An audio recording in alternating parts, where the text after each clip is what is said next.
With a sharp hiss, Su Mingqiu suddenly sprang upright from the bed. His gaze swept across the utterly unfamiliar room before him, and for a moment his mind went blank. No, that was not right. He had clearly just finished his first day as a full-time employee when a heavy truck ran a red light and struck him while he was crossing the road. The force sent him flying high and fast. How had he opened his eyes only to find himself lying on this soft bed? His thoughts were a tangled mess until a line from an all-too-familiar joke suddenly flashed through his mind. Where on earth had he been sent? Was this place even still in China? Gritting his teeth, Su Mingqiu cursed fate under his breath. He was an orphan who had stumbled through university on state subsidies and after much hardship had finally become a regular employee. Just as he was about to earn his own living and taste a few decent days was it all gone. After much effort, he finally sorted through the two sets of memories and understood his situation. He had transmigrated into a high-martial world where everyone could awaken supernatural abilities. By coincidence, the original owner of this body was also named Su Mingqiu. He too was an orphan with no attachments and was now in his final year of high school. In a few days, the unified awakening day for all senior students would arrive. This world was far from peaceful. Strange beasts rampaged across the land, and beyond the heavens countless races watched hungrily. The law here was simple: the weak were prey to the strong. Su Mingqiu rubbed his chin, uneasy. He had no idea what ability he would awaken when the time came. Please let it not be some useless, worthless power. Wait. His situation was obvious. Transmigrated into another world, parents deceased. Was this not the standard protagonist template? A system. Yes, the system had to appear.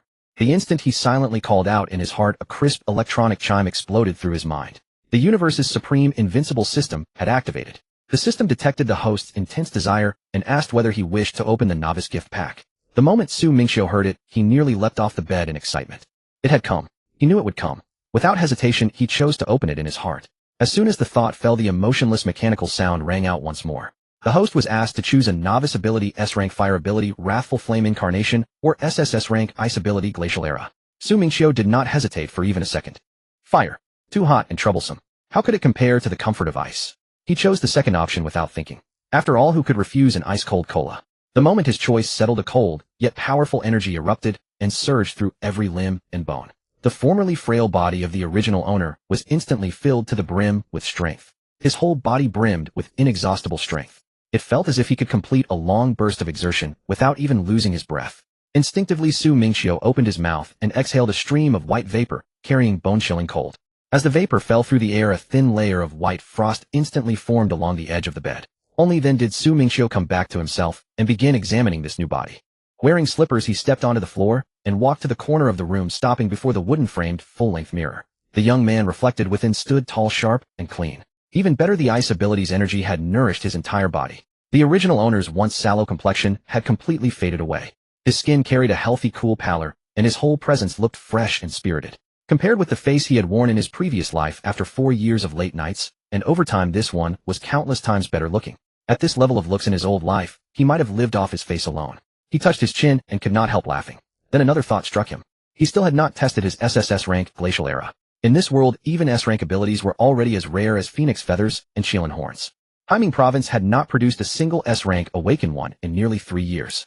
Anyone who awakened an S-rank ability could be specially recruited straight into the nation's top martial universities. They would not even need to touch the threshold of the college entrance exam. They could ascend in a single step. Yet even such an S-rank ability was still a full 2 major ranks below his own. After merging all the original owner's memories from childhood until now, he had never heard of anyone awakening an SSS rank ability. The thought had barely settled when he slapped his forehead, remembering the half crate of supplies hidden beneath the bed. Was this not the perfect thing to practice on? He crouched down, pulled out a room temperature can of cola, and the moment he held it, he activated his newly acquired ability. In an instant, piercing cold surged violently from his palm. The temperature in the entire small room plunged by several degrees. In the blink of an eye, the aluminum can in his hand was covered with a thick layer of white frost. The room temperature cola he had just taken out had been frozen solid. Su Mingqiu scratched his head, a little embarrassed. It seemed he had gotten too excited and used too much strength. He took another can this time, not daring to be reckless. He closed his eyes and carefully guided the ice energy within him, sending it little by little into the cola. This time his control was exceptionally steady.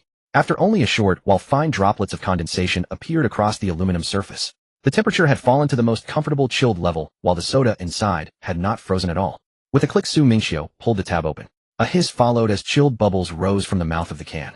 He tilted his head back and took a large gulp, the icy sweetness sliding down his throat so comfortably that his eyes narrowed in pleasure. Indeed, cola tasted best when chilled. Setting the can casually on the corner of the desk, Su Mingqiu decided to properly test the strength of his current body. He did not bother with any flashy test.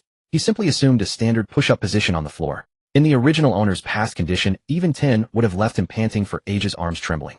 But as he began, his waist and abdomen stayed rooted firm, his arms lifting and lowering his body with ease, as if he were merely warming up. 1, 2, 3.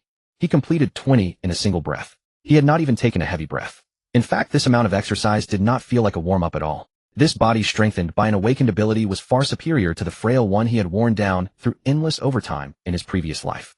Propping himself on the floor, he lifted his head and clicked his tongue in amazement. After testing his body, Mingqiu felt refreshed all over. He stood, grabbed a change of clothes, and slipped into the cramped little bathroom beside the room. He turned on the shower, and lukewarm water poured down from above. Lifting his eyes, he looked into the bathroom mirror veiled by a thin mist. The young man in the reflection was no longer the cautious intern from his previous life, staying up late, working overtime, and saving every coin. Since he had transmigrated into this high martial world, and since heaven had granted him a chance to begin again, and since it had even given him an SSS rank ability, Mingqiu wiped the water from his face. His eyes slowly brightened, filled with the unique high spirits of youth. In this life, he was destined to astonish the world. In the blink of an eye, a week had passed. During those 7 days, Mingqiu had hardly been idle, spending every day studying his ability. His command of Ice Age grew ever more practiced. When boredom struck, he could even trace patterns of frost flowers across the wall, and using the ability placed no burden on him at all. He experimented for an entire afternoon, using the ability countless times. Yet he felt not the slightest fatigue, nor could he sense even a trace of energy being spent. Was this truly like an unlimited skill in a game, with no mana bar at all? At last he was thoroughly delighted. It seemed the system truly lived up to its name. As expected of something bearing the title Cosmic Super Invincible, what it produced was indeed different. Even an ability had been made into a version with endless endurance. Sure enough, anything produced by the system had to be a masterpiece. Strangely, however, after handing out the beginner's gift pack, the Cosmic Super Invincible system had vanished completely. It never surfaced again, not even a single notification sound was heard. On the playground of Mingqiu, high school, the crack of fists and feet colliding rang out one after another. Many students in school uniforms were paired off, practicing basic punches and kicks. This was a martial arts sparring class unique to the senior year, meant to build their bodies before their abilities awakened. Physical education teacher Li Gang had just finished sparring with the previous student. He withdrew his fists, wiped sweat from his brow, looked up, and called for the next student, Mingqiu. Mingqiu stepped forward at the call and assumed a basic fighting stance. A week earlier, when he had first arrived in this world sparring with teacher, Li had meant being completely suppressed. He had not even had room to strike back, relying solely on his ability-enhanced body to endure. But over the past week, after following Li Gang to strengthen his combat fundamentals, his progress had been startlingly fast. The moment the two exchanged blows, Li Gang sensed something was different. The boy's punches were far steadier than last time, and his dodges were becoming more agile. Even while Li Gang deliberately held back to control the tempo, Mingqiu kept up steadily and even blocked some of his probing strikes with precision. A few minutes later, they lowered their fists, and Li Gang looked at him with unconcealed surprise. Li Gang had truly not expected that this boy, whose martial arts grades had once stayed near the bottom, could improve so much in a single week. Mingqiu smiled, wiped away his sweat, and answered modestly that it was teacher Li's good teaching. Then he walked to the edge of the playground and sat down on the ground. Li Gang said nothing more, turned, called the next student's name, and continued sparring with the others. Mingqiu unconsciously rolled a small pebble between his fingertips. Tomorrow would be Ability Awakening Day. Once the awakening was over, he would have to choose which martial arts university to attend.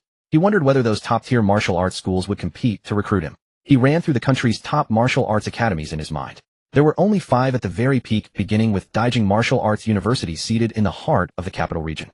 There was Modu Martial Arts University, commanding the coastal economic hub, Jinhai Martial Arts University, guarding the northern gateway, and Haiming Martial Arts University, standing beside the border defense line against strange beasts. And finally, Zhongyuan Martial Arts University, seated in the Central Plains. Each of these 5 was a top institution that countless senior students dreamed of entering at any cost. For the original owner of this body, even imagining himself qualified to touch the threshold of those 5 schools would once have been impossible. In the turn of a moment, Ability Awakening Day arrived. Across the entire playground of Mingqiu, 2 high school senior students stood in long lines. On every face hung a mixture of anxiety and anticipation. Everyone's gaze clung to the blue-gray stone tablet at the center of the playground, half as tall as a person. By pressing a hand against it, each student's ability attribute and rank could be measured. Soon the first boy clenched his fists, his face pale with nerves, and walked forward step by step. He took a deep breath and pressed his trembling hand onto the stone tablet. The next second, the stone tablet flared with a layer of green light, so faint it was almost invisible. As the glowing mist dispersed, the shadow of a tiny blue blade of grass floated across the tablet's surface. Beside it appeared a line of pale white text: D-rank plant system. Laughter burst openly through the crowd at once, and someone loudly mocked the result. More teasing followed, asking what use such an ability could possibly have. The boy's face flushed crimson at once. He lowered his head, wishing he could disappear into a crack in the ground. The homeroom teacher Wang frowned and called for silence, finally pressing down the chaotic laughter.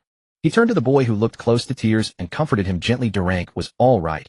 Even if his ability was weak, he could still rely on academic scores to enter university and find a future. The boy from before lowered his head and quickly stepped back. Immediately after, the next boy almost ran forward. The moment he reached the stone tablet, he slammed his hand onto it and held his breath. This time the stone tablet shone with a dazzling orange-red radiance, far brighter than the faint green light from before. A flickering little flame appeared, and the small text beside it changed as well: C-rank fire system. The instant he saw the line of text, the boy was so excited he nearly jumped in place. He kept repeating that it was C-rank fire system. He had finally gained the chance to apply to a martial arts university. The surrounding students cast envious looks his way. After all, a C-rank ability was already enough to meet the minimum threshold of an ordinary martial arts university. It was far stronger than the earlier D rank result. At the very least, he would not be forced onto the narrow bridge of purely academic competition. The tests then continued in orderly fashion. One student after another stepped forward for testing. There were ordinary C ranks, and occasionally a B rank appeared. Each time a B rank emerged, a small wave of amazement broke out, for B rank was already considered a respectable talent. Yet after test, not even a shadow of an A rank appeared. Many watching teachers looked somewhat disappointed. Everyone had been hoping their school might produce an A rank. Perhaps even an S-rank genius might appear and be specially recruited by a top university. But up to now, they had not even touched the edge of A rank. The line grew shorter and shorter, and soon Mingqiu stood at the front. Mingqiu walked forward with a calm expression, showing none of the nervous unease the previous students had felt. After all, he had long since known what his ability was. He stretched out his hand and gently pressed it against the blue-gray awakening stone tablet. Almost the instant his fingertips touched the stone, a bone-piercing chill suddenly spread outward from its position. The playground moments ago hot under the sun plunged in temperature. Fine grains of ice even began to drift through the surrounding air. The students in the front row were the first to react. Someone rubbed their arms, puzzled, and nudged the classmate beside them. One after another, students began to feel the chill, wondering why the temperature had dropped so suddenly. Before the words had even faded, the chill grew heavier. The fine ice pellets that had just been falling swiftly transformed into large snowflakes. They drifted down from the sky in a flurry. It was the middle of summer. Snow was falling. The cold aura around Mingqiu grew increasingly intense. The concrete floor at his feet visibly frosted over with a layer of white frost. Within moments, a sheet of ice spread more than half a meter outward. He was actually deliberately restraining his power. Otherwise, with just this burst, everyone around him would likely have been frozen solid. Principal Zhang Weiguo, standing nearby, had been frowning in confusion at the sudden drop in temperature. When he saw the bizarre sight of snow falling and the ground icing over, his eyes flew wide open. It's S-rank. S-rank ice ability. Our school has produced an S-rank. The moment these words were spoken, the entire sports field erupted. The crowd, which had been murmuring, went silent for a second, then burst into exclamations. S-rank. That was S-rank. Haiming province hadn't seen a single S-rank in nearly 3 years. Everyone stared at Mingqiu as if he were a monster, their faces full of disbelief. What S-rank? This broken awakening stone tablet can only measure up to S-rank at most. My own SSS rank ability, it can't even detect it. While he was thinking this, Principal Zhang had already rushed over. He grabbed Mingqiu's hand and pulled him toward the office building, rubbing his hands together as they walked. With an exceedingly warm expression, he said, "Student Su, come, let's talk in detail in the office. By the way, Student Su, do you have a girlfriend?" "I have a daughter. She's a first-year student here at our school. Let me tell you, I've never been opposed to teenagers dating." Mingqiu was stunned by this sudden father-in-law pitch and scratched his head awkwardly. Principal, I'm not planning to date anyone yet." Zhang Weiguo didn't seem embarrassed. He laughed heartily twice, brushed it off, and didn't bring it up again. He pulled Mingqiu and hurried toward the office building. The two of them walked away, leaving the entire sports field stunned and still processing what had happened. A homeroom teacher from another class squeezed over to Teacher Wang, patting his arm enviously. "Old Wang, your class has produced an S-rank genius. This is great. This kid is definitely going to be fiercely recruited by the top 5 elite martial arts universities." Teacher Wang stood there, not yet recovered from the shock. Staring in the direction where Mingqiu had disappeared, his mind was still spinning. That's Mingqiu, the one who used to have average grades and was near the bottom in martial arts class. He had actually awakened an S-rank ability. Entering the office, Zhang Weiguo quickly poured a cup of hot water for Mingqiu. The biting cold aura from earlier had made him shiver several times. "Student Su, don't worry. The news about your S-rank awakening spread faster than the wind.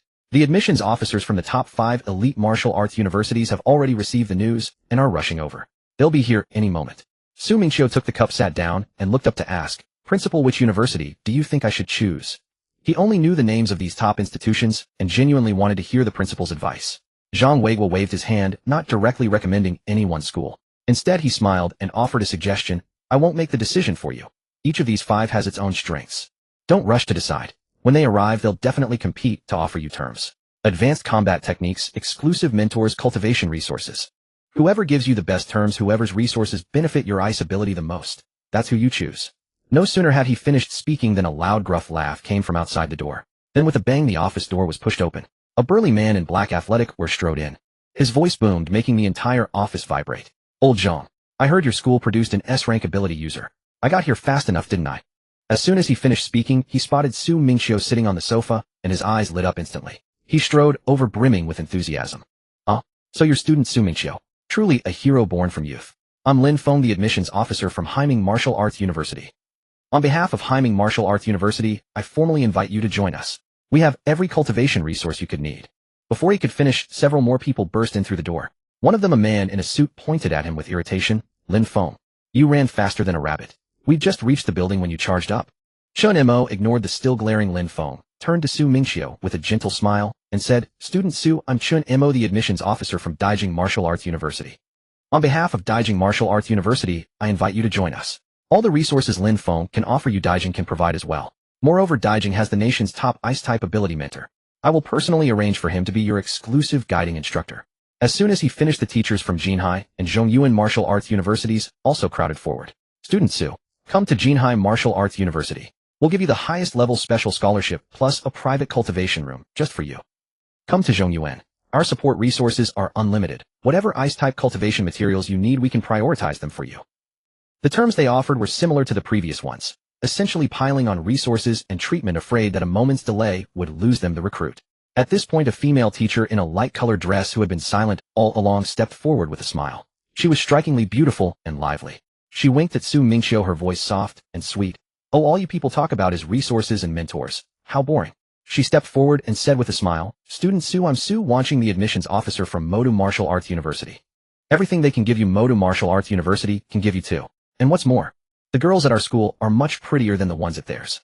She covered her mouth with a laugh, leaned in, and whispered to him, and if you come over, big sister can even fulfill a little request for you. The moment she said that, Lin Feng panicked. He watched Su Mingqiu sitting there, chin resting on his hand, looking contemplative, and his heart sank. He wasn't afraid of Chun Mo and the others piling on resources. Since everyone's offers were roughly the same, none could outshine the others by much. But he was terrified of Su Wanqing's tactics. This woman was not only beautiful, but also knew how to say such seductive words. Su Mingqiu was only 18, a young man in the prime of adolescence. How could he resist that? What if this kid was truly dazzled by beauty and chose Modu Martial Arts University? Then wouldn't his trip here have been for nothing? Su Mingqiu, however, did not notice the undercurrents of tense glances exchanged among the few people beside him. He was stroking his chin, mentally weighing the conditions offered by each person one by one. As for what Su Wanqing had said, he simply never paid it any mind. Women would only slow down his freezing speed. His SSS level Ice Age was not meant for chilling cola cans at home. What he craved was the thrill of combat, the exhilaration of freezing and obliterating aberrant beasts. That was the real satisfaction. With this in mind, he had already made up his mind. He was somewhat inclined to choose Haiming Martial Arts University. After all, Haiming Martial Arts University was adjacent to the border's aberrant beast defense line. Once there would be no shortage of aberrant beasts for him to practice on. He could unleash his power and kill to his heart's content. That would be truly satisfying. Just as he was thinking, Lin Feng, standing beside him, could no longer hold back. Gritting his teeth, he stepped forward and declared loudly to Su Mingqiu, Classmate Su, I'll add one more condition.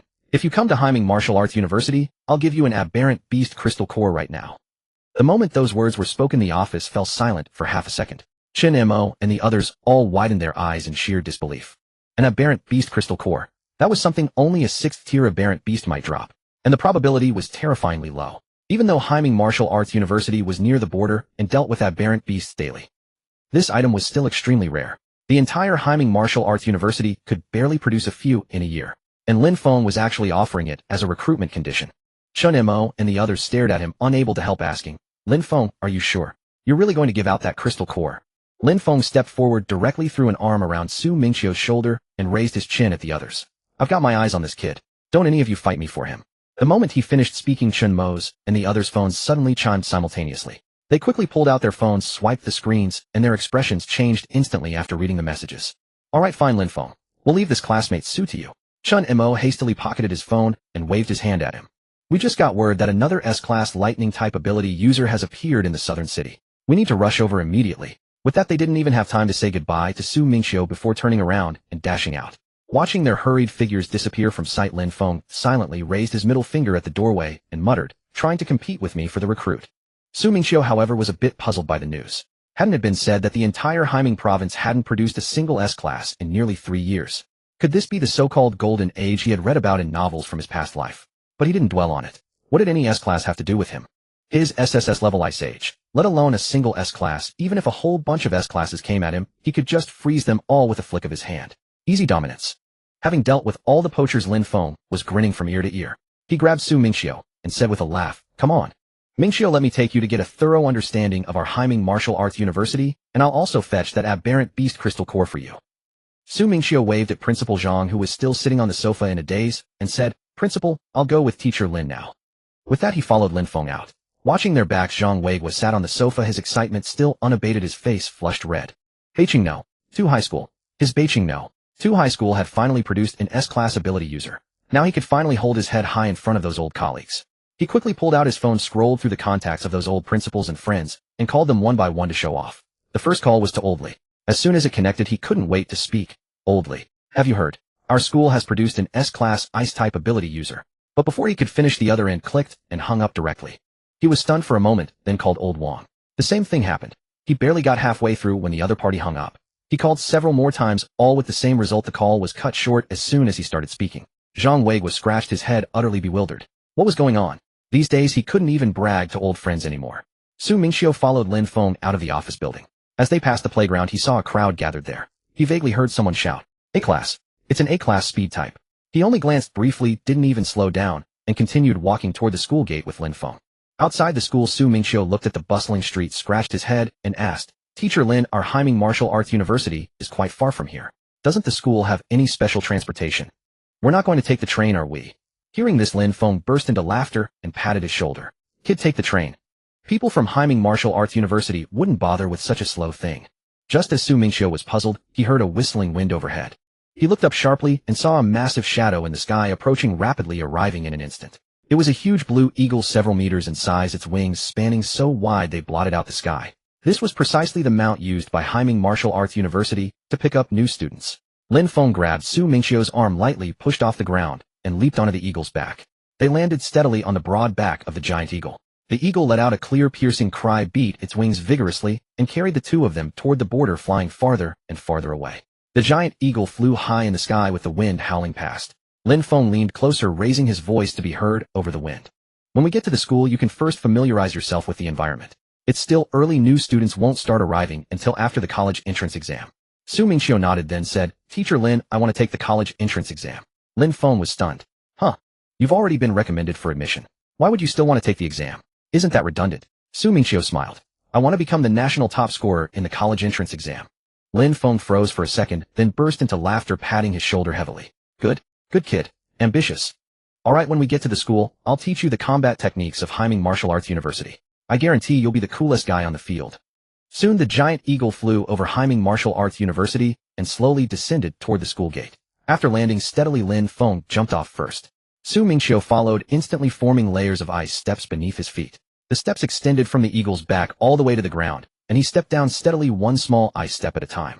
As soon as Su Mingqiu landed, the ice steps he had conjured behind him were slowly dissipating. Lin Feng, watching him descend the icy staircase, couldn't help but tease him. "Kid, are you trying to show off like that? Just awakened your ability, and you're already wasting it like this. Aren't you afraid of draining your power?" Su Mingqiu raised an eyebrow. "Not at all. I've got great stamina." "What, Teacher Lin? Are you feeling weak?" Lin Feng's face darkened instantly, and he laughed while scolding, "Screw you. I'm as fit as a fiddle." He wasn't actually picking a fight with Su Mingqiu, it was just that newly awakened natural type abilities usually consumed an enormous amount of energy. A fresh awakening would leave most people exhausted after just 2 uses. Not like Su Mingqiu, who casually conjured ice steps and looked perfectly fine. As he spoke, Lin Feng pointed at the bold gilded characters above the school gate. The words, Haiming Martial Arts University, gleamed, and he lifted his chin with pride. "So, kid, impressive, huh?" Su Mingqiu nodded and followed him into the campus. Lin Feng acted like a well-versed tour guide. As they walked, he introduced each place. "This is the cafeteria. Let me tell you, there's a malatang shop on the first floor that's absolutely unbeatable. You've got to try it." They continued their stroll, and Lin Feng gave Su Mingqiu a thorough tour of every corner of the school. Before long, they arrived at the Natural Ability College building. Lin Feng turned to him and said, "Come on, I'll take you to test your current strength and see just how powerful this ice ability of yours really is." Su Mingqiu followed him all the way, gaining a fair understanding of this borderland Haiming martial arts university. Soon they entered the testing room. The room contained a half-human-high silver-gray machine, its screen glowing with a faint blue light. It was the standard tester for measuring basic physical strength. Lin Feng pointed at the machine and said, "Alright, don't use your ice ability yet. Just use your current physical strength, and give this machine your best punch." Su Mingqiu nodded, stepped up to the tester, and rolled his wrists to loosen up. Suddenly he yelled out, "Mars Fierce Fist." With that he clenched his fist, and slammed it into the machine's striking surface. A dull thud echoed. The next second a clear line of text appeared on the screen, "First stage 5th level." Lin Feng was still laughing and teasing, "Kid, how old are you still shouting such cringy attack names?" But before he could finish he glanced at the screen, and his eyes bulged wide. He blurted out, "Holy crap.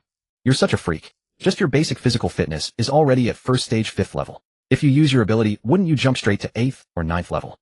Lin Feng snapped out of his shock and said, "Alright, now go all out with your ability and hit it again. I want to see your full potential."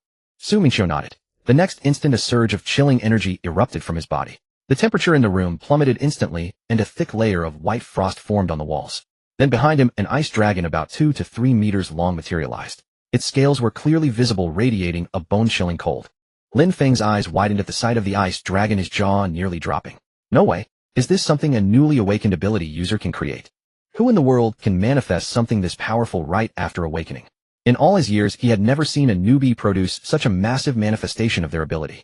After all, newly awakened individuals had pitifully short energy reserves. Not like Su Mingqiu, who could conjure an ice dragon so easily. The dragon behind him suddenly moved. With a whistling, freezing gust, it slammed fiercely into the testing machine. A heavy thud echoed, and the half-human-high silver-gray device was instantly encased in a thick layer of ice. Even the blue glow on the screen was extinguished, and no number even had time to appear. The machine was completely wrecked. Su Mingqiu exhaled a puff of white, frosty breath. Looking at the frozen block of a machine, he scratched his head a little sheepishly, then turned to the still-stunned Lin Feng and asked quietly, "Teacher Lin, do I need to pay for this?" Lin Feng snapped back to reality and waved his hands. No need to pay." He pointed at the frozen solid machine, then at Su Mingqiu, and finally managed to say, "Kid, you're just too insane." Su Mingqiu raised an eyebrow and smiled. "Well, I'll take that as a compliment, Teacher Lin." Lin Feng rolled his eyes at him, but inside he was ecstatic. This testing machine was originally designed for first-stage ability newcomers. Even a peak first-stage ability user striking with full force would at most leave a dent. But Su Mingqiu had frozen the entire machine to destruction. Lin Feng realized he had struck gold. The beast core he had given earlier felt a bit painful, but now it was totally worth it. This kid's potential was worth not just 1 core, but 10. Lin Feng patted his shoulder and said, "By the way, you mentioned you wanted to take the college entrance exam, right? Ordinary students who go through the exam get special combat skill training classes after awakening. The school also provides basic cultivation resources to make sure they don't fall behind before the exam." As he spoke, he reached into his pocket and pulled out a small ice blue booklet with a faint cold shimmer on its cover. He handed it to Su Mingqiu. The cover felt bitingly cold to the touch, clearly no ordinary item. "But you're different. You've already been recommended, yet you still want to join the fun. I can't let you lose out." Lin Feng thumped his chest generously. "This is an S-rank ice combat skill. I know you could crush anyone even without it. But if others have it, you must have it too. We can't let our Haiming martial arts university genius lack anything." Su Mingqiu took the booklet. The moment his fingertips touched the cover, a faint chill seeped into his skin. He glanced down and saw 3 characters on the cover, Hanjiang Shui. Just as he was about to open it and look inside, the system that had been silent for nearly 2 weeks finally chimed again. The familiar electronic voice erupted in his mind without warning. "Ding. Detected S-rank ice combat skill, Hanjiang Shui.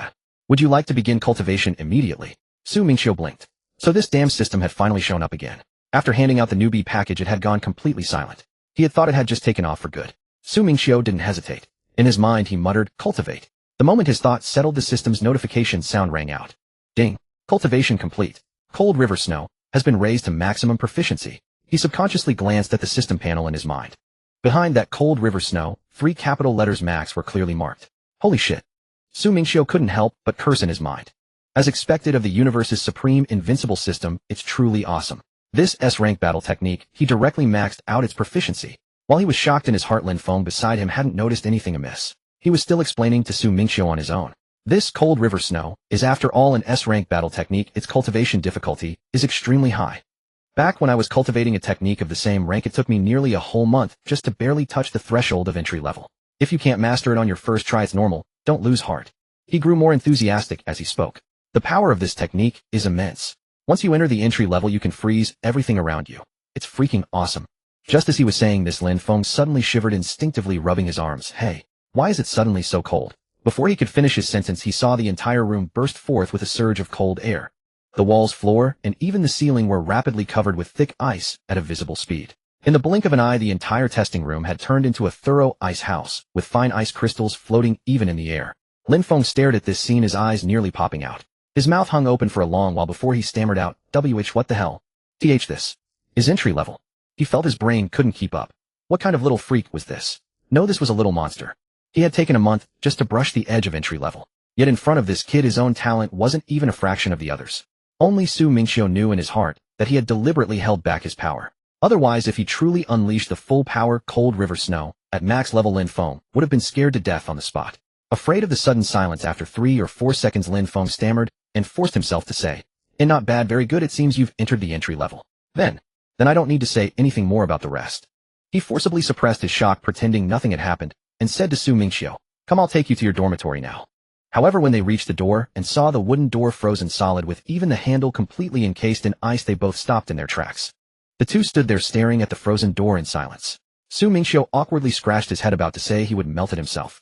But Lin Feng had already rolled up his sleeves, clenching his fist as big as a sandbag. With a loud bang, he smashed the entire frozen wooden door into pieces. Lin Feng patted the debris off his hands, silently complaining in his mind. Damn, this door is probably going to need replacing again. Oh, I'll have to report to the logistics department later. A few minutes later, the two arrived at the dormitory area. Su Mingqiu stared wide-eyed at the large detached villa with a small courtyard before him. After a long pause, he finally forced out, I hate rich people. Lin Feng laughed heartily twice. This is just giving you special treatment. You're an S-rank ability user, so the school arranged a separate villa for you, different from the collective dormitories for ordinary freshmen.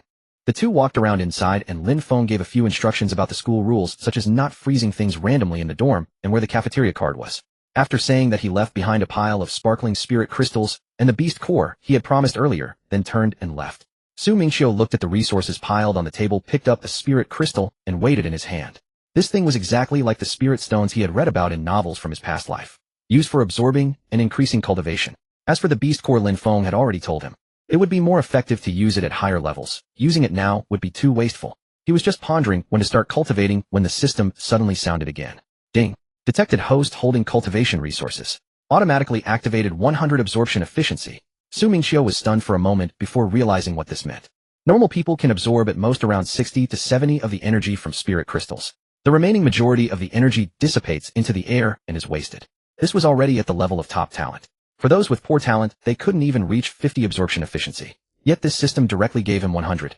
Not a single bit of energy wasted. In response, Su Mingqiu could only silently give a thumbs up to this system in his heart. After all, he had already witnessed it instantly max out an S-rank battle technique.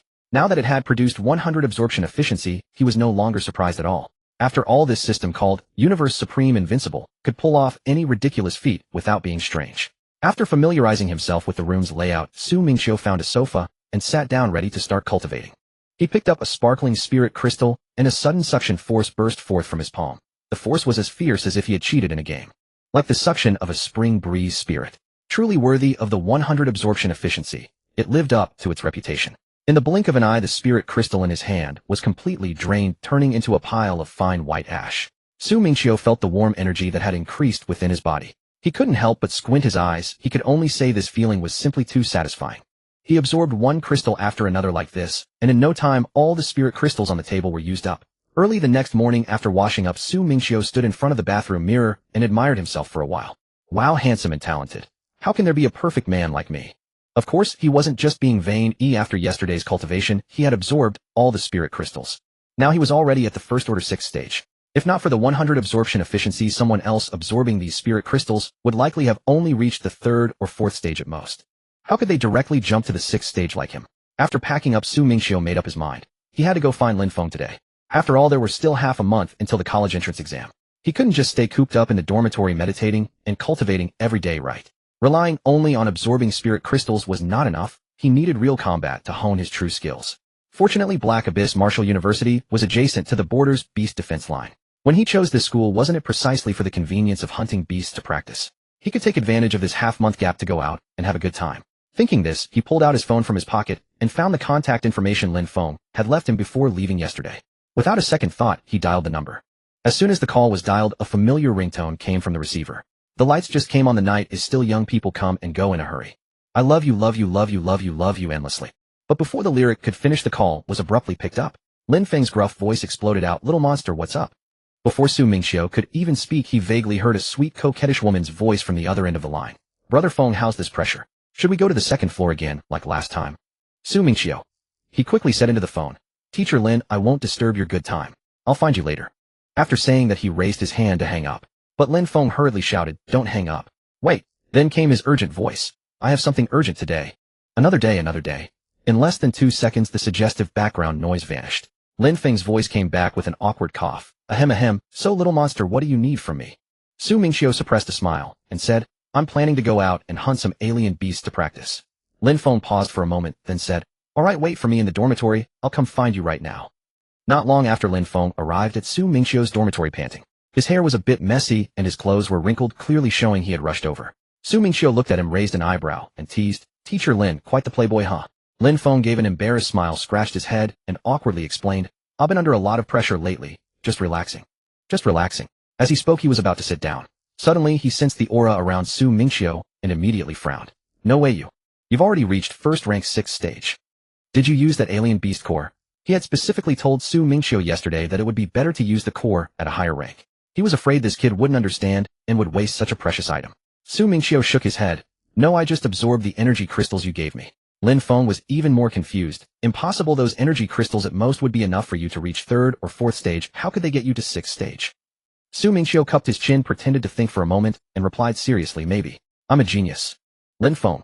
He rolled his eyes and said in a resigned tone, Fine, you're a monster, you call the shots. You said you want to hunt alien beasts, that's a good thing for you. Now there's only half a month left before the college entrance exams.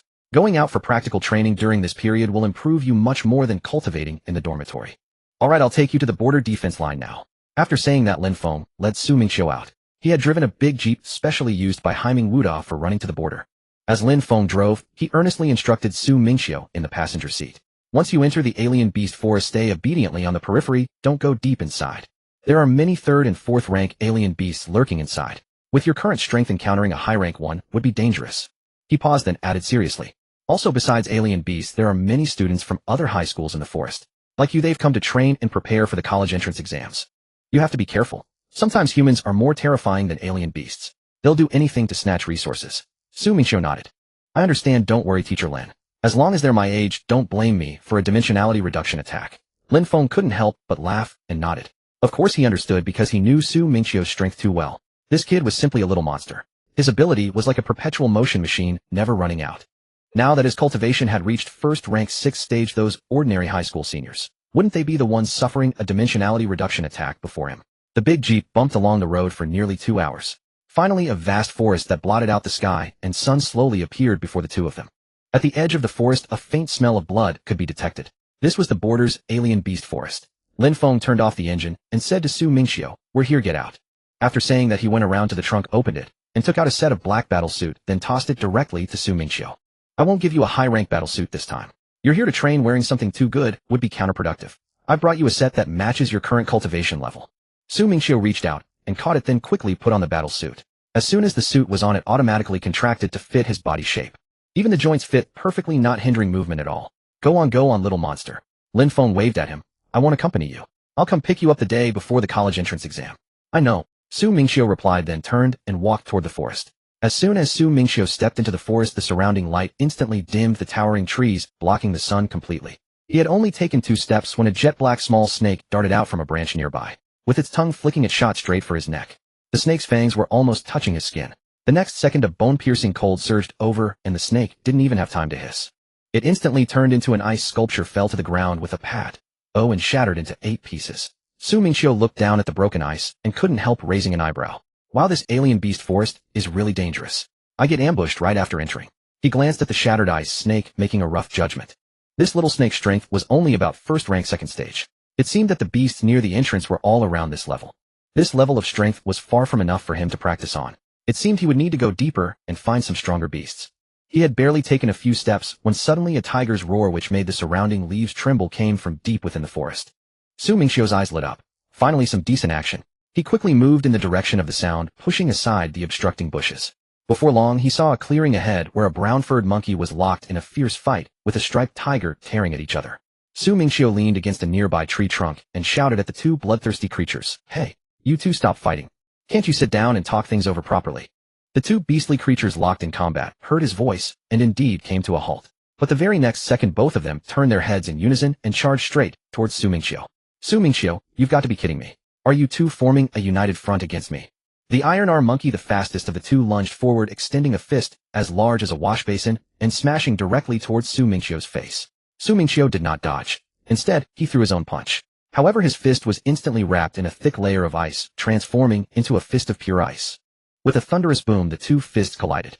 In that instant, bone-chilling cold radiated outward, and the monkey's entire arm was instantly frozen solid, turning into a block of ice. The monkey let out a piercing shriek of pain and retreated violently. But before it could recover, the multicolored tiger had already sprinted behind Su Mingqiu, its jaws gaping wide mere inches from his neck. Seriously, man. A 2-on-1 ambush. Su Mingqiu remarked sarcastically, not even bothering to turn around. He simply extended one arm behind him, unleashing a sudden burst of freezing cold. The charging tiger didn't even have time to react before it was frozen into an ice sculpture, locked in mid-lunge, motionless in place. I was planning to play along with you too, but I see you have no honor whatsoever. Su Mingqiu shook his head. Since that's the case, don't blame me for what comes next. The iron arm monkey, witnessing this from afar, let out a furious roar at Su Mingqiu. Su Mingqiu initially thought the beast was seeking revenge for its companion. But the very next second the monkey turned and bolted, running faster than a rabbit. Su Mingqiu, you've got to be kidding me. Is this what you call a brotherhood? Smack your friend and run faster than anyone else. He muttered a sarcastic remark and, showing no mercy, extended a single finger. A needle-thin strand of freezing cold shot out, instantly striking the fleeing monkey with pinpoint accuracy. In the next moment, the monkey too was transformed into an ice sculpture, its expression of panicked flight frozen perfectly in that very instant. Su Mingqiu looked at the two ice sculptures, stroking his chin. Maybe I should consider a side business. Selling ice sculptures could make a fortune, right? My ice sculptures are so lifelike, capturing every expression perfectly. They're made with genuine materials. As he finished his boast, a rustling sound came from the bushes beside him. A boy's voice echoed from within. Strange. The tiger's roar and the monkey's cries were clearly coming from this direction. Why did they suddenly stop? Soon 4 boys wearing identical blue and white school uniforms emerged from the bushes. Judging by their attire, they were students from the same high school. The moment they stepped out, they spotted Su Mingqiu standing in the open clearing along with the two incredibly lifelike ice sculptures beside him. They froze in astonishment. The leader of the group reacted the fastest. He hurried forward and asked Su Mingqiu politely, "Sir, did you kill these 2 beastly creatures?" A blond boy beside him sneered and opened his mouth to speak. "Brother Yang, why are you so polite with him? He's just..." But before he could finish, the leader cut him off sharply. "Shut up." The blond boy, surprisingly obedient, immediately clamped his mouth shut. The leader knew exactly what was what. He wasn't as clueless as that blonde fool. Look at the battle armor that person was wearing. It was clear he was no ordinary individual. Offending him would bring nothing but trouble. Moreover, he had noticed those 2 beastly creatures from afar, the iron arm monkey and the multicolored tiger. Those creatures were far beyond the capability of the group to handle. They were only daring enough to hunt small monsters on the periphery, and it had already gone to their heads. If they had actually encountered those 2, they would likely have died there.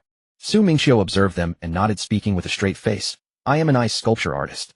Internally, he was sarcastically remarking, "This bunch, even at their highest, are only at the first stage, 3rd segment. How dare they mess with these 2 beastly creatures?" Fortunately, he had encountered these 2 beasts first. Otherwise, this group would likely have been devoured by the monkey and the tiger. These kids had just awakened their abilities, and they were already getting arrogant. Thinking this, he waved his hand at them. "You should leave. The beastly creatures in this area are beyond your capabilities." The leader quickly nodded and said respectfully, "Yes, sir." Just as the group was about to turn and leave, suddenly from behind a nearby tree, a red python as thick as a bull rim slithered into view, its forked tongue flicking in and out. The snake's scales were as red as blood, gleaming with a chilling light beneath the tree shade, making it look utterly terrifying. Upon seeing this scene, the leader's face instantly drained of color, and he turned to sprint towards Su Mingqiu. The remaining 3 boys followed, scrambling and rolling over themselves. His mind was occupied by only one thought: those 2 powerful beasts had been killed by this, sir. Although this python appeared far more formidable than the previous 2, he had no choice but to place all his hopes on Su Mingqiu. He ran to Su Mingqiu's side and dropped to his knees with a thud, shouting, "Sir, please accept my bow. Save our lives." Seeing the leader kneeling, the other 3 boys immediately followed suit, dropping to their knees with thuds, daring not even to lift their heads. Su Mingqiu looked at the row of kneeling people and felt a mixture of amusement and exasperation. Is it really necessary? It's just a first stage 9th segment, little snake. Why are you all so terrified? He waved his hand dismissively. Enough. All of you get up. Well, now it was his turn to show off. The group quickly scrambled to their feet and huddled behind Su Mingqiu. One of them secretly tugged at the leader's clothes and whispered, "Brother Yang can this sir handle that python?" Yang Wei nodded, also whispering to the others, "Don't speak. Trust the sir. Su Mingqiu ignored their hushed whispers and walked directly toward the red python. Seeing Su Mingqiu actually daring to walk toward it, the python was enraged. It raised its head fiercely and spat a mouthful of dark green venom directly at him. Su Mingqiu paused for a moment, then couldn't help but remark sarcastically, "You've got to be kidding me. Saliva attack. You're a first stage 9th segment beast, and you're fighting so dirty." Despite his sarcasm, he raised his hand, and a surge of freezing cold erupted instantly. The incoming venom was immediately frozen into tiny ice pellets falling to the ground with a soft patter. Yang Wei, witnessing this from behind, had his eyes bulge in astonishment. He thought to himself, this sir is at least an A-class ability user. He must be roughly on par with that red python in terms of cultivation. Otherwise it would be impossible to freeze the venom so effortlessly. Seeing that its venom had been frozen so easily, the python was also enraged. It whipped its tail and slithered towards Su Mingqiu with great speed. Su Mingqiu raised an eyebrow, looking at the beast's fierce demeanor. "Why the hurry, little spicy strip? I only froze your drool." As he spoke, he condensed a chilling ice sword in his hand. The blade gleamed with cold light beneath the trees, looking incredibly sharp. The giant python whipped its tail at him. Su Mingqiu raised his hand and struck, cleanly severing its tail in one decisive move. The wound was instantly wrapped in cold energy, stopping the bleeding completely. "See how good I am to you. I even helped stop the bleeding." Su Mingqiu raised an eyebrow at the python, wearing an expression of self-satisfied benevolence. The python seemed to truly understand his words and became even more ferocious. Its entire body reared up and it lunged with its blood-red maw open. The speed was more than double that of before, clearly aiming to swallow him whole. Su Mingqiu lightly shifted his footing and easily dodged the attack. The python could not stop its momentum and crashed headfirst into a large tree nearby, shaking the leaves down and leaving it dazed. "Oh, crashing into trees. Are you trying to commit suicide? No need to be so polite." Su Mingqiu raised his hand and shot a blast of cold energy at its lower body. It instantly froze half of its body to the ground. The python struggled, its upper body thrashing wildly as it opened its mouth trying to bite him. Su Mingqiu was not in a hurry. He slowly raised his hand, gradually transferring cold energy into its body from the base of the tail to the waist, then to the neck, freezing its body bit by bit. In no time, the giant python could no longer move. Maintaining its pose with mouth agape and eyes wide in anger, it became a lifelike ice statue. Su Mingqiu clapped his hands and stroked his chin, looking at the ice sculpture. "Great, another ice sculpture. My side hustle inventory has grown by 1. Behind him, Yang Wei and the others watched in stunned silence. The python that had looked so ferocious just moments ago, ready to devour them, had been turned into an ice sculpture by this guy. This guy is too terrifying. Watching from behind, Yang Wei instantly made up his mind. This is definitely a super thick thigh to cling to. I'm clinging to this thigh. He quickly ran over and bowed deeply to Su Mingqiu, saying obsequiously, "Brother Leg. My name is Yang Wei. Thank you, Brother Leg, for saving my life." As soon as he finished speaking, the 3 boys behind him also quickly ran over and bowed together. "Thank you, Brother Leg, for saving our lives." The yellow-haired boy who had been arrogant earlier also hurried forward. "Brother Leg, I was blind before. Please overlook my disrespect." Su Mingqiu paused upon hearing Yang Wei's name. "What the hell? Yang Wei? That name is too rustic." Hearing Su Mingqiu's reaction, Yang Wei thought he was praising his name. He immediately puffed out his chest and said proudly, "Of course. My parents hoped I would be great in the future, so they gave me this name. It's awesome." Su Mingqiu. "Fine, if you say it's awesome, then it's awesome." He waved his hand. "Alright, you should all go back. It's too dangerous for you here." Yang Wei quickly nodded, then leaned in again. "Brother Leg, can we exchange contact info? Let me treat you to a meal another day to thank you."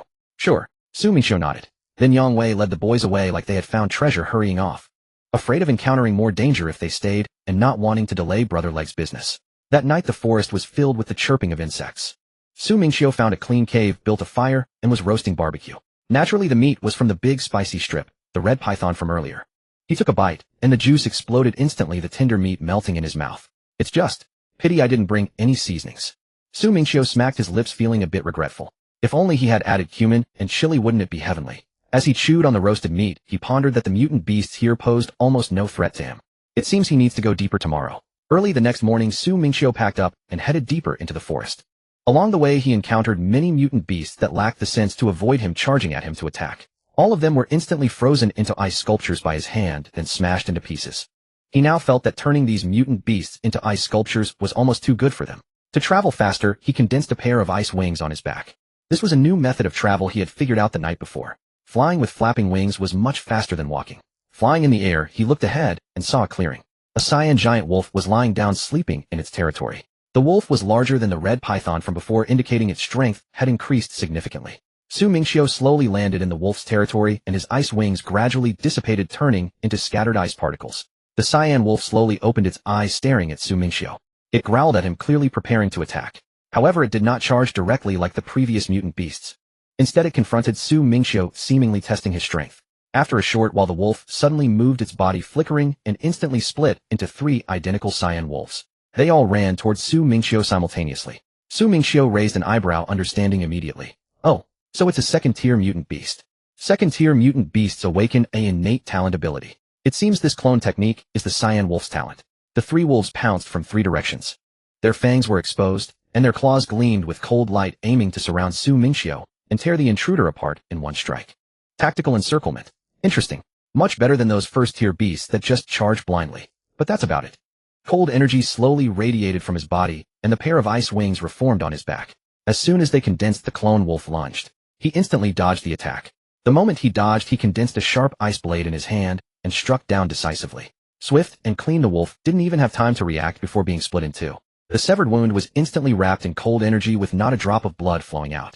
The 2 halves of its body froze into ice blocks and fell to the ground.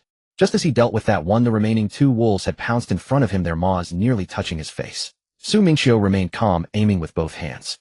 2 bursts of cold energy exploded simultaneously. The 2 wolves didn't even have time to react before being frozen into 2 ice statues immobilized in place. Su Mingqiu gazed at the 2 ice sculptures, a flicker of regret crossing his mind. He sighed inwardly. He had hoped to toy with them a little longer, but they proved far too fragile. After a moment's thought, he shook his head, reconsidering. No, it was simply that he was too brilliant. He silently flattered himself with this self-praise. Every bit of my cultivation and battle prowess is earned through my own hard work, not by any external means. Saying this, he stepped forward, condensing frigid energy into an ice fist, and shattered the 2 ice sculptures with a single blow. Ever since he had smashed the ice sculptures of those aberrant beasts, he had developed a peculiar craving. He found the act of shattering them immensely stress-relieving. Thus, Su Mingqiu continued hunting aberrant beasts in this area for several more days. Nearly all the beasts in this region had been wiped out by his hand. Had anyone been following him, they would surely have nicknamed him the Carcass Crusher.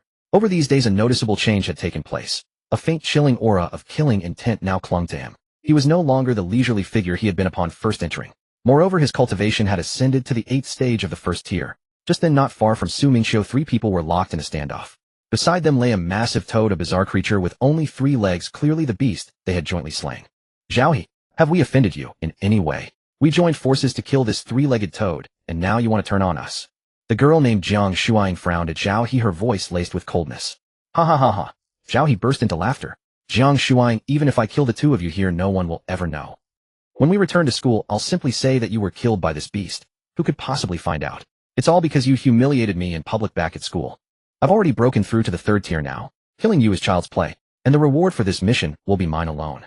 Jiang Shuang had never expected him to be so petty.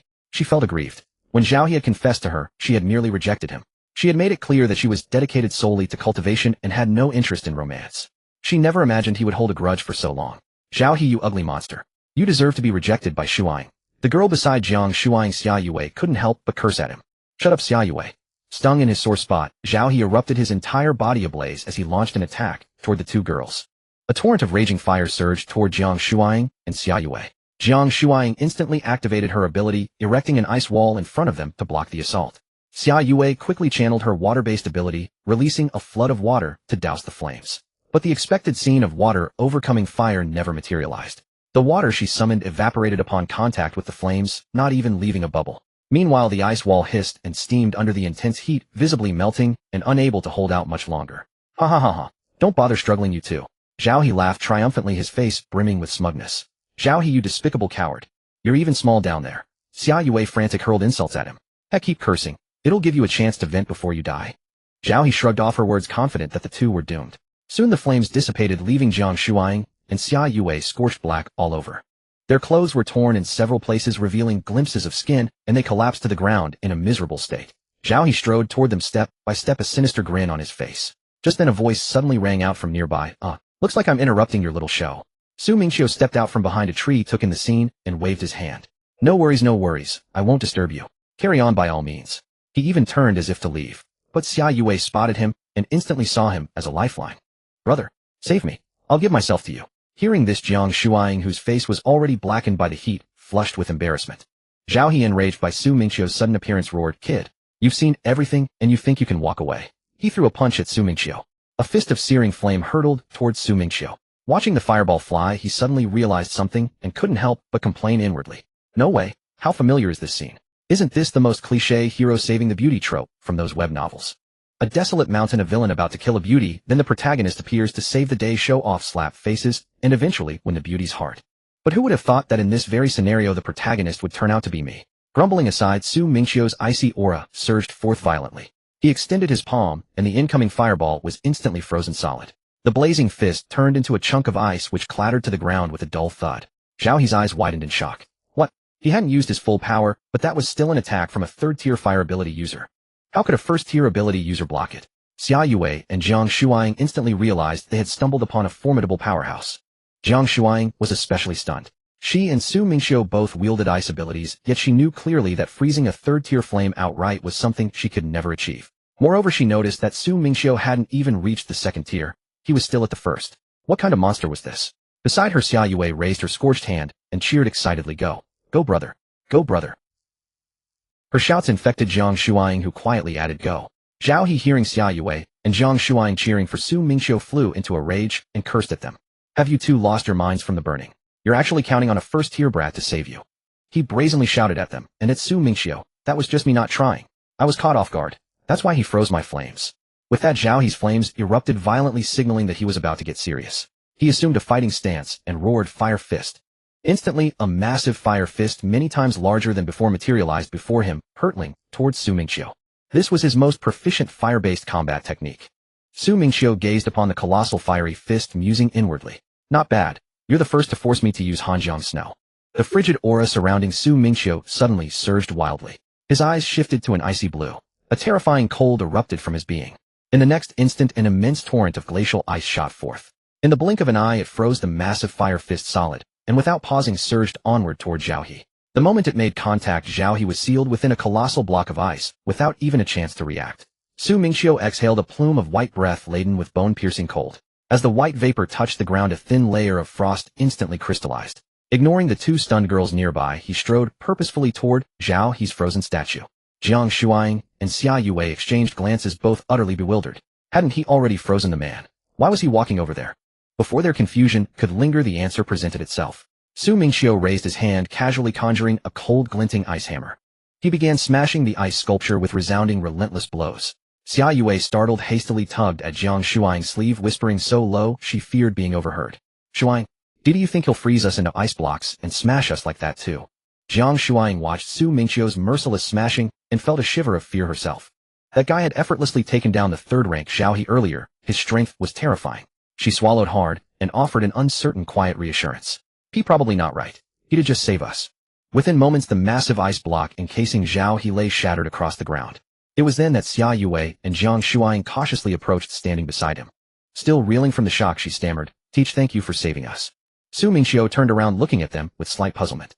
"Why haven't you two left yet?" Xia Yue's eyes sparkled with a sly glint. She suddenly leaned in, feigning a coy demeanor, and batted her eyelashes at him. "Oh, have you forgotten? A life-saving grace shall be repaid with one's very self." "Whoa, lady." Su Mingqiu stepped back in alarm, utterly bewildered. "Who are you? Do I even know you? I just saved you as a passing favor." "Lady." Xia Yue's temper flared instantly, hands on her hips, as she glared at him. "I'm only a sophomore." "A sophomore? How does that make me old?" Jiang Shuang, who had been tense, couldn't help but chuckle at their bickering. Even as a sophomore, you're still older than me." Su Mingqiu scratched his head, wearing an innocent look. "I'm only a junior in high school." "What a—" Xia Yue's eyes went wide as saucers. She pointed at him, momentarily speechless. "Why, you're only a high school junior? Were high schoolers this formidable these days? Am I truly getting old? Falling behind the times? How had the world become so absurd?" After all the commotion, Jiang Shuang stepped forward half a pace and spoke gently. A faint embarrassed blush colored her cheeks. You saved both of us, and here in this forest we don't have anything immediate to offer as thanks. Could we add each other on comms? Once we're out of the forest, we'd love to treat you to a proper meal and show our gratitude." "All right." Su Mingqiu nodded, but only left his phone number, as there was no signal in the forest. "You two should get going now." He tilted his chin, pointing toward the motionless, three-legged toad not far away, the very target of their mission in the forest. "Since your mission's done, hurry back and turn it in. Go home and take a nice hot bath." Xia Yue blinked, looking up at him in surprise. "Huh? What about you? Aren't you leaving?" "Me, Su Mingqiu scratched his head. "I'm going to stay here a few more days, do some more training." Hearing this, Xia Yue rolled her eyes and couldn't resist a mocking retort. "Oh please bro, this isn't training. This is pure slaughter. You don't have some kind of bloodlust, do you?" The two of them couldn't help but spare a moment of silent mourning for the unfortunate beasts that had yet to meet their end. Her words made Su Mingqiu pause, scratching his chin in thought for a couple of seconds. Could it be that I actually have some strange kink? No. He shook his head violently, casting aside the absurd notion. This isn't a bloodlust. I'm ridding the world of harm. These beasts are meant to be killed to protect the border anyway. How can that be called a kink? Alright, you two get going. Any later, and you won't make it out of the forest before dark. He waved his hand, shooing the dawdling pair away. Xia Yue and Zhang Shuang didn't linger. They walked over to the three-legged toad's corpse and pressed the containment bracelet on their wrists. The bracelet emitted a soft, glowing white light. In the next second, the half-person-tall toad corpse was sucked into the bracelet's spatial storage with a whoosh. It was standard gear issued by the school for students going into the forest for training. It was for storing beast corpses. Otherwise, there was no way to carry something that big. With their things packed, the two waved goodbye to Su Mingqiu. Xia Yue shouted at the top of her lungs, "We're off now. Don't forget to contact us." Zhang Shuang smiled warmly and waved. "Thank you, bye." Days passed by in a blur. Su Mingqiu looked down at the shattered ice at his feet and clapped his hands together. After days of hunting in the forest, his cultivation had surged to the 9th level of the 1st rank. He was just one step away from breaking through to the 2nd rank. The college entrance exam was drawing near. It was time to head back. With that thought, he channeled his ice-based ability, and a pair of translucent ice wings formed on his back. With a gentle flutter of his wings, he rose effortlessly into the air and sped off toward the forest entrance. Meanwhile, at the entrance to the beast forest, Lin Feng sat idly on the hood of a large jeep. He'd been waiting for Su Mingqiu for hours, passing the time by burying himself in his phone. He held up his phone, his eyes glued to the screen with great interest. Suddenly, a saccharine voice drifted from the speakers. "Thank you to Lin Feng, the #1 on the leaderboard for the big rocket. Love you, brother Lin. Mwah." Hearing this, Lin Feng scratched the back of his head, rubbing his nose with a hint of embarrassment, completely oblivious to the winged youth flying toward him from the sky. No sooner had he finished speaking than the female streamer on the screen began cooing at him in a sickeningly sweet voice. "Brother Feng, please give me another rocket. If you send 2 rockets, I'll give you my private contact info." The moment those words left her lips, the live stream chat exploded. Bullet comments scrolled across the screen in a dense, unbroken stream. "Damn it, I hate rich people. Is my goddess really submitting to money? Just wait, goddess. I'm withdrawing my grandpa's living allowance to send you rockets. Holy crap, you're a real filial son. This simp's attitude, I bow to you. You win." Lin Feng stared at the barrage of mockery flooding the screen, his face darkening. He held his phone up to the screen, curled his lip, and muttered under his breath. "Fuck, I only sent you a rocket because you're somewhat pretty, and now you're trying to squeeze more money out of me. Besides, what use would your contact info be? Chances are it's just a ghost account that won't even reply, the type that ghosts you right after you send the money." After muttering to himself, he directly exited the live stream and tucked his phone back into his pocket. He stretched his arms, worked out the stiffness in his lower back from sitting too long, and glanced toward the depths of the forest. He couldn't help but mutter, "How is that kid still not out? Maybe he's killing everything in there and lost track of time." Still, he wasn't truly worried. He had seen Su Mingqiu's strength firsthand. With an S-rank ice-type ability, what Outer Zone mutant beasts could possibly stand a chance against him? Forget the Outer Zone. If he went a bit deeper inside, that kid could probably stroll through unchallenged. As if summoned by his words, he spotted a figure with icy wings soaring through the sky, heading straight toward him at high speed. Lin Feng instantly sprang off the hood of the car, his eyes widening in surprise, and let out an involuntary curse. "Holy crap, you grew wings in just a few days." Staring at the pair of ice wings gleaming coldly in the sunlight, he felt envious to the point of toothache, muttering to himself, "Damn it, why didn't I awaken a natural type ability back then? That would be absolutely amazing." Su Mingqiu landed in front of him, and the ice wings on his back instantly shattered into fine ice crystals that melted away upon touching the ground. He smiled at Lin Feng. "Teacher Lin, sorry for keeping you waiting." Not at all. Lin Feng waved his hand hastily. "You're just in time. I only arrived a few minutes ago myself." While speaking, he was already sizing Su Mingqiu up from head to toe and immediately noticed something was off. The killing intent radiating from the kid had intensified significantly. He'd clearly slaughtered quite a few mutant beasts inside. And his cultivation realm. Lin Feng's eyes lit up. Good heavens, in just a few days the kid had already broken through to Tier 1 Stage 9. Excellent, very impressive. He patted Su Mingqiu on the shoulder, his grin splitting his face. "Looks like your haul in the mutant beast forest was even bigger than I expected.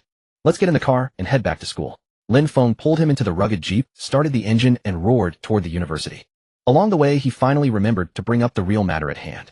"By the way, while you were in the forest these past few days, they've confirmed the location for the Northern Region's college entrance exam. It's set right here at our Hei Ming Martial Arts University." Su Mingqiu paused in surprise. Lin Feng kept his eyes on the road, gripping the steering wheel as he explained. "It happened just a few days ago, right near our Hei Ming Martial Arts University. A small spatial rift suddenly appeared, and the mutant beasts spilling out were all exactly Tier 1. It's the perfect difficulty level for your senior year initiation and assessment, so they've decided to hold the exam directly at that location." Spatial rifts emerged randomly across the country. No one could predict their locations in advance. The strength of the mutant beasts inside depended entirely on the rift's own grade. Some could spew forth terrifying Tier 5 or Tier 6 beasts, while others produced only Tier 1 creatures ideal for beginners to gain experience. I didn't expect this year's exam to be held directly inside a spatial rift. Mingqiu muttered to himself, but his eyes brightened with interest. The rugged jeep cruised slowly along the border highway, and before long, Ming Martial Arts University came into view.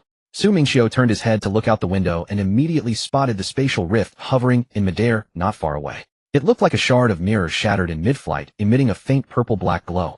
Its edges were slightly distorted, radiating an eerie spatial fluctuation. Numerous patrol members in camouflage training uniforms were stationed around it. They held monitoring instruments, keeping watch to prevent any mutant beasts from escaping and harming passersby. The car pulled to a stop at the gates of Ming Martial Arts University. Lin Feng killed the engine, pointed toward the rift in the distance, and smiled at him. "See that thing over there?" Mingqiu nodded.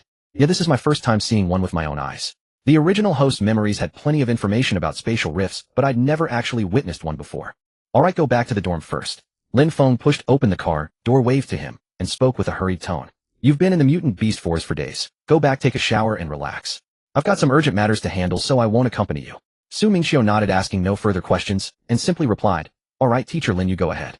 Watching Mingqiu's figure disappear through the university gates, Lin Feng finally breathed a sigh of relief. He glanced left and right to make sure no one was watching him. Only then did he quickly pull out his phone and dial the number. Once the call connected, he lowered his voice. "Hey sis, I'm on my way to you now. Safe technician, no. 78 for me like I asked last time. Don't let anyone else book her." As Mingqiu walked back toward the dorm, he was still puzzling over Lin Feng's hurried demeanor. He muttered to himself, Teacher Lin was in such a rush. There must be an emergency at the school, right?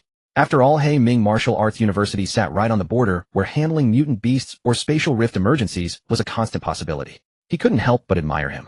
Teacher Lin seemed rough around the edges, but he was clearly dedicated to his work, rushing off to handle tasks, even after picking Mingqiu up. Mingqiu would never have guessed that the emergency mission he had just imagined was nothing of the sort. Lin Feng's urgent business was simply heading to a massage parlor to relax. Before long, Mingqiu reached the entrance of his own standalone villa. He had just pulled out his keys when his phone suddenly chimed 3 times, displaying 3 new friend request notifications. He opened them and immediately realized what was happening. There had been no signal inside the forest, so the requests had only just come through now that he was back in range. One was from Yang Wei, the guy he'd encountered earlier. The other 2 were from Xia Yue and Jiang Shuang, the 2 girls he had rescued that day. Entering the room, Mingqiu first grabbed a bottle of ice water and took a gulp, then turned on his phone and accepted all 3 friend requests at once. Almost instantly, 3 messages popped up with a series of chimes cramming the screen full. "Yang Wei bro leg. I left in such a hurry back then I didn't even ask your name. I don't know when you'll be free, but I absolutely have to treat you to a good meal." The messages from Xia Yue and Jiang Shuang were similar to Yang Wei's, all inviting him to a meal to express their gratitude. Xia Yue also attached a pitiful emoji sticker. Mingqiu smiled, sent his name, and politely declined the dinner invitations. "My name is Mingqiu. As for the meal, let's forget it. I still have to take the college entrance exam, so I don't have time recently." No sooner had the message been sent than Yang Wei's reply came back, instantly laden with exclamation marks. "What, bro leg? With your strength you're still taking the college entrance exam? Isn't that just bullying? We're both from the northern region. When the exam comes, we beg you to carry us and protect us." On the other side, Xia Yue and Jiang Shuang saw this message and exchanged a stunned glance. So he hadn't been joking when he said he was a senior high school student. Back in the forest, the 2 of them had thought Mingqiu was just messing with them. After all, with his strength to casually defeat the 3rd-rank Zhao He, who would have guessed he was a high school senior who hadn't even taken the exam yet. The 2 of them looked at the message and couldn't help but marvel. With Mingqiu's level of power, let alone ordinary martial arts universities, even the top-tier ones were his for the taking. After all, he had effortlessly defeated a 3rd-rank psychic. "Alright, I'm going to take a shower. Let's stop here." After sending this message, Mingqiu casually tossed his phone onto the sofa and stretched his arms. Having spent so many days in the forest, he was longing for a hot shower to relax. He turned and went up to the bathroom on the 2nd floor. Early the next morning, just as dawn broke, Mingqiu got up early. Today was the day of the college entrance exam. All senior high school students from the entire northern region had gathered at Ming Martial Arts University. The school gate was packed with students in various regional uniforms, bustling with excitement. He had just finished getting ready when Lin Feng rushed over in a flurry, slapping him on the shoulder as he entered and bellowing in a loud voice. "Little monster, show them what you've got in today's exam. Let them all know how formidable the genius who was directly admitted to Ming Martial Arts University really is." Mingqiu nodded. Suddenly recalling something earlier, he looked up and asked, "Teacher Lin, I heard that a S-rank psychic also emerged from Nanxing, right? Didn't he come to take the exam?" "Oh, that kid." Lin Feng scratched his head and smiled. "He was recruited by Daijing Martial Arts University, but he's still coming to take this exam." He leaned in and winked at Mingqiu. "When the time comes, you teach him a good lesson. Alright, let's go. I'll take you to the scene. Today's spectacle is really something." The two walked toward the school gate. Su Mingqiu looked at the massive crowd and couldn't help but gasp. Wow, there are so many people. Of course, this is every senior high school student from the entire northern region all gathered here, Lin Feng said with a smile. Su Mingqiu nodded, unable to help but marvel at the sheer scale. It was exactly like his previous life's college entrance exam. The same crowds packed tight. All students filled with anxiety and anticipation for the future. As they walked into the crowd, Lin Feng patted his shoulder. All right, take a look around on your own. I'm going to find my old high school principal to catch up. I'll find you when the exam starts. With that, he squeezed through the crowd and disappeared.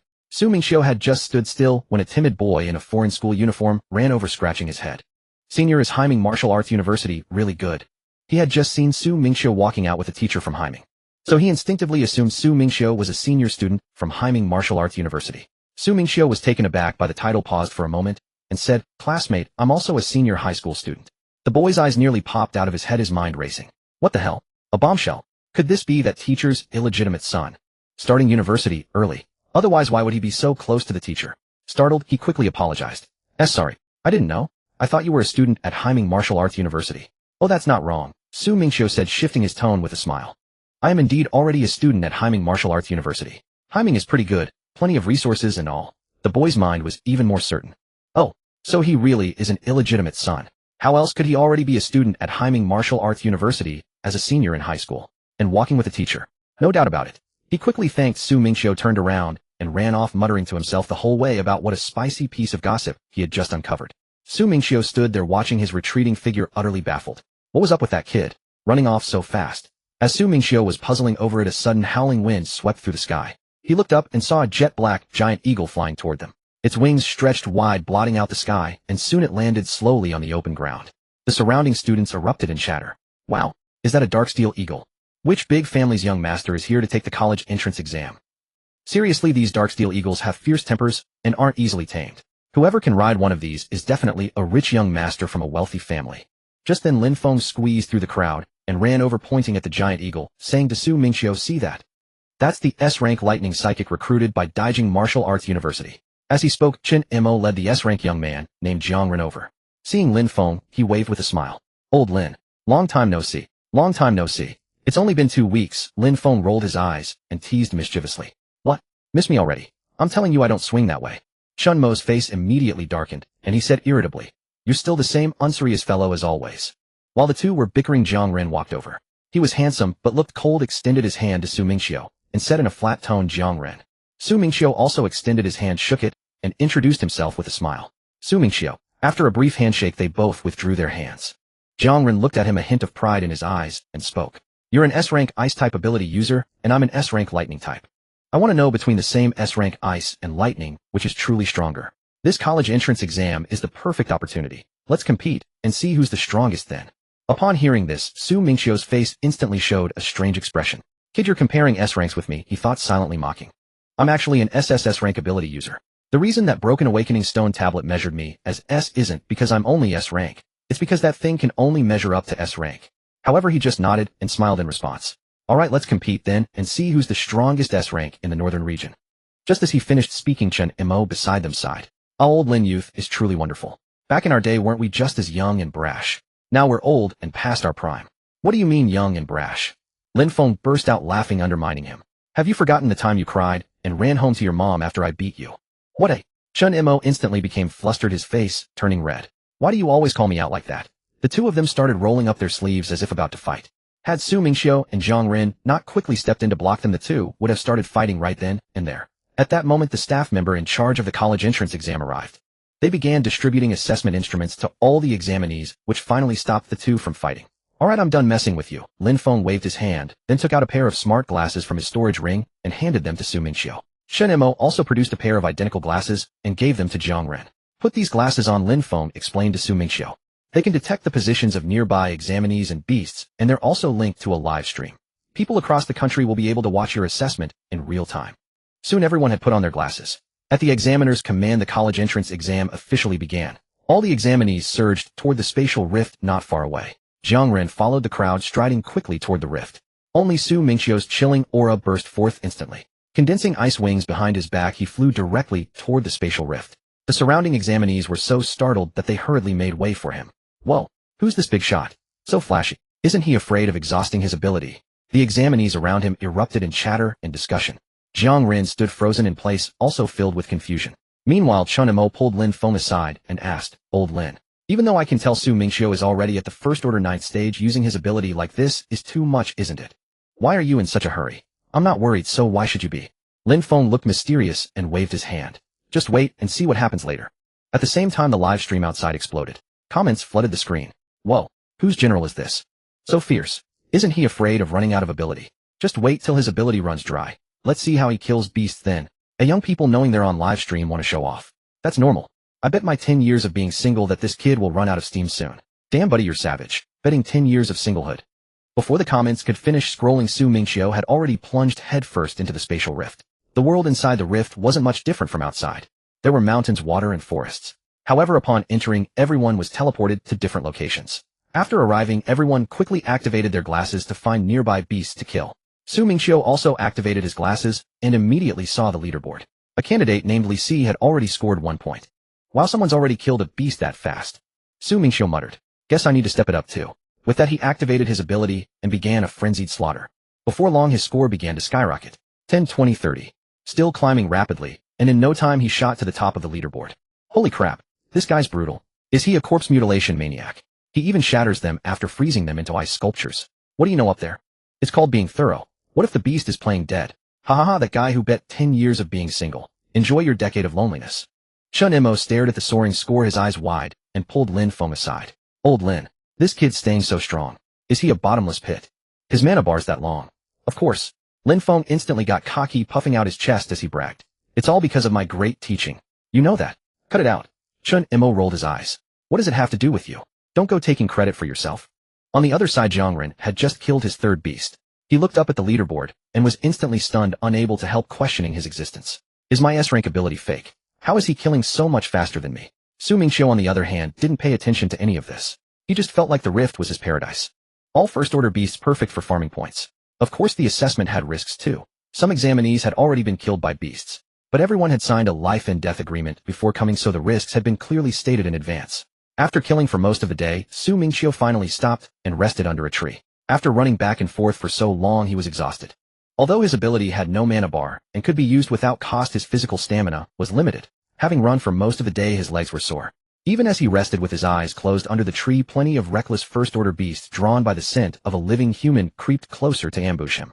But the moment these beasts approached within 10 meters of him, they were instantly frozen into ice sculptures by the bone-piercing cold emanating from his body.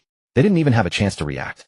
Thus, a highly dramatic scene unfolded. Su Mingqiu rested calmly under the tree, surrounded by a neat circle of beast ice sculptures. Like a small ice sculpture exhibition. Soon the remaining beasts figured it out. This guy was a jinx. They couldn't even touch him.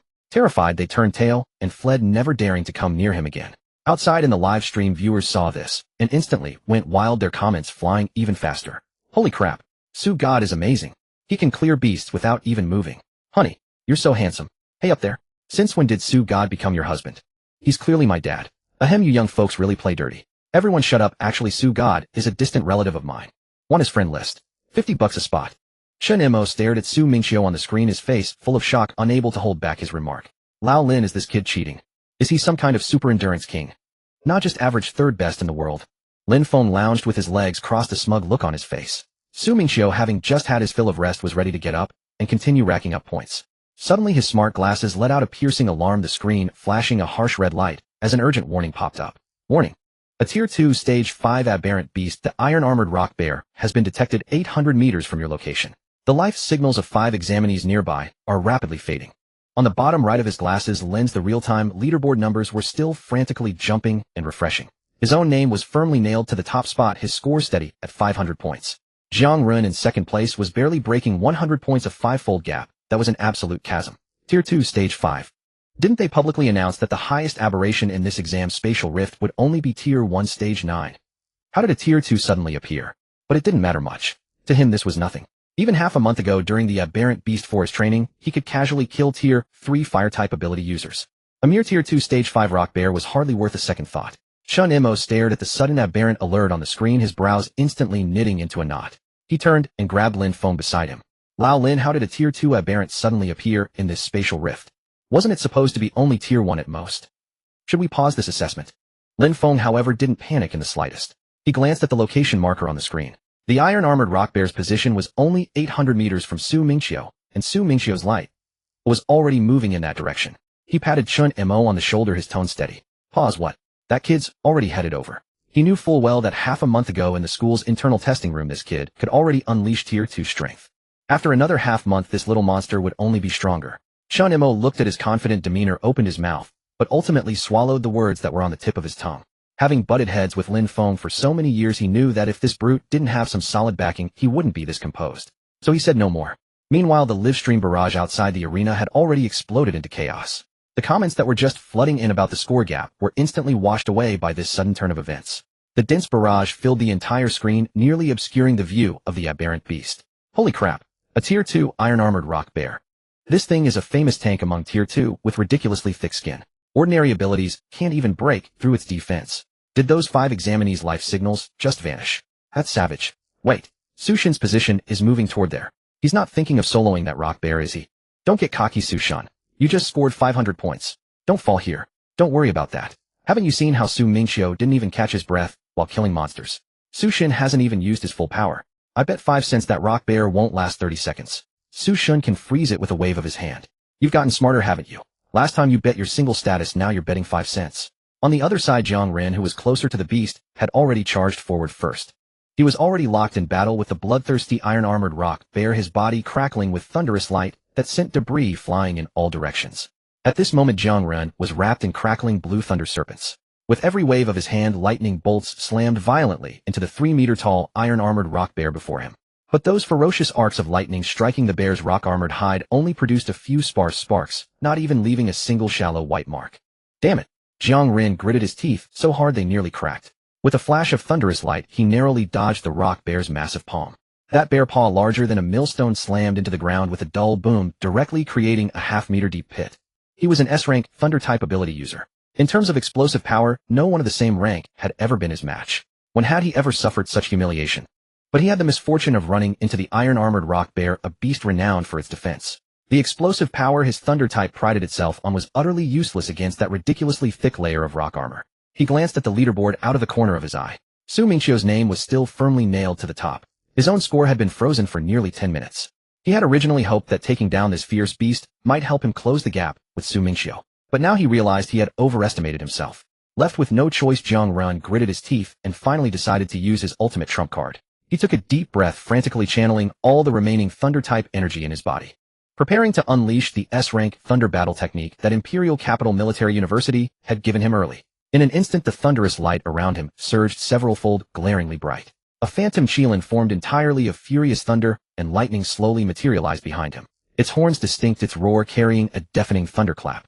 The next second, the thunder Qilin lunged forward with world-shaking force, slamming brutally into the iron-armored rock bear. The sky was filled with blinding lightning. Whoa, that lightning is way too bright. I can't see anything. Is this battle technique really that powerful? My god, who knew there were 2 great gods hidden in one exam hall? Jiang Ren's S-rank battle technique is so cool. Wait, the lightning's cleared. I can't believe how tough that bear is. It took that hit, and only came out scorched and bleeding a little. It's over, Jiang Shan is in trouble. Even his S-rank technique can't break through, and his energy's all used up right. What's the rush? Can't you see Su Shun is already heading over there? With Su Shun here, what's there to be afraid of? Lin Feng watched Jiang Ren's S-rank battle technique, couldn't help but slap Chun Mo's arm, grinning as he praised. Lao Mo, you're not bad, kid. But Chun Mo didn't even acknowledge him, his brows furrowed tightly as he stared intently at the live stream screen. He could see clearly that after Jiang Ren's attack his energy was completely drained. But the rock bear only suffered superficial wounds, its core faculties untouched. Jiang Ren bent over, hands on his knees, gasping heavily, his chest heaving violently. Damn it, his energy was completely spent. Hateful. He hadn't yet killed all these harmful aberrants. Since childhood, this thought had been like a thorn embedded in his heart. Back then, his parents had perished under the claws of aberrant beasts.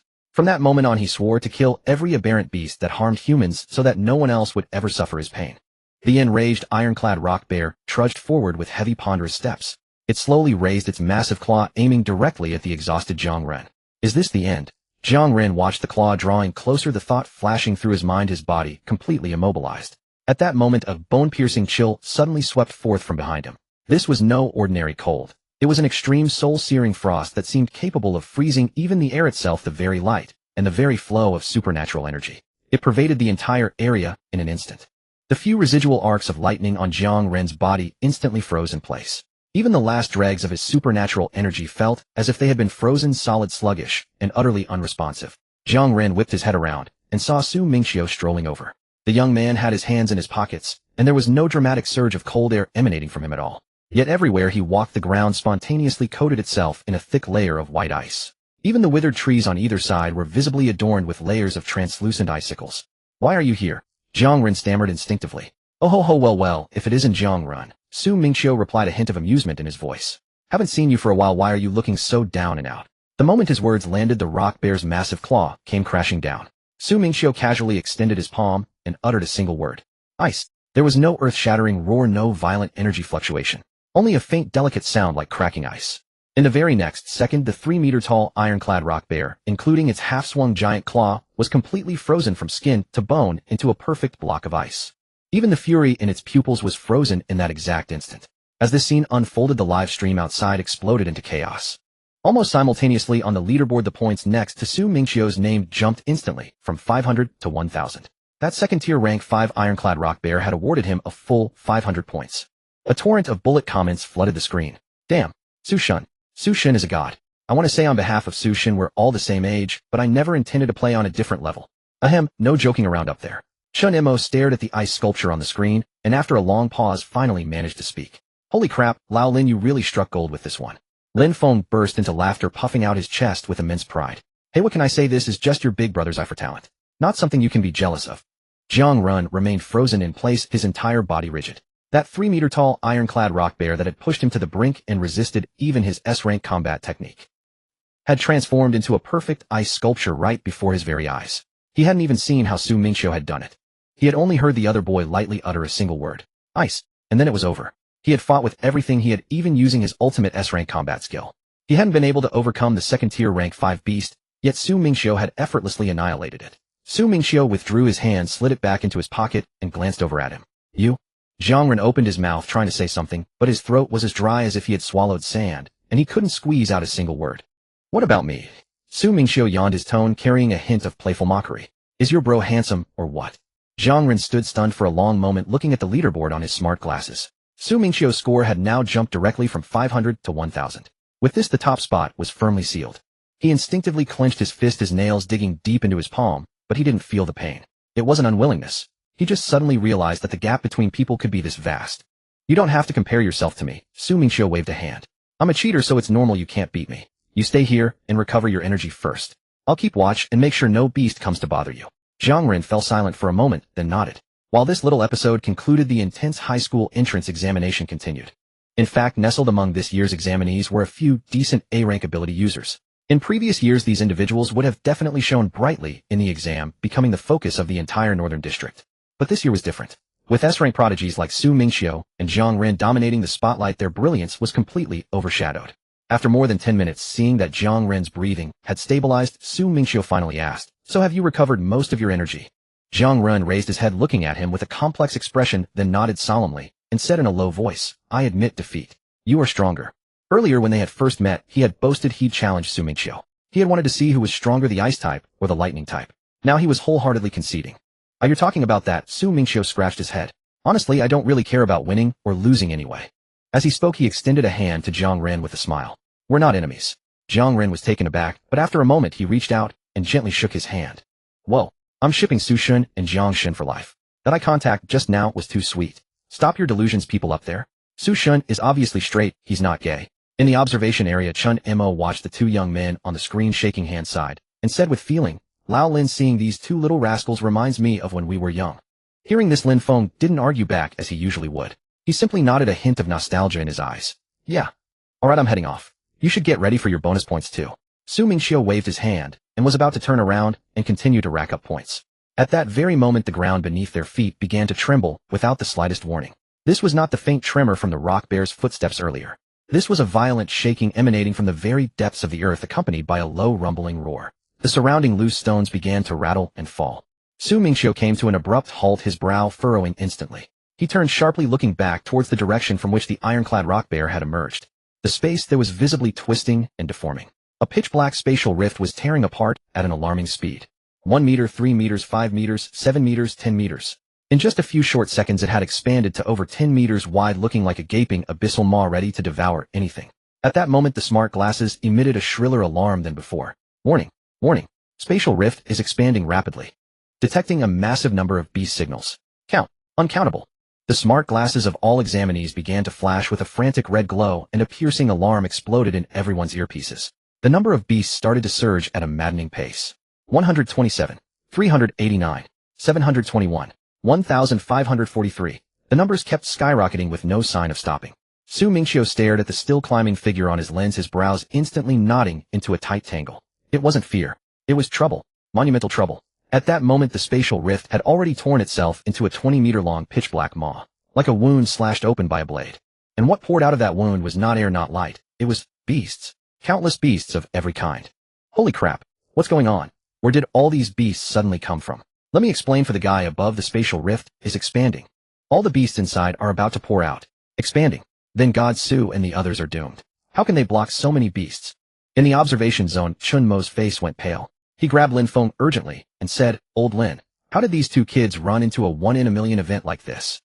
Lin Feng's face also darkened. He said in a low voice, "How should I know? While the spatial rift is expanding, we can't get in. We can only send people in after it stabilizes. For now, they have to rely on themselves." Zhang Ren also walked over to Mingqiu at this point, gazing at the beasts pouring endlessly from the rift. "What do we do?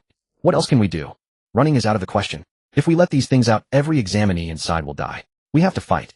He glanced at the beasts that had just emerged. For now it was okay. These newly appeared beasts were only at the early first-tier level, still manageable for the moment. On the other side, Yang Wei, who was grinding beasts in the distance, saw the frantic red flashing on his glasses.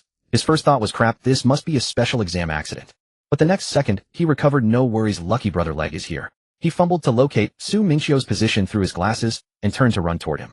Only by brother Leg's side was absolute safety. In truth, none of the examinees present were fools.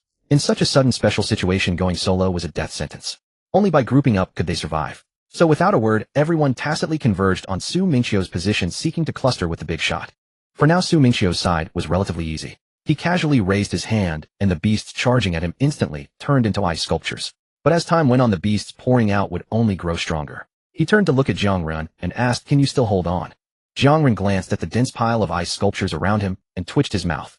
"I haven't really done anything. You've handled all of them. What's there for me to hold on to?" Just then students began arriving one after another. "Brother Leg. I'm here, brother Leg." Yang Wei was the first to rush over, panting heavily, shouting from afar. Mingqiu turned and looked at him, smiling. "It's you." He looked at the arriving examinees and called out loudly, "Since you're all here, don't just stand idle. Help us clean up the stragglers." "Got it, God Su," the examinees answered in unison. The spatial rift continued to spew beasts without end. But the moment a beast poked its head out of the rift before it could even see anything, it was instantly frozen into an ice sculpture. Mingqiu stood before the rift like a living defense tower. As long as a beast dared to show itself, it was immediately eliminated. Not even a chance to react. But this relentless killing soon enraged the beasts deeper in the rift. Before long, a giant azure scorpion emerged from the rift, its level clearly at level 3 stage 2. The moment it appeared, it lunged straight at Mingqiu. Its stinger gleamed with a poisonous blue light, moving at an incredible speed. Mingqiu casually conjured a wall of ice to block the attack. The ice wall shuddered under the impact, leaving a deep gouge. Mingqiu was now tied up by this third-tier scorpion. The remaining smaller beasts pouring out would have to be dealt with by the others. Oh no, God Su is trapped by that scorpion. I bet $5 that scorpion can't stop God Su. Damn, do you not believe in God Su's strength? Everyone raise your flashlights and lend your light to God Su. Seeing this, Zhang Ren charged forward, immediately engaging a second-tier beast that had just crawled out of the rift. Thunderlight exploded around him again. The remaining examinees also formed groups surrounding beasts, several at a time. Together they cleaned up the smaller beasts flooding in. The azure scorpion suddenly opened its mouth, but instead of the expected venom, it sprayed a bone-chilling blue mist. Damn, you scorpion actually have ice talent. Trying to show off your ice in front of me, the master of ice. He too blasted out a thicker white mist, directly countering the scorpion's cold breath. Their cold air collided exactly like the beam clash in Ultraman. Two beams of light struck each other, locked in a stalemate. Mingqiu clearly had the upper hand. His white mist was slowly pushing the blue mist back. Seeing the stalemate, the scorpion suddenly whipped its tail at Mingqiu, the venomous stinger driving straight in, trying a sneak attack. Mingqiu snorted with a laugh, extending his other hand as cold air burst forth. The scorpion's tail in mid-swing was instantly frozen solid inch by inch. The scorpion quickly jerked back to avoid the cold, but perhaps because it was an ice attribute beast itself.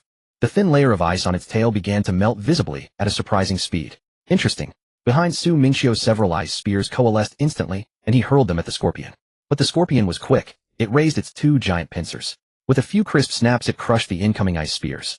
Taking advantage of the scorpion blocking the spears, Su Mingqiu flashed in front of it in an instant. He raised an ice blade formed in his hand and slashed viciously at its pincer. But the scorpion reacted extremely fast, instantly seeing through his move and clamping the ice blade tightly with its pincer. Even so, the hard pincer was already cut through, almost severed. At that moment, the scorpion's other pincer shot towards Su Mingqiu to crush him. Su Mingqiu quickly sidestepped and retreated to dodge the blow. The spatial rift ceased to spew out any more aberrant beasts. Su Mingqiu glanced behind him. Zhang Ren had already unleashed that S-rank lightning combat technique once more. That second-tier aberrant beast had been dealt with by him. Although the remaining examinees had suffered some casualties, everyone was coordinating in the battle, and the situation had been fully stabilized. Su Mingqiu exhaled a puff of white breath, fixing his gaze on the scorpion, as he finally grew serious. It seems you're the boss of this rift. As his words fell, his eyes instantly turned to pure ice blue. Cold river snow. In an instant, a terrifying surge of cold air rushed toward the scorpion. Seeing this, the scorpion hurriedly opened its mouth to spew cold air in defense, but it was utterly useless. It held out only for a brief moment before a crisp sound of ice shattering was heard. That third-tier second-stage ice-type scorpion was completely frozen into an ice sculpture. The residual cold air continued to spread outward, freezing all the remaining aberrant beasts as well. Alive. We're alive. Some examinees collapsed to the ground, and the moment they realized it, cheers erupted. Su the god is incredible. The crowd cheered the joy of surviving the calamity, dispelling all fatigue. Zhang Ren watched this scene and couldn't help but smile. In the observation area, Chen Mo and Lin Feng both finally breathed a sigh of relief. Their nerves taut for so long finally relaxed. This kid has really given us a huge surprise, Lin Feng said with a smile. At this moment, everyone's scoreboard was finally updated. Su Mingqiu's score had reached a terrifying 100 points, overwhelmingly surpassing all other examinees. Zhang Ren in second place had only 3000 points. The third and fourth places had merely over 1000 points, an absurdly large gap. The spatial rift finally stabilized and rescue personnel from outside had rushed in. They began to clean up the scene and treat the wounded. The college entrance exam, which had suddenly turned into a disaster, finally came to an end. Su Mingqiu and Zhang Ren walked out. Zhang Ren had sustained some minor injuries from the battle. Su Mingqiu, on the other hand, had not a single scratch, having perfectly soloed the entire beast tide without injury. Meanwhile, Yang Wei lay on a stretcher shouting from afar, "Brother Tue, when I get out and my wounds heal, I'll treat you to a meal. Don't forget." Su Mingqiu waved at him and called out, "No problem, call me." After exiting, Lin Feng immediately rushed over, threw his arm around Su Mingqiu's shoulder, and laughed heartily. "You little monster. You've really given me a huge surprise. Kid, you're famous now. The internet is full of your videos. The livestream clips from earlier are all over the place. You got 10000 points in this exam. Not just the top scorer of the northern region, the national top scorer is a sure thing. The scores from other regions are already out. The highest is only a little over 3000 points. Compared to you, they're far behind." Chen Mo also walked over, nodded at Su Mingqiu, and said with emotion, "Truly a hero emerges from youth." Then he turned to Zhang Ren, patted his shoulder, and smiled. "You did well too, didn't let me down." Su Mingqiu's battle video from the college entrance exam had gone completely viral online. In particular, the shot of his ice blue eyes when he activated his combat technique had been captured in high-definition close-up. It spread across all social media platforms. A college examinee single-handedly slays a third-tier aberrant beast. The spatial rift expands during the college entrance exam. A single candidate clears it without injury. The first examinee in history to break 10,000 points. A series of hot topics exploded on the trending list, with the accompanying image being the close-up of his ice blue eyes. Within just a few minutes, he directly topped the national trending list, and everyone was discussing this newly emerged genius teenager. Meanwhile, Xia Yue and Zhang Shuang were originally on a mission. When their teammates took a break and scrolled through their phones, they suddenly gasped. What the hell? Over 10,000. That examinee actually soloed a third-tier aberrant beast. Then all my years of cultivation have been wasted on me. Hearing this, Xia Yue and Zhang Shuang quickly crowded over, picked up their teammate's phone, and saw it for themselves. Sure enough, the news cover featured Su Mingqiu. They never expected he could get 1000 points in the college entrance exam. In their memory, no one had ever achieved such a high score in the exam. Murong Yin, the top newcomer of the Murong family, one of the four great aristocratic houses, looked at the news on his phone, raised an eyebrow, and curled his lips into a proud smile. Interesting, soloing a beast tide without injury. A wisp of dark red flame shot up from his fingertip, carrying a terrifying temperature. When the time comes, I'll see if my fire is fiercer or your ice is stronger. As the genius of the Murong family's generation, he was the only S-rank ability user among the aristocratic houses. He was also hailed as the strongest fire type in a century, having long surpassed all other geniuses from other families. He had originally thought no one among this year's freshmen could compare to him, but this guy had suddenly appeared. The top scorers from other regions also saw the news about Su Mingqiu. They all became interested in this suddenly emerged teenager. However, no one dared to underestimate him. After all, single-handedly killing a third-tier aberrant beast and soloing a beast tied, without injury, was no joke. None of them were confident they could do such a thing. As S-rank ability users, they had all aspired to be the national top scorer this time. Unexpectedly, a dark horse had appeared from nowhere, completely stealing the spotlight from everyone. On the other side, Mingqiu had just taken a shower. When he opened his phone, he was flooded with news about himself. He looked at the news cover, which was a close-up of his ice blue eyes, when he activated his combat technique. Mingqiu couldn't help being a little smug, touching his face. This close-up is good. Whoever took this cover deserves a raise. He casually scrolled through the comments section, where the comments were diverse and colorful. A bunch of miscellaneous hot comments left Mingqiu a bit embarrassed. His ears turned slightly red, and he hurriedly put his phone face down on the table. These comments are absolutely insane, terrifying. Mingqiu muttered quietly to himself. Just then his phone buzzed insistently. He picked it up and saw it was Yang Wei calling. The moment he answered, Yang Wei's booming voice came through.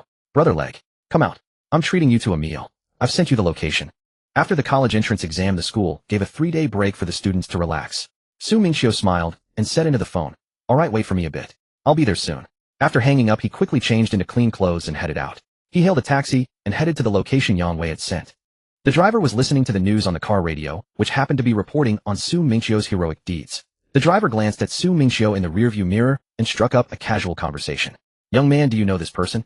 Judging by your age, you just finished the college entrance exam too, right?" "I know him. Isn't he the one who single-handedly cleared the entire beast tide? And besides, he's way better looking than me." The driver sighed and remarked, "I have a son in his second year of high school. I wish he could be that outstanding someday." With that, he launched into a long-winded story boasting to Mingqiu. "Back in my day, when I awakened, my ability was a B-rank strength-type superpower. When I was young, I could punch through a half-meter-thick wall. Unfortunately, I sustained internal injuries fighting beasts back then. Now that I'm older, I can only drive a taxi to make a living." Soon the taxi arrived at the destination. Mingqiu paid, pushed the door open, and couldn't help but breathe a sigh of relief. Finally here. That driver could talk. He went on for nearly half an hour. Mingqiu walked into the restaurant, and the receptionist at the front desk smiled and approached him. "Hello, handsome. Are you looking for a friend?" "Yes, room 401. Mingqiu nodded. The receptionist smiled, nodded back, and led him upstairs. When they reached the private room door, she smiled and said, "Here you go, handsome. Enjoy your meal." Mingqiu nodded to her, then pushed the door open and walked in. Inside the private room, Yang Wei was alone. His leg was injured, and he was leaning on a crutch. Seeing Mingqiu enter, he immediately struggled to stand up with his crutch, almost stumbling. "Brother Leg, you're here. Sit. Yang Wei was extremely enthusiastic, gesturing at the dishes on the table. "I didn't know what you like, Brother Leg, so I ordered every signature dish this place has." All right, sit down. Don't mess with your injury." Mingqiu quickly walked over to steady him, laughing as he teased. "I didn't realize you were this loaded, you sly dog." Yang Wei scratched his head, looking a bit embarrassed as he smiled.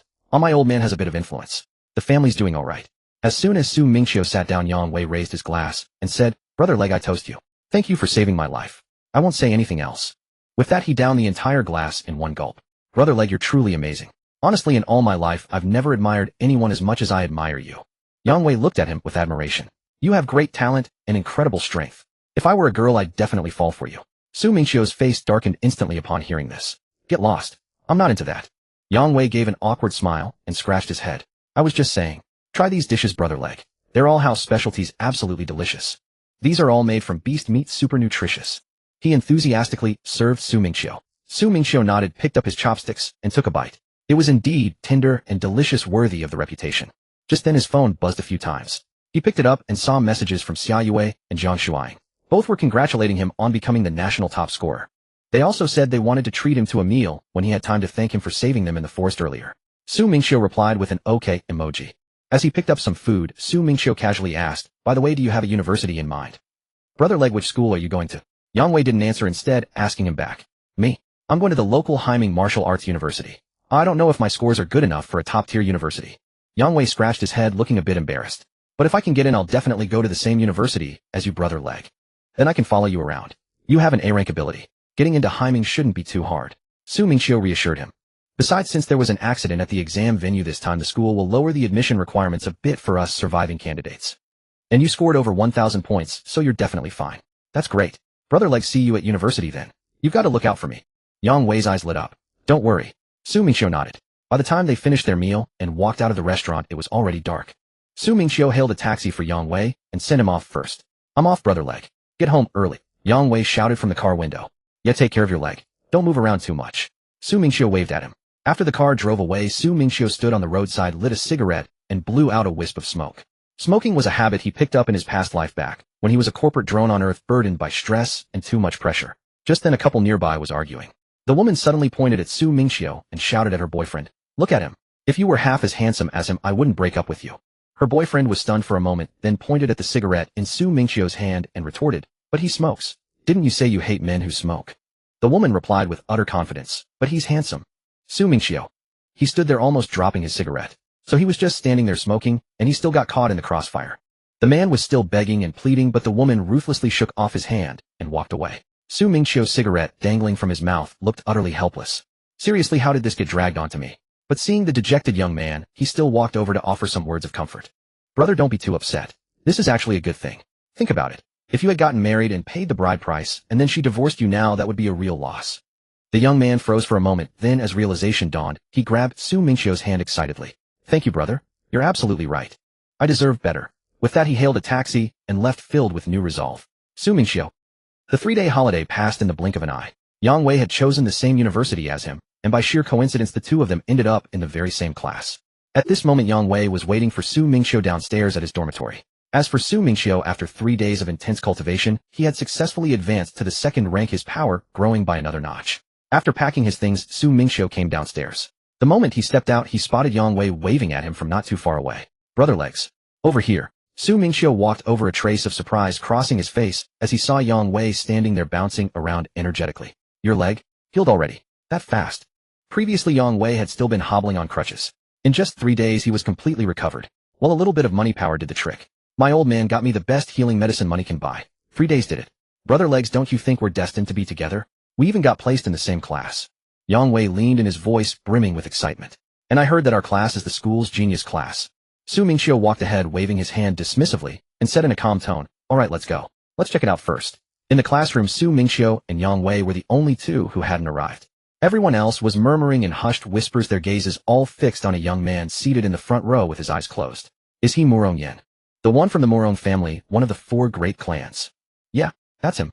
Hailed as the strongest fire-type ability user in a century. He's the one who crushed the geniuses of the other 3 clans, keeping them all in the dust. I heard he wants to challenge Supreme Su." "What? He wants to challenge Supreme Su?" a classmate joked in a low voice. "The sky is clear, the rain has stopped, and Murong Yan thinks he's hot stuff again. And that girl beside him, I heard she's not simple either. They say she's also an S-rank ability user. Why are there so many S-ranks in this year's batch? Haven't you read any novels? This is the legendary Golden Age, where geniuses come in droves." Just then the classroom door swung open, and Su Mingqiu and Yang Wei walked in. In an instant, all the whispering ceased. The entire classroom suddenly fell silent, and every single gaze landed squarely on Su Mingqiu. At that moment Murong Yan, who had been sitting in the front row with his eyes closed abruptly, snapped them open. He rose to his feet and walked straight up to Su Mingqiu. Su Mingqiu looked at him with a puzzled expression, but before he could even ask what was going on, the other spoke first. "My name is Murong Yan." Murong Yan stared at him, his eyes burning with intense fighting spirit. "You broke the college entrance exam record. I wield fire-type ability and you wield ice-type. I want to fight you." "Whoa. Murong Yan is actually challenging Supreme Su for real." Su Mingqiu was caught off guard for a moment, then said in a slightly exasperated tone, "Seriously, if you fire types want a challenge, go find a water type. Why come after me, an ice type? And besides, why should I fight you? What do I get out of it? Name your price. Anything you want." Murong Yan declared, thumping his chest. "A beast core." Murong Yan's face instantly contorted with difficulty. A beast core. That was far too precious. He had absolutely no authority to offer such a thing. "See, can you pick something else?" Su Mingqiu could tell from the expression on Murong Yan's face that the beast core was off the table. Murong Yan pondered for a moment. "How about this? I have a glacial spirit fruit. It grants a bonus to ice-type ability cultivation. I'll use that as the wager." "Deal." Su Mingqiu nodded at this. "Fine by me." Just then a middle-aged man in an instructor's uniform strode in, exuding a sharp and imposing aura. The moment he entered, the atmosphere in the entire classroom shifted. "The two of you will settle your business later. For now, get back to your seats." He walked to the blackboard, picked up a piece of chalk, and wrote 2 large characters. "Li Chuang. That's my name. You can also call me Instructor Li." He turned around, sweeping his gaze across everyone, and said in a deep voice, "For the next month, I'll be in charge of your military training." Having said that, he pointed at Su Mingqiu and Murong Yan. "Perfect.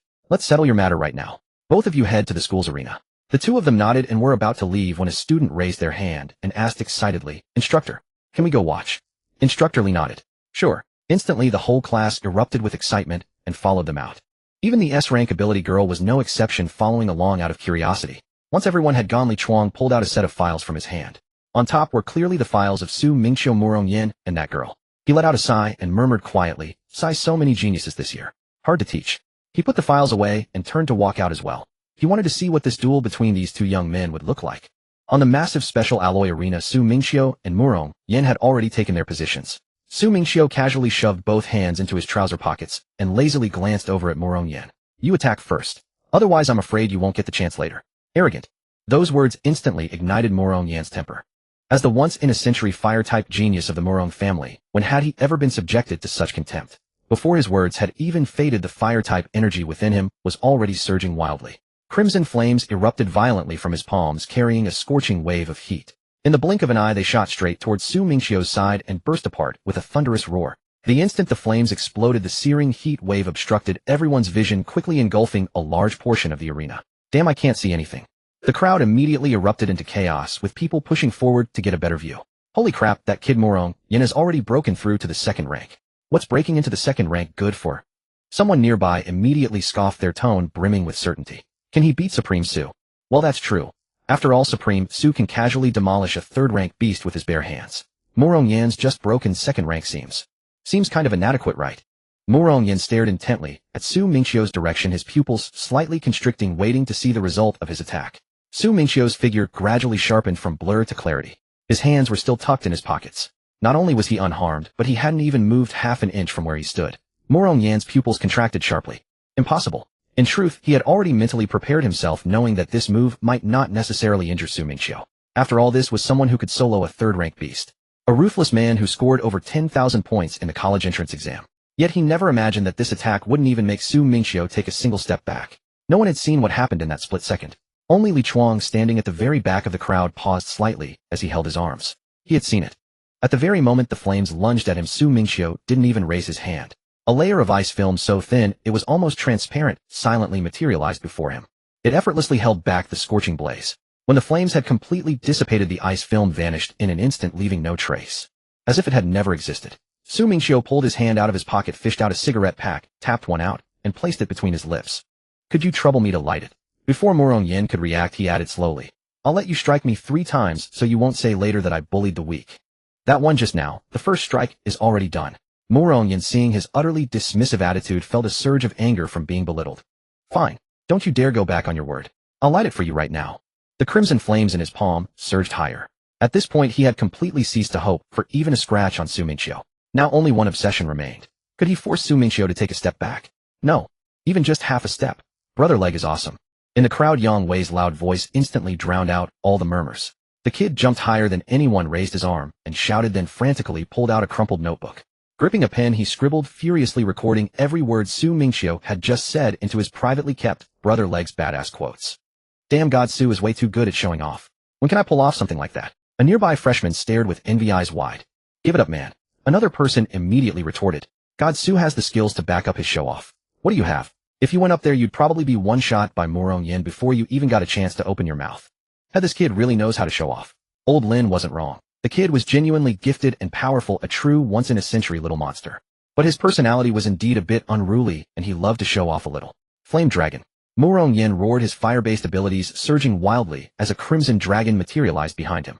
The dragon's scales were clearly visible, and it opened its mouth to spew scorching heat, causing the temperature of the entire arena to spike several degrees. "Su Mingqiu, I'm coming to light your cigarette." He gritted his teeth and roared. As his words fell, the flame dragon swung its tail and charged ferociously at Su Mingqiu. The moment the flame dragon reached Su Mingqiu, its movements suddenly slowed. It was as if it had fallen into thick mud, unable even to struggle. Then white frost spread across the dragon's body at a visible speed. The once lashing fire dragon was gradually frozen into a crystalline ice dragon. Finally, the entire dragon's body was frozen solid, with only the very tip of its whisker retaining a faint spark. Su Mingqiu stepped forward, leaned in with the cigarette, and lit it against that tiny spark. He took a drag and exhaled a faint smoke ring. At that moment, the last remaining whisker was completely frozen into a small shard of ice.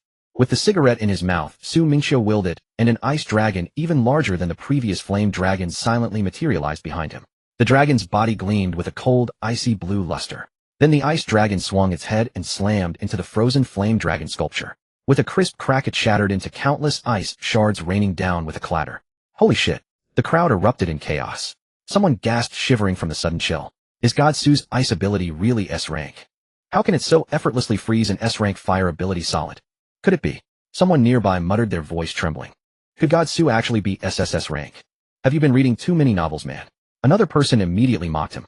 The awakening stone only measures up to S rank. Where would SSS rank abilities come from? What are you guys babbling about? Yang Wei pushed through, looking utterly matter-of-fact, and patted the person beside him on the shoulder. Isn't this perfectly normal? Because Brother Leg is a genius. Mu Rongyan stared at Su Mingqiu's feet, his eyes suddenly blazing with intensity. He moved. He actually moved.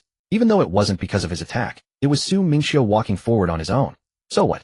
Moving was enough. He had finally forced Su Mingqiu to move. You still have one move left. Su Mingqiu held the cigarette. Use your ultimate technique. Don't hold back. You asked for it. Mu Rongyan roared with red-rimmed eyes as if ignited by his last shred of fighting spirit. He instantly mobilized all his abilities, crimson flames swirling madly around him. The temperature of the entire arena skyrocketed once more, even the air distorting from the heat. He slowly raised his right hand. Flame Emperor, with his roar, a blindingly bright crimson fireball condensed on his right hand, dazzling like a miniature sun, which he hurled fiercely at Su Mingqiu. Ice Age. The next second, a terrifying burst of cold erupted from Su Mingqiu. The scorching heat that had been distorting the air was instantly swept away. That miniature sun-like fireball didn't even have a chance to explode. In the blink of an eye, it was frozen into an ice ball, crashing to the ground with a loud thud. But the biting cold didn't stop. It surged along the ground toward Mu Rongyan, instantly surrounding him with a thick ring of ice walls, trapping him inside. Mu Rongyan froze for a moment, then instinctively reached out to touch the ice wall. He jerked his hand back, immediately gasping. SSS. It's cold. By now his abilities were completely depleted. He didn't even have the strength to summon a single spark. Exactly as expected. What else could it be? God Su beating Mu Rongyan was a foregone conclusion. The top dog of our genius class is definitely God Su. But who would be second? I wonder who's stronger between that S-rank girl in the class and Mu Rongyan. The murmurs in the crowd rose and fell, though everyone had long been accustomed to this result. Su Mingqiu, cigarette in mouth, walked to the ice wall, knocked on the frozen crystalline surface, and addressed Mu Rongyan inside. Alright, you lost. Give me the ice yuan fruit. Mu Rongyan's mouth twitched violently. He shouted through the ice wall, brother, can you get rid of this damn ice wall first? Oh, I forgot. Su Mingqiu finally realized and casually dissolved the ring of ice walls.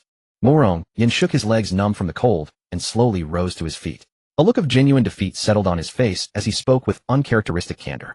I lost. The gap between us is too vast. I can't beat you. With that, he swept his hand across his spatial ring and produced the gleaming ice blue frostpith fruit. He tossed it towards Su Mingqiu, who caught it with ease and casually tucked it into his own spatial ring, a parting gift Lin Feng had given him before the semester began. Su Mingqiu finished the cigarette between his lips and flicked the butt to the ground. He ground it lightly under his heel, and a thin layer of white frost instantly crept across it. Not a single ember remained, extinguished completely. Alright, everyone, back to the classroom now. Li Chuang, standing at the back, finally spoke, his sharp voice cutting through the chaotic murmur of the crowd. The onlookers who had gathered around the arena began drifting back toward the classroom building in small clusters. Once everyone had settled into their seats, Li Chuang stood at the podium. He rapped his knuckles against the desk to suppress the lingering whispers. My self-introduction is done. Now it's your turn, one by one, starting from the left of the first row. Each of you will introduce yourself one after another. The moment he finished, a stocky young man in the first row shot to his feet. With a shy smile he spoke, hello everyone, my name is Wang Peng. I'm an A-rank strength type awakened. One by one the students rose to introduce themselves. There was an A-rank speed type, an A-rank metal type, and before long, it was the turn of the quiet girl who had remained silent all along. As she stood, many instinctively looked up. After all, this was the mysterious S-rank girl everyone had been whispering about. She offered the class a gentle smile, her voice soft and warm. Hello everyone, my name is Wen Xingyao. I'm an S-rank healing type awakened. If any of you ever get hurt, feel free to come find me. Holy crap, a healer. Yang Wei immediately sidled up to Su Mingqiu, his eyes gleaming as he whispered excitedly. She's an S-rank healer, the real deal. From now on, when we go on missions, we'll be practically invincible. After Wen Xingyao sat down, it was Mu Rongyan's turn. He rose and stated flatly, Mu Rongyan, S-rank fire type. Soon it was Su Mingqiu's turn. He stood without much fanfare. After all, everyone in the class already knew who he was. He simply said Su Mingqiu, S-rank ice type, and sat back down. Next up was Yang Wei. The kid sprang to his feet, back ramrod straight, his voice carrying a few decibels louder than anyone else's. Hello everyone, my name is Yang Wei. A few in the audience couldn't hold it in, ducking their heads together to whisper and snicker. Yang Wei. That name is way too fitting. Oblivious to the snickers, Yang Wei proudly explained, my dad said he hopes I'll achieve greatness, so he gave me this name. Pretty good, right? He scratched his head and added warmly, we're all classmates and friends now. My old man always says the more friends you make, the more paths open up to you. So I prepared a little something for everyone. With a flourish, he swept his hand over his spatial ring and produced 20 massive golden watches that gleamed brilliantly in the light. He laid them out neatly on the desk.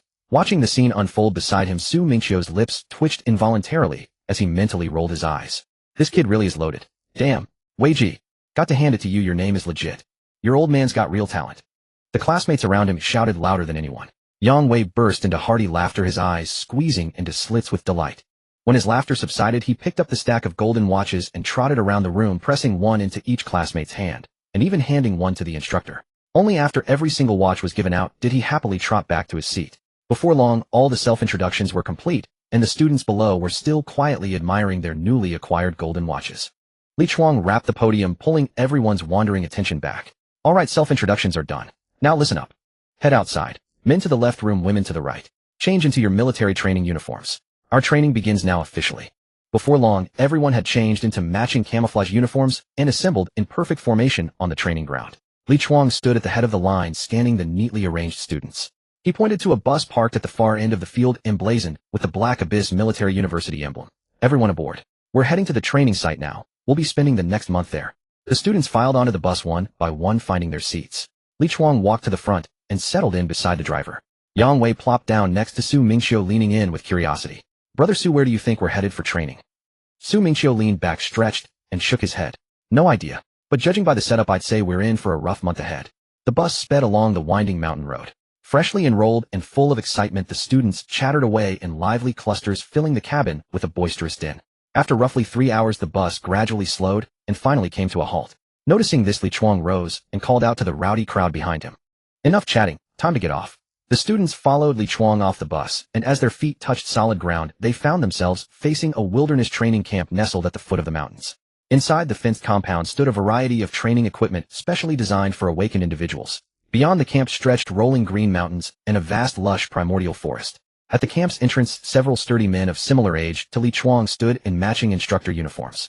They were leaning by the gate, smoking and chatting, and waved when they saw Li Chuang arriving with the new students. The head instructor, a man with a square commanding face, smiled and strode over to greet them.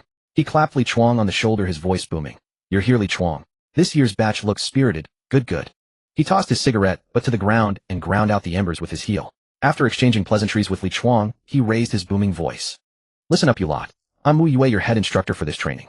Stop gawking at the scenery and follow me. Let's get you acquainted with the camp. The group followed Wu Yu into the training camp. As soon as they entered, Wu Yu pointed to the single-story building across from them. That's the boys' dormitory. Then he gestured to the building beside it and added, this one is for the girls. Remember it well, don't go to the wrong place. No sooner had he finished speaking than an instructor came running over, saluting Wu Yu. Chief instructor, the items you requested have been delivered. Go ahead and distribute them. Wu Yu nodded, his tone crisp. The instructor acknowledged and carried a large box, beginning to hand out items to the new students one by one. Each received a seemingly ordinary matte black bracelet. As he handed them out, Wu Yu explained. This is an ability-suppressing bracelet. It can temporarily suppress your abilities. During the upcoming military training, you won't be able to use your powers. Once everyone had such a bracelet, Wu Yu raised his chin and spoke solemnly. Put them on, and then try to see if you can still channel your abilities. After putting on the bracelets, everyone tried. Yang Wei was the first to put it on and attempted to channel his power. He was instantly astonished. Holy crap, this is incredible. I really can't use it anymore. It's like I've become an ordinary person. Not only him, but even Morong Yen and Wen Xingyao, both S-rank ability users, couldn't summon a shred of power no matter how hard they tried. The rest were even more overwhelmed. All had become ordinary people without abilities. Seeing this, Wu Yu smiled smugly. Of course, this is an ability-suppressing bracelet. If you could still use it. Before he finished, Su Mingqiu raised his hand, and a small ice ball appeared in his palm. What a... Wu Yu's eyes went wide, staring at the ice ball in Su Mingqiu's hand for half a second. After snapping out of it, he immediately shouted, as expected of the top scorer, bring another one. The instructor quickly fetched another bracelet. Su Mingqiu put on both, one on each wrist. Can you still use it now?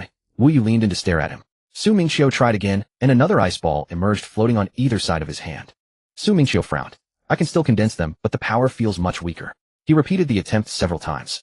One after another, they added suppression bracelets until Su Mingqiu had them on both his wrists and ankles. Only then was his ability completely suppressed. Whoa, brother leg. Yang Wei came over, looking at the 4 bracelets covering Su Mingqiu's limbs, unable to hold back his laughter. You're just missing a pair of chains before you can be sent to prison like a hardened criminal. Su Mingqiu's face instantly darkened, and he cursed irritably, get lost. The others around were stunned, glancing down at their own single bracelet. Then they looked up at the 4 bracelets crammed onto Su Mingqiu's limbs, silently reflecting. Indeed, the gap between people was enormous. Wu Yu cleared his throat and bellowed in his resonant voice. All right, stop crowding around. Now follow me to the cafeteria. This is your first meal in the training camp, and for the next month, it will be the most comfortable meal you'll have. The group followed Wu Yu toward the cafeteria. Before they even entered, the aroma of food wafted out. Having been busy all morning, everyone was already hungry. Their eyes lit up instantly. Go in and eat. You have 10 minutes. After you finish, immediately assemble on the playground. Wu Yu shouted to them. The cafeteria offered a wide variety of dishes with both meat and vegetables. The servers were steady-handed, filling each tray generously without a single shake. Brother Leg, look at this food. It's great. Yang Wei set his tray down and plopped beside Su Mingqiu, taking a couple of mouthfuls with a look of satisfaction. Morong Yin and Wen Xingyao also brought their trays and sat down, the four of them forming a table. As Morong Yin picked up some meat, he curiously asked Yang Wei, "Hey Yang Wei, why do you always call Su Mingqiu Brother Leg? What kind of strange nickname is that? I don't call just anyone that." Yang Wei puffed out his chest with pride. Brother Leg is handsome, incredibly strong, and most importantly, he saved my life. Oh, then give me a try too. Morong Yin raised his chin, deliberately teasing him. What should I call you?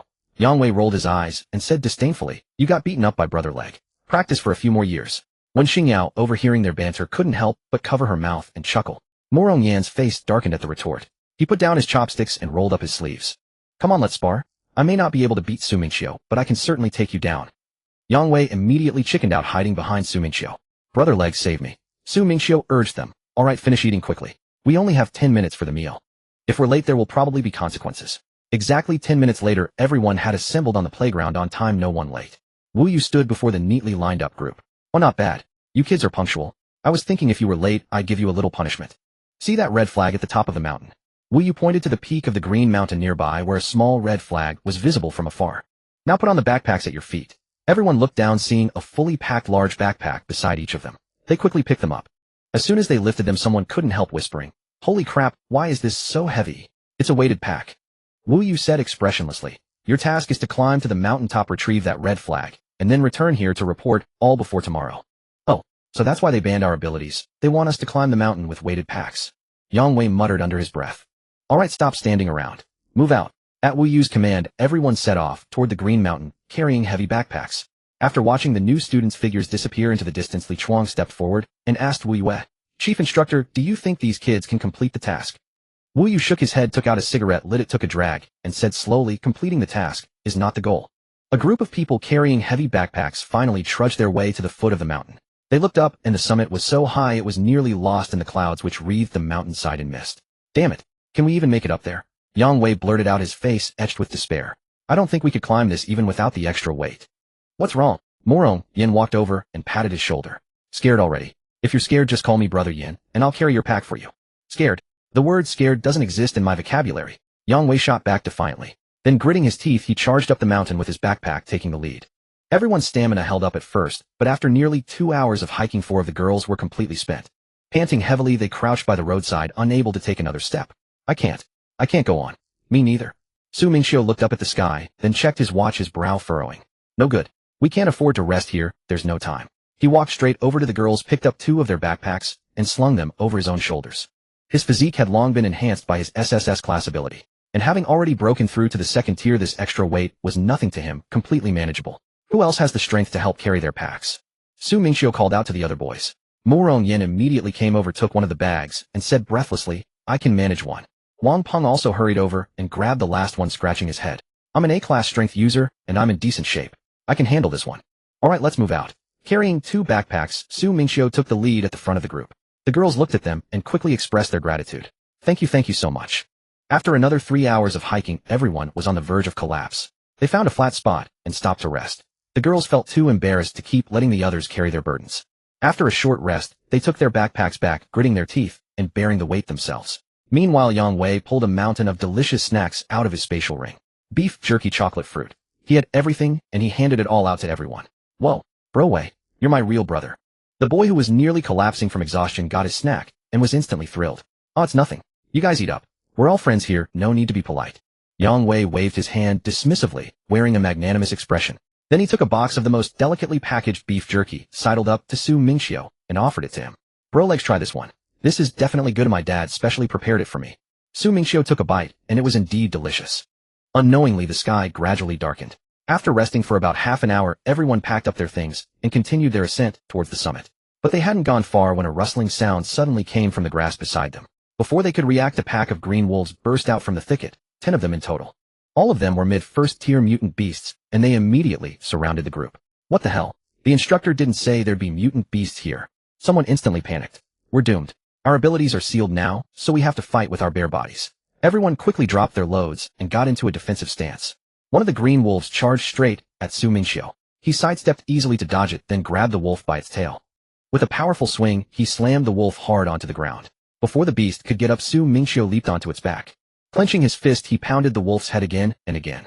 After just a few blows, the wolf went limp. He stood up and saw that because he'd finished so quickly, a few of the other wolves still remained. He immediately went to help, and before long, all the wolves were dealt with. However, a few people had been scratched by the wolves. Yang Wei had even been bitten and was now kicking the wolf's corpse in frustration. Everyone, let's do some basic bandaging for now. Our abilities are suppressed, but I'll give you all proper treatment once we get back. Wen Xingyao said softly. Mingqiu watched from the side, muttering to himself. He had seen it earlier. She had punched a lunging wolf and sent it flying with a single blow. So she's a combat healer. After the simple bandaging, everyone caught their breath, shouldered their packs, and continued on. The mountain was eerily quiet at night, with only the faint chirping of insects filling the air. Along the way, they gradually started to work together better. Whenever someone couldn't go on, others would lend a hand. Helping each other out, they managed to lighten the burden of exhaustion. As they trudged on, everyone looked up and saw the red flag at the summit getting closer and closer. All of a sudden, everyone was pumped up as if they'd been shot with adrenaline. They let out howls and charged up the mountain, with Yang Wei being the loudest of them all. But none of them noticed that their entire journey had been under surveillance. A tiny, ordinary-looking robotic bird had been silently following them the whole time. Back at the training camp, several instructors gathered around, watching the surveillance footage, nodding in approval. Not bad, not bad. Wu Yu took a drag from his cigarette and said with a smile, helping each other out, this batch of new recruits is much better than the previous ones. Finally, everyone reached the summit. Staring at the red flag planted at the peak, they were all incredibly excited. The journey here, climbing with heavy packs fighting mutant beasts, had been truly grueling. Bro legs, you should grab the flag. Yang Wei was the first to speak, calling out to Mingqiu. Everyone else echoed in agreement. That's right. Throughout this journey, Brother Su had helped everyone a lot. I have no objections to you taking the flag. Mu Rongyan stood to the side and spoke candidly. Wen Xingyao also nodded in agreement. Mingqiu stepped forward, grabbed the red flag, and held it high above his head. Alright, don't just stand there. Let's head down the mountain. Although descending was a bit easier than climbing, they had been walking all day and had fought a pack of mutant beasts. Everyone was utterly exhausted, barely able to put one foot in front of the other. By the time they finally made it back to the training camp, they were all so tired they could barely stand, nearly crawling on all fours. Only Mingqiu remained standing steadily. Mu Rongyan and Wen Xingyao fared slightly better than the others, but they were still exhausted, panting and wiping sweat from their brows. Wu Yu stood at the front of the formation with Li Chuang and the other instructors behind him. Chronometer in hand, he looked at the exhausted new recruits and said sternly, unfortunately, you're 3 minutes over the time limit. Upon hearing this, everyone collapsed to the ground in despair. Mu Rongyan also plopped down, gasping for breath, and said, since we failed anyway, let's just let it be. Mingqiu, however, remained calm. He planted the red flag on the ground and addressed Wu Yue. Chief Instructor Wu, we have completed the mission and brought the flag back. But you exceeded the time limit. Yet we completed the mission.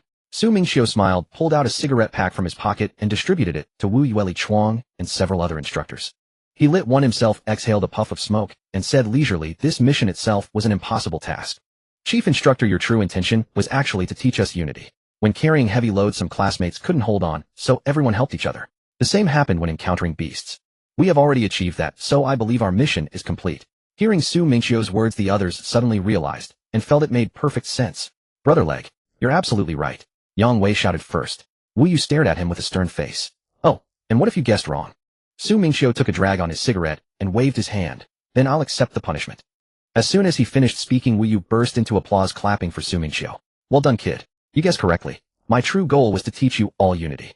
This is the first lesson of your military training, and you've done well. So your mission is successfully completed. Li Chuang and the other instructors behind him also started clapping. Alright, you've had a long day. Go back and rest first. Oh, and take off your wristbands. Today's task is over, no need for them anymore. Wu Yu called out to them. The moment those words were spoken, the group that had been lying on the ground too exhausted to move instantly sprang up and fumbled to remove their wristbands. The feeling of the supernatural power returning to my body is amazing. Someone couldn't help shouting out as the suppressed ability surged back into their body after an entire day. Everyone come here. I'll heal you. Wen Xingyao spoke, beckoning them with her hand. Wen Xingyao raised her hand, and a faint green light emanated from her palm. In an instant, she healed those who had been scratched by wolves and Yang Wei who had been bitten. Damn, no wonder it's S-rank healing. The recovery is so fast. Yang Wei blurted out. The healed individuals all expressed their gratitude to Wen Xingyao.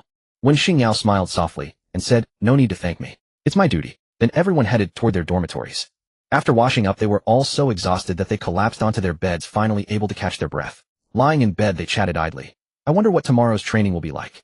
If the first day was this intense, I can't imagine what tomorrow holds. But as they talked, their voices grew softer, and soon, unable to stay awake any longer, someone fell asleep first. Su Mingqiu, are you even human? Morong Yin couldn't help asking. It was unbelievable that Su Mingqiu was not only incredibly strong, but also so sharp-minded. What kind of question is that? Of course I'm human. Su Mingqiu smiled. Sometimes you just need to calm down and think, and you'll see the essence of things. Brother Leg is right. Yang Wei chimed in immediately. Xiao Yin, you need to learn more. Yang Wei, are you itching for trouble? Morong Yin said irritably. Come here, I'll give you a flame massage. Yang Wei immediately backed down, quickly burrowing into his blanket, covering even his head. He pretended to sleep, not daring to say a word. The next second, his thunderous snoring filled the air. Morong Yin said nothing more. Under the blanket, Yang Wei secretly covered his mouth and giggled smugly, thinking to himself, good thing I'm smart and quick to react. Pretending to sleep saved me from that guy's beating. Soon the only sound in the dormitory was snoring. At 6 in the morning, a piercing alarm suddenly blared outside. The sleeping group was instantly awakened. Without a second thought, they got up, dressed, and rushed outside to assemble. Damn, I'm so sleepy. Training starts this early. Tell me about it. I feel like I just closed my eyes and now it's time to train. Within moments, everyone had gathered on the training ground. Li Chuang stood in front of the formation, scanning them, and nodded. Not bad, you're all quick. But you all look pretty sluggish. Then everyone start running laps around the field. Now, Su Mingqiu took the lead, running at the front. The rest followed behind him, matching his pace. They kept running until 8 o'clock, when Li Chuang finally blew his whistle and shouted, stop. Go have breakfast now. You have 10 minutes. Eat and return immediately. Everyone dashed toward the cafeteria. Inside there was a variety of breakfast items, steamed buns, fried dough sticks, soy milk, and more. I can't take it anymore. I ran all morning, and I'm starving. I need to eat a ton. Yang Wei grabbed a tray and rushed to the food counter, as if he wanted to take the entire buffet back. Su Mingqiu also went over and picked a few of his favorite meat buns and a fried dough stick. After breakfast, everyone returned to the training ground for assembly. Today you will learn basic swordsmanship. Li Chuang held a long sword in his hand, addressed them, then raised his hand. Come. Su Mingqiu stepped forward. Hearing Li Chuang's words, Su Mingqiu quickly walked to the weapon rack, casually pulled out a long sword, and returned to the center of the field holding it. Come, let's spar first. Li Chuang assumed a starting stance. Su Mingqiu didn't hesitate. He stepped forward and struck first a straight thrust. It was so fast that it made a faint whoosh through the air. He had never formally learned swordsmanship, relying entirely on his reflexes and strength, so his attacks were direct and straightforward. Li Chuang stood still, barely moving. He twisted his wrist slightly, and his long sword precisely struck the spine of Su Mingqiu's blade, with a crisp clang, deflecting the attack steadily. Then with a smooth upward motion, he swung his sword with force towards Su Mingqiu's shoulder and neck. Su Mingqiu reacted quickly, shifting his feet and sidestepping narrowly, avoiding the blade as it grazed past his arm. He didn't stop. Using the momentum of his sidestep, he swung his sword in a counterstrike toward Li Chuang's waist. But Li Chuang was after all an old instructor who had practiced swordsmanship for over a decade, rich with experience. Stepping with light, fragmented footwork, he leaned back slightly and easily dodged the strike. Immediately following, he flipped his wrist and thrust backward towards Su Mingqiu's chest. This left Su Mingqiu flustered. While he could match Li Chuang's speed, he lacked any understanding of sword techniques or how to dismantle them. Unsure of how to block or parry, he could only rely on his superhuman reflexes to clumsily retreat backward, barely dodging 3 or 4 consecutive strikes from Li Chuang. Before he could regain his composure, a chill ran down his neck. Li Chuang's sword tip had come to a steady halt at his throat. Seeing this, Li Chuang finally sheathed his sword. That's enough. You may step down. The surrounding freshmen were utterly stunned. Ignoring the crowd's astonishment, Li Chuang turned to address them all in a grave tone. Did you see that? This is swordsmanship. It is not something you can manage by simply swinging wildly on quick reflexes. Every move and stance is the culmination of centuries of practice by our predecessors. Speaking thus, he picked up his long sword, and before everyone's eyes demonstrated each move in slow motion. The sword wind produced a faint whistling sound, holding everyone's gaze fixed upon him. First stance: the rising sword. It balances defense with offense and serves as the foundation for all techniques. Memorize the grip, the posture, and the position of your center of gravity. He assumed the starting stance, explaining clearly how to position every finger and place every foot. Second stance: the straight thrust. The most basic offensive move, fast, accurate, and ruthless. Mastered it can break most defenses. He stepped forward, thrusting the long sword straight out. It moved so quickly it left only an afterimage, the air itself sighing as it was pierced. Third stance: the horizontal slash. An area attack. The long sword swept horizontally, raising a breeze that covered a radius of half a zhang in front of him. Fourth stance: the cleaving strike. Raw power to break defenses. He struck downward, the sword slamming heavily into the nearby empty ground, kicking up a swirl of fine dust.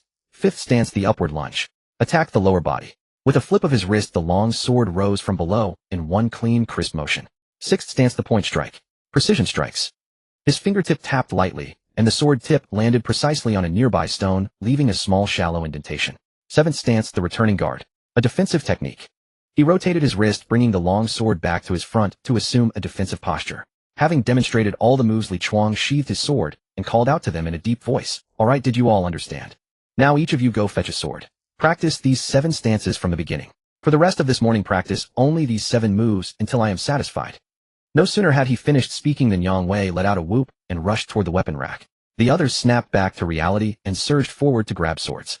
With that, the entire playground instantly came alive. The freshmen found their own spaces and began mimicking the forms against the empty air. Some stumbled, awkwardly unable to even hold the rising sword stance steadily, their forms crooked and unbalanced. Yang Wei was even more absurd, wielding his sword with such violent force that he nearly tripped over himself, drawing peals of laughter from those around him. Li Chuang walked with his hands behind his back, weaving through the crowd. He occasionally reached out to pat a freshman on the back or adjust their wrist, offering corrections. Shift your center of gravity forward. Stop leaning back or you'll fall. Relax your grip on the sword. Why are you clutching it so tightly as if it were a treasure? When performing the horizontal/rotate your waist, don't rely solely on your arm or you'll have no power. After circling around and correcting numerous small flaws, he soon arrived near Su Mingqiu. There Su Mingqiu stood in place, practicing the 7 basic sword stances move by move. Rising sword, straight, thrust, horizontal slash, cleaving strike, upward lunge, point strike, returning guard. The entire sequence flowed like moving clouds and flowing water. Though it still carried a hint of the clumsiness inherent to a beginner, it lacked the seasoned polish of Li Chuang's performance. Yet every move was standard flawless. Li Chuang watched from the side for half a minute, nodding secretly to himself. He couldn't help but think impressive. No wonder he was the top scorer in the college entrance exam. With a score of 10,000, his comprehension is truly beyond reproach. In just this short while, he had already grasped the basics of swordsmanship. This progress was far faster than when Li Chuang himself had started. After his internal reflection, Li Chuang turned his gaze toward Mu Rongyan and Wen Xingyao standing nearby. Mu Rongyan was gritting his teeth, practicing each move with exceptional seriousness. Though he was a beat slower than Su Mingqiu, he could already complete the full sequence of 7 stances. He only occasionally stumbled on the upward lunge. Meanwhile, Wen Xingyao stood to the side, practicing quietly and calmly. Her movements were steady, each strike gentle and precise. Though not as fast, she made fewer mistakes than Mu Rongyan, and her progress far exceeded that of the ordinary freshmen around them. Watching these two, Li Chuang nodded inwardly once more. They were S-rank ability users. Their comprehension and learning ability were simply different from ordinary people, far surpassing these A-rank freshmen. He was just about to step forward and offer some guidance regarding Mu Rongyan's minor flaw in the upward lunge when a loud voice rang out from behind him. Instructor Li, come look at this move of mine. I think I've mastered it. Li Chuang shook his head helplessly and turned to walk toward the boy. This kid certainly had high enthusiasm, though his posture was wildly incorrect. Yang Wei held his sword with his arms stretched rigidly straight, standing on his tiptoes, his entire posture crooked and awkward. Instructor, look, isn't my straight thrust pretty standard? Seeing Li Chuang approach, Yang Wei excitedly brandished his sword. He flicked his wrist too forcefully, nearly sending the training sword flying out of his hand. Li Chuang quickly reached out and grabbed his arm, saying irritably, Stop. Is that a straight thrust? That looks more like you're trying to throw the sword at someone. He then used his hand to adjust Yang Wei's death grip on his wrist. Next, he lightly kicked Yang Wei's foot, which was skewed to the side, correcting his center of gravity. Don't be in such a hurry. Take it slow, Li Chuang said, patting his shoulder. You cannot rush the basics. First master the rising sword stance until it is solid and stable, then move on to the next. Otherwise, you will only practice incorrect forms, making them harder to fix later. Yang Wei nodded, hastily muttering, "Oh," a few times, and firmly committed Li Chuang's words to heart. He then reset his stance, muttering softly to himself, center of gravity, forward, relax the wrist, use the waist power. Seeing that he had finally assumed the correct posture, Li Chuang finally breathed a sigh of relief. The morning sword training passed in the blink of an eye. After finishing lunch and standing in formation, they saw a particularly burly man walking toward them. He wore a tight training suit that revealed distinct blocky muscles, making him appear even more robust than Li Chuang. Stand at attention. The man bellowed in a resonant voice. I am your afternoon instructor, Zhaoyi. This morning you practiced the sword, which is the foundation of weaponry. This afternoon we'll practice fist techniques. We will practice the foundation of your own bodies. Zhao Yi, without waiting for a response, directly assumed a stance and addressed everyone. All right, I will now demonstrate once. Watch carefully and memorize every movement. He then performed the basic fist techniques in slow motion before the crowd. His movements were fierce and powerful. Each punch carried a faint whistling sound as it cut through the air, and his speed was so fast that only afterimages remained. After completing all the techniques, Zhao Yi retracted his stance and shouted, Did you all see clearly? Now find your own spots and practice. The group snapped out of their daze, quickly found empty spaces, and began imitating Zhao Yi's movements. Zhao Yi with his hands behind his back paced back and forth among them much like Li Chuang had done that morning. He went around correcting each one. Whoever lacked power in their punches, or had an unstable center of gravity, received a firm slap on the back and a gruff reprimand, put some strength into it. Are you tickling me? Don't sway. If you can't even stand steadily, how can you practice fist techniques? They continued practicing until the sun gradually sank westward. When darkness fell and the field lights came on, Zhao Yi finally blew his whistle and bellowed. All right, that's it for today. Dismissed. At those words, the group instantly collapsed, too exhausted to speak, and trudged toward the cafeteria. As the saying goes, food is the first necessity of the people. Today's training was finally over. The following half-month passed in a regular routine. Every morning at 6 sharp the alarm woke them, and they ran laps around the field to warm up. After breakfast, they practiced sword techniques with Li Chuang all morning. In the afternoon, they trained in fist techniques with Zhao Yi, and sometimes in the evening they had additional physical conditioning, weighted runs, push-ups, and combat drills in rotation. In the beginning, everyone was moaning and groaning every day, especially Yang Wei, who would collapse on his bed every night yelling about dropping out. But after half a month, they all gradually adapted to the intensity. Not only did their physical endurance increase significantly, but their basic sword and fist techniques also became quite polished. Su Mingqiu progressed the fastest, having already mastered the fundamental moves. Mu Rongyan also gritted his teeth and kept pace, silently competing with Su Mingqiu every day, determined to catch up. When Xingyao remained quiet and focused, training diligently each day and helping everyone soothe their sore muscles at night. Even Yang Wei, who had been clumsy and awkward at first, gradually perfected his movements. Though he still slacked off and goofed around, he made considerable progress. Even the instructors Li Chuang and Zhao Yi couldn't help but remark privately that this batch of freshmen was the best they had ever taught. Especially that kid Su Mingqiu. His comprehension was astonishingly high. One morning, as everyone gathered as usual on the training field, Chief Instructor Wu Yu walked over with his hands behind his back. He cleared his throat and bellowed in his trademark booming voice. Half a month has passed. Li Chuang, Zhao Yi, and I have all witnessed your growth. The freshmen below looked at him, curiously wondering what the chief instructor wanted to say today. Wu Yu swept his gaze across the crowd, nodded approvingly, and continued. In the first half-month you practiced sword techniques and fist techniques, laying a solid foundation in the basics. Then Wu Yu's next words sent the entire venue into uproar. In the next half-month we're going to do something real. Combat training. Combat. Mu Rongyan clenched his fists, his eyes blazing with excitement. He was already tired of these basic introductory drills. Su Mingqiu raised an eyebrow, somewhat intrigued. He wanted to test combining his sword techniques with his ability. Wu Yu watched the excited howling crowd and gestured for them to quiet down. Calm down. Calm down. In the next half-month you will go to a small spatial rift. Spatial rift. Yang Wei immediately panicked, grabbing Su Mingqiu's arm. Leg, brother. A spatial rift. There won't be another third-tier beast that can kill me with one slap, will there? I can't fight that. What are you afraid of? It's a small, newly formed spatial rift, very stable. The highest-tier beasts inside are only third-tier. Leave the third-tier ones to Su Mingqiu. The rest are just right for you to practice on. Your mission is to eliminate all the beasts inside. After speaking, Wu Yu waved his hand and shouted, all right, don't just stand there. Get in the vehicles now. Everyone quickly responded and followed the instructors to the several military off-road vehicles parked at the training camp entrance. The road to the spatial rift was an unpaved mountain path, impassable for ordinary buses. Soon, everyone crammed into the vehicles. The engines roared to life, and they drove deeper into the mountains. Now everyone's aura was far stronger than when they first enrolled. Those who had been at the 9th tier of the first stage had all firmly reached the 2nd stage. Mu Rongyan and Wen Xingyao had already reached the 2nd tier of the 2nd stage. As for Su Mingqiu, he had long reached the 4th tier of the 2nd stage, and was even showing faint signs of breaking through to the 5th tier. Yang Wei tugged at Su Mingqiu's arm, cautiously leaning, and his voice lowered. Wait, leg, brother, I just thought of something. What? Being so mysterious. Su Mingqiu looked up at him.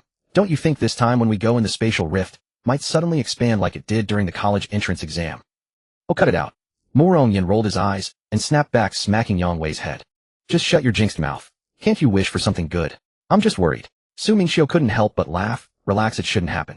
Last time was an accident. How could it be that coincidental? We're not that unlucky. But Su Mingqiu silently muttered to himself. Usually at times like this the protagonist in novels does encounter accidents. I need to be careful. Nearby, Wen Xingyao nodded and added softly. Yeah, the instructors must have scouted it out beforehand. If it were really dangerous, they wouldn't let us go in. The vehicles drove further into the wilderness, the smooth mountain path, gradually giving way to overgrown grass. Finally, the engine roar faded, and the vehicles came to a steady stop in a cleared open space. The moment they pushed open the doors, everyone's eyes were fixed on the sight before them. This spatial rift was identical to the one Su Mingqiu had encountered during the college entrance exam. Only it was even larger than the one they had faced then. Wu Yu followed, pushed open the car door, and got out.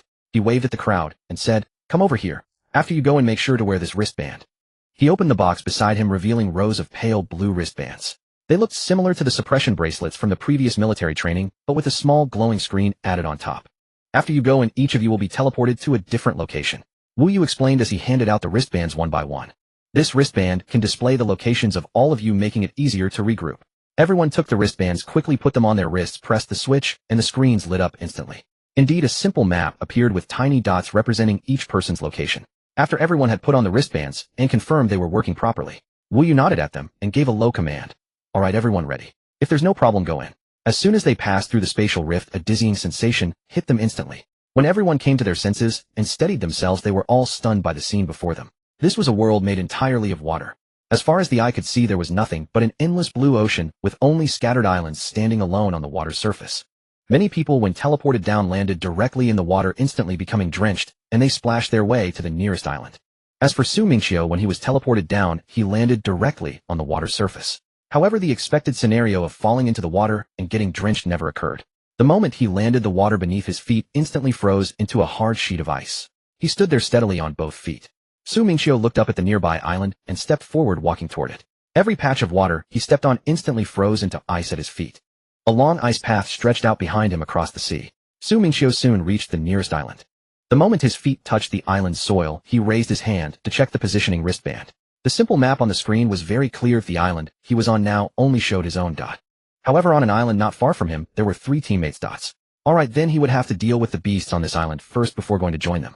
Just as he finished that thought, he heard a rustling sound from the nearby grass, followed by a foul stench drifting over.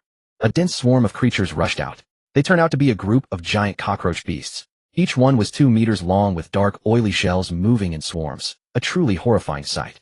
Mingqiu stared at the group of first-stage cockroaches, his brows instantly furrowing, as he couldn't help but complain inwardly, what disgusting beasts.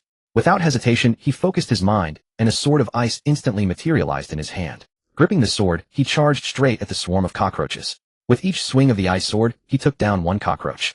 The dark first-stage beasts were no match for his ice blade. At the slightest touch, they were frozen through and instantly shattered into icy corpses. But the problem was that there were too many cockroaches, as if they were endless. He slashed for a long time. As soon as the front ones fell, more surged from behind. Dense, unending, and utterly nerve-wracking. Mingqiu frowned, and soon noticed something was off. These cockroaches were all coming from the same direction. It seemed their nest was over there. Without hesitation, he charged in that direction, cutting down every cockroach in his path. All those blocking him were struck down with a single swing, clearing the way forward. Before long, he reached a cave deep in the island. The cave was pitch black, its entrance hidden in thick grass, impossible to find without careful observation. At that moment, cockroaches were continuously crawling out from inside. So this was it. The nest of these disgusting creatures was inside this cave. Mingqiu walked into the cave, ice sword in hand. The stench inside was even stronger, nearly forcing him back out. As soon as he entered, he saw the massive creature at the far end of the cave. It was a second-stage peak female cockroach. That creature was countless times larger than the ones outside. Its dark, swollen belly was huge. At that moment, it was lying on the ground, continuously producing small cockroaches. So those endless small cockroaches outside were all her offspring. The female cockroach spotted Mingqiu entering and immediately stopped laying eggs. It flicked its antennae, then suddenly lunged at him with terrifying speed. Mingqiu remained calm. Gripping his ice sword, he raised his hand and slashed at the female cockroach. A chilling ice sword aura shot forth from the blade, flying straight toward the creature. With a poochie sound, the sword aura struck the female cockroach's body, cleaving it in 2 instantly. The wound radiated waves of cold air, freezing the surrounding air into a layer of white frost. The female cockroach isn't dead. The 2 halves of its body were still writhing on the ground, dragging its belly towards Mingqiu, making his skin crawl. Damn, they really are cockroaches, so tenacious. Mingqiu couldn't help but complain. Such vitality was just absurd. Without hesitation, he raised his hand and shot a beam of freezing air, precisely hitting the 2 writhing halves. Instantly, the disgusting pieces froze into solid blocks of ice, unable to move any longer. It seemed the beasts on this island were these cockroaches. With the queen dead, the remaining small ones were easy to handle. He turned and walked out of the cave, and the remaining small cockroaches outside were all cleaned up in no time. After clearing all the cockroaches on this island, Mingqiu glanced at the positioning on his wristband. He turned and headed toward the nearest island that had people. He no longer walked slowly on the ice path. Instantly, a pair of ice wings materialized on his back, and he flew directly toward that island. Walking was too slow, flying was much faster, and would allow him to reunite with his classmates sooner. At that moment, the 3 were jointly attacking a group of first-stage beasts, which were no problem for them. In no time, they were all eliminated. But just as they breathed a sigh of relief, they saw 2 huge creatures crawling out from the nearby grass. They turned out to be 2 rock turtles. Their shells were grayish, exactly like the stones on the island, impossible to notice without careful inspection. Those two rock tortoises. One was at stage 2, rank 4, and the other at stage 2, rank 1. Damn, two rock tortoises. One of them couldn't help but curse, his face instantly falling. If it were just one we could handle it, but there's a rank 4 one too. Another frowned and gritted his teeth. No choice. We have to go for it. The three exchanged glances, then, without hesitation, charged at the two turtles, slashing with swords, punching with fists, and unleashing supernatural attacks. All of it landed on the rock tortoise's shells. But to their surprise, a series of sharp clangs rang out. Their attacks only left a few shallow white marks on the shells. They couldn't even break through the defense. Holy shit, this turtle shell is way too hard. One of them yelled out. We can't even damage it. No sooner had he spoken than the larger rock tortoise suddenly retracted its head, then dug its limbs into the ground and slammed violently toward Wang Yu, who was standing nearby. His teammate quickly shouted, "Watch out, Wang Yu." Wang Yu reacted instantly and dodged to the side. But he was still a bit too slow. The tortoise's hard shell scraped his arm, drawing blood immediately. Just as the two hard-shelled bastards were about to charge at them again, a gust of icy wind suddenly swept in. Mingqiu had finally arrived. He landed right in front of the three, standing firmly between them and the rock tortoises. Sovereign Su. The three of them saw him, and instantly looked like they'd seen a savior, their voices filled with relief. Leave these two to me. You rest for now. Mingqiu waved a hand at them, without waiting for a response. He moved his feet, and in a flash slipped past the two charging turtles. Excuse me. The moment he passed the two rock tortoises, still lunging forward, visibly became covered in a thick layer of white frost from head to tail. In an instant they turned into two solid ice sculptures, frozen stiff, without even a twitch. The wings behind Mingqiu slowly dissolved into the air. Damn, Sovereign Su is so badass. One of them muttered under his breath. That was way too cool. He froze two stage 2 rock tortoises without even lifting a hand. Mingqiu paid no attention. He walked over and said, "Alright, the beasts here are handled. Let's go to the next island to find the other teammates." The three gave an awkward smile. One of them scratched his head and said sheepishly, "Sovereign Su, we don't have wings. We can't fly over." Mingqiu then realized. Oh right, they didn't have wings, they couldn't fly like him. But no big deal. It's fine. Follow me. Mingqiu walked to the seaside and reached his hand into the ocean. The blue water before him slowly froze into solid ice, stretching forward. It extended all the way to the next island, creating a long, smooth ice path across the sea. Alright, just walk along this ice path. You'll get there soon. Mingqiu pointed at the ice path. I'll go ahead and check on the situation over there. With that, the wings on his back reappeared, and he flew toward the next island. The three looked at each other, then at the endless ice path before them, swallowing hard. One of them murmured, "Is this even human?" Freezing the ocean with a flick of his hand, Mingqiu flew toward the next island in midair. After a short while, he glanced down at the positioning bracelet on his wrist. The simple map on the screen was crystal clear. There were 5 dots of light on the island ahead. But all 5 dots were flashing a harsh red. Mingqiu immediately understood. That was the bracelet's built-in distress signal. Those 5 people were in serious trouble. Without hesitation, he accelerated his flight. On that island Murong when Xingyao, Yang Wei, and the others had already cleared all the beasts. But who would have guessed? Right after they finished the beasts, several people suddenly jumped out. The leader was a burly man with a black snake tattooed on his face, exuding a murderous aura. He laughed loudly as he looked at them. "Ha ha, you little brats, today is your death day." Murong immediately stepped in front of his teammates with a grave expression, staring at the brute and gritting his teeth. "You're from the evil god sect. Ha ha ha, Murong, you've got good taste. Alright, I don't want to hear any more of your nonsense." As he finished speaking, he attacked the 5 of them. As the fight went on, Murong and the others realized something was wrong. This brute wasn't using his full strength at all. He was just toying with them. Every time they got injured, he would immediately stop and hold back. He waited for Wen Xingyao to heal them, and only when they were fully recovered would he attack again. "Are you out of your damn mind? If you're going to fight to the death, why are you dragging this out?" Yang Wei was furious, cursing at the brute. This was just too humiliating. Meanwhile, the few lackeys behind the brute muttered among themselves, "Do you think this will lure Mingqiu over?" "Definitely. I've done my research. Yang Wei is his underling. That kid will definitely come to save him. What if the boss can't beat Mingqiu?" "Impossible. The boss is a stage 3, a rank 5 expert. Mingqiu can at most handle a stage 3, rank 2. There's no way he can beat the boss. Besides, the boss has been blessed by the evil god. His abilities are enhanced. Even if Mingqiu has some skill, he's no match for the boss. Don't worry." The brute, while fighting, suddenly turned around and glared at them, barking in a rough voice, "Stop gossiping back there. Quit your mumbling and surround them now." The lackeys quickly responded, "Yes, boss," and hurried over to encircle Murong and the others. Once surrounded, one of the teammates with a wounded arm urgently asked Murong, "What do we do, Murong? What are we going to do?" Murong frowned, staring at the ferocious brute, and gritted his teeth. "I don't know either. Looks like they're using us as bait to lure Mingqiu here." "Lure Leg God?" Yang Wei was stunned. "Are they insane? Once Leg God gets here, he'll freeze them all into ice sculptures." The brute heard Murong words and burst into laughter, thumping his chest arrogantly. "Kid, you're pretty sharp. You're right, that's exactly the plan. Once Su Mingqiu arrives, I'll send you all to the afterlife together. Not one of you will escape.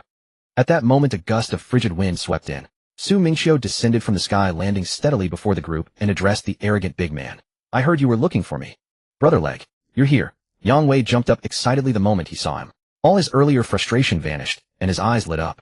Morong Yin quickly warned Su Mingqiu, be careful Su Mingqiu. He's from the evil god cult. His target is you, they just used us as bait to lure you here.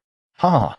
The big man burst into laughter when he saw Su Mingqiu, and said to him, Su Mingqiu, join our evil god cult. If you join us after receiving the blessing of the Lord Evil God, you will become much stronger, much better than staying in that lousy university. Oh, join the evil god cult. Then give me 100 or 80 S-rank battle techniques first. The big man was instantly stumped, paused for a moment, then quickly waved his hands. You can receive the blessing of the Lord Evil God. It's far better than any lousy battle technique. Oh, so you don't have any? Su Mingqiu spread his hands, looking enlightened. I think your so-called evil god is nothing more than a stray dog on the roadside, skulking around for so long, not daring to show its face. You must not insult the Lord Evil God. The big man's eyes instantly turned red, and he shouted at Su Mingqiu. The Lord Evil God is invincible. Since he refused to join the evil god cult, then died. The big man roared, and in an instant his skin began to turn red and streams of scorching lava flowed down his body. The lava dripped onto the ground, burning small smoking pits into the dirt. Leave him to me. You lot deal with those brats over there. He shouted to his underlings. Got it, boss. The underlings responded, and were about to charge. Seeing this, Morong Yin immediately led the others to meet them. They blocked the underlings. Lava bomb. The big man extended one arm, and a steaming ball of lava flew towards Su Mingqiu, carrying a scorching heat wave. Su Mingqiu raised his hand and condensed an ice ball, then sent it crashing into the lava ball. With a loud bang, the two spheres collided fiercely. The ice ball was instantly melted by the scorching lava, but the lava ball was also cooled by the ice ball's chill. Watching this, the big man said to Su Mingqiu, it seems I really cannot let you live. You're only at level 2, stage 4, yet you can fight me at level 3, stage 5. If you're allowed to grow, you'll be truly formidable. Your so-called evil god's blessing isn't that impressive either. Is that all you've got? You? The big man's face turned red with anger. Don't get too cocky. As soon as he finished speaking, the lava on his body flared up even more, and the surrounding temperature soared instantly.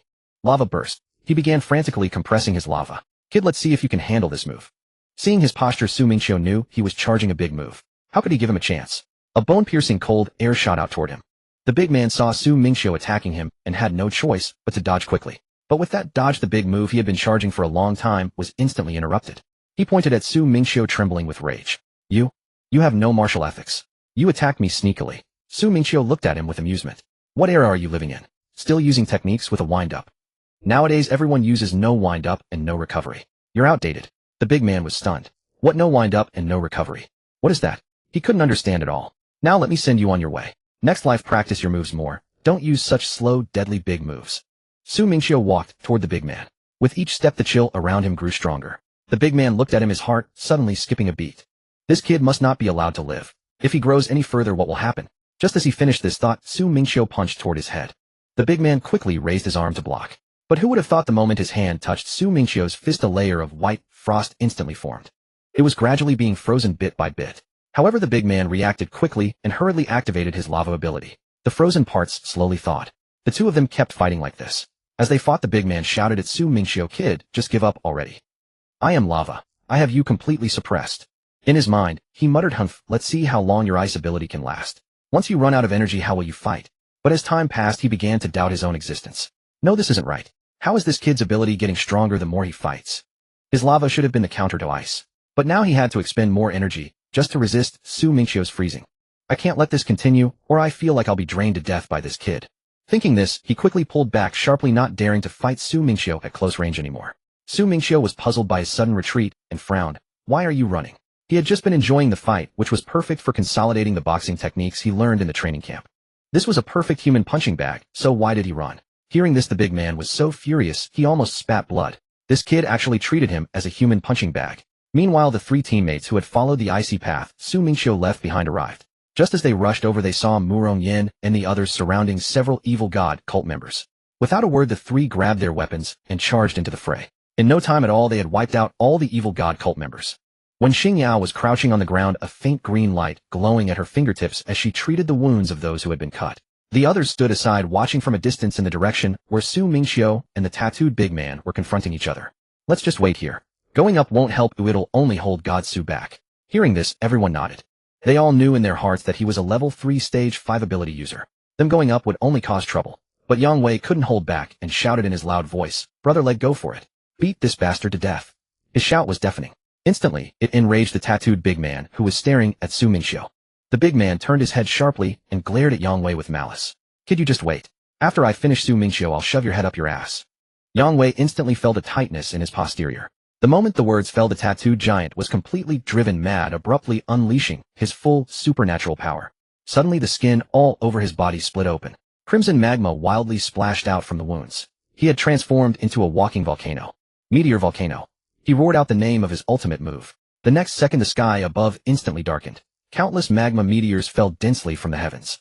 Not only aimed at Su Mingqiu, but also toward Murong Yin and the others beside him. The temperature of the entire island instantly skyrocketed to a terrifying degree. "Boy, go to hell." The giant roared wildly with red eyes. This was his killing move, a strike blessed by the heretic god. This blow would smash all these annoying brats into pulp. Watching the magma meteors raining down, Su Mingqiu finally frowned. "I was planning to play with you a bit longer, but I didn't expect you to be so fragile." He paused and looked up at the crazed giant. "In that case, I'll send you to meet your heretic god. Cold river snow." As his words fell, his pupils instantly turned into translucent ice blue. That was the sign of him using his full power ability. The next second, a chilling air, even more terrifying than before, erupted from his body. Bitter cold instantly swept the entire island. The heat wave that had made the air distort and the sand glow red was instantly swept away by this cold.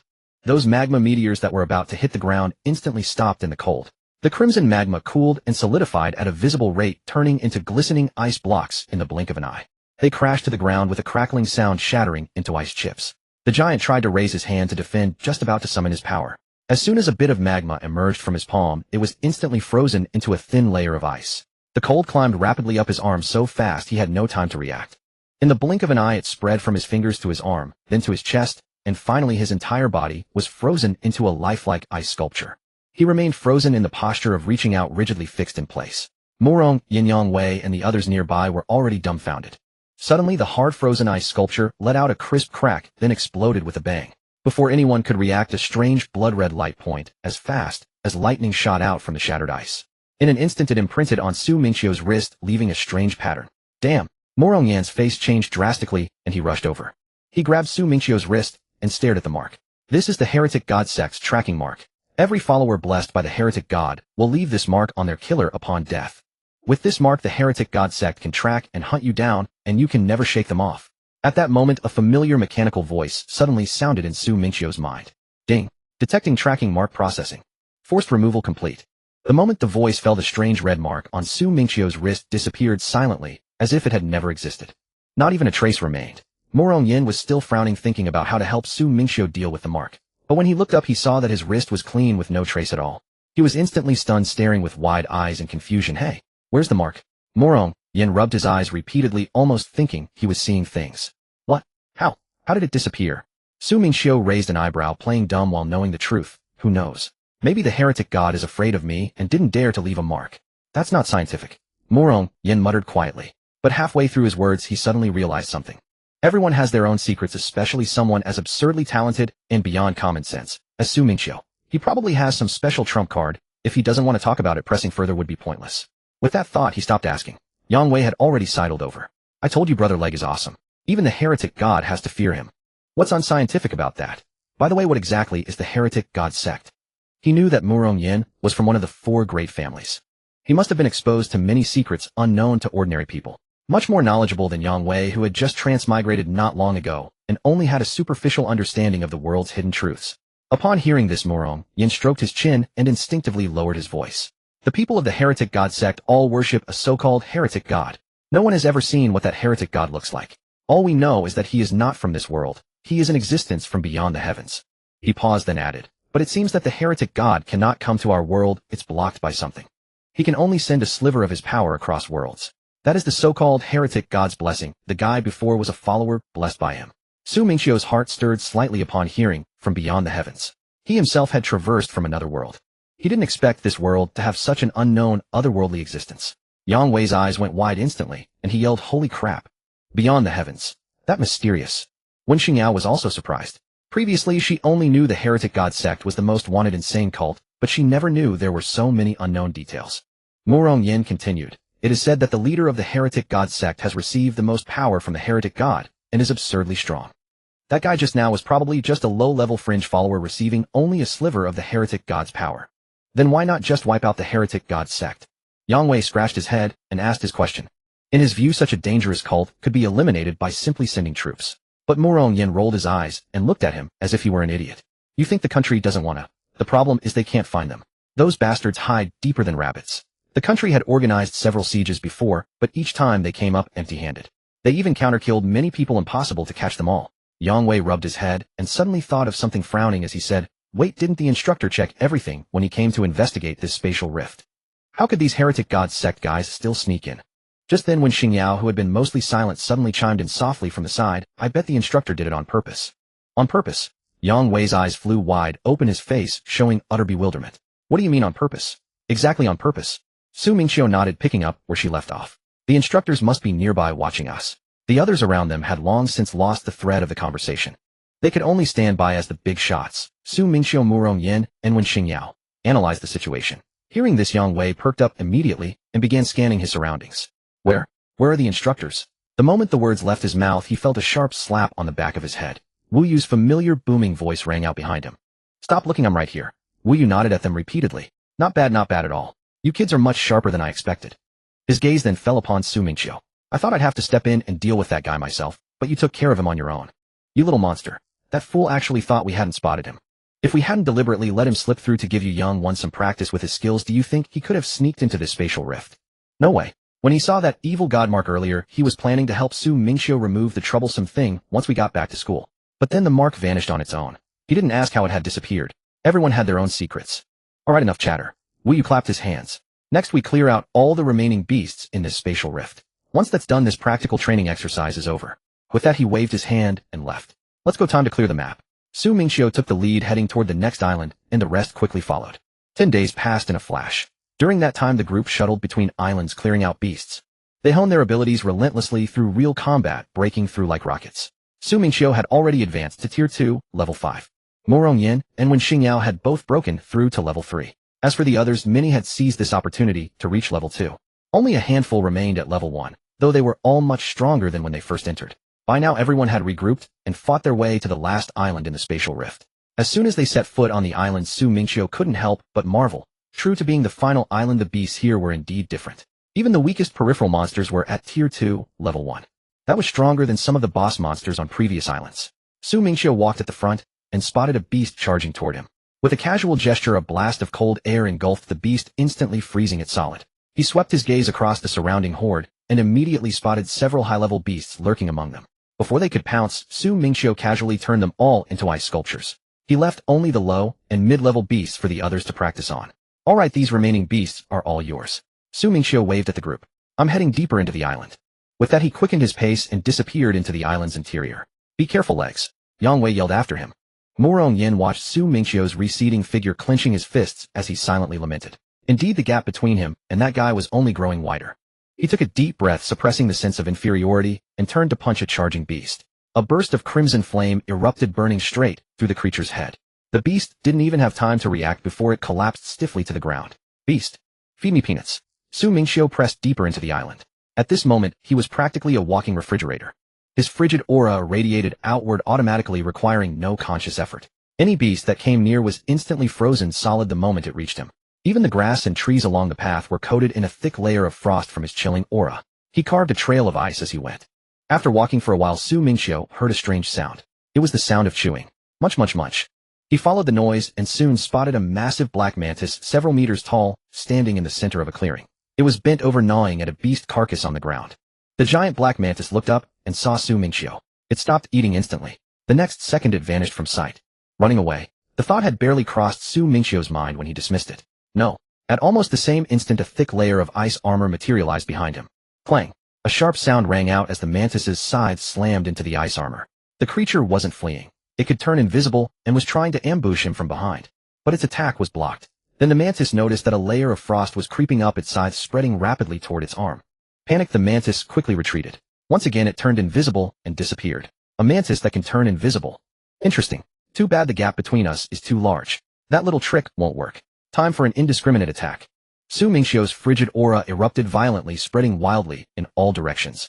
In an instant the ground beneath his feet, the trees nearby, and the entire clearing were encased in a thick layer of ice. The invisible mantis did not escape. It was now less than a meter behind Su Mingqiu, having crept up silently with its scythe-like claws raised. Still frozen in the posture of an ambush, it hadn't even managed to strike before it was instantly frozen solid, locked in place. Su Mingqiu glanced at the frozen mantis and couldn't help shaking his head. Only tier 3, level 2. No threat to him at all. He then swept his gaze around the area, easily freezing the remaining beasts that were cowering in the grass, too terrified to come out. After clearing out all the remaining beasts that had slipped through the cracks, he turned around and headed toward the outer edge of the island to rejoin Murong Yin and the others. By the time Su Mingqiu returned to the periphery, Murong Yin and the rest had just finished clearing away the beasts on that side. Finally, all the beasts in this spatial rift have been cleared. Yeah. Military training is finally over. Everyone burst into cheers. Then all of them stepped out of the spatial rift together. Outside, Wu Yu and the other instructors were already waiting for them. Seeing them emerge, Wu Yu nodded with a satisfied smile. Well done, well done. You've completed the mission a full 5 days early. Excellent. He waved his hand to the crowd and announced loudly, congratulations everyone. This military training has come to a resounding conclusion. Since you've finished ahead of schedule, the remaining 5 days are yours as a vacation. Go home and rest well. Also, the points you earned from clearing the spatial rift during this training have already been credited to your school accounts. These points can be used to exchange for various cultivation resources at school. There's a wide range of items available, so I won't go into detail. Once you're back, log into the school website, and you can browse and redeem them yourselves. Alright, enough rambling. Let's all get on the bus now. We're heading back to school. School points were truly valuable. They could be traded for rare cultivation resources that were hard to come by elsewhere. After returning to the school, the group bid each other farewell at the main gate. Su Mingqiu walked toward the villa area behind the school alongside Murong Yin and Wen Xingyao. After all, their villas were conveniently located right next to Su Mingqiu's. But just a few steps and Yang Wei came trotting along behind them. Su Mingqiu was puzzled. Why wasn't this guy heading back to his dormitory, and what was he doing following them? But before he could even ask, one sentence from Yang Wei instantly left him speechless. Bro leg. Guess what? I bought the vacant villa right next to yours. Yang Wei sidled up with a smug grin, showing off as he spoke. Su Mingqiu. Ahem, it's just that the dorms are too crowded, and I don't sleep well there. Yang Wei scratched his head and added matter-of-factly. Back in his villa, Su Mingqiu immediately opened up a website. Don't get the wrong idea, it wasn't anything shady. It was just the official website of Haiming Martial Arts University. The homepage displayed public content accessible to everyone. Things like the school's history, faculty strength, and admission information were all posted there. Without browsing much, Su Mingqiu scrolled straight to the bottom and found the login page for the internal system. He entered his student ID and password and logged in. Once inside, various categories appeared before him. Cultivation resources, combat techniques, custom-made weapons, and more. There was a dizzying array of items. Su Mingqiu clicked on the combat techniques section. The first thing that caught his eye was an S-rank technique, which required a whopping 2,000 points to redeem. He quickly checked his own points. To his shock, despite breaking the college entrance exam record and completing this military training mission, he only had 1,000 points in total. And most of that contribution came from the exam itself. Damn, that's outrageously expensive. Su Mingqiu cursed under his breath. Su Mingqiu then clicked over to the cultivation resources section. The wide variety of rare resources dazzled his eyes, but the moment he saw the prices, he felt like he'd swallowed a dead fly. As he scrolled through, he spotted Ice Yuan fruit among the listings. Su Mingqiu had broken through to the second-rank 4th stage using the Ice Yuan fruit that Murong Yin had transferred to him. However, that item was only useful for early-stage 2nd-rank cultivation. For him, now it was no longer of any use, so Su Mingqiu had no intention of redeeming it. He continued browsing until his hand stopped on Red Sun Ginseng. This is nice. Boosts both physique and abilities. Su Mingqiu's eyes lit up. Not bad at all, and it's only 300 points. That's cheap. I'll buy one to give it a try. He muttered to himself and immediately made the exchange. After the purchase, his points dropped to 700. Su Mingqiu thought for a moment, then decided to also buy a speed-type combat technique. After all, with his ice-based abilities, speed wasn't his strong suit.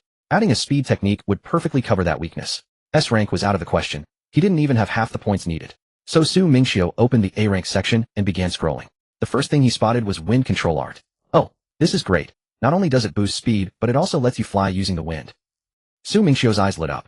Perfect, this is the one. Checking the price, it was exactly 700 points. Not a single point more or less, which would drain every last point he had left. Without the slightest hesitation, Su Mingqiu made the exchange. After the transaction, his points instantly dropped to 0. So just like that, I'm back to square one. Su Mingqiu couldn't help but lament. Just as he was sighing, a knock suddenly came at the door. Wondering who it could be at this hour, he walked over and opened it, to find a school courier standing there. Hello, student Su. The cultivation resources you ordered have arrived. Please sign for them. The courier smiled and handed over a small box. That fast? Su Mingqiu blinked in surprise. He'd just made the exchange moments ago. Of course, Our school's express air delivery is always this quick. The courier said with a smile. Please give us a 5-star review when you get a chance. Su Mingqiu nodded, signed, and took the package back inside. He grabbed his phone and casually left a 5-star rating. Opening the package, the first thing he saw was the wind control art combat technique. Next to it was a delicate wooden box. Opening it, he found the red sun ginseng, deep red from root to tip. But how was he supposed to eat this thing? Su Mingqiu scratched his head. Just eat it as is right. Probably. Without overthinking it, he popped the red sun ginseng into his mouth and started chewing. If anyone else had seen this, they'd leap up and call him a blasphemous wastrel. Red sun ginseng had to be refined into pills to unlock its full medicinal potency. Eating it raw would waste 70% of its effects. But for Su Mingqiu, it made no difference at all. Because his system granted him 100 absorption, no matter how he consumed it, he'd fully absorb the medicinal power. That was just how ridiculously privileged he was. Su Mingqiu sat on the sofa absorbing the ginseng's potency. Meanwhile, on the other side, Morong Yin and the others were also browsing the school website. Their points, however, were pitifully few. Morong Yin and Wen Xingyao had only 300 points combined. As for the rest of the group, they only had 200 points each. Not even enough to buy the red sun ginseng that Su Mingqiu had purchased. Su Mingqiu smacked his lips, contentedly, a look of pure satisfaction on his face. He had originally assumed that these rare medicinal herbs used for cultivation would taste as bitter and unpalatable as traditional Chinese medicine. Unexpectedly, they were sweet and quite delicious. Oh, that's soothing. After absorbing all the medicinal effects, Su Mingqiu stretched languidly. His entire body felt considerably lighter. Su Mingqiu's cultivation base had now reached the second stage, 7th level. His physical body had also been greatly enhanced. It's a pity I'm out of points. Su Mingqiu muttered to himself, then opened the school's website, browsing for tasks to earn some points. He remembered the school's rule: as long as you went out on missions, you were exempt from attending classes. Conveniently, those basic cultivation classes were of no use to him anyway. This was a perfect chance to skip them. Su Mingqiu scrolled through the available tasks, which were a dizzying variety. Hunt a 3rd stage 2nd level human-faced demon spider. Reward 30 points. Water the school's back garden. Reward 5 points. What is all this rubbish? Su Mingqiu couldn't help but complain. The points were far too few. He couldn't be bothered with such trivial rewards. Just then a particular task caught his eye. Suspected cult activity in Dachshund City. 3rd stage high-level students recommended for investigation. Reward 300 points. Oh, Su Mingqiu's eyes lit up. This one's not bad. Without a second thought, he immediately accepted the mission. The task's detailed information was sent to his phone instantly. The briefing was simple. The Huang family in Linkong District, Dachshund City, was suspected of colluding with the cult. He was to investigate and verify the claim. The mission recommended a 3rd stage high-level student. This is the one. Su Mingqiu nodded, deciding to take on the mission. But before departing, he resolved to master his wind control art technique to the maximum level. He picked up the wind control art manual and flipped through it. A familiar voice echoed in his mind. Ding. A-grade combat technique detected. Wind control art. Would you like to master it instantly? Yes. Su Mingqiu responded without hesitation. Wind control art has been mastered. Su Mingqiu had a question he'd been meaning to ask the system for a while. He kept forgetting, but now he remembered. System, was it you who gave me infinite mana? Yes, host. The host of this universe's ultimate super system must be the most durable man alive. Su Mingqiu. Good grief. He tried asking a few more questions, but the system went silent again, playing dead. Su Mingqiu was long accustomed to this and decided to ignore it. This system had always been this way. Eager to test his newly mastered wind control art, Su Mingqiu stepped outside and activated the technique. In the next second, he shot forward with incredible speed, as fast as the wind. Not bad, this speed is quite something. Su Mingqiu's eyes gleamed. Then, using the wind control art, he launched himself into the air, soaring and weaving across the sky. Wow, this is way faster than those ice wings I made before. He couldn't help but marvel. The 700 points were definitely well spent. With that settled, Su Mingqiu decided to fly directly to Dachshund City. After all, with his infinite mana, he could fly for as long as he wanted. It also suddenly occurred to him that Xia Yue and Jiang Shuang were in Dachshund City, specifically in the Linkong district. They had both been insisting on treating him to a meal, so this was the perfect opportunity. Hovering in the sky, he sent them a message. They replied instantly, saying they would choose the spot. Su Mingqiu casually sent back an OK emoji. Meanwhile, Xia Yue and Jiang Shuang were busy putting on makeup in their dormitory. Shuang, why do you think he suddenly came here? Xia Yue asked curiously while applying lipstick. Probably for a mission, Jiang Shuang said softly, fixing her hair. Hurry up, he should be here soon. Su Mingqiu, propelling himself with his master-level wind control art, at full speed arrived in Dachshund City in no time. He landed in a secluded spot. He strolled around for a bit, bought a sweet, delightful ice cream, and ate it as he walked. He'd only taken a couple of bites when his phone rang. Looking at it, he saw a location pin sent by Xia Yue. He casually hailed a taxi and headed over. This driver was not as chatty as the one who had driven him to dinner last time. He drove the entire way in silence. Soon they arrived at the restaurant's entrance. As he got out of the car, he saw Xia Yue and Jiang Shuang waiting for him at the door. Seeing him arrive, the two girls walked over to greet him. Come on, let's head inside. I'm starving. Su Mingqiu said with a smile. They led Su Mingqiu into a private room. People nearby saw them and started whispering. What wasn't that Xia Yue and Jiang Shuang? Those two beauties. Yeah, but who's that pretty boy there with? That guy's in trouble, you know. Young Master Huang has been chasing Xia Yue. He'll probably be here any minute. That kid is doomed. I don't know, that guy looks kind of familiar. With your eyes, everyone looks familiar. Inside the private room, Su Mingqiu was wolfing down his food. Slow down, no one's going to take it from you, Xia Yue said, helplessly looking at him. They had both spent a long time on their makeup today. And yet this guy didn't even bother to give them a proper look. They were considered some of the prettiest girls in school after all. I haven't eaten all day. Su Mingqiu mumbled with his mouth full. At that moment Jiang Shuang asked him, so why did you come here? Su Mingqiu didn't hide anything. I'm here for a mission and I figured I'd take this opportunity to finally have that meal you two owe me. They sat in the private room, chatting easily while they ate. Just then a young man wearing sunglasses walked in from outside. It was the young master of the Huang family, Huang Tianming. As soon as he entered, one of his sycophants scurried over and said fawningly, young master Huang Miss Xia is in that private room. Huang Tianming had heard that Xia Yue and Jiang Shuang had brought some pretty boy to dinner. He had rushed over in a fiery rage. After all, he had been chasing Xia Yue for so long without ever succeeding in getting her to have a meal with him. Why did this random pretty boy get to? It was infuriating. Ignoring everyone around him, Huang Tianming strode directly toward the private room. No one dared to stop him. After all, he was from the Huang family of Linqiu district. Who would dare to provoke them? A new waitress at the restaurant tried to intervene, saying, young master Huang Yu. Before she could finish speaking, Huang Tianming delivered a stinging slap across her face, sending the young waitress crashing to the floor. The senior waitress hurried over. Bowing and scraping obsequiously, she apologized. Young master Huang, please forgive her. She's new here and doesn't know the rules yet. With that, she swiftly dragged the stricken girl away. Terrified that Huang Tianming might vent his wrath further, the senior waitress fled. Paying them no mind, Huang Tianming strode directly to the private room's door and kicked it open with brute force. Inside, Su Mingqiu looked up calmly at the commotion. Xia Yue shot to her feet, her brow furrowed in anger. Huang Tianming, what do you think you're doing? Yue, I was just worried you might be in danger, so I rushed over to check on you. Huang Tianming said, his demeanor instantly shifting to one of feigned tenderness as he tried to ingratiate himself. Huang Tianming, haven't I told you not to call me Yue? And he's my friend. It's none of your business. Oblivious to her words, Huang Tianming turned his wrath upon Su Mingqiu. You? Where did you crawl out from, you smooth-faced pretty boy? How dare you lay a hand on my woman? Don't you know the Huang family of Linqiu district? He sneered, arrogantly jabbing a finger at Su Mingqiu. Get over here on your knees and kowtow to apologize right now, and maybe, just maybe, I'll let you live. Relying on the Huang family's formidable power in Linqiu district, he dismissed Su Mingqiu as a nobody, just some clueless outsider from parts unknown. A few harsh words would surely scare him shitless. Jiang Shuang and Xia Yue immediately stepped in front of Su Mingqiu, their faces flushed with fury. Huang Tianming, you've gone too far. Before Huang Tianming could respond, Su Mingqiu rose to his feet. So you're from the Huang family of Linqiu district, is that right? Hearing this, Huang Tianming assumed Su Mingqiu was intimidated. He burst into arrogant laughter. Ha ha ha, kid, scared now are we? Get over here and kneel then. But before his bluster could finish, a blur of motion flashed before his eyes. He hadn't even registered how Su Mingqiu moved, only felt a crushing weight slam onto the back of his neck. An immense force pressed down, making it impossible for him to lift his head. The next second his head was shoved down with brutal force, slamming against the hard marble floor with a sickening crack. His sunglasses went flying. Su Mingqiu pressed down on his neck from above. Funny, I was just about to pay your family a visit, and you come running to me first. The henchman who had followed Huang Tianming in had been rolling up his sleeves ready to rush to his master's rescue. But the moment he took a half step forward, he met Su Mingqiu's cold, sweeping gaze. His legs instantly turned to jelly. The foot he'd raised refused to land, and he didn't even dare to breathe. He forced a grimace that was uglier than crying, hastily shrinking backward while waving his hands nervously. I just remembered. My mom just gave birth to a little brother at home. I have to get back and see him. I'm off. Who said you could leave? Get over here and kneel with your master. At Su Mingqiu's words, the henchman didn't dare hesitate for even a split second. He dropped to his knees, instantly frozen in place. Pinned to the ground, Huang Tianming's face pressed against the icy marble floor.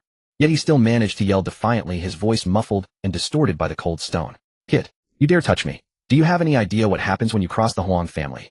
Our Huang family is. Before he could finish, Su Mingqiu, utterly bored by his drivel, grabbed his hair and slammed his head into the ground. Bang, bang, bang. One blow after another, Su Mingqiu yanked his head up and smashed it down with ruthless efficiency. Crossing you? So what if I cross you? Moi. At first, Huang Tianming kept cursing, refusing to yield. But after only a few impacts, his forehead split open and blood began streaming down his face.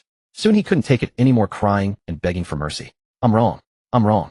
Big brother. I'm sorry. You're my real brother. Stop, please stop.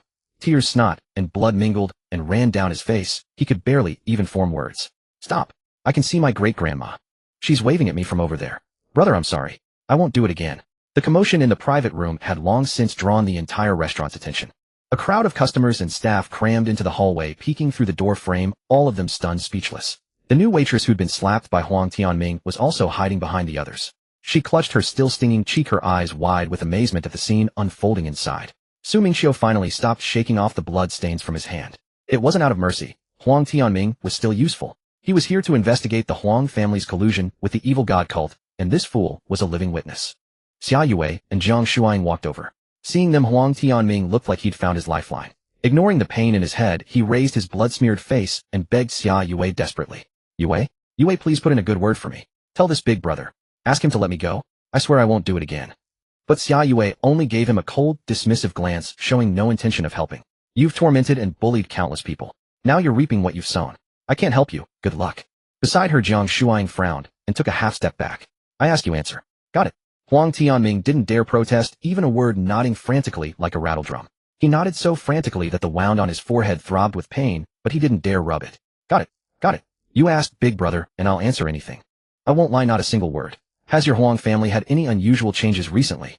Huang Tianming didn't dare delay, frowning as he racked his brain, terrified of missing anything that might anger this demon. Yes. I remember now. My father recently brought someone back secretly. Fearing Su Mingqiu wouldn't believe him, he added quickly. I only saw him by accident when I got up to use the bathroom in the middle of the night. He's hiding the person in the basement at home. When I got curious and asked about it, he scolded me and insisted I never tell anyone. Hearing this, Su Mingqiu understood immediately. No doubt about it. The one hidden in the basement by Huang Tianming's father could only be a member of the evil god cult. Why else would anyone go through such extreme lengths to hide them so thoroughly?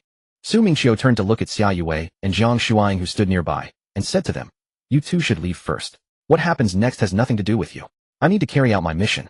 Xia Yue and Zhang Shuang did not stand on ceremony. They nodded in acknowledgement. Be careful then. We'll be going now.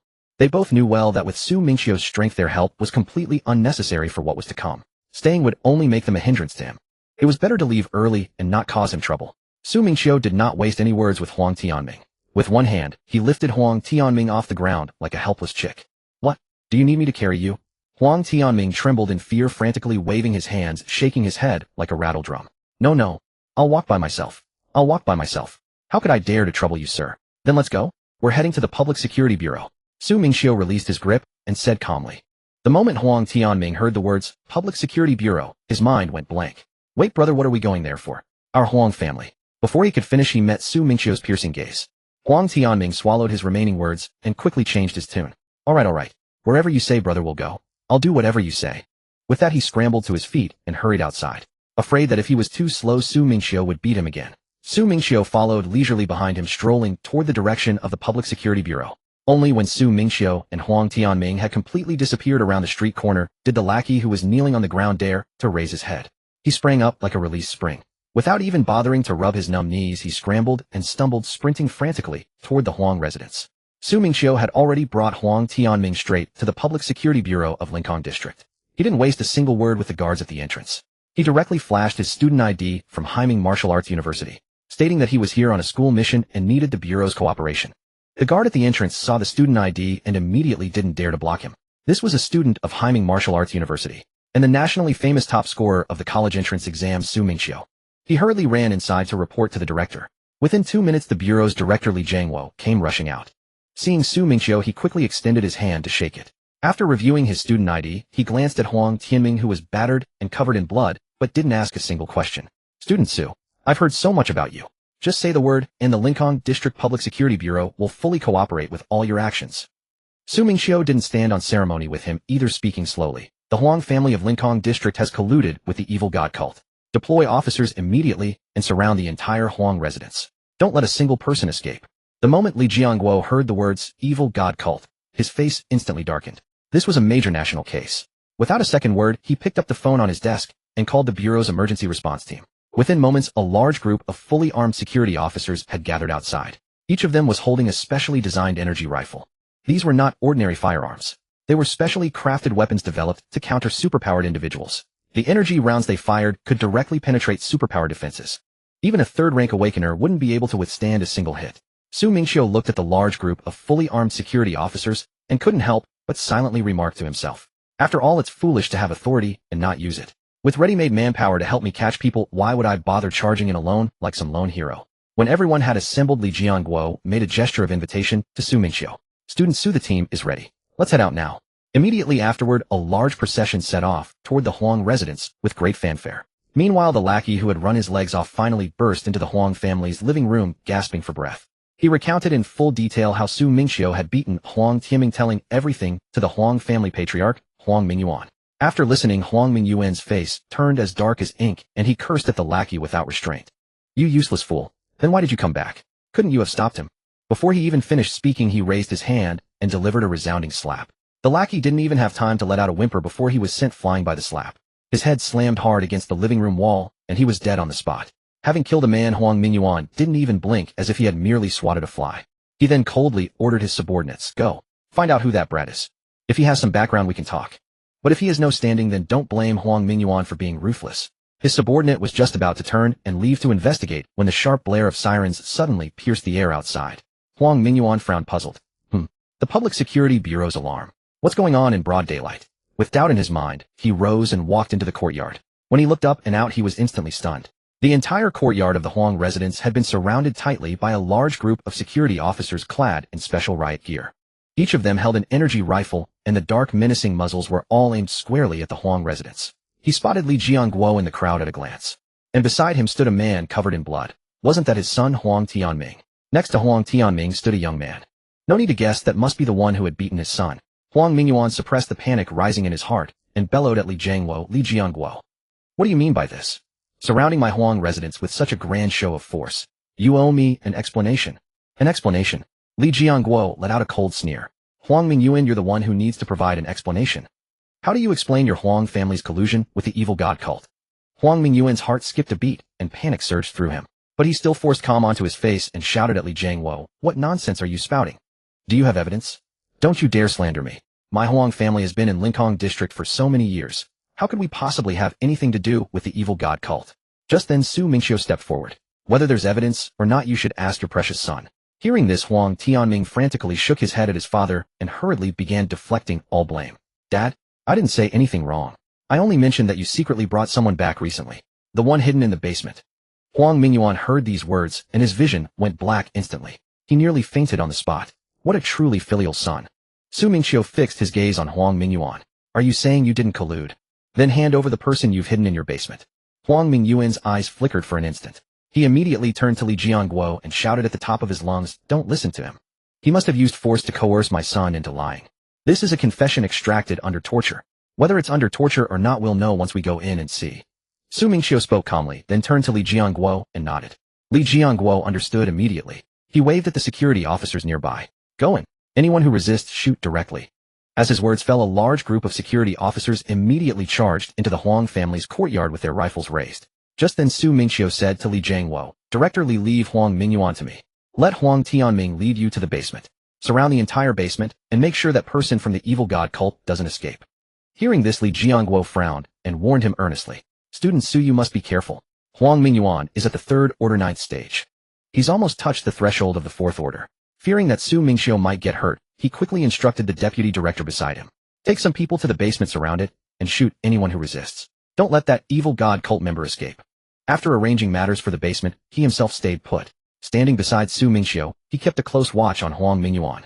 He was afraid that Su Mingqiu might slip and meet with an accident. Su Mingqiu stepped forward, staring at Huang Mingyuan. "Old man, you conspired with the evil god cult. I now sentence you to death." Huang Mingyuan watched from a distance as his precious son indeed led the security bureau personnel toward the basement. He knew there was no hiding it anymore. There was no need to pretend, he might as well come clean. Ha ha ha. He suddenly threw his head back and laughed wildly. "Kid, do you think you can judge me? Let me tell you, in this Linкong district no one can judge me." As his words fell, his aura exploded violently. It was the 4th order 1st stage. "Student Su, watch out. He's reached the 4th order." "It's fine, Director Li." Su Mingqiu waved his hand. "Perfect, I'll use him to practice." Seeing Su Mingqiu's calm and carefree demeanor, Li Jianguo didn't step forward anymore. He thought to himself, at least he was watching right there. If Su Mingqiu really couldn't handle it, he could rush in and save him in time. 4th order, that's all. Behind Huang Mingyuan, a large number of glistening water droplets materialized. The next second, those droplets shot towards Su Mingqiu like bullets. "Oh, a water element ability. That's a perfect match, isn't it?" Su Mingqiu's chill aura burst forth violently. The incoming water droplets before they could even get within half a meter of him were instantly frozen into fine ice crystals. They clattered to the ground. Seeing this, Huang Mingyuan frowned. Ice element. Kid you. You're the college entrance exam champion Su Mingqiu. You guessed right. Su Mingqiu replied calmly. The next instant he had already appeared right in front of Huang Mingyuan. So fast that Huang Mingyuan couldn't even see an afterimage. His right fist condensed a thick layer of ice armor. Carrying bone-chilling cold, he smashed it fiercely toward Huang Mingyuan's head. So fast, Huang Mingyuan's pupils contracted sharply, and he cried out in alarm. He was at least a fourth-order powerhouse, so his reaction speed wasn't slow. He immediately dodged to the side. But even though he dodged quickly, his face still got grazed. With just that brush, the half of his face that was touched was instantly covered in frost. Visible to the naked eye, it slowly turned to ice, freezing half of Huang Mingyuan's face numb. Li Jiangwo, watching from the side, couldn't help but nod to himself. Truly worthy of being the top scorer with over 10,000 points. He was still so young, yet he could trade blows evenly with a fourth-order powerhouse. His reputation was well-deserved. Su Mingqiu looked at Huang Mingyuan's frozen half-face and ridiculed. Old man, this fourth order of yours is quite pathetic, isn't it? Too exaggerated. Shut up. Huang Mingyuan, stung by the remark, screamed hysterically, his eyes red. If it weren't for the evil god, I would never have broken through to the fourth order. As long as I follow the evil god, I can lead the Huang family to glory. Then I'll send you to the underworld. You can create your glory there. Huang Mingyuan went completely mad. The water element ability within him erupted violently. The next second, a torrential downpour suddenly fell over the Huang family compound. And the rain's range precisely covered only the entire Huang family courtyard. But just as the rain was about to fall on Su Mingqiu, it instantly froze into ice. It clattered onto the ice armor Su Mingqiu had formed. Huang Mingyuan was still frantically gathering his ability. Just as he was halfway through, Su Mingqiu had already appeared right in front of him. You? Before Huang Mingyuan could finish his sentence, Su Mingqiu raised his fist and smashed it fiercely into his chest. The next moment, Huang Mingyuan was sent flying. Watch closely. This is how you use a big move. Cold river snow. The next second, the ice element ability within him exploded completely. A bone-chilling cold swept through the entire Huang family courtyard. Everything around was instantly sealed in ice. Even Huang Mingyuan, who was just struggling to get up, didn't have time to react. He was directly frozen into an ice sculpture. The rain in the sky also stopped immediately. After doing all this, the ice armor on Su Mingqiu slowly dissipated. Then a tracking mark flew over. But as soon as it reached his wrist, it was cleared by the system. Li Jiangwo, seeing this, quickly stepped forward and sighed with admiration at Su Mingqiu. Truly worthy of being the top scorer with over 10,000 points. A hero indeed emerges from youth. The future will depend on you young people. As for how the mark disappeared, he didn't ask further. Director Li, you flatter me. Su Mingqiu smiled and waved his hand. At least for now, it's still you seniors who shield us from the wind and rain. Hearing this, Li Jiangwo couldn't help but laugh and pat him on the shoulder. You kid. This Huang Mingyuan is too pathetic, not at all like a fourth-order cultivator. That's normal. Li Jiangwo explained from the side. His talent was originally poor. This fourth-order realm was forcibly boosted by that damn evil god. His foundation is terribly weak. It's only natural he's pathetic, right? A realm forcibly raised like this. Any genius can easily defeat him across levels. Let alone someone like you. The two of them talked as they walked toward the basement. Before long, they arrived at the entrance of the basement. As he reached the entrance, the deputy director hurried over to greet him and saluted Li Jiangwo. Director, we've completely surrounded the area. Not a single person inside has escaped. We're just waiting for your arrival. Li Jiangwo nodded and waved to his subordinates. Open it. The team members immediately swung open the heavy iron door of the basement. The moment it opened, several minor cultists of the evil god sect rushed out. But as they burst forth, they found themselves staring down the barrels of a large group of pitch-black guns. Fire! At the command, a few muffled gunshots rang out. The sound was subdued as all the energy weapons were equipped with special silencers. The minor cultists were instantly taken down. The team members advanced steadily, their guns raised deeper into the basement. Before long, they had cleared their way to the innermost chamber. At the deepest part, they heard strange labored breathing from behind the door. The group pushed the door open and entered. But once inside, everyone froze in place. They saw a seductively dressed middle-aged woman engaged in a game with a middle-aged man. Both were naked, thoroughly occupied. Seeing the sudden intrusion of so many armed security officers, the woman was terrified. She hastily pulled the blanket over to cover her body, her face turning pale. Just then, Huang Tianming, who was handcuffed, was being escorted past the door. Seeing the woman, he was stunned and blurted out, "Mom, what are you doing here?" The moment the words left his mouth, everyone present instantly understood. Su Mingqiu couldn't help muttering to himself, "Oh, this was truly a juicy scandal." So Huang Mingyuan had sent his own wife to ingratiate himself with the evil god sect. What a character he was. The woman, seeing Huang Tianming, panicked and called out to him, "Tianming, what are you doing here?" At that moment, the middle-aged man on the bed rose unhurriedly, as if oblivious to the armed officers surrounding him. He picked up his clothes and dressed himself. Once dressed, he looked up at Li Jiangwo and smiled. Director Li, long time no see. Li Jiangguo frowned, staring at him, and immediately recognized the man. Zhao Changfeng. I never thought a wanted fugitive like you would dare return to my jurisdiction. No choice, Zhao Changfeng shrugged, looking utterly indifferent. If the sect leader hadn't ordered me to reclaim the Huang family, I wouldn't have come back to this dump. But you can't hold me here. With those words, his aura erupted violently. A terrifying pressure of the 5th stage first rank swept through the entire basement. This time you won't escape. Li Jiangguo snorted coldly, and his own aura burst forth as well. He was also a genuine 5th stage first rank cultivator. The next second they clashed directly. The terrifying shockwave of power blasted a massive hole in the basement wall. Neither of them fought in the cramped basement. They flew straight into the sky, engaging in a mid-air brawl. The remaining people scrambled to rush outside. The security officers below raised their energy guns and fired in unison at Zhao Changfeng in the sky. A bunch of ants, Zhao Changfeng snorted disdainfully. His ability was exactly as its name implied, wind. With a casual wave of his hand, a violent gale howled forward. The incoming energy bullets were shredded by the fierce wind before they could even reach him. At that moment, Su Mingqiu activated his wind control technique and soared into the sky, shouting to Li Jiangguo, Director Li, I'll help you. Zhao Changfeng was taken aback for a moment when he saw Su Mingqiu flying up. Then he threw his head back and roared with laughter. Ha ha ha. You. But his laughter soon died, because Su Mingqiu glided nimbly around him, constantly harassing him with his ultimate move, Cold River Snow.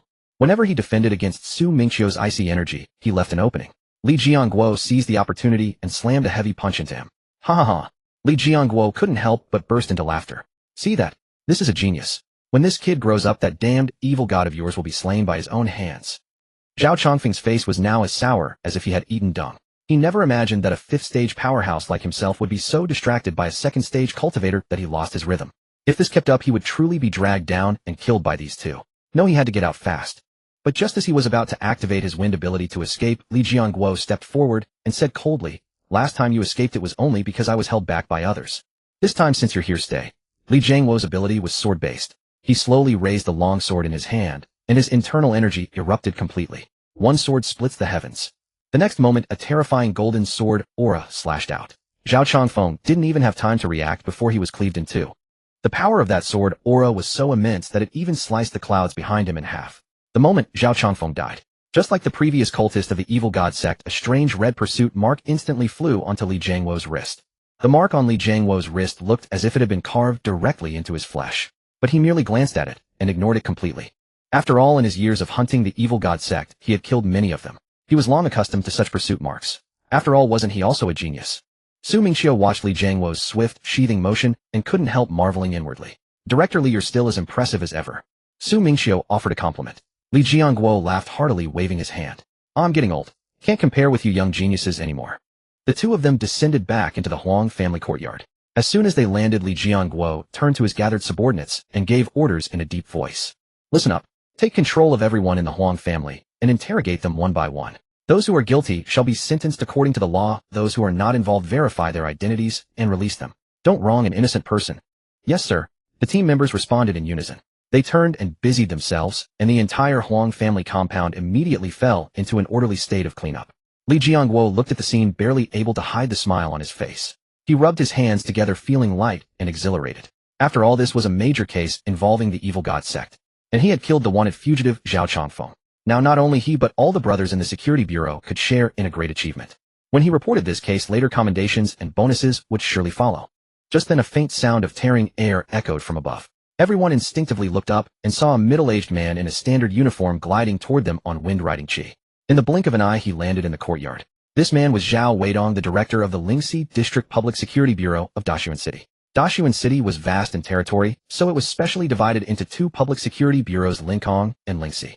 Each managed a separate area, and the two men were old acquaintances. As soon as he landed, he scanned the nearly cleared scene in the courtyard and immediately slapped his thigh, shouting toward Li Jiangguo. Damn it, old Li. You solved this case way too fast. I was planning to come over and lend a hand to share some credit, only to find out you've already finished. His face was filled with regret, as if he had just lost millions. Li Jiangguo rolled his eyes and retorted irritably, cut it out. Last time you stole my credit, and now you want to freeload again. Not a chance.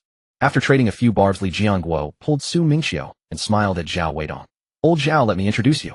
This is Su Mingqiu from Haiming Martial Arts University, the college entrance exam top scorer who broke the 10,000-point record.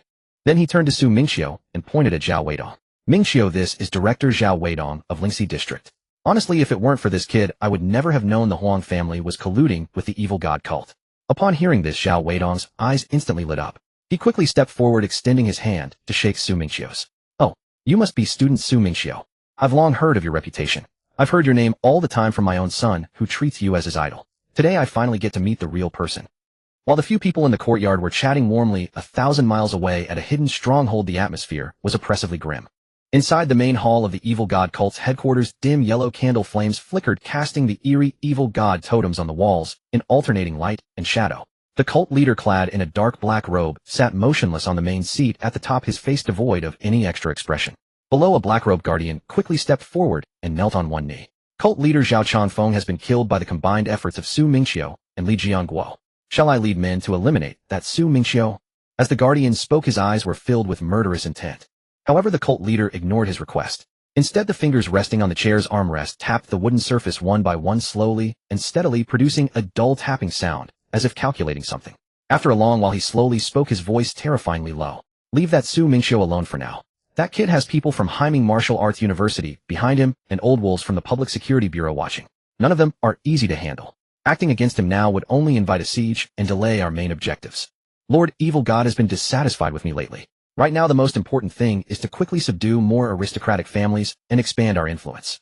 One Huang family has fallen, but there are countless other Huang families waiting to pledge allegiance to Lord Evil God. As long as we gather all these people, our strength will be sufficient, and no one will be able to stop us then." After speaking, he raised his eyes and scanned the guardians kneeling below, his gaze chillingly cold.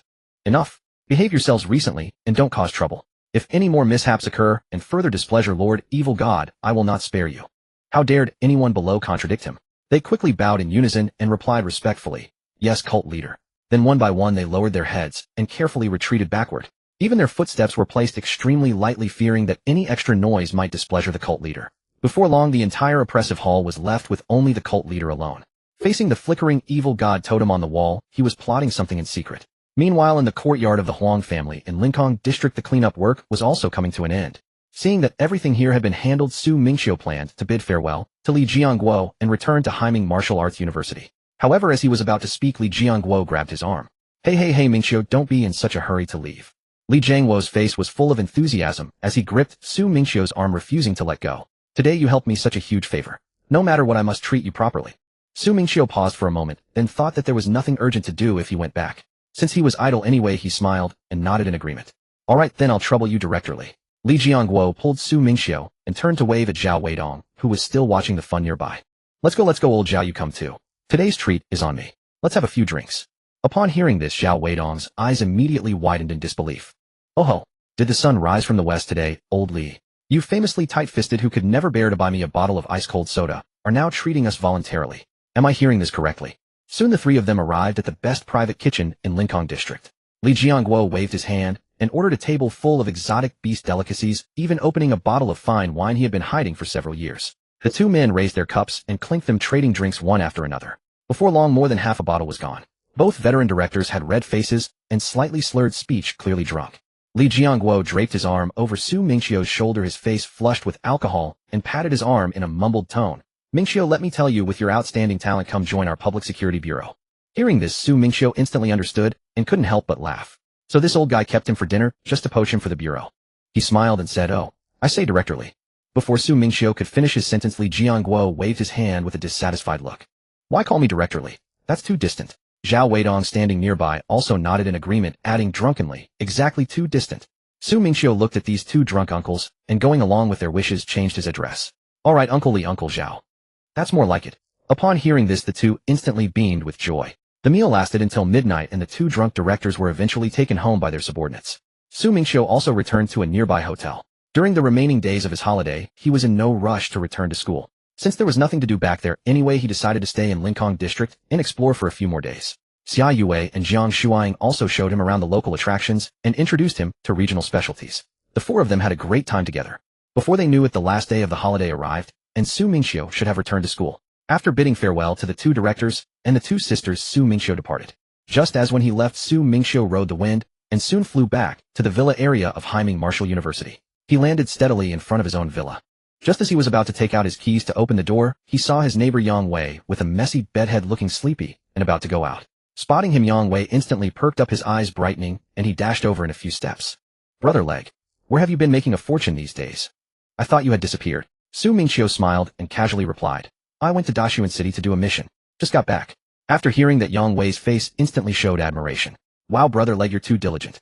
You don't even rest during the holidays, still going out for missions. He paused, then suddenly remembered something, and added to Su Mingqiu. Oh, by the way, a couple of days ago Morong Yin and Wen Xingyao mentioned they wanted to team up with you for a mission. But since you weren't home, they went together on their own. They should be back in a day or two. They also wanted to drag me along. I didn't go. If I still go on missions during the holiday, how could I be worthy of this break? Su Mingqiu couldn't help but twitch the corner of his mouth upon hearing that. So this guy didn't even bother to do missions during the holiday. What were you about to do just now? As soon as Yang Wei heard this, his face lit up with excitement, his eyes shining. I'm going to the cafeteria. There's a Malatang place in our school cafeteria that's super delicious. Seeing how utterly tempted he looked, Su Mingqiu waved his hand. Alright, go ahead and eat quickly. I'll head inside first to submit this mission. Entering the house, Su Mingqiu sat down on the sofa, opened his phone, and logged into the internal website of Haiming Martial University. He found the investigation mission on the cult of the evil god he had accepted earlier. He submitted the mission report he had prepared along with some supporting photos from the scene. Right after submission, a prompt saying, under review and confirmation, popped up on the page. However, it didn't take long. After about a dozen seconds, the page refreshed. A mission complete notification appeared directly. Immediately afterward, a notice of points credited popped up. 300 points, not a single point missing, all transferred to his account. Beautiful. Su Mingqiu's eyes lit up as he looked at the credited points. Now he had starting capital again. Leaning back on the sofa, he slowly scrolled through the list of cultivation resources on the website. Having just received the points, he was in an excellent mood, humming an old song he had heard in his past life. Just bought you an iPhone 5, then you want a 5s. Seeing others have an iPhone 6, you want a Plus. As he scrolled, Su Mingqiu's finger suddenly stopped. Ice Soul Lotus. He quickly clicked in to see the detailed introduction. A rare ice-type spiritual material extremely effective for cultivating ice-based abilities at the second-order high stage. It can also help one break through realm bottlenecks. Not bad, not bad.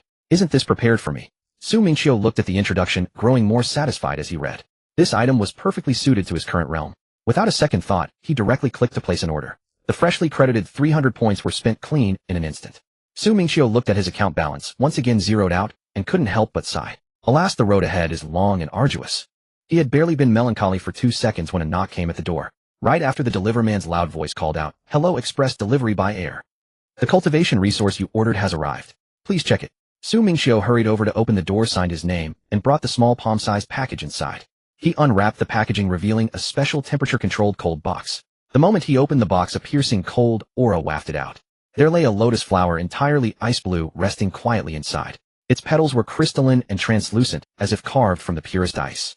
Su Mingqiu didn't stand on ceremony. He directly pinched a petal and chewed it in his mouth. Whoa, freezing cold, just like eating a popsicle. He couldn't help muttering. This ice soul lotus looked rare, but tasted no different from an ice lolly in summer. A cool sensation spread from his mouth straight down to his stomach. As soon as he said that, he felt a stream of pure ice-type energy rush into his body through his throat. It slowly traveled along his meridians, making him almost moan with comfort. Without hesitation, he picked up the rest and stuffed it all into his mouth in a few bites, barely chewing before swallowing. In no time, all the energy was fully absorbed by him.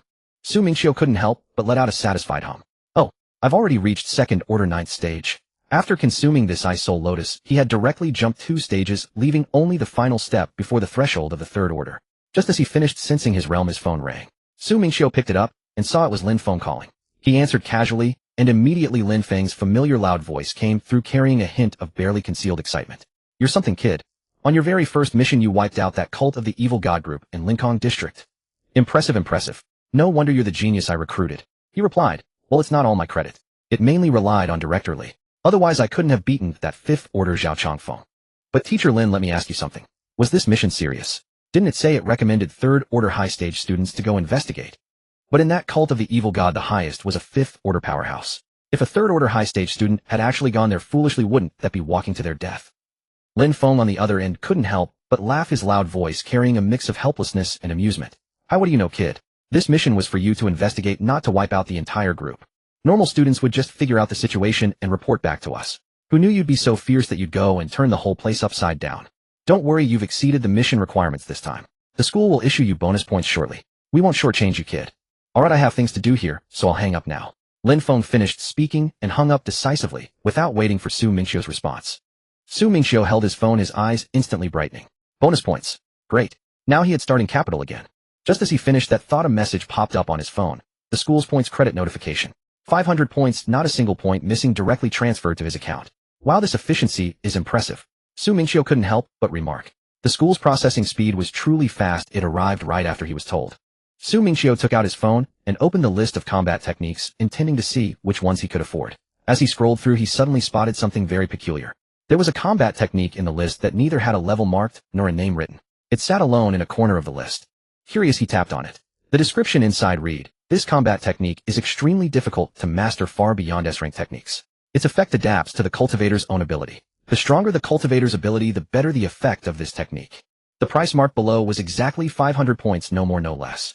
It was precisely the supplementary points that had just been credited to his account. Su Mingqiu's eyes instantly lit up. Extreme difficulty in mastering. What kind of problem was that for him? He had the system. No matter how hard the combat technique, he could master it to the maximum level directly. And the stronger the ability, the better the effect. How could this not be tailor-made for him? Without a moment's hesitation, Su Mingqiu clicked to place the order without even thinking. The 500 points that had just arrived were spent in an instant. Now he was very curious. He wanted to see what effect this mysterious combat technique with neither name nor level could actually have. He had originally thought he would have to wait for the drone delivery to bring the combat technique. But as soon as he placed the order, a notification popped up on his phone. The technique had been directly transmitted into his phone. No need for drone delivery at all. Su Mingqiu quickly opened the combat technique information on his phone. He had barely flipped through 2 lines when the system's voice rang in his mind. Ding. Detected unknown combat technique. Do you wish to cultivate it to maximum level directly? Yes. Su Mingqiu answered without hesitation in his heart. Combat technique cultivation complete, has reached maximum level. As the voice fell, a warm current instantly surged through Su Mingqiu's entire body. His muscles and bones creaked and crackled. His physical strength skyrocketed by a huge margin in an instant. Even his skin took on a faint icy blue hue. Only then did he realize, finally understanding what the effect of this combat technique was. So this thing could make one's physical body as strong as their ability. No wonder the description said the stronger the ability, the better the effect. So that's what it meant. Su Mingqiu, feeling his surging physical strength, instantly realized that if this was the case, then the higher his cultivation realm, the stronger his ability would become. The stronger the ability, the stronger the physical body followed. Wasn't this just an endless virtuous cycle? Damn, this is almost like a perpetual motion machine. In Su Mingqiu's view, this combat technique was definitely worth more than 500 points. Its effect was far more powerful than those S-rank techniques. What he didn't know was that the difficulty of mastering this technique was far beyond just the extreme stated in the notes. It was simply insurmountable. People had bought it before, but those who tried to cultivate it spent 3 to 5 years and still couldn't even get started. The time and effort were better spent steadily improving their realm. So in the end, they all gave up. Oh, another fulfilling day. Su Mingqiu stretched, let out a sigh, got up, and walked outside. As soon as he reached the courtyard, he happened to see Murong Yin and Wen Xingyao returning. The two had just finished their mission and looked a bit tired. But their aura had grown noticeably stronger. Su Mingqiu sensed that their cultivation levels had reached the 2nd rank 5th stage. Su Mingqiu waved at them to greet. Just as he was about to say something more, all 3 of their phones suddenly rang at the same time. They picked up their phones. They had all been added to a group chat. The person labeled as their counselor in the group had everyone. The message was simple: everyone assemble in the classroom immediately. Seeing the message, the 3 quickly walked toward the classroom in the teaching building. On the way, Murong Yin and Wen Xingyao told Su Mingqiu about their mission over the past few days. Soon the 3 arrived at the classroom and found their seats. After waiting another 10 minutes or so, everyone in the class had arrived. Then a middle-aged man in a suit walked in, looking quite gentle. He stood on the podium, smiled at the students below, and said, "Hello, this is our first meeting. I'm your counselor, Wang Kai. Although this is the first time we meet formally, I've already gotten to know you little rascals quite well. Alright, I won't waste your time. Let me be brief. Tomorrow the school will organize a large joint exercise, and our genius class will all participate. The location of this exercise is the abandoned old city near our school. That place was once a decent-sized city, but later it was destroyed by a beast tide. It's been abandoned for years, and now it's just right to use as a training ground for you. You'll be staying there for a week. There will be a simulated beast siege phase. We'll release some tamed beasts to simulate the scenario of a beast tide attacking the city. Your task is to defend that abandoned city and survive the week." After finishing, Wang Kai raised his hand and asked the students below, "Alright, any questions?" As soon as he finished speaking, Wen Xingyao gently raised her hand and asked softly, "Counselor, I'd like to ask, will this exercise involve only us freshmen? Will there be instructors accompanying us?" Wang Kai shook his head and said bluntly, "No. The purpose of this exercise is to train your own abilities. So you'll have to rely on yourselves to get through it without depending on instructors." Wang Kai looked around and saw that no one else raised their hand to ask questions, so he waved his hand and said to them, "Alright, since there are no more questions, you're dismissed for today. Prepare for tomorrow's exercise." With that, he grabbed his things and turned around to leave the classroom briskly. As soon as they were dismissed, Yang Wei was the first to dash over to Su Mingqiu. "Brother Leg, during tomorrow's exercise you've got to look out for me." Murong Yin rolled his eyes at his pathetic look and couldn't help but retort sarcastically, "Can't you have any backbone? So embarrassing. The exercise hasn't even started, and you're already clinging to a big shot. Yang Wei immediately shot back with a matter-of-fact tone, what do you know? If I don't cling to brother leg, should I cling to you? If I cling to you, I'd have even less security. Murong Yan's face darkened instantly, and he rolled up his sleeves and strode toward Yang Wei. Alright, you little brat. Come here, I'll give you some special training. The next day arrived in the blink of an eye. Early in the morning, all the freshmen had assembled. They boarded the school bus and headed towards the abandoned ruined city. On the bus, the counselor Wang Kai kept busy the whole way telling them stories about that city. He said the city was called Luofeng City. 100 years ago, it had been a bustling metropolis. Then a sudden, unexpected beast tide destroyed the entire city overnight. Countless people perished in that disaster. Hearing this, Yang Wei couldn't help but raise his hand and ask, Counselor back, then wasn't there any support? Wang Kai sighed and said to him, it was different back then. 100 years ago, our human race didn't have many experts and our strength was weak. So we could only watch helplessly as this city perished. He paused, then smiled and added, but now it's not like before. Now our human race is strong. If another beast tide came now, we'd blow them to pieces in no time.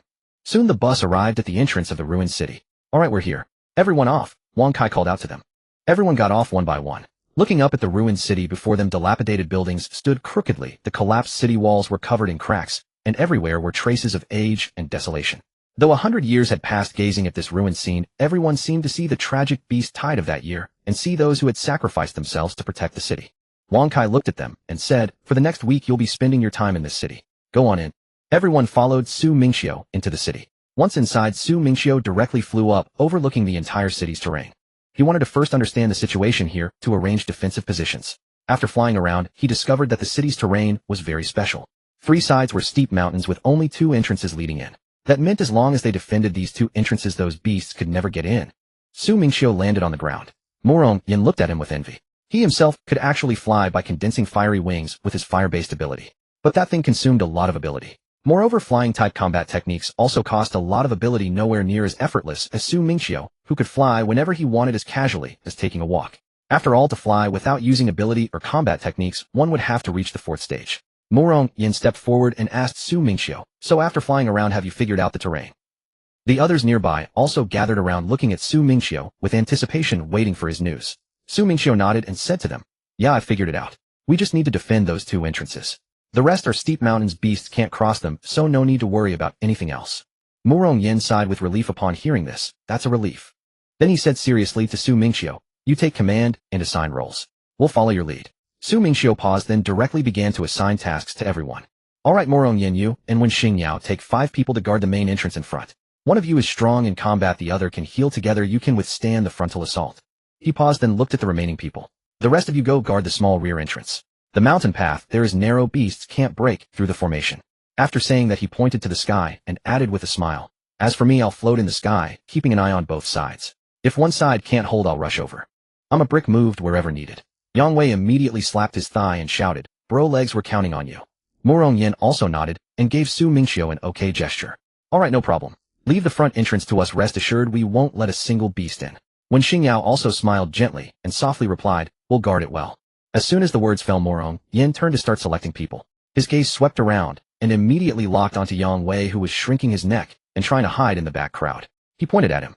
You come guard the front with me. Yang Wei froze instantly, a bitter expression on his face. Huh. Yan Gu, can I go to the rear entrance? The pressure there is lighter, I can help out there. Help out. Murong Yan rolled his eyes, not giving him a chance to refuse.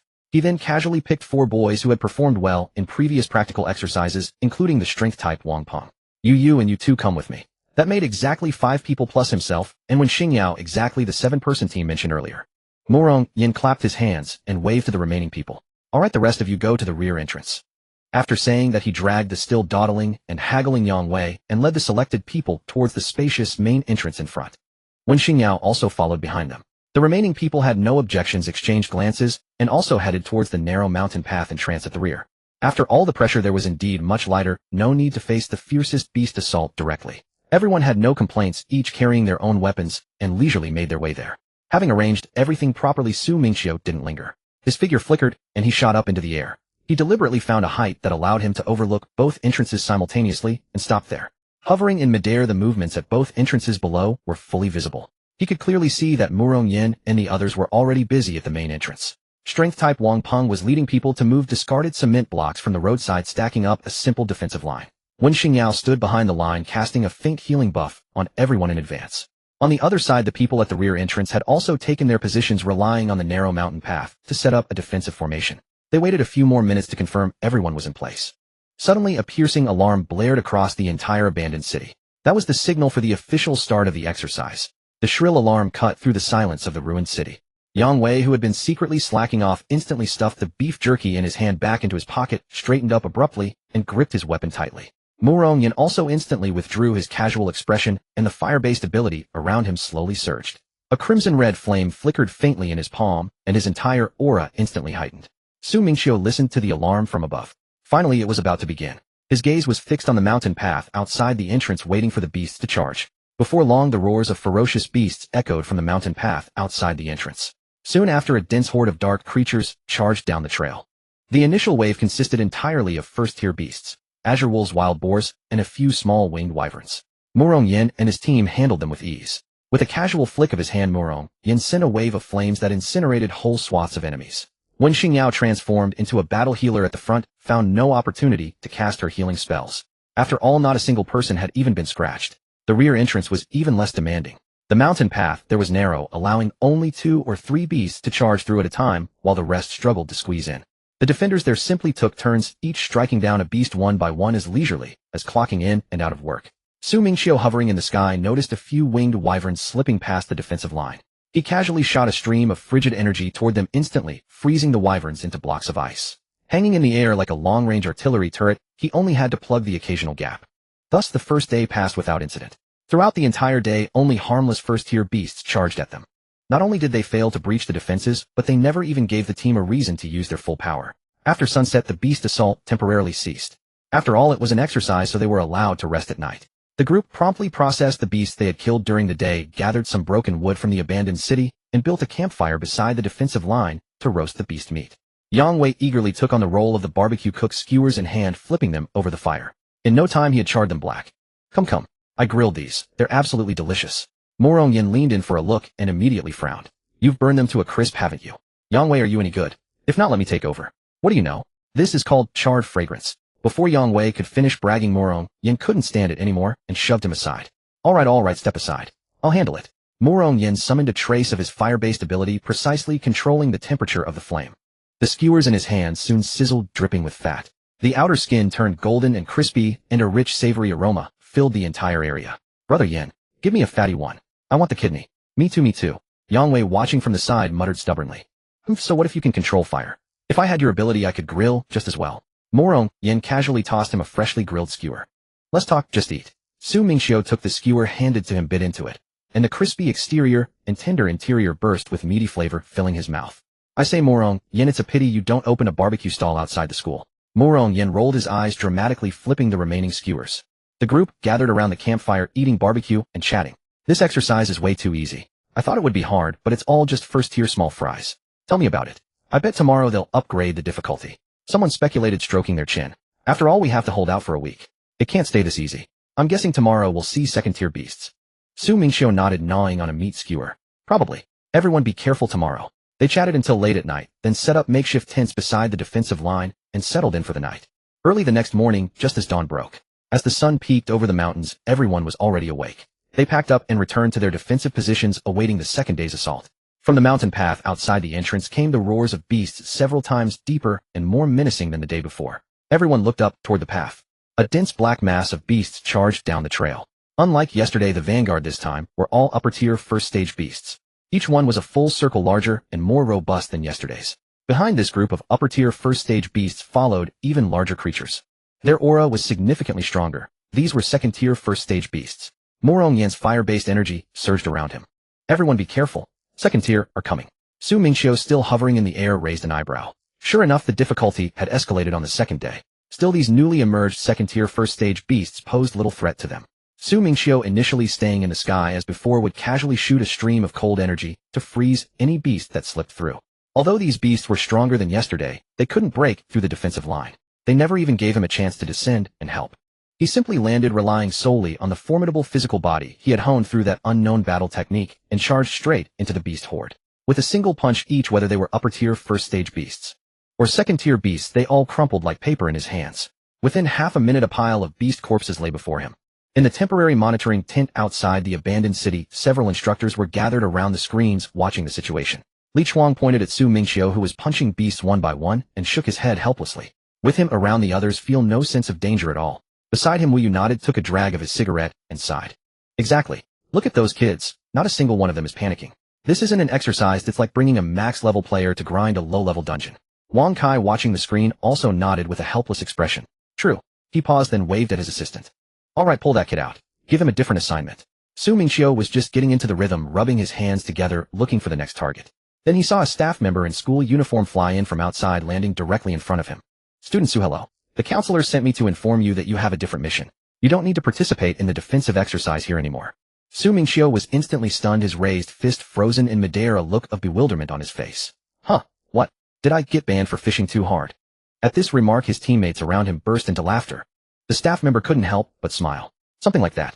The counselor said you should go perform a different task to leave some room for others to train. With that, the staff member took off flying. Su Mingqiu's figure flickered, and he followed. The two of them flew in tandem toward the monitoring tent outside the abandoned city. In no time, the two of them flew to the entrance of the surveillance tent and landed. Lifting the tent flap and stepping inside, Su Mingqiu saw instructors Wang Kai, Wu Yue, and Li Chuang gathered before the monitoring screens. He smiled, waving at them in greeting. Chief Instructor Wu, Instructor, Lead Director Wang. Then addressing the counselor Wang Kai, he asked, Counselor, you pulled me out of the drill. What's the new assignment? Upon hearing this, Wu Yu couldn't help but chuckle and beckoned him over. About time you showed up. Have a seat, have a seat. We've all been waiting for you. Su Mingqiu nodded, pulled over a stool, and sat down, waiting for the counselor to get down to business. Wang Kai picked up a mission document from the table and said slowly, that defensive drill is hardly meaningful for someone at your level, so we've arranged a different task for you. You'll need to leave the province. Su Mingqiu was taken aback for a moment. Leave the province. He leaned forward, curiosity piqued. Leave the province. Where to? What's the mission? Wu Yu cut in, taking a drag from his cigarette. To Mingqiu province, to sever a dragon vein. The dragon vein there has been broken, and beneath the corrupted vein something anomalous has been nurtured. Normally a mission like this wouldn't be assigned to you new students until you've cultivated to the 3rd rank high stage as a training exercise. But we all know your strength. You've long since met the bar. So we're issuing it to you ahead of schedule. Wang Kai nodded in agreement, handing over the mission file. That's right. You'll handle this one solo. The details are all in this document. Take a look. Su Mingqiu's spirits lifted instantly. Sever a corrupted dragon vein. And something anomalous underground. He quickly took the file and began flipping through it eagerly. Once he finished reading, Wang Kai picked up an ancient-looking small white jade bottle and handed it over. After you sever the corrupted dragon vein, use this bottle to collect its origin essence. He paused, then added, when you've collected it, send us a message. We'll send you the coordinates for the next one. This isn't your only target. You'll need to sever 9 in total. 9? That many? Su Mingqiu took the white jade bottle, weighing it in his hand. It was unassuming, small, and delicate. Can such a small bottle really hold the origin of a dragon vein? Wu Yu chuckled and waved his hand dismissively. Don't worry. This is a spatial jade bottle specially crafted by the Academy. Inside it holds a considerable independent space, more than enough to contain a dragon vein's origin. It'll serve you well. Su Mingqiu nodded, stowing both the document and the jade bottle into his spatial ring. He waved at the group. All right, I'll be off then. I'll get this done as soon as possible. With that, he turned and left the tent. Stepping outside, he pulled out his phone, opened a booking app, and began purchasing a plane ticket to Mingqiu province. After all, it was too far to fly on his own. It would take hours. Better to take a plane, more comfortable, faster. He could even rest a bit on board rather than battling the wind the whole way. He picked the earliest flight, departing in an hour, and secured the ticket instantly. Just as he finished, he spotted the school's driver already waiting for him outside. Su, this way. I'll take you to the airport. Su Mingqiu nodded, opened the car door, and got in. The vehicle started promptly and headed toward the airport. At the airport, Su Mingqiu exited the car and strode briskly into the terminal. After clearing security and getting his boarding pass, he still had over 20 minutes before boarding. Plenty of time to spare. He wandered over to a shop and bought an iced milk tea. Finding a seat by the window, he sat down. As he sipped his drink, he suddenly heard an elderly woman shout from nearby, "Stop, thief! Someone stole my wallet." Su Mingqiu looked up and saw a tall, thin man darting frantically in his direction. Behind him, several uniformed security officers gave chase, shouting, "Stop! Don't run!" The man was fast closing in on where Su Mingqiu stood. With a subtle flick of his hand, Su Mingqiu conjured a slick layer of ice beneath the man's feet. The thief, caught completely off guard, slipped and slammed to the ground in a clumsy face-first fall. The moment he hit the ground, the ice vanished without a trace, as if it had never existed. The security officers rushed over and pinned him down immediately. One of the officers stared at the man, exasperated. "You again? How many times have we caught you this month? Can't you change your ways?" The man, still face down on the floor, whined pitifully. "But officer, my ability is literally theft. I can't help it. When I see other people's things, I just have to take them." Su Mingqiu's mouth twitched involuntarily at the absurdity. That's an ability. What a ridiculous excuse. The officers ignored his protest, slapped handcuffs on him, and hauled him to his feet. Then they turned to Su Mingqiu and thanked him. Thanks, young man. Without you he would have gotten away. Just then the elderly woman hurried over, retrieved her wallet, and showered Su Mingqiu with gratitude. Thank you so much, young man. I really can't thank you enough. The old woman took his hand, looking him up and down. Young man, are you headed to Mingqiu province too? I am as well. Looks like we're on the same flight. She paused, her eyes brightening. You know, do you have a girlfriend? I have a granddaughter just about your age. Su Mingqiu was instantly embarrassed, waving his hands frantically. No, thank you, ma'am. I'm still young. I'm not looking for a relationship right now. The old woman was about to say more when the boarding announcement echoed through the terminal. Seizing the opportunity, Su Mingqiu stood up. Ma'am, I need to board now. I'll be on my way. With that, he made a quick getaway. Once on the plane, he found his seat and sat down, letting out a relieved sigh as he leaned back. That old lady was way too enthusiastic. We just met and she's already trying to set me up with her granddaughter. That's way too fast. Good thing I got away quickly, or she'd have me cornered for who knows how long. I've had 9 years of compulsory education. She thinks I'd just be a stand-in. Shaking his head, he adjusted his seat back and settled in for a nap. After all, the flight to Mingqiu province would take 3 hours. This was the perfect time to rest and recharge. 3 hours passed swiftly. The plane landed smoothly. Su Mingqiu stretched his arms wide, yawned, and wore a look of utter contentment. What a refreshing sleep. Finally, we're in Taimei City. He followed the crowd off the plane, walked to a trash can, and casually tossed a crumpled slip of paper inside. That was the contact information the flight attendant had secretly slipped him earlier. Probably because he was sitting in first class, she assumed he was a wealthy scion from some noble family and wanted to get acquainted. Exiting the airport, Su Mingqiu stood by the roadside, flipping through his mission file. The location of the Dragon Vein was beneath the Li family mansion. The head of the Li family, Li Shan, was at the 4th tier, 4th stage. Su Mingqiu rubbed his chin. He hoped the Li family would be sensible, while otherwise the Huang family's fate awaited them. He raised his hand to adjust a small recorder pinned to his left chest. This was the latest equipment issued by the school, mandatory for all missions. It recorded the entire process to avoid disputes or issues later, providing evidence if needed. After adjusting it, he hailed a taxi and gave the driver the address of the Li family mansion. In no time, the car arrived at the Li family's doorstep. Su Mingqiu paid the fare, pushed open the door, and stepped out. He looked up at the ancient residence before him. Ornate carved gates flanked by a pair of stone lions. Su Mingqiu strode toward the entrance, but as he reached the door, 2 guards blocked his way. Stop right there, kid. One of the guards stretched out his arm to halt him. What business do you have with the Li family? Su Mingqiu paused and replied, I'm here on a mission. A mission? The guard looked him up and down. Kid, there's no mission for you here. Get lost. Su Mingqiu narrowed his eyes. This guard was quite arrogant. Seeing the narrowed eyes, the guard grew annoyed. Oh, still glaring at me. Before he could finish, Su Mingqiu flickered and appeared right in front of him. In the next instant, Su Mingqiu grabbed him by the neck and lifted him into the air. The man's face turned crimson, his hands clawing at Su Mingqiu's grip, legs thrashing as he struggled to breathe.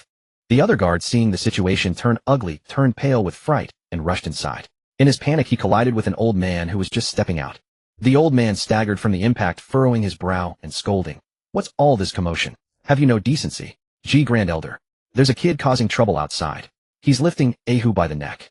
Oh, such insolence. The old man frowned. Who dared to make a scene at the Li family's doorstep? Without a second thought, he surged his aura and dashed toward the entrance. In the blink of an eye, he was at the gate. He immediately saw Su Mingqiu holding Ahu by the neck with one hand. Ahu's face had turned purple-black, and he was on the verge of death. Brat, stop. The old man flew into a rage without asking for an explanation and threw a punch at Su Mingqiu. Su Mingqiu had already been watching his movements. As the old man struck, Su Mingqiu instantly swung the Ahu in his hand in front of him like a meat shield. With a sickening thud, the old man's fist punched straight through Ahu's abdomen. The ferocious force of the punch sent Ahu flying backward, crashing into the stone lion beside them with a loud bang, splattering blood everywhere. Su Mingqiu retreated 2 steps, creating distance. Ahu lay on the ground, clutching his stomach as blood gushed out. He looked at the old man and mumbled, G Grand Elder. Before he could finish, his head slumped to the side, and he breathed his last. Su Mingqiu spread his hands innocently and said, See, you're the one who killed him. Don't blame me. The old man didn't even glance at the corpse. His murky eyes fixed on Su Mingqiu. Kid, where are you from? He wanted to probe the boy's background first. If he was from a prominent family, he'd have to tread carefully. If he was just some nobody from the countryside, then today's matter would be easily settled. After all, with no witnesses, he could say whatever he wanted. Su Mingqiu didn't mention that he was from Haiming Martial University and casually replied, Me? Just a small place. A small place. The old man instantly relaxed, his caution vanishing without a trace, replaced by blatant arrogance. Kid, the Li family is not a place for a wild boy from some backwater to run wild. You dared to lay hands on my doorstep and kill one of my men. Today you won't leave. Damn, old man, you've got a talent for instant face changing. You're the one who punched him to death. What's that got to do with me? I just used him as a shield. How is that me killing him? The old man charged at Su Mingqiu, fist swinging. Since this kid had no backing, no one would care if he died. Su Mingqiu didn't dodge. His right hand was instantly coated with a thick layer of ice. The next second their fists collided with a violent impact. Ha ha ha. The old man burst into laughter, his face full of contempt. Kid, I'm at the 4th tier, first stage. And you dare to clash head-on with me. Are you asking for death? He was certain that his punch would shatter Su Mingqiu's hand. But the moment he finished speaking, the smile on his face froze. A chilling cold surged from their joined fists, burrowing into his arm, and his skin instantly glazed with frost. Then the ice crept up his arm, spreading inch by inch. Wrist, forearm, upper arm. His entire limb was frozen into a solid block of ice at a visible rate. You? The old man stared at his frozen arm, his face turning pale, with fear, his voice trembling. He turned and tried to flee. Su Mingqiu would never let him escape. In a flash, Su Mingqiu appeared before the old man so fast that even the old man couldn't see the afterimage. The old man froze in place. How could he have imagined the boy's speed was this terrifying? He didn't even have a chance to react. Su Mingqiu reached out and grabbed his throat. Then, channeling his ice-based ability, he unleashed the frozen river snow. In an instant, the old man was completely encased in ice from head to toe, a perfect ice sculpture. Su Mingqiu exhaled a puff of cold air, flexed his wrist, and declared done. The gatekeeper who had rushed in to report earlier, now hiding behind, witnessed everything. In an instant he was struck dumb with fear, his legs gave way, and with a thud he fell to his knees. He kowtowed incessantly to Su Mingqiu, his forehead nearly bruising. Don't kill me. Don't kill me. I was wrong, sir. I failed to recognize your greatness. Don't kill me. Su Mingqiu, seeing him so terrified, had no intention of striking him. Enough, stop kowtowing. Get up and lead me to Li Shan. As Su Mingqiu finished speaking, footsteps sounded from within. A middle-aged man in dark patterned tang suit emerged from the house, his expression composed and steady. The kneeling gatekeeper, seeing him, instantly felt relief and hastily called out, Patriarch. Li Shan had just stepped out and immediately saw the carnage at the entrance. His face darkened at once. Boy, did you do this? Hey, Patriarch Li, don't get agitated. Su Mingqiu waved his hand dismissively, wearing a calm expression. I acted in self-defense and I have proof. He raised his finger, pointing to the small recorder on his left chest. Li Shan noticed the recorder. He pointed to his eyes flickering. He had actually sensed the disturbance outside earlier, but had been delayed by some matters. He instantly suppressed the anger on his face, his expression returning to normal. Speak, what exactly is your purpose in coming to the Li family? Su Mingqiu did not hide anything, speaking directly, naturally, to sever the dragon vein. Patriarch Li, you should know that the dragon vein beneath your residence has already gone bad, right? Sever the dragon vein. Li Shan understood immediately at the words, nodding. So you are a student from one of the 5 top universities? Only those 5 elite institutions could dispatch students capable of handling such matters. Su Mingqiu nodded, confirming it. A troubled look crossed Li Shan's face as he said to Su Mingqiu, this matter requires consultation with the family elders. I alone cannot make the decision. You still need to consult with family members. Su Mingqiu frowned immediately. You can't make the decision. He leaned in, fixing his gaze on Li Shan, and asked directly, Patriarch Li, is it that you don't want to sever the dragon vein, or truly cannot decide? Li Shan opened his mouth as if to say more, but Su Mingqiu had no patience for his hesitations. He stepped forward directly into the residence, intending to sever the dragon vein himself. Wait! Li Shan quickly stepped forward, extending a hand to block him. Su Mingqiu halted, his eyes turning icy as he stared at him. Patriarch Li, do you truly intend to stop me? No. Li Shan waved his hands hurriedly. Young man, give me 1 day, just 1 day, all right. Give you 1 day, eh? Su Mingqiu's heart instantly grew wary. Give him a day? Who knew if he might scheme something sneaky in that time? And what could be accomplished in a day? Without further ado, Su Mingqiu sidestepped him and continued inward. Seeing he could not be stopped, Li Shan flashed forward and stood directly in his path. Since you insist on severing it, you'll have to get through me first. So it's indeed you who doesn't want it severed. Su Mingqiu halted. I'm just curious why you're stopping me from severing the dragon vein. But it doesn't matter anymore. His gaze turned frigid as he fixed on Li Shan, speaking in a low voice. Since you dare to obstruct my mission, according to the Academy's regulations, anyone hindering the sealing of a dragon vein is to be killed without mercy. I have the right to slay you. The moment the words left his mouth, Su Mingqiu's form blurred, and he appeared before Li Shan in an instant. His ice-based ability erupted, unleashing a torrent of bone-chilling frost toward Li Shan. Li Shan was prepared, instantly mobilizing his earth-based ability. With a muffled bang, a thick earthen wall coalesced before him, deflecting the fierce cold. Young man, the gap between us is too vast, Li Shan said calmly. Is that so? Without wasting words, Su Mingqiu unleashed his ultimate move, Frozen River. In an instant, piercing cold enveloped the entire area. Li Shan's face changed drastically as he leaped back, trying to escape the move's range. But even with his quick retreat, he was grazed by the aftershock. Half his body was instantly frostbitten, making him grimace in pain. Gritting his teeth, Li Shan quickly summoned his earth ability, covering his frostbitten half with thick clods of earth to block the invading chill. Then a heavy earth-yellow armor enveloped his entire body. He secretly manipulated the ground beneath Su Mingqiu, causing the soil to loosen instantly. A large pit collapsed beneath him, intending to trap and bury Su Mingqiu. But the moment the earth gave way, Su Mingqiu activated his wind control technique, floating up and hovering in midair. Trying to ambush me. He flew toward Li Shan, his body cloaked in frost-covered ice armor, and slammed into him. The two clashed in a fierce melee, exchanging blows back and forth. With every impact, Su Mingqiu's chill seeped a little deeper into Li Shan's earthen armor. Gradually, the heavy earth armor on Li Shan began to freeze. Starting from the fists, the frost spread to his arms, then to his entire body. The whole armor was coated in a thick layer of white frost, growing heavier and stiffer. Seeing this, Li Shan hastily retreated, wrenching off the frozen armor from his body. The frozen clods fell to the ground, shattering into pieces. Shedding the cumbersome armor, he felt his body loosen, no longer so stiff. But Su Mingqiu gave him no chance to catch his breath. Raising his hand, he hurled another frozen river. The piercing cold surged forth once more. Though Li Shan quickly summoned his earth ability and conjured a wall to block this wave of cold, was even more ferocious than the last. The earthen wall was frozen through instantly, and he was caught in the blast, half his body encased in ice, frozen rigid on the spot, unable to move. Su Mingqiu descended from midair, walking step by step toward Li Shan, each footfall leaving a faint trace of frost on the ground. Patriarch Li, I'm just curious. Why exactly did you try to stop me from severing the dragon vein? He looked at the frozen Li Shan, genuinely puzzled. Couldn't you just stand by and let me finish this? As he spoke, he slowly raised his right hand, a chilling aura gathering in his palm. He prepared to finish Li Shan off completely. Just then, several people burst in from outside. They were all elders of the Li family, obviously summoned secretly by Li Shan earlier. One of them, an archer, without a word shot an arrow directly at Su Mingqiu. Without even turning his head, Su Mingqiu casually reached out and caught the arrow in his hand. The moment the arrow touched his hand, it was instantly frozen into ice by the cold aura. He gently squeezed it, and the arrow shattered into powder. Patriarch, we're here, the others shouted at Li Shan. Su Mingqiu swept his gaze over these people, silently counting in his mind. Only one was at the peak of the third tier. The rest were all at the middle of the third tier. Is that all? He rubbed his nose, looking utterly speechless. What's going on? I came here to deal with the dragon vein. Why does it feel like I'm the villain now? The others didn't care about anything else. They immediately surrounded Su Mingqiu. Then various abilities came flying toward him. Sigh. Su Mingqiu let out a helpless sigh. You really don't know your own limits. As soon as he finished speaking, the cold aura around him burst forth instantly. A powerful wave of ice energy spread out. The incoming abilities, before even getting close to him, were instantly frozen into ice. They fell to the ground with a crackling sound, shattering into pieces. Immediately after, Su Mingqiu's figure flickered, and in an instant he appeared before one of the third-tier middle-stage elders.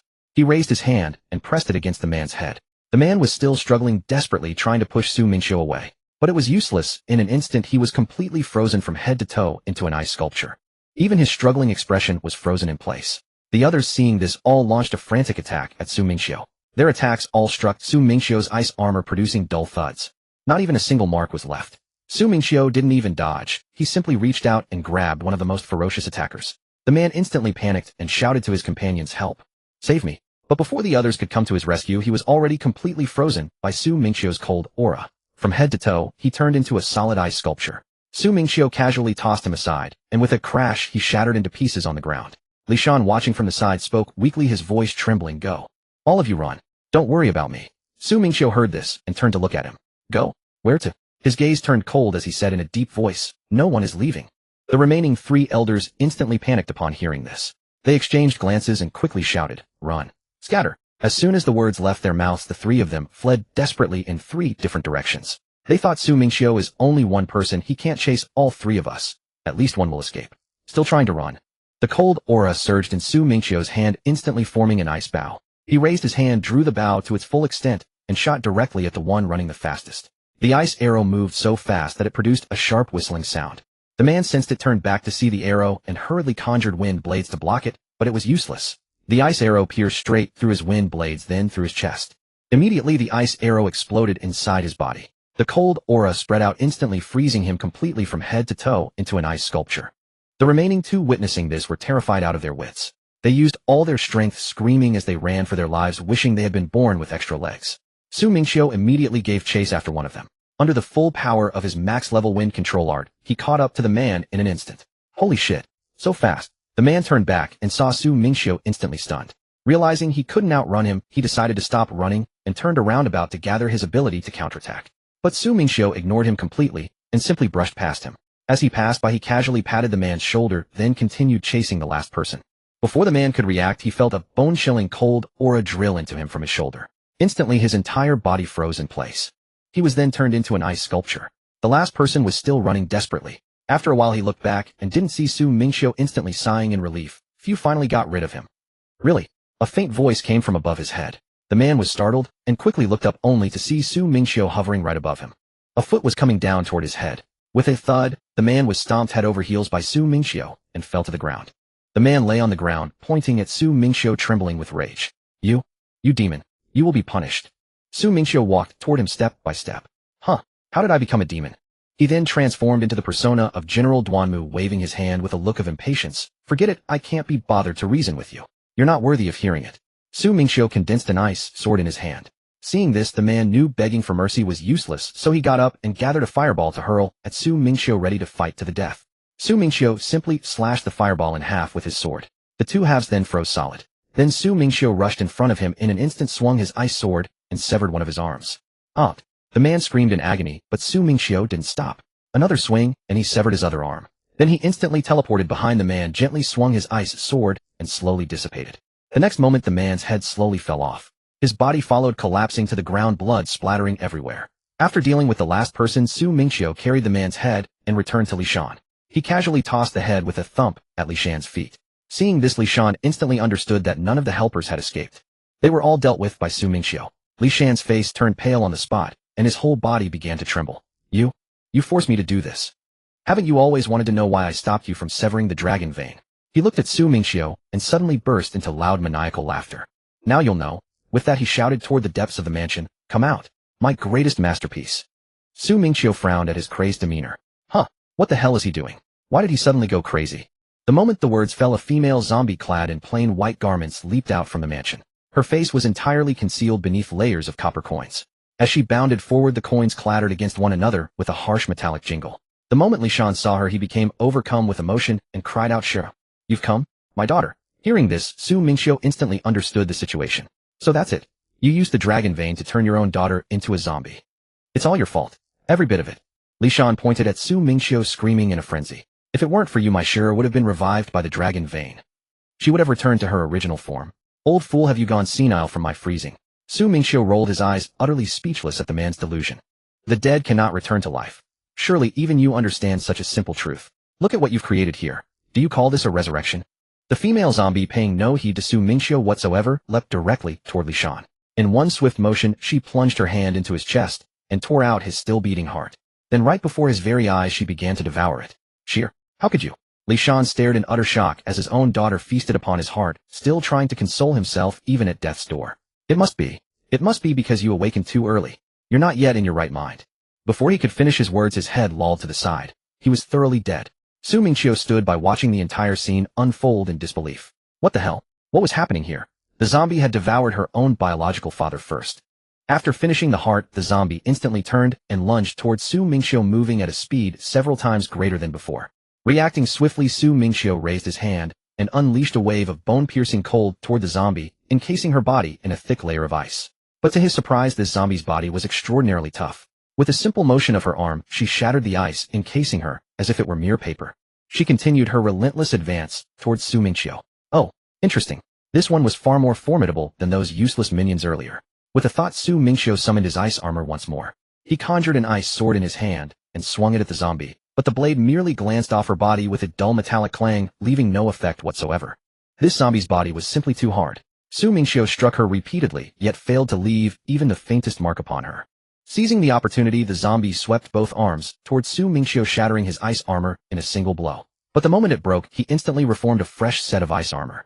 The zombie paid it no mind and continued her ferocious assault. This is getting tiresome. Frowning slightly, Su Mingqiu took a step back and unleashed his ice ability at full power.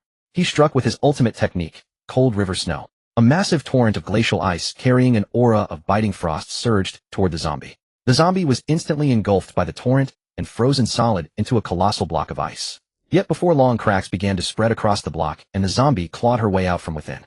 Oh, you can break through my ice. Su Mingqiu raised an eyebrow, but he didn't pause. He began unleashing his ultimate techniques in rapid succession. After all, he had no mana pool to worry about. He could use his abilities freely. The moment the zombie shattered the ice, she was immediately frozen again by another surge of Su Mingqiu's glacial torrent.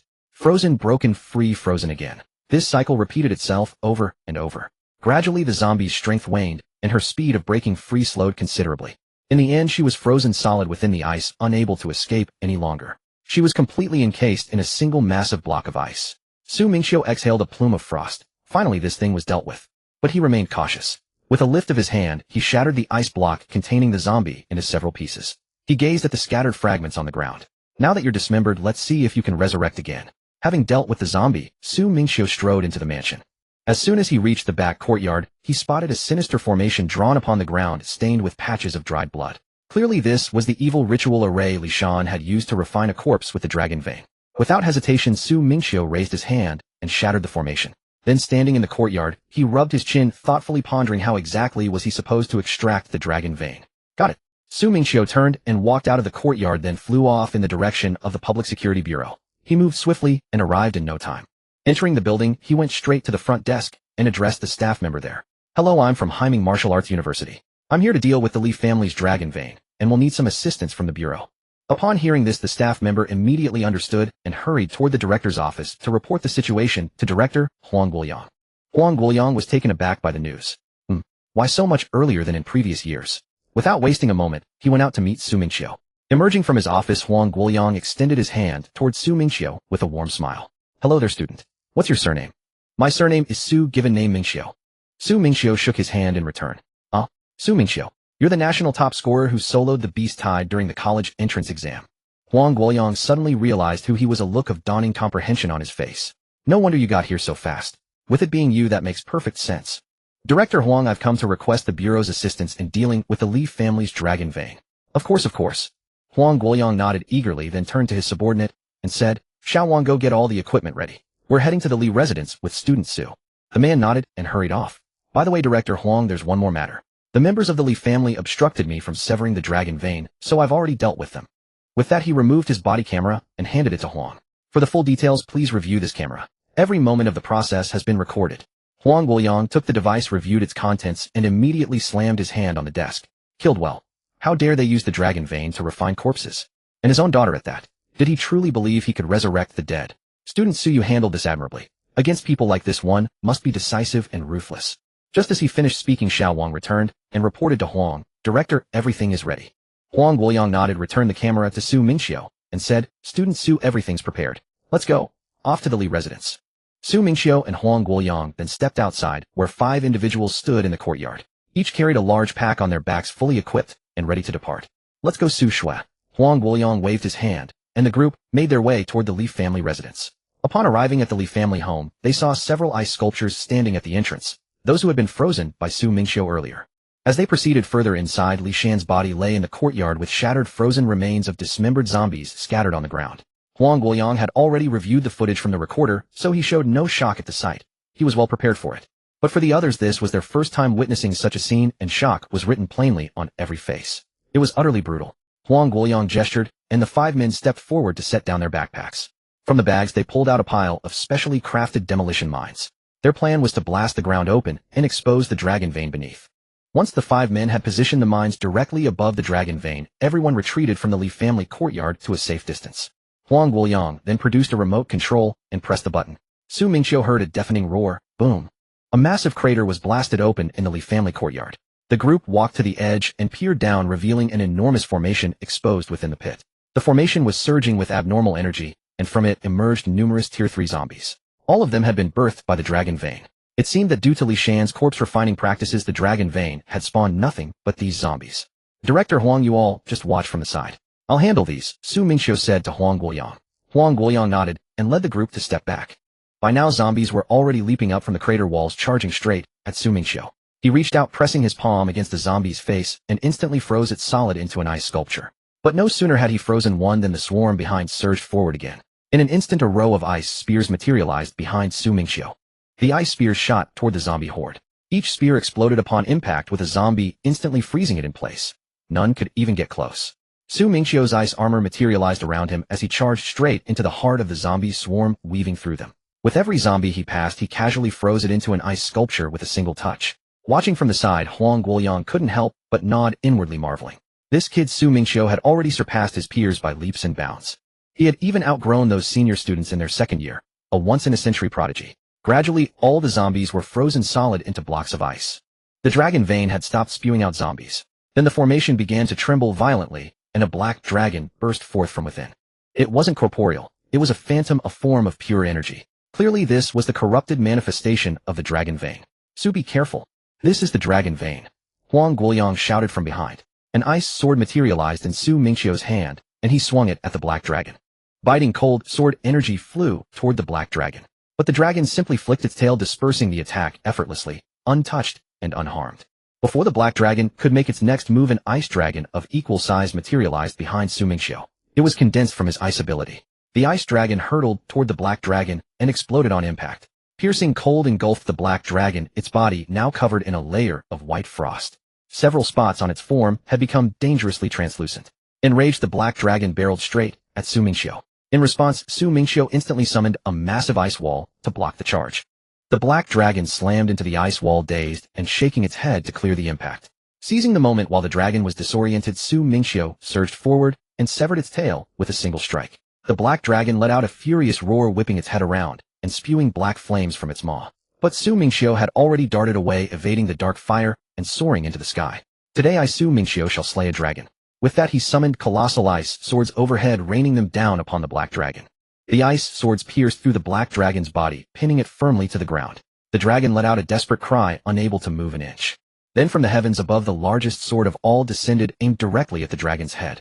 After the strike, the sword slowly dissolved into nothing. The black dragon's head fell to the ground, utterly still.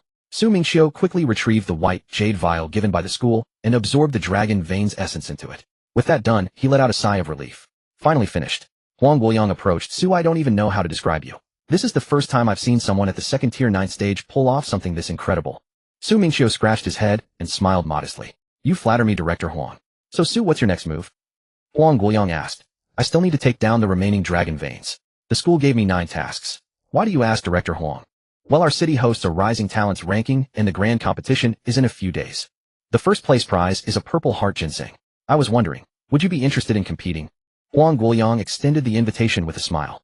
Su Mingqiu weighed his options.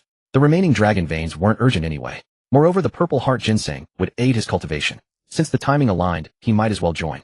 With that decided, he nodded. All right, Director Huang. Count me in. Huang Guoyang had initially thought Su Mingqiu would be too busy hunting dragon veins to participate. He hadn't expected such an immediate agreement. Excellent. If you join, that first place is as good as yours. The strongest competitor is only at the 3rd tier 5th stage. Compared to you, they don't even come close. Once you're there, everyone else will have to step aside. Su Mingqiu tucked the white jade vial into his spatial ring. Then he waved at Huang Guoyang. All right, Director Huang, I'll be on my way then. I'll take a look around the city. As for the mess at the Li residence, I'll leave it to you. Huang Guoyang waved back with a chuckle. No problem at all. We'll handle everything here. You go enjoy yourself. After leaving the Li residence, Su Mingqiu walked down the street and pulled out his phone. He sent a message to his advisor Wang Kai, updating him on the situation. The Li family's dragon vein had been dealt with and the dragon vein's essence had been collected.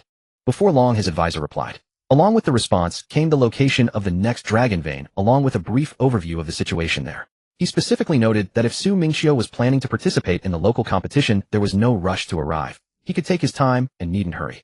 Over the following 3 days, Su Mingqiu spent his time leisurely exploring Taimei City. He visited all the local scenic spots, sampled numerous specialty snacks, and truly allowed himself to unwind.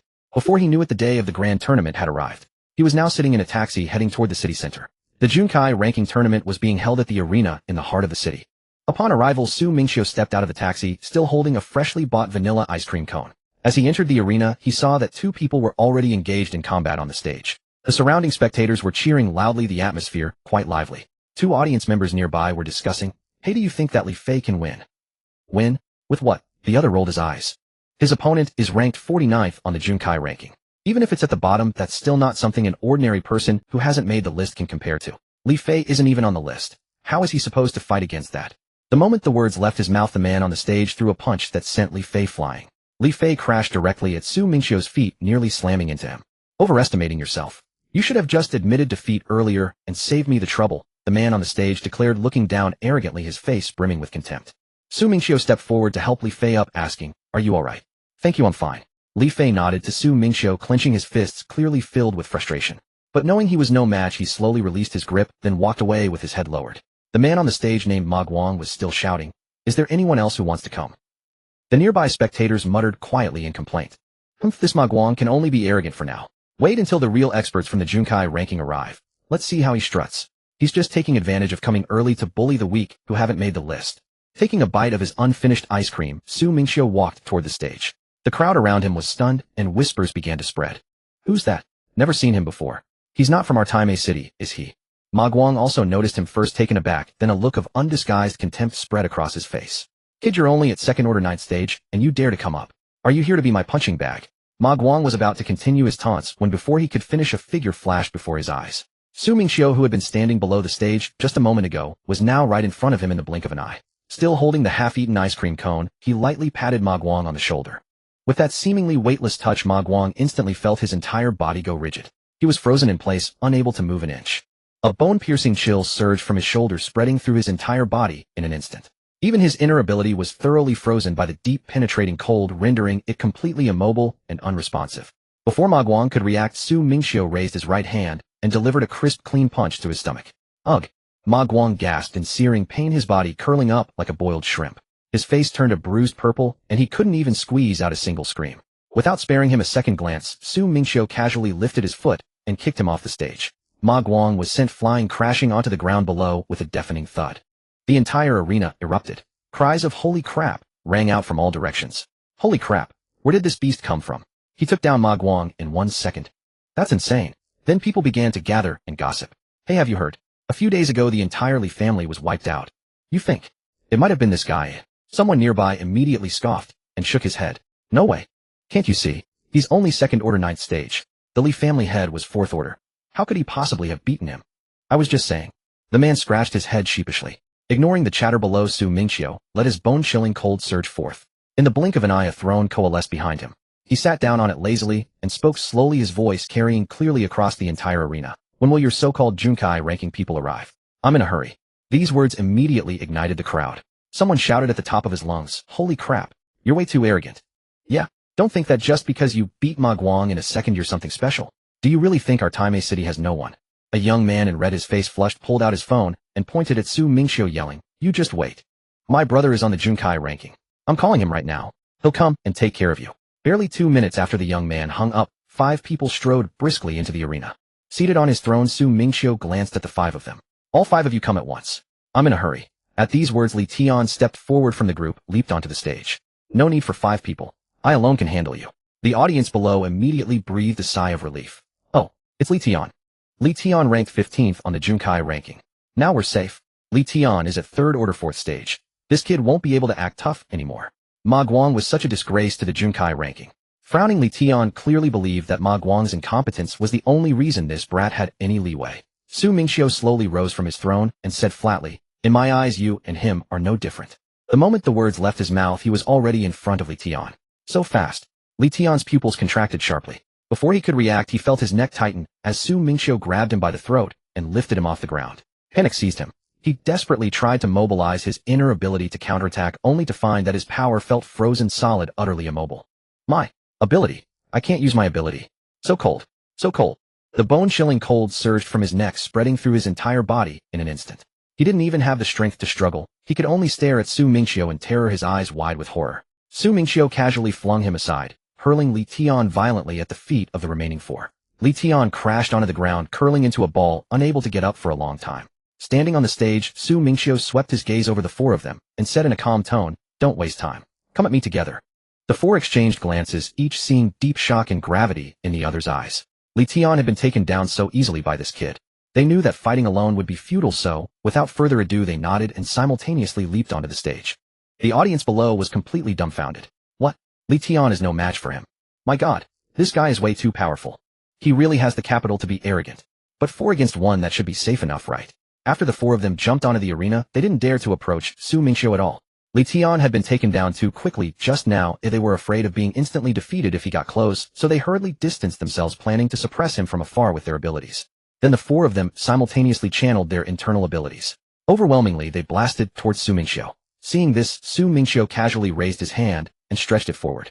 The next second, those abilities that came flying overwhelmingly when they reached half a meter around him instantly became extremely sluggish, as if a slow-motion button had been pressed. Immediately after, a thick layer of ice formed on them, and they fell to the ground, shattering into pieces. But the 4 didn't stop. The next wave of attacks followed immediately. They just stayed at a distance, continuously releasing abilities, absolutely not daring to get close. Su Mingqiu frowned, really not interested in wasting time with them like this.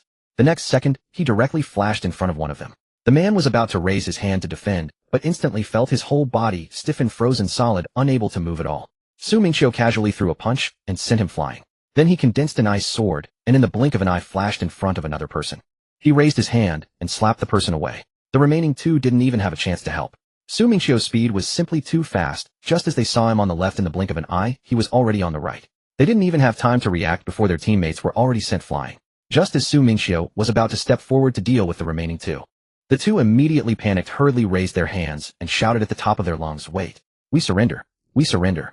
They knew all too well that if they continued fighting they would be the next ones to be sent flying. They didn't want to suffer unnecessary physical pain like the previous two. Seeing them surrender, Su Mingqiu stopped in his tracks and didn't advance further. The two scurried off the arena, not daring to lift their heads. Is there no one who can deal with him? Just then someone in the crowd suddenly shouted, "Chu Fengyang! Xiaolin! Lin Xiu is here! Damn! It's those three! The top three on the Junkai ranking! This is great! Kid, let's see how arrogant you are now!" Su Mingqiu heard this, looked up toward the entrance, and saw three young men walking over slowly. One of them, a lean young man, leaped onto the arena, clasped his fists towards Su Mingqiu, and said in a steady tone, "Lin Xiu." Su Mingqiu also clasped his fists, and said calmly, "Su Mingqiu." Hearing this name, Lin Xiu furrowed his brows, slightly feeling that it sounded familiar. But he couldn't recall where he had heard it for the moment. Without thinking too much, he nodded to Su Mingqiu, "Brother Su, I'm coming then." As soon as he finished speaking, Su Mingqiu saw that Lin Xiu's shadow on the ground actually slowly rose up from the ground. Su Mingqiu said with interest, "Interesting ability. I've never seen one like this before." The moment the words left his mouth, the shadow charged towards Su Mingqiu at an astonishing speed. To catch the leader, catch the ringleader first. Without a second thought, Su Mingqiu flashed directly in front of Lin Xiu, intending to take out the main body first. But just as he was about to strike, Lin Xiu's figure suddenly vanished, replaced by his shadow. A swapped. Su Mingqiu struck directly at the shadow, but his hand simply passed right through, unable to touch it at all. Su Mingqiu quickly stepped back, putting distance between them. Seeing Su Mingqiu retreat, the audience below immediately cheered and jeered, "Ha!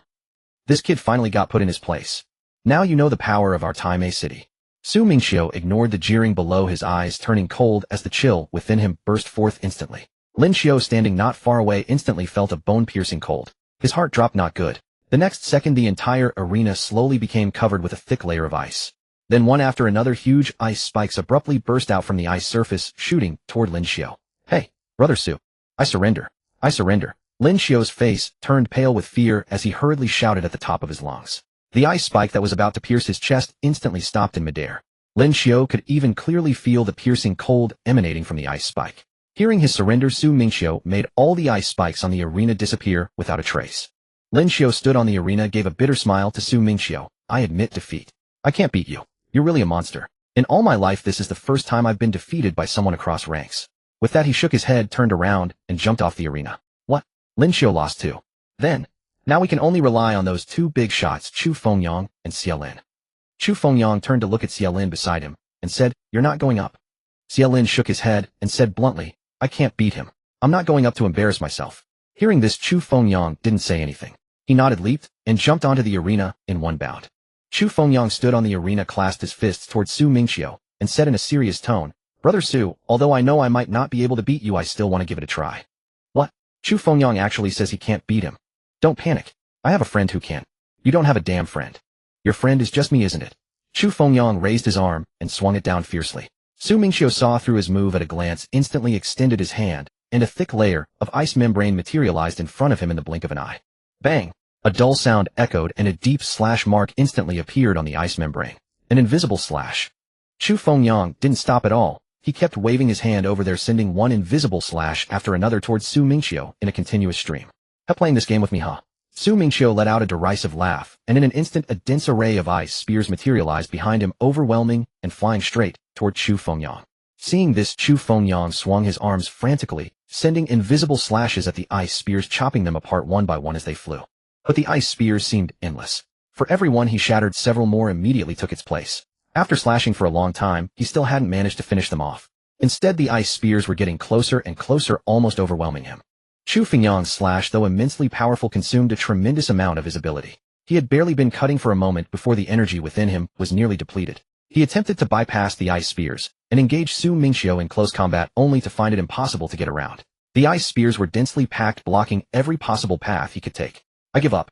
I give up. I can't win."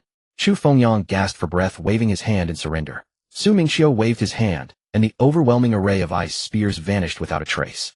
Chu Fengyang collapsed onto the ground, calling out to Su Mingqiu, "Are you a perpetual motion machine?" Su Mingqiu walked over, smiling and waving his hand, dropped the machine part. "This first place is yours.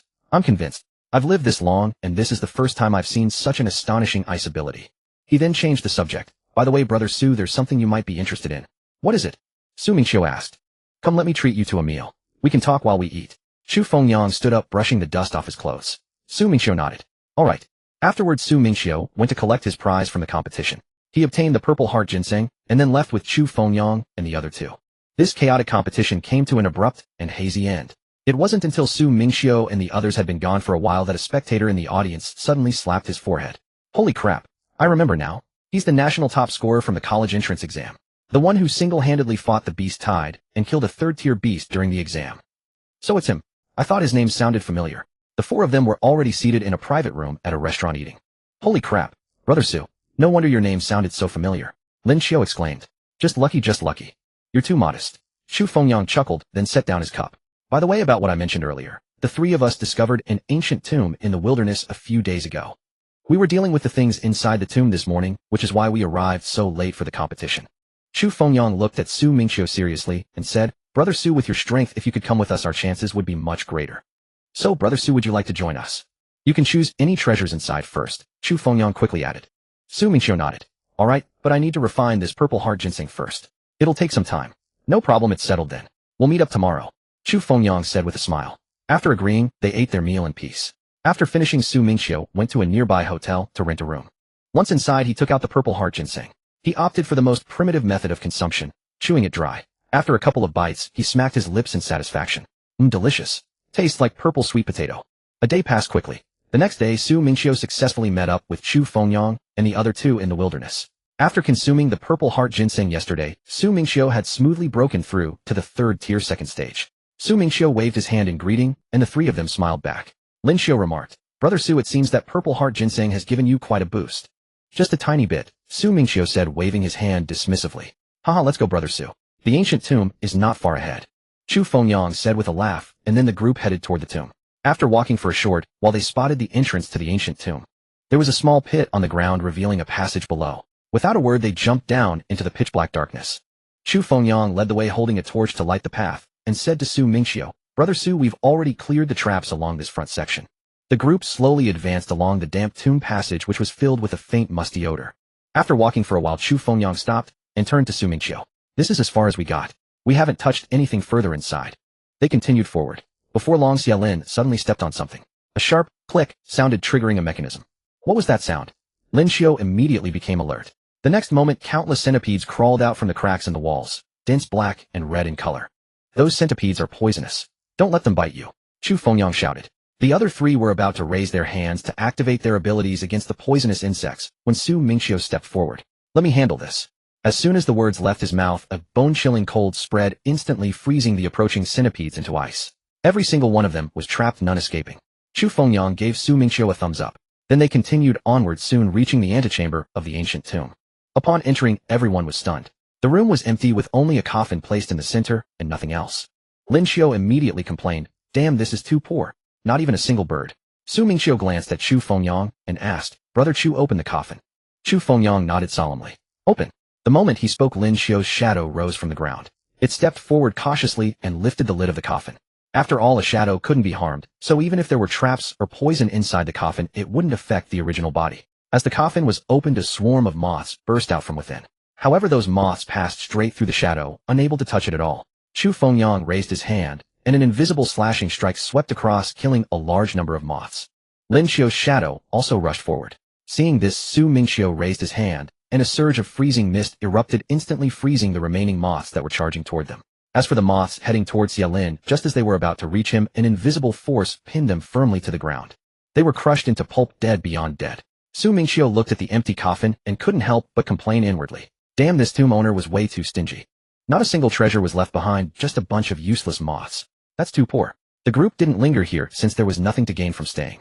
They exchanged glances and then moved toward the passage deeper inside, intending to check the main burial chamber for anything of value. Walking through the tomb corridor, Chu Fengyang raised a torch gazing at the murals on the walls as he asked Su Mingqiu, "Brother Su, can you decipher the content on these murals? I've stared at them for a while, but I simply cannot understand these characters." Su Mingqiu shook his head. "Neither can I make sense of these ancient inscriptions. However, judging by the mural's depiction, the tomb's occupant must have been a general right. Look here, he is depicted riding a horse, slaying enemies on the battlefield."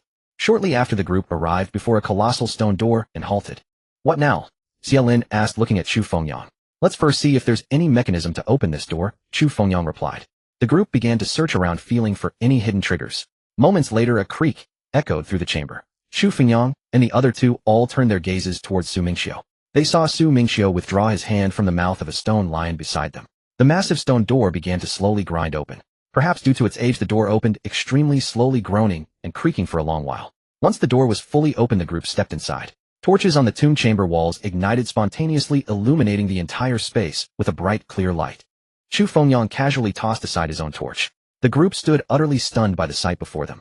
The chamber was astonishingly vast, and suspended in midair hung a massive coffin held aloft by several thick iron chains hovering there. Beneath the coffin stood rows upon rows of soldiers clad in armor, standing perfectly still and orderly. The sight was profoundly eerie, leaving them uncertain if these were burial figures or something else entirely. Behind the soldiers lay piles of weapons and elixirs. So this was where all the treasures were hidden. Su Mingqiu remarked, casually gazing at the orderly soldiers. "These soldiers aren't going to come back to life, are they?" "Brother Su, that joke isn't funny at all," Chu Fengyang said, his face turning pale. "These soldiers were all uniformly at the Third Order realm. Lin Xiu, release your shadow, and see if it can bypass these soldiers to retrieve the treasures behind them," Chu Fengyang instructed Lin Xiu. "All right." Lin Xiu nodded. His shadow then crawled out from the ground. Watching this, Su Mingqiu found Lin Xiu's ability fascinating no matter how many times he saw it. But as the shadow approached a soldier, trying to slip past, the soldier abruptly opened its eyes. One by one, all the soldiers' eyes snapped open, their pupils glowing with an eerie crimson light within the whites. Lin Xiu quickly retracted his shadow. "Disturbing the general's slumber means death." The soldiers spoke in unison, their voices perfectly synchronized, carrying a chilling, sinister tone. "Not good. Brother Su, what do we do?" Chu Fengyang shouted to Su Mingqiu. "You really called it. These soldiers actually came back to life." The soldiers began marching towards Su Mingqiu and the others step by step in perfect formation, exuding an overwhelming pressure. A burst of frigid air immediately erupted from Su Mingqiu. "Damn it!" He charged straight at the soldiers. Seeing this, Chu Fengyang and the others quickly followed behind Su Mingqiu.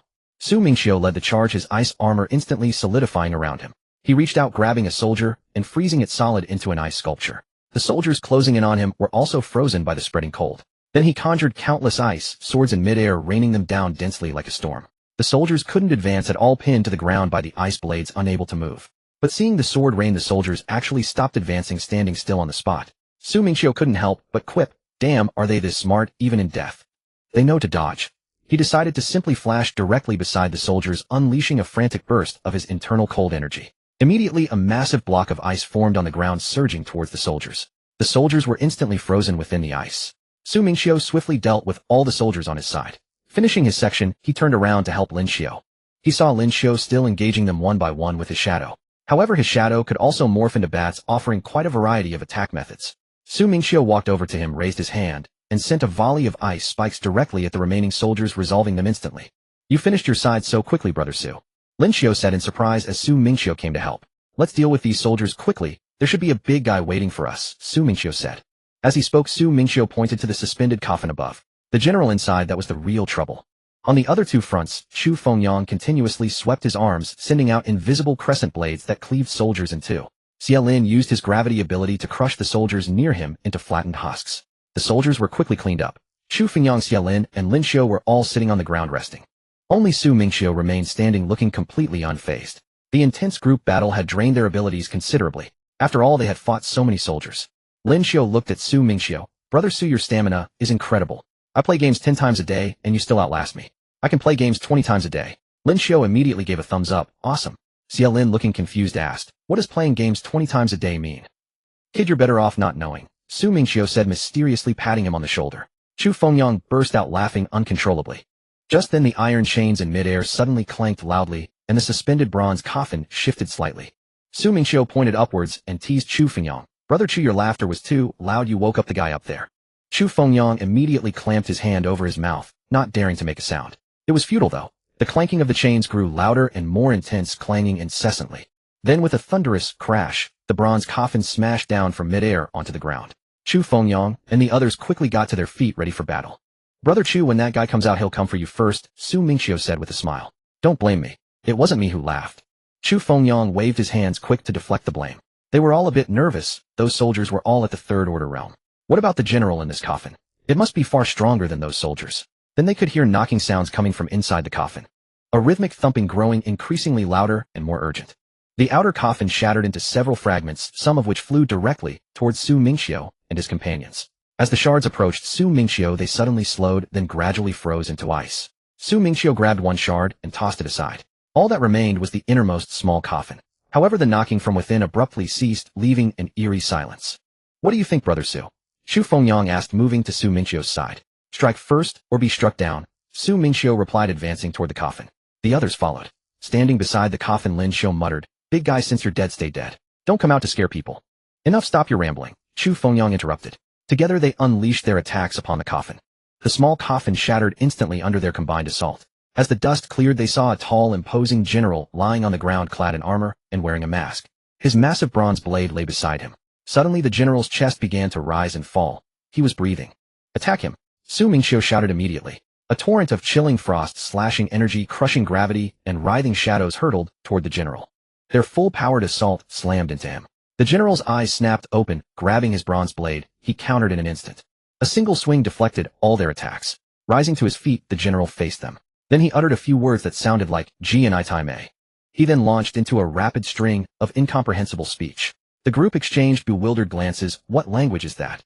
Lin Xiu, suddenly intrigued, stepped forward and shouted, "Jian Tai Mei." He even began to dance in a clumsy imitation.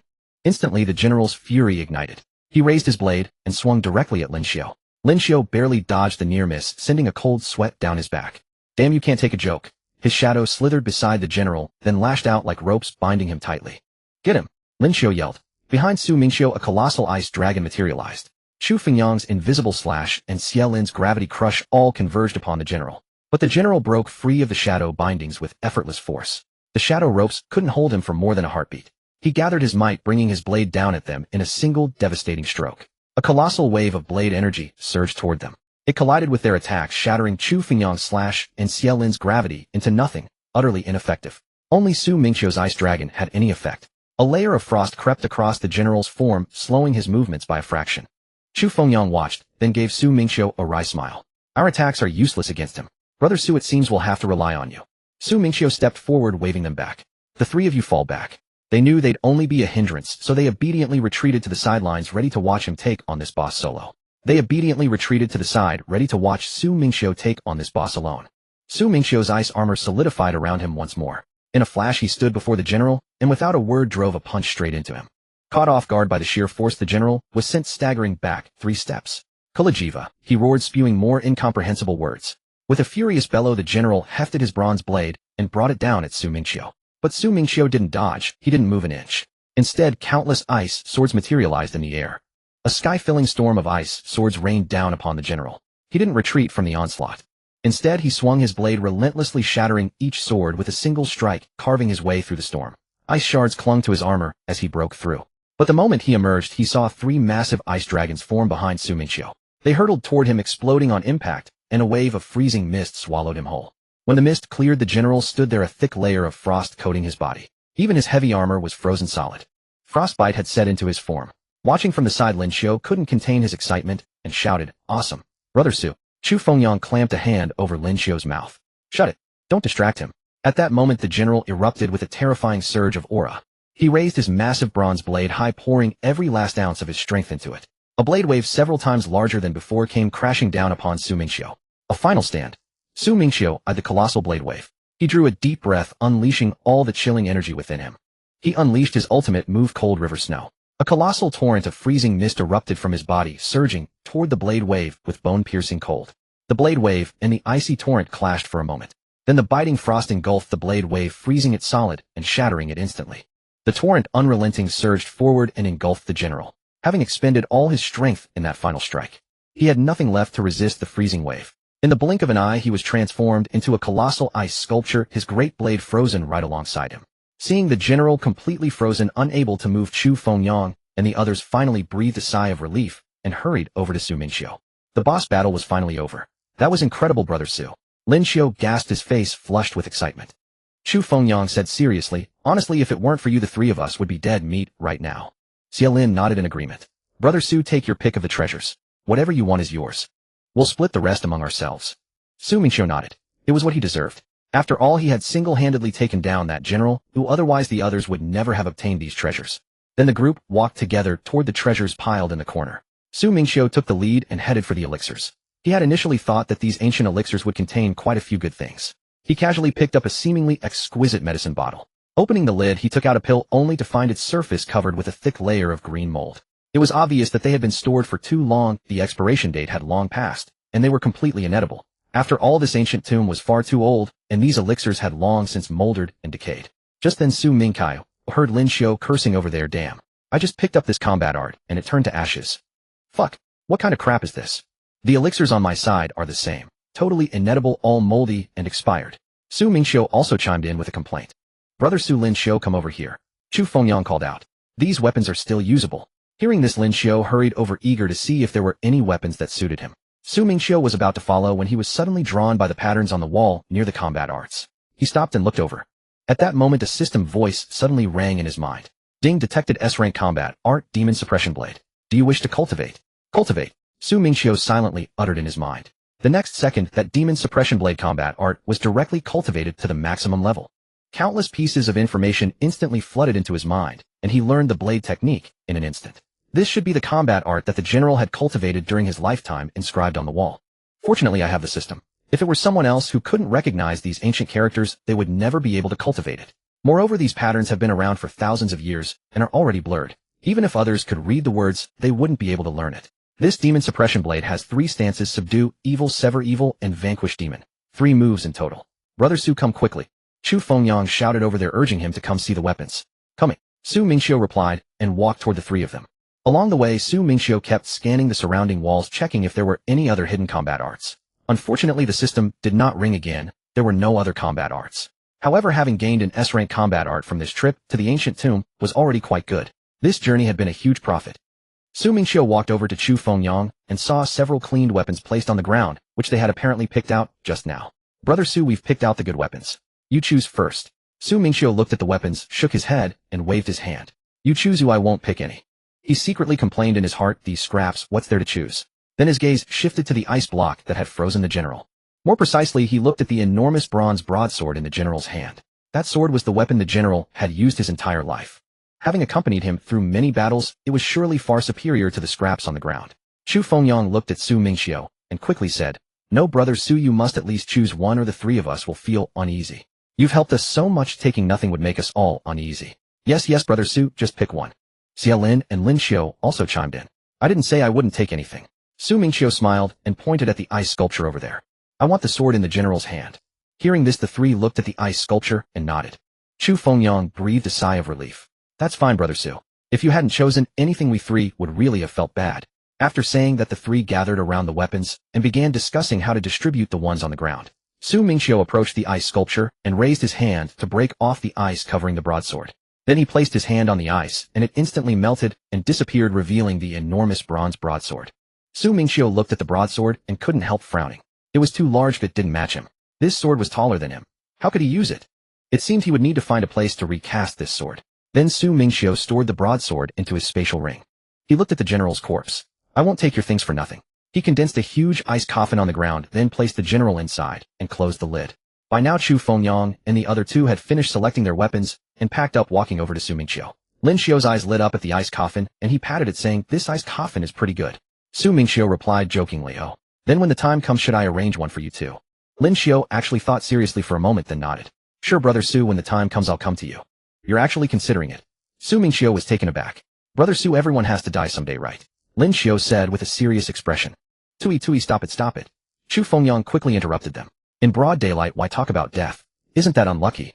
Chu Fengyang said to Su Mingqiu. Brother Su, we've finished selecting and packed up our things. Su Mingqiu turned back and waved at them. All right, let's go get out of here. There's nothing worth staying for in this place. The 4 of them headed outside. Su Mingqiu also sealed the main tomb chamber door with ice. Then they followed the tomb passage and soon walked out of the ancient tomb. After coming out, Su Mingqiu and the others blocked the small pit at the entrance. Chu Fengyang looked at Su Mingqiu and asked, Brother Su, what are your plans next? I'm going to continue with the school's mission. Su Mingqiu smiled. The Dragon Vein mission the school gave me earlier isn't finished yet. I need to hurry.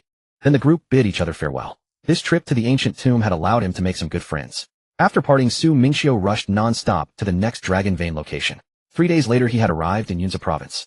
This damaged Dragon Vein was located at a deserted construction site on the outskirts. Su Mingqiu wasted no time and took a taxi directly there. As soon as he entered the construction site, the sound of fierce fighting came from inside. The dull thuds of impacts along with the sharp crackling sounds of psychic powers colliding in the air. He raised an eyebrow, slightly surprised that someone was still in this rundown place. Lifting his head to look inside, he saw 2 figures locked in fierce combat amidst the rubble of abandoned steel and concrete in the construction site.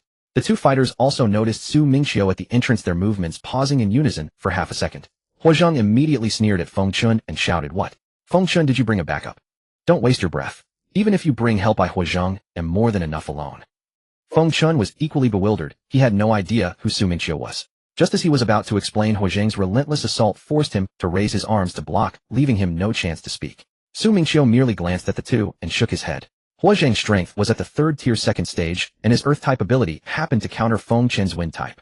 Feng Chun was doomed to lose. There was no suspense. He had no interest in meddling in their personal vendetta. The priority now was to deal with the Dragon Vein here and move on to the next location as soon as possible. Ignoring them entirely, he didn't pause his steps and walked straight toward the depths of the construction site. But he had barely taken 2 steps when a heavy thud sounded behind him, followed by Feng Chun's pained groan. Seeing that Su Mingqiu hadn't even glanced at him from start to finish, Huazhang took it as a sign of disrespect. Without a second thought, he gathered his earth-type ability, clenched his fist, and hurled a vicious punch at Su Mingqiu's back. Watch out. Backstab. Feng Chun, sprawled on the ground, yelled at the top of his lungs. But as his words left his mouth, Su Mingqiu's figure shifted slightly to the side, dodging the sneak attack. The next second, Su Mingqiu grabbed Huazhang by the neck with a reverse grip, lifting the entire man off the ground.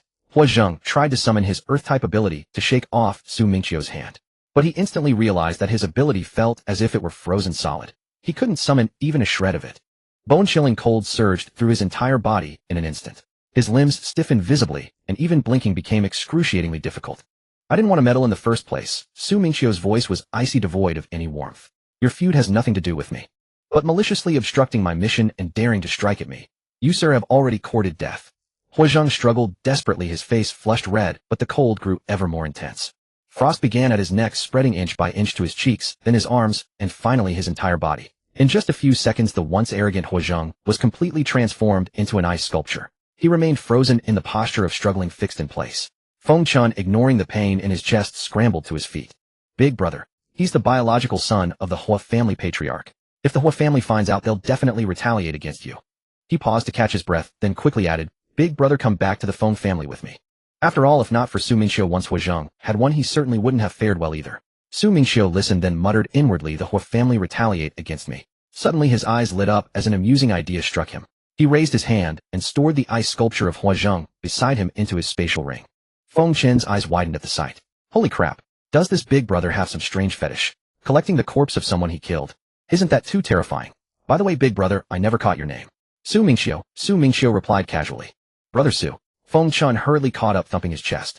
Don't underestimate the Feng family. We're a weapon-forging clan.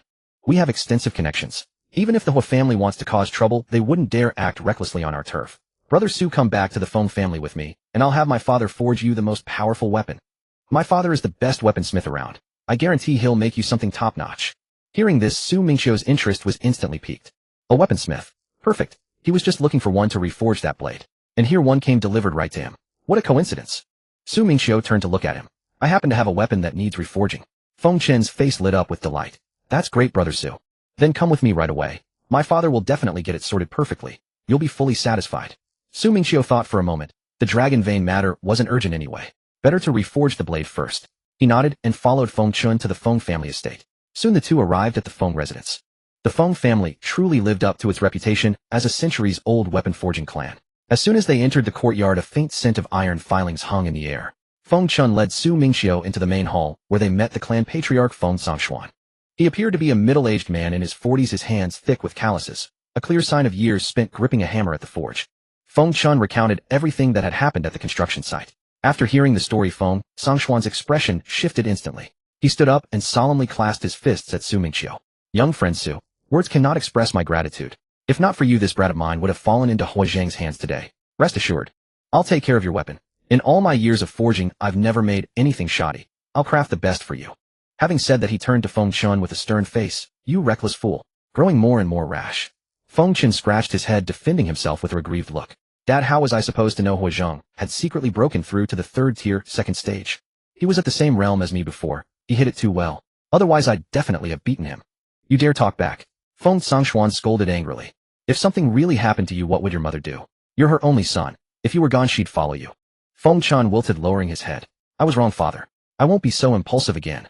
Feng Sangshuan nodded, his expression stern. It's good that you recognize your mistake and can correct it. Go to the ancestral hall and copy the family rules 10 times. No dinner until you're done. Feng Chen's face instantly fell. Dad, 10 times is too much. Can we make it less? 5 times. 5 times, is that okay? Moi. Feng Sangshuan shot him a glare. Seeing that he dared to haggle, he flipped his hand and pulled a feather duster out of his spatial ring. Feng Chen flinched in fear and quickly waved his hands. No, no, no. Dad, I'll copy them. I'll copy them, okay? I'm going right now. As he spoke, he turned to Su Mingqiu, winked, and dashed off, saying, Brother Su, I'll go copy the family rules first. Su Mingqiu looked at the feather duster that Feng Sangshuan was holding in his hand, somewhat surprised. That thing, though it looked ordinary, was actually a 4th-rank battle artifact. This weapon-refining family, even the feather duster for disciplining children, was a battle artifact. If it really struck someone, wouldn't it half cripple them? Feng Sangshuan watched his son vanish in a flash, then turned back to Su Mingqiu with an embarrassed smile. Young friend Su, I'm sorry you had to see that. He changed the subject, looking at Su Mingqiu seriously. By the way, young friend Su, I heard from Feng Chen that you have a battle artifact that needs reforging. What kind is it? Take it out and let me see it first so I can prepare the materials and furnace in advance. Su Mingqiu nodded, flipped his hand, and took out the bronze great sword from his spatial ring. The sword hit the ground with a clang. Feng Sangshuan was stunned to see such a large blade. He quickly stepped forward and gently tapped the blade. Ding! A crisp sound echoed through the room. Feng Sangshuan's eyes lit up instantly, and he couldn't help exclaiming, Not bad, not bad. This is a fine blade. The material is so solid. Feng Sangshuan stroked the blade, thought for a moment, then looked up at Su Mingqiu. By the way, young friend Su, what attribute is your superpower? A battle artifact must match the owner's superpower attribute to unleash its maximum power. Otherwise, even if it's well forged, it won't bring out the full potential of this blade. Ice attribute. Su Mingqiu replied casually. Ice attribute. Feng Sangshuan's brow furrowed instantly, and he stroked his chin in contemplation. After a moment he spoke. Young friend Su, to be honest, our Feng family has all the other materials needed to reforge this blade, but we lack the Bingxin iron. If your attribute were something else like metal or earth, we'd have plenty of corresponding materials in our warehouse. But we really have no stock of Bingxin iron. Fearing Su Mingqiu might be anxious, he quickly waved his hand and added, But don't worry, young friend Su, there is still a way. In 3 days the Yunкong secret realm will open. I've heard that deep within the secret realm there is an ice cave where Bingxin iron can definitely be found. Patriarch Feng, what is the Yunкong secret realm? Su Mingqiu was curious and asked. Feng Sangshuan smiled and explained in detail. The Yunкong secret realm is an ancient remnant secret realm. It opens every 2.5 years, and many people enter to train and find treasures.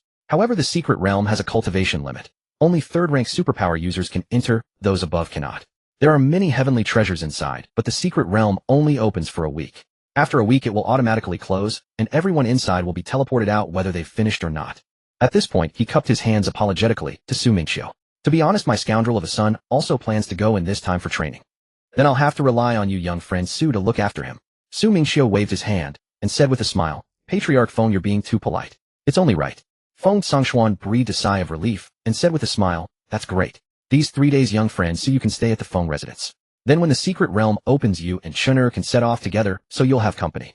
Su Mingqiu nodded and agreed. All right, then I'll trouble Patriarch Feng. And so Su Mingqiu stayed at the Feng residence. That day he spent all his time in the Feng family's weapon forging workshop, watching Feng Sangshuan work on the blade. Feng Sangshuan heated the large furnace until it glowed red, then placed the blade inside. Before long the blade slowly melted into a pool of molten iron. Feng Sangshuan then added various auxiliary materials, gradually removing all the impurities. This produced a preliminary blade blank. After a day of work, all other preparations were complete. Now only the final step remained, adding the Bingxin iron. As long as this last material was found, the forging could begin immediately to finish the blade. Meanwhile, in the study of the Hua family, the head of the Hua family, Hua Kangji, was sitting in a chair. His wife Zhang Ran stood behind him, massaging his shoulders, her face full of worry. Tell me what's going on with Zhang. It's been a whole day, he won't answer his phone, we can't reach him at all. Could something have happened? Hua Kangji waved his hand dismissively. Who knows where he's gone off to fool around. It's not like this hasn't happened before, he'll be back in a couple of days. Don't worry, I've already sent Yuaner to investigate. We should hear something soon. Hua Kangji comforted his anxious wife. As soon as he finished speaking, a tall, straight-backed young man strode in quickly and respectfully addressed them, "Father, Mother." This was Huakengji's eldest son, Huizheng's older brother Huiyuan. "I found out something." Someone saw Huizheng with Feng Chun of the Feng family heading to the abandoned factory on the outskirts. "Oof, the Feng family again." Upon hearing this, Huakengji slammed his fist into the armrest of the chair beside him, instantly denting the thick solid wood. That scoundrel must have gotten into a fight with Feng Chun and fallen into the hands of the Feng family. Jiang ran upon hearing this, quickly patted Huakengji's arm and urged, "Then what are you sitting around for? Go to the Feng family and ransom Zhang. Go to the Feng family and ransom Zhang. What's the rush?" Huakengji waved his hand calmly. "The Feng family captured someone, so they'll surely come to us first to negotiate terms. We just need to wait. What's the hurry? They wouldn't dare to do anything to Zhang." Soon the day of the Yunкong Secret Realm's opening arrived. During those 3 days, the Hua family sat at home, waiting every day. They waited for the Feng family to send someone to discuss ransom terms, but day after day the Feng family didn't even call, sending no message at all. At first Huakengji was quite calm, thinking the Feng family would surely take the initiative to make demands. But after waiting for 3 days without seeing anyone, he became completely impatient. In the end, with no other choice, he called the Feng family himself. But the Feng family either said they were too busy with the secret realm matters, or simply hung up on him. They didn't utter a single word to him, completely ignoring his matter. This infuriated Huakengji so much that he nearly overturned the table. So the Feng family captured his son and still dared to ignore him like this. Did they really think the Hua family was easy to bully? At the entrance of the Cloud Void secret realm, a throng of people had gathered, eagerly awaiting the opening of the realm in a bustling spectacle. Huakengji, leading his men, directly blocked Feng Sangshuan's path, and the two immediately found themselves in a standoff. "Feng Sangshuan!" Huakengji shouted furiously at him. "It's been days since I last saw you. I thought you were dead. Why aren't you answering your phone?" "Ah, Brother Hua, that's not fair of you." Feng Sangshuan waved his hands with an innocent expression. "You know how much I love artifact forging. I've been busy crafting war tools these past few days. How could I have time to check my phone? Why come at me the moment we meet? You have the nerve to say that." Huakengji roared. "Release my son Huizheng this instant." The others, waiting for the realm to open, overheard their exchange and hurriedly backed away. Fearing they might be caught in the crossfire of these two powder kegs, they huddled together and whispered among themselves, "Man, these two are at it again. Tell me about it. Once we're inside, let's all stay far away from these two families lest we get bitten by rabid dogs and court disaster." "Your son Huizheng, I haven't seen him." Feng Sangshuan continued to smile, his expression one of utter innocence. You're still playing dumb with me, aren't you?" Huakengji was so furious he could only point at him, unable to speak for a long moment. Feng Sangshuan was still feigning ignorance to his face. "Fine, Feng Sangshuan, you just wait. Don't you dare regret this." Huakengji gritted out these words, and with no other recourse could only snort, coldly turn and sit down on a chair nearby. After sitting down, he lowered his voice and instructed his eldest son Huiyuan. "Yuan, and once we get into the secret realm, catch Feng Chen for me."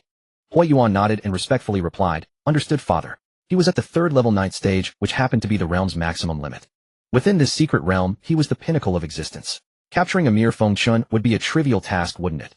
Huakengji glanced in Feng Sangshuan's direction, sneering inwardly. "Feng Sangshuan, once your son is in my hands, I'd like to see if you still play dumb with me." Soon the realm's entrance began to glow, emitting a soft, gentle radiance. The secret realm had officially opened, and everyone waiting surged forward in a mad rush to get inside. Feng Sangshuan quickly pulled Su Mingqiu aside, speaking earnestly. "Young friend Su Chin'er and the other children of our Feng family are in your care." He had learned of Su Mingqiu's identity days ago. He knew that Su Mingqiu could easily crush those so-called geniuses. Huiyuan's meager strength was nothing in front of him, which is why he felt so assured. Su Mingqiu nodded and replied with a smile, "Rest assured, Patriarch Feng, I will take good care of them." With that, he followed Feng Chun and the other young members of the Feng family into the secret realm. After everyone had entered, Feng Sangshuan turned to Huakengji beside him and said with a smile, "Brother Hu, I'll be off then. There are still matters to attend to at home." "Oomph." Huakengji ignored him completely, snorted, coldly turned, and led his men away. When he returned to the Hor residence, Jiang rushed up to him, asking anxiously, "How did it go? Where's Zhang? Has the Feng family released him?" "Ah, that Feng Sangshuan, he absolutely refuses to admit to capturing Zhang." Huakengji waved his hand, saying with a nonchalant air, "But it doesn't matter. Once Yuan enters the secret realm and captures Feng Chun, then we'll see if he still refuses to release him." Meanwhile, inside the Cloud Void secret realm, Su Mingqiu appeared in a dense primeval forest. After landing, he scanned his surroundings. His eyes met only towering ancient trees dozens of meters high. The air was thick with rich primeval energy, several times more potent than outside. But there was no one else around him. Feng Chun and the rest of the Feng family were all nowhere to be seen. Su Mingqiu realized, isn't this just like the spatial rifts? Once you enter, you're randomly teleported to different locations. Even if you entered together, you'd be separated. Su Mingqiu sprinted off in one direction through the forest. His speed was incredible. Along the way, a few reckless beasts that attempted to ambush him were instantly turned into ice sculptures by the chilling air he casually emanated, never even getting a chance to approach. He encountered a few people along the way who exchanged glances with him, but none provoked the other. After all, no one in the secret realm wanted to invite unnecessary trouble, so they simply passed each other by going their separate ways. Before long, Mingqiu heard the sound of an argument in the distance. He immediately sped off in that direction. Upon arrival, he saw two people furiously arguing over a red fruit growing in a crack between rocks on the verge of coming to blows. Wu Lei, I saw this fruit first. The one named Zheng Jia pointed at the other and shouted. Bullshit. Just because you saw it first means it's yours. Wu Lei cursed with a look of disdain. I saw your mom too, does that make her mine? Zheng Jia was enraged by his words. His fire ability erupted instantly, and a scorching fireball hurled directly at Wu Lei. But Wu Lei was prepared. A stream of water surged out from his body, forming a thick water shield that effortlessly blocked Zheng Jia's fireball. The fireball sizzled and died upon hitting the water shield. Ha ha ha. Wu Lei burst into loud laughter, taunting. Zheng Jia, are you stupid? Water counters fire. With such meager skills you still want to compete with me. Having watched the entertainment for a while, Mingqiu grew bored. This Wu Lei certainly had a sharp tongue. He then walked over and said calmly to the two, both of you stop arguing. This fruit is mine now. You two can leave. Wu Lei and Zheng Jia were momentarily stunned by Mingqiu's approach, then exchanged a glance. Wu Lei whispered to Zheng Jia, damn, who's this kid? Let's take him out first, and then we'll settle our own score. Zheng Jia quickly nodded, and the two instantly reached an agreement. After all, this kid looked like an easy target. Working together they could easily handle him, and then the fruit would still be theirs. Seeing their stance, Mingqiu stood there unmoving and couldn't help but complain inwardly. Oh my, it seems I've been taken for a pushover. The two opposite him had already launched their attacks. Zheng Jia's scorching fireball and Wu Lei's sharp water blades came hurtling viciously toward him. Too bad I'm not a pushover. I'm steel plate. Time for me to show off. Mingqiu walked toward them with his hands in his pockets.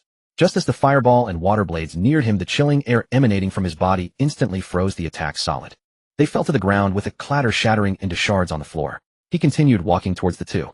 Damn, he's a tough one. Wu Lei's face instantly turned grim. Even the two of us together are no match for him. The gap is too vast. Panic seized him, and he immediately raised his hands in a bow, ready to apologize and admit his mistake. But at that very moment, Zheng Jia standing beside him suddenly moved. He unleashed his fire-based ability without warning at the unprepared Wu Lei. A scorching torrent of flames slammed directly into Wu Lei's back. Wu Lei never even saw it coming. The sudden strike left him completely stunned.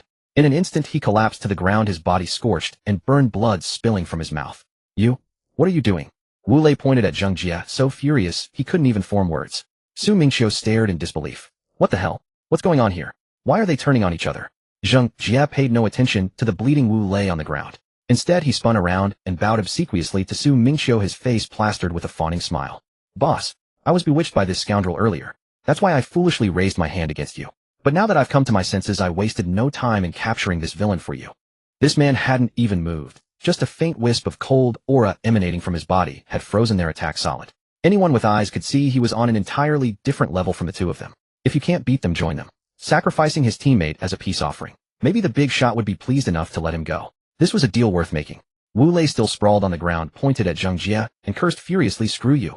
Zheng Jia, you treacherous bastard. Mingqiu was left speechless by Zheng Jia's shameless words. This man would sell out his own teammate just to survive, and he even had the nerve to act so self-righteous about it. Without bothering to waste more words on Zheng Jia, Mingqiu said flatly, enough. No more talk. Go fetch me that fruit over there. Yes. Right away, boss. Zheng Jia nodded eagerly, then scurried off toward the red fruit growing in the crack of a rock. As he passed Wu Lei, he couldn't resist stopping to deliver two vicious kicks to Wu Lei's kidneys. That's for cursing me earlier. This is your karma. Serves you right. But who would have guessed? After grabbing the red fruit, Zheng Jia suddenly turned and ran. Ha ha ha. I'm out of here. Flames flickered faintly beneath his feet, his speed surging instantly as he shot off into the distance. This was his B-grade fire element speed combat technique maxed out to full level. He had successfully escaped from a 4th stage first-level opponent with it before. That was exactly why he was so confident. Mingqiu watched Zheng Jia run, quite fast indeed. The next second his figure flickered and he appeared directly behind Zheng Jia, catching up with him effortlessly. He reached out, grabbed Zheng Jia by the neck, and casually flung him into a nearby tree. Then a burst of cold aura froze Zheng Jia's legs to the ground, making it impossible for him to run any further. Mingqiu looked at Zheng Jia frozen in place and unable to move. Zheng Jia had dared to deceive him, betraying his teammate and then trying to flee. Just so happened that he had learned that demon-suppressing blade technique from the ancient tomb before and hadn't had a chance to test its power since returning.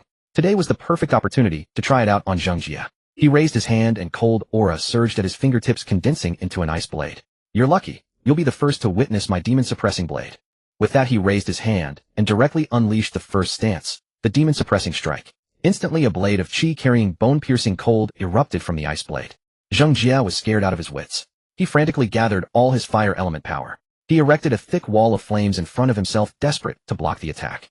But the moment the blade aura touched the fire wall, it extinguished the blazing flames completely. Then it slashed through with unstoppable force, cleaving Zheng Jia cleanly in two. He didn't even have time to scream. Su Mingqiu walked over and casually removed the spatial ring from Zheng Jia's finger. The ring was nearly empty. Aside from the red fruit he'd just grabbed, there were only a few low-grade healing pills. And a bit of loose change. Nothing else of value. What a broke loser. After dealing with Zheng Jia, Su Mingqiu walked toward Wu Lei, who was still lying on the ground. Wu Lei was still on the ground, clutching his burned wounds while cursing at Zheng Jia's corpse. Serves you right. You got exactly what you deserved. That's what you get for selling out your teammate. When he saw Su Mingqiu approaching, he immediately began to beg, "Boss, please don't kill me. I know a place. There's something good there. I discovered it last time I was in this secret realm. I even marked the spot." "Then why didn't you harvest it last time?" Su Mingqiu asked back. "Because my cultivation level was too low last time, boss." Wu Lei quickly explained, "There's a 3rd stage 9th level beast guarding that place. I couldn't beat it, so I didn't dare take it. Just let me recover a bit, boss, and I'll take you there. It won't take long." Wu Lei said hurriedly. Su Mingqiu nodded and said flatly, "Fine, I'll give you time. But if you dare deceive me, you know the consequences." Wu Lei shook his head frantically, his head wobbling like a rattle drum. "Boss, how could I ever dare deceive you? I wouldn't dare, even with 100 times the courage." With that, he quickly took a healing pill from his own spatial ring and stuffed it into his mouth, swallowing it down. His injuries began to heal quickly, the burns on his body gradually fading and becoming less severe. Before long, he rose to his feet and said to Su Mingqiu, "Boss, I'm ready. Let's go. I'll take you there." The two of them set off, with Wu Lei leading the way and Su Mingqiu following behind. Soon they emerged from the dense forest. After leaving the forest, Wu Lei surveyed the surrounding terrain, got his bearings, and then hurried forward in a specific direction. "This way, boss. It's over there." The two of them walked on, and a day passed. By noon of the following day, they finally reached their destination. "We're here, boss. It's right here." Wu Lei pointed to a hidden cave entrance not far away and said to Su Mingqiu.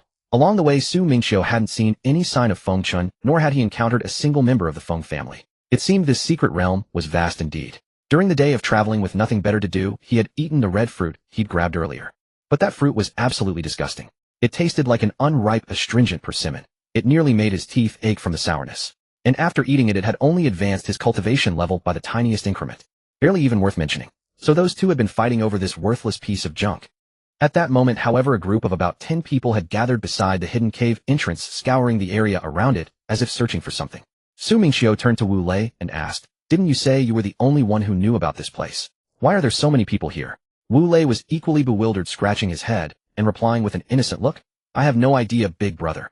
Last time I was here, there really wasn't anyone around. I don't understand how they managed to find this spot."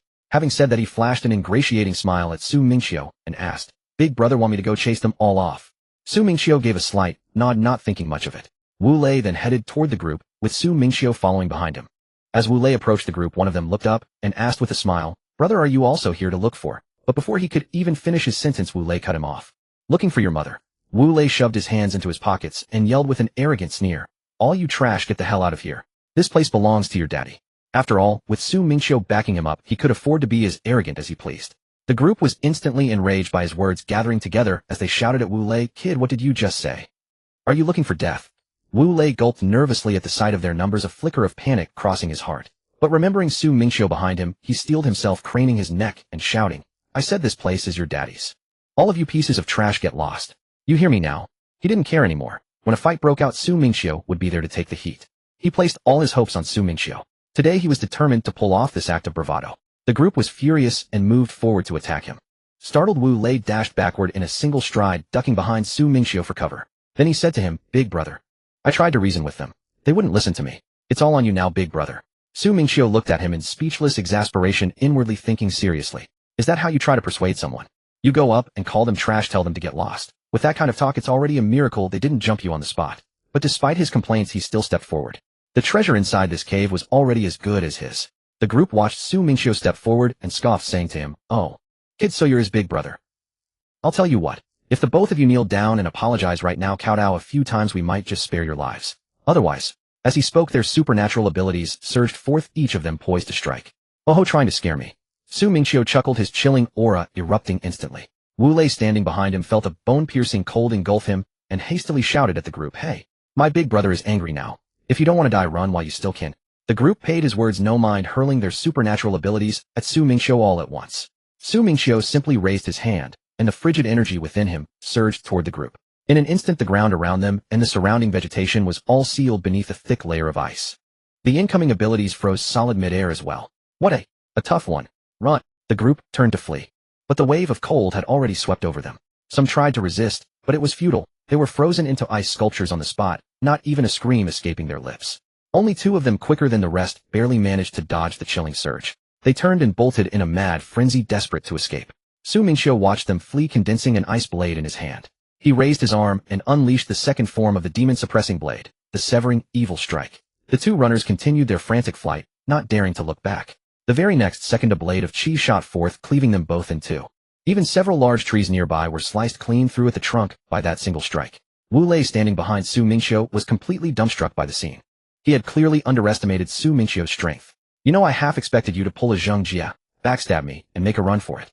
Su Mingqiu's voice drifted over calm and detached. In truth, he had been keeping an eye on Wu Lei the entire time, especially after the Zheng Jia incident. Had Wu Lei dared to make a move, he would have been turned into an ice sculpture in an instant. How could I dare, big brother? Wu Lei waved his hands frantically, wearing a fawning expression. I wouldn't dare lay a finger on you even if I had the guts of a bear and the nerve of a leopard. Su Mingqiu walked over and stripped the spatial rings off the fallen.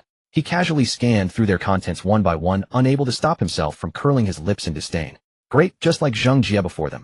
Every single one of them was broke as a joke. He rummaged through them time and again, but couldn't find anything resembling a real treasure. When he got to one particular ring, he paused for a moment. Well, hidden inside was a woman's undergarment. Wherever it had been swiped from, it left Su Mingqiu utterly speechless. Finding nothing of value, he casually tucked the worthless rings into his own spatial ring. Then he turned to Wu Lei, who was still standing there dazed, and waved his hand. All right, let's go.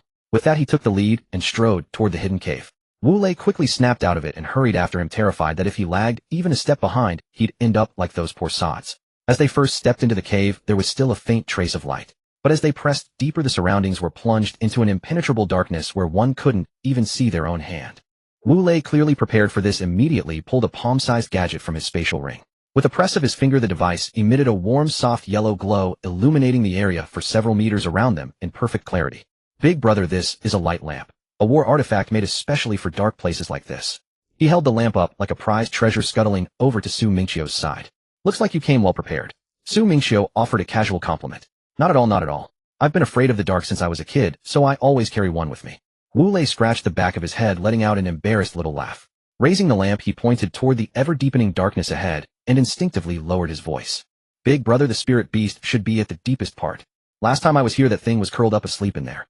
That's why I was able to sneak out without being noticed. With my meager skills, I wouldn't have had a chance to escape otherwise. There's a fruit tree behind that beast, and when I came last time, the fruit hadn't grown yet. It's been 2.5 years since then. They've definitely ripened by now. While Su Mingqiu and Wu Lei were groping their way deeper into the cave on the other side of the secret realm, the Hua family had given up on treasure hunting. Hui Yuan led his clan members, frantically searching the entire secret realm for Feng Chun. His father's task was clear: capture him and exchange him for his younger brother.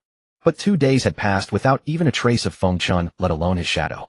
However, perseverance pays off. Though they hadn't caught the main target, they did run into several members of the Feng family who had entered the secret realm with Feng Chun. Hui Yuan had them all tied up. In a temporary resting spot in the woods, Hui Yuan sat on a flat boulder with a grim face, his tone filled with barely suppressed impatience. What's the situation? Any news of Feng Chun? A young member of the Hua family hurried over and reported cautiously. Young master, we interrogated all the captured Feng family members, but they all said they didn't know anything. We couldn't get any information about Feng Chun. Hui Yuan's eyes turned cold instantly. With a sudden surge of force, he crushed the stone edge beside him into powder, showing his fury. Go spread the word. He gritted his teeth, his voice as cold as ice. Tell everyone in the secret realm, if Feng Chun keeps hiding and doesn't come out, these Feng scum I've captured won't leave this place alive. The subordinate nodded hastily and hurried off. Meanwhile, in a hidden cave halfway up a cliff, Feng Chun leaned against the cold stone wall, bent over, gasping for breath, his chest heaving violently. He had just snuck into a beast's lair and stolen the spirit fruit it was guarding. But that beast chased him like a mad dog, refusing to be shaken off. When he was forced to the edge of a cliff, he thought he was done for. Jumping off this 1,000-zhang cliff would surely turn him to pulp. Yet in his panic, he jumped and unexpectedly landed in this cave hidden in the cliff face. Damn, this cursed hound really holds a grudge. Feng Chun wiped the dust from his face, cursing. I've run this far, how can its nose still track me? Can't shake it off. After cursing, he looked up at the cave that had saved his life, immediately feeling smug. He patted his chest, looking proud. Good thing heaven hasn't abandoned me. Am I the legendary chosen one? There's always a way out. Once he caught his breath, Feng Chun stood up, dusted off his clothes, and looked around the cave. As he scanned, he suddenly noticed something on the stone wall. Curious, he moved closer and squinted. It was a complete set of combat technique diagrams. But when he saw the small text at the bottom of the diagrams, his face darkened. It read, "Young man, to master this art, you must first castrate yourself." F you. Feng Chun cursed aloud, stepping back and waving his hand in disgust. "I'm still a virgin. I haven't enjoyed life's pleasures yet. Castrate myself? Impossible, never in this life. Whoever wants to practice this lousy technique can do it themselves." After cursing, he couldn't resist and leaned in to glance lower, discovering another line of small text.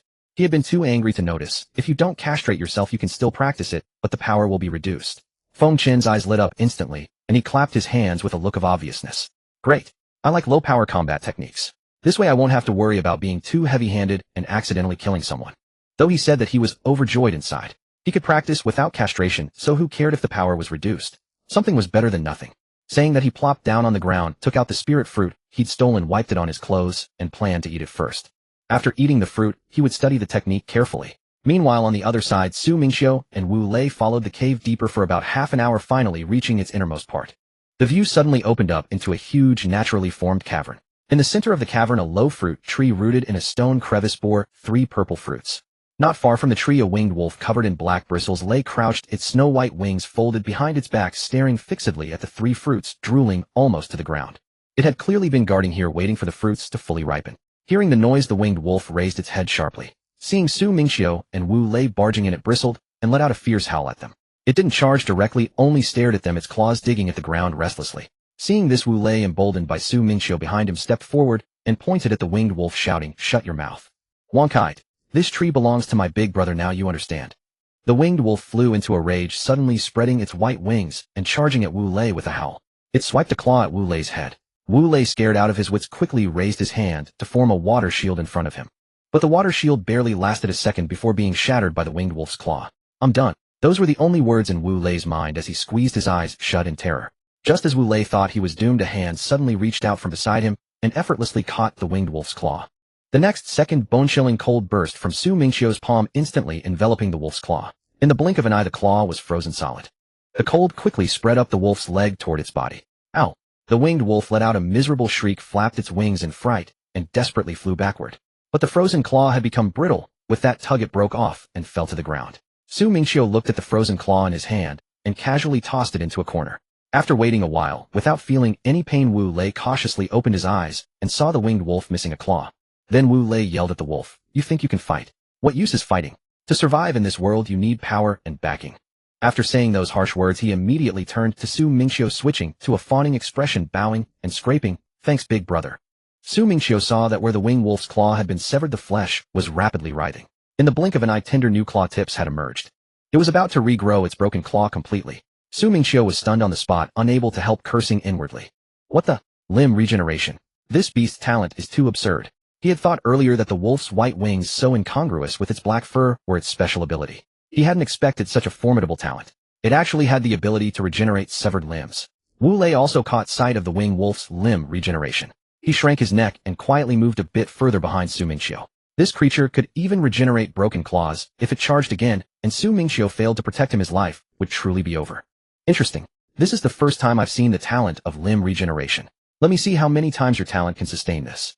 With that, cold air surged in his palm, instantly condensing into an ice blade. The next second, he turned into a blur and flashed in front of the winged wolf, raising his hand to strike down at its head. The winged wolf never expected Su Mingqiu's speed to be so extreme. In its haste, it barely twisted its body, narrowly avoiding a fatal blow, but its white wings on its back couldn't evade. With a crisp crack, half of the wing was severed by the ice blade and fell to the ground. "Ow!" The winged wolf bared its teeth in pain, letting out an agonized howl. But the next second, at the base of its half-severed wing, the flesh began to writhe rapidly. Visibly, the missing half of the wing slowly regrew. The injured winged wolf flapped its wings and flew into the air, darting around Su Mingqiu at high speed. It moved so fast that it left a trail of afterimages, making it impossible to tell which was real. The next second, it suddenly appeared behind Su Mingqiu, opening its mouth to reveal sharp fangs, and lunged fiercely at his neck. Without even turning his head, Su Mingqiu condensed a layer of ice membrane behind him. The wolf's teeth sank viciously into the ice. Then the ice membrane suddenly changed shape, instantly transforming into an ice-made teeth guard. With a snap, it locked the wolf's sharp teeth tightly. The winged wolf was stunned, frozen for half a second before reacting and flashing away again. It once again turned into a blur, suddenly appearing at Su Mingqiu's side. Its claws swiped at his neck. But Su Mingqiu's cold aura burst out violently, and the winged wolf's movements instantly froze stiff. Half of its body was nearly frozen solid. Then Su Mingqiu's ice fist wrapped in biting cold slammed heavily into the winged wolf. With a dull thud, he sent the beast flying like a baseball, crashing violently into the cave wall. But this creature, like an unkillable cockroach, shook its dizzy head and somehow staggered back to its feet, glaring at Su Mingqiu. Su Mingqiu raised his hand and directly activated the first form of the demon-suppressing blade, the evil-suppressing strike, and slashed out. But the winged wolf was indeed fast. With a flicker of its body, it narrowly dodged this fierce blade aura. But Su Mingqiu's hands never stopped. He alternated between the evil-suppressing strike and the evil-breaking strike. He didn't dare use the third form, the demon-subduing strike, which was a locking technique with too much power. He feared one slash would kill the wolf. He slashed for a long time until his arms grew sore, while the winged wolf could only dodge endlessly within the rain of blade shadows. Several times it tried to charge in for close combat, but the impenetrable blade aura kept it from even touching Su Mingqiu. Although the wolf dodged quickly, Su Mingqiu's blade shadows were too dense. Occasionally a few slashes would land on it. At first, when hit, it could recover quickly, but as it was struck more and more, its recovery speed visibly slowed. From healing in the blink of an eye, it later needed to gasp for a long time just to regenerate a little. In the end, after being hit, the wound remained open and stopped healing. This once arrogant winged wolf had its wings chopped off and its limbs mangled. It collapsed on the cold stone floor, barely breathing, unable to move. Wu Lei, standing behind, had long been stunned, his mouth wide enough to hold an egg, and he couldn't close it for a long time. In all his life, he had never seen such an outrageous person. A combat technique of such immense power could be used endlessly without stop. He slashed for so long without stopping. Wasn't this the legendary perpetual motion machine? Too insane. Meanwhile, Su Mingqiu ignored his astonishment and walked toward the wolf lying on the ground. But even in that crippled state, seeing him approach, it barely lifted its head, bared its teeth, and looked as if it wanted to bite him. Oh, still so arrogant, even like this. With that, he raised his hand and sprayed a blast of cold air at the wolf, instantly freezing it into an ice sculpture, forever preserving that snarling expression. After dealing with the winged wolf, Su Mingqiu led Wu Lei to the fruit tree. Su Mingqiu reached out and touched the glossy purple fruit, judging that these 3 fruits were just a little short of full ripeness. Having nothing else to do, Su Mingqiu simply found a clean rock and sat down to wait for the fruit to ripen. He waited quietly for half an hour. Suddenly, the 3 purple fruits on the tree shook simultaneously. Then, with 3 soft pats, they all fell to the ground. Su Mingqiu bent down, picked up the 3 fruits, and wiped off the dust. He casually took a bite of one, his eyes brightening. Not bad, quite tasty. Much better than that unripe red fruit earlier. As he chewed, he noticed Wu Lei beside him, staring at the fruit in his hand, secretly swallowing, his eyes almost fixed, looking at him with longing. Su Mingqiu smiled and casually tossed one of the remaining fruits to him. Here, take it. After all, you brought me here. Without you, I wouldn't have found this place. Wu Lei caught the fruit clumsily, tears instantly streaming down his face. Sniffling, he said with emotion, "Thank you, big brother. You're so kind. You're the second person after my parents who's been so good to me." Su Mingqiu's face darkened immediately, and he quickly waved his hand. All right, just eat. Don't be so mushy, you're giving me goosebumps. Wu Lei nodded vigorously, picked up the fruit, and took a big bite, eagerly, almost choking. After chewing a couple of times, his eyes lit up instantly. As he wolfed down the fruit, he shouted indistinctly, "So delicious, big brother." A day passed in the blink of an eye. Time had already arrived at the 3rd day within the secret realm. At this moment, Su Mingqiu was leading Wu Lei, swiftly advancing towards the northernmost edge of the secret realm. After all, Feng Zhangshuan had previously told him that the ice heart iron, which could be used to recast his greatsword, was located within the natural ice cavern at the northernmost part of the secret realm. After consuming those 2 purple fruits yesterday, Su Mingqiu's cultivation had risen accordingly, directly breaking through to Tier 3 Level 4. Not only his cultivation, but his physical body had also been considerably strengthened. One must know that his physical body was already exceptionally strong thanks to the unknown battle skill he had cultivated before. Yet even so, those purple fruits had managed to elevate his physique even further. Originally, after eating the fruits, Su Mingqiu had planned to let Wu Lei go on his own. But to his surprise, the guy had become clingy, sticking to him like a shadow, refusing to leave no matter how he tried to shoo him away. Seeing that no amount of shooing would work, Su Mingqiu gave up and simply let him tag along. If they ever encountered real trouble, he would handle the physical combat, while Wu Lei would handle the verbal taunts. A perfect division of labor, one to fight, one to insult. It was quite efficient. After traveling for a whole day, as night fell, the two found an open area and stopped to rest. They started a fire, and Wu Lei skewered the exotic beast meat he had hunted during the day, roasting it over the flames. "Brother Su, have this skewer. It's just done, perfectly cooked." Wu Lei handed the sizzling, juicy meat skewer to Su Mingqiu. Su Mingqiu took it and took a bite, silently thinking to himself, "You know what, you really can't deny it." This Wu Lei wasn't just skilled with his mouth, his hands were equally talented. "Too impressive. Not bad." Su Mingqiu nodded, giving him a word of praise. Hearing Su Mingqiu's praise, Wu Lei roasted with even more enthusiasm. "All right, Brother Su. Then I'll roast a few more for you." As he spoke, a clear cold stream of water sprayed from his fingertips, rinsing the freshly skewered raw meat. He washed away all the blood and grime in one smooth, fluid motion. Mingqiu watched his practiced movements and thought it was a pity he didn't open a barbecue restaurant. Alright, you should eat some yourself. Don't just keep roasting, Mingqiu said to him while biting into his skewer. Just as the two were relaxing and enjoying their meal, Mingqiu suddenly heard a faint sound of footsteps. Looking up, he saw a beautiful woman emerging from the nearby woods carrying a faint, pleasant fragrance. Smells delicious, the woman said with a bright smile, looking at them. Handsome, could I have a skewer? I've been traveling all day and I'm starving. Upon hearing this, Wu Lei immediately shielded the skewers behind him. No way. These are for my brother Su. You can't have a single bite. The woman's mouth twitched violently at his words, and she couldn't help but complain inwardly. Is this kid's brain not working right? I just asked for a meat skewer. Why such a big reaction? Give her one. Mingqiu waved his hand, signaling Wu Lei. A woman suddenly appearing in the dead of night was most likely trouble. He wanted to see exactly what she was up to. Alright, brother Su. Wu Lei handed a meat skewer to the woman. After receiving the skewer, the woman casually sat down by the fire, smiled at Mingqiu, and said, Thank you, handsome. With that, she lowered her head and ate. After finishing, she just sat by the fire without any other moves, quietly warming herself. Wu Lei, however, kept staring at her intently. His mother had always told him that the words of beautiful women were the least trustworthy. You could never just believe their sweet talk. Mingqiu watched for a long time, but nothing happened. Could it be that I'm overthinking this? Just then an abusive voice suddenly rang out. Damn it. You dare to mess with my woman. You looking for death? As the voice fell, a short fat man led 10 others charging out from the woods.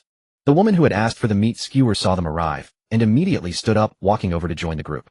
The short fat man named Hu Laoba pointed at Mingqiu and shouted arrogantly, Kid, if you don't want to die, hand over your spatial ring obediently. Seeing this scene, Mingqiu was speechless. He couldn't help but rub his forehead, complaining inwardly, can this acting be any more fake? It's way too terrible. What era is this? You're pulling a barbecue-themed honey trap on me. Wu Lei jumped up with a whoosh and immediately launched a full-force verbal barrage at Hu Laoba. You short, fat, ugly bastard. No mom, no dad, no one loves you.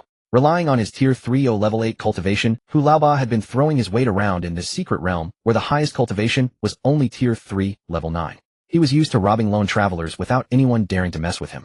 This was the first time he had ever been insulted like this. Enraged, he waved his hand, and the 10 men behind him charged at Mingqiu and his companion. Just as Wu Lei was about to raise his hand to fight, Mingqiu's voice came over. Stand down. What? Kid, you finally thinking of handing over your spatial ring now? Seeing this, Hu Laoba laughed triumphantly, his face full of arrogance. But I've changed my mind now. Even if you hand it over, you two are still dead men. Mingqiu stood up, shook his head, and couldn't be bothered to waste words with these scumbags. He stretched out both hands, and in an instant bone-piercing cold air surged forth.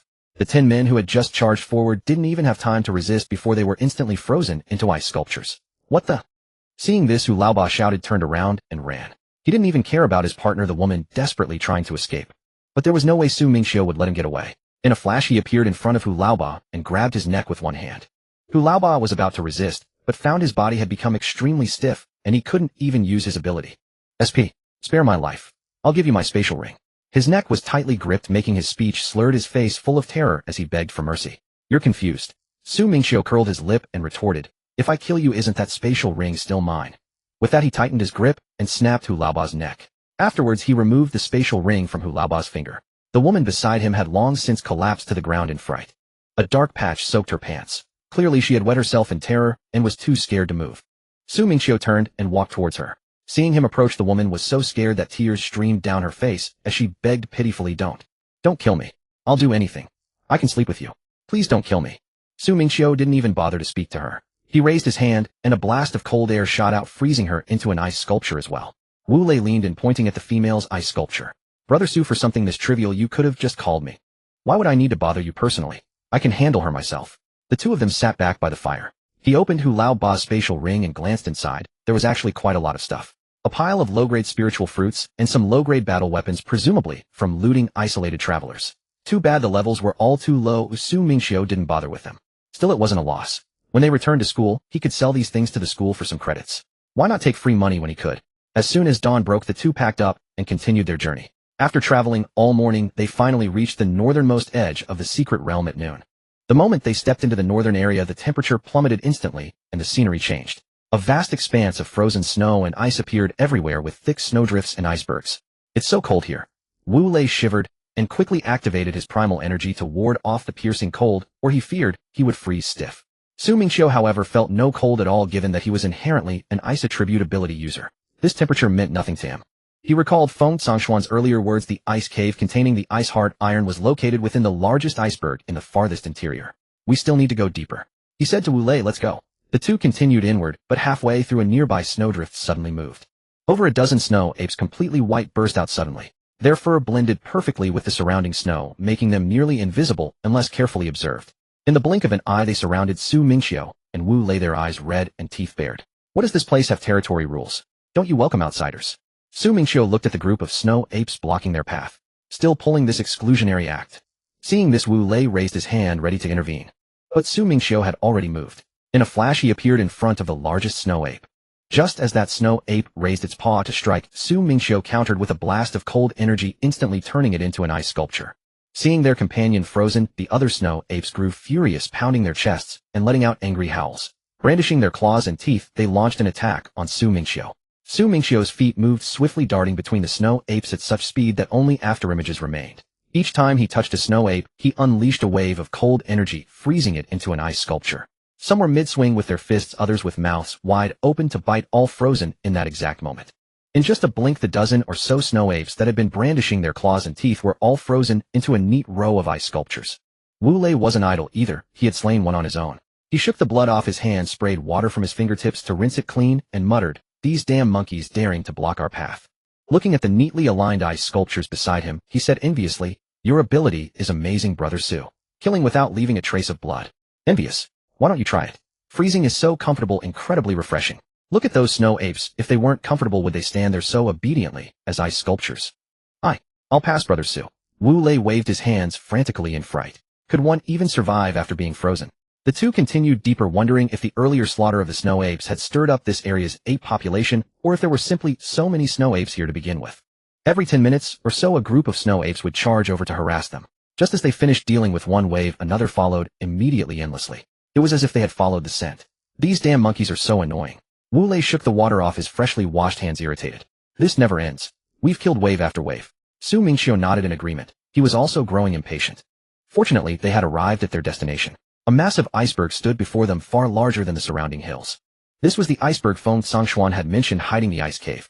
"Let's go, we've arrived," Su Mingqiu said to Wu Lei, and the two headed toward the enormous iceberg. Following the entrance of the iceberg, they entered the ice cave. The moment they stepped inside, Wu Lei was stunned, his eyes wide with awe. Good heavens, it's so beautiful. Su Mingqiu couldn't help but nod in agreement. The interior of the ice cave was entirely composed of 10,000-year-old hard ice. The entire space was dominated by a deep blue hue, with crystal-clear ice stalactites hanging from the ice walls. Sunlight filtered through the outer ice surface, refracting into a faint, ethereal blue glow. The entire ice cave resembled a dreamlike crystal palace, breathtakingly beautiful. Truly the mighty power of nature. Su Mingqiu murmured, unable to help but sigh in admiration. He never expected such a breathtaking place to exist within the secret realm. Suddenly, a massive snow ape burst out from the shadows ahead. This snow ape was more than twice the size of the ordinary ones they had encountered before. Its white fur was sleek and glossy, and its eyes were terrifyingly fierce. Surrounding it were several smaller snow apes, protecting it in the center. Clearly this giant was the leader of the snow apes. "Brother Su, this seems to be the snow ape's nest." Wu Lei quickly realized why snow apes had been harassing them nonstop all along. They had been marching straight into their territory. Su Mingqiu nodded, unable to resist, remarking, "These damn monkeys really know how to pick a place." The 2-meter-tall giant snow ape leader, upon seeing them, suddenly raised its hand and slammed it against its chest. It let out a deafening roar that shook the entire ice cave, causing fine ice fragments to rain down. Clearly the two had intruded into its territory and thoroughly angered it. Wu Lei shrank back in fear. He could clearly sense that this leader's aura was far stronger than any snow ape he had encountered before. It was at the 3rd stage, 9th segment, exactly the maximum limit of this secret realm. At once the surrounding snow apes, hearing their leader's command, let out a collective howl and charged at Su Mingqiu and Wu Lei, brandishing their claws and teeth. The snow ape leader meanwhile regarded Su Mingqiu as its primary target. Striding forward with enormous steps, it instantly closed the distance and stood before Su Mingqiu. Its massive fist swung down with tremendous force towards Su Mingqiu's head. "Brother Su, watch out!" Wu Lei shouted in panic from behind. Su Mingqiu watched the fist hurtling toward him, simply sidestepping to evade it. The unchecked fist struck the snow ape that had just rushed behind Su Mingqiu, directly hitting its head. With a dull thud, the unfortunate snow ape was killed instantly, its brains splattering across the ground. Damn, that was ruthless. Su Mingqiu couldn't help but remark. The snow ape leader, enraged that Su Mingqiu dared to toy with him, bristled with fury. All its white fur stood on end, and the surrounding snow surged toward it. The snow condensed into a thick layer of snow armor on its body. Then it took massive strides and charged straight at Su Mingqiu with tremendous force. Meanwhile, several other snow apes attempted to flank Su Mingqiu from behind. Su Mingqiu raised his hand, forming a layer of ice armor over his own body. At the same time, several sharp ice blades materialized around him and shot toward the sneaking snow apes. The ice blades moved with incredible speed, slicing off the heads of those snow apes. Having dealt with the ambushing snow apes, Su Mingqiu no longer dodged. Instead, he charged directly at the snow ape leader. The two collided with a thunderous boom.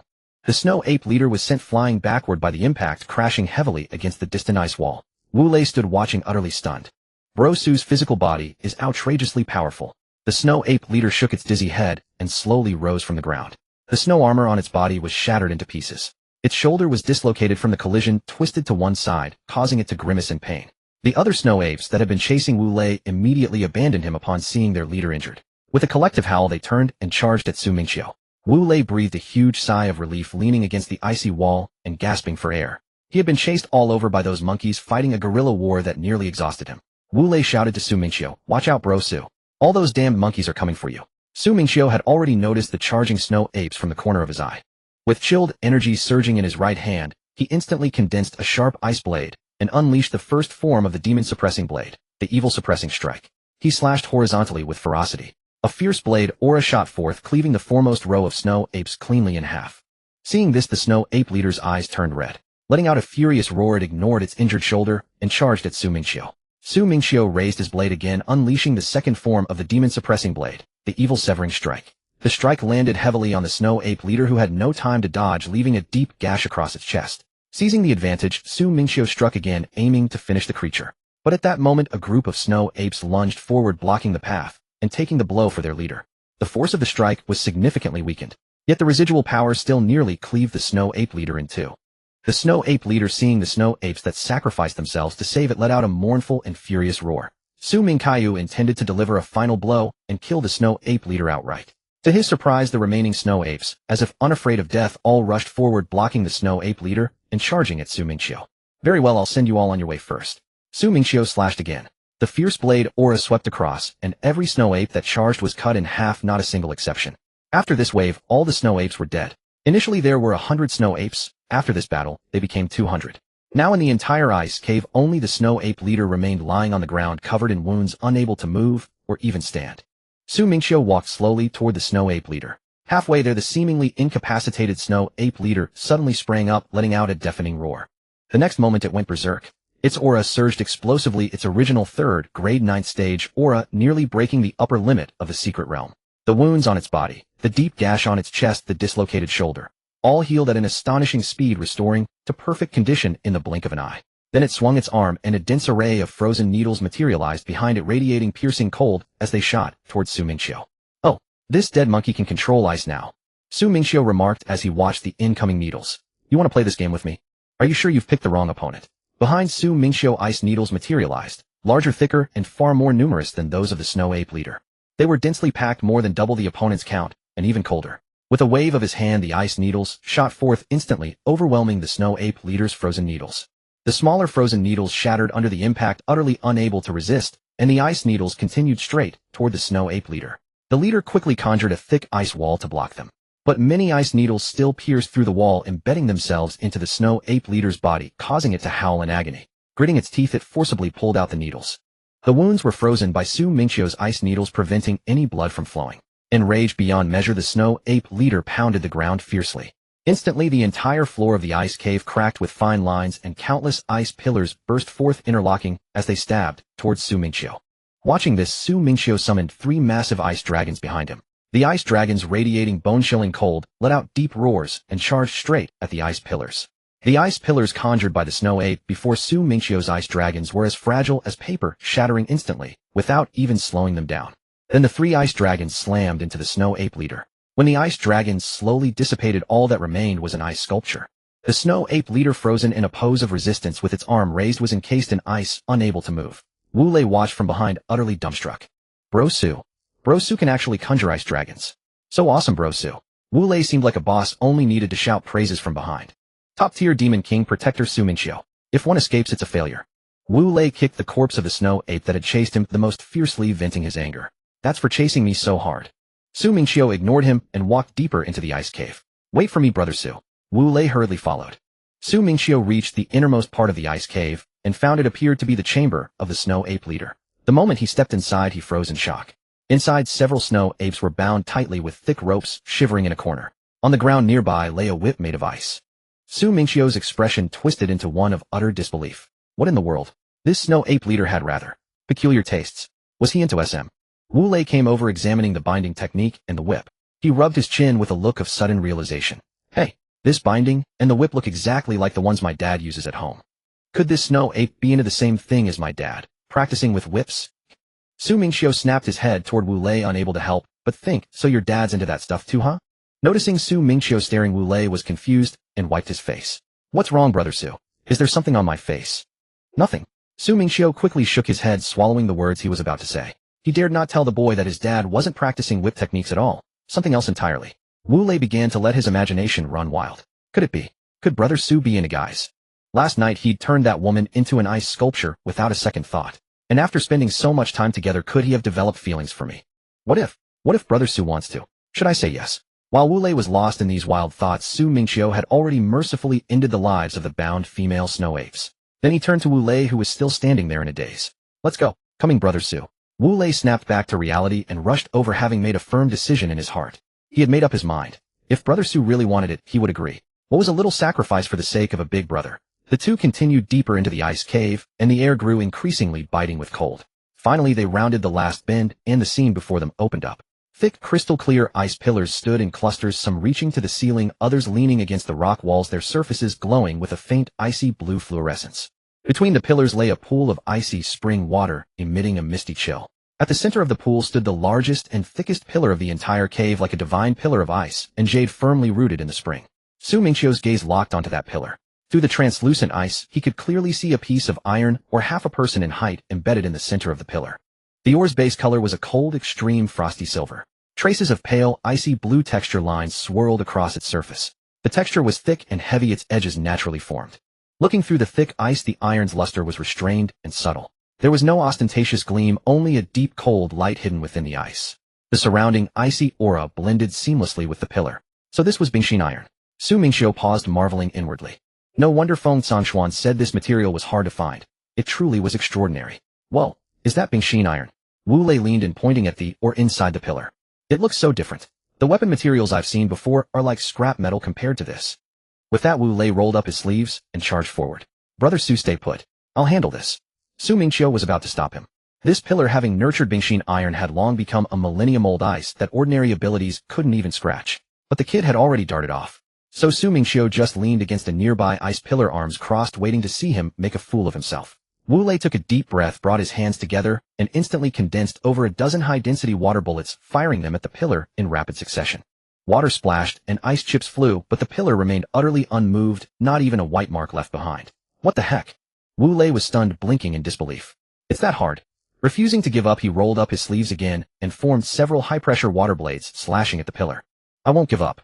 Several cold flashes of light streaked through the air as the water blades slammed into the pillar, instantly shattering into a mist of water. When the mist settled, the pillar was still as smooth as ever. Not a single crack or scratch. Su Mingqiu wasn't surprised. Indeed, this was the millennium-old ice that had nurtured Bingxin iron. Wu Lei retreated sheepishly, rubbing his hands together in embarrassment. Brother Su, this one needs your personal touch. He had wanted to show off in front of Su Mingqiu to prove he wasn't just a useless talker. But now this move had only proven the opposite, that he was indeed useless. All right, just watch from the side. Su Mingqiu walked over with a smile, patting his shoulder and casually teasing him. If you don't have the diamond, don't try the porcelain work. With that, Su Mingqiu approached the pillar, and a pale white chill began to emanate from his body. He was ready to forcibly extract the Bingxin iron from within. But the moment his hand touched the pillar's surface, before he could exert any force. With a soft hum, the Bingxin iron at the center of the pillar seemed to sense something. It broke free from the surrounding ice and shot out of the pillar, flying straight into Su Mingqiu's palm. Su Mingqiu, he stood there frozen. What? He had prepared for a violent demolition, and this was it. That's it. Beside him, Wu Lei was utterly dumbfounded. He had battered the ice for ages without leaving a mark, and brother Su just touched it. And the treasure flew out on its own. That was too ridiculous, right? Su Mingqiu looked down at the Bingxin iron in his palm, utterly bewildered, his mind racing. Could it be because his ice ability was even purer than the ice of this pillar? So this thing felt uncomfortable in its old nest, and decided to switch to my hand. Su Mingqiu weighed the ice-hard iron in his hand, then casually stored it into his spatial ring. He turned his head to look at the now empty ice pillar. He estimated that after a few more decades this place might nurture a new piece of ice-hard iron. After scanning the surroundings and confirming there were no other treasures in the ice cave, Su Mingqiu waved to Wu Lei. Let's go. The two of them retraced their steps back. Fortunately, they didn't encounter any reckless beasts along the way, so the journey was smooth. They walked for a full day before finally exiting the frozen snow-covered northern territory. Wu Lei stretched with a great yawn and took a deep breath of the warm air, scented with the fragrance of grass and trees. Finally out. The weather outside is much better. Su Mingqiu walked ahead, calculating that they should find Fengchen first while Wu Lei followed behind him. However, not long after they started walking, two people brushed past them. They were chatting casually, their voices low, but just loud enough to drift into Su Mingqiu's ears. Have you heard? Fengchen has already publicly challenged Hui Yuan to a duel. What? Fengchen? Hui Yuan is at the third stage ninth segment. Is Fengchen crazy? Are you living under a rock? Your info is so outdated. Hui Yuan is threatening Fengchen with members of the Feng family. Otherwise, who would fight him? Oh, I see. To be honest, if I were Fengchen, I'd hide and wait until the secret realm ends. I'd save my own life first, then get stronger and avenge others later. Damn, that's too cautious. As the two chatted, they walked further away. Su Mingqiu's steps suddenly stopped, and his brows furrowed instantly. Fengchen, dueling Hui Yuan. That kid is only at the third stage first segment, while Hui Yuan is at the third stage ninth segment. What is he thinking? This is purely throwing his life away. Wu Lei was stunned. Brother Su, isn't that the eldest son of the Hu family? Fengchen is dueling him. Su Mingqiu quickly caught up with the two men and clasped his fists in a greeting. Brothers, could you tell me where Fengchen and Hui Yuan will have their duel? The two men were startled by his sudden appearance, but then waved their hands and laughed. Oh, there's nothing to ask about it. By now everyone in the secret realm probably knows. It's over at Blackstone Mountain ahead. Many people have rushed there to watch the spectacle. We're heading there too, brother. You can come with us. Su Mingqiu nodded quickly. Then thank you both. Saying that, he led Wu Lei and followed the two men, speeding up their pace toward Blackstone Mountain. By the time the group arrived at Blackstone Mountain, it was already surrounded by a massive crowd. The entire open flat area was packed with people who had come to watch the excitement. Everyone stretched their necks, whispering and discussing among themselves. In the center of the arena, Hui Yuan sat majestically on a large dark brown boulder. Dressed in tight combat attire, his expression arrogant, several members of the Hu family stood behind him, holding several bound and gagged members of the Feng family. They were the Feng family members who had entered the secret realm with Fengchen. The murmurs in the crowd rose and fell. Why hasn't Fengchen arrived yet? Didn't he initiate this duel? Could he be scared, running away before the battle? Of course. Hui Yuan is at the third stage ninth segment, while Fengchen is only at the third stage first segment. How can he fight? I think he's just all talk and will hide somewhere. After all, if he hides until the secret realm ends, Hui Yuan can't do anything about it. Hearing the surrounding discussions, Hui Yuan's expression grew darker and darker. He tapped his fingers impatiently on the boulder beneath him.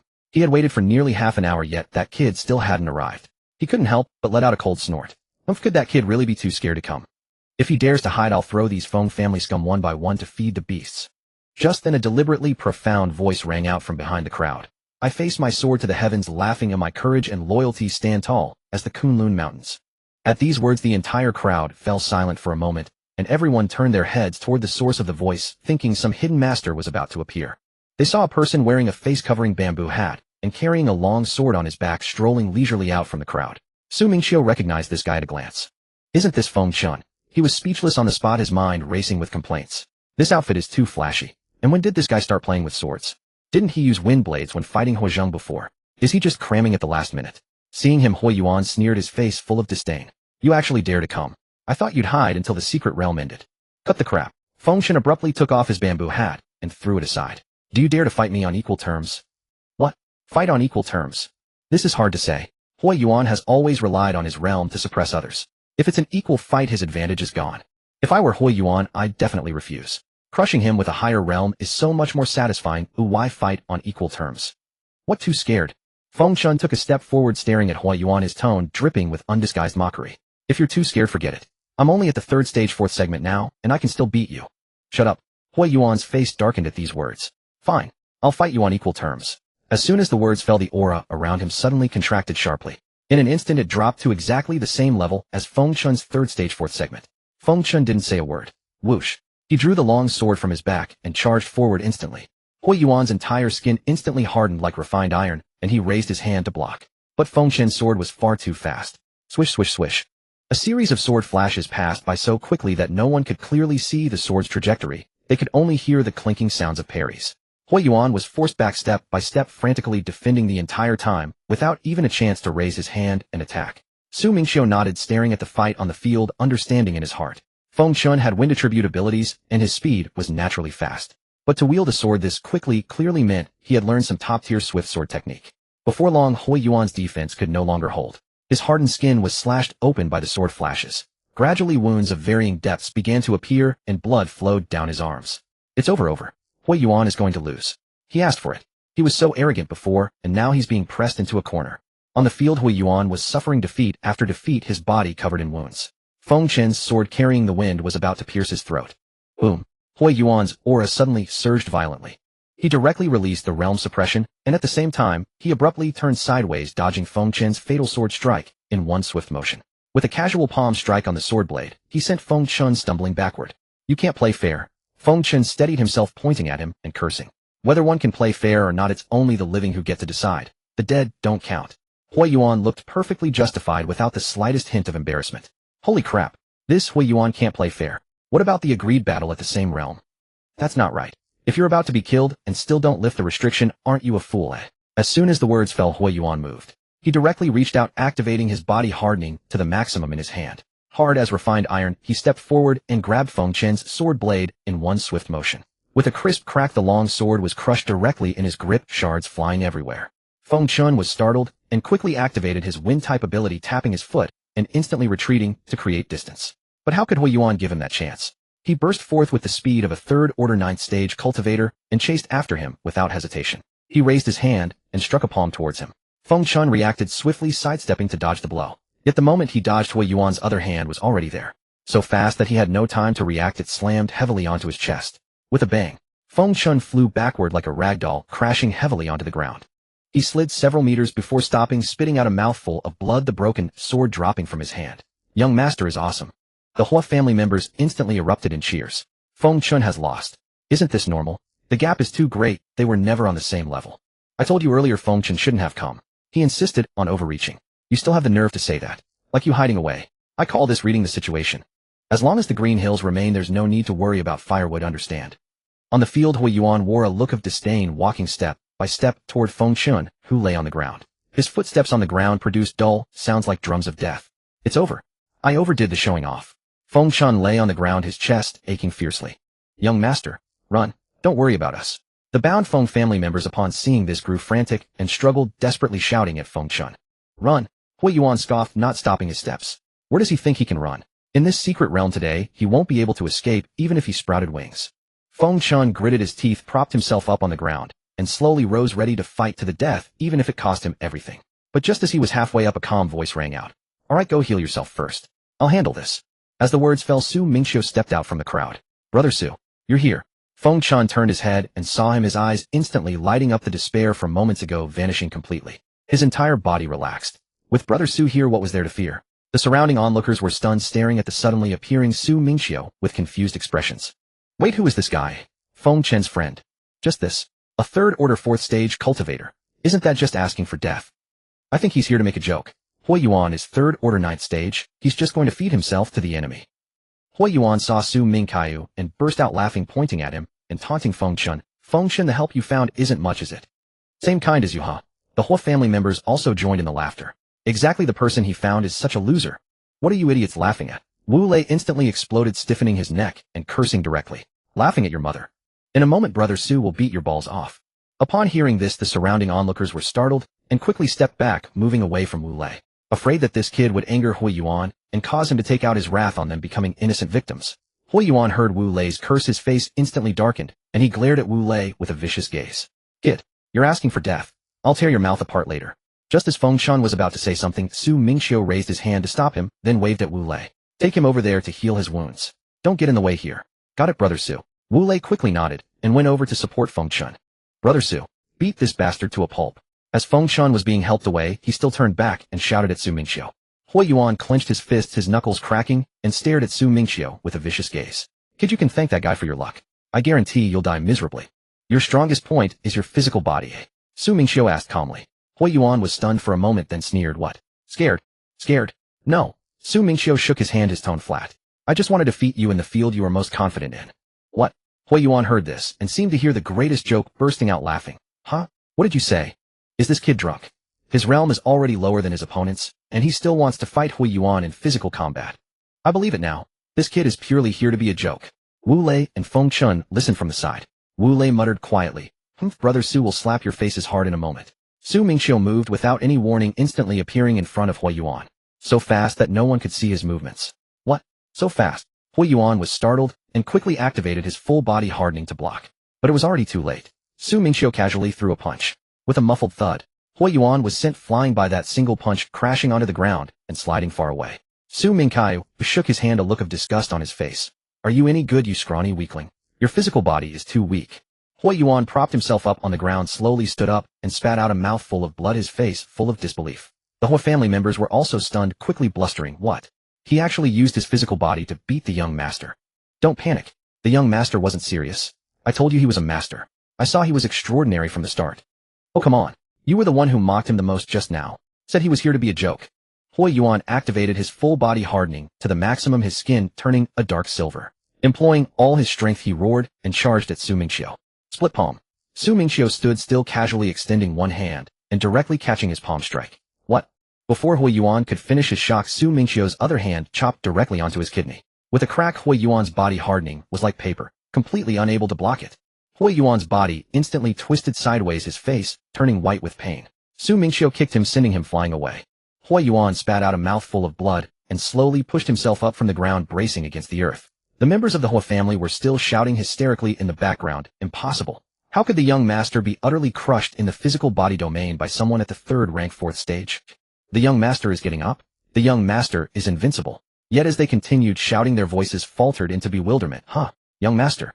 Why is the young master running away? After scrambling to his feet, Hui Yuan didn't even dare to look back. Realizing he was no match for Su Mingqiu, he immediately turned and fled toward the dense forest behind him, his mind racing with frantic calculations. Find a place to hide first. Once the secret realm ends and we get back outside, he would have 1,000 ways to crush Su Mingqiu to death. For now, survival was the priority. What? Hui Yuan was actually beaten into fleeing. I told you this guy was a true prodigy. Who was it that was bad-mouthing him just now? Step forward and let me see. Amazing, Brother Su. Wu Lei and Feng Chun both shouted out loud at once. After yelling, Wu Lei suddenly turned to glance at Feng Chun beside him, his heart skipping a beat. Wait a minute. This kid already knew Brother Su before, and he's the young master of the Feng family. He wouldn't steal away my chance to keep clinging to Brother Su's coattails, would he? I've only just latched on a few days ago. Meanwhile, Su Mingqiu was also stunned for a moment as he watched Hui Yuan turn and run. When Hui Yuan had gotten up earlier, he carried quite a formidable aura, making Su Mingqiu think he was about to fight to the death. He never expected the man to turn tail and flee immediately. But fleeing wouldn't help. Su Mingqiu lightly tapped his foot and instantly gave chase after Hui Yuan. Hui Yuan ran, Su Mingqiu chased. There was no escape for Hui Yuan. Hui Yuan was running at full tilt, charging forward with all his might, when he glanced back and nearly pissed himself in terror. How is he so fast? The words barely left his mouth before Su Mingqiu had already caught up behind him. Grabbing him by the back of the neck like a chicken, he casually tossed him back into the arena. Su Mingqiu walked over to Hui Yuan, looking down at him from above, and said calmly, "Didn't you say you were going to make me die a miserable death? Why did you run away instead?" Knowing there was no way out, death either way, so he might as well fight. Hui Yuan let out a fierce roar. Enough nonsense. He charged straight at Su Mingqiu and threw a punch. Su Mingqiu sidestepped with ease, dodging the blow. Hui Yuan's other hand immediately swung toward him. Su Mingqiu reacted even faster, raising his own fist to meet it head-on. Bang! A dull thud rang out, and Hui Yuan's hand retracted in pain. His body hardening technique was nothing before Su Mingqiu's fists. Su Mingqiu casually kicked out, sending Hui Yuan flying once more. He gave his opponent no chance to catch his breath. Before Hui Yuan could even hit the ground, Su Mingqiu appeared instantly before him. Hui Yuan launched into the air, could offer no counterattack whatsoever. Su Mingqiu's fist slammed directly into his head, smashing him hard into the ground. With a heavy thud, Hui Yuan crashed into the earth, his head spinning, and unable to recover for a long while as he stared up at the sky. Why? Why does it feel like there are stars in the sky? If it weren't for his body hardening technique, absorbing the blow, that punch from Su Mingqiu could have blown his head clean off. Before he could even react, Su Mingqiu mounted him, clenching his fists and raining blow after blow onto his face. All the onlookers could hear was the rhythmic pounding of iron being struck. The spectators watching this scene were utterly dumbfounded, shrinking their necks and whispering among themselves, terrified of being heard by Su Mingqiu. Holy shit, that's way too brutal, isn't it? That punch sent stars spinning in Hui Yuan's head. He still hasn't recovered. I respect Hui Yuan as a real man, taking all those hits without a single sound. That's tough. Maybe that first punch to the head knocked him out cold. If he's unconscious, how could he make any sound? Oh, yeah, I guess that makes sense. This is the first time I've seen Brother Su this violent. Wu Lei muttered while stroking his chin. Usually he just uses his ability to finish opponents off in one clean move. Today he's actually using his fists, First time I've ever seen that. Watching Su Mingqiu in the arena, Feng Chen couldn't help but clench his fists, sighing inwardly. Same cultivation stage, yet why was the gap so immense? He gazed at Su Mingqiu's back, his eyes filled with longing, and silently vowed, I will become as strong as Brother Su. Meanwhile, the Hua family members, watching their young master being pounded into the ground, began to panic. One by one they drew their weapons and charged at Su Mingqiu, shouting, You're asking for death, boy. Release the young master now. Ha can't handle the loss, huh? Su Mingqiu stopped his fist, looked up at the charging group, and said calmly, Then don't blame me. The moment the words left his mouth, the eerie pale white cold energy around him surged outward, spreading in all directions. The temperature plummeted and a thick layer of white ice instantly formed on the ground. The cold was so intense that even Hui Yuan beneath him was jolted awake by the bone-piercing chill. The spectators rubbed their hands together. Damn, why is it so cold all of a sudden? Are those two beans on your forehead? Look at that big shot, cold energy pouring out of him. It's obviously his ability. That big shot's ability is clearly at least A rank. I thought he was a body cultivator, but it turns out he's an ice-type ability user. His physical body was already that powerful, and his ability is this strong too. Hui Yuan, just awakened by the cold, was still dazed and couldn't process things.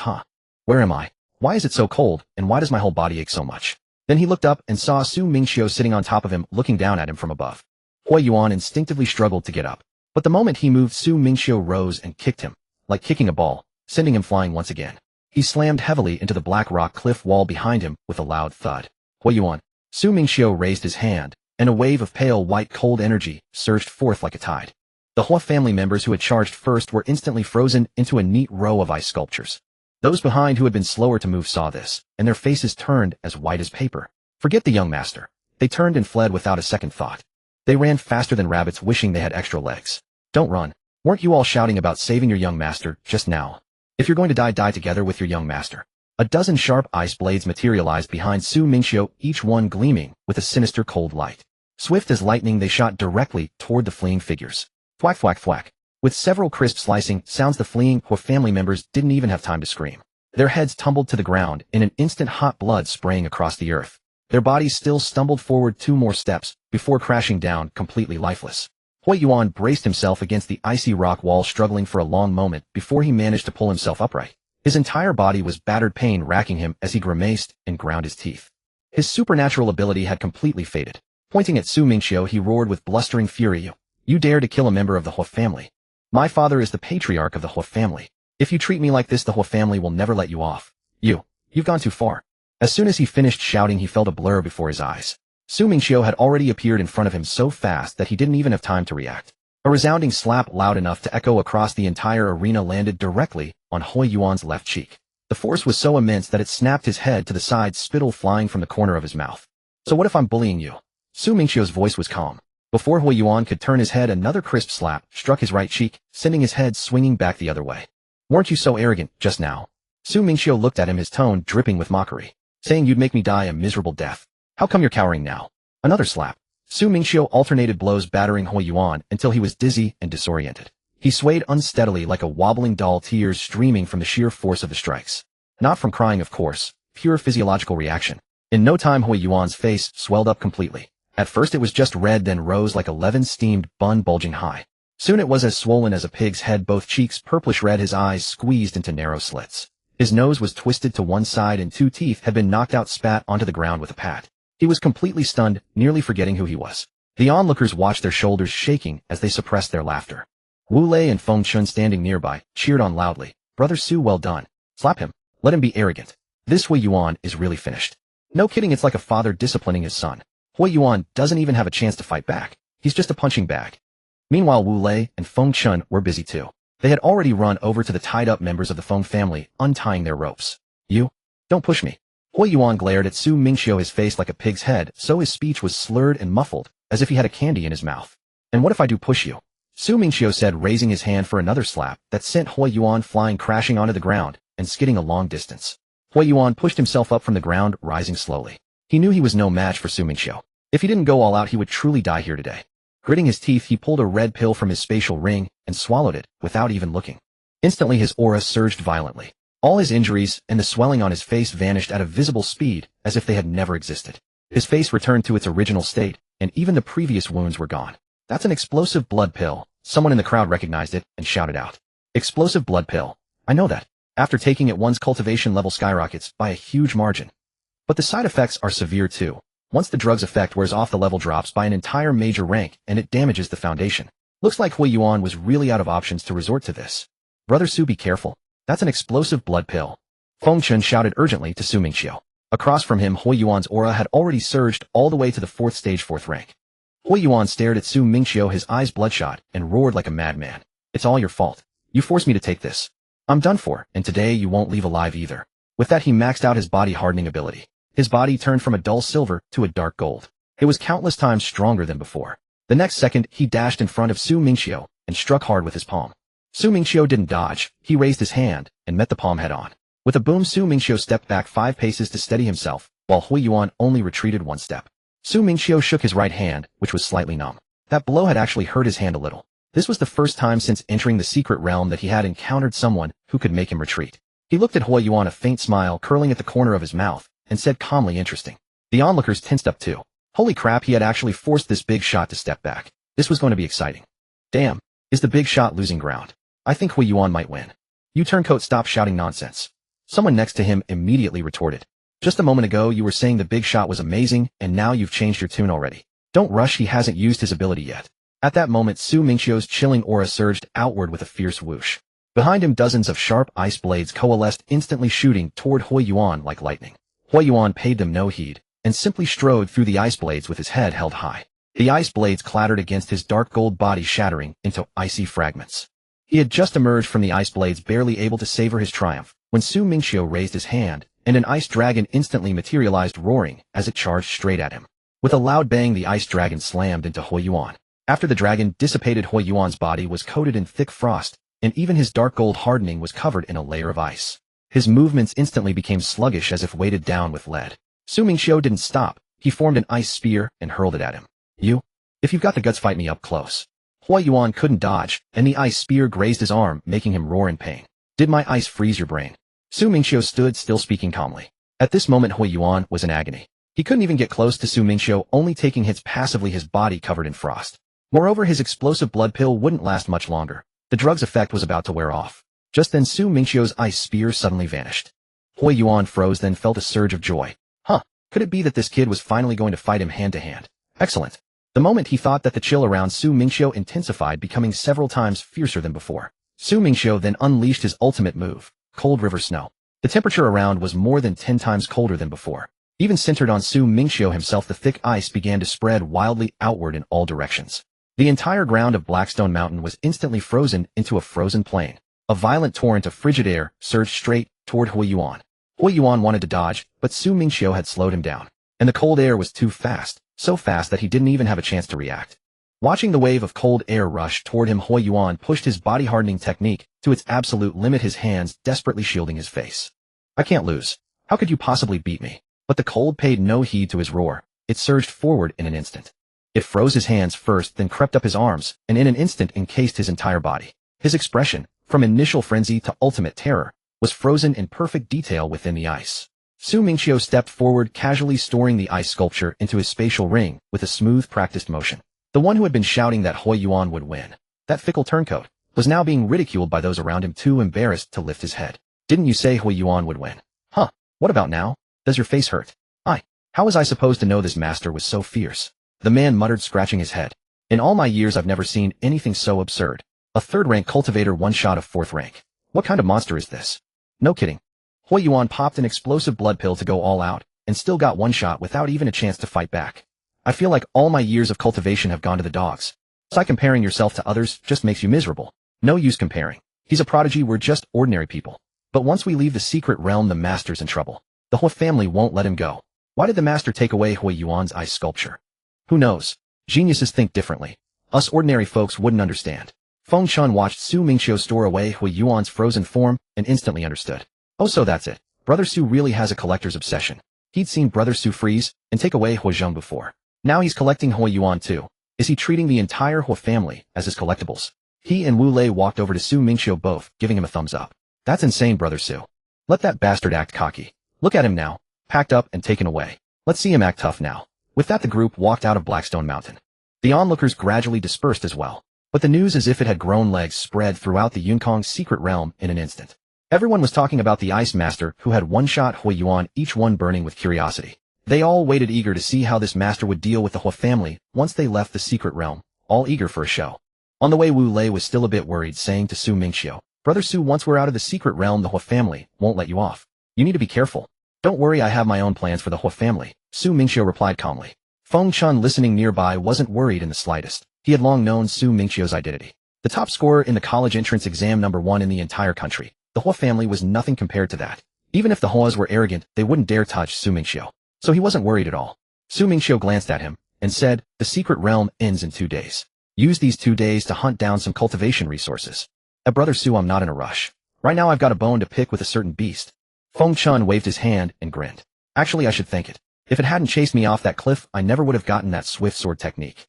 Now that I've mastered it, it's time to go back and settle the score." A cliff, chased by a beast, fell off and got a sword technique as a stroke of fortune.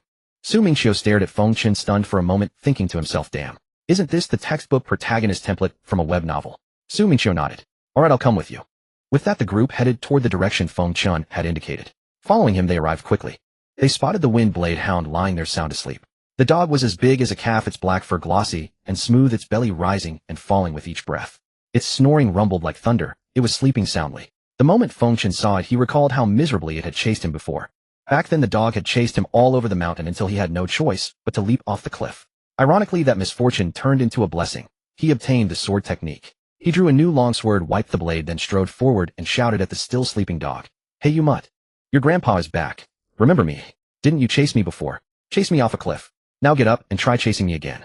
The black dog was roused by his shout, lifting its head groggily. It saw Feng Chun, blinked, and instantly recognized him. That kid it had chased all over the mountain. He actually dared to come back. It was enraged on the spot, its black fur bristling. It let out a fierce roar at Feng Chun, then lashed out with its claws, sending a razor-sharp wind blade straight toward him. Feng Chun sidestepped, swung his sword, and shattered the wind blade with a single strike. Then with a light step, he surged forward. His swift sword technique unleashed wave after wave of cyan sword energy, raining down upon the black dog like a downpour. The dog fired wind blades relentlessly, trying to hold back the onslaught. But Feng Chun's sword energy was too numerous and too fast. It couldn't block them all. Before long, several wounds were slashed across its body, blood streaming out. Terrified, it tried to flee, but Feng Chun was faster. He caught up in an instant. One clean sword strike sent its head flying off, so swift and decisive that it didn't even have time to let out a scream.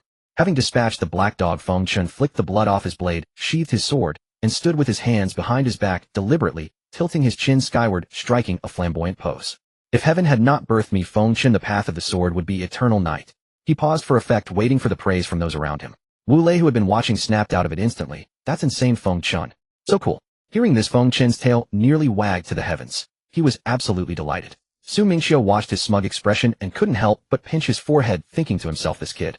When did he get so good at showing off? He just learned one sword technique, and now he's posing as a sword immortal. His showing off just etched into his DNA. Soon the day of the Mystic Realm's closure arrived. A crowd had already gathered around the exit long before it opened. At the very front, Feng Tsangxuan sat leisurely in his chair. Holding a purple clay teacup in his hand, he savored the new tea of the year, crossing his legs without a hint of urgency. He had full confidence in his son, especially with Su Mingqiu around. What could he possibly fear? Across from him, Huakangji sat with a darkened face, watching Feng Tsangxuan's relaxed demeanor, and couldn't help but snort coldly. "Enjoy your smugness while you can. What's the point of pretending to be calm? There will be plenty of time for you to cry later." Hui Yuan entered the Mystic Realm with the sole purpose of targeting Feng Chun. A third rank 9 stage against a third rank initial stage. A walk in the park, wasn't it? Once Hui Yuan crippled that brat Feng Chun and dragged him out. Let's see if you Feng Tsangxuan can still sit there drinking tea. Beside Huakangji stood a girl. Zhang Yao wore an ordinary casual outfit with a face so plain that she would be lost in a crowd. At that moment, she nervously twisted the hem of her clothes, occasionally glancing at the white glowing exit of the Mystic Realm, growing impatient. "Uncle, when will Hui Yuan come out?" Huakangji turned to look at her, a surge of frustration welling up inside him. He truly couldn't understand what spell Zhang Yao had cast on Hui Yuan. His own son, the eldest young master of the Hui family. How many people were vying to be with him? Yet Hui Yuan insisted on marrying none other than Zhang Yao. In his eyes, what was so good about Zhang Yao? She had no background, attended a second-rate martial arts university. She had no looks. Her ordinary appearance couldn't even compare to the maids in the Hui mansion. He truly looked down on her. But there was no help for it. That boy Hui Yuan was as stubborn as a mule. He couldn't control him. After several attempts to stop him, Hui Yuan always fought back. In the end, he had no choice but to let him be. He couldn't really drive his own son to rebellion, could he? He waved his hand at Zhang Yao and said in a flat tone, "Zhang Yao, don't worry. They'll be out soon." The mystic realm is about to close, so everyone inside should be coming out.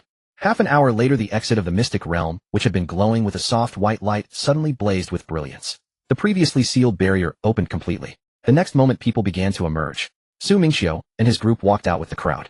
As soon as he stepped out, Feng Chen immediately spotted Feng Sangxuan sitting there. He then pulled Mingqiu, and Wu Lei squeezed through the crowd and strode straight toward Feng Sangxuan. Feng Sangxuan, who had been waiting, saw Feng Chen coming, and his eyes lit up as he instantly sensed the aura of his son. He was already at the third rank, fourth stage. He immediately put down his teacup, stood up, and patted Feng Chen on the shoulder with a laugh. Not bad, you little rascal. This trip wasn't wasted. You've only been in there for a short time, and your cultivation has already improved this much. Good. You didn't shame your old man. Feng Chen chuckled twice, then leaned in and rambled on about everything that happened in the mystic realm. After hearing the tale, Feng Sangxuan solemnly clasped his hands to Mingqiu. Young friend Su, I truly thank you this time. Mingqiu quickly waved his hand and smiled. Lord Feng, you're too kind. On Huakangji's side, he had long grown restless. From his initial leisurely attitude to his later anxiety, his eyes were fixed on the exit. He watched as people came out one by one, wave after wave, yet there was still no sign of Huayuan. He had initially thought that Huayuan might have dealt with Feng Chen and deliberately come out last to give Feng Sangxuan a show of strength. But then he saw that on Feng Sangxuan's side, all the Feng family members were standing there safe and sound. Feng Chen was alive and kicking without a single scratch. Huakangji was stunned. His heart sank. How could this be? Where was Huayuan? Wasn't he supposed to deal with Feng Chen? How come all the Feng family had come out while Huayuan was nowhere to be seen? Could Huayuan have failed? No, impossible. With his third rank 9th stage strength, dealing with Feng Chen should have been a piece of cake. At that moment, Jiang Yao grabbed Huakangji's arm. Uncle, where is Huayuan? Why isn't he out yet? Huakangji snapped back to reality and just then spotted a young man who had just emerged from the mystic realm. He rushed over and grabbed the young man's arm. He roared, Kid, I'm asking you, where is Huayuan? The young man winced in pain from the grip, about to curse, but when he looked up and saw it was Huakangji, the head of the Hua family, the words died in his throat. Lord Huayuan. He was killed. What? Huakangji's mind went blank at the news as if struck by lightning. His vision went dark and he nearly collapsed to the ground. He couldn't believe it. His own son was dead. Jiang Yao was even more stunned upon hearing this. She quickly reached out to steady Huakangji, who was about to fall. Jiang Yao's eyes reddened. What did you say? Who killed Huayuan? Tell me. Who? The young man hurriedly pointed at Mingqiu, who was standing beside Feng Sangxuan. It was him. Huakangji abruptly raised his head and followed the direction of the finger, seeing Mingqiu. Him? A mere third rank 4th stage. How is that possible? Yuan was at the third rank 9th stage. Are you sure you're not mistaken? The man nodded vigorously, terrified that Huakangji would take his anger out on him. I'm sure. Everyone in the mystic realm saw it. It was him. Everyone in the entire mystic realm knows about this. Hearing this, Jiang Yao gritted her teeth and said to Huakangji, Uncle Hua, just watch. I'm going to avenge Huayuan. Without waiting for Huakangji's reaction, she turned and charged towards Mingqiu. Mingqiu and the others were still talking with Feng Sangxuan when they suddenly saw a girl with red eyes rushing toward them. Everyone was taken aback. Wu Lei instinctively stepped forward to block Mingqiu, frowning. What do you want? Jiang Yao ignored him completely, directly confronting Mingqiu and pointing at him. Was it you who killed my fiancé Huayuan?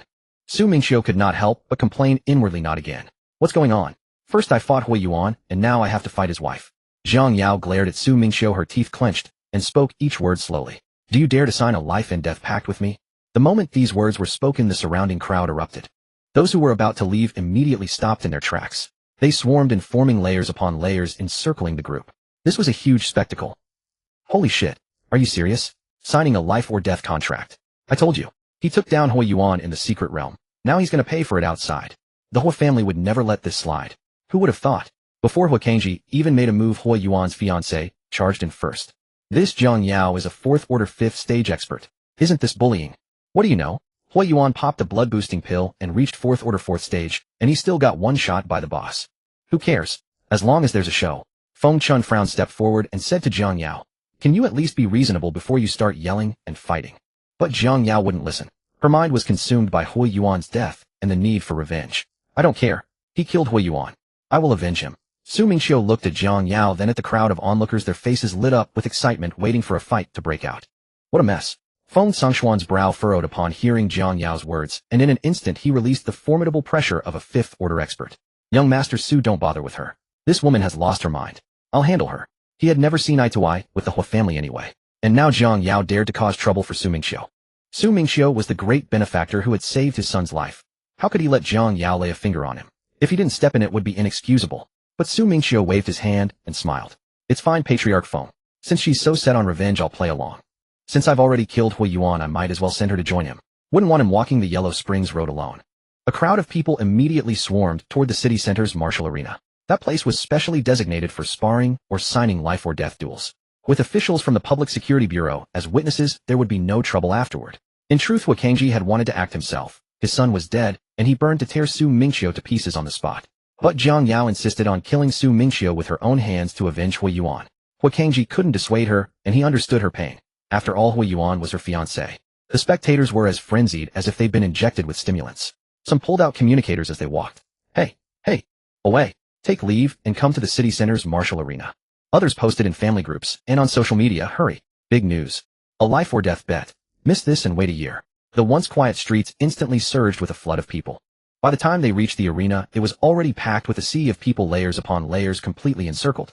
Many had even flown to the rooftops nearby, and some hovered in flying cars, all to get a clear view of the action.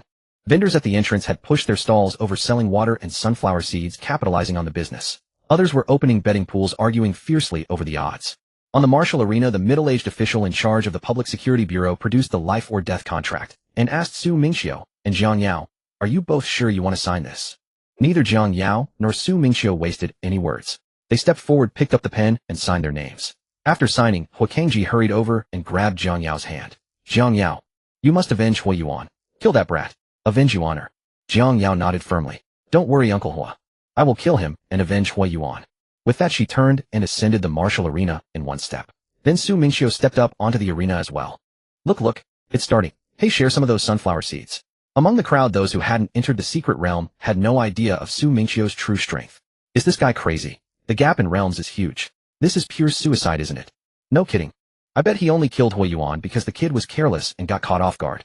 I'll bet $100 that Jiang Yao will knock him down in 30 seconds.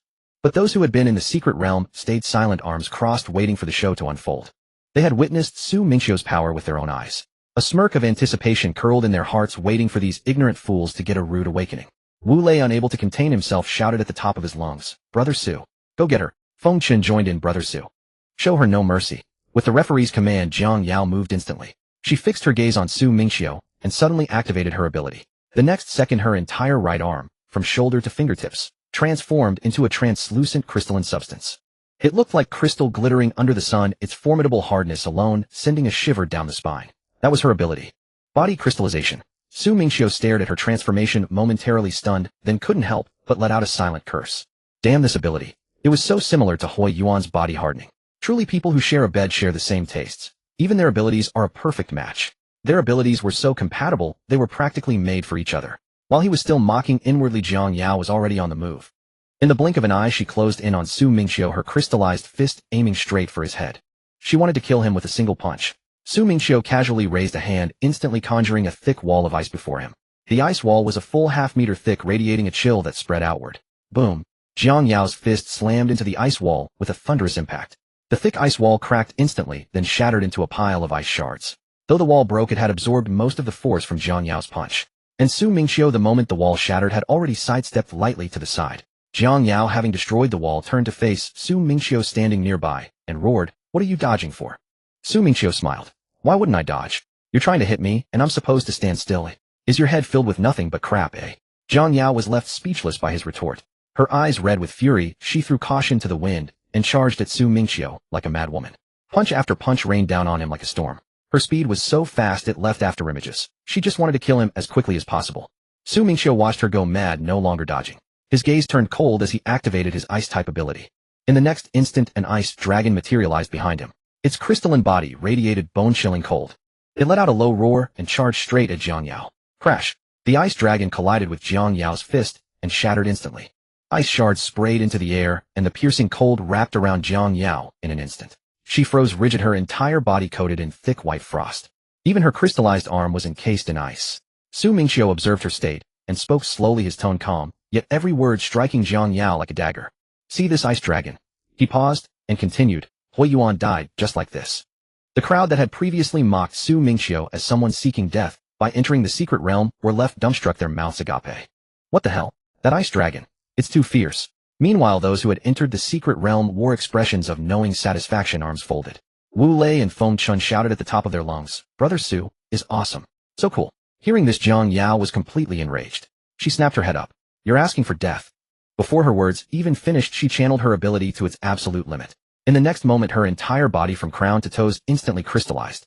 A layer of transparent crystal armor enveloped her completely, covering her face except for a pair of eyes. With her full crystallization activated, her speed increased dramatically as she lunged at Su Mingqiu with a palm strike. Su Mingqiu saw her full crystal armor and casually condensed a thick layer of ice armor on himself. Then he clashed palms with her. But the instant their palms met, Su Mingqiu sensed something wrong. A bizarre force surged through his ice armor. His seemingly impenetrable ice armor instantly crystallized, turning into the same transparent crystal as Jiang Yao's. Immediately his crystallized arm became paralyzed. Su Mingqiu was startled. What the hell? Is this even legal? Her ability can crystallize others' things. This is too sinister. He retreated sharply, creating distance. Seeing her advantage, Jiang Yao refused to let the opportunity slip and charged forward to finish him off. But as she moved, she saw Su Mingqiu's eyes turn cold. Ice spears instantly shot out from behind him, falling like rain toward her. Jiang Yao sneered and swatted one away, shattering the ice spear. The fragments instantly crystallized upon impact. They turned into crystal-like shards, clattering to the ground. One palm strike after another, she shattered over a dozen ice spears. All ice spears that touched her were crystallized, unable to harm her in the slightest. Damn it! Is this woman insane? Her ability is too sinister. It can crystallize others' things. Exactly. That ice spear turned into crystal the moment it touched her. This is absurd. Senior's ice ability is completely countered by her. Then can he still handle this? If ice-based things get crystallized on contact, doesn't that mean Senior has no counters? I think his earlier ice dragon could only be used once, right? Otherwise, why didn't he use it again? Why was he forced to use ice spears? Those who had previously believed Su Mingqiu would win effortlessly now frowned, stroking their chins in speculation. Could Senior really lose here? Those who had earlier called Su Mingqiu a fool came alive again, shouting excitedly. I told you so. Jiang Yao is a 4th-rank stage 5 fighter. How could she lose? This is her true strength. Su Mingqiu dismissed the ice armor on his body, removing the crystallized layer along with it. He shook his arm. Fortunately, no major damage. That crystallizing force had been strange, nearly giving him a slight disadvantage. As he finished stretching his arm, he overheard the crowd's speculation. Ice Dragon can only be used once. He lacks stamina. Su Mingqiu was speechless. Did these people really think his ultimate move had a long cooldown? And dare call him lacking in stamina? Could he tolerate this? Anger rose within him. Fine, if you say I lack stamina and my Ice Dragon is a one-time use, I'll show you exactly how enduring I am. He fiercely activated his ice ability. In the next instant, 5 ice dragons materialized behind him simultaneously. Each was as crystal clear and bone-chilling as the first, roaring deafeningly. Then all 5 ice dragons moved at once, crashing toward Jiang Yao. Watch. Not just one, I'll give you 5 at once. If that's not enough, 10 more is fine. Do you understand? I have infinite mana. What the hell? 5 ice dragons. Oh my god. This is too fierce. Who said he lacked stamina earlier? Come out. I promise I won't hit you. This isn't lacking stamina. This is stamina exploding, alright. Those who had claimed Su Mingqiu's ice dragon was one-time use turned green with embarrassment. Slapped in the face, they stood frozen, unable to speak. Just moments ago they were gloating, now their faces were thoroughly humiliated. Wu Lei shouted at the top of his lungs, Brother Su is awesome. 5 ice dragons. So cool. Feng Qin joined in. Brother Su, are you trying to freeze this woman into an ice statue too? Pair her up with Hui Yuan, huh? Seeing the 5 roaring ice dragons charge at her, Jiang Yao knew she couldn't dodge. She activated her battle technique, screaming, 1,000 crystals fall. In the next instant, countless crystal formations condensed above her head. Dense as a rainstorm, they rained down upon the ice dragons below. Each crystal carried her crystallizing power. Upon impact with the ice dragons, the effect was immediate. The fierce ice dragons turned to crystal wherever the crystals struck. 3 of the 5 ice dragons were destroyed instantly. The remaining 2 were heavily damaged with large portions crystallized. Their original formidable power was reduced by more than half. Yet even in this damaged state, the 2 crippled ice dragons continued charging toward Jiang Yao. Jiang Yao dared not be careless. She quickly activated her defensive battle skill and roared, Condensation Shield. The moment the words left her lips, layer upon layer of crystalline frost barriers materialized around her. One layer stacked upon another, accumulating over a dozen layers in total. Each layer was forged from the hardest crystalline matter, completely encasing her form in a protective shell. Boom, boom. The 2 ice dragons slammed violently into the condensation shield and exploded instantly. Ice shards and crystal fragments scattered through the air as bone-piercing cold radiated outward. When the blast residue faded, Jiang Yao stood rooted in place. Her barriers had shattered and a thin layer of frost had formed across much of her body. White frost clung to her hair as well, leaving her looking somewhat disheveled. She gasped for breath, clearly spent. Those 2 battle skills had drained a considerable amount of her supernatural energy. Holy crap, Jiang Yao actually blocked it. With her strength at rank 4 tier 5, she's no pushover after all. So what happens now? Even the big shots ice dragons got blocked. Does he have any more tricks? Zhang Yao stood in place, her mind racing with calculations. She knew full well that those two battle skills had expended a significant portion of her supernatural energy. Yet as she looked at Su Mingqiu, a thought crossed her mind. Wait, what about him? He's already unleashed 6 ice dragons. Each one of those massive beasts must consume an enormous amount of energy. How could he possibly be completely unaffected? Not even a flush on his face or a hitch in his breath. He must be faking it. Isn't that how it always goes in those novels? Even if you've drained yourself dry, you still have to put on a calm and composed facade. He must be nearly out of energy too. The more she thought about it, the more convinced she became. Su Mingqiu waited for a long while, watching Zhang Yao stand there staring at him without moving a muscle. Puzzled, he called out to her, "Hey, miss, did I freeze you senseless? Why aren't you moving?" He paused, then added, "Not moving an inch makes you a turtle." Zhang Yao was still in the middle of her self-consolation. When she heard Su Mingqiu's words, she was instantly enraged. "You're asking for death." Crystal shard slash. The next second, her palm wind surged forth, carrying countless razor-sharp crystal fragments straight at Su Mingqiu. She glared at Su Mingqiu. "Let's see how you block this. You've already used 6 ice dragons. Your energy must be completely depleted by now." "Block." Su Mingqiu burst into laughter at her words. Zhang Yao froze for a moment, thinking to herself, has he gone mad? How can he be laughing at a time like this? But the next moment her thoughts changed entirely, because she saw 5 more ice dragons condensing behind Su Mingqiu. Identical to the previous 5, they charged straight toward her. What a... Zhang Yao's mind went blank. She nearly screamed out loud, unable to believe her own eyes. That's impossible. He's already used 6 ice dragons. How can he still conjure 5 more? This defies all logic. She had been convinced Su Mingqiu was putting on a brave face, and now he pulls out 5 more ice dragons. So she had just been comforting herself all this time. Bro, is your supernatural energy a bottomless pit? Seriously, how many ice dragons has he used now? And he's still completely fine. Someone actually told me Zhang Yao would win. Yeah, right, like I believe that. I'll now observe 3 seconds of silence for Zhang Yao. She ran into such a cheat. Can't beat him in a fight, can't outlast him in endurance. Below the stage, Huakangji had initially been confident Zhang Yao would win. After all, she was ranked 4 tier 5. But the longer he watched, the heavier his heart grew, the more he sensed something was terribly wrong. What's going on with this kid? How does he have so much supernatural energy? Is it free or something? How can he keep conjuring ice dragons without any sign of depletion? At that moment, Su Mingqiu looked at the frozen Zhang Yao and said slowly, "So, these 5 ice dragons, how do you plan to deal with them?" The moment he finished speaking, the 5 ice dragons lunged forward, smashing ferociously into Zhang Yao's crystal shard slash. Her attack managed to sever only the leading ice dragon. The remaining 4 were completely unharmed, breaking straight through her slash and charging directly at her. Zhang Yao hastily activated her condensation shield, hoping to block them as before. But these 4 ice dragons were completely intact, not like the previous 2. Boom. The 4 ice dragons slammed violently into her crystalline frost barrier. The barrier cracked open instantly. Behind it, Zhang Yao roared, thousandfold crystal armor. In the next second, countless crystals layered one upon another, frantically covering her body. Within a brief instant, dozens of layers had accumulated. Watching Zhang Yao instantly stack dozens of layers of crystal armor, Su Mingqiu thought to himself, whoa, this Zhang Yao really has quite an arsenal.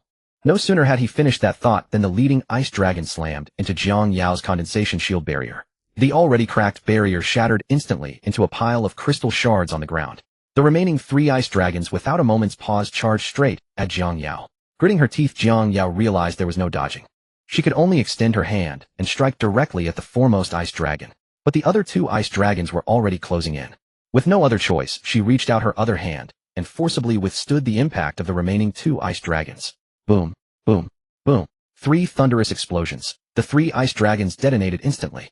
Ice shards flew everywhere as bone-piercing cold flooded the entire arena. The entire floor of the stage was coated in a thick layer of ice. When the cold mist thinned, Zhang Yao was seen standing in place, her thousandfold crystal armor shattered beyond recognition. Cracks ran throughout, with chunks falling off in many places. Yet surprisingly, she hadn't sustained any fatal injuries. She had stubbornly endured the impact of those 3 ice dragons. Zhang Yao gasped for breath, her chest heaving. If you have any last words, speak them now."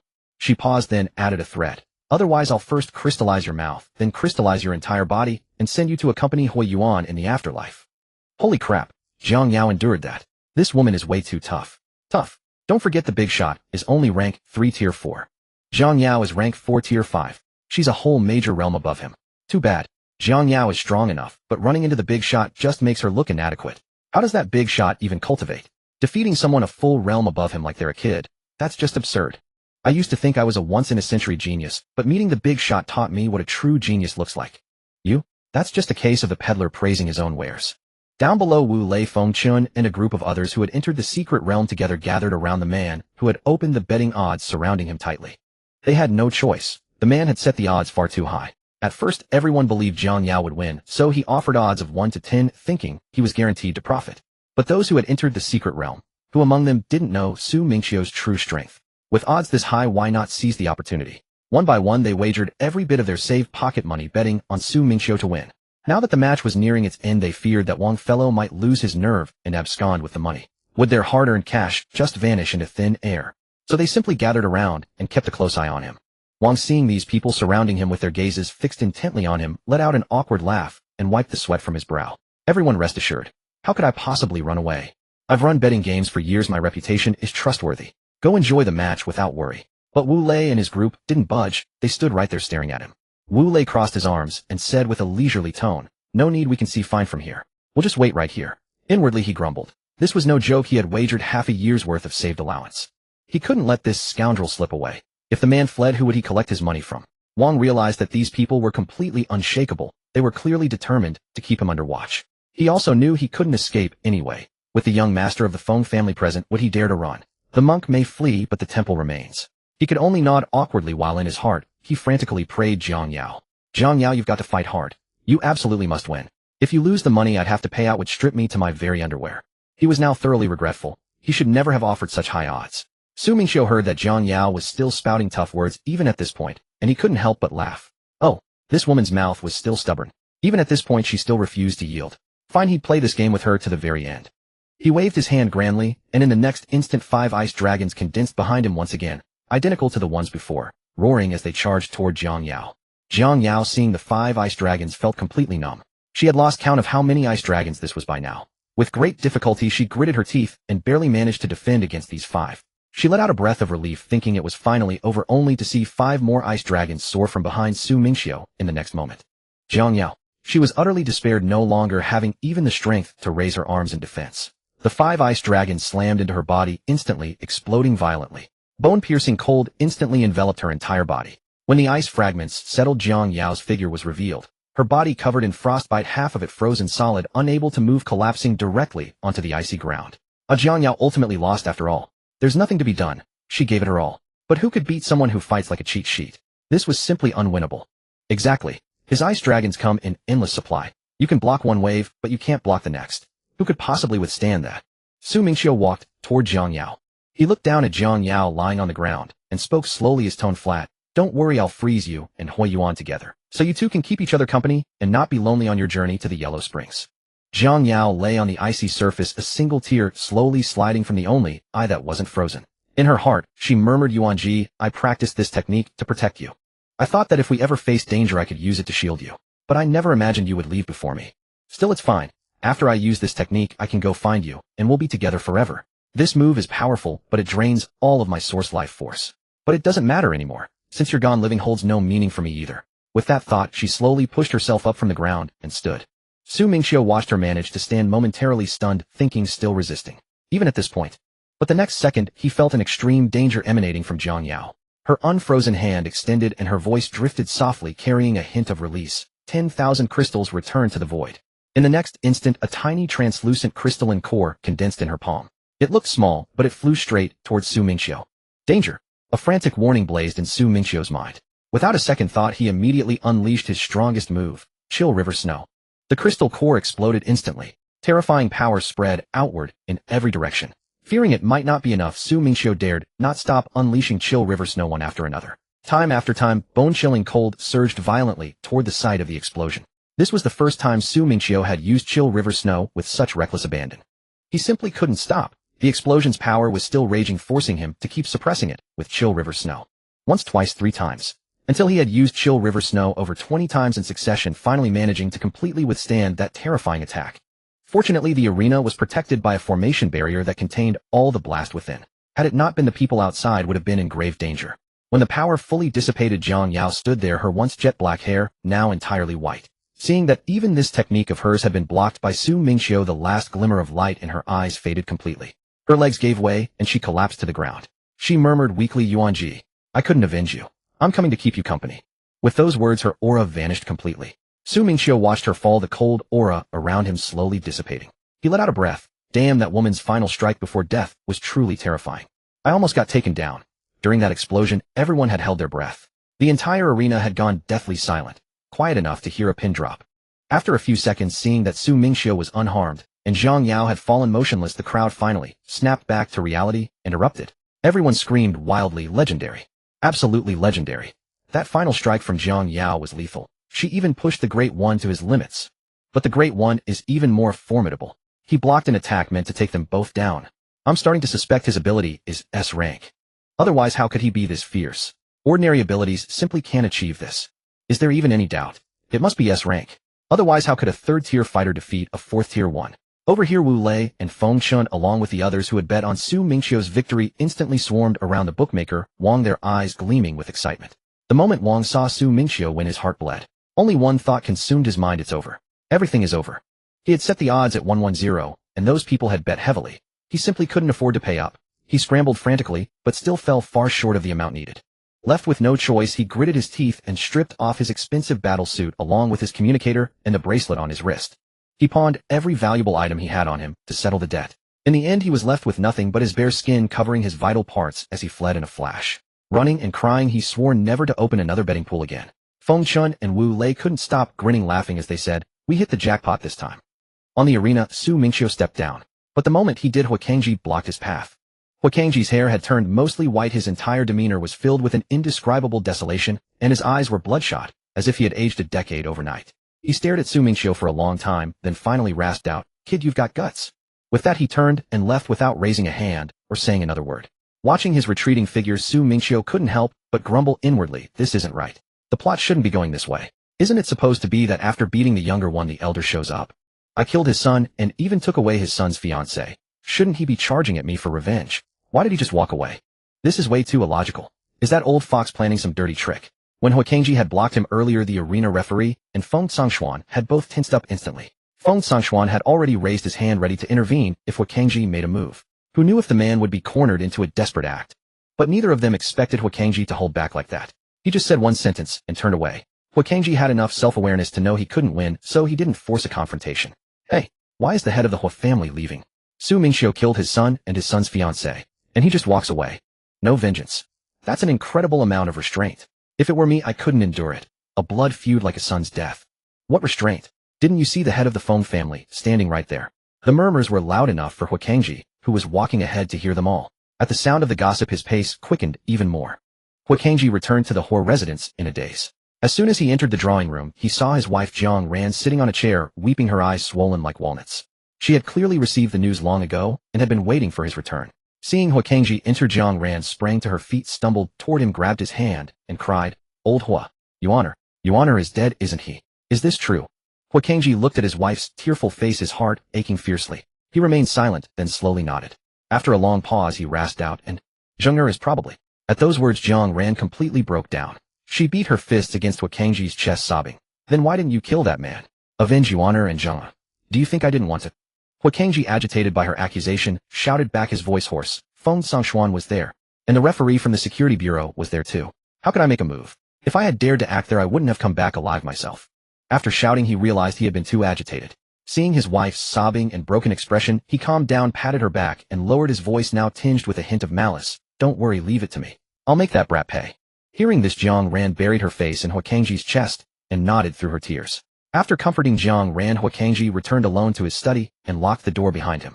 He walked to the desk, opened the bottommost secret compartment, and retrieved a pitch-black wooden box. Opening the box, he revealed a completely black token. At its center was carved a large dark red character, evil.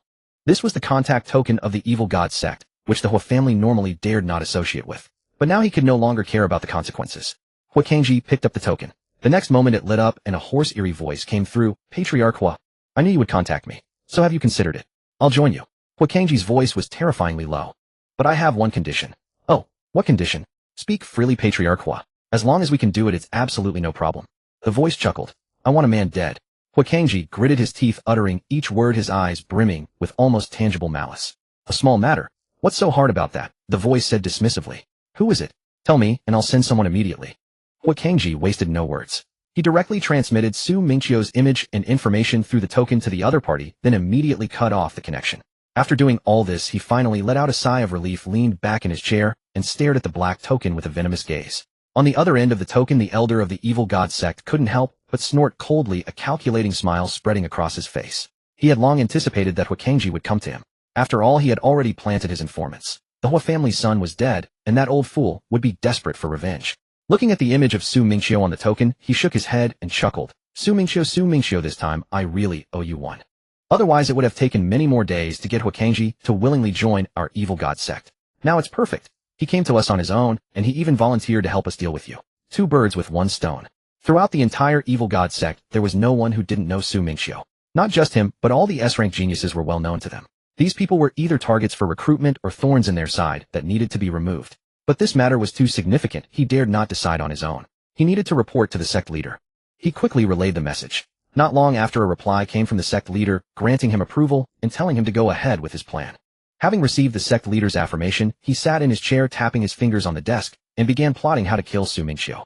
That kid is an S-rank genius, who knows how he cultivated. His strength is ridiculously high. He can even crush a 4th-rank 5th-stage expert.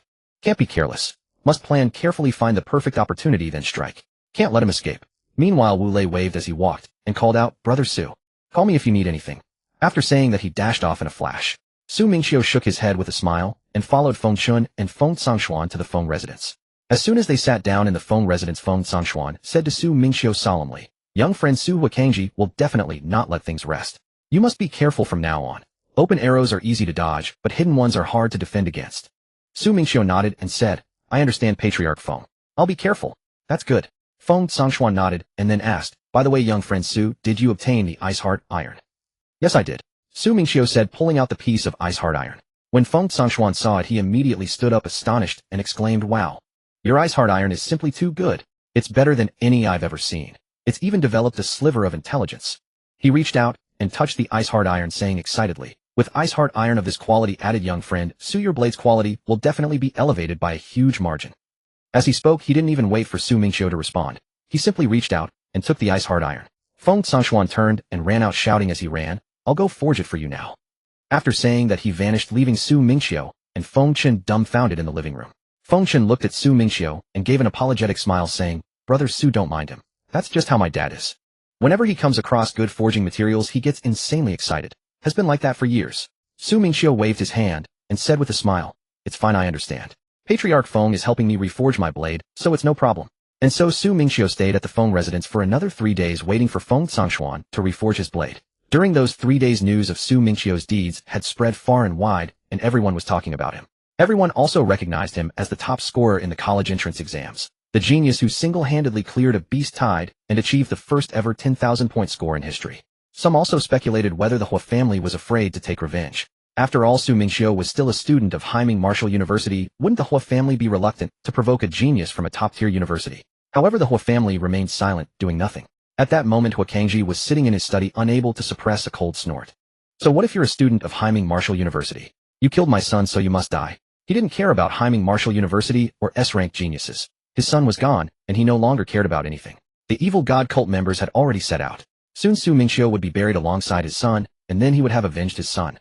Feng Sangshuan emerged from the forging room holding the reforged blade, his face flushed with excitement. Su Mingqiu looked up and saw that the blade was even better than he had imagined. The entire blade was forged from a single piece of azure blue cold crystal, looking as if it had been condensed from the clearest ice. A ridge rose along the spine, a crystalline bone line running from end to end. The edge emitted a piercing pale blue cold light, and just by looking at it one could feel a wave of chill. The blade face was covered with fine flowing frost patterns, as if a bone-chilling cold was slowly circulating within the blade. Su Mingqiu reached out and took it. It felt cool to the touch, but not freezing. He gave it a light swing which stirred up a piercing cold wind, and it felt perfectly balanced and natural. He nodded with satisfaction then and there. This blade was incomparably better than his previous bronze broadsword, countless times superior. Feng Sangshuan, standing nearby, rubbed his hands together excitedly and said, "Young friend Su, you have no idea.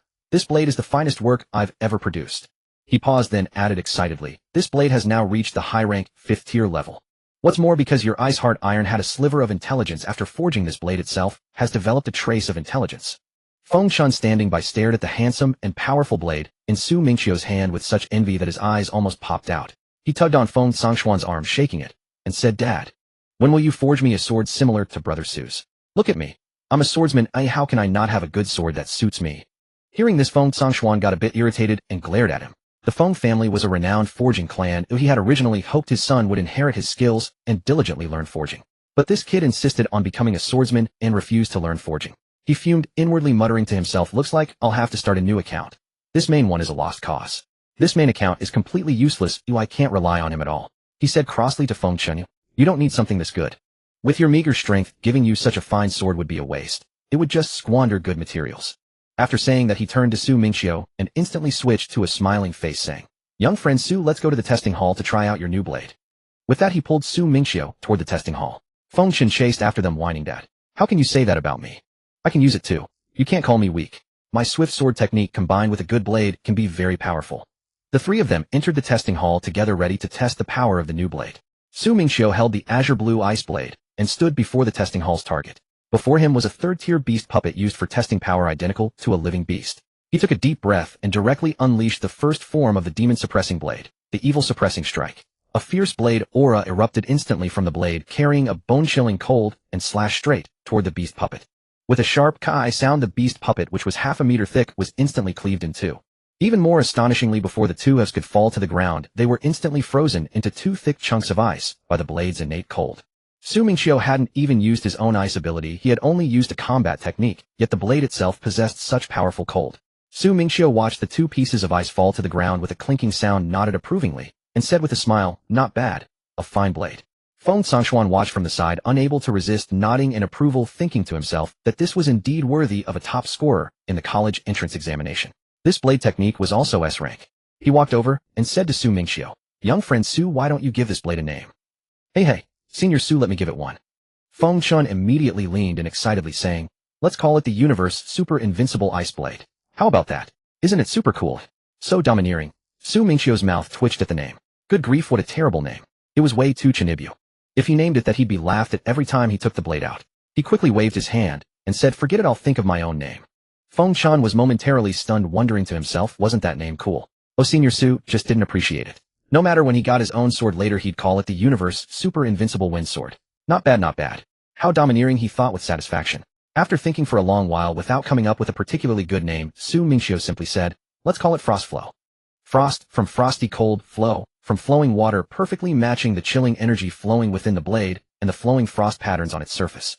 The moment the words left his mouth, the blade in his hand trembled gently, and the frost patterns on its body instantly glowed brightly. Seeing this, Feng Songxuan immediately laughed and said, See, it seems it's quite satisfied with the name you gave it. Su Mingqiu stored Frost Flow into his spatial ring, then said to Feng Songxuan, Patriarch Feng, since the blade is forged, I'm ready to go sever the dragon vein. You're going alone, Feng Songxuan frowned, saying, Huakanji will definitely pull some shady tricks. It's too dangerous for you to go alone. How about I go with you?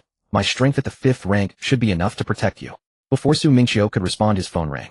He looked at it and saw it was Lin Feng calling. He answered, and Lin Feng's hearty laughter came through. You little monster, you're making quite a name for yourself over there, huh? Teacher Lin, how come you're so well informed even from this far away? Su Mingqiu said with a smile. You're a genius, of course the school would keep a special eye on you, Lin Feng laughed. I'm telling you, the Hua family won't let this go easily. But don't worry, a student I recruited some years ago, your senior, just returned from the battlefield of 10,000 races and is very interested in you. He should be arriving soon. He paused, then added, he's an S-rank light-type ability user. With him around, the Hua family won't be able to stir up any trouble. Speak of the devil, he just texted me saying he's right at the Feng family's doorstep now. Alright, I'll hang up now. Go meet him yourself, Lin Feng said, and promptly ended the call. Su Mingqiu was taken aback. An S-rank senior, and one who just returned from the battlefield of 10,000 races. Then Su Mingqiu said to Feng Songxuan, No need to trouble yourself, Patriarch Feng. A senior of mine happens to be here, and with him by my side, I'll be well covered. Hearing this, the worry on Feng Songxuan's face eased considerably. He nodded with a smile and said, In that case, I won't overstep my bounds. With that, Feng Songxuan and Feng Chun accompanied Su Mingqiu to the entrance.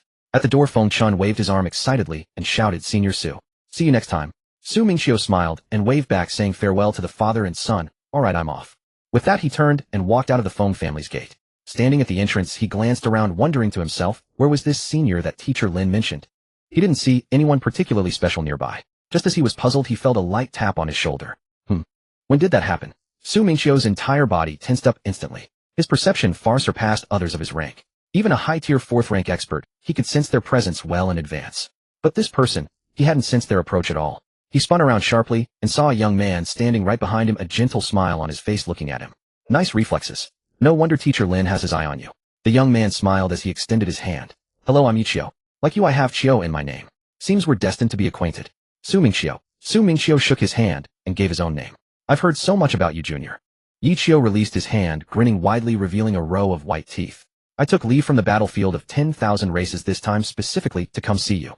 Teacher Lin has been going on and on about you, saying he's found a treasure this time, taking in a monster even more impressive than me. Teacher Lin's exaggerating. Su Mingqiu waved his hand, a bit embarrassed. Too modest, Junior. Yi Qiu waved his hand dismissively, then suddenly raised his hand to his chin, eyeing Su Mingqiu up and down for a long time, stroking his chin with a smug look on his face. But seriously, you're not as good looking as me. My looks are in a league of their own, that's one thing you just can't beat me at. The moment these words left his mouth, a burly man who had just bought some exotic beast leg meat passed by.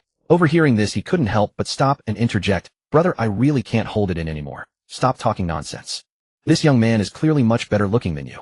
What do you know about aesthetics? Yi Qiu was instantly displeased, putting his hands on his hips and arguing back. Su Mingqiu watched from the side, his mouth twitching, silently thinking, no matter the level of genius, do they all have some kind of weird quirk? Every genius truly has their own exceptional qualities. Seeing the two arguing more and more fiercely, Yi Qiu was about to drag the man over to a mirror to compare faces. Su Mingqiu quickly stepped forward, pulled the still arguing Yi Qiu back, and apologized to the burly man with a smile. Sorry about that, big brother. Please don't mind him. Before Yi Qiu could react, he grabbed his arm and dragged him away into the distance. Yi Qiu, being dragged along, still had an angry look on his face, waving his arm as he grumbled, so infuriating. That hick knows nothing about aesthetics. Su Mingqiu hurriedly pulled him along toward a secluded area, afraid he might turn back and argue while trying to soothe him. Senior, calm down, calm down. I think your looks are absolutely in a league of their own. Hearing this, Yi Qiu's anger vanished instantly. His brows, which had been furrowed in a knot, smoothed out, his eyes bright as light bulbs, and he vigorously slapped Su Mingqiu on the shoulder. Right? You think so too? He said with deep emotion, patting Su Mingqiu's back, looking for all the world like he had found a kindred spirit he hadn't seen in 100 years. Truly swift horses are common, but it's the bull that's rare. The two of them walked along the street toward the abandoned construction site on the outskirts. On the way, Yi Qiu kept chattering to Su Mingqiu about the myriad races battlefield. Su Mingqiu listened, occasionally chiming in with a word or two, their steps light and brisk. Meanwhile, in the study of the He residence, Huakangji sat at his desk with a dark expression. These past few days he had been nursing a smoldering rage, waiting for news from the evil god sect, waiting for an opportunity to grind Su Mingqiu's bones to dust. Suddenly, the communication token of the evil god sect on the desk emitted a low hum, its dark red light flashing intermittently. A hushed voice from the sect's spy came through. Patriarchal, the target has moved. Su Mingqiu left the Feng residence with another person heading toward the abandoned construction site. Huakangji shot up from his chair, which slammed back against the wall with a dull thud. He grabbed the token, his eyes bloodshot. Heaven helps me. He gritted his teeth, his voice trembling. Su Mingqiu, that abandoned construction site will be your grave. The steward of the evil god sect is already lying in ambush inside that factory. Huakangji clutched the token, speaking rapidly in a low voice. I'll be there immediately. I want to kill him with my own hands. With that, he slipped out silently through the back door of the He residence and hurried toward the old factory. He could never let anyone know about his alliance with the evil god sect, or the entire He family would be implicated. The evil god sect spies lurking at the street corner paid no attention to Yi Qiu whatsoever. They glanced at the ordinary-looking young man beside Su Mingqiu, but their meager perception could not detect the slightest trace of Yi Qiu's aura. Is that the lackey the kid brought? One spy muttered. Who cares? He's a nobody, not worth worrying about. When the time comes, take down Su Mingqiu first. The lackey can be dealt with easily. The other spy waved a hand, dismissing Yi Qiu entirely. Soon the two arrived deep within the abandoned construction site, where dilapidated old factory buildings stood amid waist-high wild grass. Rusty steel bars protruded from the ground, and the breeze sent the torn iron sheets of the windows clattering against their frames. As they stepped into the shadow cast by the factory, Yi Qiu seemed to sense something. A faint smile curled at the corner of his mouth, and he murmured, interesting. He turned to Su Mingqiu, patted his shoulder with a grin, and said, Junior, you're a genius. Back when I severed the dragon vein, I had already cultivated for a long time before I reached that point. You're way ahead of me. Then he shifted his tone. But before we sever the dragon vein, we need to clear out these sneaky little rats lurking around us first. Little rats. Su Mingqiu blinked, still not fully understanding. What little rats? The moment Yi Qiu finished speaking, a dozen men in black robes burst out from the surroundings instantly, surrounding them in a tight circle. Leading them was Huakangji, his face twisted with malice, flanked by 5 dark-robed figures exuding an icy, sinister aura. Su Mingqiu furrowed his brow and thought to himself, Huakangji. And these people, are they from the evil god sect? He had suspected He would pull some dirty tricks, but he hadn't expected him to collude with the evil god sect. Yi Qiu swept his gaze over the dark-robed men, curled his lip, and spoke with undisguised contempt. Evil god sect. No wonder there's a stench of filth. You rats still haven't been wiped out, have you? I've killed plenty of your scum. Hearing this, the evil god sect steward let out a scornful laugh, looking Yi Qiu up and down. Kid, anyone can brag. Anyone who kills our disciples leaves a tracking mark. I don't sense the slightest trace of one on you. Learn to make up a better story. The other evil god sect members joined in the jeering. To them, Yichio was just an ordinary follower tagging along with Su Mingqiu. Could he have killed their sex experts? Ridiculous. Yichio shrugged helplessly, a pained expression on his face. Alright, so in this era nobody believes the truth anymore, huh? Su Mingqiu watched from the side, his lips twitching. These people were mocking him for bluffing. Were their eyes stuck on the backs of their heels? They'd soon regret it. Huakangji didn't spare Yichio a single glance. His eyes were fixed on Su Mingqiu, his voice dripping with gnashing hatred, as if he wanted to devour him alive. Su Mingqiu, you will pay for my son's life with yours. Huakangji, you're colluding with the evil god sect just to kill me. Su Mingqiu raised an eyebrow, his tone dripping with sarcasm. Then he paused, nearly driving Huakangji mad with his next words. I just killed your son. Why not just have two more? Is it really that serious? These words sent Huakangji's chest heaving violently. His face turned purple-black, and he couldn't utter a single word for a long moment. His finger pointed at Su Mingqiu, trembling uncontrollably, as if he might choke to death. Enough talk. Today is your death day. Huakangji finally recovered and roared. Yichio waved a hand at Su Mingqiu. Junior, you handle the small fry outside. I'll play with these old geezers. He pointed at Huakangji, and the 5 evil god sect stewards then sauntered forward with his hands in his pockets. Huakangji and the 5 stewards saw Yichio's arrogance. How dare he treat them as nothing? Enraged, they glared at him with murderous intent. They would kill this insolent fool first, then deal with Su Mingqiu. After all, he was just a braggart. Killing him would take no more than a second. Su Mingqiu nodded without a word. He pulled the frost stream from his spatial ring. But this time Su Mingqiu didn't even activate the blade's innate frost aura. He simply unleashed the first move of the demon-suppressing blade, the evil-suppressing style. With a resonant hum, a blade aura of extreme condensation shot forth so fast that the evil god sect's minor thugs couldn't react. They hurriedly raised their hands to conjure defensive abilities, but they were no match. The blade aura cleaved them in half, blood splattering everywhere, entrails and organs spilling across the ground. Their screams cut short as they collapsed lifeless. A few quicker ones managed to dodge, though wounded, lying on the ground with severed limbs wailing in agony. Su Mingqiu looked at them, raising an eyebrow. You dodged the first strike. What will you do about the second? Without waiting for an answer, he directly activated the second move of the demon-suppressing blade, the evil-severing style. A blade aura several times more powerful than before swept across the area in an instant. Those lackeys, already severely wounded, stood no chance. Before they could even find the strength to dodge, they were cleaved in two by the blade's chi. In the blink of an eye, the dozen or so lackeys surrounding him were split into 2 halves. As for the tracking mark, it had long since been erased by the system. Su Mingqiu sheathed frost flow, the blade humming softly. Only then did he turn his gaze toward Yichio, seeing him with his hands in his pockets, a faint golden radiance swirling around his body.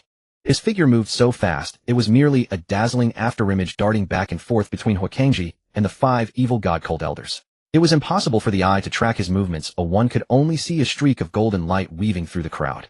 Huakangji, a tier 5 Earth-type Esper, raised his hand to manipulate the surrounding soil and stone, condensing them into a millstone-sized stone fist that he smashed fiercely toward Yichio. However, the moment the stone fist was thrown, Yichio's figure had already vanished. The fist crashed into the concrete wall behind, exploding with a thunderous boom and leaving a massive crater in the old factory wall. The nearby evil god cult elders were not idle either, unleashing their abilities and hurling them at Yichio. Yet all of them missed, whizzing past his afterimages, barely grazing the hem of his clothes. Those 6 individuals fought for an extended period, striking nothing but air, unable to even touch the shadow of Yichio. Is this the power of an S-class light-type ability? Su Mingqiu muttered in astonishment. He had encountered A-class light-type espers at school before, but compared to Yichio, they were like fireflies compared to the bright moon, a chasm of difference. They were simply not in the same league.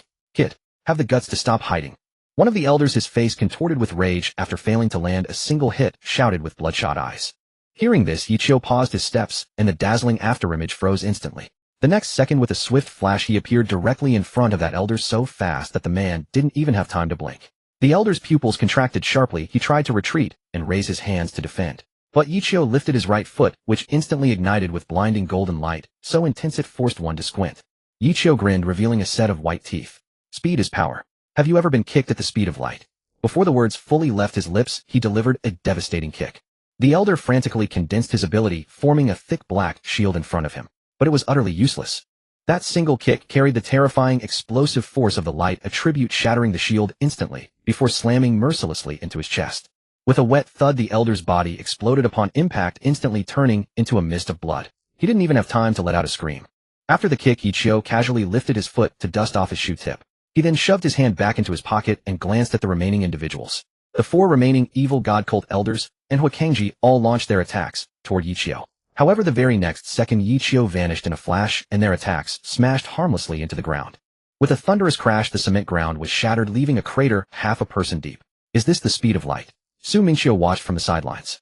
His own wind control technique was already considered swift. Yet compared to Yichio's speed, it fell woefully short. They were simply not on the same level. It seemed he would need to develop an S-class speed combat technique upon his return. Yichio raised his hand and gently rubbed the other, producing a resonant hum as a golden light sword materialized in his grasp. He waved the light sword casually, then extended a finger pointing at the remaining individuals one by one. Come, let me see who the next unlucky one is. Point soldiers, appoint generals, whoever I point to is the one I choose. Among the remaining evil god cult elders, one shrank his neck and whispered nervously to his companion, he's a tough nut to crack. What should we do? That kick just now killed the fourth brother instantly. This isn't even the same tier. Huakengji was also panic-torn between anger and fear. He roared at the evil god cult elders, what the hell should we do? What kind of bullshit intelligence did your cult collect? Weren't we told that Mingqiu only brought a normal person along? Is this a normal person? Is your intelligence nothing but crap? Watching them argue with flushed faces and protruding necks, Yichio sneered, oh, still have time to quarrel. Then it's you. As he spoke, his fingers stopped pointing directly at the elder who had been panicking the most. Upon seeing Yichio point at him, the elder's face turned as white as paper. He urgently screamed to those beside him, quick! Attack him! Block him! The others instantly ceased their arguing and hastily mobilized their abilities, hurling them at Yichio. But it was all in vain. Yichio's speed was too great, and he evaded all attacks with ease. The targeted elder, seizing the opportunity, turned and fled desperately, trying to escape. He was buying time for the others to attack Yichio, but the key issue was that the others couldn't hit Yichio anyway. Trying to flee. Yichio chuckled disdainfully. With a swift flash, he instantly reappeared before the man. Before the man could react, the light sword in Yichio's hand descended. With a swift slicing sound, the man was cleaved cleanly in two, bisected perfectly down the middle. Blood and entrails spilled all over the ground. Seeing this, the remaining three evil god cult elders dared not fight anymore. One shouted to Huakengji, Lord Hua, revenge can wait. Come back to the evil god cult with us. You can't stay at the Hua residence anymore. You? Huakengji's chest heaved violently with rage, pointing at them, unable to speak for a long moment. If your intelligence gathering hadn't been so flawed, would it have come to this? Lord Hua, now is not the time for such words. Another elder shouted anxiously. We are all in the same boat. Run. Split up and run. He is only one person. No sooner had the words left his mouth than the three evil god cult elders and Huakengji turned and fled in different directions without hesitation. Seeing these four dogs of war attempt to flee separately, Mingqiu was about to raise his hand to intercept. However, Yichio's voice rang out, Junior, don't rush to act. Yichio said with a smile, his tone carrying a hint of embarrassment. If I still needed you to help me out in this situation, wouldn't it make me your senior lose too much face? Before the words had even finished echoing, Yichio lifted his leg, which instantly ignited with a blinding golden light even brighter than the previous kick. He kicked directly at the elder who was fleeing into the overgrown grass. The elder had barely run a few steps, believing he had escaped certain death, desperately sprinting forward.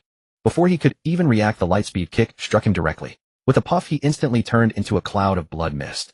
The remaining two stewards, terrified out of their wits, ran even faster. Wishing they had been born with extra legs, Yichio delivered a few more lightspeed kicks. With two puffs, the stewards didn't even have time to scream before they turned into blood mist. In the blink of an eye, all five stewards of the evil god sect were gone. Now only Huakengji remained, sprinting desperately toward the main road. Yichio didn't even give chase. He simply raised his hand, and a dazzling golden light gathered at his fingertip. Then with a whoosh, the beam shot forth. With two thuds, the precise light severed both of Huakengji's legs cleanly at the knees. Blood sprayed out instantly, staining the ground beneath him. Huakengji collapsed to the ground with a scream, clutching his severed legs and howling in agony. Mingqiu and Yichio strolled over leisurely. As soon as they reached Huakengji, he glared at Mingqiu with bloodshot eyes and attempted a sneak attack. But the moment he raised his hand, Yichio moved. With a swish, a light blade swung and severed his arm clean off. Another spurt of blood erupted. Junior, he's yours to deal with. Yichio retracted his light blade, stuffed his hands back into his pockets, and said calmly to Mingqiu, please keep an eye on him for me, senior. Mingqiu nodded, gripping Frostflow in his hand. I'll sever the dragon vein here first. The real task isn't done yet. I'll help you extract the dragon vein, Junior. Yichio waved at Mingqiu. Then with a flash of golden light, he soared into the sky.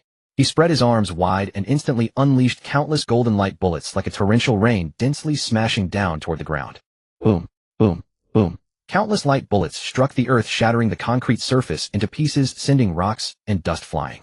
The entire abandoned construction site trembled, dust and debris swirling into the sky. In no time, a massive crater dozens of meters deep was gouged into the ground. The ceiling formation at the bottom was immediately exposed.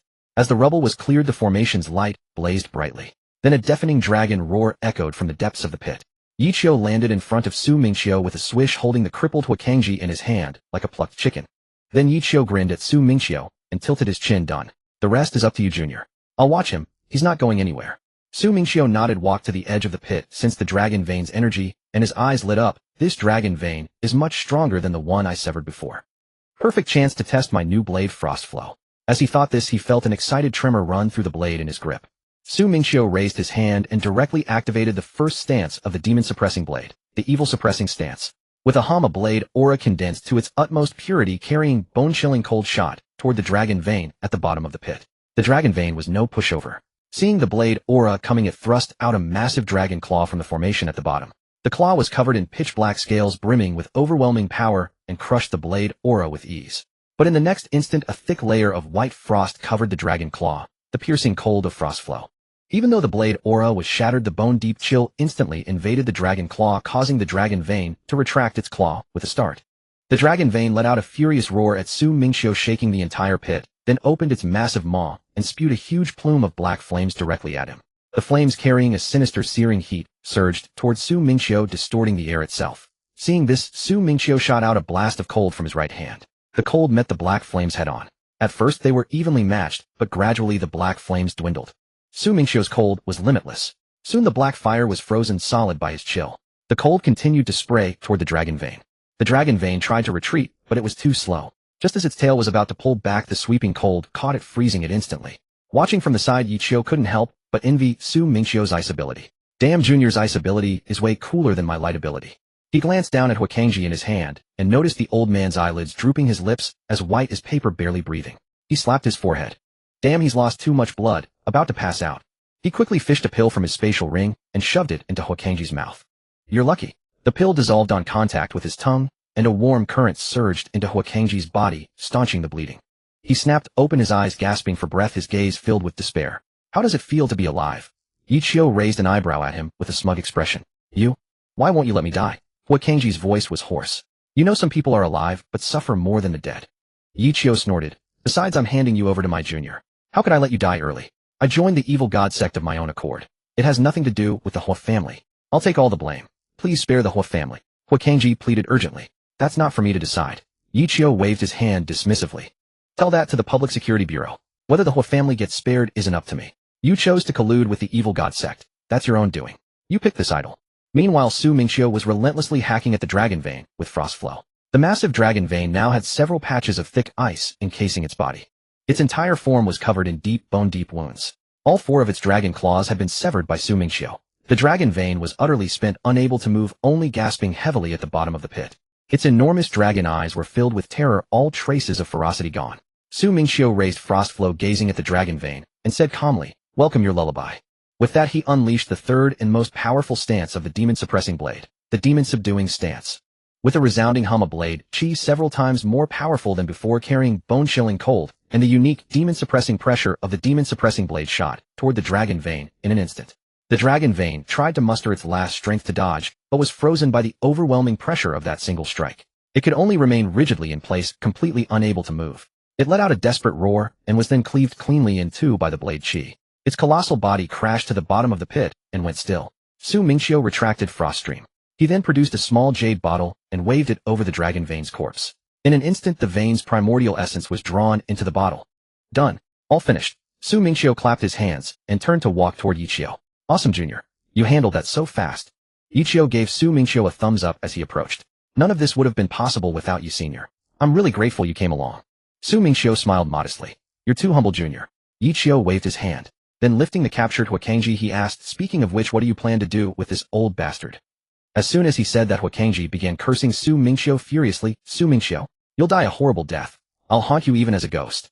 Su Mingqiu looked at him speechless. Trussed up like this, limbs gone, and still not shutting up.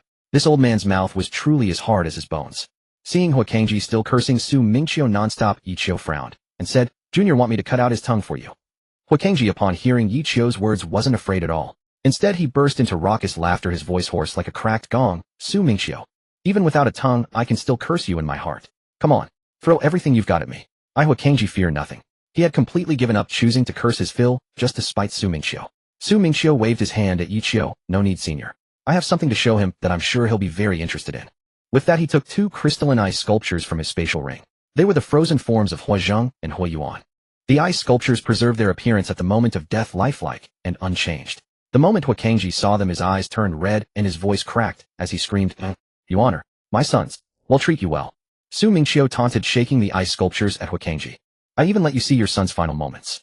Pretty good cryopreservation skills, right? I made sure they were kept whole, see? Not a scratch, even their expressions are just like when they were alive. You'll rot in hell." Huakangji stared at the ice sculptures completely broken. With a puff he spat out a mouthful of blood. Then his head lolled forward and he fainted. Holy crap. Yichio stared in awe, his face full of admiration. "Junior, I've learned this move of killing people without lifting a finger. The damage is insane. You literally made this old man pass out from anger. Senior, this is psychological warfare. It's far more effective than physical attacks." Su Mingqiu smiled at Yichio. As he spoke, he casually shattered the two ice sculptures. They held no further use now. "Let's go, Senior. Let's take this old bastard to the Public Security Bureau. Colluding with the evil god cult can't just be left unpunished," Su Mingqiu said to Yichio. "Whatever you say, Junior." Yichio nodded, hoisted the unconscious Huakangji, and followed Su Mingqiu out. The two made their way toward the Public Security Bureau. They arrived shortly, and upon entering explained the whole story to Director Liu. Su Mingqiu also presented his recorder, which contained footage of Huakangji colluding with the evil god cult. It also captured the entire ambush by the cult members, leaving nothing out. Even Huakangji's own confession was recorded with perfect clarity. With irrefutable evidence, Director Liu had Huakangji arrested on the spot. He then ordered his men to surround the Hor residence to investigate whether the clan was also complicit in the collusion. However, after the investigation, the Bureau discovered that Huakangji had acted alone in colluding with the evil god cult. Moreover, before making contact, he had proactively submitted a letter of severance, formally leaving the Hua clan of his own accord. In other words, he had long ceased to be a member of the Hua family. His actions could not represent the clan. Furthermore, the rest of the Hua family had no knowledge whatsoever of Huakangji's dealings. None of them knew a thing, not even when Huakangji had left the clan. So after confirming the Hua family was innocent, the Bureau lifted the cordon. Meanwhile, at the Hor residence, Huakangji's wife, upon learning of his arrest for colluding with the evil god cult, was instantly filled with despair.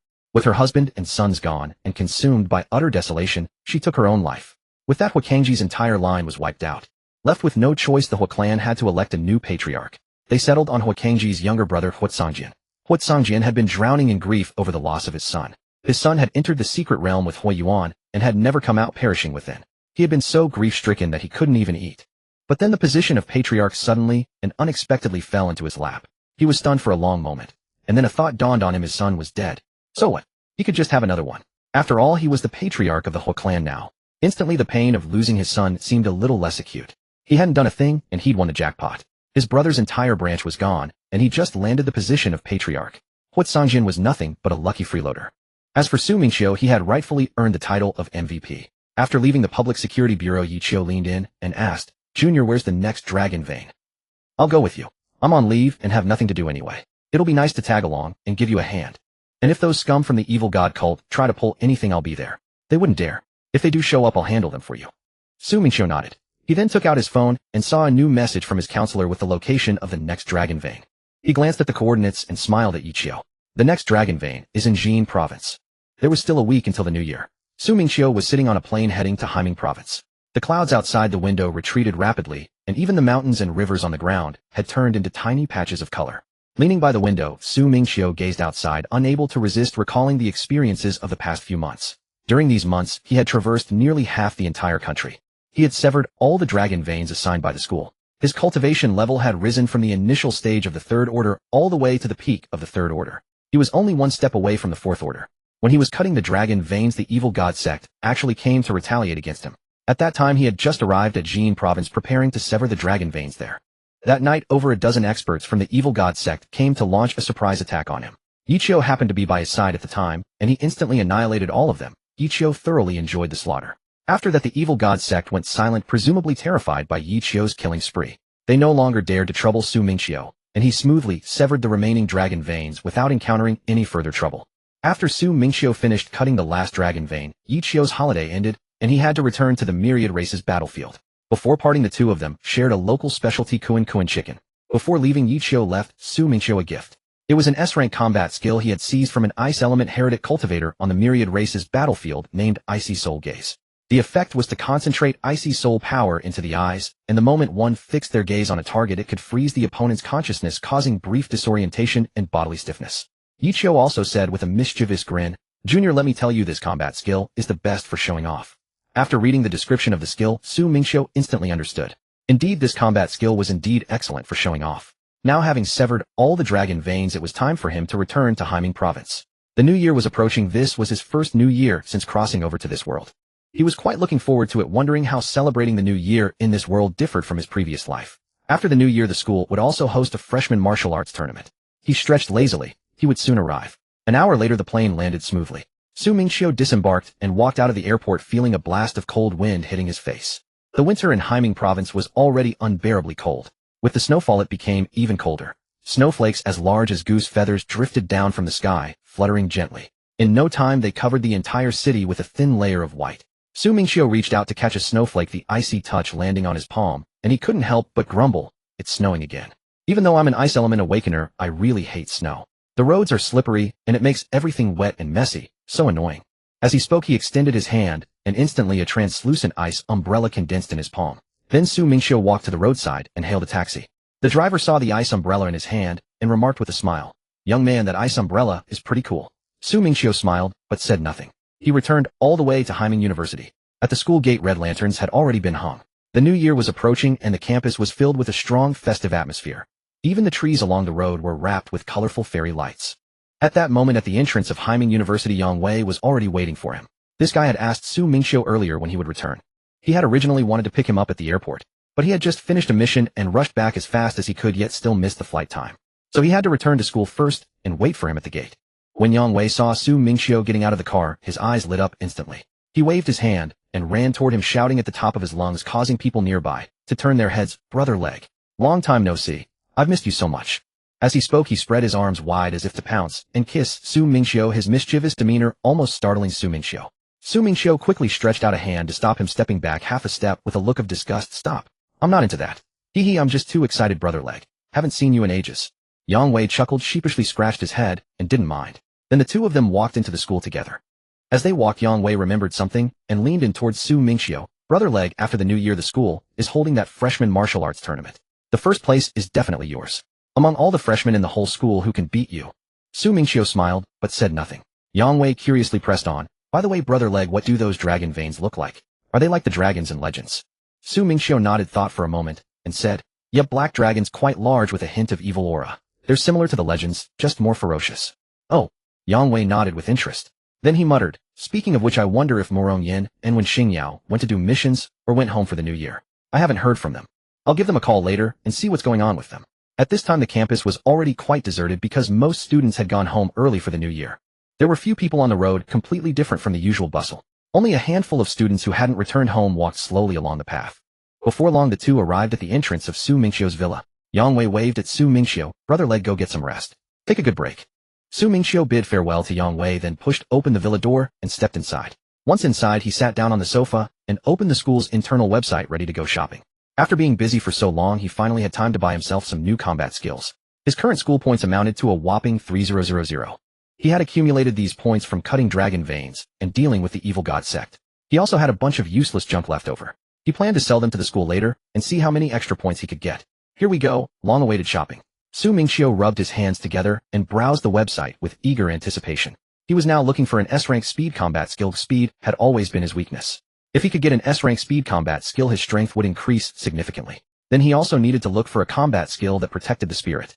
Because when he was cutting the fifth dragon vein, the vein suddenly attacked his spirit. He had nearly fallen right then and there. Since then, he had been thinking about finding a combat skill to protect his spirit to prevent encountering such spiritual attacks again in the future. His finger tapped into the S-rank combat skill category. His fingertip glided across the names of techniques, his gaze sweeping swiftly, filtering through the options that matched his need for speed. Suddenly, his movement halted abruptly, his vision locking firmly onto one of the names. Wind Control Art. Huh. Mingqiu frowned a bit, taken aback. Wasn't this the A-rank combat skill? How did it end up in the S-rank category? Filled with confusion, he clicked into it and carefully scanned the detailed introduction, finally realizing what was going on.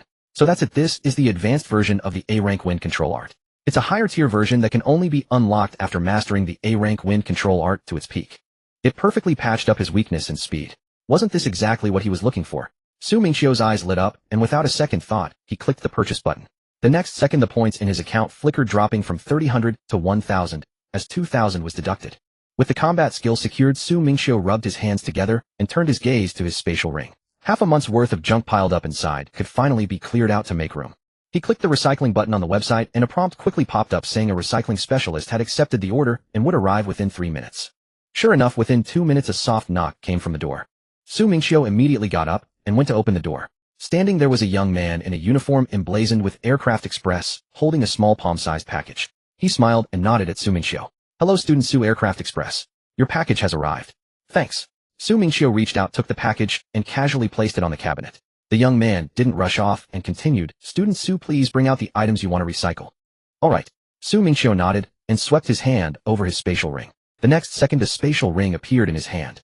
This was the one he used specifically for junk. The broken equipment and useless scraps dropped from those cult members he'd killed, all stuffed in here. "It's all here." He handed the small ring to the young man.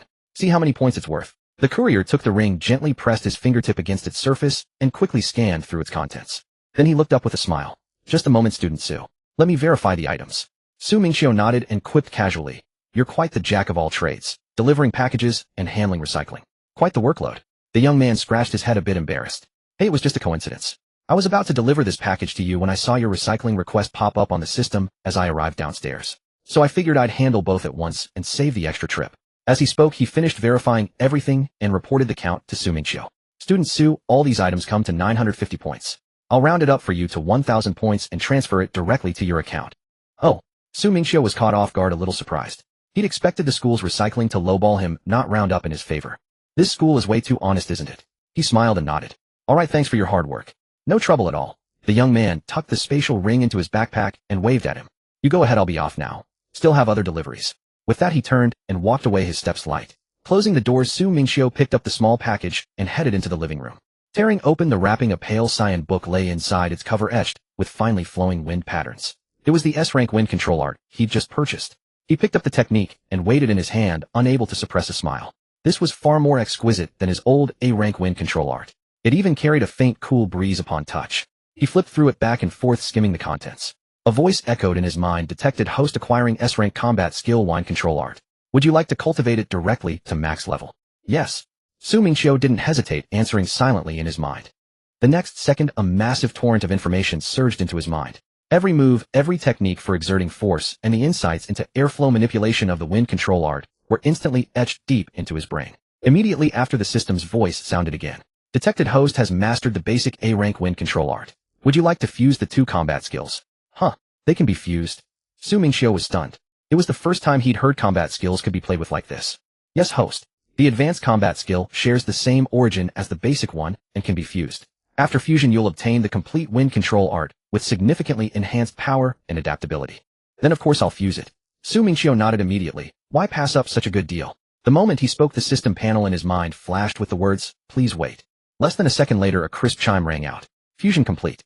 Mingqiu glanced at the panel. The fused combat skills still bore the name wind control art. No flashy new name. Curious, he stood up to test just how fast the fused skill really was and activated the wind control art. The next moment, whoosh, he shot forward so fast he didn't even have time to react himself. Fortunately, he managed to steady his stance, screeching to a halt just 1 centimeter from the wall. Damn, that was close. Mingqiu patted his chest, startled. He'd nearly slammed straight into the wall. If he really had hit it, the villa's wall would probably have been reduced to rubble. Then the school would make him pay for the repairs. Although the name was still wind control art, its speed was considerably faster than the S-rank version. This fusion was a complete steal. Not bad at all. This purchase was totally worth it. After testing the speed, Mingqiu sat back down on the sofa and reopened the school's website. Counting the points from selling the junk, he had exactly 2,000. Not a point more or less, just enough to snag another S-rank combat skill. Now he needed to find one for spiritual defense. He went back to the S-rank combat skill category and scrolled through the soul defense options. After flipping through them for a while, Mingqiu frowned. No, none of these really suited him. They were either light element soul techniques or exclusive to psychics, completely incompatible with his ice-based ability. Even if he forced a purchase, he'd either be unable to use it or its effectiveness would be severely diminished, failing to unleash the skill's true power. He flipped back and forth through several pages, starting to get a bit anxious, when suddenly a combat skill's name fiercely caught his eye. Ice Coffin seals the divine soul. He quickly clicked in to read the detailed description, and his eyes instantly lit up. Effect: forges a divine soul ice coffin that seals one's own soul within, granting immunity to all soul-type lethal attacks, while slowly repairing soul damage. Damn, isn't this tailor-made for him? An ice-type battle skill perfectly compatible with his ice ability. Moreover, this effect precisely resolves the hidden danger left by the dragon vein's spiritual attack. It can even repair the soul damage from last time's shock. Perfect. You're the one. Without a second thought, Mingqiu pressed the purchase button. The next second the points in his account were completely cleared. Spent clean, not a single point left. Less than half a minute later the knocking at the door sounded again. Then a familiar voice came from outside. Hello Courier Express, your package has arrived. Mingqiu went to open the door. The delivery boy held an ice blue package and handed it over. Classmate Su, your package. Thanks. Mingqiu took the package. The boy waved his hand and turned to deliver the next item. Mingqiu closed the door, entered the living room, and opened the package. He picked it up and flipped through the battle skill. Detected host obtained S-rank battle skill Ice Coffin seals the divine soul. Would you like to directly train it to max level? Yes. Almost the moment the thought crossed his mind, this S-rank divine soul defense battle skill was instantly trained to max level. Immediately he felt a massive ice coffin suddenly emerge within his sea of consciousness. Instantly it wrapped his entire divine soul tightly inside. The ice coffin emanated waves of crisp coldness, gently nourishing his soul. Silently it repaired the hidden injuries left by the dragon vein's spiritual attack. Within just a few seconds Mingqiu felt his entire being refreshed and invigorated, so comfortable, he almost cried out. So comfortable. Mingqiu stretched his arms wide, his bones cracking twice, feeling utterly relaxed all over. Now everything was fine, the weakness and speed was covered, soul defense was secured, and even the soul injuries from the dragon vein had been healed. He lacked nothing now. Just as he was thinking, his phone suddenly rang. He answered and Lin Feng's distinctive loud voice came through, making his ears tingle. Little monster. After the new year at the freshman competition, give them a good beating. Lin Feng's voice continued. Go and take first place for sure. As he spoke, his tone suddenly softened. By the way, little monster, do you want to spend the new year with me? Lin Feng had long known that Mingqiu was an orphan with no close relatives, so he worried that he might be lonely during the new year and deliberately extended the invitation. Mingqiu was momentarily stunned by these words. Hello, little monster. Are you there? Huh, bad signal. On the other end, Lin Feng hadn't heard a reply for a while and thought the line had dropped, so he shouted a couple of times. I'm here, Teacher Lin. Mingqiu came back to his senses and quickly replied. Don't trouble yourself, I'll manage on my own. Trouble? What trouble? Not troublesome at all. Lin Feng immediately exclaimed. I'm also alone, and the new year isn't much fun by myself. So it's perfect for us to get together. It's settled then. I'll buy meat and vegetables, and we'll make dumplings together. With that, without waiting for Mingqiu to say anything more, he hung up the phone, afraid he might refuse again. Mingqiu stood still, holding the phone still in the posture of answering the call, unmoving for a long time. In his past life, he had been an orphan, and since childhood, he had always spent the new year alone. He had long grown accustomed to that lonely feeling. He never expected that after transmigrating to this unfamiliar high martial world, there would be someone who cared about him, so much afraid he would be lonely during the new year, and deliberately invited him to spend it together. After a long while, he slowly lowered his hand, shook his head, and went to the bathroom to take a hot shower. Then he returned to the bedroom and fell into a deep sleep. This was the first time since his transmigration that he had slept so peacefully without any worries. Time quietly passed, and in the blink of an eye, it was the evening of New Year's Eve. The entrance of Mingqiu's villa was already decorated with strings of colorful little lights twinkling. All of them were specially hung by Lin Feng when he came in the morning. According to Lin Feng, the new year should have this kind of lively atmosphere. That's what makes it the new year. Otherwise, it would be too cold and quiet, lacking any festive spirit. Inside the villa, the warm kitchen light was on, and Mingqiu and Lin Feng were gathered around the chopping board making dumplings. The two were around the board pinching dumplings while chatting leisurely. As they were deep in conversation, a soft knock suddenly came from the door. Mingqiu wiped the flour off his hands and muttered in confusion. Who could it be on New Year's Eve? He walked over and opened the door only to find Yang Wei, Murong Yin, and Wen Xingyao standing at the entrance. Tue Gu. Happy New Year. You guys? Mingqiu was taken aback. Why didn't you go home for the new year? Hey, my old man is busy even during the new year, no time to be with me. It's boring being home alone, so I dragged these two to come find you. Tue Gu. Yang Wei spoke eagerly, his face full of excitement. Murong Yin and Wen Xingyao nodded in agreement. Wen Xingyao smiled and said, we too weren't planning to go back this year anyway. Then come in quickly. Mingqiu hastily moved aside to let them in. After entering, he introduced them. This is Teacher Lin Feng, my recruitment teacher. He happened to come over to spend the new year with me today. Upon hearing this, the three quickly greeted Lin Feng respectfully. Hello, Teacher Lin.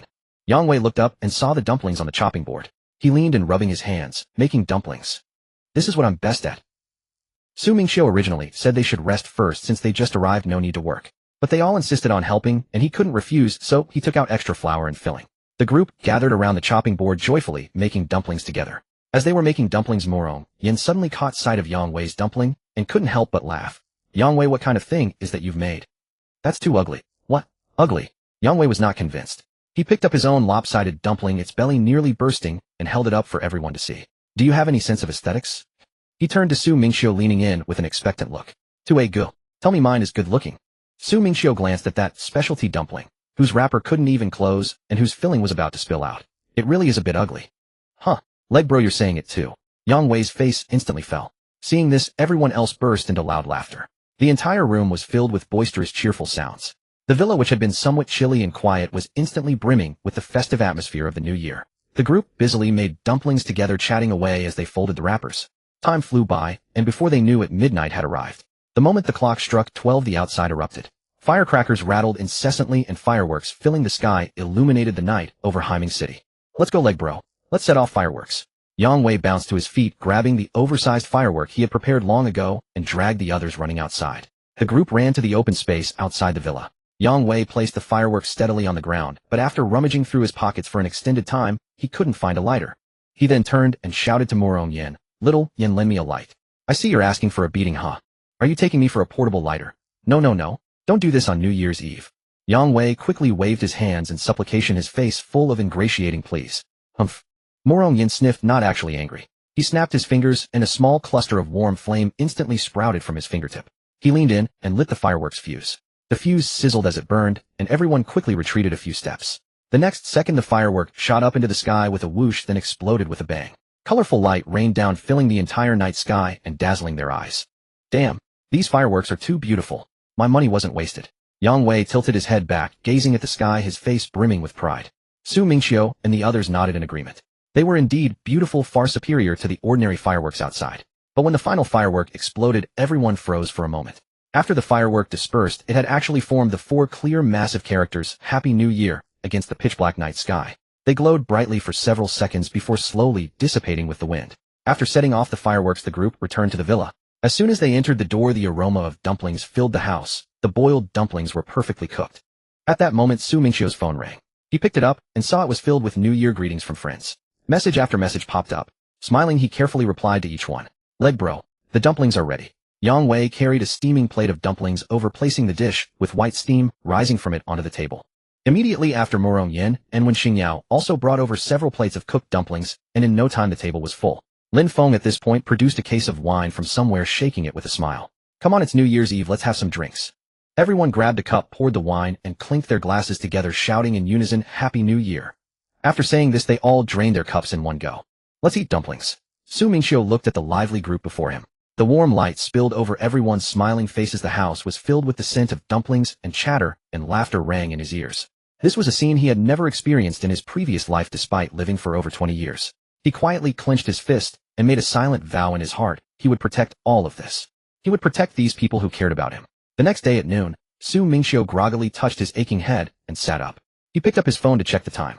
Was it already noon? What kind of wine was that teacher Lin brought? Its after effects were surprisingly strong. He shook his head and turned to see Murong Yin still curled up asleep on the living room sofa.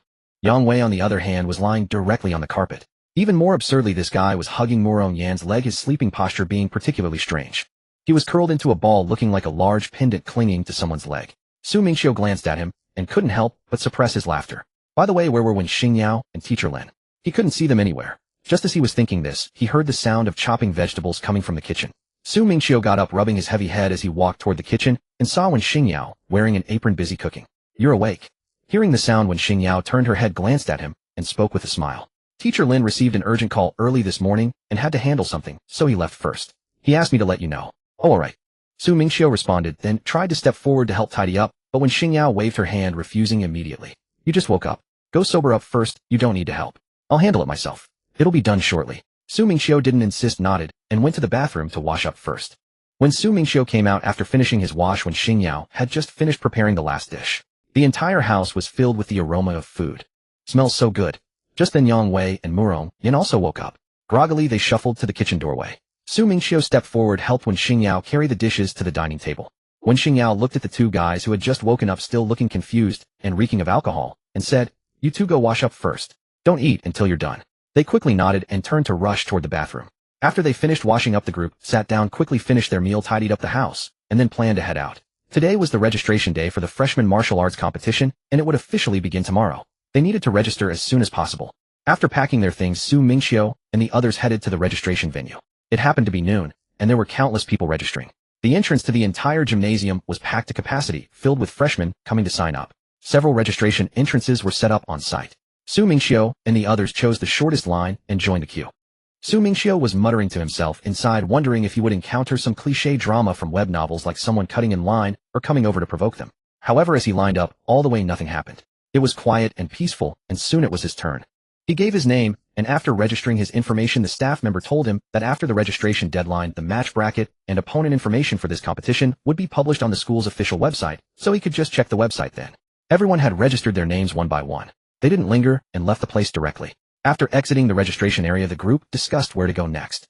Mingqiu proposed, "How about we go to the school's virtual combat platform? It's free to det." Mingqiu had heard of this place before. It used the most advanced holographic projection technology to simulate real combat scenarios, perfectly replicating the various combat states of mutant beasts, alien races, and even cultists of the evil god, making it indistinguishable from actual combat. Normally, a single training session consumes a considerable number of school credits, which is why most students are reluctant to go frequently. However, since the freshman tournament starts tomorrow, the school has specially opened it for one day. It's free for all freshmen to practice today, and only for today, exclusively for new students. Perfect timing. Let's go warm up and get a feel for things. When Xingyao nodded in agreement, Mingqiu was also somewhat curious. He had been so busy slaying dragon veins and completing missions that he had never had the chance to check out the school's training facilities. He had never visited the virtual battle platform, so it was the perfect chance to tag along and see what it was all about. On the way, Yang Wei's mouth never stopped. "Bro, that virtual battle platform is awesome.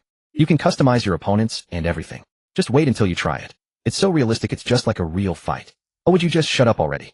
Mingqiu rolled his eyes and called him out. "You forgot what happened last time. You picked a female Fox Clan alien, said she was too pretty to hit, and ended up getting slapped right out of the arena. And you still have the nerve to brag. You?" Yang Wei's face instantly turned red. He pointed at Mingqiu, so furious he couldn't speak for a long moment. "Mingqiu, didn't you say you were the tightest-lipped person around? How could you blurt that out?" The group bickered all the way until they quickly arrived at the virtual battle platform facility. They presented their student ID cards to the front desk, proving they were freshmen. After registering, they were allowed in for free. "Bro, I'm going in first." Yang Wei grabbed his ID card, waved impatiently, and dashed into a training room in a flash. Mingqiu shook his head, then casually picked an empty training room and walked in. Once inside, he closed the door. A holographic control panel materialized in front of him, clearly instructing him to select his battle opponent. Mingqiu tapped the alien races category, and the panel immediately displayed a multitude of options: Fox Clan, Dragon Clan, Elf Clan, and more. He scrolled for a while, and finally chose the six-winged Seraph race. He had once heard Yichio mention that this race possessed formidable combat power, so it was the perfect choice to test his skills. Next, he selected the opponent's cultivation level, 4th stage, 1st segment, to test the waters. After choosing his opponent, he realized there was also a map selection option. "Damn, this is just like playing a video game." Mingqiu muttered involuntarily. No wonder Yang Wei was so eager to come. Then he casually picked the outer space map, curious to see what it looked like. In an instant, the room transformed. The scenery before Mingqiu shifted violently, and he found himself in outer space. A massive sun hung not far away, radiating blinding light. The pitch-black starry void around him was clearly illuminated, and even the weightlessness of space was simulated with perfect accuracy. Before him stood a male angel with 6 pairs of golden wings, his entire body radiating a holy aura. No sooner had he steadied himself than Mingqiu struck. Countless razor-sharp ice blades materialized behind him, dense and biting with bone-piercing cold, hurtling toward the angel. The angel reacted quickly, his radiant feathers flying out instantly to form a shimmering golden holy light barrier, attempting to block Mingqiu's ice blades. It was useless. Mingqiu's ice blades tore straight through the holy barrier and slashed into the angel's wings, instantly shearing off those golden appendages. The remaining ice blades didn't stop riddling the angel's body like a sieve. In the next second, the angel's figure vanished completely. The simulated opponent had been instantly killed. Mingqiu rubbed his chin. This was a bit weak. Was a 4th stage 1st segment opponent really this fragile? The moment he defeated the 4th stage 1st segment angel, the panel popped up asking if he wanted to increase the opponent's cultivation level. Without a second thought, Mingqiu dragged the angel's level up to 4th stage 9th segment. As soon as he confirmed, a brand new angel materialized across from him, its aura immeasurably stronger than the previous one. Its entire body was wrapped in thick holy light, and its speed was absurd, instantly teleporting right in front of Mingqiu. His right hand condensed holy light into a razor-sharp blade and swung it at Mingqiu's head. Mingqiu reacted just as fast. His left arm instantly coated in thick ice armor, he raised it to block the strike. At the same time, the chill in his right hand erupted violently as he drove a fist straight into the angel's chest. The angel was sent flying backwards from the blow. Moreover, the spot where he was struck was instantly covered in thick ice. Yet the angel paid no heed to his frozen chest. Instead, he gathered extreme holy light in his hands, forming a colossal holy light spear larger than his own body, and was just about to hurl it at Su Mingqiu. Seeing this, Su Mingqiu's eyes instantly gathered icy soul force. He unleashed the icy soul gaze upon the angel. In that instant, the angel's consciousness was frozen solid. His body stiffened violently, and he couldn't even throw the spear in his hand. Then 3 colossal ice dragons materialized behind Su Mingqiu, roaring and radiating bone-piercing cold as they charged straight at the angel. By the time the angel snapped out of it, it was too late. The ice dragons were already upon him. He hastily hurled the spear, but the distance was far too close. The spear had barely left his hand when the leading ice dragon caught it in its jaws and instantly froze it solid. Seeing this, the angel quickly condensed his radiant wings into a form-fitting holy armor bracing to withstand the impact of the 3 ice dragons. A thunderous boom. The 3 ice dragons slammed into him and exploded on impact. Su Mingqiu looked over. The angel was covered in ice shards, half his body encased in thick frost, completely immobile. Su Mingqiu was about to walk over when a halo appeared above the angel's head. Instantly, the ice covering him melted away and his injuries were restored. Damn it, he can dispel debuffs. That's so cheap. Su Mingqiu couldn't help but complain. Complaint aside, his hands didn't stop. 3 more massive ice dragons materialized behind him and shot toward the angel. The angel reacted quickly, raising his hand to fire a barrage of dense holy light projectiles, which blew up the leading ice dragon in a single volley. In the blink of an eye, only 2 of Su Mingqiu's ice dragons remained. The angel was about to seize the gap to dodge when he was caught again by Su Mingqiu's icy soul gaze. He froze in place once more, unable to move a muscle. The remaining 2 ice dragons slammed into him and exploded. Immediately after, Su Mingqiu waved his hand again, sending 3 more ice dragons charging forward.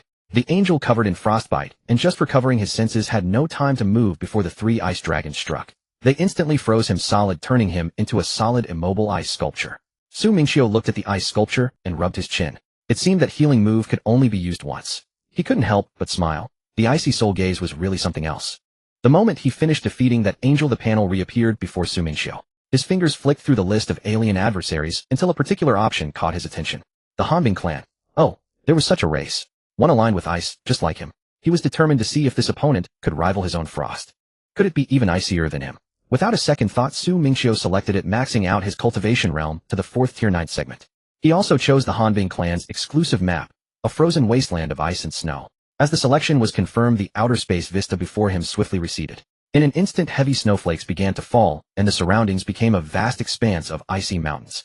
The entire world was a frozen, snow-covered landscape, and the temperature plummeted. Opposite him stood a male member of the Hanbing clan, his skin pale and shimmering with a faint blue, his hair a pure silver white. His eyes were cold as splinters of ice, and fine crystalline patterns adorned his skin. The moment the Hanbing clan member appeared, without a single superfluous word, he launched an attack. He stomped his right foot fiercely onto the ground, and the ice beneath him cracked into a dense network of fissures. From the earth, jagged icicles shot up in all directions. They surged towards Su Mingqiu, covering the entire ground in an instant. Seeing this, Su Mingqiu's right leg was immediately encased in thick ice armor. He too stomped hard on the ground. The next moment, his own icicles erupted from the earth, colliding directly with the enemy's. Sharp crackling sounds rang out as the 2 rows of icicles slammed against each other, sending shards of frozen spray flying everywhere. Su Mingqiu was taken aback. The opponent's icicles had actually managed to withstand his. Both sets shattered into fragments at the same time, neither gaining the upper hand. Interest sparked within Su Mingqiu. Without pausing, he moved with a thought, vanishing from his spot instantly. The next instant, he appeared directly in front of the Hanbing clan member, moving at a speed so astonishing that the opponent's eyes narrowed in surprise, clearly not expecting such velocity. The cold aura in Su Mingqiu's right hand burst forth violently as he struck toward the Hanbing clan member's chest. The latter, instead of dodging, raised his own palm. A thick layer of frost gathered in his palm, meeting Su Mingqiu's hand in a forceful clash. A dull thud resonated as their powers collided. The Hanbing clan member let out a muffled grunt, forced back 3 steps by Su Mingqiu's blow. At the same time, a faint white frost began to creep over his hand, slowly climbing up his wrist. Su Mingqiu observed this. The Hanbing clan member only had a little frost on his hand, and it was spreading so slowly. Was he actually enduring Su Mingqiu's cold? This Hanbing clan member was truly resistant to the cold. Realizing he could gain no advantage in close combat, the opponent retreated 2 steps to create distance. He extended his right hand, and a pale blue ice bow materialized in his grip. At the same time, a sharp ice arrow formed at his fingertips, which he knocked and fired at Su Mingqiu. Su Mingqiu hurriedly sidestepped the arrow, grazing his shoulder before embedding itself into the iceberg behind him, blasting a small crater in the ice. But the Hanbing clan member didn't stop. He drew and released one ice arrow after another, a dense volley like a rainstorm, forcing Su Mingqiu to dodge left and right. Seeing this, Su Mingqiu quickly used Ice Soul Gaze. To his surprise, the Hanbing clan member froze for less than a second before resuming his actions. That was far faster than the six-winged angel from before. The effect of Ice Soul Gaze was greatly diminished on him. Su Mingqiu stopped evading altogether. He planted his feet, extended his right hand, and conjured his own ice bow, one noticeably larger than his opponent's. He drew the bowstring to its full extent, the cold energy at his fingertips gathering wildly. But what he released was not an ordinary arrow. It was a massive ice dragon. The ice dragon roared as it flew forward, swallowing every incoming arrow in its path, and then hurtled straight toward the Hanbing clan member. Now it was the Hanbing clan member's turn to dodge. He leaped back, narrowly avoiding the dragon. But Su Mingqiu's arrows were not so easily evaded. Su Mingqiu didn't stop. He drew, released, and drew again, sending one ice dragon after another to chase and bite at his foe. Eventually, the Hanbing clan member was forced back to the foot of an iceberg with no room left to flee. He was completely surrounded by the ice dragons Su Mingqiu had summoned. Once encircled, the dragons all charged at him simultaneously. The Hanbing clan member's aura erupted violently as his own cold energy swirled around him. In an instant, a massive storm of ice blades formed around him, spinning wildly to create an impenetrable barrier. By the time the dragons broke through the storm and struck the Hanbing clan member, their power had been drastically reduced.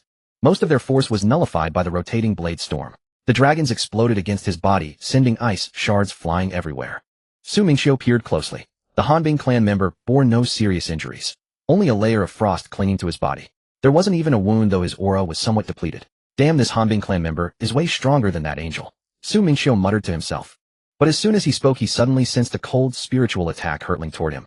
Fortunately, the attack was blocked by Su Mingqiu's ice coffin before it could reach him. Oh, you can do that too, he chuckled, eyeing the Hanbing clan member. So he could launch spiritual attacks. Almost got caught off guard.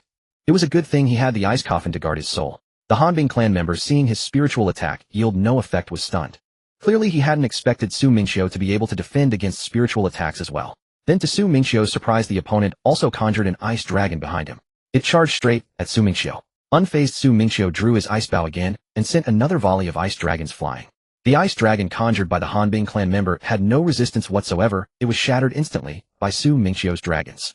Then Su Mingqiu's dragons pursued the Hanbing clan member, relentlessly hammering him with attack after attack. Just as Su Mingqiu was about to strike, a panel suddenly appeared before him. It clearly displayed the message "Opponent defeated. Training session concluded." Only then did he lower his bow. Is that it, eh? Su Mingqiu felt somewhat unsatisfied, shaking the ice bow in his hand. It instantly vanished into thin air. I haven't even had my fun yet. Although these Ice Tribe enemies are slightly stronger than that angel from earlier, they're still no match for me. After defeating the Ice Tribe, Su Mingqiu still felt the urge to continue fighting. He then challenged several other alien races in succession, including dragons and elves. The map changed with each challenge. From frozen snowy landscapes, he moved to tropical rainforests, and then to scorching deserts, trying them all one by one. Regardless of the opponent or the terrain, those fourth-rank enemies were no match for him. He crushed through them all without difficulty. After fighting for nearly a dozen battles, he stretched his arms wide and exhaled a breath of cold white mist. Phew, I'm done. I'm tired. That's all for today. Su Mingqiu tapped the panel with his finger, and it immediately displayed a prompt: confirm exit training. He directly selected yes. In the next instant, the surrounding scenery instantly reverted, transforming back into the small training room he had entered from. Su Mingqiu pushed open the door and left the facility. As soon as he stepped out of the training room, Su Mingqiu saw Yang Wei and the other two waiting for him in the rest area outside. The three were huddled together chatting, and they immediately fell silent upon seeing him emerge. The moment he appeared, Yang Wei bounced to his feet and rushed over, rubbing his hands eagerly. Brother Leg, you're finally out. How was it? That virtual platform is pretty good, right? I told you it was fun. Su Mingqiu nodded and smiled. It was quite good. It felt just like playing a game, pretty interesting. He then addressed them. Sorry to keep you waiting. I got so absorbed in the fight that I lost track of time. Morong Yen waved his hand dismissively and smiled. No worries. We just came out ourselves not long ago. Su Mingqiu glanced at his phone and was surprised to see it was already evening. He paused for a moment, unable to believe he had spent the entire afternoon inside without noticing the time passing. He had been so engrossed in combat that he hadn't felt how quickly time flew. Soon after, the group headed together to the school cafeteria for a meal. As soon as they sat down, they heard everyone around them constantly discussing the upcoming freshman competition, speculating about who would take first place. The group listened while eating but did not join the conversation. After finishing their meal, they went their separate ways, all tired from the busy afternoon. Su Mingqiu returned to his villa, sat on the sofa, and opened the school's official website to check the specific details of tomorrow's competition. The website had already published the division information for the tournament. Su Mingqiu clicked to take a look. This competition was divided into 4 divisions: Jia, Yibing, and Ding. Each division held its matches at different venues, starting with divisional elimination rounds. The top 4 from each division would advance to the final championship bracket. Su Mingqiu himself was assigned to Division Bing. He scanned the list to see if any acquaintances had been placed in the same division as him. After scanning the entire list, he found none. Mo Rongyin was placed in Division Jia, Yang Wei in Division Ding, and Wen Xingyao in Division E. The four of them were perfectly distributed, each in a separate division. Completely separated, none of them ended up in the same division. After reviewing the divisions, Su Mingqiu scrolled further to check his first-round opponent. He had been puzzled as to why the list only showed his name without indicating his opponent. Had the matchups not been arranged yet? Then he noticed small text at the bottom of the list that read draw number. Was the first-round opponent determined by random draw? Without hesitation, Su Mingqiu clicked directly. The next moment a message popped up on the screen: your first round number 26. I am number 26. Su Mingqiu paused for a moment before realizing. If that was the case, then tomorrow he would be fighting against another freshman who also drew number 26. The moment Su Mingqiu closed the school website, his phone began ringing continuously. He picked it up and saw that several messages had already flooded their group chat of 4.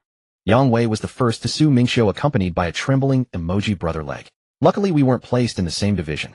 Mo Rongyin then chimed in with an emoji. What a pity. Why weren't you and I placed in the same division? I was looking forward to properly educating you.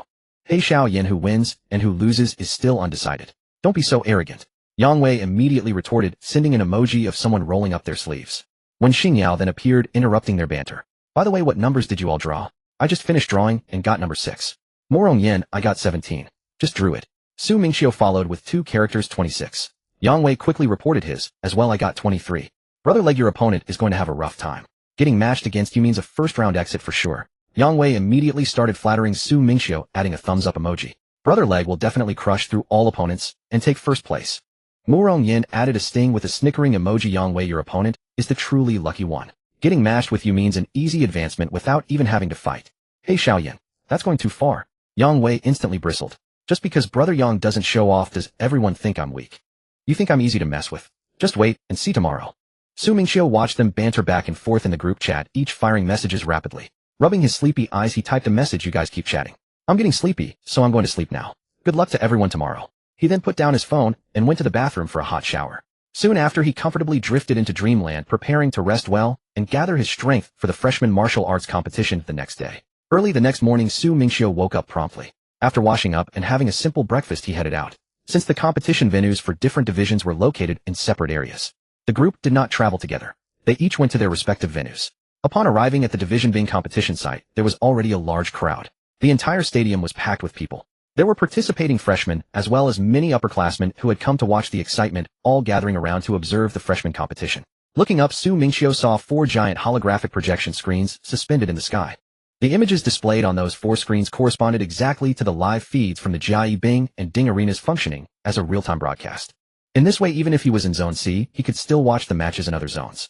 There was no need to go elsewhere, and he could also watch Yang Wei and the others compete.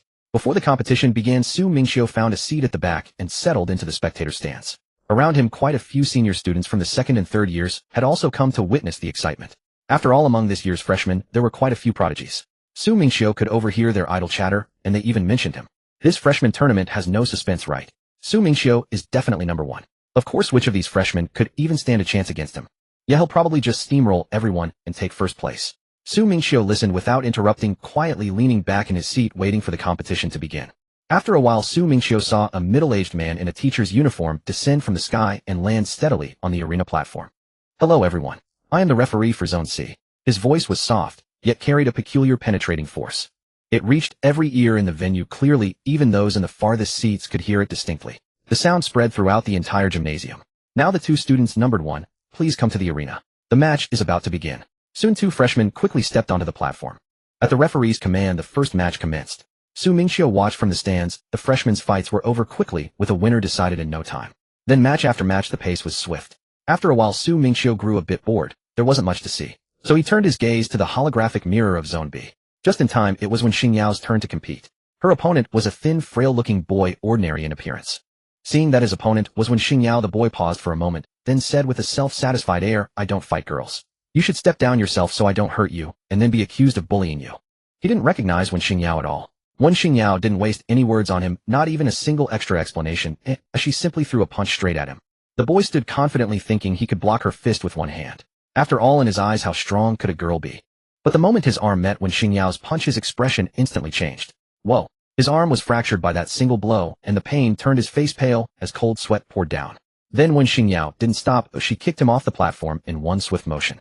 Afterwards, she walked over to him. Frightened, he thought she would continue hitting him and scrambled backward, desperate to avoid another strike. But to his surprise, a green light gathered in Wen Xingyao's hand, instantly enveloping his arm and healing the fracture. Within seconds, the arm that had been agonizingly painful returned to normal, completely painless.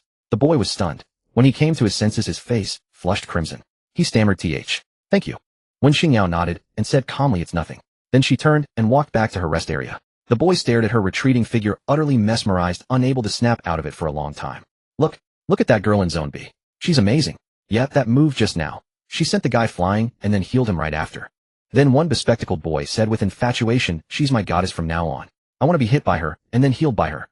Hearing this, Su Mingqiu quickly turned to look at the speaker, muttering inwardly, "What the heck? What kind of weird fetish is that?" But just as he finished thinking, he heard someone nearby recognize her. "She's our school's S-rank ability user, Wen Xingyao. She's a combat medic, able to fight and heal. That's simply too overpowered." Su Mingqiu watched a few more matches that followed, but they were all uninteresting and insipid. Finally, it was time for Murong Yan's match. Su Mingqiu had already fixed his gaze on the Zone A mirror. Just then a few boys next to him suddenly got excited and huddled together, shouting, Look, Murong Yan from Zone A is about to go on stage." At his words, many people around turned their heads toward the Zone A mirror. Murong Yan stepped onto the platform, glanced at the freshman opposite him, and waved his hand casually, "You should surrender." Seeing it was Murong Yan, the other's expression instantly changed. He certainly knew how formidable Murong Yan was. An S-rank fire-type ability user. But to just give up like that, he felt a bit reluctant. After all, this was his first time participating in the school tournament. He took a deep breath, gathered a ball of flame in his hand, and hurled it at Murong Yan. He was also a fire-type ability user, hoping to exchange blows with Murong Yan. Seeing this, Murong Yan laughed. "Dude, are you for real? Playing with fire in front of me? That's like showing off before an expert." Then he snapped his fingers, and a flame shot from his hand. That flame was immeasurably larger than the opponent's puny fireball. As soon as it flew over, it swallowed the small fireball entirely. Then it flew straight toward the boy. Startled, he quickly retreated, frantically conjuring flames and pulling up a thick wall of fire. But when Murong Yan's flame struck it, his firewall was blasted open, with a huge hole completely unable to block it. The flame pierced through, grazing his arm as it passed. It burned his arm, and he hissed in pain. Murong Yan didn't stop. He formed his hands into a gun shape, and from his fingertips, tiny fireballs like bullets condensed. One after another, they shot out in a dense barrage. The boy tried to dodge, but there were too many bullets. He could avoid one, but not the next. In no time, he had several burns on his body, gritting his teeth in pain, his clothes torn in several holes. Seeing this, he couldn't take it anymore, and hastily raised his hand to surrender, his voice cracking, "I'm done. I surrender. I surrender. Stop." Then Murong Yan stopped, clapped his hands, dispersed the flames, put his hands in his pockets, and walked off the platform. As soon as Murong Yan stepped off the platform, Su Mingqiu heard a few girls nearby huddle together and gush, "Wow. Murong Yan is so handsome. Yeah. That opponent of his was like waving an axe before Liu Ban, playing with fire in front of an S-rank fire-type ability user. And the way he just put his hands in his pockets. So cool. I'm going to stan him. He's my new idol now." Meanwhile, in the rest area of Sector Ding, Yang Wei was also watching the mirror in Sector Jia. Seeing Murong Yan's show-off act and the girls around him praising him, his heart itched with envy. Why did this guy get so many compliments from the girls? No, when it's my turn, I'll pull off something even cooler, even more showy than him. I'll blow the whole arena away. The competition continued match after match, and soon it was Yang Wei's turn. Su Mingqiu immediately turned his gaze to Sector Ding. He was curious to see what trick Yang Wei was up to. And then he saw Yang Wei, hands in his pockets in exactly the same pose as Murong Yan. A toothpick dangling from his mouth, he swaggered onto the stage. What the hell is this guy doing? The opponent, seeing Yang Wei's arrogant entrance, immediately got angry. He had been nervous, but now he was furious, gritting his teeth and shouting, "Your show-off act will get you flying." Then he mustered all his strength and threw a punch at Yang Wei, intending to teach him a lesson. That showing off gets you beaten. But Yang Wei didn't panic at all. He sidestepped, easily dodging the fist. Then a faint blue glow appeared on his right hand. He directly touched the opponent's arm. The man tried to lift his arm to counterattack, only to find that his arm wouldn't move. No, it wasn't immobile. It was slowed down. His movements were as sluggish as a snail's. Even lifting it took forever. He wanted to move, but couldn't speed up. His whole body felt weak, as if trapped in mud. What the hell kind of ability is this? The man cursed. How could there be such a disgusting ability? Too unfair.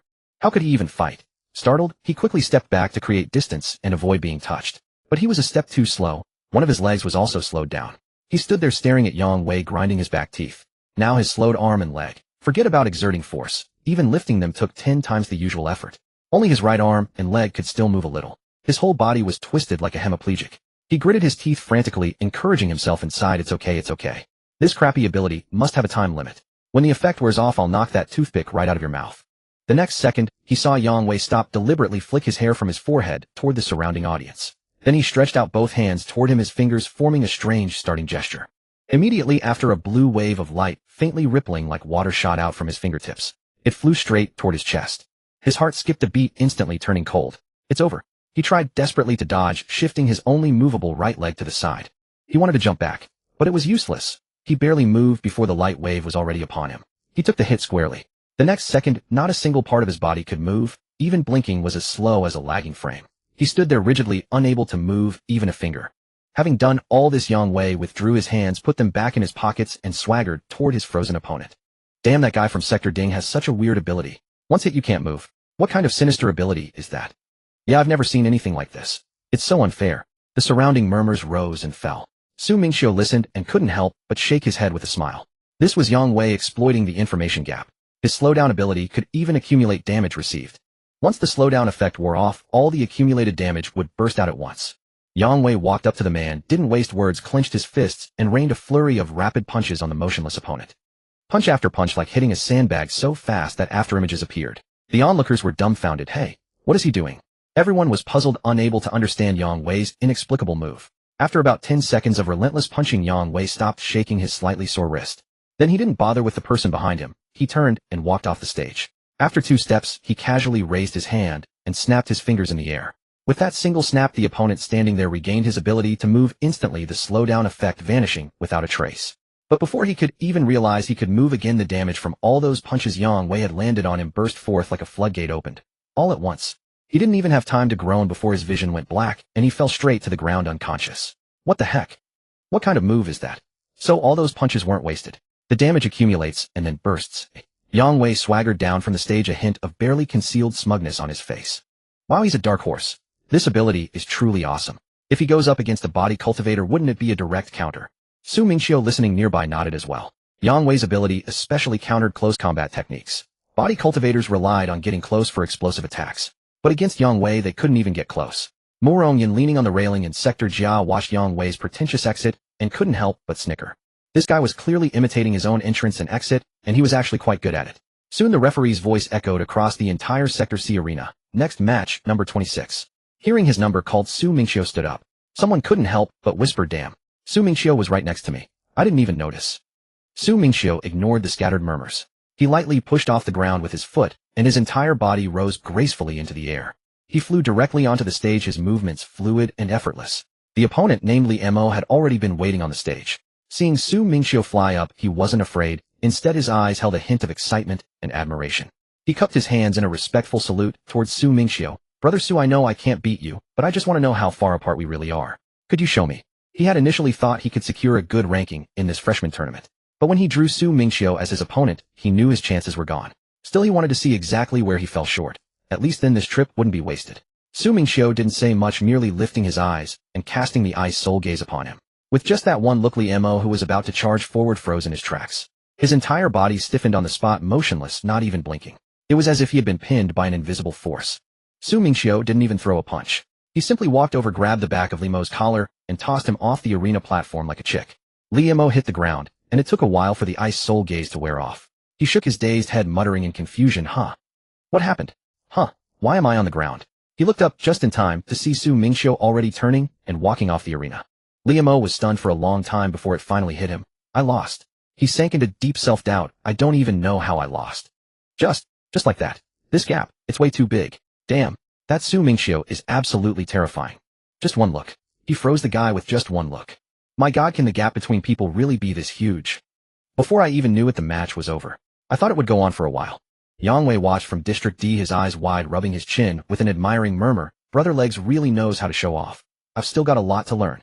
He had thought his own move was flashy enough, but compared to Brother Legs, it was nothing. Brother Legs settled the fight with a single look, calm and effortless. That's the true king of showing off. On the other side, Murong Yan from District A and Wen Xingyao from District B both witnessed the scene through the holographic projections. Murong Yan had been holding his breath, feeling that his months of hard training had boosted his strength significantly. But seeing how effortlessly Su Mingqiu disposed of his opponent, he realized that the gap between them hadn't shrunk. It had only grown wider. Wen Xingyao also let out a soft sigh. She hadn't slacked off these months either, and her physical body was stronger than ever. Yet compared to Su Mingqiu, it wasn't nearly enough. The gap was widening more and more. Elsewhere in the teacher's exclusive viewing lounge, a group of teachers gathered around a large holographic mirror, watching the scenes with great interest. Lin Feng pointed at the projection of District C, thumping his chest proudly as he boasted to those beside him. So, didn't I have a great eye for talent? A combat department teacher beside him shot him a disdainful glance and said sourly, come off it, Lin Feng.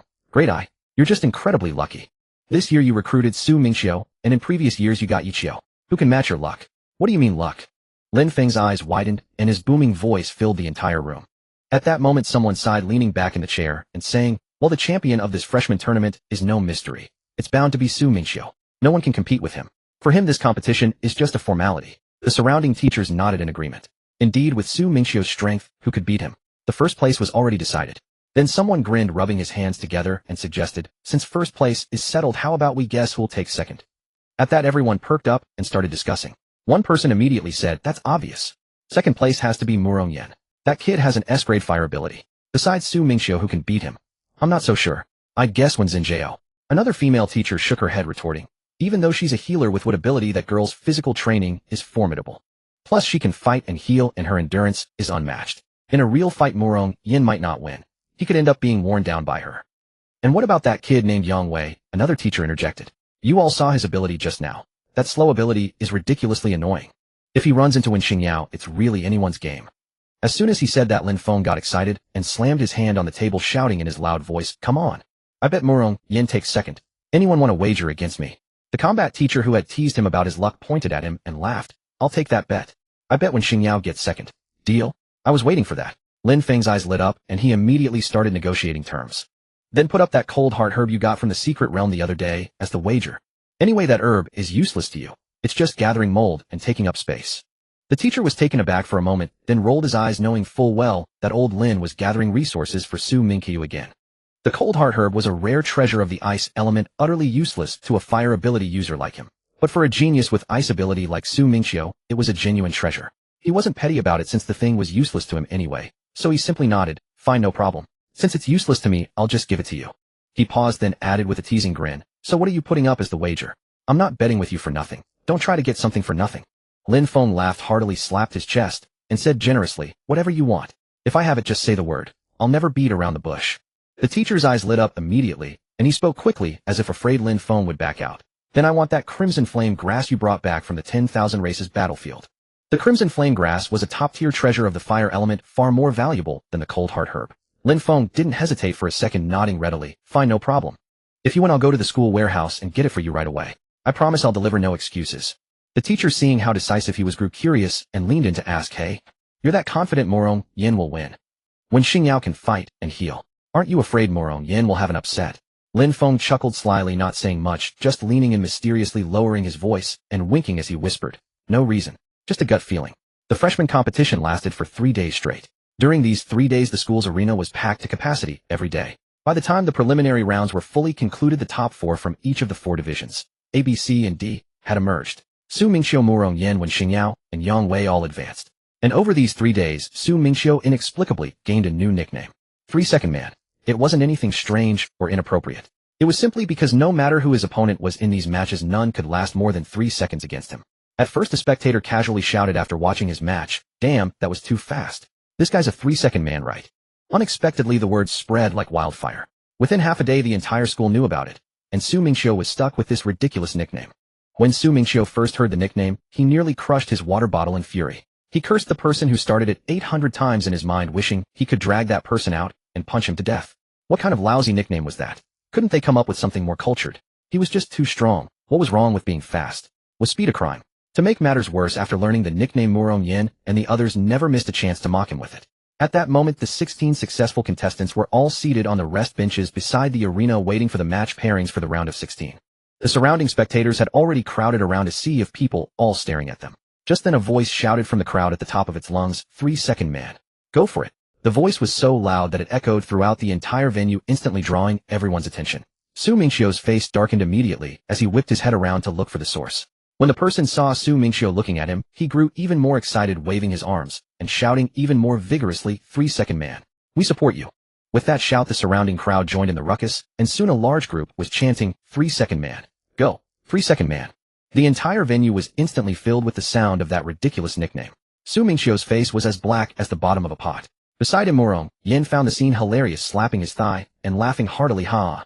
Look, they're cheering you on. Su Mingqiu's mouth twitched as he gritted his teeth, and said, "Fine, I'll give you this nickname then." Murong Yin quickly waved his hands, backing away with a look of disgust. "No, no, no, I don't deserve that honor. Only you can pull off that title." When Xingyao, standing nearby, also covered her mouth and giggled secretly. Su Mingqiu was seething with anger. What a lousy nickname. Couldn't these people come up with a better one? How could they just give out a nickname like that? Just then the referee descended from the sky. Instantly the commotion in the venue died down, and everyone fell silent waiting for the next draw. Alright, everyone quiet down. Now we'll proceed with the draw for the round of 16. The system will randomly match opponents. Fair and impartial, no rigging.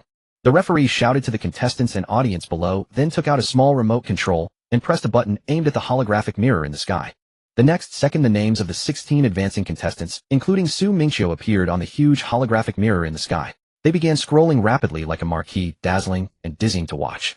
Everyone present, whether contestants or spectators, held their breath, staring at the names in the sky. The other contestants were all silently praying, "Please don't get paired with Su Mingqiu." After 3 seconds the referee raised his hand and pressed the stop button. The scrolling names instantly froze, pairing up neatly in pairs on the mirror.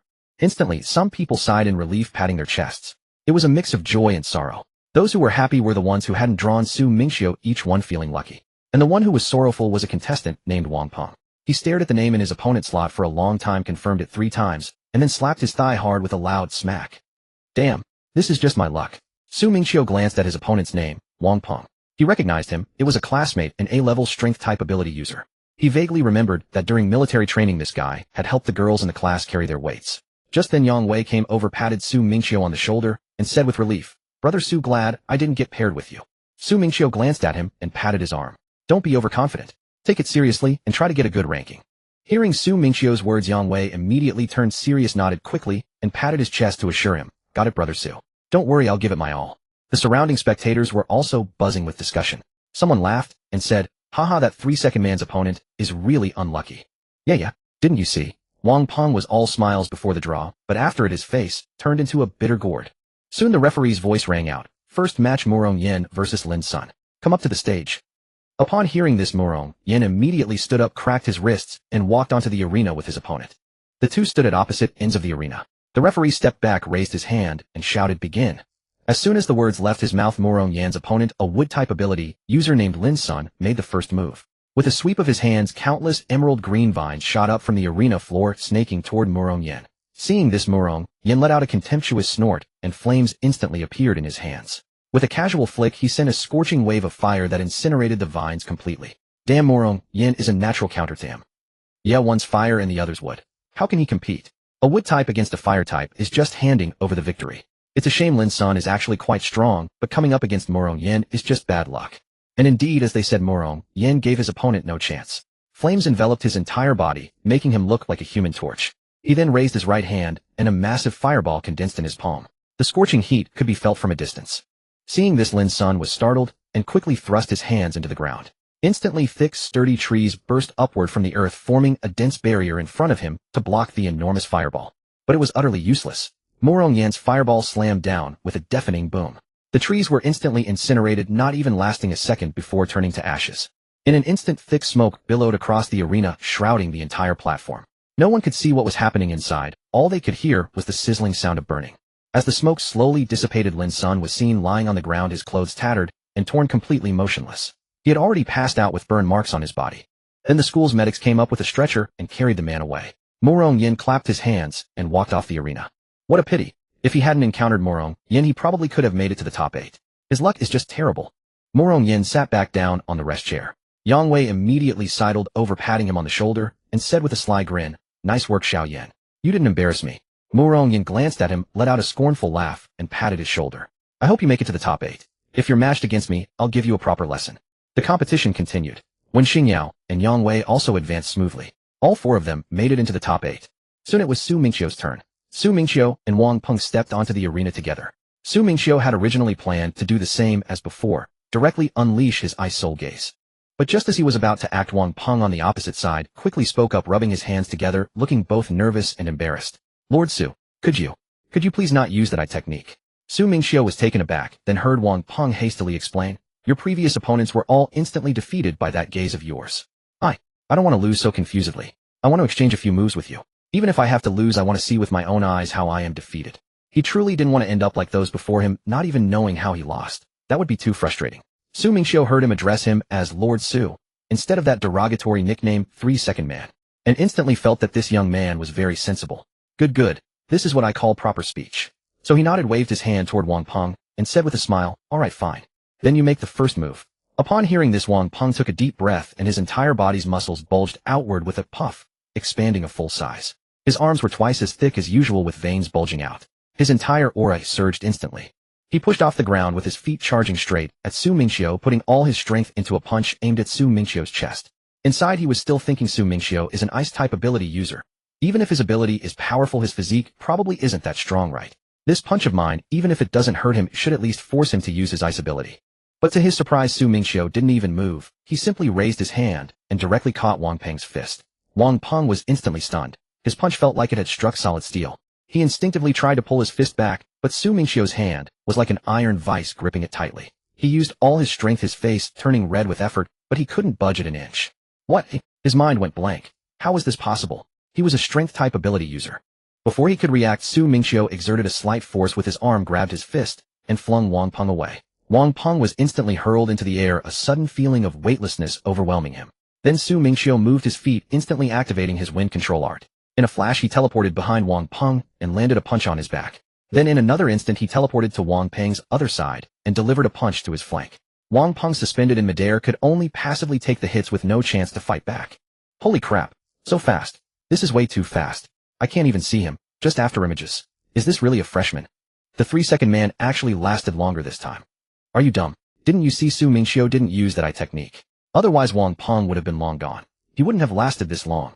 My god, I never expected Su Mingqiu's physique to be so terrifying on top of his ice ability. The sophomore and senior students watching from the sidelines felt deeply inferior. They all knew in their hearts that if they went up, they probably wouldn't be a match for Su Mingqiu either. Finally, Su Mingqiu teleported in front of Wang Peng and delivered a kick to his chest. The force was perfectly controlled, sending Wang Peng flying off the arena. Wang Peng fell to the ground, but immediately scrambled up, cupping his hands towards Su Mingqiu. Thank you, Lord Su, for going easy on me. He had no regrets from this battle. The gap was too great, but there was nothing he could do. He had given his all. Su Mingqiu nodded and walked off the arena. He had indeed held back, otherwise with Wang Peng's level of strength, he couldn't even withstand a single punch. He hadn't dared to use full force in those exchanges just now. The spectators below were all sighing. That Wang Peng is really unfortunate. Yeah, I watched his previous matches too. He basically steamrolled his opponents. He's pretty strong. I never expected that when he met Su Mingqiu he'd be defeated in his own strongest area. That's just too brutal. Hope he won't be affected by this. They didn't know that Wang Peng wasn't affected at all. He himself knew he couldn't beat Su Mingqiu, so how could he suffer any blow? The referee nearby watched Su Mingqiu's retreating figure, nodded, and thought to himself, not bad this kid. He could tell at a glance that Su Mingqiu was using the wind control art and had cultivated it to an extremely high level. Truly a rare and promising talent. The referee cleared his throat and shouted to the audience below, Su Mingqiu wins. Next pair of competitors prepare to take the stage. Su Mingqiu sat back down on his rest chair. No sooner had he sat down than Yang Wei sidled over, rubbing his hands. Brother Leg, it's already noon. Are you hungry? Let's go eat. He paused, then quickly explained, we've finished the round of 16 to 8. Competitors who have finished can leave now, no need to wait here. Just come back in the afternoon for the quarterfinals. Su Mingqiu patted his stomach and nodded. All right, let's go eat. Upon hearing this, Murong Yan and Wen Xingyao also stood up and followed Su Mingqiu and the others. Yang Wei grinned slyly, leaning in to recommend. Let me tell you, I found a new hot pot restaurant next to the school yesterday. The taste is amazing. Although they were all 3rd-tier ability users, to achieve Anidia and not need to eat, one would have to reach the 5th tier. By the time the group returned satisfied and well-fed, the remaining morning matches had concluded. The audience was gradually drifting back to the arena. Those who had gone for lunch, rest, or shopping were all trickling back. The arena was once again filled with the lively, clamorous atmosphere of the morning. After a while, the referee descended from the sky, clapped his hands, and announced to the crowd, all right, it's time for the draw for the quarterfinals. It's still a random system match, fair and square with no rigging involved. With that, he pressed a button on the remote in his hand. The names of the 8 finalists began to rapidly scroll on the large aerial screen, dazzling the onlookers. Everyone craned their necks, staring intently at the screen. Yang Wei clenched his fists, nervously muttering under his breath, don't draw, Brother Su, don't draw, Brother Su, please don't let it be Brother Su. A mere 3 seconds later, the scrolling names froze instantly, neatly paired up in 2 columns on the screen. Yang Wei immediately spotted his opponent's name and let out a wail, clutching his head and shouting, damn it, why am I so unlucky? How did I end up against you, Brother Su? He had been praying just moments before, yet he still drew Su Mingqiu. His luck was truly something else. Seeing his utterly despairing look, Su Mingqiu couldn't help but laugh. He patted him on the shoulder and consoled him, Don't worry, I'll go easy on you. For the remaining two matchups, Morong Yin and Wen Xingyao were mercifully not paired against each other. Morong Yin drew another lightning-type entrant who had advanced. Wen Xingyao, on the other hand, was matched against an earth-type opponent. The moment Morong Yin saw that Yang Wei was paired with Su Mingqiu, he burst into thunderous laughter. He slapped Yang Wei on the back, gloating, "What a pity, what a shame I didn't get you. Then I could have taught you a proper lesson." Yang Wei, however, was in no mood to quit back with Morong Yin. He was crouched on the ground, clutching his head, his face a mask of utter hopelessness. Haha, Yang Wei is in for it now. Yeah, drawing Su Mingqiu means he's definitely done for. The quarterfinals are his ceiling, no doubt about it. That kid's deceleration ability has annoyed so many people. The contestants who had been inconvenienced by Yang Wei's ability earlier were all feeling particularly smug. Soon the referee's voice boomed across the arena. For the first match of the quarterfinals, Su Mingqiu versus Yang Wei, please take the stage. Hearing his name called, Yang Wei shuffled forward reluctantly, looking like he was heading to his execution. It was only when Su Mingqiu gave him a tug that he clambered onto the arena platform. "Brother Su, go easy on me, I can't take a hit. And don't use that look. Just let me get a few moves and okay. Don't worry." Su Mingqiu nodded with a smile. No sooner had he spoken than he shifted his foot, activating his wind control technique, and appeared before Yang Wei in a flash. Before Yang Wei could even register the movement, a fist was already flying toward his face. Instinctively he raised his right hand, and a blue slowing light immediately enveloped it. The moment his hand made contact with Su Mingqiu's fist, a sharp crack sounded. His arm was instantly fractured by the sheer force of the blow, and it hung limply at his side. "Hiss! Damn, that hurts." Yang Wei gasped, wincing in pain. Cradling his injured arm, he took a moment to recover before stubbornly claiming, "Brother Su, your right arm. I've slowed it down." He genuinely believed his ability had taken effect. But before he could finish, Su Mingqiu shook his right arm as if it were nothing. There wasn't a hint of slowness in his movements, it was perfectly agile and free. Yang Wei was stunned, his eyes wide with disbelief, his mouth agape, as if trying to swallow an egg. It took him a long moment to sputter, "How is this possible?" It suddenly dawned on him. It wasn't that his ability had no effect. It was that when used on Su Mingqiu, the duration was so incredibly short it lasted less than a second. It vanished as soon as it touched him. His slowdown couldn't even hold Su Mingqiu for a single second. How the hell was he supposed to fight this? Whoa, does Yang Wei's slowdown have no effect on Su Mingqiu? That's insane.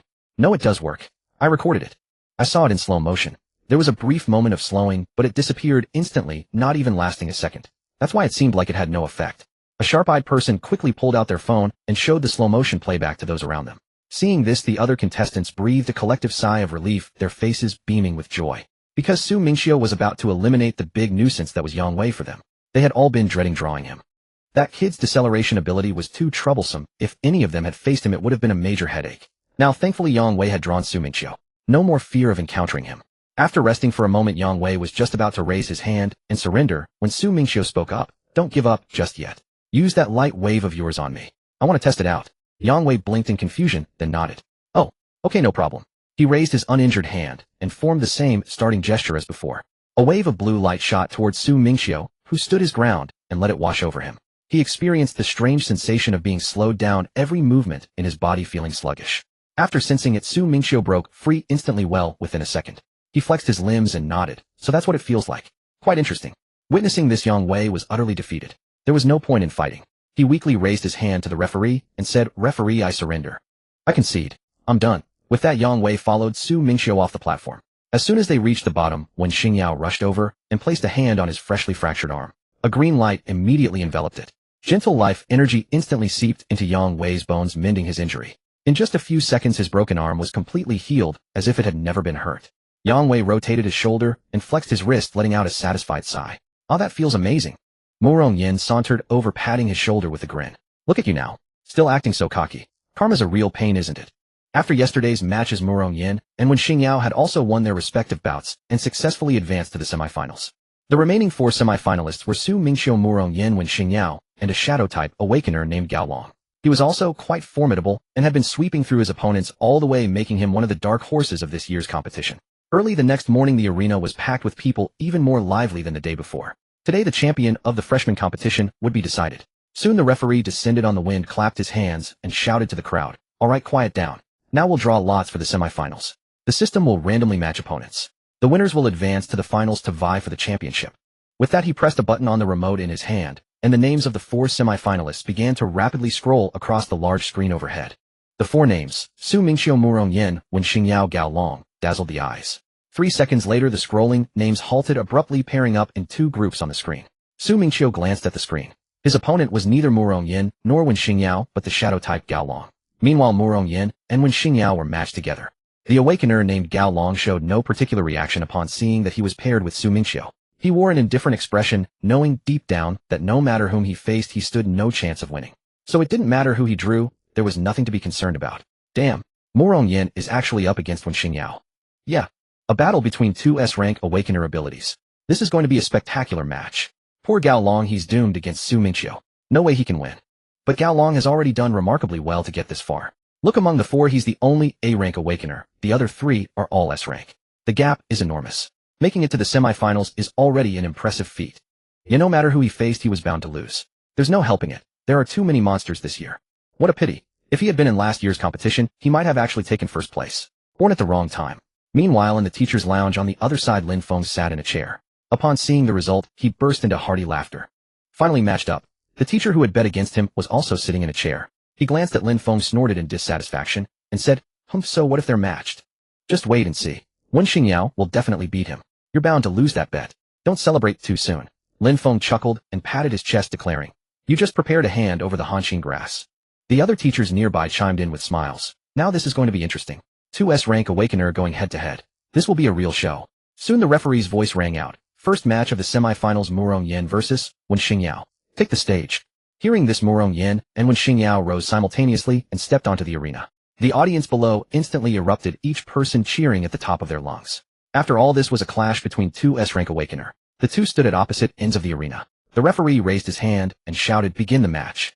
The moment the words left his mouth, Murong Yin made the first move. He had no intention of giving Wen Xingyao a chance to get close. Flames materialized around his right fist, condensing into a massive fiery fist that shot toward Wen Xingyao.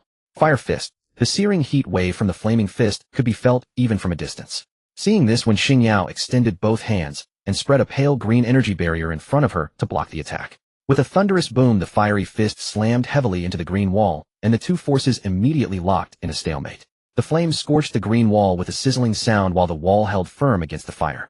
Both were exerting their full strength, neither yielding an inch. After a few seconds, the flames gradually dissipated, and Wen Xingyao's green wall vanished as well. Her hands had been burned by the residual heat of the fire, reddened and blistered.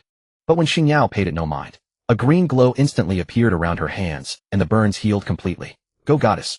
Wen goddess. You can do it. We're rooting for you. Wen Xingyao lunged forward, closing the distance to Murong Yin in a single stride, and threw a punch at his face. However, Murong Yin reacted quickly. Flames erupted beneath his feet, propelling him backward with a burst of blazing fire, evading Wen Xingyao's fist. He then flashed behind Wen Xingyao, flames coalescing in his right hand to form a long fiery blade. He swung it down toward her back. Wen Xingyao's reaction was equally swift. She spun around and reached out to grab the flame blade barehanded. But Murong Yin's fire was not so easily caught. The flames seared her palm with a crackling sound. Yet Wen Xingyao remained unfazed.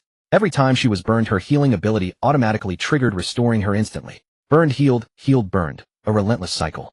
Then, gathering all her strength, she crushed Murong Yin's flame blade. The fierce blaze scattered, and she drove a punch straight at his chest. Murong Yin hadn't expected Wen Xingyao to be able to shatter his flames. Flames flickered around his right hand, fire fist. At such close range, he let the flaming fist fly, colliding violently with Wen Xingyao's punch. A deafening explosion echoed. Struck by the fire fist at point-blank range, Wen Xingyao's entire body was scorched. Her clothes were tattered and half-burned, leaving her in a disheveled state. Seeing this, Wen Xingyao quickly retreated a few steps to create distance, then a green light flashed rapidly, healing her wounds. At the same time, she took a new set of clothes from her spatial ring and changed swiftly. Damn, Wen Xingyao's healing is insane. She heals after every hit. Who can ever kill her? That's just cheating. An S-rank healing ability. Terrifying indeed. But honestly, her offensive power is still somewhat lacking. If she had a bit more attack power, Murong Yin would have lost long ago. What do you know? For a healer, Wen Xingyao's attack power is already impressive. In team battles, healers don't need to fight anyway, they just need to heal others. Wen Xingyao looked at Murong Yin across the arena and said, Murong Yin, how about we settle this with one final strike? Murong Yin nodded. Then the flames around him grew more intense, distorting the very air. He channeled all his power into his right hand and shouted, Flame Emperor.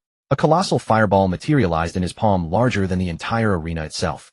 Wen Xingyao's eyes instantly flickered with gravity as she witnessed this. A green radiance enveloped her entire body in an instant. In the blink of an eye, a suit of armor gleaming with the luster of life materialized. The next moment, the colossal fireball that blotted out the sky crashed fiercely forward. Boom! A deafening explosion resounded. Dazzling flames and emerald green light intertwined, while scorching shockwaves swept outward in all directions. After several seconds, the billowing dust slowly dissipated. Everyone focused their gaze. When Xingyao stood in the center of the arena, one hand on her knee, her conjured armor tattered and torn. When Xingyao caught her breath, looked up at Murong Yin, and smiled. I lose. She truly could not defeat him. That last exchange had exhausted all her strength, yet she still could not withstand Murong Yin's fireball. Murong Yin nodded casually, dispelling the remaining flames, and stepped forward to help her up. The two of them descended the arena. As soon as Yang Wei saw when Xingyao come down, he rushed over, his face filled with righteous indignation, fists clenched as he shouted, Sister Yao, are you alright? He was way too harsh. How about we both go up and give him a beating? When Xingyao couldn't help but chuckle and shook her head. What are you thinking? Actually, Murong Yin already held back at the end. She paused, then explained. If he had unleashed the Flame Emperor at full power, my armor wouldn't have been able to withstand it at all. Su Mingqiu, standing nearby, also nodded. He had seen clearly that Murong Yin had indeed pulled back his strength at the last moment. I knew Murong Yin would win, didn't I, eh? Who was it that said when Xingyao could wear him down? Step forward. What can you do? Everyone has their specialty. One is a pure combat type born for fighting, the other is a healer. When Xingyao is already strong enough. Meanwhile, in the teacher's lounge on the other side, Lin Feng was even more excited than the students. With a sharp slap, he smacked his own thigh. He pointed at the teacher who had bet against him, his pride nearly making his tail figuratively lift to the sky. Ha! I won. How about that? How about that? A bet is a bet. Hand over the heart-chilling herb. That teacher pulled out the heart-chilling herb from his storage ring and tossed it to Lin Feng, cursing under his breath. Fine. You lucky dog. I admit defeat. I'm never betting with you again. Did you secretly cheat? Lin Feng caught the herb. You just don't understand, do you? This is intuition, the sixth sense of the most handsome man in the entire Himing Martial Arts University. You're not as handsome as me, so of course you can't understand such top-tier intuition. After hearing that, the teacher clenched his fists and gritted his teeth, barely restraining the urge to go up and beat Lin Feng. Winning was one thing, but showing off on top of that, it was just asking for a beating. Lin Feng quickly stored the heart-chilling herb into his own spatial ring. He would give it to Su Mingqiu after the match. Meanwhile, the other teachers who had also joined in the betting were settling their wagers. Back at the arena, the second semi-final match was ready to begin. Su Mingqiu stood on the platform, and a burst of chilling cold suddenly erupted from his entire body. The cold struck so swiftly and fiercely that the temperature on the entire arena dropped by over 10 degrees in an instant. In the blink of an eye, the entire ground was covered in a thick layer of white ice. Immediately after, the ice surface spread rapidly toward Gao Long at a visible speed. The grating sound of ice cracking and scraping was clearly audible to everyone. Gao Long was still standing there, utterly stunned by the sight. He mentally screamed in disbelief, what the hell? Why is he using his ability straight out against me? He scratched his head, utterly baffled. He hadn't offended Su Mingqiu, had he? What was going on? Could it be that he had accidentally angered him somehow? The advancing ice had already climbed up his feet, freezing his ankles in an instant, and continued to creep upward. Next, he realized that his own ability seemed to be frozen solid. Gao Long was startled and immediately shouted at the top of his lungs, I surrender. I surrender. The moment he spoke, Su Mingqiu casually withdrew his power, and the bone-chilling cold vanished without a trace. The ice covering the entire arena also melted instantly, as if the overwhelming cold and ice had all been an illusion. What's up with Su Mingqiu? Why did he use his ability straight away against Gao Long? Who knows? Maybe he got tired of his other moves and wanted to try something new. At this moment, the referee cleared his throat, his voice carrying across the entire arena. Alright, the semifinals are over. Next up is the third-place match between Wen Xingyao and Gao Long. Do you two need a break to recover? Wen Xingyao shook her head. No need. Gao Long waved his hand, hastily, looking helpless. I don't need one either. I haven't even warmed up yet. In his match against Su Mingqiu, he hadn't even had a chance to use his ability before being instantly defeated. What recovery did he need? Haha, this Gao Long is just too unlucky. First he gets instantly defeated by Su Mingqiu, and now he has to fight Wen Xingyao. Is this the price of making it to the semifinals? I kind of feel sorry for him. Gao Long's face darkened upon hearing these remarks, but there was nothing he could do. He was simply outmatched. As expected, Wen Xingyao easily defeated Gao Long. The morning matches concluded entirely. After announcing the third-place result, the referee left a brief. The finals start at 2:00 p.m. sharp, and flew away using his levitation ability. The crowd below began to disperse, slowly chatting as they walked, all discussing the afternoon finals. The afternoon is going to be a great show. A clash of ice and fire. A group of people chattered excitedly, full of anticipation for the afternoon match. Su Mingqiu and his friends also walked out with the crowd. Yang Wei sidled up to Su Mingqiu, poking his arm excitedly. Brother legs. This afternoon give that Murong Yin a good lesson. Murong Yin turned to Su Mingqiu, his expression serious. Su Mingqiu, I hope you'll go all out. Don't hold back. He was naturally competitive, and finally getting a chance to fight Su Mingqiu, he wanted to give it his all. Even if he lost, he wanted to lose without regrets. Su Mingqiu nodded, about to speak, when Murong Yin curiously leaned in and asked, by the way, what's your current cultivation level? Su Mingqiu casually replied, 3rd order 9th rank. What the hell? Murong Yin had been brimming with fighting spirit, but upon hearing that his face instantly fell, and he even stumbled in his step. Then he quickly changed his tune. Maybe you should hold back after all. We're friends. There's no need to go all out. Let's just go easy on each other. His mind went numb. Are you kidding me? 3rd order 9th rank. If he went all out, wouldn't he get blown away? He was only 3rd order 4th rank. How could he possibly fight that? By afternoon, the entire arena was packed with a sea of spectators. After all, this was the final of the freshman tournament, and no one wanted to miss this clash of ice and fire. Below the stage, Yang Wei was still shouting, "Bro, thrash him. Make him cry." Murong Yin turned back and glared at him, but Yang Wei just made a cheeky face in response. Su Mingqiu and Murong Yin were already standing on the arena platform. Su Mingqiu had forcibly suppressed his cultivation from the 3rd stage 9th grade down to the 3rd stage 4th grade, matching Murong Yan's exact level. This was the result of Murong Yan's persistent pleading during lunch. He had begged Su Mingqiu to fight him at the same realm, wanting to see the gap between them. No way. Su Mingqiu actually suppressed his own realm. He chose to fight Murong Yin at the same level. That's insane. My god. I thought Su Mingqiu would win for sure, but now. This battle is really unpredictable. Yeah. Murong Yin is an S-class fire type. At the same realm, who wins is uncertain. The referee also noticed the shift in Su Mingqiu's cultivation level. Startled, he quickly spoke up, "Student Su, there's no need for this. The competition has no realm restrictions." Su Mingqiu shook his head and smiled at the referee. "It's fine, referee." Seeing that Su Mingqiu was already prepared, the referee said no more. After all, it was the contestant's own choice, and he had no authority to interfere. He nodded. Meanwhile, in the lounge on the other side, a group of teachers had witnessed the scene and were discussing it animatedly. One teacher frowned and said, "Lin Feng, don't be too confident. Murong Yan's Flame Emperor skill. No one at the same realm can withstand it, right?" Others nodded in agreement. "Yeah, I feel Murong Yin is going to win. He's the son of the Murong family head, raised with the best resources since childhood. His foundation must be stronger than Su Mingqiu's. Right. With both being S-class abilities at the same realm, Murong Yin really might not lose." As they spoke, they turned to look at Lin Feng, astonished to find him still sitting there leisurely sipping tea without a hint of worry. Curiously, they asked Lin Feng, "Aren't you anxious at all?" Lin Feng took a sip of tea, smacked his lips, set the cup down, and waved his hand with a calm expression. "What's there to be anxious about? Su Mingqiu is definitely going to win. How about it? Anyone want to bet with me? I wager on Su Mingqiu." After hearing this, the teachers all shook their heads. No one dared to bet against him. The teacher who had previously bet with him absolutely refused to do so again. No way. With Lin Feng looking so confident like this, he's definitely setting a trap. Whoever bets loses. That bastard knows something. Seeing that everyone was avoiding him and no one was willing to bet, Lin Feng secretly sighed. If only he hadn't acted so composed. Maybe if he'd shown a bit more anxiety, someone might have taken the bait. He had 100% confidence in that little monster Su Mingqiu. Who could match his rate of progress? Murong Yin wanting to beat him. He was still too green. On the arena, the referee shouted, "Begin the match." Then he flew into the air with his spiritual power.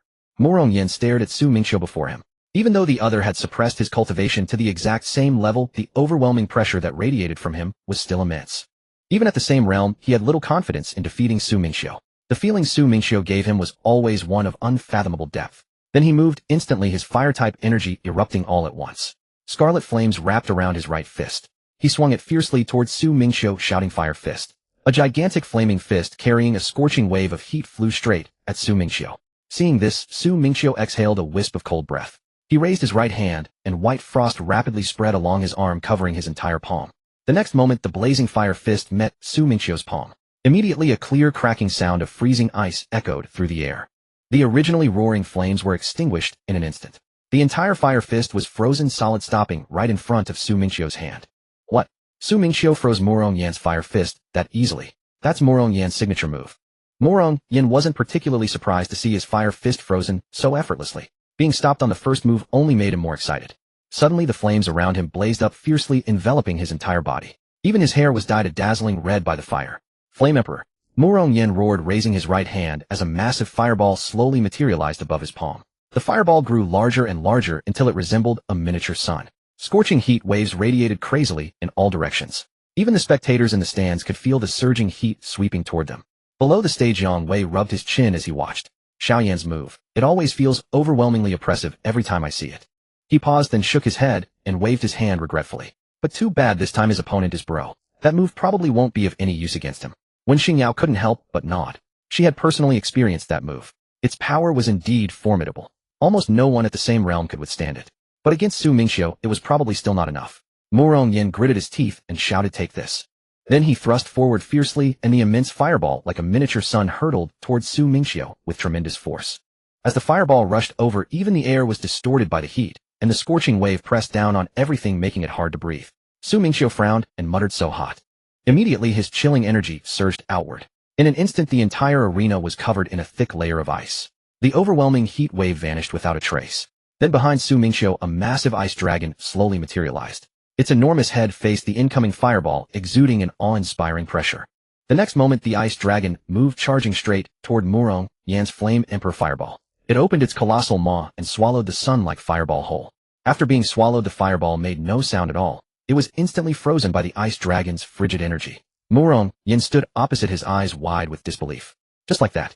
It was swallowed just like that. He was stunned. This was too absurd. Ice dragon swallows the sun. This is definitely the most spectacular moment of the entire freshman tournament. No contest. Yeah. It's even more thrilling than all the previous matches combined. Many people held up their phones, frantically recording the screen. That scene they had just witnessed was destined for the school forum. In the rest area, the teachers who had earlier claimed Murong Yan possessed the deeper reserves and would surely win were now stunned into silence, unable to utter a word. Lin Feng, still sipping his tea, remarked, "See, I told you Su Mingqiu would win." None of the teachers had anything to say. How could the match continue? Murong Yan had no chance at all. After the ice dragon devoured the fireball, it did not stop. Its massive body twisted and charged straight toward Murong Yan. The overwhelming pressure forced Murong Yan to hold his breath for an instant. In response, flames erupted from his body, even more intense than before. A crimson flame imprint even appeared on his forehead. "Flame dragon!" Murong Yan roared, expending the last shred of his strength. In an instant, a flame dragon of identical size to Su Mingqiu's ice dragon materialized behind him, its body glowing red. It roared and charged at the ice dragon. The spectators in the stands, seeing this, never expected such a twist. There's a reversal. Holy crap. A flame dragon. Murong Yan still had that move. A clash between an ice dragon and a fire dragon. This is too spectacular. The next second they collided with tremendous force. Boom. A deafening roar echoed. The entire arena instantly became a realm of ice and fire. Half-searing frost, half-scorching flames. The audience could feel the half-cold, half-hot sensation, as if standing in two completely different worlds. But it lasted only 3 seconds. Murong Yan's flame dragon could not hold out. The ice dragon's cold aura relentlessly eroded its body. First the flame dragon's tail froze, then the frost crept upward, covering the entire dragon in thick white rime, its flames growing weaker and weaker. Finally, the entire flame dragon was frozen into a solid ice sculpture, suspended in midair. Su Mingqiu's ice dragon shook its head and continued charging toward Murong Yan. Murong Yan stood rooted to the spot, watching the approaching ice dragon, completely resigned. He had no more moves left. All his energy and every trump card were exhausted. Just as the ice dragon's head was about to strike him, it suddenly burst apart with a poof, into fine ice shards gently scattering across the arena. Su Mingqiu had dismissed the ice dragon in advance. Murong Yan gasped for breath, wiped the sweat from his brow, gave a bitter smile, and rasped, "I lost."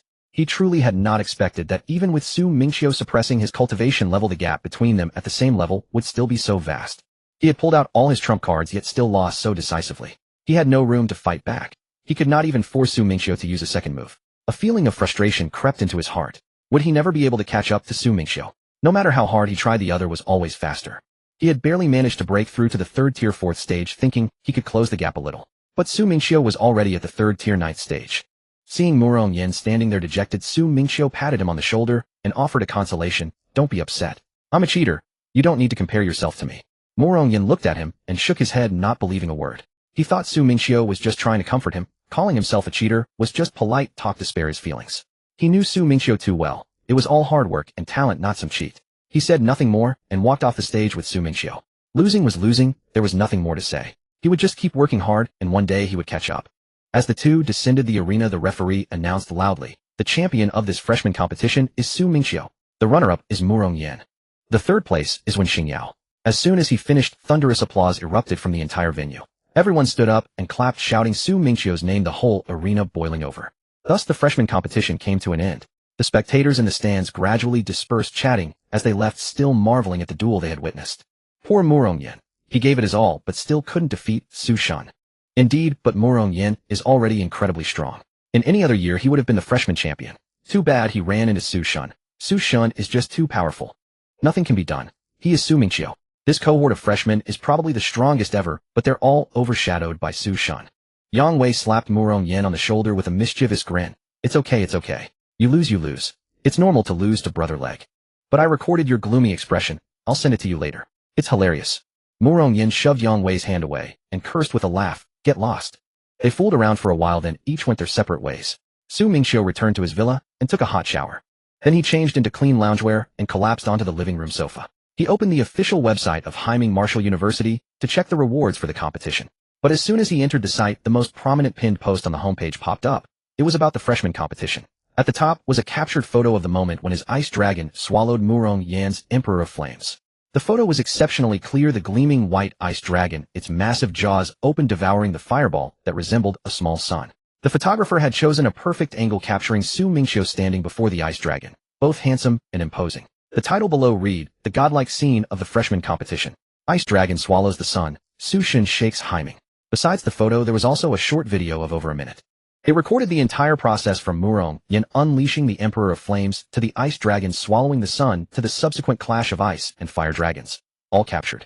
Su Mingqiu stroked his chin looking at the photo and couldn't help nodding. Not bad. The photographer had skill. It made him look quite handsome. He also clicked into the comments section. It had only been a few hours since the post went up, but there were already thousands of comments. The short video had garnered hundreds of thousands of views. Then Su Mingqiu entered the exclusive page for the freshman competition, logged in with his student information, and clicked into the rankings page to claim his rewards. The first place reward was 2000 school points. He clicked the claim button and instantly a notification popped up indicating the points had been credited. His personal points panel immediately displayed an additional 200 a sight that was deeply satisfying. Su Mingqiu was just pondering whether to purchase cultivation resources or combat techniques when he heard a loud knocking at the door. He thought it was Yang Wei and the others coming over.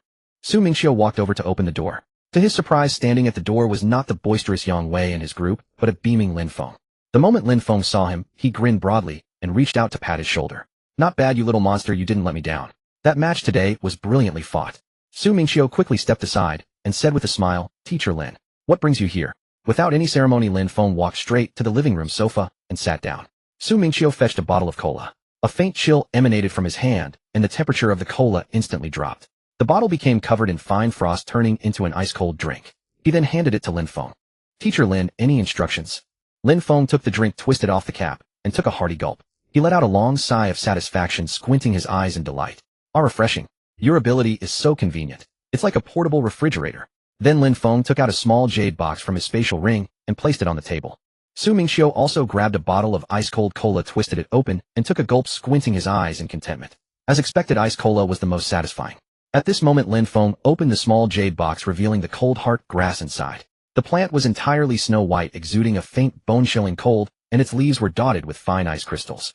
Lin Feng pointed at the grass, raised an eyebrow at Su Mingqiu, and said smugly, "Little monster, I won this for you."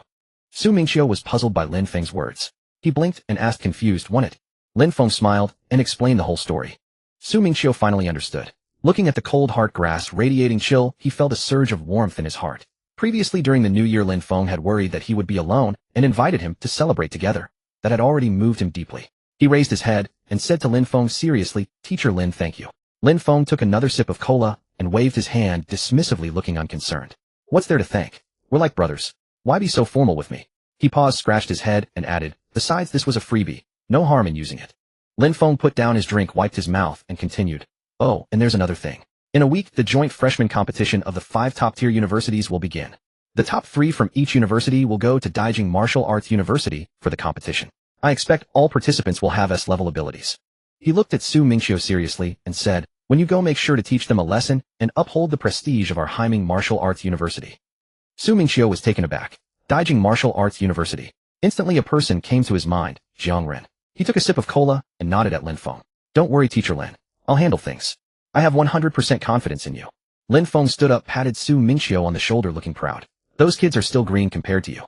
He paused, then waved his hand again. "All right, I won't disturb your rest. You just finished the match, so take a good break. I'm off." With that, he headed toward the door. Halfway there, he suddenly slapped his forehead and turned back to shout at Su Mingqiu, "Oh, I almost forgot something. That beast core I gave you earlier. You've reached the right cultivation level now, so you can absorb it." Su Mingqiu nodded and replied with a smile, "Got it, Teacher Lin. I'll remember." Lin Feng nodded in satisfaction, waved his hand, and turned to leave. After Lin Feng had gone, Su Mingqiu sat on the sofa, staring at the cold heart grass on the table.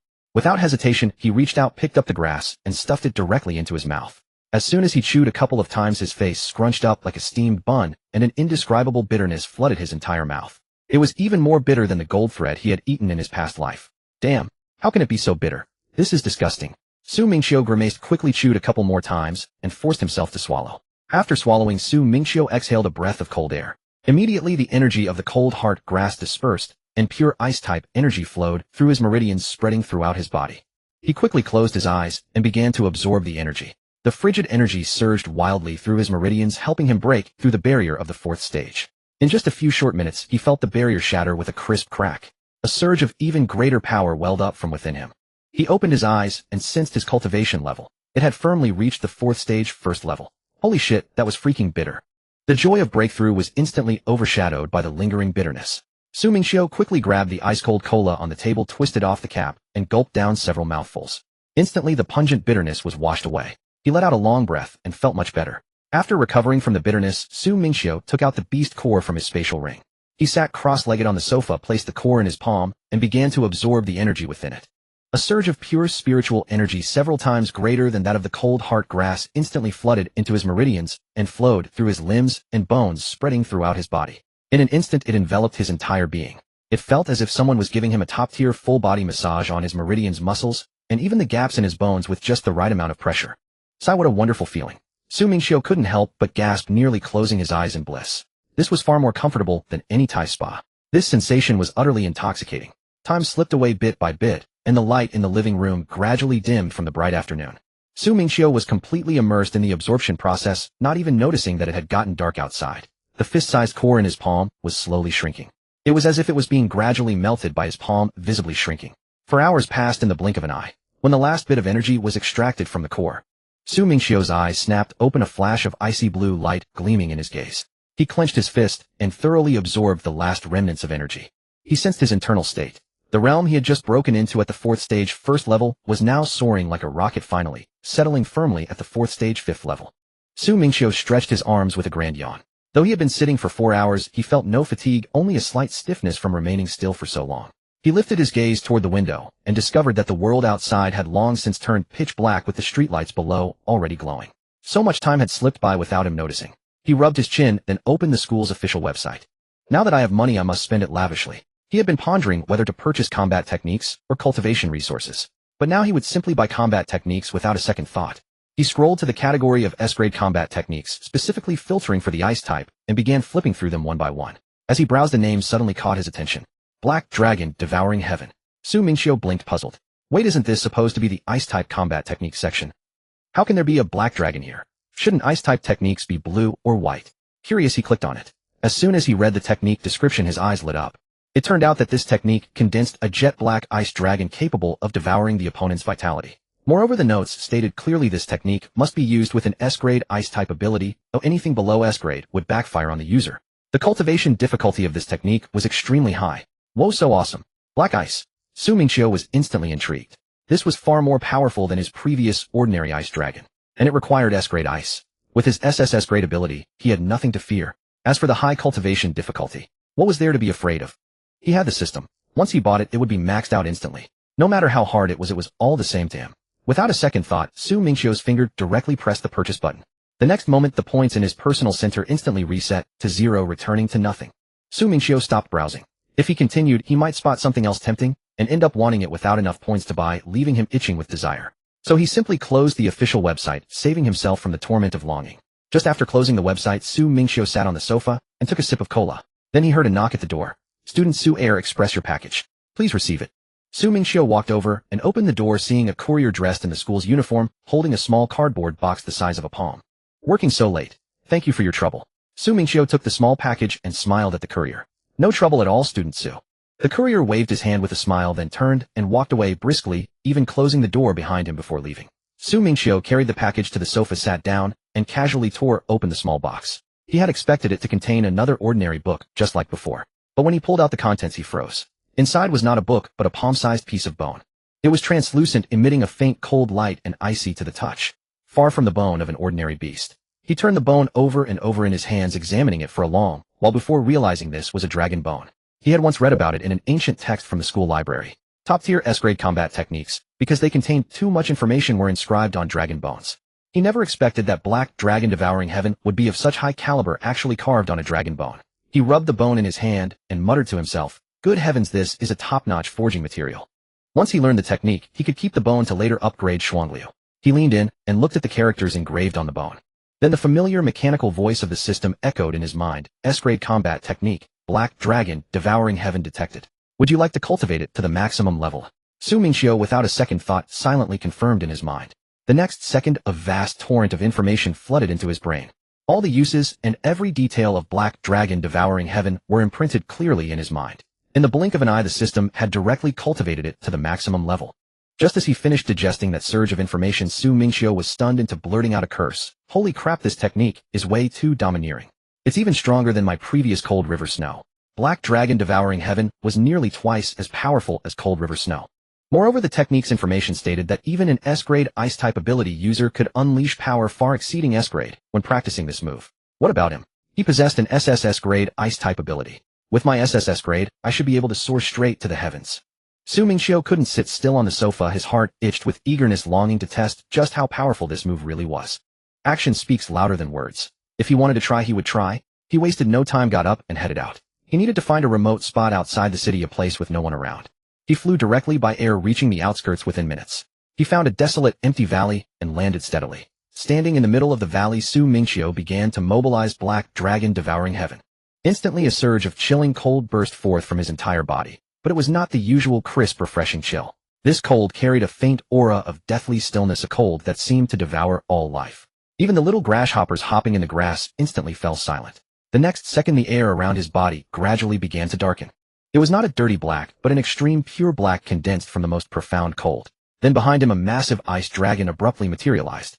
This ice dragon was pitch black, every scale clearly visible, with a faint red glow in its dragon eyes. Just standing there, it exuded a terrifying pressure, several times more formidable than his ordinary ice dragon. At the same time, the ground beneath his feet was instantly frozen solid. It was not ordinary white ice, but black ice, the same color as the dragon. The black ice spread madly outward from him, crackling and crunching with a sound that set one's nerves on edge. The surrounding trees were instantly frozen through, leaves and branches alike turned into black ice. In an instant, the entire valley became a bizarre world of black ice.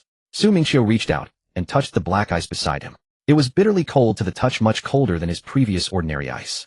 After feeling the power of this technique, Su Mingqiu dispelled his ability, and the black ice dragon behind him dissipated into the air. But the surrounding black ice remained, leaving the entire valley shrouded in an eerie, deathly stillness. Su Mingqiu didn't stay long. This valley was already an uninhabited area. He turned and flew through the air, heading back toward the villa. Within minutes, he returned to his villa. After taking a shower, he soon fell into a deep sleep. Early the next morning, Su Mingqiu rose bright and early. After washing up, he cooked a bowl of hot congee, ate it, then settled onto the sofa, pulling out his phone to browse through some messages. But the moment he opened the local forum, he found a scorching hot post pinned at the top of the homepage, its title exceptionally eye-catching: shock. The valley in the uninhabited outskirts turned into this overnight.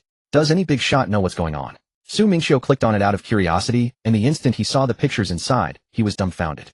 Wasn't that the very valley where he had tested his moves yesterday? The entire valley was covered in black ice, with trees frozen into black ice blocks looking utterly eerie. It was precisely his masterpiece from yesterday. He hadn't expected someone to take photos and post them online. He swiftly scrolled down to the comments. Good heavens, the comment section was a wild mix of all sorts of opinions. Some said it was the dark sorcery of the heretic god cult. The most absurd was a comment that read, "This is the vengeful spirits of the valley. In ancient times, battles were fought here, and many died. This is their resentment condensed. Look at this blackness, that's the resentment." Below, a crowd of people chimed in, saying no wonder it was so eerie, it was haunted. Some even suggested forming a group to explore and catch ghosts. Su Mingqiu felt a wave of awkwardness. What was all this nonsense? In a high martial world, how could people still believe in ghosts and gods? He had just tested a move yesterday and ended up creating an urban legend. He quickly closed that post. No sooner had he shut it than he heard a knock at the door. Who was it so early? Su Mingqiu wondered to himself. As he pondered, he walked over and opened the door. As the door swung open, he saw a young man in form-fitting attire standing at the entrance. He was slightly taller than Su Mingqiu, with healthy, wheat-colored skin, and exuded a thick, irrepressible battle intent. Before Su Mingqiu could speak, the other person spoke, first his voice booming. "Are you Su Mingqiu, the champion of this year's freshman competition?" "I'm Lin Tian. You're strong and I want to fight you." Su Mingqiu, upon hearing this, instantly had a face full of question marks. What was all this? Early in the morning, a doorstep challenge. Do I even know you? At that moment, students passing by saw this scene and immediately halted, standing around to watch the drama. Some even started whispering, "Wow, Lin Tian, isn't that the champion of last year's freshman competition? That battle maniac from sophomore year?" Yeah, that's him. The famous battle maniac of the whole school, always looking for strong opponents. I never expected him to come after God Su. Now there's a good show to watch. Last year's champion versus this year's champion. Lin Tian completely ignored the surrounding chatter, still staring at Su Mingqiu, his battle intent almost overflowing, fists clenched. Come on, fight me. Su Mingqiu looked at this guy brimming with battle intent, and suddenly his eyes lit up. Perfect. He had just learned the black dragon devours the sky, and this guy was the perfect test subject. With that thought, he nodded. All right, let's go to the arena. With that, the two headed toward the school's arena. The bystanders, seeing that Su Mingqiu had actually agreed, all followed behind them, quickening their pace, afraid they'd miss out on a spot. Some even pulled out their phones to call their dormitory friends. Get up, get up. Don't sleep. God, Su and that battle maniac Lin Tian are about to fight.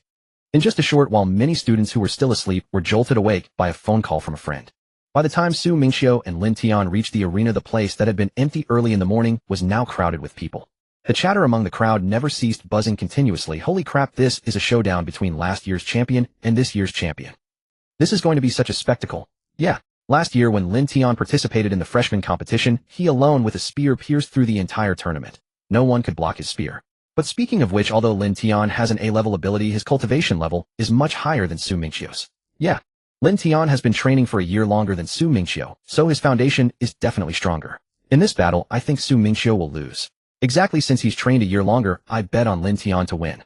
The two jumped onto the arena one after another. Lin Tian flexed his wrists and said seriously to Su Mingqiu, I won't bully you with a higher realm. I'll suppress my realm to match yours. Su Mingqiu shook his head upon hearing this. Lin Tian initially thought Su Mingqiu was too arrogant and didn't want him to go easy, and was about to say something. But then he heard Su Mingqiu say, no need for that trouble. We're actually at the same realm. As soon as he finished speaking, Su Mingqiu's aura was released gently, and the aura of the 4th stage 5th grade instantly manifested, clearly reaching everyone's perception. What? Lin Tian was instantly dumbfounded, question marks popping up in his head. Same realm as me. He had been unable to detect Su Mingqiu's realm earlier, and thought Su Mingqiu had practiced some technique to conceal his aura, hiding his cultivation level. Unexpectedly, Su Mingqiu's realm was exactly 4th stage 5th grade, identical to his. The onlookers, seeing that Su Mingqiu had also reached the 4th stage and at the same level as Lin Tian, immediately changed their minds. On second thought, if they're at the same realm, wouldn't Su Mingqiu easily beat Lin Tian? Yeah, the gap between S-class and A-class abilities is too huge. There's no comparison at all. But God, Su's realm has risen too fast, hasn't it? During the freshman competition, he was only at the peak of the 3rd stage, right? It's only been a few days. Are you stupid? The first place in the freshman competition gets 2,000 points. God, Su definitely spent them on cultivation resources. Plus he's a genius. Isn't that normal? Exactly. Don't judge God Su by ordinary standards. He's not an ordinary person like us. Lin Tian, instead of being discouraged, had his battle intent burn even stronger. That thick battle intent was almost solidifying, several times stronger than before. Then in his hand, a yellow spear suddenly materialized, its body carrying a faint flowing light. At the same time, his entire body radiated a dense yellow glow as if wrapped in scorching battle intent. Su Mingqiu, seeing this, asked with curiosity, what ability is this? It was the first time he had seen an ability that could condense such a yellow glow. Lin Tian grinned, his battle intent ablaze, and replied, battle intent ability. The kind that gets stronger the more you fight. The stronger the battle intent, the stronger the power. Su Mingqiu nodded, understanding in his heart. No wonder this guy loved fighting so much. His ability was precisely battle will. The more he fought, the stronger he became, the greater his battle intent, the more powerful his strength. This ability seemed tailor-made for Lin Tian, a born warrior perfectly suited to him. Lin Tian moved instantly, the brilliance on his spear intensifying as his entire form transformed into a yellow blur. He thrust his spear straight towards Su Mingqiu's chest. Su Mingqiu's right hand was instantly covered in a thick layer of ice, forming an ice fist. Then he reached out and firmly grasped the shaft of the spear, stopping the sharp tip just before his chest. Seeing this, Lin Tian gritted his teeth, his battle intent surging. He used all his strength to thrust forward, trying to wrench the spear free and pierce through. But Su Mingqiu's hand was like an iron clamp gripping the spear without the slightest movement. No matter how hard Lin Tian pushed, he couldn't budge it an inch. Then with a flick of his wrist, Su Mingqiu flung Lin Tian's spear and all away. Lin Tian, caught off guard, was hurled through the air. With a loud bang, he slammed into the protective barrier of the arena, bounced off, and fell to the ground. The onlookers saw this and shook their heads, having already anticipated this outcome. See, Lin Tian is no match.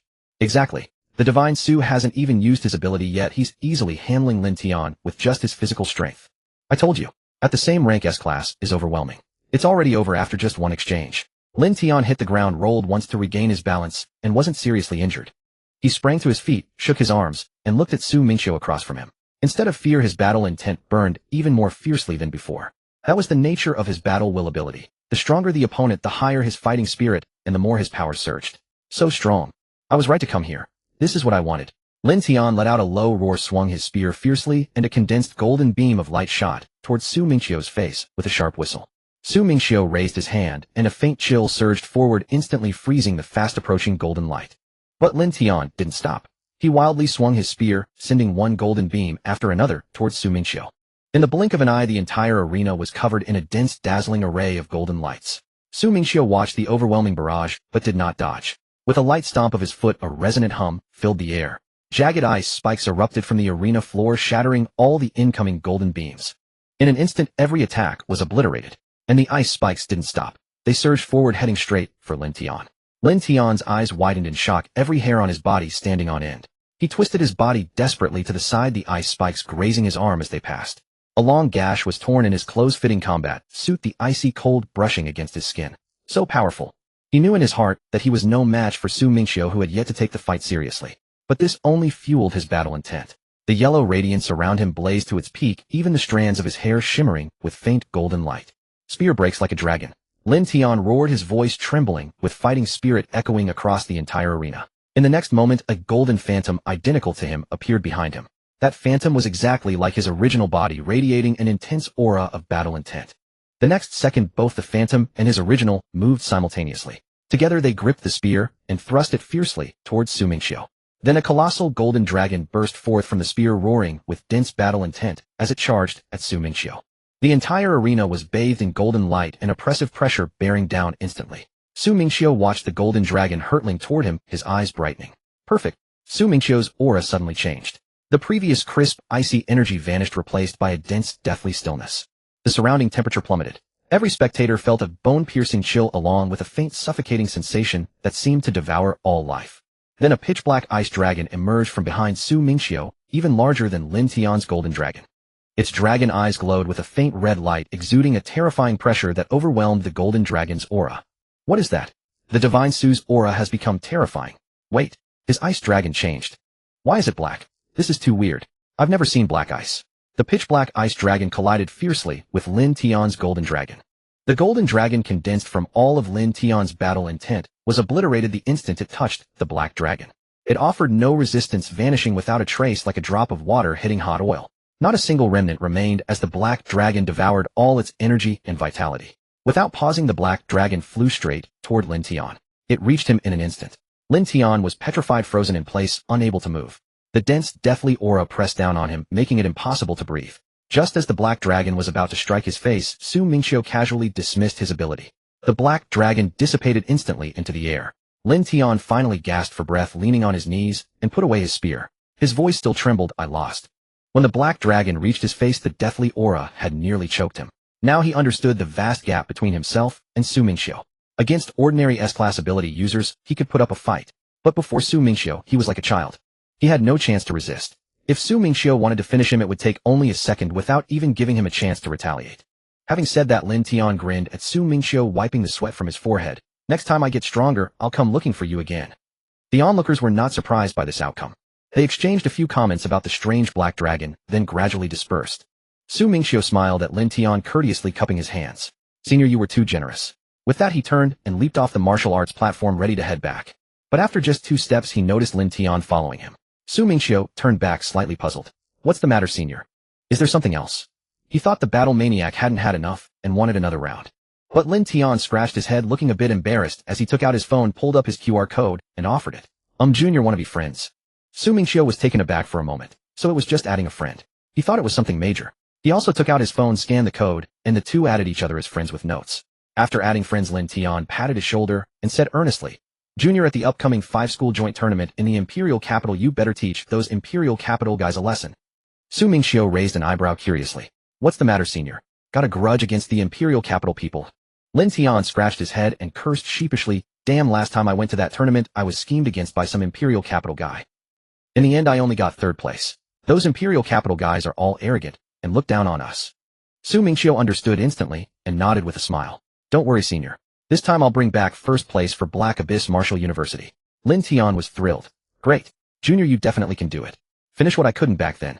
Soon 4 days passed in the blink of an eye, and it was time to set off for the Imperial Capital to participate in the joint tournament. At that moment, Su Mingqiu, Murong Yin, and Wen Xingyao along with Lin Feng arrived at the school's vice principal's office. The vice principal was an elderly woman with graying hair named Wu Wanhua, a veteran of the school with unfathomable strength. No one in Black Abyss Martial University knew how powerful she truly was. She was sitting behind her desk wearing reading glasses reviewing files. The office was filled with the faint, pleasant aroma of Longjing tea. Lin Feng pushed open the door and boomed. "Old Wu, I've brought the 3 youngsters here." Wu Wanhua pushed up her slipping glasses and looked up at him saying with mild exasperation, "Xiao Feng, you're already this old, yet still so reckless." Then her gaze swept over Su Mingqiu, and the other 2 first landing on Su Mingqiu. With a single glance, she saw through all his secrets.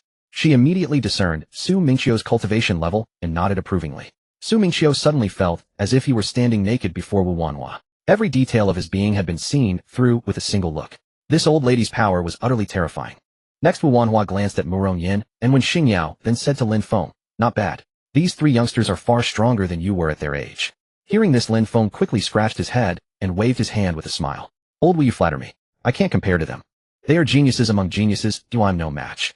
Then Wu Wanhua stood up, tidied the documents on her desk, and said to them, "Let's go. Time is running short."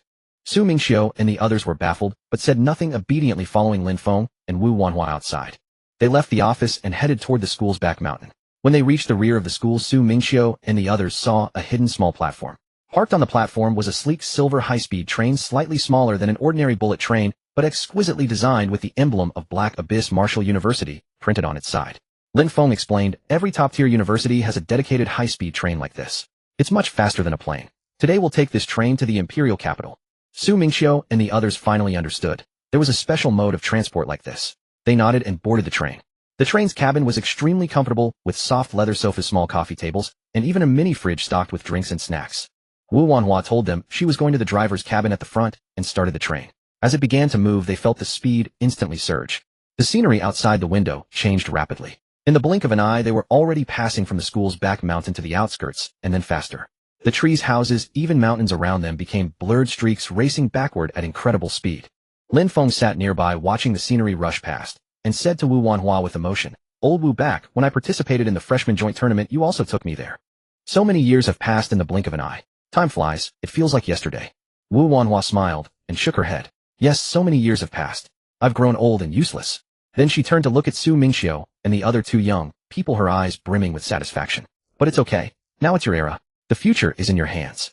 Hearing this, Su Mingqiu quickly said with a smile, "Old Wu, don't say that. If it weren't for predecessors like you protecting us and laying such a solid foundation, we wouldn't have any era at all. We'd have been lost long ago. Besides, you're not old at all. You look really young and energetic." Murong Yin and Wen Xingyao also nodded in agreement. "Yes, Old Wu, you're not old at all. You're more vibrant than us youngsters." Wu Wanhua's eyes crinkled with laughter as she waved her hand. "You 3 are just sweet-tongued, always trying to cheer this old woman up." Lin Feng, standing nearby, was stunned by Su Mingqiu's words and cursed inwardly, "Damn. That was exactly what I was going to say. I had prepared that speech to cheer old Wu up. And this little monster stole my lines. Could he be a mind reader? How did he say it the moment I thought of it?" After Su Mingqiu finished speaking, he felt Lin Feng staring at him with a strange look. He was puzzled, wondering if he had something on his face. He secretly glanced at the window glass beside him, which reflected his face. He examined it carefully for a long time, but found it perfectly clean. How strange. He looked carefully for a long time, but his face was clean. Nothing at all. How odd. Su Mingqiu turned his head again to look at Lin Feng, but as soon as he glanced over, Lin Feng quickly turned away to gaze out the window. Pretending he hadn't been looking at him at all with an air of nonchalance, he even deliberately whistled, acting as if he was completely absorbed in the scenery. Su Mingqiu grew even more puzzled, muttering to himself, "What is Teacher Lin up to?" The group chatted idly on the train, with Wu Wanhua and Lin Feng listening nearby, occasionally chiming in to talk about the situation in the imperial capital. The entire carriage was lively and bustling. As they were chatting after traveling for a day, suddenly a loud bang resounded and the entire train shuddered. They were all stunned. Looking up, they saw blood splattered across the front window. Just now, a winged bird, for some unknown reason, had crashed directly into the train's front. That winged bird was instantly shattered by the high-speed train, its bones ground to dust. Immediately afterward, an endless stream of winged birds flew out from the side, as if maddened, crashing into the train's front one after another, densely packed. But it was all the same. The moment they touched the train, they were smashed to pieces. Blood, shredded flesh, and feathers rained down on the front window with a pattering sound like hail, incessantly. It made one's scalp tingle. In the blink of an eye, the front window was covered in blood. Su Mingqiu and the others were dumbfounded. They hurriedly pressed against the window to look outside. What was happening? Then they saw other strange beasts around them, also charging toward the train. Some ran on the ground, some flew in the sky, but it was all the same. Upon contact with the high-speed train, they were instantly killed, unable to offer even the slightest resistance. The train didn't even slow down, it simply charged through, sending all those beasts flying and smashing them to pieces. At this moment, Wu Wanhua walked over from the front of the train, calmly saying, "There's a spatial rift ahead. Strange beasts are pouring out from it, continuously triggering a beast tide. There's no choice but to stop." She paused, looking at Su Mingqiu and the other two. "I'm going to stop the train now. You three go close the spatial rift and clear out these beasts. Any problem?" Su Mingqiu and the others quickly nodded, smiling as they said, "Don't worry, Elder Wu. Leave it to us. This little matter is more than enough for the three of us. Just wait for our return." Soon the train slowly came to a stop not far from the spatial rift. Su Mingqiu and the others pushed open the doors and jumped down, while Wu Wanhua and Lin Feng remained on the train. The surrounding beasts, seeing the train stop and spotting living humans, instantly went berserk. Howling, they charged towards Su Mingqiu and the others. Su Mingqiu raised his hand, and instantly dense rows of ice blades materialized behind him. With a series of whooshing sounds, they flew straight toward the beasts. Those beasts, unable to react, were pierced through by Su Mingqiu's ice blades and fell in droves in an instant. Then Su Mingqiu stamped his foot, and ice spikes instantly erupted from the ground, impaling the remaining beasts that had escaped the first wave. Su Mingqiu walked forward step by step, clearing out all the beasts that charged at him from all sides. In the blink of an eye, he had cleared a large area. On the other side, Murong Yan and Wen Xingyao also quickly finished off the beasts in their areas. Murong Yan's flames reduced the beasts to nothing but ashes. However, even after they cleared the surroundings, the spatial rift in midair continued to spew out endless beasts. There was no stopping it, clearly, unless the source was dealt with, the beasts would keep coming. Su Mingqiu and the other two exchanged glances and walked toward the spatial rift. Along the way, beasts that had just emerged from the rift charged at them, but they were no match for them. The three of them pushed straight through, and in the blink of an eye they stood before the spatial rift. They exchanged looks, nodded, and without hesitation walked directly into the spatial rift, intending to go inside and shut off the source of the rift. Watching Su Mingqiu and the other two enter the spatial rift, Wu Wanhua stood by the train window looking outward and remarked to Lin Feng with emotion, "Truly a golden age. I never expected to see a genius like Su Mingqiu in my lifetime." She paused, her eyes full of anticipation. "I'm almost looking forward to his future in the 10,000 races battlefield." Lin Feng nodded in agreement, saying with deep feeling, "Yes, that kid is too talented beyond all reason." He paused, then smiled. "But that's the charm of the golden age. No matter how many geniuses appear, there will always be an extraordinary being who surpasses all others, like a natural-born leader. I believe Su Mingqiu is that existence. He will surely achieve it. The future world belongs to them." Wu Wanhua nodded beside him, her eyes full of relief. Indeed, the young people nowadays are getting stronger and stronger. After Su Mingqiu and the others entered, they discovered that the world inside the spatial rift was desolate, with cracked yellow sand everywhere. There was not a trace of green. The entire expanse was filled with dense packs of beasts howling and charging at them, stretching as far as the eye could see. Behind these low-level beasts, several Tier 4 beasts were watching them with hostile intent. Seeing this, Su Mingqiu said to Murong Yan and Wen Xingyao, "Leave those Tier 4 ones to me. You two take care of the smaller ones."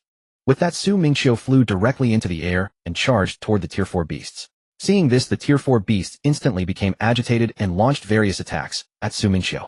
Fearless, Su Mingqiu directly unleashed the Black Dragon Devours Heaven. Instantly, his aura shifted from the previous crisp, icy energy to a dense sense of deathly stillness. Then a massive pitch-black ice dragon materialized behind him. The red gleam in its dragon eyes was terrifyingly imposing. Just its pressure alone made the surrounding beasts freeze in fear. The black dragon then flew straight toward the Tier 4 beasts. The attacks of those beasts, before they could even touch the dragon, were frozen into black ice by the cold emanating from the dragon's body. The Tier 4 beasts were instantly terrified and tried to turn and flee. But the black dragon's pressure bore down on them, and they were immediately immobilized. However, before the black dragon could even touch these strange beasts, they had already been frozen into black ice by the bone-piercing cold emanating from the dragon's body. Then the black dragon exploded directly. A vast surge of frigid energy instantly spread outward, freezing all the surrounding strange beasts inside a colossal black ice mountain. The entire world fell silent in an instant without a single sound. Murong Yan and Wen Xingyao had been preparing to deal with the low-level strange beasts. But upon witnessing this scene, they both froze in place. Murong Yan couldn't help but complain to Su Mingqiu. "Hey, didn't you say you were going to handle those 4th-ranked beasts? Why did you take care of the others as well?" Good heavens, with that one move, Su Mingqiu had wiped out more than half of the remaining low-level beasts. The few of them easily disposed of the remaining straggling beasts with a few casual strikes. In total, it took less than 2 minutes. Murong Yan complained to Su Mingqiu, "Could you leave a few for us? We haven't even fought much yet." Su Mingqiu scratched his head. Sorry, I used too much force just now and couldn't control my strength." After exchanging a few light-hearted remarks, they emerged from the spatial rift. As soon as they stepped out, the rift in midair with its source of beasts now cleared gradually began to shrink. Eventually, it vanished silently, completely closed, and no more beasts would emerge from it. With the rift dealt with, they returned to the train. But upon boarding they noticed that all the bloodstains, shredded flesh, and feathers left by the beasts smashed against the train earlier had completely disappeared. The entire train was spotless exactly as it had been when they set out, without a trace of the beast tide that had just occurred. Wu Wanhua looked at them as they returned, smiled, and nodded approvingly, saying, "You did an excellent job resolving it, much faster than I expected." Su Mingqiu and the others smiled and replied, "You flatter us, Elder Wu. It's just our duty, a small matter." Then the train slowly started again, continuing its journey toward the imperial capital. Su Mingqiu sat down and asked curiously, "By the way, Teacher Lin, how did the bloodstains outside disappear?" Lin Feng smiled and explained, "This train has an automatic cleaning function. Since this route often encounters strange beasts, after each collision the front of the train is covered in blood and flesh, so they added this feature to automatically clean the train's exterior." Su Mingqiu nodded, understanding how such a function existed. Time flew by, and soon on the morning before the start of the 5 Alliance freshman competition, the train arrived at the exclusive platform of Daijing Martial University. After the train stopped, they disembarked. As soon as they stepped off, Su Mingqiu and the others couldn't help but look around Daijing Martial University, which was even more grand than Haiming Martial University. At this moment, Lin Wenyuan, the vice principal of Daijing Martial University, was already waiting outside to greet them. Lin Wenyuan was an old man with white hair, about the same age as Wu Wanhua, also a veteran in the field. The two had known each other since their youth. As soon as Wu Wanhua saw Lin Wenyuan, she teased with a smile, "Oh, Lin Wenyuan, you're still alive. After so many years without seeing you, I thought you were gone." Lin Wenyuan laughed heartily, not taking offense, and said to her, "How many years has it been since we last met?" "The last time was the time before last, and you're still sharp-tongued." Wu Wanhua retorted, "And you're still as fond of useless chatter without any sense of decorum." Lin Wenyuan waved his hand and said, "All right, no more sparring with you. Everyone else has arrived, you're the only ones missing. They're all waiting for you." Wu Wanhua explained, "We encountered a beast tide triggered by a spatial rift on the way. We stopped to deal with it, which wasted some time, so we're late." Lin Wenyuan nodded understanding and said, "I see. I knew you never arrive late. Well, it's good that it's resolved." Lin Wenyuan smiled at Su Mingqiu and the others, saying, "Your accommodation is ready. Go rest for a while, the competition starts tomorrow, so make sure you're well rested." Then he said to a young teacher beside him, "Xiao Wang, take them to the dormitory and arrange everything. If they need anything, let them tell you." He then turned to Wu Wanhua, "Come on, the other old friends are waiting in my office. It's not easy for us old-timers to gather. We're usually busy with our own schools, so this is the only time we can all get together." Wu Wanhua nodded and smiled. "Indeed. If it weren't for so many talented youngsters this year, I wouldn't have bothered to come out." Lin Wenyuan agreed with a nod and a smile. "Who says otherwise? All right, let's hurry, the others are getting impatient." Then Wu Wanhua and Lin Wenyuan walked toward the office together. The young teacher, named Xiao Wang, led Su Mingqiu and the others toward the dormitory. The teacher wound through several paths and soon arrived at the temporary dormitory assigned to them. After showing them the place, the teacher clapped his hands and said with a smile, "All right, I've brought you here. If you don't need anything else, I'll go attend to my duties. If you want to look around, feel free to explore most areas of the campus. Just don't go into the restricted zones marked." With that, the teacher waved and left. Lin Feng had already disappeared somewhere, probably having run into old acquaintances and gone to chat with teachers from other schools. Su Mingqiu sat down on the bed, stretched, and said to Murong Yin and Wen Xingyao beside him, "Since we're here, let's go out and look around. See how Daijing Martial University compares to ours in Haiming." Murong Yin immediately nodded, "Sure, let's go." Wen Xingyao also smiled and nodded, "I've never been here either. It'd be nice to see." Wait a moment. Su Mingqiu suddenly remembered something, pulled out his phone, opened his contacts, found Jiang Ren's number, and sent a message. "I'm at your school. Want to meet up?" He then sent his location. Jiang Ren replied almost instantly, the message popping up with surprising speed, "Stay there, I'll be there in 5 minutes." They waited in the dormitory, and Murong Yin, unable to sit still after just 2 minutes, sidled over and poked Su Mingqiu's arm, asking curiously, "Who are you waiting for?" Being all mysterious and not telling me. Su Mingqiu raised an eyebrow, deliberately being coy, and shook his head. "What's the rush? You'll know once they arrive." Barely 2 minutes after he spoke, a knock sounded at the dormitory door. Su Mingqiu called out for them to enter. The door swung open, and Jiang Ren walked in. The moment Jiang Ren saw Su Mingqiu, he strode over and pulled him into a hug, patting his back with a smile. "Long time no see, Su Mingqiu." Su Mingqiu returned the embrace with a grin, then released him and said, "Indeed, it's been a while. Haven't seen you since the college entrance exams. Over half a year now, and you haven't changed a bit." After letting go, Jiang Ren finally turned his attention to Murong Yin and Wen Xingyao beside them, asking with slight curiosity, "And these two are?" "Let me introduce you."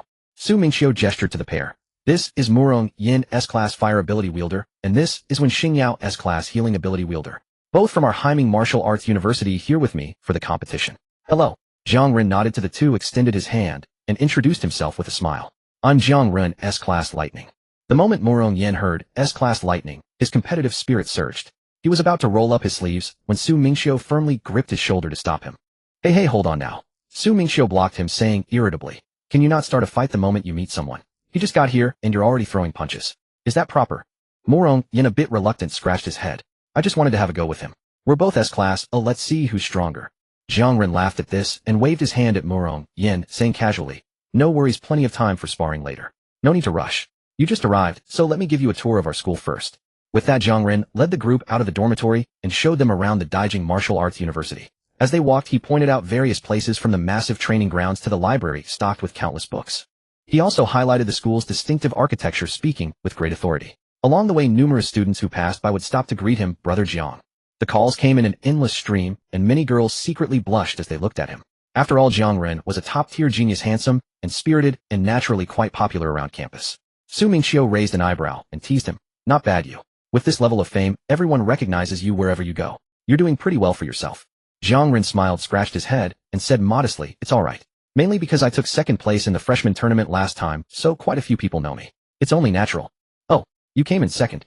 Mingqiu was a bit surprised. Then who got first? Must be something special to outdo you.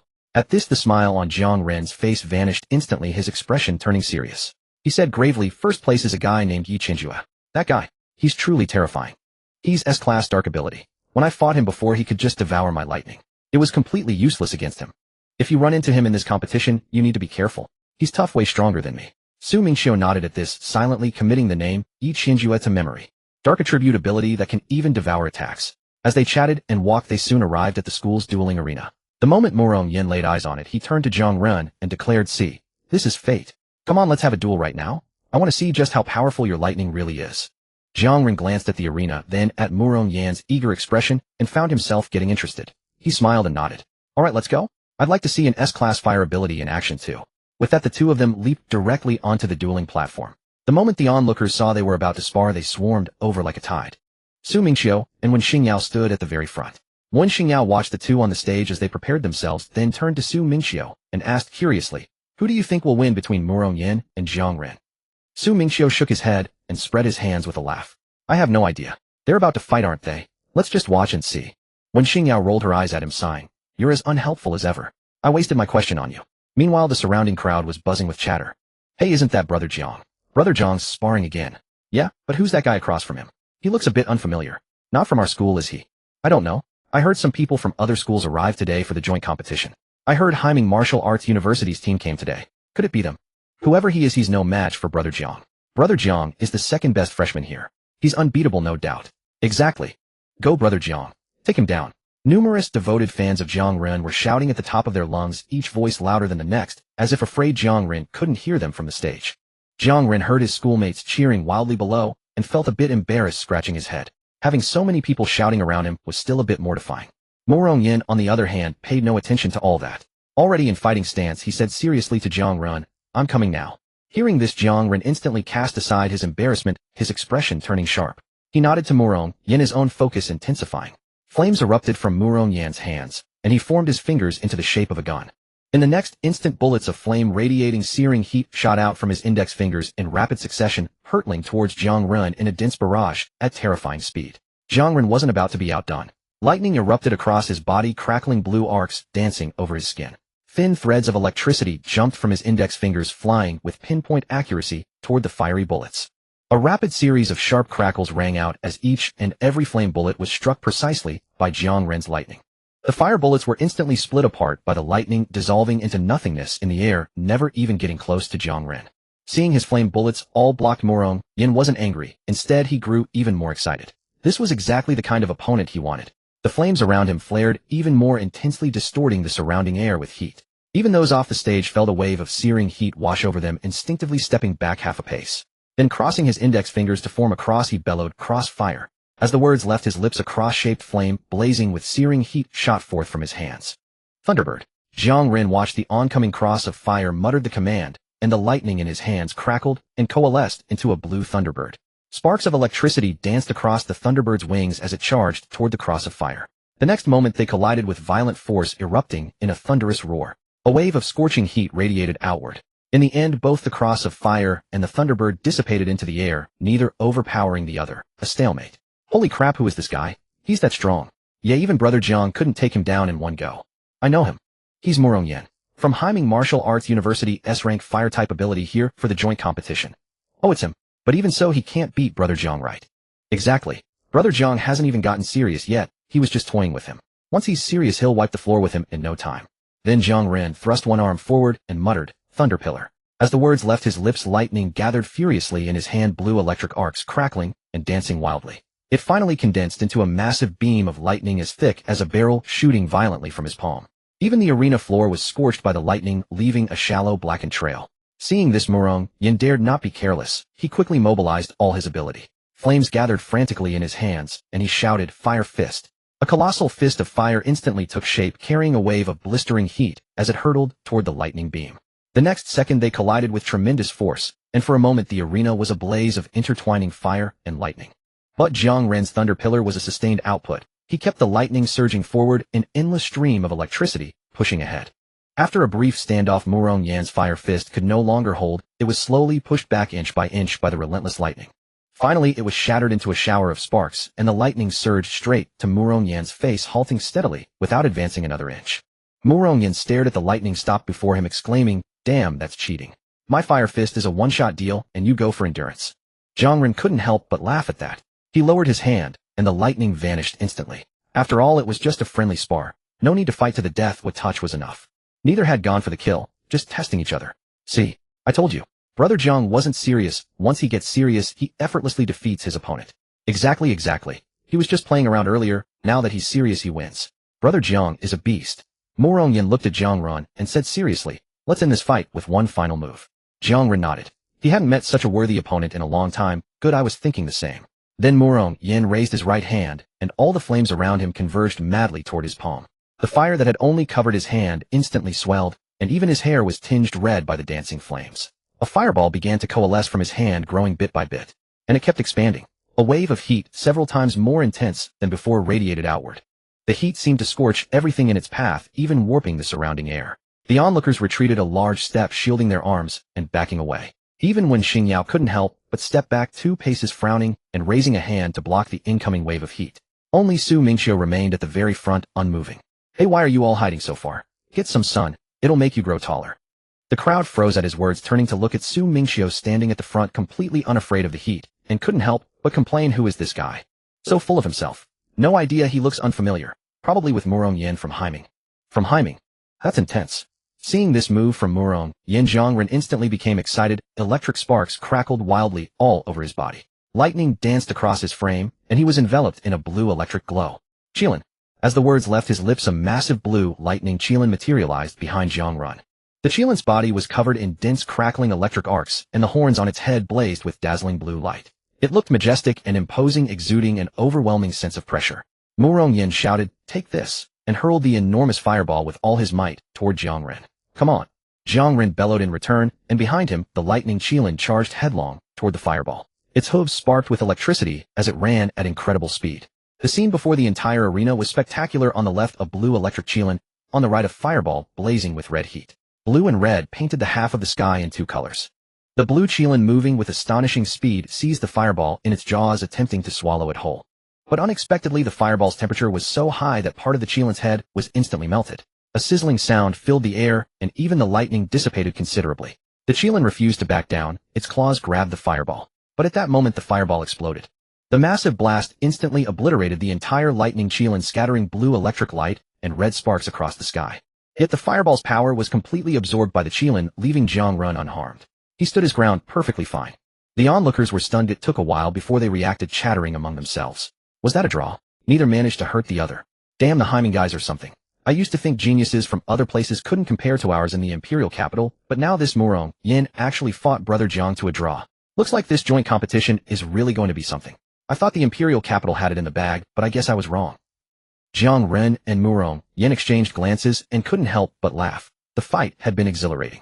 Then they both jumped off the arena. Meanwhile, in the Vice-Chancellor's office of Daijing Martial Arts University, several Vice-Chancellors from various top-tier universities stood before a bank of monitoring screens, observing the arena outside. Each held a cup of freshly brewed hot tea, sipping leisurely as they watched the young talents spar. Lin Wenyuan watched the roughhousing youths on the screen and couldn't help but chuckle. These little rascals are full of energy, aren't they? They're already brawling the moment they arrive. Much more spirited than we were back in our day. The Vice-Chancellor of Modu Martial Arts University turned and smiled at Wu Wanhua. "Old Wu, the seedlings from your Haiming Academy are quite impressive. Wu Wanhua waved a hand, dismissively smiling. Your students are just as remarkable. That genius from Modu is no slouch either, definitely on par with ours.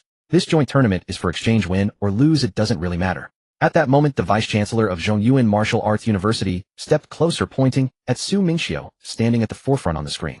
Is that Su Mingqiu, the one at the very front?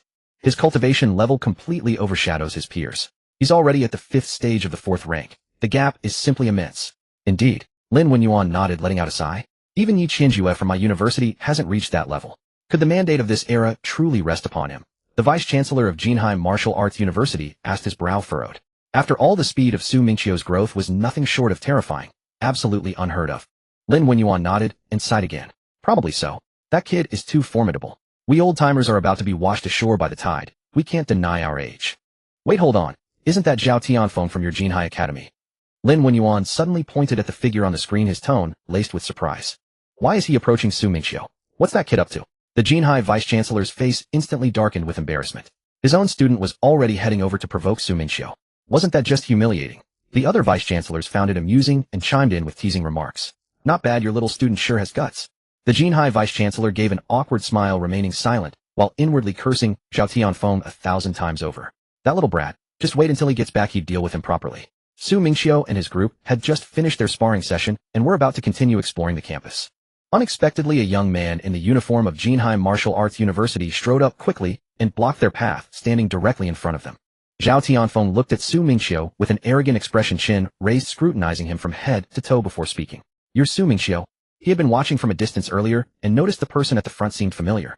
After racking his brain, he finally remembered. This was Su Mingqiu, the top scorer in the National College entrance examination. He had long wanted to compete with Su Mingqiu. As the freshman champion of Jinhai Martial Arts University, he had already defeated countless opponents. Murong Yin was drinking water when he saw the guy blocking their way, nearly spitting it out. Frowning, he asked, "Who are you? Why are you blocking our path? We still have to explore the campus. We don't have time to play with you." Su Mingqiu's expression instantly turned cold at being stopped, his brow furrowing. Is there something? Don't worry, this won't take much of your time. Just 2 minutes. Zhao Tianfeng said, smugly patting his chest with a look of disdain. 2 minutes is more than enough to defeat you. I've wanted to test your skills for a long time to see if you're truly worthy of your reputation, or just all talk. His words amused Su Mingqiu, who asked in disbelief. Seriously, who gave you the courage? Liang Jingru. You. Zhao Tianfeng, still smug, replied directly, what about me? My own strength is enough to beat you. You think being the top scorer on the exam makes you invincible? In a real fight, you don't stand a chance. Su Mingqiu shook his head, looking at him with exasperation. Has no one ever told you how foolish you are? I think there's something wrong with your head. Maybe you should go to a hospital and get it checked. Everyone who called me foolish has already been beaten by me, Zhao Tianfeng said with disdain, clenching his fist as he waved it. Enough with the talk. Fight me now. Su Mingqiu couldn't be bothered to waste another second on him. Engaging with such a person was nothing but a waste of time. In an instant, he flew directly onto the arena stage. He moved with terrifying speed, and before anyone around could react, he was already standing on the platform. So fast. Zhao Tianfeng was stunned for a moment, then leapt onto the stage as well. The onlookers had been preparing to leave, gathering their things, but they paused when they saw another show was about to unfold. Instantly, they stopped in their tracks and crowded back around. Hey, what did that guy just say? Su Mingqiu. I know Su Mingqiu, he's the top scholar. But who is that other guy? Which school is he from? I recognize him. He's Zhao Tianfeng, the freshman champion of Jinhai Martial Arts University. No one at his school could beat him before. From Jinhai? That doesn't matter. He can't beat Su Mingqiu. Isn't he just asking for a beating? I have a cousin at Haiming Martial Arts University, and he showed me a video of Su Mingqiu. He defeated his opponent in a single move. Even last year's champion Lin Tian was taken down in one strike. On the arena stage, Zhao Tianfeng glared at Su Mingqiu with defiance, clenching his fists. Su Mingqiu, don't you want to know my name? That way when you lose, you'll at least know who beat you. You wouldn't want to lose and not even know where you went wrong, right? How embarrassing would that be? Leaning against the pillar on the arena, Su Mingqiu casually dug at his ear, entirely unbothered. I'm not interested in the names of those I defeat. Besides, after you lose, I won't remember it anyway. Why waste the brainpower? I'd rather think about how to get home without embarrassing the people of Jinhai. You're insufferably arrogant. Zhao Tianfeng was so enraged that his face flushed red and his neck bulged, pointing at him while struggling to find words. Zhao Tianfeng's blood boiled with fury. Deciding words were useless, he channeled his ability directly. In an instant, hundreds of metallic needles materialized densely behind him. The needles gleamed with a cold, deadly light as they shot towards Su Mingqiu. He intended to strike, first catching Su Mingqiu completely off guard. Seeing this, Su Mingqiu remained completely calm. He lightly stamped his foot, and a massive ice pillar, thick as 2 men, suddenly erupted from the ground, blocking the attack in front of him. The metal needles clattered against the ice pillar with sharp crisp sounds, all of them deflected and rendered harmless. Then Su Mingqiu couldn't be bothered to play with him anymore. Wasting time on such a person, he might as well finish it quickly. Then he directly condensed a massive ice dragon behind himself. The dragon emanated a faint chill and let out a low, deep roar at Zhao Tianfeng. Zhao Tianfeng, upon seeing the huge ice dragon, instantly panicked, his face turning pale. He couldn't help but shout, "Damn! Are you using your ultimate move right from the start? Do you have to be so ruthless? We're just sparring, isn't that a bit much?"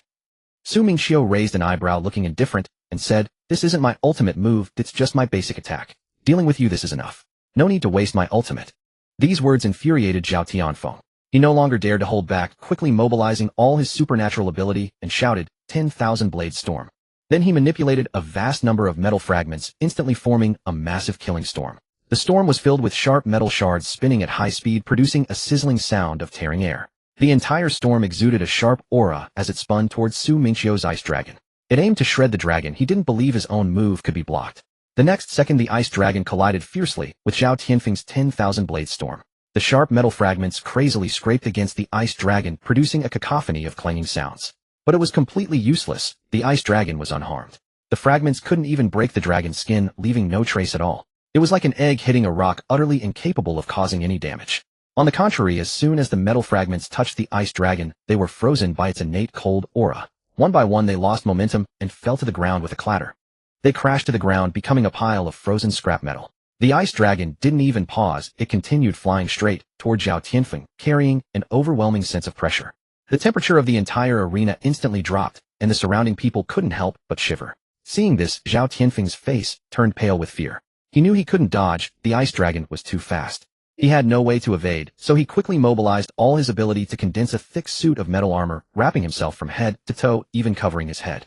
Then Zhao Tianfeng spread his arms and tightly closed his eyes. The next moment, the ice dragon crashed into his armor with a loud bang. Instantly, his armor was frozen solid by the dragon's cold aura. A thick layer of ice formed, freezing him completely inside. Then Su Mingqiu waved his hand, and the ice dragon vanished directly. Su Mingqiu looked at Zhao Tianfeng's ice-covered armor and couldn't help teasing, "You've got some backbone, not calling surrender." Zhao Tianfeng opened his eyes, found himself unharmed, and was momentarily stunned. Then with an unchanged expression, he said to Su Mingqiu, "In my dictionary there is no such word as surrender. Even if I lose, I won't surrender. But this battle I lost. You are indeed stronger than me, I admit defeat." Having said that, Zhao Tianfeng removed his metal armor, and the ice fell off with it. His clothes were frozen stiff, making him rub his arms. The cold aura just now was so intense that it chilled him to the bone. "Damn, it's over already. That was so fast. My god, that's too powerful." Zhao Tianfeng's 10,000 blade storm was completely useless. Couldn't even break the dragon's skin. A basic attack took down Jinhai's #1. This basic attack is stronger than my ultimate move. I'm convinced. Is this the strength of the National College Entrance Exam champion? I told you he came here to get humiliated. Now look, he's convinced, right? He wanted to defeat Su Mingqiu in 2 minutes. Dream on. That's a slap in the face, loud and clear. Some people even posted the video on the school forum with a ready-made title, "Su Mingqiu's basic attack obliterates Jinhai's #1. Zhao Tianfeng's 2-minute defeat of Su Mingqiu becomes a joke." In the office, the vice principal of Jinhai breathed a sigh of relief. Fortunately, Su Mingqiu didn't go for the kill. Otherwise, Zhao Tianfeng would have been crippled. This kid almost got himself ruined. Oh, really troublesome. The other vice principals looked at him and chuckled. Youth is full of vitality. Lin Wenyuan also smiled and said, "The kid does have a sense of restraint, or else Zhao Tianfeng would be in the hospital now."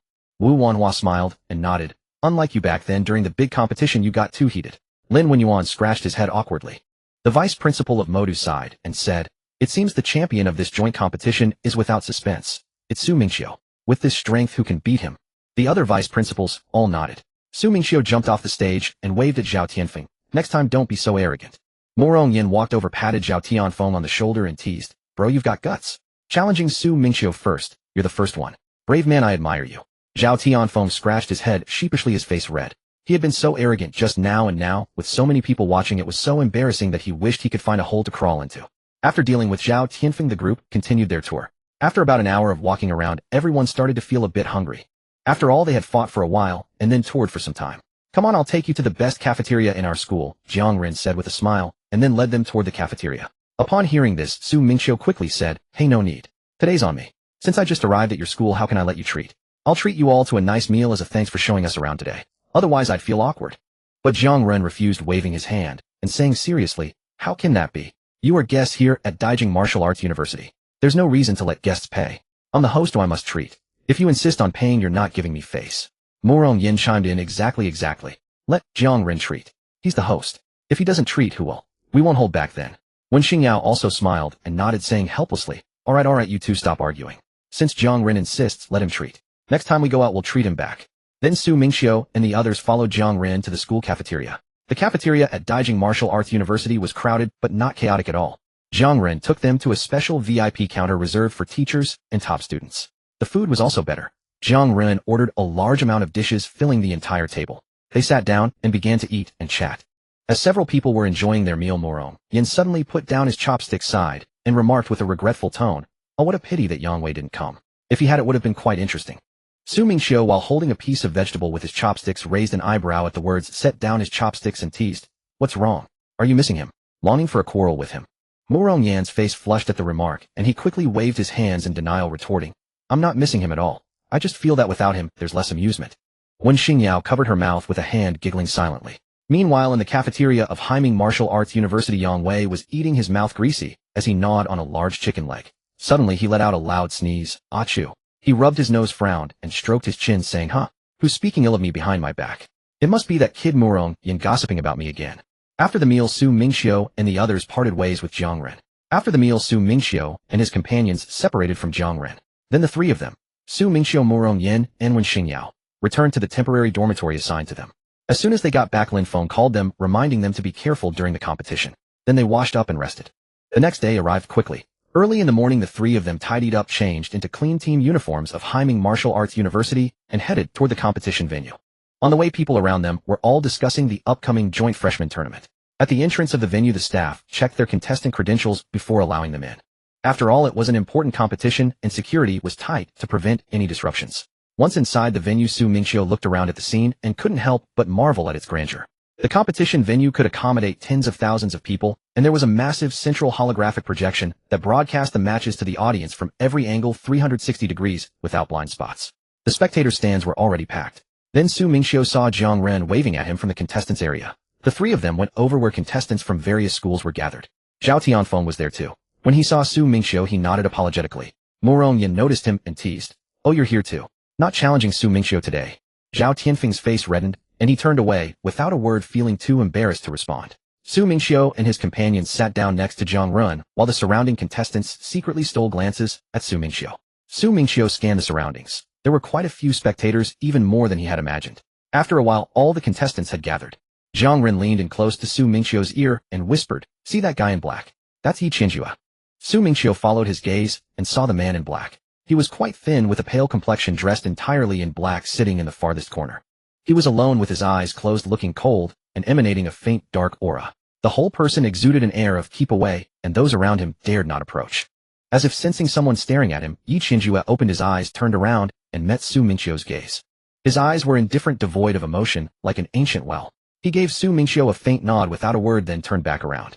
He closed his eyes again, continuing to rest without uttering a single word, appearing quite cold.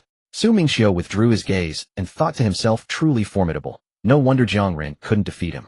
This Yi Qianjue was already at the 4th stage, first level, higher than all the other contestants. Just then 5 vice principals walked out from the backstage. The entire audience burst into applause upon seeing them. After all, these were vice principals of top-tier universities, all renowned experts with long-established reputations. The applause lasted for a while before dying down.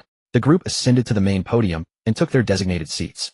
Wu Wanhua looked at the sea of people below and couldn't help but smile, saying, what a lively scene. The vice principal of Modi University then said to Lin Wenyuan, old Lin, everyone's here. The contestants have all arrived. Let's get started. Don't keep everyone waiting too long. They're all eager to watch the matches.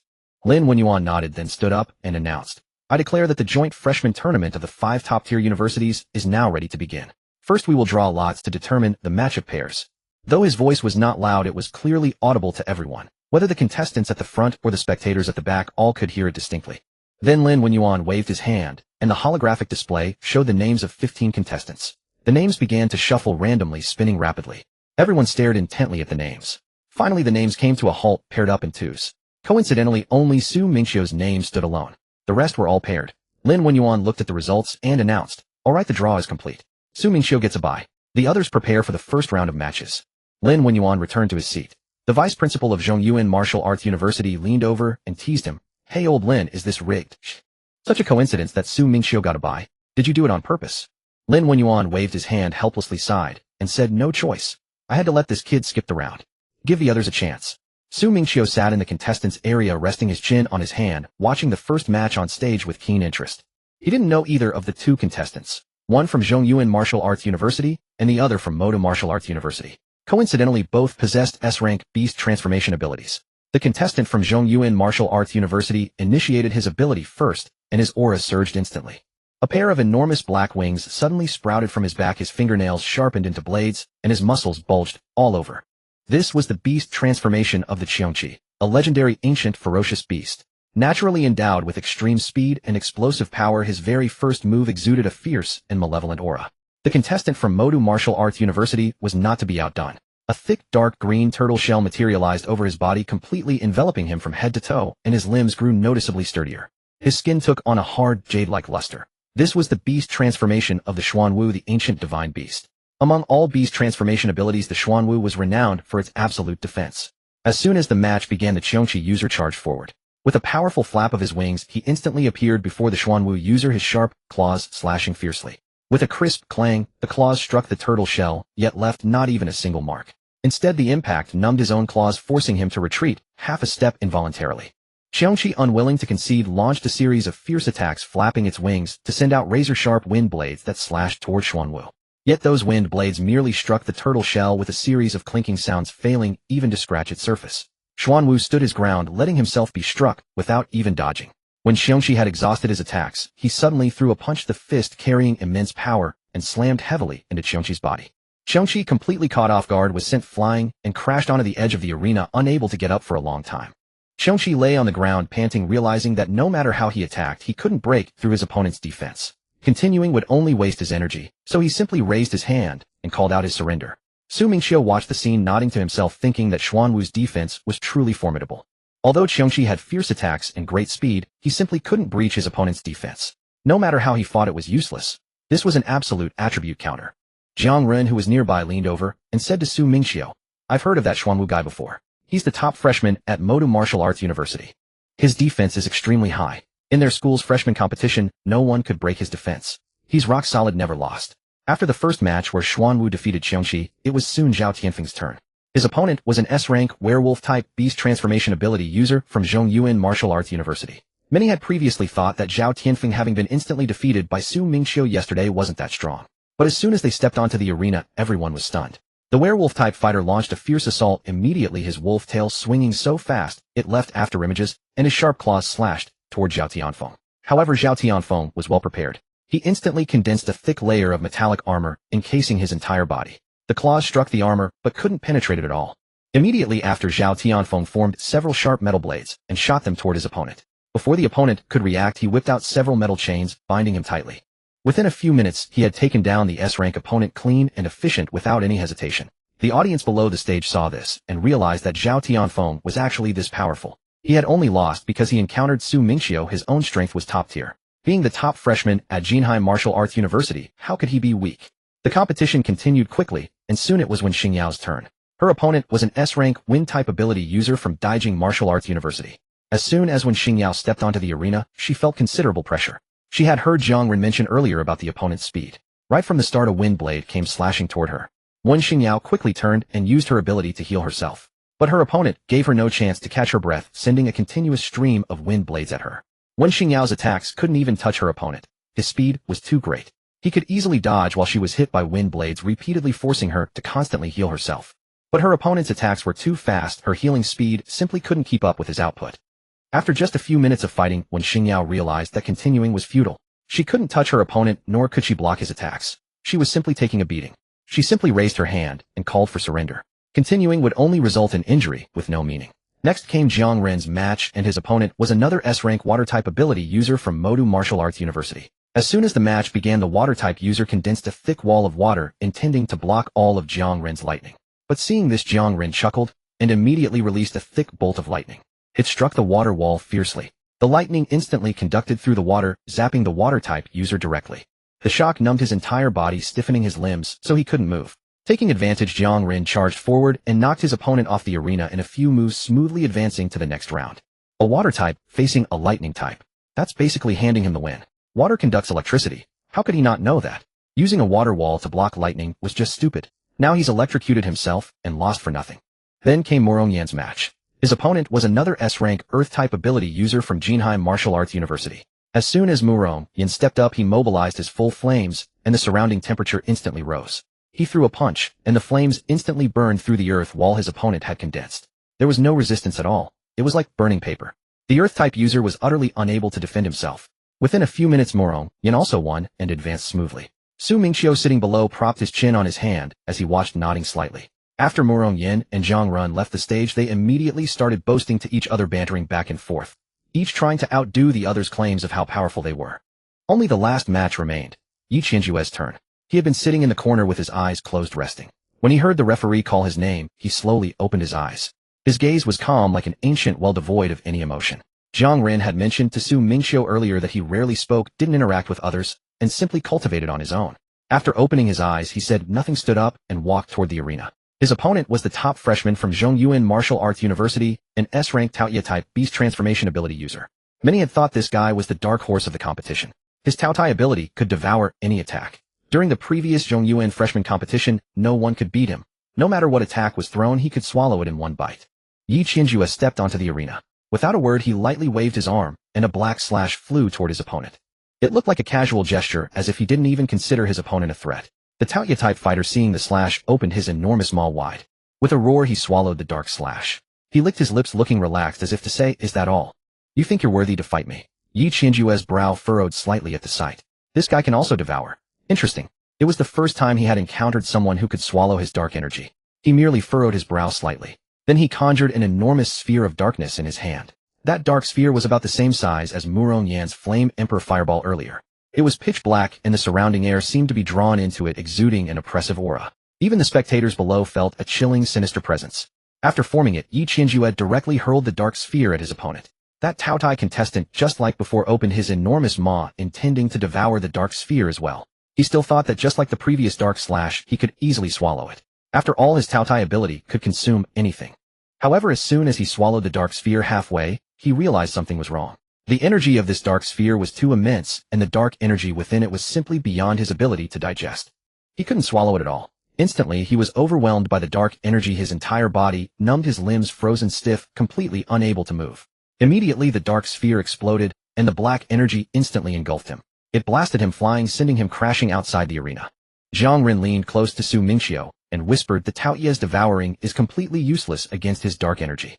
Murong Yan's eyes widened as he couldn't help exclaiming, "Holy crap, that dark sphere is about the same size as my Flame Emperor Fireball, but even more powerful. That guy is way too strong." It's only been a moment, and he already wiped out the top seed from Zhongyuan.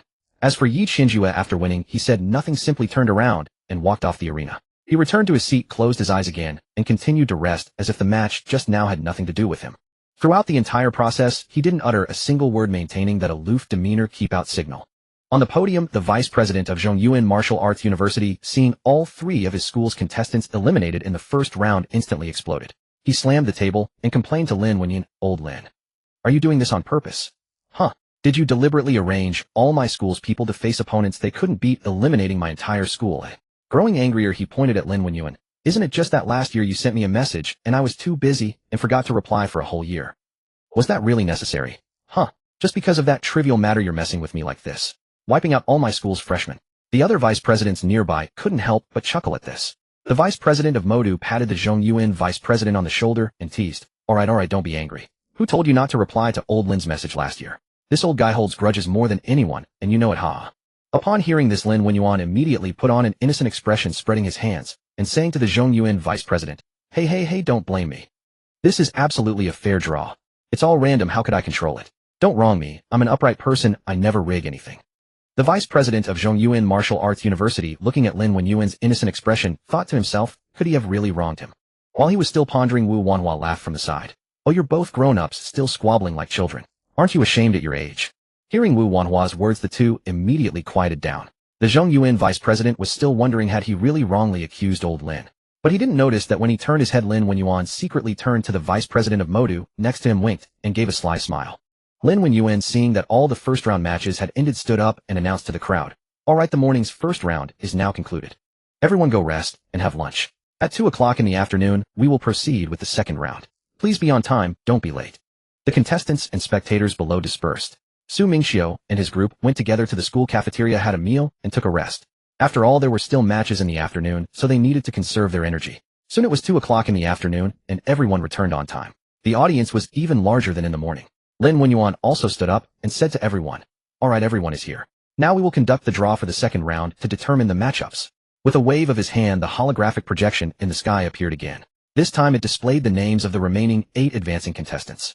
Then the names began to randomly scroll again, spinning rapidly. Everyone stared at the names, afraid of being matched against Yi Qinjue or Su Mingqiu. After all, facing either of them was essentially a loss. No one wanted to be eliminated in the second round, they all wanted to last several more rounds. Finally the names stopped. Lin Wenyuan looked at the result and announced, "All right, the draw results are out. All 4 matchups are set. Everyone get ready, the matches will begin shortly." The first match of the draw was Murong Yin versus Zhao Tianfeng. Hearing the result, both stood up and walked towards the arena. Su Mingqiu sat below, resting his chin on his hand as he watched them, thinking to himself, this battle should be Murong Yan's victory. Zhao Tianfeng's metal element up against Murong Yan's fire would probably be difficult to withstand. The two stepped onto the arena. Murong Yan looked at Zhao Tianfeng, waved his hand with a smile, and said, "Didn't expect to run into you so soon." Zhao Tianfeng looked at Murong Yan with a defiant expression. Earlier he had challenged Su Mingqiu and been instantly defeated, making everyone think he was weak. He had been harboring a grudge and wanted to prove himself. So he said to Murong Yan, "Humph, I may not be able to beat Su Mingqiu, but can I beat you?" Murong Yan chuckled at this and replied with a smile, "Oh, is that so? Then let's see if you can beat me." The two locked eyes, both activating their abilities. In an instant, blazing flames erupted from Murong Yan's body, causing the surrounding temperature to soar. Meanwhile, Zhao Tianfeng's body quickly condensed a thick layer of metallic armor, encasing himself entirely. He also conjured 2 sharp metal blades in his hands. Murong Yan made the first move, striking preemptively. A fiery fist shot directly toward Zhao Tianfeng. Zhao Tianfeng reacted quickly, attempting to block the punch. However, the moment the fiery fist touched the metal blades, the 2 gleaming blades melted like ice pops in boiling water. Not only that, the residual heat of the flame fist traveling along his arms partially melted the metal armor on Zhao Tianfeng's arms. However, Zhao Tianfeng's metal armor also consumed a significant portion of the flame fist's energy. After melting the armor, the flame fist dissipated into the air. Zhao Tianfeng hadn't expected Murong Yan's flames to be so fierce. Even his armor almost failed to protect him. He looked at his melted armor with a hint of surprise, but instead of fear, he felt even more excited. "Not bad, your flames do have something special. But this isn't enough. I haven't even gotten serious yet." Murong Yan also smiled, raising an eyebrow, and said, "Oh, is that so? Then you'd better be careful. I've got something even more ferocious." Zhao Tianfeng, watching Murong Yan, directly conjured several sharp metal chains in his hands. Those chains gleamed with a cold, icy light as they whipped toward Murong Yan, intending to bind him and restrict his movement. The chains moved swiftly, and many spectators thought Murong Yan would be captured. However, Murong Yan, seeing this, focused his gaze and quickly condensed flames beneath his feet, like rocket exhaust. In an instant, they propelled him forward, leaving afterimages in his wake, easily dodging the chains. The chains struck empty air, crashing onto the arena floor and leaving several deep gouges in the hard surface. Not only that, but Murong Yan charged straight at Zhao Tianfeng. Zhao Tianfeng hadn't reacted in time. He had expected Murong Yan to retreat, not come directly at him. Upon reaching Zhao Tianfeng, Murong Yan instantly formed flames in his hand and threw a punch aimed at Zhao Tianfeng's face. Zhao Tianfeng snapped back to action, quickly forming thick metal armor over his hands, several times thicker than before. Then he threw a punch directly against Murong Yan's fist, attempting a head-on collision. Bang! Their fists slammed together, fire and metal clashing with a sizzling sound. The metal began to melt instantly upon contact with the scorching flames. But Zhao Tianfeng's armor was too thick to be fully melted immediately. Meanwhile, Murong Yan's flames were also significantly depleted by the heavy metal armor. Then a massive shockwave radiated from the point of their fist's collision. Both of them were sent stumbling back several steps from the force before regaining their balance. Zhao Tianfeng looked at his hands. The armor had melted even more, and couldn't help but frown. After steadying himself, Zhao Tianfeng channeled all his abilities into creating a gigantic metal fist, as large as a small house, which hurtled toward Murong Yan. Seeing this, Murong Yan's flames blazed even brighter, engulfing his entire body. Blazing storm. Then a massive fiery tornado flew toward Zhao Tianfeng. The vortex was filled with searing flames, its temperature so terrifying that the surrounding air warped from the heat. The moment Zhao Tianfeng's metal fist touched the fiery tornado, it began to melt. Without any resistance, the flaming tornado continued unabated toward Zhao Tianfeng. 10,000 blade storm. In an instant, countless metal shards formed a massive shredding cyclone before him. The fragments spun furiously, carrying a sharp aura intent on stopping Murong Yan's fiery tornado. The metal shards clashed with the flames, emitting a sizzling sound. In the end, Zhao Tianfeng's 10,000 blade storm extinguished Murong Yan's fiery tornado. Zhao Tianfeng, seeing this, breathed a sigh of relief, thinking he had finally managed to block it. But just as he relaxed, he saw Murong Yan's flames surge even more violently than before, and he shouted, "Blaze Emperor." Instantly, a massive fireball appeared in Murong Yan's hand, blazing like a miniature sun with an appallingly high temperature. The moment Zhao Tianfeng's 10,000 blade storm touched that fireball, it was instantly melted. The metal shards liquefied upon contact. Just as the fireball was about to hit him, it suddenly stopped, then slowly dissipated. Zhao Tianfeng, watching the vanishing fireball, broke into a sweat that trickled down his forehead. Panting, he waved his hand at Murong Yan and said, "I concede." Then he stepped off the arena. The remaining contestants looked at Murong Yan with furrowed brows. Earlier, they had thought only Su Mingqiu and Yi Qinjue were formidable opponents. They hadn't expected Murong Yan to be a threat as well. On the rostrum, the vice principal of Jinhai Martial Arts University, seeing his school's Zhao Tianfeng lose, couldn't help but complain to Wu Wanhua. "Hey old Wu, what's going on with your Haiming Martial Arts University? Besides Su Mingqiu, there's another Murong Yan. How did so many prodigies end up in your school?" With only one of his own 3 contestants left likely to be eliminated in this round. Wu Wanhua, hearing this, smiled faintly, waved her hand, and said, "Not at all, just lucky, just lucky." After Murong Yan's match, it was time for the next bout. That was the duel between Yi Qinjue and Xuan Wu of Modu Martial Arts University. Both stood up and walked toward the arena. On the rostrum, the vice principal of Modu Martial Arts University, looking at his own Xuan Wu, and then at Yi Qinjue, couldn't help but sigh. Alas, no need to watch. Yi Qinjue will win. The other vice principals nodded in agreement. There was no help for it. Yi Qinjue was already at the 4th stage, first level higher than Xuan Wu's cultivation. Moreover, Yi Qinjue's darkness ability was too eerie. Xuan Wu's defense, though strong, couldn't hold against Yi Qinjue. The two stepped onto the arena. Yi Qinjue, as before, said nothing, his face expressionless. Right away, he waved his arm, sending a black slash flying toward Xuan Wu. Xuan Wu was prepared. He instantly formed a thick turtle shell, blocking the dark slash. A crisp clang rang out. The slash couldn't penetrate his shell. Everyone expected Xuan Wu to continue defending in place, wearing down his opponent as before. That was his usual strategy. But unexpectedly, after blocking the slash, Xuan Wu's speed suddenly surged, and he charged straight at Yi Qinjue, throwing a punch. The audience below was stunned. What the hell? Xuan Wu was this fast. Earlier, he had always stayed in place and defended, leading everyone to think he was slow and only good at defense. They hadn't expected his speed to be so impressive. What a contrast. Yi Qinjue was caught off guard by the Xuan Wu's astonishing speed. However, his reflexes were just as swift. In an instant, he gathered dark energy in his palm, blocking the Xuan Wu's strike. Their collision resounded with a heavy thud.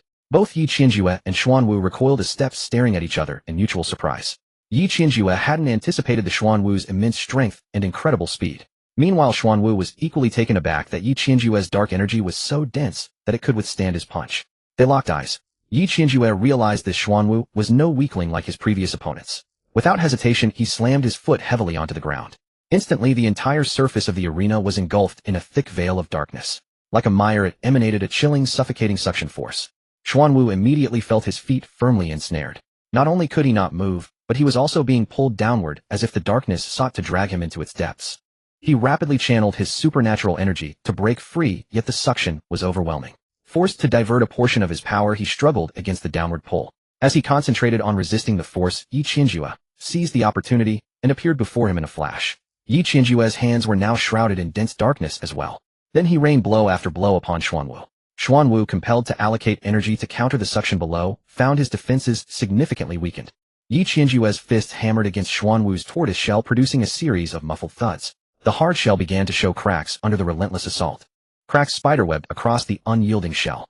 Clenching his teeth, Xuan Wu attempted to dodge, but remained immobile, forced to endure the punishment.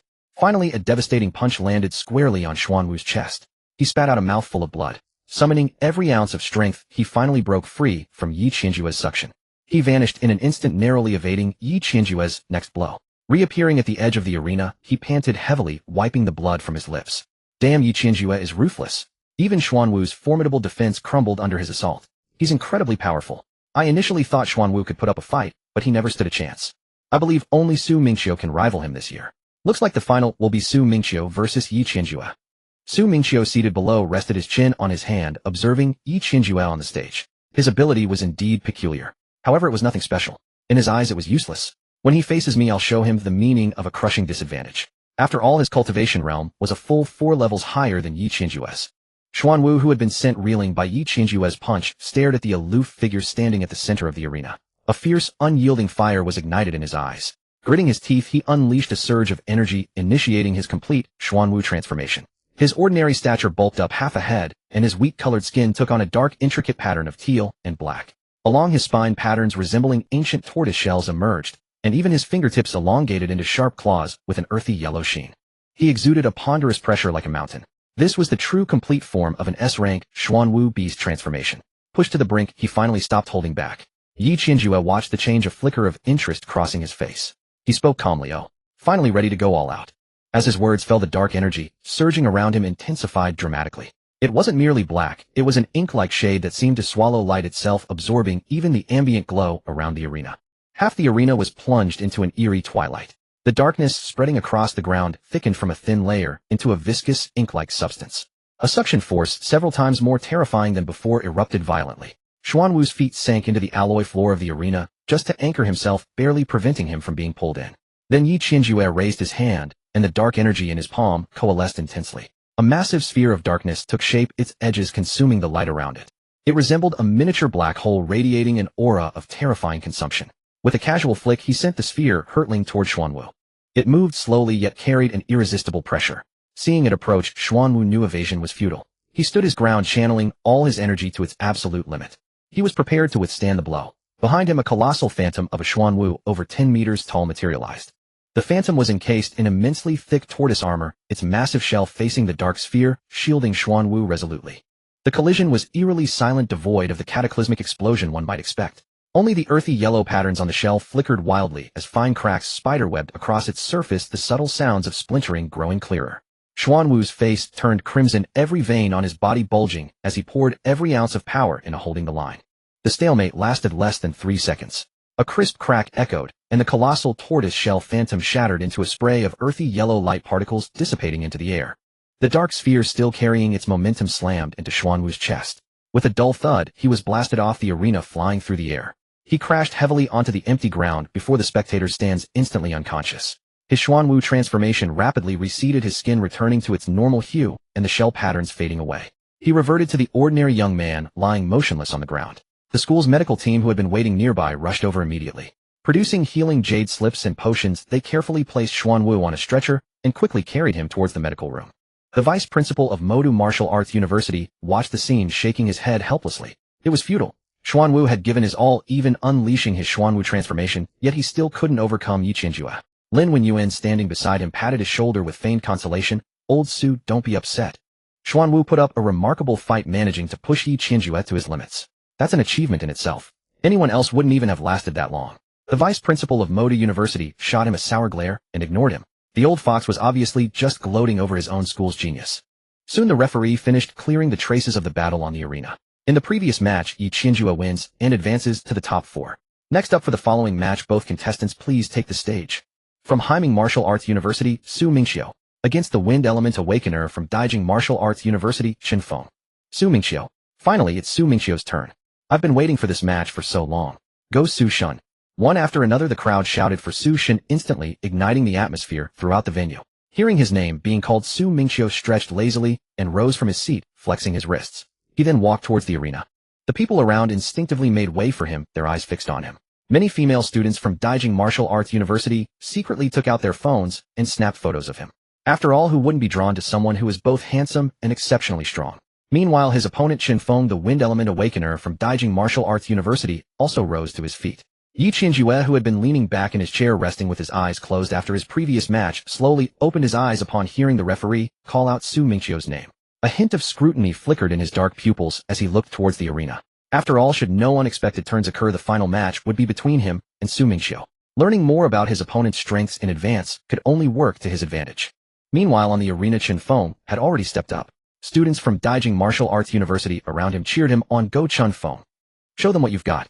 Though everyone knew he most likely couldn't win against Su Mingqiu, they still hoped he would perform to the best of his ability and not embarrass himself. Hearing the cheers, Qin Feng took a deep breath, walked to the center of the arena, and faced Su Mingqiu with a serious expression. Without wasting a single word, he attacked immediately. Wind God instant step. He let out a low shout, and the air around him surged wildly in an instant. Harnessing the power of the wind, his body completed a short-range spatial shift in the blink of an eye. Immediately after, he continued to blink, repeatedly darting around Su Mingqiu from all directions. Within a mere second, the arena was covered with his afterimages. It looked as if a dozen Qinfongs were surrounding Su Mingqiu, making it impossible to tell which was real and which was an illusion. Then while zipping around Qinfeng, began condensing high-speed razor-sharp air currents. One by one wind blades whistled out from his hands, flying in from all directions, countless and dense. It seemed as though he intended to slice Su Mingqiu into pieces. Throughout it all, Su Mingqiu remained standing in place, not moving an inch. He merely watched indifferently as Qinfeng scurried around him. It was only when the wind blades were about to reach him that he softly exhaled a breath of frost. An icy chill surged out from his body in an instant. The next second, Qinfeng felt his speed suddenly plummet. The lightning-fast pace he had before vanished instantly, his movements becoming sluggish and heavy. His heart jolted in shock. What the hell? What's happening? Meanwhile, Su Mingqiu, looking at the wind blades flying towards him, casually swiped his hands back and forth. The wind blades, originally incredibly fast, were slowed down by the frigid air. One by one, Su Mingqiu caught them and crushed them in his grasp. The blades that came flying from behind him froze into ice before even getting close, stopped dead by the bone-chilling cold radiating from his body. They couldn't even touch him. Seeing this, Qinfeng quickly retreated, creating a wide distance between himself and Su Mingqiu. Standing far away, watching Su Mingqiu's relaxed demeanor, Qinfeng knew full well that his usual attacks couldn't break through Su Mingqiu's defense at all. He took a deep breath and shouted loudly, "Tornado prison." The moment the words left his mouth, his clothes flapped violently in the roaring wind, and his hair was blown straight up. The surrounding air currents converged towards him with fierce intensity. His hands quickly came together before his chest, wind energy swirling madly. In just 1 second, a colossal tornado over 10 meters tall erupted onto the arena. The tornado howled ferociously, carving shallow marks into the alloy floor beneath it. Qinfeng looked at the tornado, thinking to himself, there's no way this move still can't break through Su Mingqiu's defense. Su Mingqiu eyed the massive, raging tornado before him. Interesting. This wind element ultimate move does carry some pressure. With that thought, Su Mingqiu channeled his ice ability, and the chilling aura around him surged dramatically. It was several times more intense than before. A frost billowed from his hands. The next moment, a thick layer of ice rapidly covered the arena floor. From his feet, the ice spread rapidly towards the tornado. Beneath the ice surface, jagged ice pillars emerged, one after another, rising higher and growing thicker. Within a mere second, a colossal iceberg materialized before him, standing as an immovable shield in the tornado's path. The roaring tornado crashed into the iceberg as if slamming into an impregnable wall of bronze and iron. The violently spinning winds, upon touching the iceberg, were instantly frozen solid by the biting cold. Gradually, even the winds came to a halt. The entire tornado was frozen solid against the iceberg, turning into a sculpture of wind made of ice, completely static. What the hell? He just blocked that. Su Mingqiu casually created an iceberg. That's absolutely insane. In the rest area, Yi Qianjue, witnessing this, a flicker of surprise passed through his dark pupils. Looking at the frozen tornado and the massive, unmoving iceberg, the surrounding spectators instinctively felt that Qinfeng had no other options left and would surely surrender soon. Su Shun is amazing. It looks like Qinfeng is truly out of options. It's only natural, though. Who can withstand Su Mingqiu? Yeah, honestly, the gap between our school and the others is really huge. In past joint tournaments, we used to breeze through. If it weren't for Su Mingqiu and Murong Yin at Haiming Martial Arts University this year, we at Daijing Martial Arts University would have swept all the other schools. On the arena, Qinfeng, seeing his ultimate move being blocked so effortlessly, felt his pupils contract. He clenched his fists tightly. Gale Blade. He shouted fiercely. This was a new technique he had only recently mastered, never once used in any previous competition. This move was not ordinary wind, it was wind energy compressed to its absolute limit, forming a violent hard gale. It carried a terrifying pressure as it bore down. He had planned to save it for the finals. But now he had no choice but to bring it out and test its might. The air currents around him instantly turned violent. No longer the loose, swirling winds of before, but a compressed pale green gale with a metallic sheen pushed to its extreme. The gravel caught in the wind was sliced into fine powder. Even the alloy floor of the arena was scarred with deep, visible grooves from the pressure of the gale. The surrounding air crackled with a sizzling sound. A terrifying wind pressure surged towards Su Mingqiu. Even the audience below could feel the overwhelming pressure. Their faces stung from the wind, and they couldn't help but step back several paces, afraid of being hurt by the terrifying gusts. Seeing the sudden violent wind, Su Mingqiu was slightly surprised. Oh, a new trick. Interesting. He hadn't expected this Qinfeng to have such a hidden move. To be able to refine wind to this degree, there was something to him. He stood still, not moving, but was curious whether this technique could break the iceberg he had just condensed. In the rest area, Yi Qianjue sat up a little straighter at the sight. His body, which had been leaning back in the chair, tilted forward slightly, his dark pupils scrutinizing. He also wanted to see if Qinfeng's final move could cause Su Mingqiu any trouble. On the podium, just after seeing the terrifying fierce wind Qinfeng had unleashed, the vice principals of the other schools couldn't help but praise Lin Wenyuan. Old Lin, you're something. Your Imperial Capital Martial Arts University is really impressive. Yes. Even your third-ranked student is this strong. Hearing their praise, Lin Wenyuan immediately swelled with pride. He stroked his white beard, his tail practically wagging, his face brimming with smugness, his chin lifted high. Of course. Don't you know who the vice principal of Imperial Capital Martial Arts University is? His smug look amused the vice principal of Central Plains Martial Arts University beside him. This old fellow. The Central Plains vice principal couldn't help but pour cold water on him. He curled his lip. Tisk, what are you so proud of? The gap between you and Old Wu is pretty big, you know. Old Wu's Haiming Martial Arts University has the super genius Su Mingqiu. At these words the other vice principals couldn't help but laugh heartily. Vice Principal Su from Magic City added with a grin, exactly. Old Lin, you really can't compare to Old Wu. Lin Wenyuan's face instantly fell, and he glared at the Central Plains vice principal. You old rascal, can't you stop undermining me? I finally get a moment to be proud, and you have to throw cold water on me. Wu Wanhua watched their bickering, and couldn't help but laugh, shaking her head. Alright, both of you. You're grown-ups, already old, still acting like children. You've been bickering for decades. Can't you just settle down and watch the match properly? Lin Wenyuan snorted, turned his head, and pretended to ignore them. But inwardly he had to admit that Su Mingqiu was a true monster. His own students simply couldn't compare. Su Mingqiu stood still, watching the pale green ferocious wind slam fiercely into his iceberg. A faint crack sound was heard. It struck the surface of the iceberg, leaving only the finest, most minuscule cracks on the outermost ice shell. Then that violent energy slowly dissipated, leaving no aftermath. The towering iceberg, dozens of meters high, remained utterly unmoved. Whoa, not even that works. It didn't even scratch the ice. Is Su Mingqiu's ice made of 10,000-year mystic ice?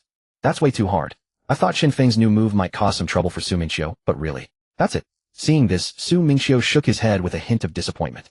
He had been somewhat curious, thinking Qin Feng's hidden new technique might at least break through a meter or two. But there was no help for it. Qin Feng's cultivation level was far too inferior to his. If he couldn't even break the ice he had condensed, how could he keep fighting? Su Mingqiu didn't waste time. He moved his foot. In an instant he vanished from where he stood. One moment he was beside the iceberg. The next he was directly in front of Qin Feng. Looking up and seeing Su Mingqiu standing before him, Qin Feng was startled, his pupils contracting sharply. He raised his hand, trying to summon the last remnants of his ability, hoping to struggle a little longer. But Su Mingqiu grabbed his hand instantly. So cold. Qin Feng immediately felt a bone-piercing chill transmitting from Su Mingqiu's hand, spreading through his entire body. He tried to activate his wind ability, but found that the power within him had instantly gone dormant like water frozen solid. Unable to be stirred, his whole body becoming stiff. Looking at his rigid state, Su Mingqiu said flatly, Alright, stop struggling. Tell me, should I throw you off, or will you walk down yourself? Hearing this, Qin Feng gave an awkward smile, and quickly said, I'll do it myself, no need to trouble you. I'll just walk. Su Mingqiu released his hand, and Qin Feng hurriedly rubbed his own hands. The piercing cold took a while to slowly fade away. Only then did he regain movement, quickly raising his hand. I surrender. I surrender. The referee announced loudly. This match, Su Mingqiu wins, advancing to the top 4. Yi Qinju, seeing this, slowly leaned back into his chair, but his hand quietly clenched into a fist. Lin Wenyuan shook his head helplessly and sighed. That Su Mingqiu kid is truly a monster. No one can do anything about him. The Central Plains vice principal couldn't resist adding, see, I told you.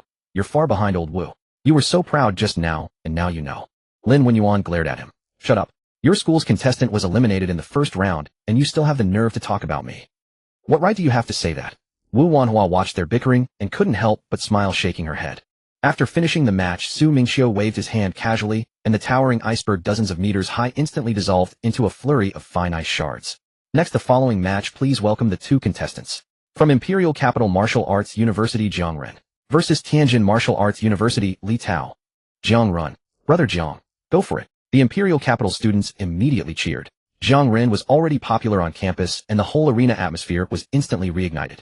Soon Jiang Ren stepped onto the arena platform clad in the Imperial Capital team uniform, his posture tall and upright, a confident smirk gracing his features. His opponent Li Tao from Jinhai Martial Arts University followed suit.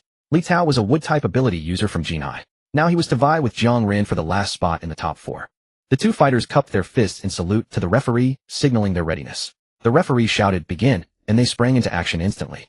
Li Tao struck first, knowing that Jiang Ren's lightning-type abilities were swift and formidable. He immediately mobilized his wood-type power, bellowing, Vine Entanglement. The moment the words left his lips, countless thorny green vines erupted from the arena floor, surging madly toward Jiang Ren, seeking to ensnare him. Li Tao aimed to bind Jiang Ren tight, restricting his speed. Only then could he hope to win. But Jiang Ren showed no fear. Lightning crackled around him as he unleashed his power, Thunder Cutter. The vines that touched Jiang Ren's lightning were instantly charred to cinders, unable to even brush his clothing. Li Tao's vines could not reach so much as a corner of Jiang Ren's garment. Seeing this, Li Tao had no choice but to resort to long-range wood-type attacks. Countless sharp wooden spikes burst from the ground and shot toward Jiang Ren. Yet Jiang Ren's speed was simply too great. With a flash of lightning, he dodged every spike effortlessly. Within minutes, Jiang Ren had completely seized the upper hand. None of Li Tao's attacks could land. All his restraints were easily broken by Jiang Ren. Left with no option, Li Tao took a deep breath and roared, "Wood Dragon." At his command, countless trees surged from the arena floor, coalescing into a colossal wooden dragon over 10 meters long. The dragon was a vivid emerald adorned with fresh leaves, and it opened its maw to emit a low rumbling roar. A wood dragon. Li Tao is giving it his all. I never knew he had this move, he's never used it before. But Jiang Ren, seeing the dragon charging toward him, remained unafraid. He summoned every ounce of his own ability. The lightning around him blazed, and he shouted, "Thunder Dragon." A colossal thunder dragon crackling with azure electricity burst forth from his hands. The moment the thunder dragon met the wood dragon, it shattered the wooden construct. The timber struck by the violent lightning turned instantly to charcoal. The enormous wood dragon dissipated into the air. The thunder dragon, undiminished, hurtled toward Li Tao. Startled by the sight of the dragon bearing down on him, Li Tao raised his hand and shouted to the referee, "I surrender. I surrender." Jiang Ren casually waved his hand, and the thunder dragon dissolved into the air. He had won. He had successfully advanced to the top 4. Lin Wenyuan, witnessing this, immediately swelled with pride. Stroking his white beard, he boasted to the vice principals nearby, "See, my Imperial Capital student is simply too strong." The vice principal of Zhongyuan, unable to resist dampening his spirits, curled his lips and said, "What are you so proud of? When your student faces Su Mingqiu, he'll be wiped out just the same. Nothing to crow about." Lin Wenyuan shot him a glare of annoyance. "Shut up." Su Mingqiu and the others, seeing Jiang Ren's victory, waved and smiled in acknowledgement. Jiang Ren smiled back at them, then descended from the arena. With this match, the quarterfinals were complete, and the top 4 of this year's joint tournament were set. They were Su Mingqiu and Murong Yan from Haiming Martial Arts University, and Yi Qianjue and Jiang Ren from Imperial Capital Martial Arts University, for exceptional talents claiming the top spots. Everyone buzzed with excitement, speculating about the semi-final matchups. All hoped that Su Mingqiu and Yi Qianjue would clash in the final, delivering a truly peak showdown. After the final match, the referee picked up the microphone and announced loudly, "Today's quarterfinals are now concluded. The semi-finals and finals will continue tomorrow. Please be here on time tomorrow to witness the ultimate battles." At these words, the surrounding spectators began to pack up and stream out of the arena. Su Mingqiu and his group prepared to leave as well. Just then, when Xing Yao approached from the spectator stands. After finishing her own match, she had been watching the subsequent fights from there. The group then headed toward the cafeteria. On the way, they discussed the next day's matches. Murong Yan mentioned that he would be facing Yi Qianjue.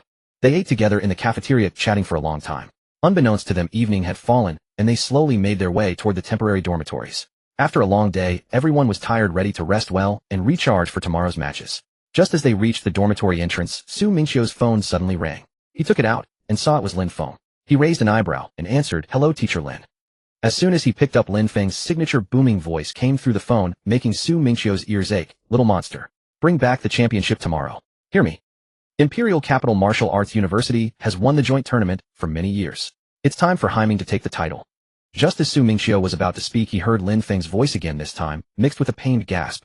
"Ouch, gentle sis. Your hands are too strong on my old back, can't take it. Ease up, ease up." Su Mingqiu's mouth twitched. "Teacher Lin, what are you doing? It's late, shouldn't you be resting?" Lin Feng chuckled. Nothing. Just getting a massage to relax, you know. I sat all day watching matches, my back is killing me. We old folks just can't take it anymore." Su Mingqiu shook his head helplessly and said into the phone, All right, don't worry, Teacher Lin. I'll get you the championship tomorrow."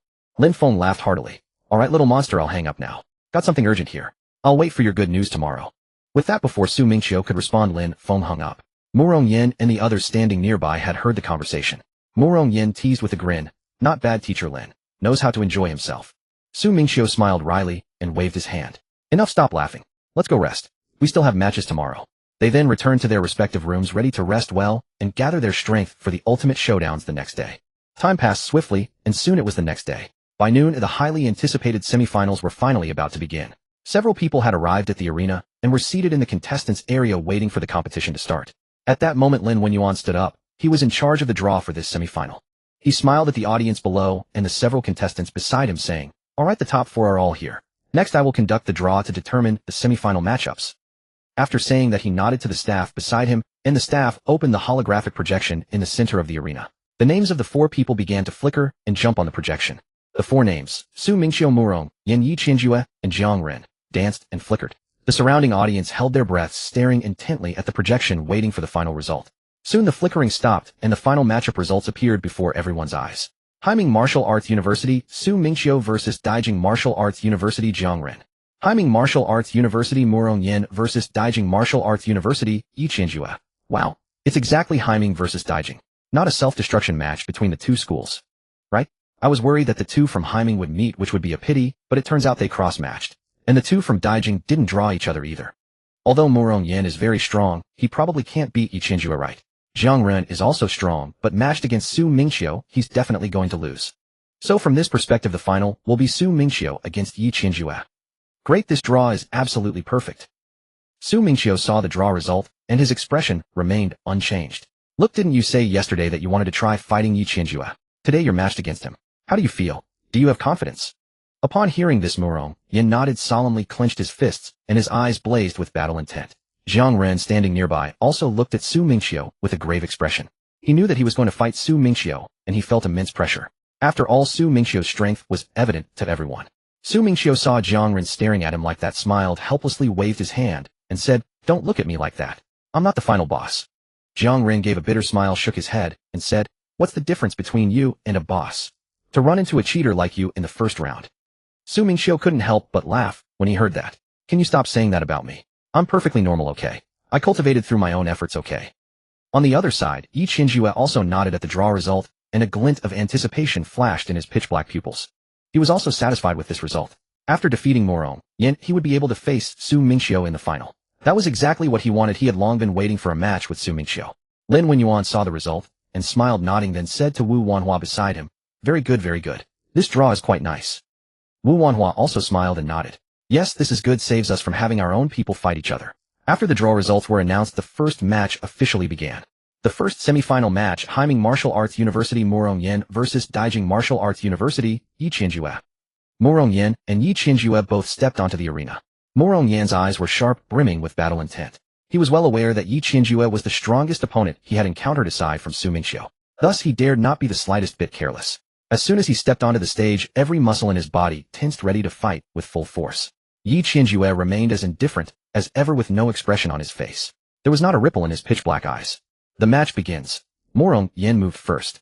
Without any hesitation, he launched an attack, aiming to seize the initiative. He quickly formed a pistol gesture with both hands, his eyes fixed on Yiqianjue. Fire gun. In the next instant, a blazing flame erupted from the tip of his index finger. Immediately, one after another fiery red bullets shot out from his index finger, whistling through the air. Those flame bullets moved at incredible speed, carrying searing heat. They hurtled straight toward Yiqianjue's face. Seeing this, Yiqianjue's expression remained utterly unchanged. He stood still, not even moving a muscle. He merely watched the incoming flame bullets calmly. Then he slowly raised his right hand and extended it forward. In the next second, a pitch-black object resembling a miniature black hole appeared in the palm of his right hand. That black hole was tiny, no larger than a palm, yet it exuded a strange, eerie suction force. As for the flame bullets Murong Yin had fired, as soon as they approached the black hole, it was as if something had seized them. Instantly, they were sucked in without a sound, vanishing without a trace, as if they had never existed. Murong Yan's fire gun. Just swallowed like that. Seeing this, Murong Yan's brows furrowed tightly. He had long heard of Yiqianjue's ability, but witnessing it firsthand was still quite shocking. He knew very well that ordinary attacks were completely useless against Yiqianjue. After swallowing Murong Yan's flame bullets, Yiqianjue did not stop there. The suction force of the miniature black hole in his palm suddenly surged dramatically. The originally weak suction force that could only devour attacks instantly multiplied several times. That eerie suction instantly enveloped the entire arena.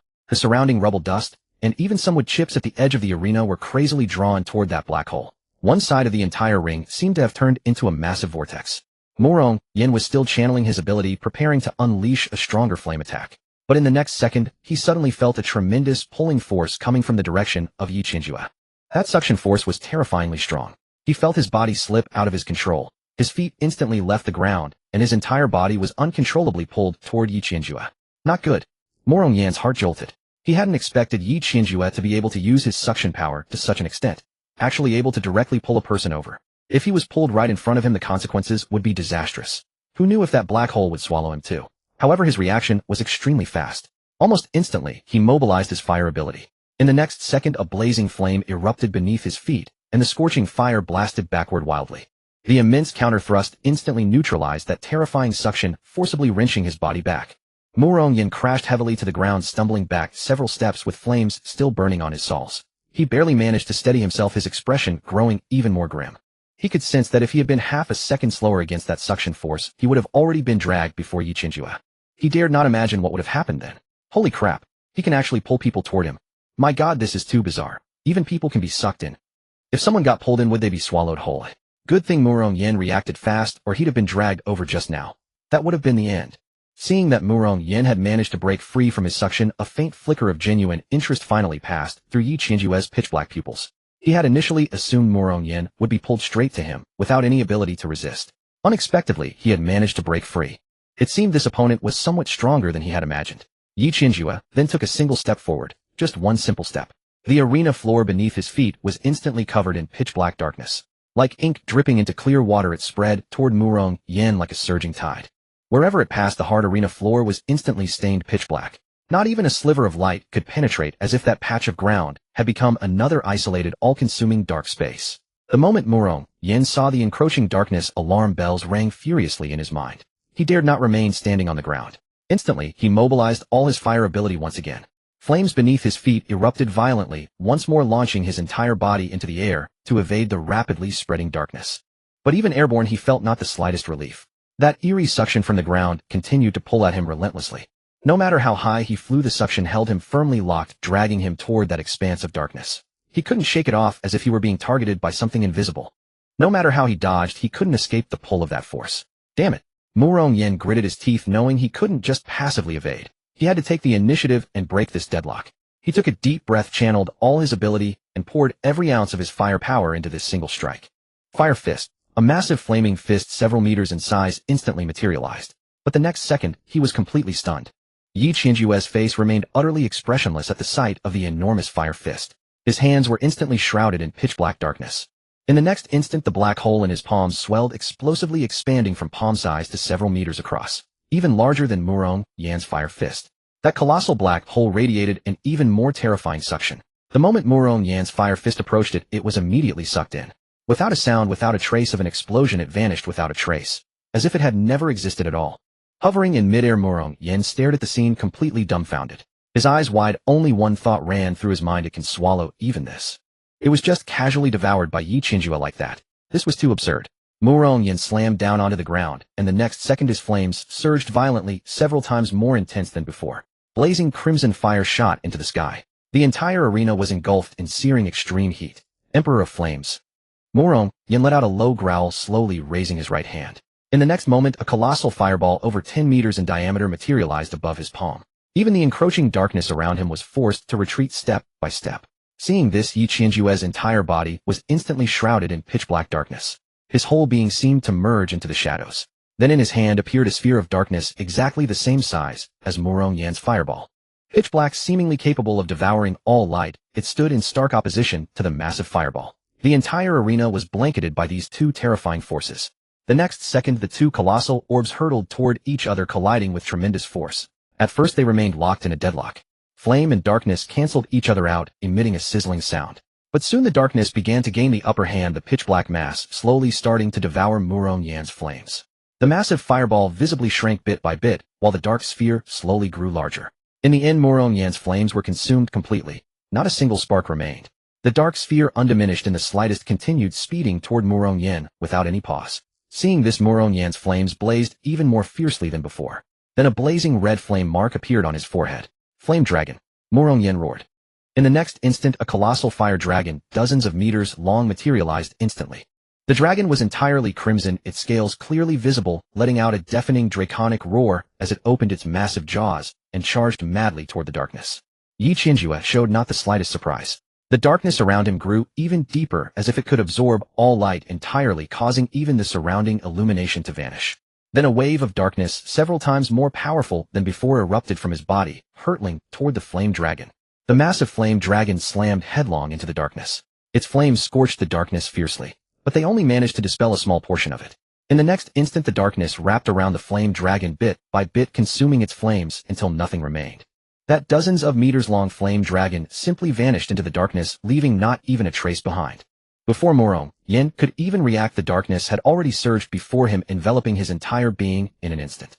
He couldn't move, couldn't even channel his ability. He knew he had lost, completely lost. I surrender. Murong Yen shouted those words, knowing he had given everything he had. As his words fell, the surrounding darkness instantly receded. Yi Qianjue withdrew his power, and the arena returned to its original state. Morong Yin is already formidable. Those two moves, the Flame Emperor and the Flame Dragon, would have secured victory against any other opponent. What a pity his rival was Yi Qianjue. Exactly. His final move, the Flame Dragon, possessed such overwhelming power that almost no one could have stopped it. Who would have expected him to run into a monster like Yi Qianjue? Lin Wenyuan, having watched the match, turned to Wu Wanhua beside him, stroked his beard, and said with a smile, "Old Wu, don't you think Morong Yin is truly outstanding?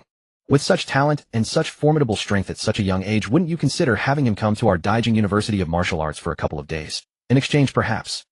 Our Daijing boasts abundant cultivation resources and many seasoned professors who could help him elevate further."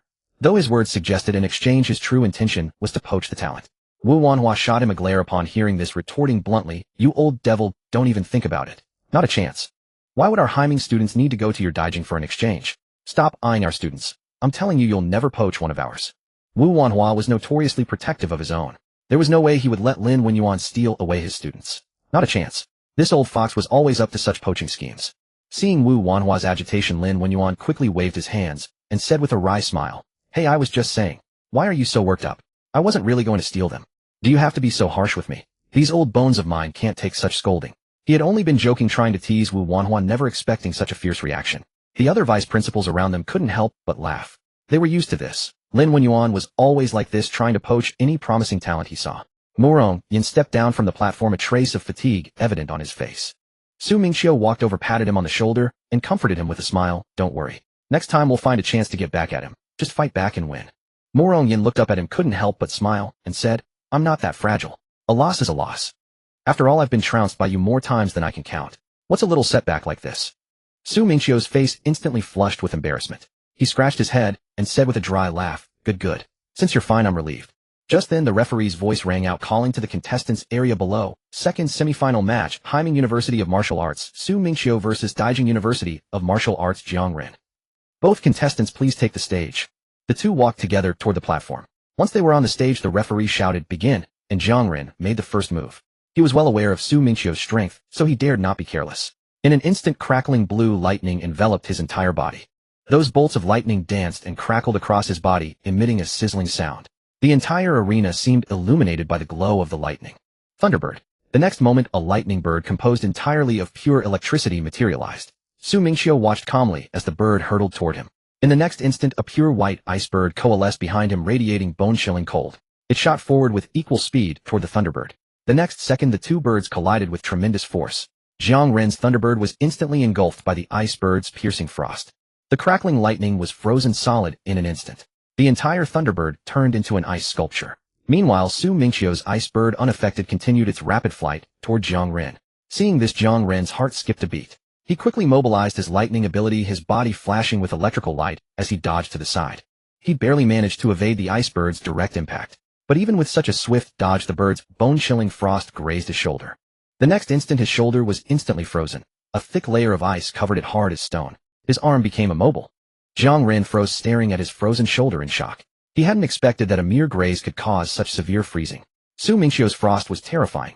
Su Mingqiu's ice bird froze the Thunderbird directly. A mere graze and his shoulder is frozen solid. This frost is too absurd. This is the power of Su Mingqiu. Jiang Ren, seeing his frozen shoulder, dared not waste a moment. He immediately channeled his lightning energy, using the heat of the electricity to melt the ice on his shoulder, trying to restore his arm's mobility. But he knew he couldn't just wait passively. So gritting his teeth, he used the lightning to chip away at the ice on his shoulder. At the same time, with his other unfrozen hand, he aimed steadily at Su Mingqiu and launched an attack decisively. Lightning Pillar. As his voice fell, a dazzling blue laser of lightning shot out from his hand, carrying terrifying power straight towards Su Mingqiu. Su Mingqiu merely exhaled softly, and chilling frost billowed out from his body. Then he stomped the ground hard. Boom. With a thunderous sound, a massive ice pillar several meters thick erupted from the ground. It stood in front of Su Mingqiu, perfectly blocking the lightning laser. The laser struck the ice pillar, producing sizzling sounds, thick white smoke, and flying ice chips. But it failed to pierce the massive ice pillar. When the laser subsided, only a small dent remained on the pillar. Su Mingqiu behind it remained completely unscathed. Meanwhile, Jiang Ren finally managed to completely melt the ice on his shoulder. The ice under the heat of the lightning turned into water and trickled down his arm. Finally, he could move his shoulder. He flexed his arm, shook it, and breathed a sigh of relief. He had gotten rid of the damn ice. Otherwise, with only one arm, he would have no chance against Su Mingqiu. Jiang Ren stared at the small dent on the ice pillar, his mouth twitching. His lightning pillar could easily punch through several meters of alloy steel. Yet it only left such a tiny mark on Su Mingqiu's ice. Damn, this is too hard. What is this ice made of? Jiang Ren realized that his long-range attacks could not break through Su Mingqiu's defense. A purely long-range mage approach would not work. He decided to change his tactics, and the lightning surging around him intensified, crackling with a brilliance even more dazzling than before. The entire arena was illuminated by the blue lightning. Abandoning ranged attacks, he instead condensed a long spear of lightning in his right hand. The spear was a deep azure crackling with electricity, its tip gleaming with potent eye-catching light radiating immense power. In the next instant, he had already closed the distance to stand before Su Mingqiu. He appeared before Su Mingqiu in the blink of an eye. Then with all his might, he thrust the spear viciously forward. If the mage build fails, I'll just play the warrior. But in the next second, he froze in shock. Su Mingqiu did not dodge the incoming thunder spear at all. He didn't even move a muscle. Instead, he simply raised his right hand and caught the spearhead directly in his grip. Moreover, a bone-chilling cold emanated from Su Mingqiu's palm. The thunder spear began turning to ice at a visible rate. The crackling lightning was instantly frozen solid. That surge of cold started to creep along the spear, slowly advancing towards Jiang Ren's hand. What the hell? Startled by the sight, Jiang Ren hastily threw the spear away. He then leaped back several steps, fearing the frigid air might freeze his own hand. Su Mingqiu glanced at the icebound spear in his hand, casually squeezed it, and with a loud crack, crushed it into pieces that scattered on the ground. He smiled at Jiang Ren and said, "If you have any other tricks, go ahead and use them. This might be your last chance." Damn, Su Mingqiu is too arrogant. When will I ever be as cocky as Su Mingqiu? That's just too cool. A friend beside him retorted snidely. He's got the strength to back up his arrogance. What do you have? You're pathetic. 3 seconds. Don't talk about me. The chubby guy shot back defiantly. You were the same last time, and you have the nerve to mock me. Jiang Ren heard Su Mingqiu's taunt, but didn't get angry. Instead, it ignited a blazing fighting spirit within him. Fine. Since you said so, I won't hold back. With that, he pushed his speed to its absolute limit, driving his lightning-based velocity to the peak. He began to flicker around Su Mingqiu, appearing and disappearing in a blur. He appeared on the left, then the right, then in front, leaving trails of blue lightning afterimages in his wake. The entire arena was filled with his mirages, making it impossible to distinguish the real from the fake. He intended to use this method to confuse Su Mingqiu. Lightning cutter. Suddenly, Jiang Ren materialized behind Su Mingqiu, his hand wreathed in blinding blue lightning, and slashed fiercely towards his back. However, Su Mingqiu had already sensed his location. His perception had locked onto Jiang Ren long ago, completely unaffected by the afterimages. With a slight shift of his body, he evaded Jiang Ren's attack. In the same fluid motion, he reached out and seized Jiang Ren's arm. The next second, piercing cold erupted from Su Mingqiu's hand. Jiang Ren's lightning cutter was instantly nullified. The crackling electricity was extinguished by the sheer cold, rendered silent and lifeless. Not a single spark of lightning remained, having vanished completely. Holding Jiang Ren's arm, Su Mingqiu casually threw a punch into his stomach. With a heavy thud, Jiang Ren was sent flying like a projectile, hurtling across the arena to the opposite side. He slammed hard into the protective barrier, bounced off, and crashed onto the ground.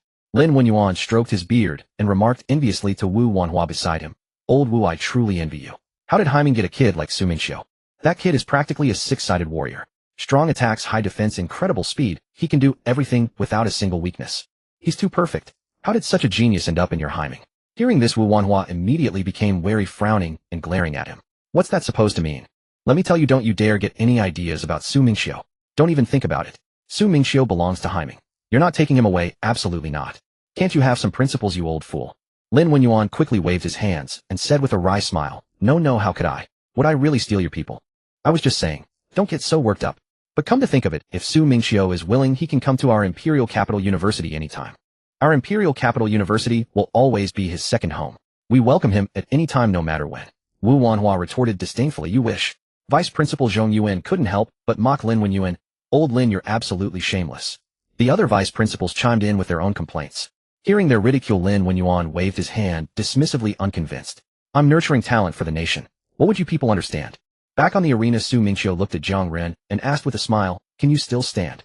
Jiang Ren gritted his teeth upon hearing this. He slowly pushed himself up from the ground, wiping the blood from the corner of his mouth. Without a word, he slowly raised his right hand. In the next moment, the lightning around him erupted fiercely. It was stronger than ever before, with blue lightning crackling and dancing wildly. The electricity in his right hand intensified its blinding blue light, almost searing the eyes. "Qilin!" Jiang Ren let out a low growl. The next second, a colossal lightning Qilin over 10 meters tall materialized behind him. The Qilin was a deep azure wreathed in dazzling lightning, emitting a deafening roar. Electricity crackled across its body, radiating terrifying power. As Jiang Ren's right hand swung down fiercely, the lightning Qilin charged madly towards Su Mingqiu. It moved at incredible speed, carrying a devastating force aimed at utterly crushing him. This was his final chance. If this attack failed, he would truly be defeated. The audience below erupted upon seeing this, their excited shouts filling the air. Jiang Ren's signature move, the Thunder Qilin. That's his strongest technique. Now this is getting interesting. Can this move beat Su Mingqiu? Su Mingqiu watched the Thunder Qilin charging toward him with an aura of devastation, and in the next instant bone-chilling cold energy surged explosively from his body. The freezing aura instantly enveloped the entire arena. The arena floor froze solid, emitting a creaking sound of cracking ice. The hardened alloy arena ground transformed into a smooth sheet of ice in the blink of an eye. Even the energy protective barriers surrounding the arena developed a thin layer of frost. Even the spectators in the stands, despite the distance, could feel the piercing cold radiating from the arena. In the next moment, a colossal ice dragon slowly materialized behind him. The ice dragon was pure white throughout, its scales clearly visible, radiating bone-chilling cold as it let out a deafening dragon's roar, carrying an overwhelming sense of pressure. At Su Mingqiu's signal, the ice dragon swiftly flew toward the Thunder Qilin, stirring up a gust of icy cold wind. Seeing the charging ice dragon, the Thunder Qilin roared in anger. Sensing the threat, it raised its lightning-wreathed claws, attempting to swipe the ice dragon apart. However, when its claws struck the ice dragon, they failed to inflict any damage. The dragon's scales were terrifyingly hard, leaving not even a scratch. Instead, the Thunder Qilin's claws were instantly frozen by the bone-chilling cold emanating from the ice dragon. It struggled frantically, attempting to break free and unleash its lightning, but to no avail. Immediately afterward, the ice dragon coiled around the Thunder Qilin. Its massive body wrapped tightly around its opponent, constricting it so severely that it could not even roar. Immobilizing its prey completely, the ice dragon then clamped its jaws around the Thunder Qilin's head.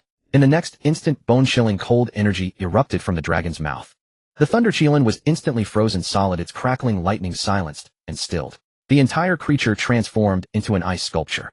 Then with a powerful force, the ice dragon shattered the frozen Thunder Qilin, which broke apart into a pile of fine ice shards that scattered onto the ground. Having completed this, Su Mingqiu snapped his fingers, and the colossal ice dragon instantly vanished. The ice on the arena floor gradually began to melt. Jiang Ren watched this scene and offered a bitter smile. His strongest move had been so powerless against Su Mingqiu, unable to even injure the ice dragon. He said to Su Mingqiu slowly, "I concede." After speaking, he slumped onto the ground, breathing heavily. He had given it his all, using every technique at his disposal, but he simply could not win. The Thunder Qilin was defeated in an instant. Jiang Ren's strongest move is gone. The finals will be Su Mingqiu versus Yi Qianjue. Finally, we get to see these two strongest fighters clash. The referee, also snapping out of his daze at the scene, loudly announced, "Semi-finals, second match, Black Abyss Martial Arts University's Su Mingqiu wins, advancing to the finals." As the referee's words fell, the entire stadium erupted with thunderous cheers. Everyone was eagerly anticipating tomorrow's finals. They looked forward to the confrontation between Su Mingqiu and Yi Qianjue, which would be the most spectacular match of this entire joint competition. After the referee announced the result, Lin Wenyuan also stood up and addressed the crowd below loudly. "Alright, that concludes today's competition. Tomorrow, the finals. Tomorrow's finals would undoubtedly be the most thrilling match of this joint competition." Over in the contestant area, Yi Qianjue watched Su Mingqiu, having clearly seen that ice dragon technique earlier. So powerful. Is this really Su Mingqiu's strength? He said nothing, merely rose to his feet and silently left the arena. With Yi Qianjue's departure, everyone else began to leave as well. Spectators, contestants, and teachers alike slowly filed out of the stadium. Jiang Ren and Murong Yan walked and joked together. Jiang Ren said to Murong Yan with a smile, "Tomorrow the two of us will compete for third place." "I'm taking third place." Hearing this, Murong Yan couldn't help but laugh and replied, "I'll definitely beat you. Third place is mine, so don't even think about it." The two continued their friendly banter as they walked outward. Su Mingqiu and Wen Xingyao followed behind Jiang Ren and Murong Yan, listening to their back and forth. The group chatted and laughed their way back to their temporary dormitories. Su Mingqiu returned to his room, kicked off his shoes, lay down on the bed, and stretched lazily. Lying on the bed, he couldn't help but wonder, "I wonder what the prize is for first place in this joint competition. Teacher Lin never mentioned it to me before, only urging me to win the championship without telling me what the reward would be." He wondered if there would be anything particularly good. He was quite curious. After all, for such a major national level competition, the champion's reward certainly wouldn't be lacking. Early the next morning, Su Mingqiu and the others rose well before dawn. Today was the final day of the joint competition, and also the most exciting day. Soon they arrived at the stadium. Lin Wenyuan then said, "Today's competition will begin with the match for third and fourth place. After that concludes, we'll proceed to the finals." Hearing this, Jiang Ren and Murong Yan exchanged a glance. Then they began warming up their bodies, preparing to take the stage. Their match was about to begin. Moments later, Jiang Ren and Murong Yan walked onto the arena together. The moment they stepped onto the platform, the crowd below erupted, instantly chanting their names. "Murong Yan, fight! We support you. Jiang Ren, you're the best. Defeat him. Murong Yan, win, and third place is yours. Jiang Ren, go. We believe in you." The cheers from the stands rose and fell in succession. The support for both competitors was evenly matched, neither weaker than the other. After all, both of them had made a name for themselves in this joint competition. Su Mingqiu and Wen Xingyao sat in the contestant area watching them, smiling and cheering them on. Seeing both contestants were ready, the referee cleared his throat and loudly announced to the crowd below, "The match for third and fourth place begins now." No sooner had the referee finished his words than Murong Yen moved first. He crossed his two index fingers together and let out a low growl, "Crossfire." In the next instant, a crimson cross-shaped flame shot forth from his fingertips. The crossfire shot directly toward Jiang Ren. Seeing this move, blue lightning instantly flared across Jiang Ren's entire body, crackling and popping as he prepared to counter Murong Yan's attack. Jiang Ren watched the cross-shaped flames hurtling toward him as the blue lightning around his body erupted into a frenzied dance. In an instant, he evaded Murong Yan's attack. The cross-shaped flame streaked past his body, slamming into the barrier of the arena with a resounding boom. After dodging, Jiang Ren did not pause. In his hand, a lightning spear coalesced instantly. Then in a flash, he appeared before Murong Yen, thrusting the spear straight at his face. He aimed to catch Murong Yen off guard. However, Murong Yen reacted swiftly, his feet erupting with blazing flames, allowing him to evade Jiang Ren's strike. Jiang Ren's lightning spear struck the arena floor, blasting a small crater and sending fragments of stone flying. But Jiang Ren responded quickly. After the missed strike, he immediately summoned another lightning spear in his other hand. Without a second thought, he hurled it. Fist of flame. Murong Yen growled as he saw the incoming lightning spear. A colossal fist of flame erupted from his hand, instantly dispersing the lightning spear. Moreover, the fiery fist continued hurtling toward Jiang Ren. Lightning cutter. Jiang Ren's body crackled with lightning as he charged forward, his hand wreathed in electricity, cleaving the fiery fist in two. The raging flames scattered and dissipated into the air.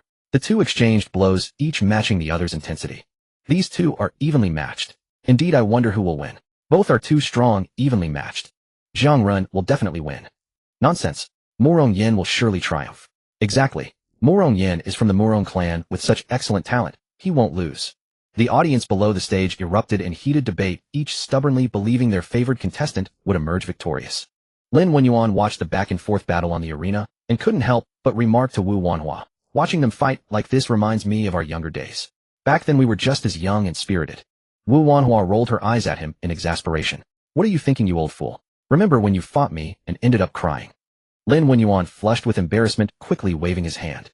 "That's not true. Sand got in my eyes."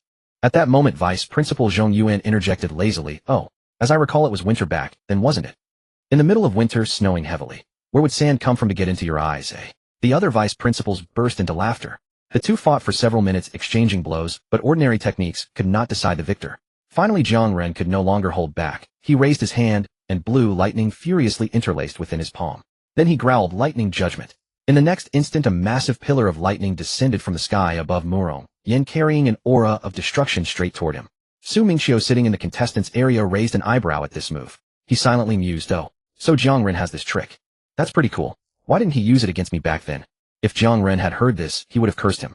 Yesterday, even his strongest move, the lightning Qilin, couldn't win. This move, useless. On the arena, Murong Yen dared not underestimate the descending lightning pillar. His flames erupted violently, surging upward in a blazing inferno that directly blocked the lightning pillar. Lightning and fire clashed, locked in a stalemate. Crackling and sizzling sounds filled the air. After several seconds of deadlock, both dissipated. The two stared at each other, realizing that no matter what technique they used, the other could counter it. Ordinary moves could not decide the outcome. So both tacitly prepared to end the battle with their ultimate techniques. Murong Yen was the first to roar, "Flame Dragon." The flame mark on his forehead flared to life, and his body erupted with raging flames. Then a colossal flaming dragon materialized behind him.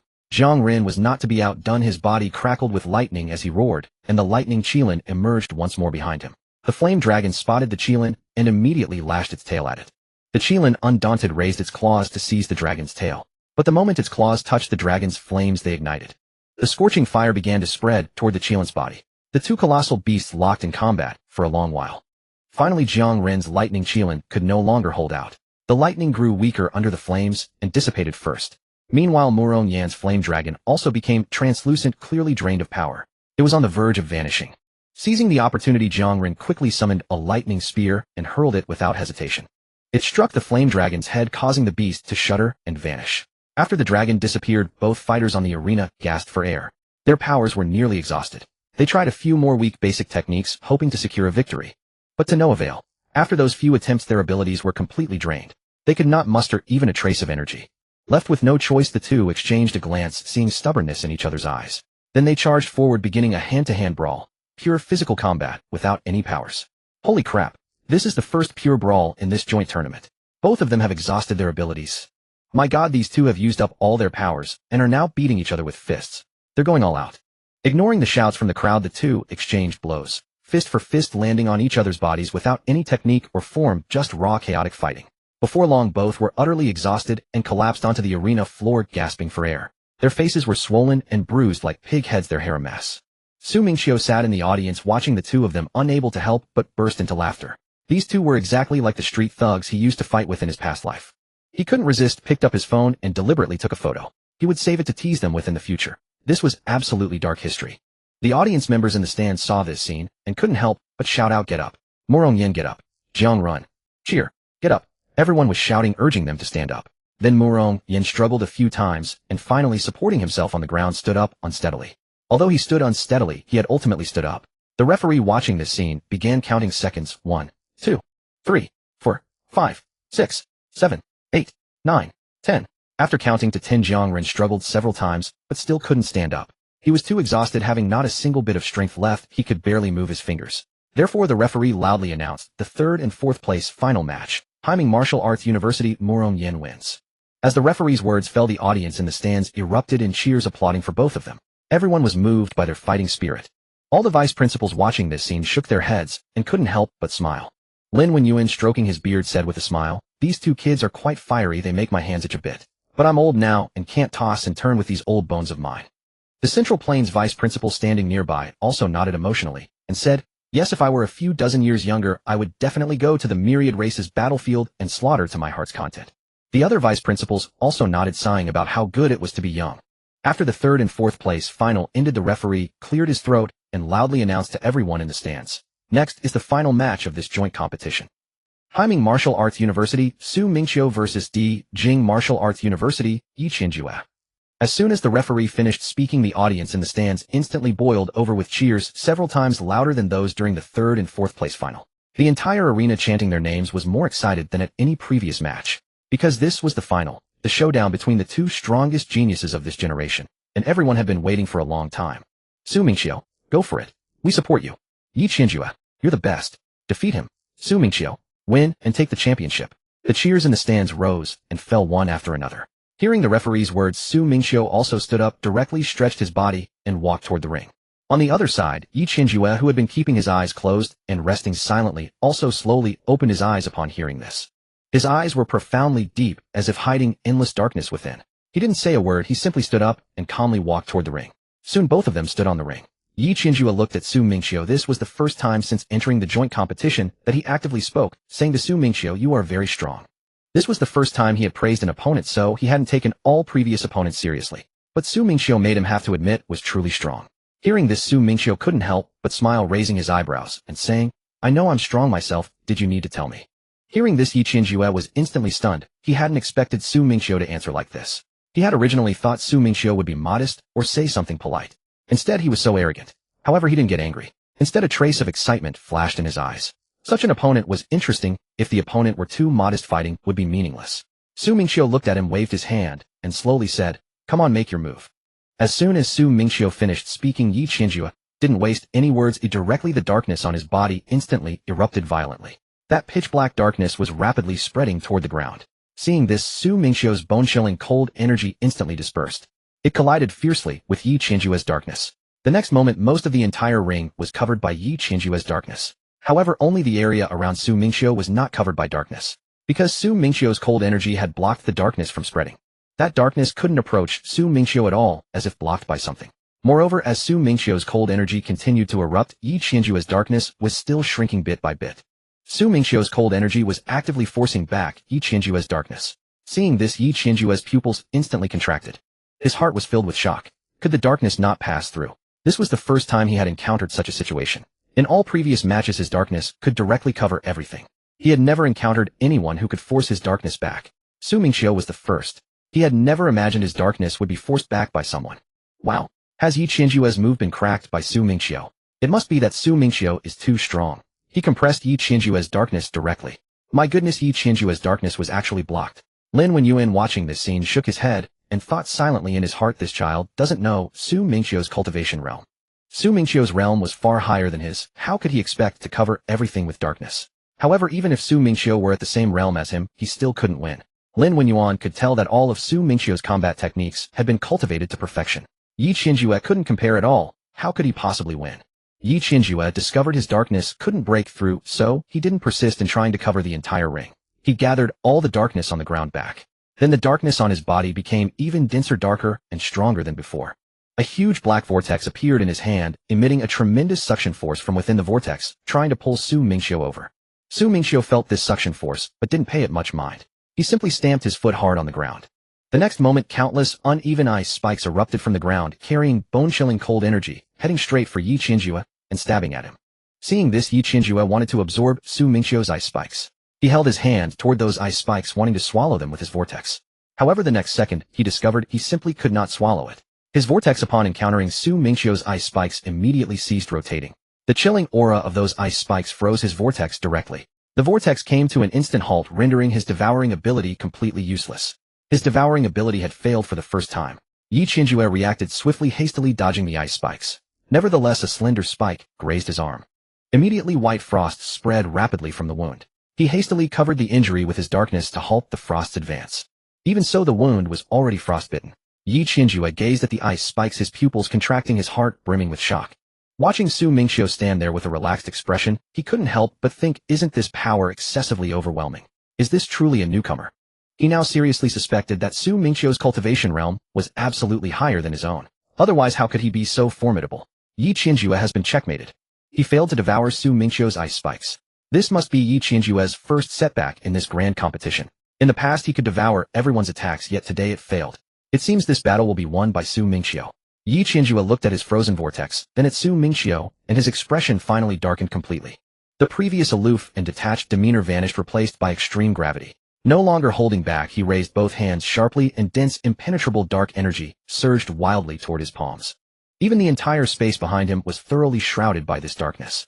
The right half of the entire arena instantly plunged into pitch-black darkness, as if even the light had been completely devoured. Those in the audience stands could feel the heart-palpitating oppression. Within moments, a massive sphere of darkness appeared in his hand. This sphere of darkness was slightly larger than the one he had used against Morongyan. Yi Qianjue roared low and fiercely hurled the sphere straight at Su Mingqiu. The sphere of darkness tore through the air with a whistling sound, carving a vacuum trail through the air in its wake.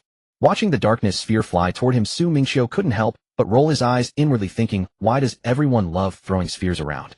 Though he complained internally, Su Mingqiu's movements were not slow in the least.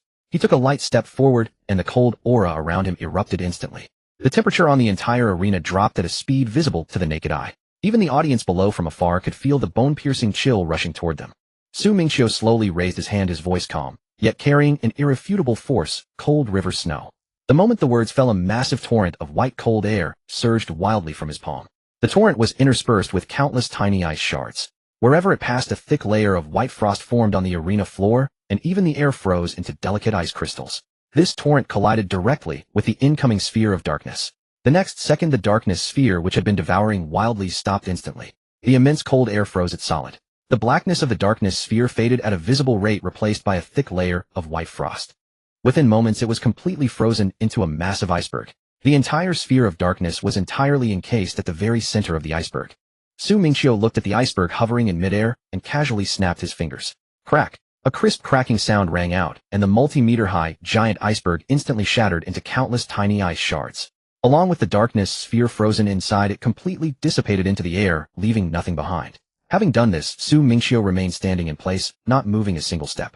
He looked at Yi Qianjue, whose expression was growing increasingly grim, shrugged his shoulders, and said in a relaxed tone, "Any other moves? Bring them all out." Hearing Su Mingqiu's words, Yi Qianjue's eyes narrowed, and he gritted his teeth.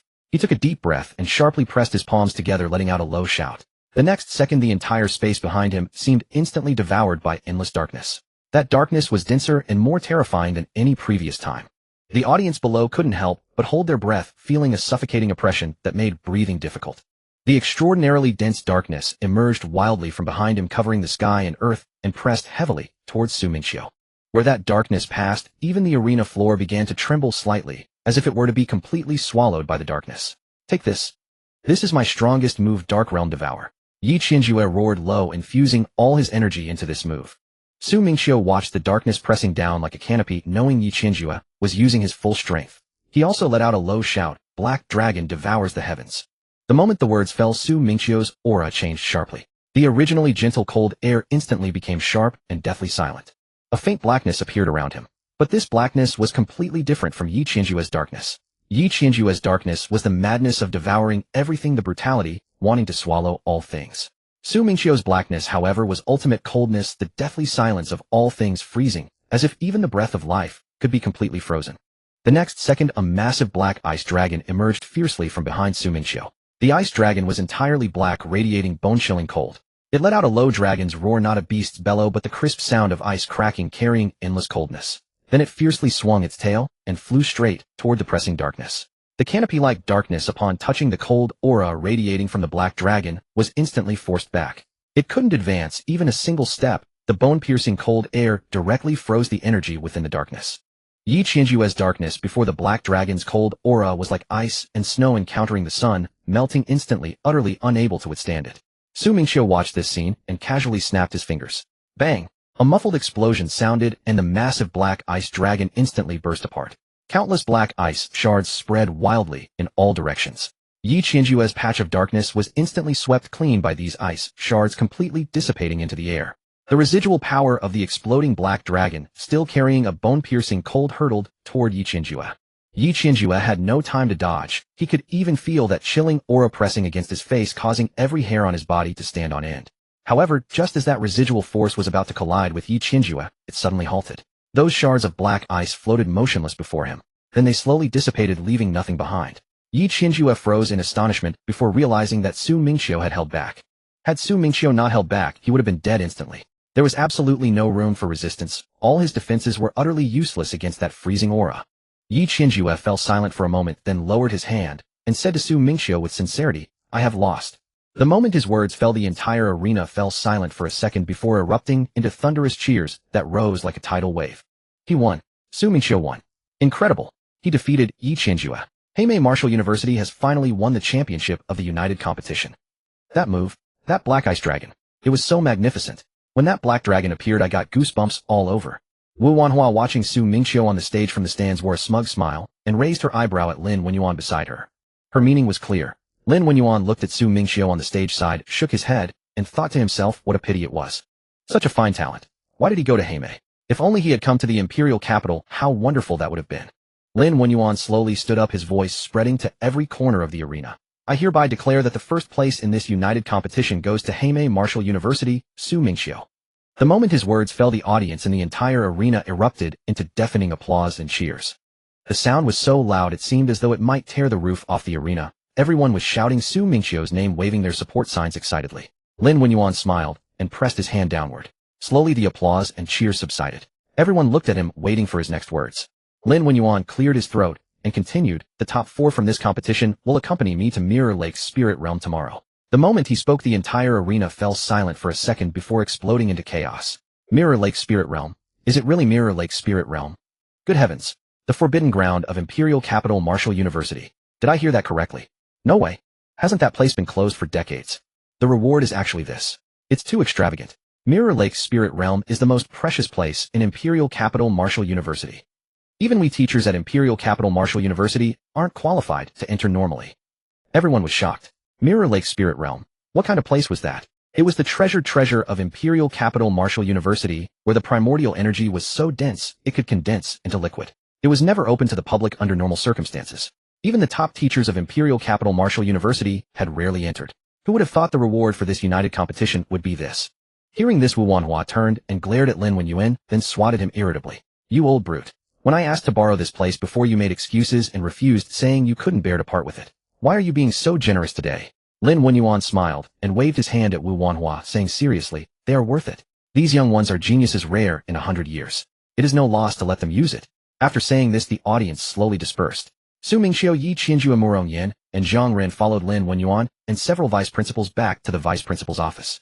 As soon as they entered the office, Wu Wanhua grabbed Su Mingqiu's arm and said to him, Mingqiu, don't be shy when you go in tomorrow. Try to get as close to the center of the lake as possible and absorb as much as you can. That old brute only managed to open Mirror Lake Spirit Realm once. Who knows when it will be open again, so don't waste this opportunity. Su Mingqiu paused, slightly curious, and asked, Elder Wu, what is Mirror Lake Spirit Realm? I've never heard of this place before. Haha, let me explain it to you. Lin Wenyuan smiled and spoke up. The water in Mirror Lake Spirit Realm is not ordinary water. It is highly condensed liquid primordial origin energy. Even if you search the entire country, you won't find such pure energy. Moreover, ancient spirit locking arrays surround the area, firmly sealing the dense energy inside, so that not a single bit leaks out. That is why all these years the energy inside has remained at its densest state, without dissipating at all. The closer you get to the center of the lake, the stronger the pressure of the primordial energy becomes, and the deeper and clearer the color of the lake water grows. The energy there is even purer and denser. When you enter, try to go as close to the center of the lake as possible and absorb more. The benefits to you will be immense. Lin Wenyuan paused and added, however, there is one thing I must tell you. Tomorrow Su Mingqiu can stay inside for 1 hour. The three of you only have 30 minutes. After all, the champion must have certain privileges. This is the rule. After finishing, Lin Wenyuan also explained the precautions to take after entering, such as not damaging the arrays inside, not fighting within the realm, and not taking any of the lake water with them. Then he let the four of them leave. As soon as they exited the office, Yi Qinjue couldn't help but block Su Mingqiu's path and asked, what realm are you really at? I couldn't defeat you, and it's definitely not because I'm weak. Su Mingqiu smiled and said to him, 4th stage 5th segment. Why do you ask? Yi Qinjue paused, then nodded in sudden understanding, patting his forehead. No wonder. I was wondering why I couldn't beat you. It turns out you are far above my level. After saying this, Yi Qinjue didn't say more and walked away on his own. Soon after, Su Mingqiu and Murong Yin returned to their dormitory. As soon as Su Mingqiu pushed open the door, he saw Lin Feng already waiting for him inside. Seeing him enter, Lin Feng immediately came up and put his arm around his shoulder, smiling. Awesome little monster. After exchanging a few pleasantries, Lin Feng hurriedly picked up his jacket and said to Su Mingqiu, alright, I won't linger. I bet with those old buddies earlier that you would win the championship, and I won quite a bit of heavenly materials and earthly treasures. I need to go claim them quickly. If I'm late, those old guys will renege on their word. After saying this, Lin Feng dashed off in a flash. Su Mingqiu watched his retreating figure and smiled helplessly. Then his phone rang. He picked it up and saw it was a message from Yang Wei full of praises. Su Mingqiu replied casually with a few sentences, then turned off his phone. Time passed swiftly, and the night's rest was soon over. At dawn the next day, just as the first light began to break, Su Mingqiu and his three companions were already assembled before the vice principal's office. All of them had recharged their spirits fully. Murong Yin and Jiang Ren wore expressions of excitement, having hardly slept the night before from sheer anticipation. Even the usually aloof Yi Qinjue carried a hint of barely perceptible expectation in his eyes. After all, this was the Mirror Lake Spirit Domain. Before long, Lin Wenyuan arrived and led them toward the most forbidden depths of the imperial capital, Martial University. That area was strictly off-limits, a restricted zone where students were usually forbidden to set foot. Along the way, not a single passerby was seen, and the silence was broken only by the sound of their footsteps. The trees lining the path all exuded an air of ancient mystique. As they walked, Lin Wenyuan continued to remind them earnestly, once you go, and remember this, don't overexert yourselves. Although the spiritual energy is densest at the center of the lake and absorption is most effective there, the pressure is also the greatest. Not everyone can withstand it. There was once a top student who, driven by greed, insisted on pushing deeper toward the very heart of the lake. He couldn't withstand the pressure of the spiritual energy there, and his meridians were stretched and torn. It took him half a year to recover, and he nearly ended up completely crippled. So you absolutely must remember, absorb only within the limits of what your body can bear. If you feel you can't hold on any longer, retreat to the shore immediately. Otherwise it will only backfire. Understood? All of them nodded seriously, committing Lin Wenyuan's words to memory. After all this concerned their own bodies, it was certainly not something to take lightly. As they talked, they arrived at the entrance to the Forbidden Zone. It was an ancient-looking stone gate, its surface carved with intricate primordial runes. Usually 2 5th-stage experts stood guard here. Upon seeing Lin Wenyuan approach, they respectfully saluted and quickly moved aside to make way. Lin Wenyuan nodded in acknowledgement, then produced a golden seal from within his robes. Upon the seal were carved complex dragon patterns, ancient and mysterious to behold. He pressed the seal into a matching recess on the stone gate. The next moment, the runes on the gate blazed to life, radiating a soft golden light. Then a spatial rift slowly opened in the center of the stone gate. Within the rift, a faint white light shimmered, and an incredibly dense, tangible wave of spiritual energy could be felt seeping out from within. Even a single breath of it was enough to make one feel utterly refreshed and invigorated. Lin Wenyuan looked at them and said, alright, go on in. Once you're inside, time flows the same as outside. When your time is up, the formation will automatically teleport you out. Don't be nervous. Just go in and absorb as much as you can. Su Mingqiu and the others nodded. Then they lifted their feet and stepped one by one into the glowing white spatial rift. As they passed through the spatial rift, a breathtaking sight unfolded before their eyes. They found themselves in a small valley nestled among towering mountains. At the very center of the valley lay a massive lake. The water of the lake was a light, ethereal sky blue, crystal clear and translucent, allowing one to see the smooth pebbles at its bottom. The spiritual energy within the valley was so dense it was nearly at its peak, even visible to the naked eye. Countless tiny motes of spiritual light floated in the air like a myriad of stars scattered across the sky. Merely standing there, one could feel the pure spiritual energy eagerly drilling into their body, causing every pore to open wide. Mingqiu instinctively took a deep breath. Instantly, a torrent of pure, refined spiritual energy surged through his respiratory tract, flooding into every limb and bone. He could even feel a slight loosening in his cultivation base at the 4th rank 5th stage. Just from a single breath, he felt signs of a breakthrough. This place was simply extraordinary. If even he was affected this way, the others were even more so. Murong Yan's eyes widened in sheer astonishment, and he couldn't help but exclaim, "Holy crap! Such dense spiritual energy. This place is absolutely incredible. It's over 10 times better than that lousy cultivation room my family spent a fortune on. I used to think my family's cultivation room was top-notch, but compared to this, it's like a drafty, crumbling cave. Stop yapping, let's get in there."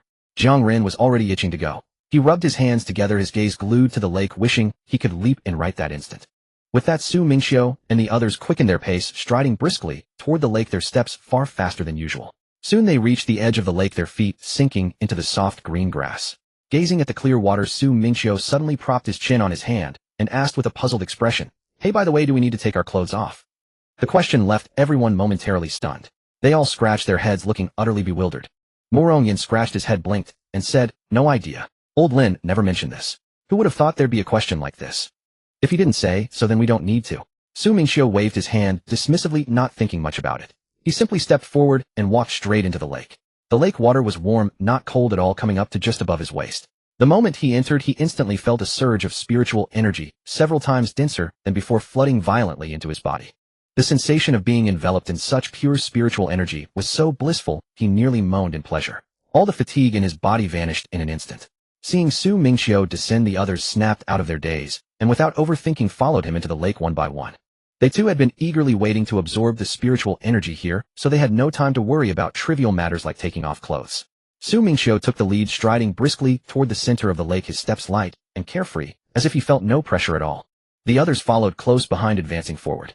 The deeper they went, the darker the lake water became, shifting from the light sky blue of the shore to a deep, profound sapphire hue. The surrounding spiritual energy grew increasingly dense, and the invisible pressure kept intensifying. At first, Murong Yan and Jiang Ren managed well enough, able to withstand the crushing force of the energy. But as they drew closer to the lake's center, the pressure mounted, bearing down on them, like an invisible mountain pressing against their chests. It left them breathless, their breathing becoming labored, and a dull ache began to throb through their meridians. I can't hold on any longer. I can't go on." Jiang Ren was the first to stop, bracing his hands on his lower back, gasping for air as cold sweat beaded on his forehead. The pressure was bearing down on him so fiercely he could barely breathe. If he pushed any further, he feared his meridians might burst, and that would be a loss far greater than any gain. "Same here." Murong Yan nodded, his face also pale. Just moments ago he had planned to follow Mingqiu toward the center of the lake, but now he realized he could barely move. The pressure had reached his limit, one more step forward would injure him. So they stopped 10 meters away from the lake's center, found a spot, and sat down directly. As soon as they sat, they closed their eyes and began frantically absorbing the surrounding primal energy. The energy here was already dense enough, representing a tremendous opportunity for them. They could not waste this precious time. Mingqiu, however, acted as if nothing were wrong, continuing to walk forward. The pressure that made others gasp seemed non-existent to him. He even walked leisurely, not even frowning. Yi Qianjue also gritted his teeth and followed behind Mingqiu, moving forward. His cultivation realm was higher than Murong Yan and the others. He was at the 4th stage, first segment, so he could withstand greater pressure. However, when he reached 5 meters from the lake center, Yi Qianjue also stopped. The pressure was so intense it nearly suffocated him. His face turned pale, cold sweat emerged on his forehead, and every muscle in his body tensed. Yet watching Mingqiu continue forward without pausing or showing any reaction, he felt unwilling to concede. He had previously lost to Mingqiu and was already resentful. Now he refused to fall far behind Mingqiu in such a place. He wanted to get as close to the lake center as possible to absorb more primal energy, hoping to narrow the gap. So he gritted his teeth and exerted all his strength. Resisting the overwhelming pressure, he took another step forward, reaching 4 meters from the lake center. Then he could go no further. The pressure had hit his limit. Another step forward would damage his meridians. Thus he could only stop, catch his breath, and sit down. He began frantically absorbing the surrounding primal energy. The energy here was significantly denser than where he had been moments before. For him, this was the best location he could endure. Mingqiu walked forward a few steps and subconsciously looked back at the others. He saw them had all found their spots, sitting with eyes closed, surrounded by faint halos of primal energy. They were completely immersed in cultivation, not moving an inch, frantically absorbing the surrounding primal energy. It seems they have all started to. I need to speed up as well. This 1 hour is precious and must not be wasted. After all, he did not know when he could enter this place again. Then he continued walking toward the center of the lake. But the closer he got to the lake's center, the greater the invisible pressure of primal energy became. Previously, he had felt this pressure was no different from a tickle. However, when he reached a distance of 1 meter from the lake's center, he finally felt a massive pressure. It felt as if 3 or 4 giant mountains were crushing down on him. The pressure made his chest feel slightly tight, slowing his breathing. It really has some substance. The pressure at the lake's center is indeed formidable, but fortunately it remains within my tolerance. He did not stop, but continued walking forward. This final meter was completely different from before. With each step the pressure increased, as if a new mountain were pressing down on him. With every inch he moved forward, his steps gradually slowed, no longer as relaxed and carefree as before. Nevertheless, he gritted his teeth, resisting the surging pressure, and walked forward step by step. Finally, he reached the lake's center. After standing still, he breathed a sigh of relief, a thin layer of cold sweat appearing on his forehead. This is quite intense. Mingqiu wiped the cold sweat from his forehead and commented with a smile. He did not expect the pressure here to be so great. He looked down at the lake water beneath his feet. The water here was a deep ink blue. The primal energy was so dense that countless energy particles could be seen churning frantically in the water. Just looking at it, one could feel the extremely pure energy, as if it might burst a person open. Saying this, he did not waste time, and sat down directly, closing his eyes to begin frantically absorbing the surrounding primal energy. The primal energy here was countless times denser than other places. As soon as he sat down, countless primal energy streams surged into his body. The comfortable sensation made every pore on his body open. He could feel his cultivation realm beginning to loosen again, more noticeably than before. After closing his eyes, Mingqiu began frantically absorbing the surrounding primal energy. He knew clearly that ordinary people could never achieve 100% absorption of primal energy. Most primal energy is wasted during the absorption process. Even top geniuses can only absorb about 70 to 80%, the rest dissipates into the air wasted. But he was different. He possessed the universe's super invincible system, which could help him absorb energy at 100% efficiency. No matter what kind of energy, as long as it reached him, he could absorb it completely, without any waste. This was one of the reasons his cultivation speed was so fast. While others cultivated for 10 years, he might catch up in just 1 year. Therefore his absorption speed was countless times faster than others. The surrounding primal energy surged toward him frantically. Even the lake water began to churn. At first there were only small ripples, but soon the ripples grew larger, eventually forming a massive vortex around him. The vortex grew larger and larger, frantically sucking in the surrounding lake water and countless primal energy particles toward him. The primal energy of the entire lake began to flow toward him. Everyone else could feel the surrounding primal energy rushing toward the lake's center. This tremendous commotion instantly startled the others, who were cultivating with their eyes closed. Murong and Jiang Run, who had been immersed in the comfortable sensation of absorbing primal energy, suddenly felt the surrounding primal energy being drawn away by a massive force. They instantly opened their eyes and saw the huge vortex at Mingqiu's location, leaving them stunned. Holy crap! Murong couldn't help but shout, his eyes nearly popping out. Is he absorbing this aggressively? Jiang Ren also widened his eyes, unable to believe what he was seeing. I've never seen anyone absorb primal energy like this in my life. Even Yi Qianjue was awakened by the commotion. He opened his eyes and gazed at the massive vortex on Mingqiu's side, his eyes filled with shock. He had originally believed that his own absorption speed was already impressive. However, compared to Mingqiu, it was like a small stream versus a vast ocean. Mingqiu's absorption speed was countless times faster than his. He finally understood why Mingqiu's cultivation realm had advanced so rapidly. With such an absorption speed, who could possibly compete? However, after a brief moment of astonishment, none of them dared to delay further. They exchanged glances and quickly closed their eyes again, calming their minds to begin absorbing the surrounding primordial energy. After all, they only had half an hour. This time was extremely precious. If wasted, such a rare opportunity would never come again. Meanwhile, Mingqiu was completely immersed in the sensation of absorbing primordial energy. He felt as though he were soaring through an endless sea of pure energy. Countless strands of extremely pure energy swarmed into his body. The sensation was so pleasurable that he felt as if he were about to float away. His cultivation realm was becoming increasingly unstable, as if it were on the verge of breaking through at any moment. Time flew by. For those immersed in cultivation, moments pass in the blink of an eye. Soon the half-hour period elapsed, and the formation's time limit was reached. Yi Qianjue, Murong and Jiang Ren were automatically teleported out of the array. Now Mingqiu was the only one left in the Mirror Lake's spiritual domain. He was still immersed in his absorption state, and had not noticed that the others had already departed. He continued to frantically absorb the energy at the lake's center. The surrounding vortexes kept spinning, drawing the remaining energy toward him. On the other side, outside the stone door of the forbidden area, Lin Wenyuan had long been waiting. Seeing the three of them teleported out, he smiled and approached them. Murong had just opened his eyes, still slightly dazed. After a pause he couldn't help but say, "Why was it that fast? I hadn't even finished enjoying the absorption. This half hour was far too short. It felt like I had barely closed my eyes upon entering, and the moment I opened them I was out." Jiangren also opened his eyes. Gazing at the tightly closed ancient stone door with an expression of lingering reluctance, he sighed and said, "Indeed. I wonder when we will be able to come here again." Yi Qinjue said nothing, merely nodding. He also felt that the time was too short and that he had not absorbed enough. However, he knew this was already a tremendous opportunity. Watching their expressions, Lin Wenyuan couldn't help but smile and said, "How was it? Wasn't this entry highly rewarding?" "Absolutely." Murong Yin nodded immediately, his eyes lighting up. "Elder Lin, when will this place open again? That spot was incredibly potent." Lin Wenyuan waved his hand and smiled, saying, "How could it open frequently? It takes decades for the energy in this place to recover. When the next opening occurs is unknown, so you should be content." Afterwards, Murong Yin subconsciously conducted an internal scan to check his cultivation realm. "Holy crap, I've actually reached the 4th stage, 2nd segment." Moreover, he could feel that his physical body had been tempered stronger by the pure energy here. His meridians had widened considerably, and his entire body was filled with inexhaustible power. He looked excitedly at Jiang Ren beside him, and immediately noticed the changes in Jiang Ren's aura, exclaiming, "You've also reached the 4th stage, 2nd segment." Jiang Ren had just finished checking his own realm. Hearing this, he nodded and smiled, saying yes. Then they both simultaneously turned their gaze toward Yi Qinjue.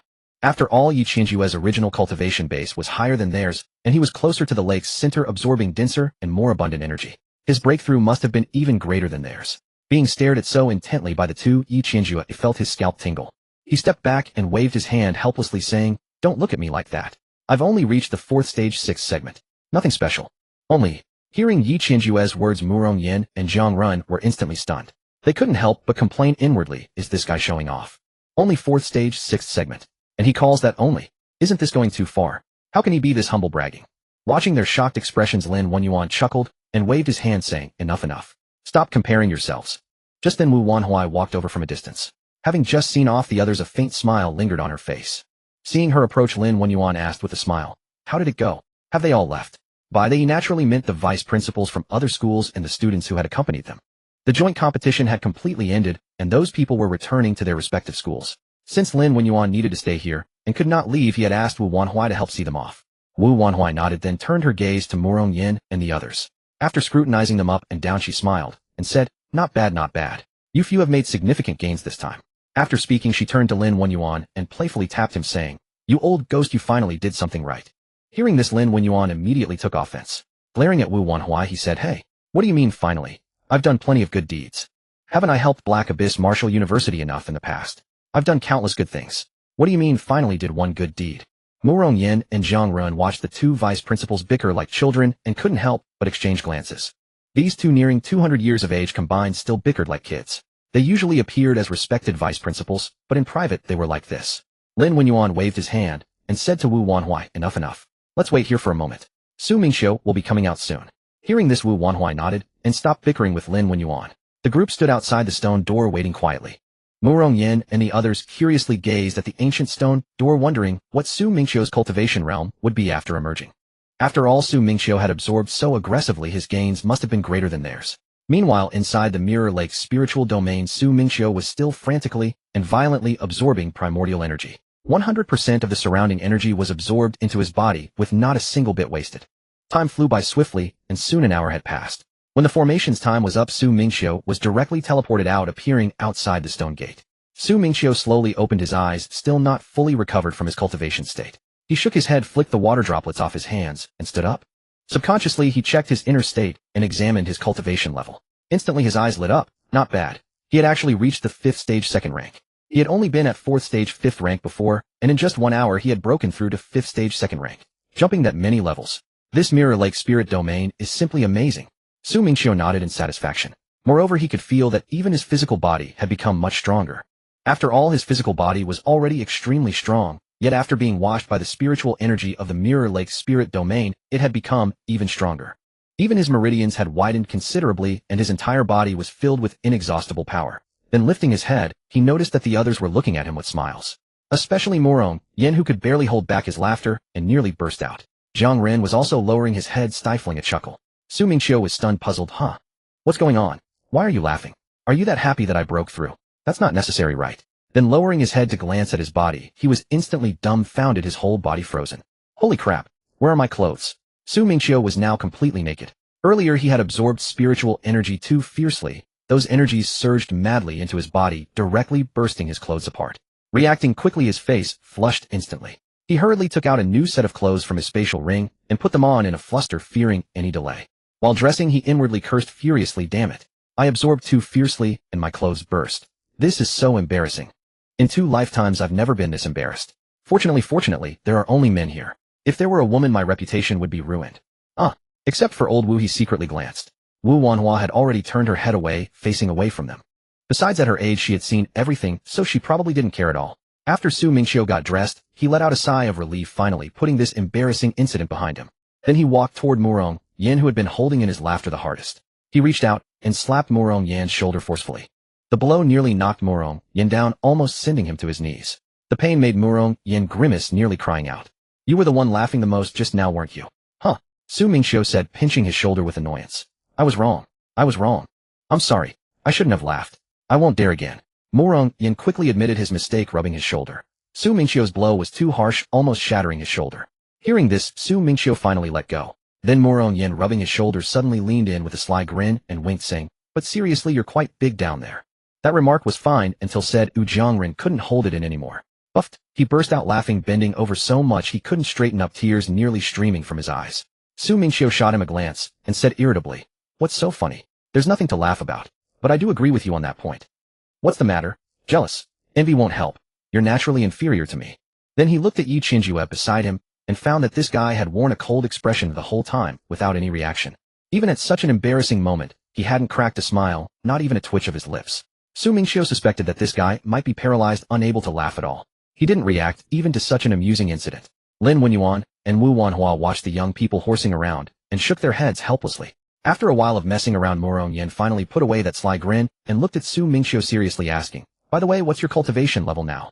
You absorbed so much spiritual energy just now, so you must have broken through a lot, right? We all broke through, but you absorbed so fiercely, so you must have gained even more." Su Mingqiu casually replied, looking indifferent, 5th stage 2nd rank. "Not much, just a little breakthrough." 5th stage 2nd rank. Murong Yan and Zhang Run were instantly stunned upon hearing this. Both widened their eyes and exchanged glances, seeing the shock in each other's eyes. After holding back for a long time, they could only blurt out 2 words, "Awesome." They had just reached 4th stage 2nd rank, and Yi Qinjue was only at 4th stage 6th rank. But Su Mingqiu had directly reached 5th stage 2nd rank. That's too absurd. It's only been an hour. He jumped from 4th stage 5th rank to 5th stage 2nd rank. This breakthrough speed is terrifying. Even Yi Qinjue, who had kept a cold face, was finally shocked by the news. A hint of surprise finally appeared on his face. This was the first time Su Mingqiu had seen him show any other expression. Before, no matter what happened, he always kept a cold face without any reaction. He hadn't even reacted to such a big commotion earlier. Su Mingqiu suddenly understood. So this guy wasn't expressionless after all. It turns out that only matters of cultivation can get a reaction from Yi Qinjue. He didn't react to the embarrassing commotion, but he reacted upon hearing about cultivation levels. Indeed, he is a true cultivation maniac, right? He only cares about cultivation, ignoring everything else.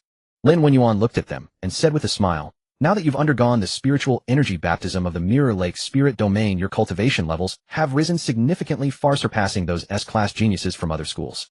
Now the few of you are the most outstanding young geniuses of our dragon country." Then he looked at them seriously, his voice tinged with excitement, and waved his fist, saying, "When the World Championship comes in a while, go and utterly crush those foreigners." World Championship? Su Mingqiu questioned upon hearing this. He had never heard of such a thing. Wu Wanhua interjected, "It's a competition against geniuses from other countries. The top young talents from each country gather together to compete, to see whose geniuses are stronger. If you win, you not only receive generous rewards, but also bring honor to your country. You don't need to know the details now, it's still early. When the competition is about to start, a notice will be sent out, and you'll know then." Wu Wanhua waved her hand, saying it was useless to tell them too much now, they would understand naturally later. Su Mingqiu and the others nodded, realizing there was such a competition. With that, Su Mingqiu and his companion bade farewell to Yi Qinjue and Zhang Ren. After all, Yi Qinjue and Zhang Ren were from the imperial capital, while Su Mingqiu and the others belonged to Haiming and had to return to their own academy. Wu Wanhua waved her hand at Lin Wenyuan and said, "All right, you old fool, I'll be taking them and heading back to Haiming now." "What, you're leaving right after getting your rewards, hey?" Lin Wenyuan said with a hint of exasperation. "Why not stay a couple more days?" "No time for that." Wu Wanhua waved her hand dismissively, her expression unconcerned, and turned to leave. Lin Wenyuan nodded and didn't try to stop them. After all, there was indeed a mountain of affairs awaiting Wu Wanhua back in Haiming. He understood that with the joint grand competition concluded, every academy had its hands full. Wu Wanhua then led Su Mingqiu and Murong Yin toward the high-speed railway station. Wen Xingyao and Lin Feng were already there waiting for them. Wen Xingyao had packed her things long ago and was eagerly awaiting their return. Seeing them approach, Wen Xingyao smiled and stepped forward to greet them, asking, "How was it? Did you gain much from the trip to Mirror Lake's spirit domain?" Lin Feng also crowded and staring at Su Mingqiu with unconcealed curiosity, rubbing his hands together as he asked, "Hey little monster, did you manage to break through?" Su Mingqiu nodded with a smile. "Yeah, I broke through a bit. I'm at the 5th rank 2nd stage now." Lin Feng's eyes lit up with excitement upon hearing this, and he slapped Su Mingqiu on the shoulder, exclaiming, "Awesome. You didn't let me down. I knew you were a freak." With that, the group boarded their private high-speed train. The train quickly departed, speeding toward Haiming Martial Arts University. The scenery outside the window blurred past them. A new journey was about to begin for them. The ride was quiet this time, unlike their previous trip, which had been interrupted by spatial rifts and beast attacks. The journey was smooth and uneventful, carrying them steadily toward Haiming. Time flew by, and in what seemed like the blink of an eye, several days had passed. By now, Su Mingqiu and his companions had disembarked and returned to Haiming Martial Arts University. However, no sooner had they arrived at the school gate than Wu Wanhua's phone suddenly rang with an urgent, jarring tone that shattered the brief calm.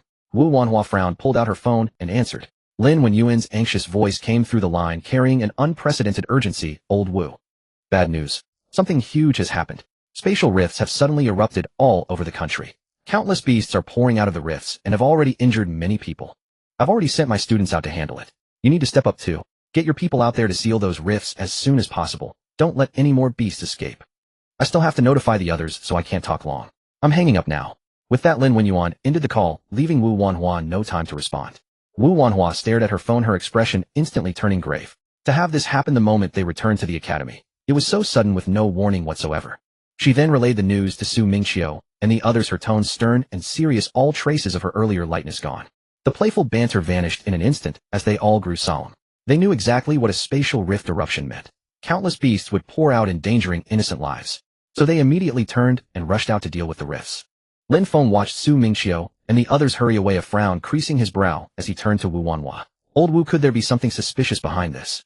Why would rifts across the entire nation erupt all at once? That's too much of a coincidence. Nothing like this has ever happened before." Wu Wanhua narrowed her eyes, gazing at the sky with a grave look in her eyes, and spoke slowly. "The storm is coming. All right, Xiaoling, go notify the entire school. Have all teachers and students on high alert and stand by. The moment we're needed, we move out immediately. No delays." "Got it." Lin Feng nodded and wasted no time turning to spread the word across the campus. He knew this was no small matter. Lin Feng's notice spread quickly, and the school's emergency broadcast blared to life.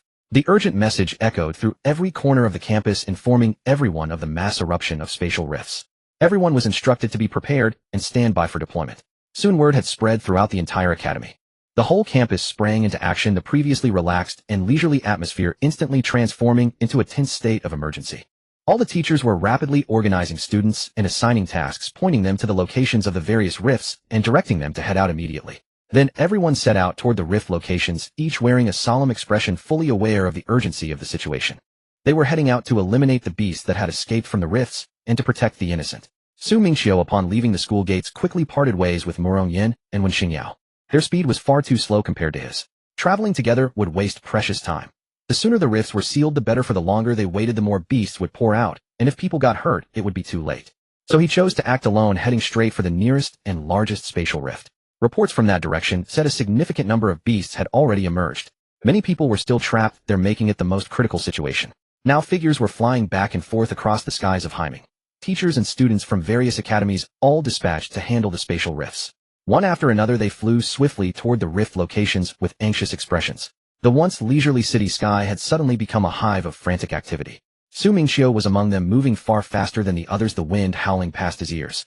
His figure streaked toward the rift at incredible speed, determined to get there quickly and deal with the beasts before they could harm more people. Su Mingqiu soon arrived at the location of the spatial rift. It was in a small village just outside the city. By the time he got there, the entire village had descended into chaos. Countless beasts were running rampant through the streets. Some were tearing down villagers' houses, others were chasing defenseless people, and many had already lost their lives. Numerous corpses lay upon the ground alongside wounded individuals crying out in agony. The thick coppery scent of blood permeated the entire village. This village originally had quite a few ordinary ability users attempting to hold back the mutant beasts. However, there were simply too many of them. They were utterly unable to withstand the onslaught.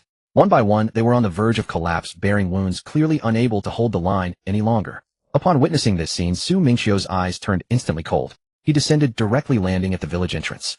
He raised his hand, and a bone-chilling cold aura surged forth, instantly freezing several mutant beasts that were about to attack into ice sculptures. Then he turned his head and saw a small boy hiding behind a haystack. The boy's face was pale with fear, his entire body trembling. Su Mingqiu's tone softened slightly as he said to him, "Go quickly. This place is dangerous. Run to the rear and find your parents. Do not stay here." The little boy timidly nodded, whispering to Su Mingqiu, "Big brother, good luck." He then quickly turned and ran out of the village. Several other mutant beasts turned their heads, intent on chasing the boy. Su Mingqiu waved his hand casually, sending a blast of cold air that froze them instantly. They instantly became ice sculptures. The ability users in the village, seeing Su Mingqiu, their eyes lit up, and they shouted excitedly, "The savior has arrived. It's a student from Himing Martial University. We're saved." Su Mingqiu gazed at the spatial rift from which mutant beasts continued to pour out endlessly. The distinctive foul odor of the beasts could be smelled from afar. He waved his hand to those villagers' ability users who were barely holding on, and said, "You take the remaining people and leave this place immediately." Having said that, he raised his hand, and a massive surge of bone-chilling cold energy surged toward the exit of the spatial rift. Wherever the cold aura passed, even the air condensed into fragmented ice crystals. In an instant, the enormous rift exit was completely sealed by ice. A thick layer of ice shimmering with a blue hue blocked off the entire rift. The mutant beasts inside were temporarily contained, unable to get out. At least for the short term, no new beasts would emerge.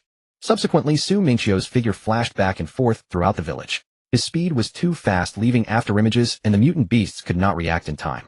He spotted a pregnant woman clutching a baby in a swaddle, being chased by a third-rank tusked mutant beast. She was pale with fright, and it seemed she was about to be caught. Su Mingqiu instantly flashed over, raised his hand, and a wave of cold air froze the beast into an ice sculpture. He spoke to the pregnant woman in a softer tone, "Run outside quickly. It is dangerous here, do not linger." The pregnant woman nodded gratefully and ran off, clutching her child. Wherever Su Mingqiu went, the mutant beasts there were instantly frozen by the piercing cold, turning into ice sculptures. Before they could even scream, those ferocious mutant beasts were as fragile as paper in his presence. In merely a few seconds, Su Mingqiu had thoroughly cleared all the mutant beasts from the village. The entire village fell silent instantly, with only the villagers sobbing and the groans of the wounded remaining. The villagers gathered around Su Mingqiu, each one expressing their gratitude. If Su Mingqiu had arrived, even a moment later, the entire village would have been wiped out by the mutant beasts. The parents of the little boy were so moved they wanted to kneel and thank him. Their son had almost been eaten by the beast. However, Su Mingqiu quickly stopped them. Feeling he could not accept such gratitude, he said to them, "Do not do this. This is what I should do. Protecting you is inherently our responsibility." Then the little boy peeked out from behind his mother, looking at Su Mingqiu with eyes full of admiration. Clenching his small fist, he said seriously, "Big brother, I want to become as strong as you in the future and protect mom and dad. And protect everyone so the mutant beasts don't bully us." Su Mingqiu smiled, squatted down, and gently patted his head. In a tender voice, he said, "Keep working hard. You will definitely be able to do it. In the future, you will also be able to protect everyone, protect the people you wish to protect." Looking at these simple and honest villagers, his heart softened. This was the meaning of his cultivation. Protecting these ordinary people from harm by mutant beasts was what he wanted to do after coming to this world. Then he said to the villagers again, "You should hurry and head toward the city. Our school's medical team will arrive shortly. They will arrange accommodation for you and treat the wounded. Do not worry, everything will be fine soon." The villagers nodded, looking at Su Mingqiu with gratitude. Then they gathered their belongings, supporting the elderly and carrying children, and slowly walked toward the city. After the villagers had set off, Su Mingqiu waved his hand to the few ability users from the village who had stayed behind, and said, "You lead them and hurry into the city. Our school has people there to receive you. It is very safe, but do not worry. I am now going to completely close this spatial rift. Otherwise, merely freezing it temporarily is insufficient. Once the ice melts, the mutant beasts inside will escape again, harming you in the process. It would remain a hidden danger." Su Mingqiu looked at the iced-over rift and said seriously. They said to Su Mingqiu with concern, "Young man, be careful. That rift is too dangerous inside.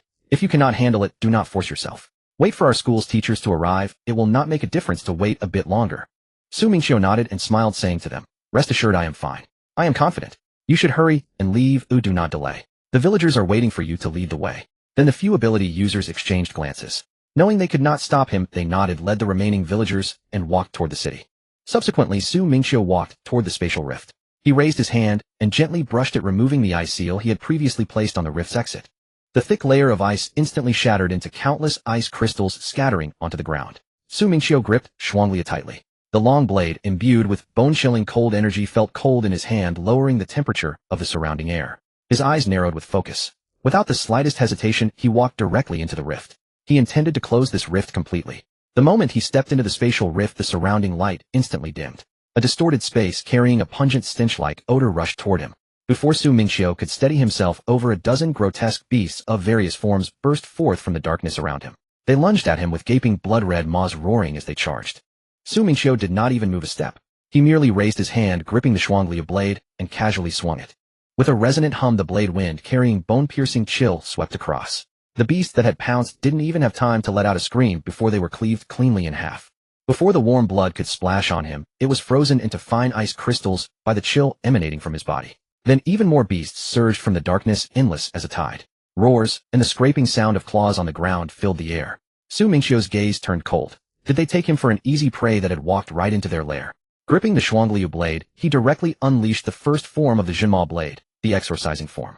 As he swung, a massive blade aura swept out instantly. Wherever the blade aura passed, whether third-tier beasts or the occasional fourth-tier one, they had no chance to even approach him before being sliced in half. Thus he stood his ground, swinging the blade again and again. Each beast that charged met its death. One beast, one death. Two beasts, two deaths. Not a single one could touch even the hem of his clothes. After 2.5 minutes of this slaughter, the surging beasts finally ceased to come. Yet he waited for a long while, only to find that the spatial rift showed no sign of closing. The surrounding space remained twisted and black mist continued to drift out slowly. Su Mingqiu frowned, slightly puzzled. Normally, after clearing all the beasts in the rift, shouldn't it close on its own? What's going on? He immediately extended his spiritual sense and swept the area, instantly sensing something. Beneath his feet, buried in the ground, lurked a powerful presence. Oh, so there was a creature hiding in the back. Just as he sensed it, the ground beneath him suddenly rumbled and split open with a deafening crack. Then a giant black scorpion over 10 meters long crawled out from the fissure. Its carapace gleamed with a dark luster, its two pincers were as large as small houses, and the stinger on its tail glowed with a venomous green light. The aura it exuded was unmistakably at the 5th order first stage. Su Mingqiu sensed it, and immediately felt a wave of disappointment. Only 5th order first stage. That's too weak, isn't it? Su Mingqiu shook his head, said nothing more, and directly gripped the Shuangli blade, using the third form of the Jinma blade, the subduing demon form. This was the most powerful form of the Jinma blade. As he swung, a colossal blade aura dozens of meters long shot forth with terrifying pressure, hurtling straight toward the giant scorpion. Where the blade aura passed, even the distorted space seemed to be forcibly split open. The giant scorpion, which had intended to ambush him, was instantly paralyzed with fear upon seeing the blade aura. It turned and tried to burrow underground. However, the pressure of the subduing demon form instantly enveloped it, its terrifying suppression making the scorpion's entire body go rigid. Left with no choice, it raised its two massive pincers with all its might, shielding itself in front, hoping to withstand the blow with its hard carapace. But it was futile. The next second, the colossal blade aura struck the two pincers. With a crisp crack, the scorpion's pincers, harder than refined steel, were severed as easily as cutting through tofu. Then, without a pause, the blade aura directly split the giant scorpion in half from the middle. With a wet thud, warm blood mixed with entrails and organs spilled all over the ground. The giant scorpion didn't even have time to let out a scream before it completely lost its life. Its body twitched twice, then lay still. Now all the beasts had been cleared. Su Mingqiu looked at the surrounding scene and couldn't help but frown. Inside this spatial rift, it was now nothing short of a hellish landscape. Pools of blood had formed on the ground. Remains and organs of various beasts were scattered everywhere, some still twitching slightly. The thick, suffocating stench of blood was almost unbearable even for him. Just as Su Mingqiu was about to turn and retreat from the rift, he heard hurried footsteps behind him. He turned around and saw several people entering through the rift's entrance. Leading them was a middle-aged man in his 40s, wearing the uniform of a teacher from Haiming Martial Arts University. Behind him followed a few young students. As soon as they entered, before they could see clearly, they were hit by the overwhelming stench of blood. Then they looked up and beheld the hellish scene before them. Pools of blood formed small puddles everywhere, scattered limbs and broken bodies of beasts, and the enormous black scorpion split in half, with its entrails spilling out. A gruesome sight. They were instantly stunned, standing rooted to the spot for a long time. One of the girls, who had her hair in a ponytail, had never witnessed such a bloody scene. The moment she glanced, her stomach churned violently. She covered her mouth, crouched down beside the others, and vomited uncontrollably, her face turning deathly pale. The remaining boys also turned pale in an instant, forcing themselves to suppress the nausea, quickly turning their faces away, unable to look at the mess on the ground. After all, most of them had trained only at school before. They had never seen such a brutal battlefield. The middle-aged teacher, however, had seen quite a bit of the world, and kept his composure fairly well. Still seeing the carnage, he couldn't help but twitch the corner of his mouth. Then he noticed Su Mingqiu standing in the middle of the scene. Though the young man was stained with blood, his face showed no sign of agitation, as if nothing had happened, as if the massacre had nothing to do with him. He immediately smiled, and said to Su Mingqiu, "Didn't expect you to finish it so quickly. As expected of you. We happened to run into those villagers on our way here, and have already settled them. They've been sent to the temporary relocation point in the city. Don't worry. Su Mingqiu nodded, smiled at the teacher, and said, "That's good. Teacher, I've taken care of this place. I need to go to the next location. There's another rift in the west waiting to be dealt with. The reports say there are quite a few beasts there." With that he walked out. The teacher and the students quickly followed. The girl who had vomited wiped her mouth and hurriedly followed, her face still pale, but she lowered her head in embarrassment. As soon as the group stepped out of the spatial rift's range, the rift behind them slowly began to shrink, because the source of the beasts inside had been completely eradicated. Finally, the twisted opening vanished completely from the spot, leaving not even a trace behind. Su Mingqiu had just bid farewell to the teacher, lifting his foot to activate his wind-controlling technique and take flight toward the next spatial rift. Suddenly, a group of figures burst forth from the surrounding woods. All were clad in black cloaks with a bizarre twisted portrait embroidered on their chests. That was the emblem of the evil god cult wanted by the Dragon Country for decades. These individuals moved with incredible speed, instantly surrounding the small group.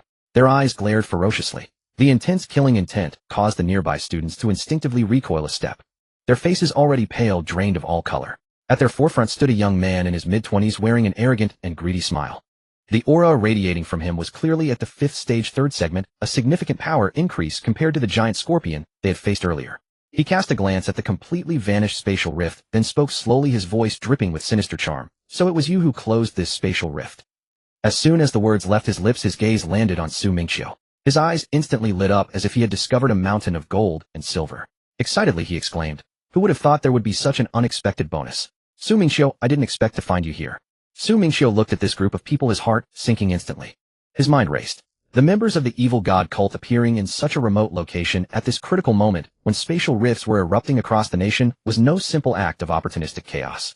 Could it be that the spatial rifts across the country were not natural occurrences at all? Was it the evil god cult behind this? Had they deliberately created so many rifts and released the mythical beasts to destabilize the Dragon Country's order and seize the chance to rebel? The moment this thought arose, Su Mingqiu's eyes turned cold. If this were true, the evil god cult was utterly vicious, responsible for the deaths of countless innocent commoners. The middle-aged teacher beside him, seeing the members of the evil god cult, was instantly enraged. He stepped forward, shielding the students behind him, and roared at them. "You scum of the evil god cult. The entire Dragon Country is hunting you down, yet you dare to show yourselves in broad daylight. Do you truly think the people of Haiming Martial Arts University are easy to bully?" Upon hearing this, the leader among the young men burst into unrestrained laughter. He waved his hand at the teacher as if looking at a fool. "Scum. You're about to be killed by me, and you still dare to call me scum." As he spoke, his gaze greedily fixed on Su Mingqiu. He licked his lips, his face full of smugness. "Bring back Su Mingqiu's head, and the sect leader will surely reward you heavily." The man was completely immersed in his fantasy of returning to claim the reward. He had no idea that Su Mingqiu had already broken through to the 5th stage 2nd segment within the Mirror Lake's spiritual domain. The intelligence in his possession was outdated. He still believed Su Mingqiu was merely at the 4th stage. In his eyes, Su Mingqiu was a monumental merit handed to him on a platter to be handled however he pleased. Watching the fool before him lost in his dreams of promotion and wealth, Su Mingqiu's gaze was as cold as ancient ice. He turned to the middle-aged teacher beside him and spoke at a rapid pace. "Teacher, protect the students behind you. Do not let these scum harm them." Before his words had fully fallen, Su Mingqiu's figure vanished from the spot. The evil god cult leader, still lost in his fantasies, failed to react in time. He simply felt a blur before his eyes. The next second, a massive slap landed squarely on his face. Smack! The sharp sound sent the man flying horizontally through the air. With a thunderous crash, he slammed into a tree trunk as thick as a bowl, causing the tree to shake. 3 or 4 of his teeth were knocked loose, spraying out mixed with warm blood. The pain was so intense it brought tears to his eyes. Seeing their leader struck, the surrounding members of the evil god cult instantly turned red-eyed with rage. Shouting incoherent cult slogans, they charged at Su Mingqiu, attempting to surround him and avenge their leader. However, barely 2 steps into their charge, the chilling aura around Su Mingqiu erupted. His bone-piercing ice-type ability instantly enveloped them. They were frozen solid into ice statues caught mid-charge. All of this occurred in less than a second. The teacher and students beside him were stunned into silence. They couldn't comprehend what had happened. They only saw Su Mingqiu flash, and the arrogant leader was sent flying. Then the charging cult members turned into ice sculptures. The leader, whose face was swollen like a steamed bun, slowly climbed back up from the ground, clutching his injured visage. One side of his face was completely swollen into a grotesque mess. Several teeth were missing from his mouth, and blood continuously dripped from the corners of his lips. Speaking was difficult due to the gaps, yet he pointed at Su Mingqiu, teeth chattering in pain, and roared, "You're looking for death." Huh. Even in this state, he still dared to talk tough. Su Mingqiu didn't waste another word. His figure flashed again, instantly appearing before the leader. The man had just finished his shout and was attempting to raise his hand to gather his ability for a sneak attack, but he didn't even have the chance to react. Su Mingqiu reached out and grabbed him by the neck, lifting him up as easily as one would pick up a chick. The man's feet dangled in the air, kicking wildly, but unable to touch Su Mingqiu. Simultaneously, Su Mingqiu's chilling energy invaded his body, sealing his ability dry. The man's ability instantly went dormant. He couldn't even move a finger, his entire body went rigid, completely unable to resist. Then, holding the man with one hand, Su Mingqiu raised his other hand and began to slap his face furiously. Slap, slap, slap, slap, slap. The crisp sounds of slapping echoed continuously, each strike heavier than the last. The leader's face, already swollen like a pig's head, was beaten open, blood and broken teeth spraying out incessantly. As he slapped, Su Mingqiu said coldly, still shouting. The man screamed in agony, tears and snot mixed with blood smearing his face. Hanging by the neck, he struggled to breathe. The pain was driving him mad. Hoarsely he begged, stop. Stop it. Let me speak. You haven't given me a chance to talk. But Su Mingqiu did not stop. The force in his hand only increased. Gradually the leader's screams grew fainter until they ceased entirely. Su Mingqiu had beaten him to death with his bare hands. On the final strike, Su Mingqiu failed to control his strength. The leader's head was beaten completely off. It rolled across the ground while warm blood gushed from the severed neck like a fountain splattering the floor. The teachers and students nearby watched the scene, but their thoughts were vastly different. Those young students stared with wide eyes, thinking wildly, who is actually the villain here? Although the head of the evil god cult was arrogant earlier, he was not this ruthless. Su Mingqiu directly slapped the person's head off. Doesn't it feel like Su Mingqiu is the real villain? Moreover, they had originally come with their teacher to help handle the spatial rifts, but what happened? They were not needed at all. Su Mingqiu alone resolved everyone in just a few seconds. The middle-aged teacher looked at Su Mingqiu filled with deep emotion. Truly, the student has surpassed the master. He thought that when he was Su Mingqiu's age, he was not nearly as formidable. This kid truly lives up to being the genius of Mingqiu University. He is too impressive. After his thoughts, he said to Su Mingqiu, good. When dealing with such scum from the evil god cult, one should kill them just like this. Let them also feel pain. They have harmed so many innocent people. What is this little suffering? Su Mingqiu casually tossed the headless corpse aside, then scratched his head and said slightly embarrassedly, I used too much strength and lost control. The teacher quickly waved his hand and said, it's fine. It's fine.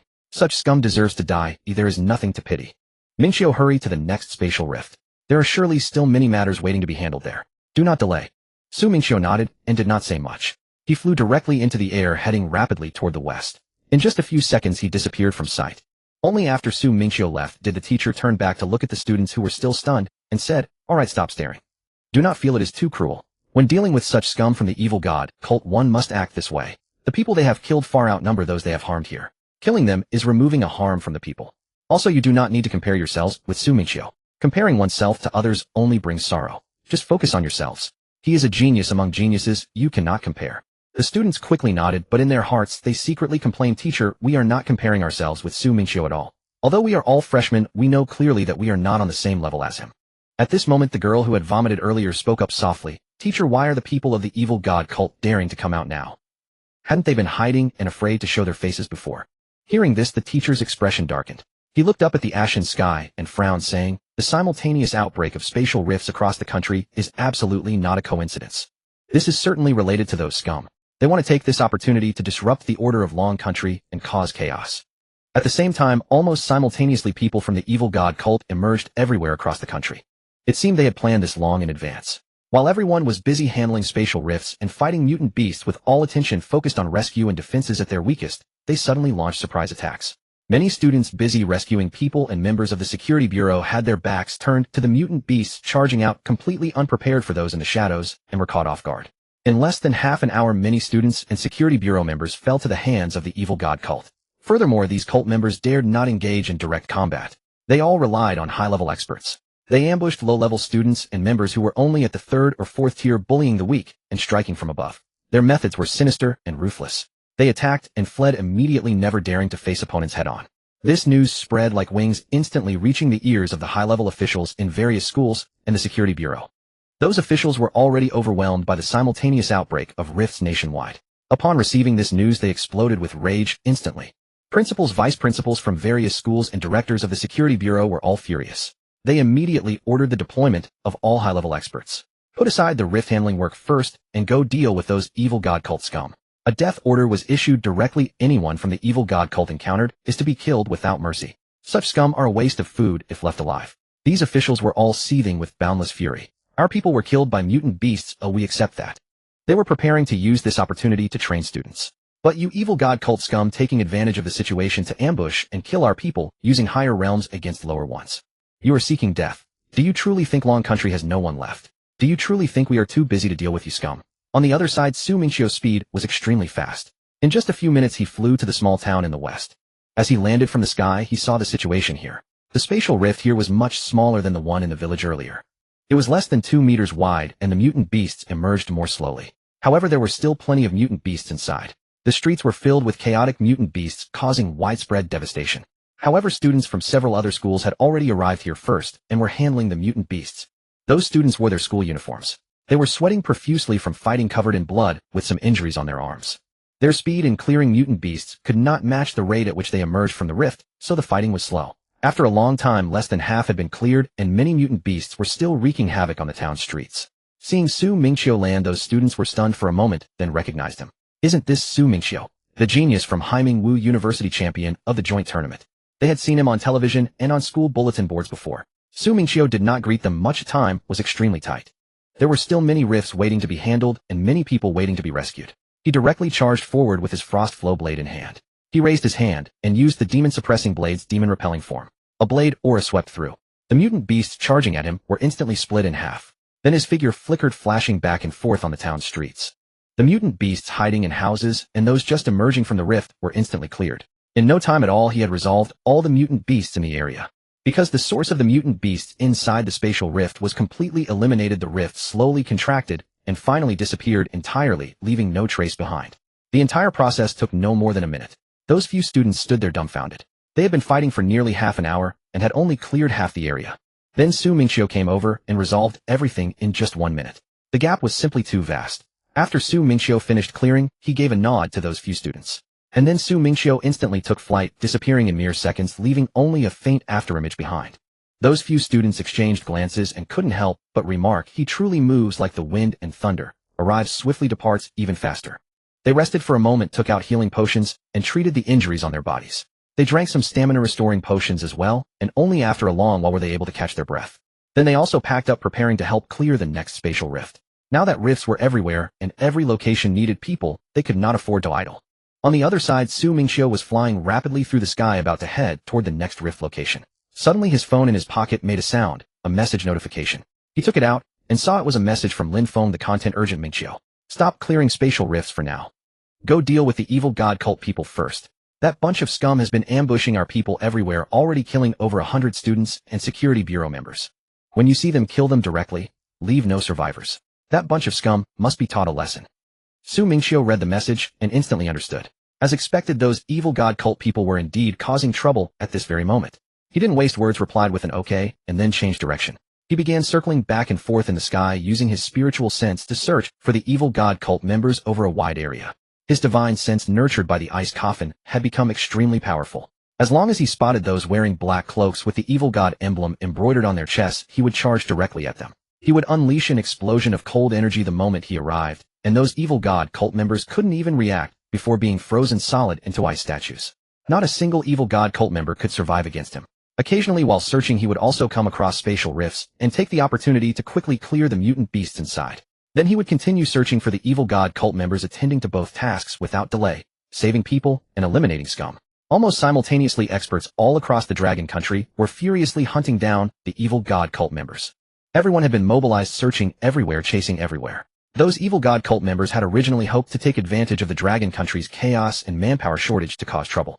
But they never expected the Dragon Country's experts to react so quickly, instantly forcing them to scatter and run. Those evil god cult members were each chased like stray dogs, killed while crying out for their mothers and fathers. In merely half an hour, almost all the evil god cult members who had emerged this time were killed. The few remaining survivors, terrified out of their wits, quickly tore off the evil god emblems from their bodies. They found remote places to hide and dared not show their faces again. Instantly, the evil god cult members vanished without a trace. Across the entire Dragon Country, not a single one of them could be found. Mingqiu searched for a long time, but couldn't find any of the evil god cult members. Those people had all hidden like turtles with their heads tucked in, and he had no choice but to continue dealing with the spatial rifts. The other experts were the same. Seeing that the evil god cult members had all hidden and dared not come out, they also stopped wasting time searching. After all, there were more important matters awaiting them now, so they returned to their work of clearing spatial rifts. They continued to eliminate mutant beasts, quickly making up for the time lost while chasing the evil god cult members. The entire Dragon Country returned to the previous rhythm of everyone busy saving people and clearing rifts. In the dark underground base, only a few eerie green soul lamps burned, casting faint light. The entire room was filled with a strange oppressive stench of blood that made it hard to breathe. On the main seat at the top, a man wearing a black long robe embroidered with the evil god emblem sat in a giant obsidian chair. His face was unclear, but one could sense the gloomy, chilling aura radiating from him. An elder also dressed in black robes knelt below, his expression panicked, cold sweat beading on his forehead. He carefully reported, "Supreme Leader, bad news. The people we sent out this time have all been killed, nearly all of them. The few remaining survivors have all hidden and dare not show their faces. Those experts in the Dragon Country are too fierce. We simply cannot resist them." The Supreme Leader sitting in the chair upon hearing this merely waved his hand casually and said in a low, hoarse voice, "It doesn't matter. Those sent out were originally just disposable pawns meant to distract them. If they died, they died. Nothing to regret." He paused, then a strange smile curled his lips as he continued, "Those fools don't know yet that those spatial rifts erupting across the country were all orchestrated by us. They still think we were merely taking advantage of the situation to cause trouble. They are too naive. When the time comes for our general offensive, they will have a proper show. You can go now. Just focus on your own duties, no need to worry about this." The elder quickly nodded, bowing respectfully with his head lowered. "Yes, Supreme Leader." After the elder left, a foreign man with golden hair walked out from the shadows beside him. His skin was very fair, his eyes ice blue, and he wore a Western-style black suit that stood in stark contrast to the gloomy surroundings. He spoke to the Supreme Leader in stiff, accented Chinese. "Supreme Leader, rest assured. We are on the same united front. Our people will be arriving very soon. When our forces are all in place, the destruction of the Dragon Country will be child's play." Hearing this, the Supreme Leader's smile grew even wider. He nodded, his voice carrying suppressed excitement. "Exactly. As long as we join forces, the Dragon Country will soon become the evil god cult's prey." The golden-haired man stood beside him and said, "However, for the time being, we should refrain from showing our faces for now." The Supreme Leader nodded. The Dragon Country's people had just been ambushed by them and were furious. Leaning back in the cold obsidian chair, he thought for a moment and then asked, "When will the allies from the other countries arrive?" Hearing this, the golden-haired man's face revealed a hint of smug satisfaction. He spoke in stiff, accented Chinese. "Soon. They are already on their way. At most a few more days, and everyone will be in position. Then we can make our move." The Supreme Leader nodded upon hearing this, the strange smile on his lips growing even deeper. Meanwhile, Mingqiu had just dealt with a spatial rift and was about to head to the next one when his phone suddenly rang. It was a message from Murong, urgent in tone. "Come to my aid. The rift on my end has suddenly expanded. I can't hold it. I'm sending you the location." Mingqiu read the message and without hesitation maxed out his wind control technique. His speed surged instantly as he flew toward the coordinates Murong had sent. He knew that if Murong, a level S fire attribute user of considerable strength, was asking for help, the situation must be far more dire than it appeared. If things weren't truly critical, Murong would never have sent a distress signal. The situation was worse than he had imagined. At the same time, on Murong's end, he and several students from other schools were battling the suddenly expanded spatial rift in an open field outside the city. Behind them, when Xingyao's face had turned pale as she continuously used her ability to heal them, strands of green light fell upon the students, and their wounds instantly knitted together slightly, their stamina recovering a little. Otherwise, they would have collapsed long ago. Originally, the spatial rift had been small at first, and Murong could have handled it alone. They had expected to clear the mutant beasts quickly and then move on to assist elsewhere. But unexpectedly, as they were eliminating the beasts, the rift suddenly expanded. The probability of such an event was 1 in a million, and the once tiny rift had grown several times its original size. The mutant beasts poured out at a dramatically increased rate, more and more surging from within, impossible to contain. Whether it was Murong's good luck or bad, they were caught in a desperate fight. Fortunately, the spatial rift was in a desolate wilderness with no civilians around. If it had occurred in a populated area, the sudden expansion and the flood of mutant beasts would have caused heavy casualties. Murong's flames erupted with tremendous force as a massive fire blast shot outward, incinerating a giant tiger-shaped mutant beast that had charged at them into ashes. He caught his breath and shouted to the students beside him, who were on the verge of collapse, "Don't panic. I've already called for reinforcements. Just hold on a little longer. Wait for him to arrive. He can handle this." The students, exhausted and nearly drained, eagerly asked, "Who is it? So powerful. Can he actually deal with a rift this big?" Murong wiped the dust from his face and replied irritably, "Who else could it be? Mingqiu. When he arrives, these mutant beasts will be a piece of cake." The students at the mention of Mingqiu's name instantly felt relieved. They all knew Mingqiu's strength. Once he was here, there would be no problem. But barely had Murong finished speaking when the spatial rift suddenly expanded again. It grew another circle larger than before, the twisting black energy almost darkening the surrounding air. Murong was stunned for a moment and couldn't help but curse, "What the? Is this thing serious?" He quickly raised his phone and shouted towards Mingqiu, "Can you hear me? Mingqiu, hurry up. It's expanding again. It's even bigger this time. We can't hold on much longer." Before his words had even finished echoing, he saw a pair of enormous green-furred hands grip the edges of the rift from within.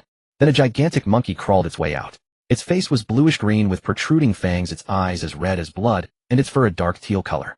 The aura radiating from it was orders of magnitude stronger than any of the previous mutant beasts. The sheer pressure alone made it hard to breathe.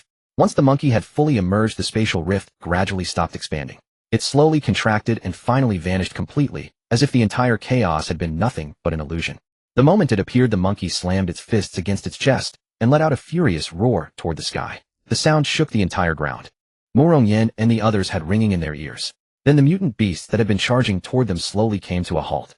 One by one they lowered their heads in submission, kneeling before the giant monkey, as if it were their king. Wen Xingyao tugged at Murong Yan's arm and whispered, "Murong Yen, what do we do?" Murong Yen swallowed hard, wiped the sweat from his forehead, and said, "How should I know?" He and the other students quickly retreated dozens of meters. Staring at the enormous monkey, they all understood in their hearts, damn if the final boss has appeared. Murong Yen watched the monkey, his throat dry. In his mind, it was at least a level 5 boss. Damn it, they couldn't fight this. Even combined, they weren't enough to be a snack for this monkey. The students from the other schools panicked, their faces turning white as they asked, "What do we do? We can't defeat this giant monkey. It's too strong." Murong Yen gritted his teeth and said, "What else can we do? We can't run. It's too fast. We have to fight. Hold the line until Su Mingqiu arrives. Once he's here, we can handle it." But barely had he finished speaking when the giant monkey's red eyes locked onto them, and it pointed a finger in their direction. The mutant beasts that had been kneeling immediately surged toward the students. Following the monkey's command, they charged furiously, intent on tearing them apart. Murong Yen quickly turned to Wen Xingyao behind him and said, "Xingyao, just stay back and keep healing us. Don't come forward. It's too dangerous here. You don't need to fight." Wen Xingyao nodded. "All right, be careful. I'll keep buffing you." Immediately, Murong Yan's flames erupted with overwhelming power, forming a massive firewall over 10 meters high in front of them. The heat distorted the surrounding air. Though the mutant beasts were mostly at the peak of level 3, with even some level 4 individuals among them, none could breach Murong Yan's firewall. The level 3 beasts were incinerated to ash the moment they touched the flames. The level 4 ones fared no better. After a single contact, they were half-burned and retreated with agonizing screams, too terrified to approach again. The students from the other schools also quickly activated their abilities, attacking the mutant beasts to help share the pressure. They knew they could only hold out until Su Mingqiu arrived, or they would all die here today. They gritted their teeth and fought on, waiting for their savior to arrive. The battle raged on as the fire wall held firm against the relentless waves of mutant beasts. The enormous monkey, seeing its subordinates unable to breach Murong Yan's firewall, was instantly enraged. It let out a thunderous roar to the heavens, even louder than before. The surrounding trees were shaken until several snapped. Then, taking massive strides, it marched toward Murong Yen and the others. With every step, the ground trembled as if struck by a minor earthquake, the oppressive pressure making it hard to breathe. Along its path, some mutant beasts failed to react in time and blocked its way. Without a second glance, it snatched one up in its massive hand and shoved it into its mouth, crunching it down in a single bite. Not even the bones were left, it swallowed it whole with hardly any blood spilled.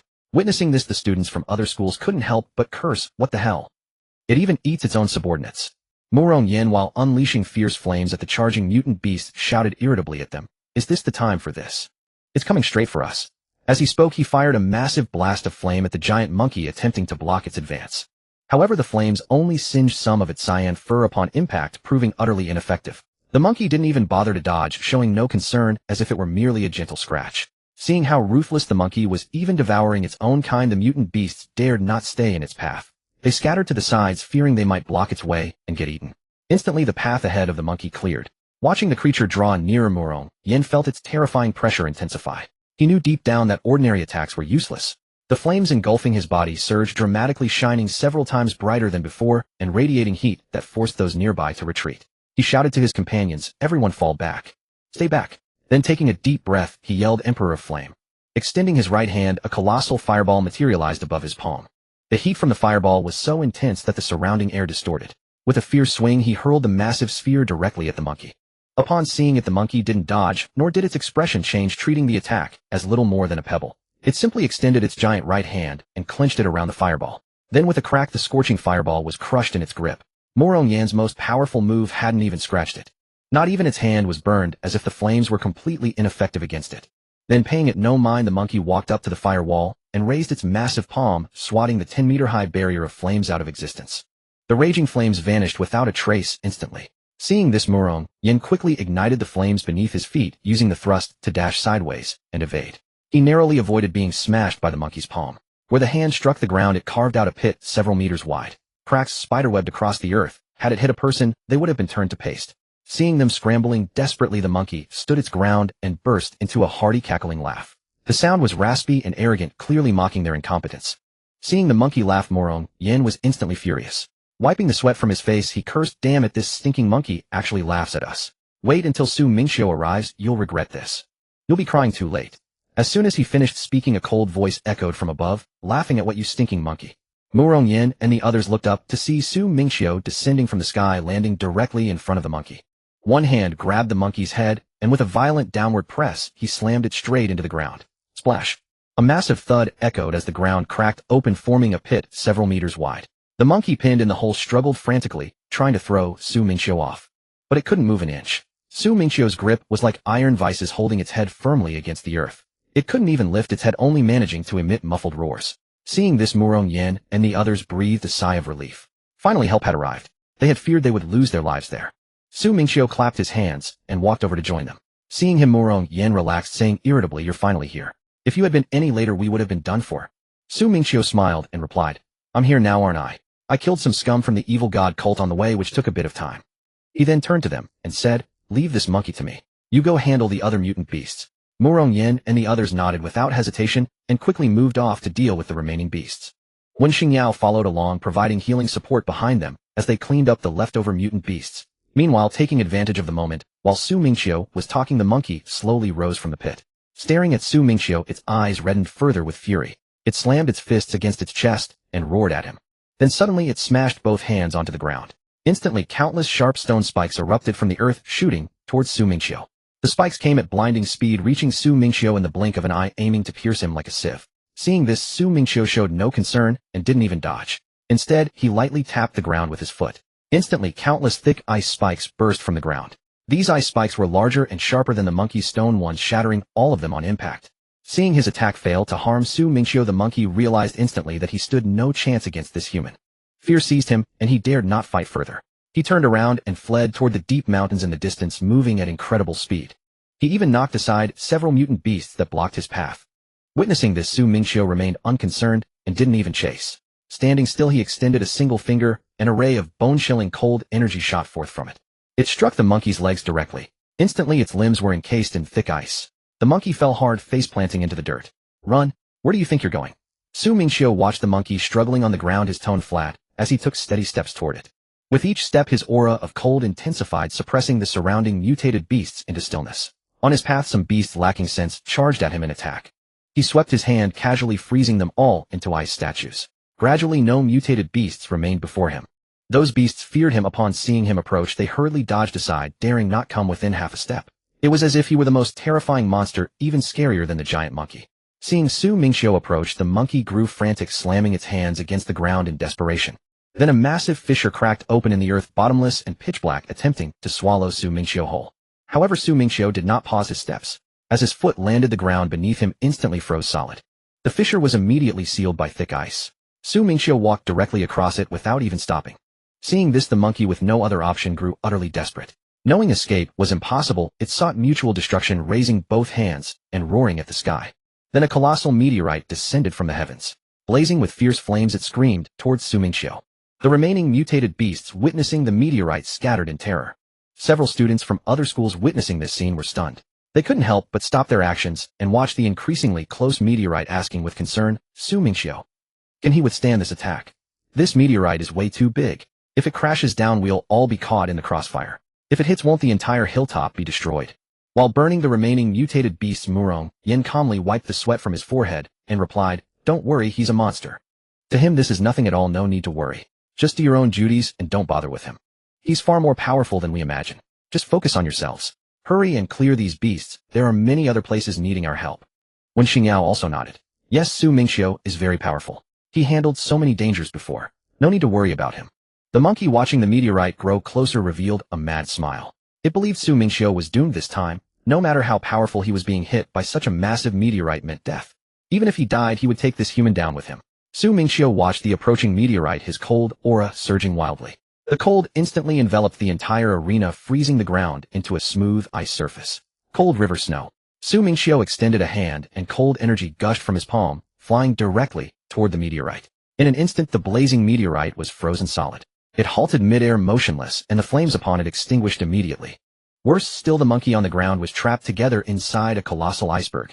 The iceberg was dozens of meters in size, resembling a small mountain radiating waves of chilling cold. Inside the iceberg, the monkey remained frozen in its previous pose, its red eyes still open. The meteorite rested atop the iceberg, encased firmly in ice. From a distance, it looked like a natural iceberg, indistinguishable from anything man-made. Then Su Mingqiu's cold aura did not dissipate. Instead, it continued to spread. It froze all the remaining mutated beasts. Instantly, every beast became an ice statue. The entire arena fell silent save for the cold radiating from the iceberg. The blood on the ground froze into ice instantly, turning the whole area into a frozen world. The students from other schools witnessing this were stunned, their eyes wide with shock. One student, unable to resist curiosity, walked over and reached out to touch the iceberg. The moment he touched it, he quickly withdrew his hand, rubbing his numb fingers, and said, "My goodness. This is too ruthless. It's so cold. This is a man-made natural disaster. This isn't just an ability, it's a catastrophe."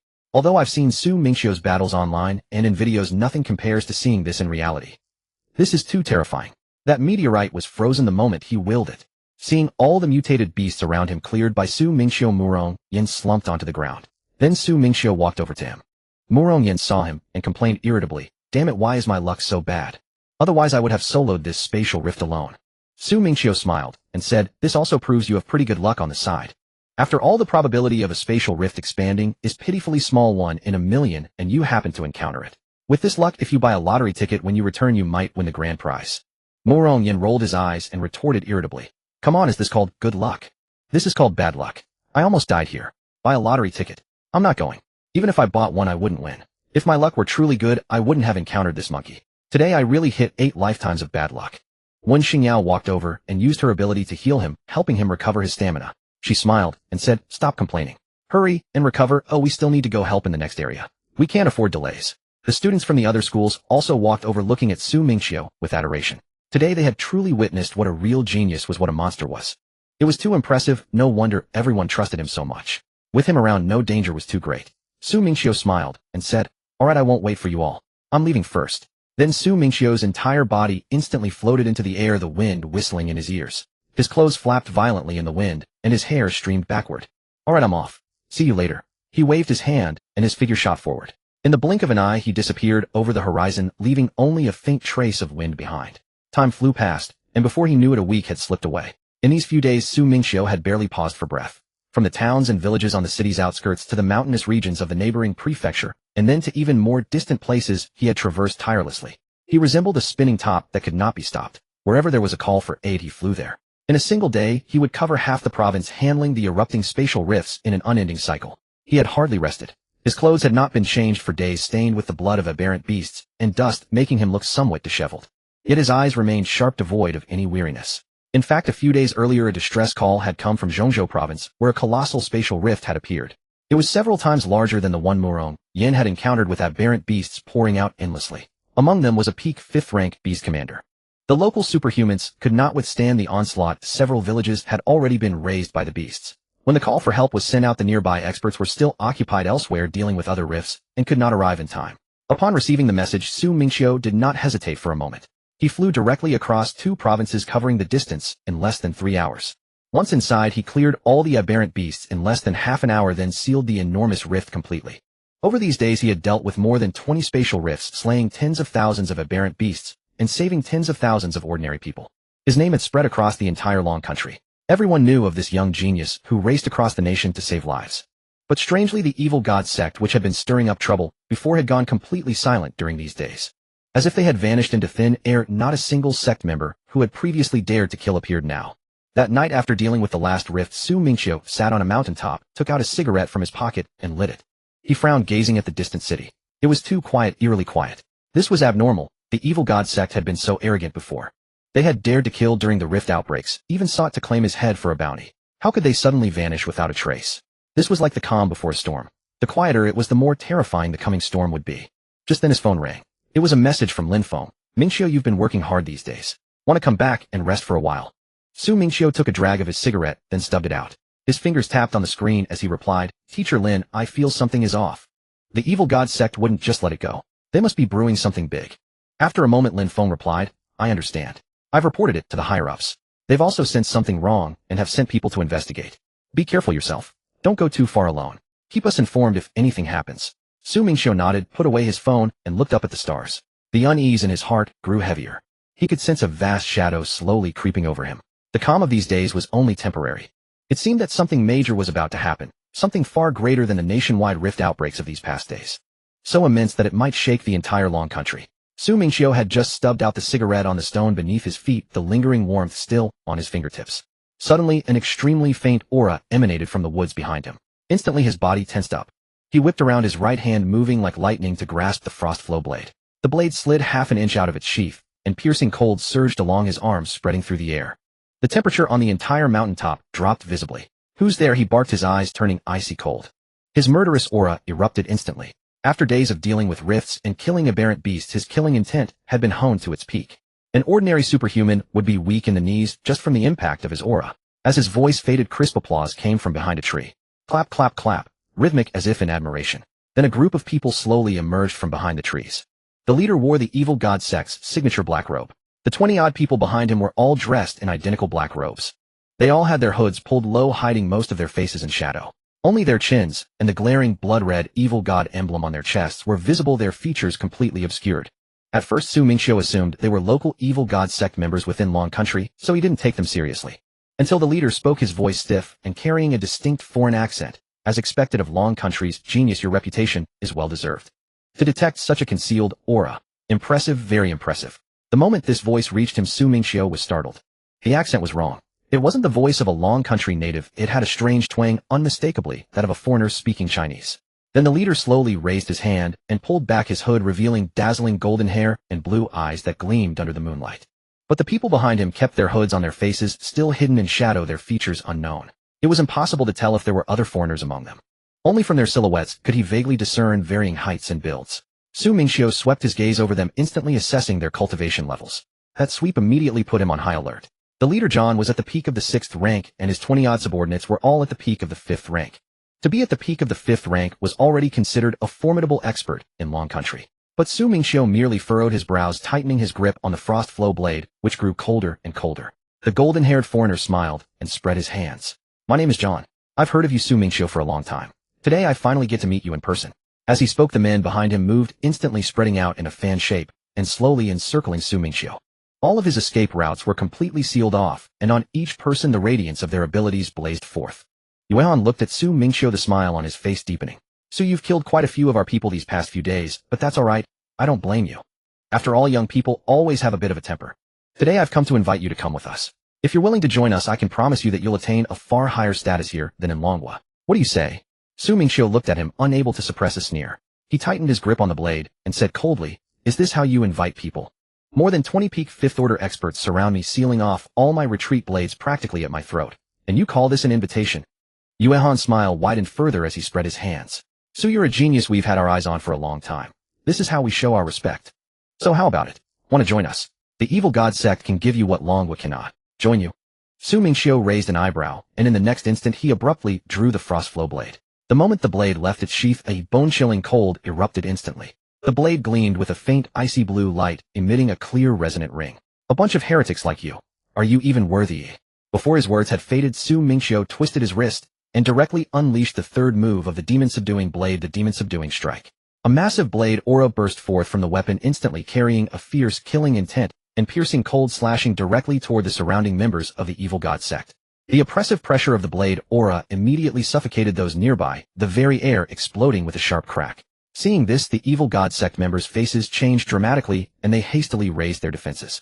But two of them were a moment too slow, failing to mount any defense, and were struck squarely by the enormous blade aura. With a splat, the two men didn't even have time to scream before they were cleaved in half. Blood sprayed out, instantly splattering everywhere. But in the next second, thick black mist suddenly emerged from the severed bodies. Then countless dense black insects crawled out from within. The swarming mass was enough to make one's scalp tingle. Those insects tried to drag the two halves of the bodies together, attempting to reconnect them. But Su Mingqiu was prepared. As the blade aura struck, the cold spread with it. In an instant, both bodies and the countless insects were frozen solid. The insects just emerging were turned into ice crystals. Then with a crack, the frozen bodies and insects shattered into countless icy powders. "Su, you refuse a toast only to drink a forfeit." Yuehan's face darkened instantly, the smile in his eyes vanishing, completely replaced by a thick, killing intent. "Then die. Before his words had ended, Yuehan raised his hand, and a dense black light shot out from his palm. The black radiance, carrying a potent corrosive aura, sizzled as it passed through the air, corroding even the atmosphere. It shot towards Su Mingqiu's chest with astonishing speed. Even a sixth-order physical body would be corroded if touched by that black light. But at that moment, an aged voice suddenly rang out behind Su Mingqiu. "A paltry trick like this, and you dare to act recklessly before me." Then Su Mingqiu felt someone appear behind him. He turned startled, and saw it was Wu Wanhua. That unfathomably powerful Wu Lao had somehow taken a stand behind him. Wu Wanhua merely lifted her eyelids and cast a casual glance at the black light. With just that look, the menacing black light vanished as if it had never existed, leaving not a trace. After dispelling the black light, Wu Wanhua didn't even raise an eyelid, casually flicking her arm as if brushing off a speck of dust. But with that casual motion, an invisible, terrifying force erupted from her body. That force, astonishingly fast, swept over the surrounding evil god sect members with an overwhelming pressure. Those peak fifth-order experts who moments ago had been bristling with killing intent and encircling Su Mingqiu didn't even have time to react or scream. Their heads flew off, cleanly rolling across the ground. The instant blood sprayed, it was crushed by the invisible force. In less than a second, the more than 20 evil god sect experts who had been standing just moments ago all fell to the ground, decapitated, without a single chance to struggle. Even the black insects that emerged from their bodies vanished. The entire area was instantly clean, leaving only the golden-haired Yuehan standing alone. Su Mingqiu stood aside, originally thinking he would have to fight these people. But Wu Lao's casual move had wiped out over 20 peak fifth-order experts, just like that. Is this the power of a top-tier expert? Yuehan, staring at Wu Wanhua, his eyes wide, stammered his awkward Chinese, becoming even more faltering. You are Wu Wanhua. The Wu Wanhua from Haiming Martial University. How could he not recognize her? This was a top-tier expert standing at the pinnacle of the entire Longhua with unfathomable strength. He had thought this mission would be a piece of cake, that even if Su Mingqiu was strong, he couldn't stop them. He never expected to run into the scourge Wu Wanhua. Wu Wanhua stared at him coldly, her killing intent nearly freezing Yuehan. She spoke in an icy voice, "So you're the one who wants to kill Longhua's genius. I was wondering why the evil god sect suddenly became so arrogant. So it turns out you Western scum are involved.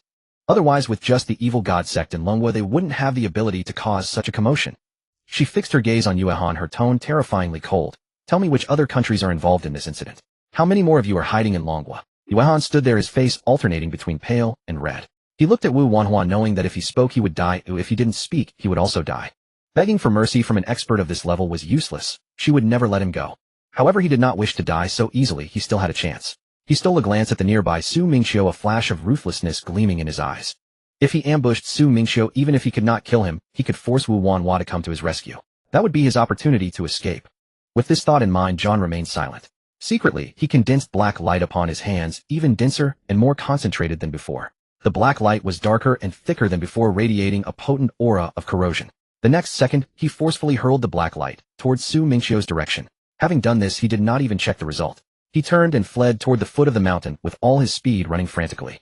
His peak 6th-stage speed erupted instantly. His entire body resembled a gust of wind, hoping to slip away during the brief moment when Wu Wanhua went to rescue Su Mingqiu. As long as Wu Wanhua blocked the black light, he would escape.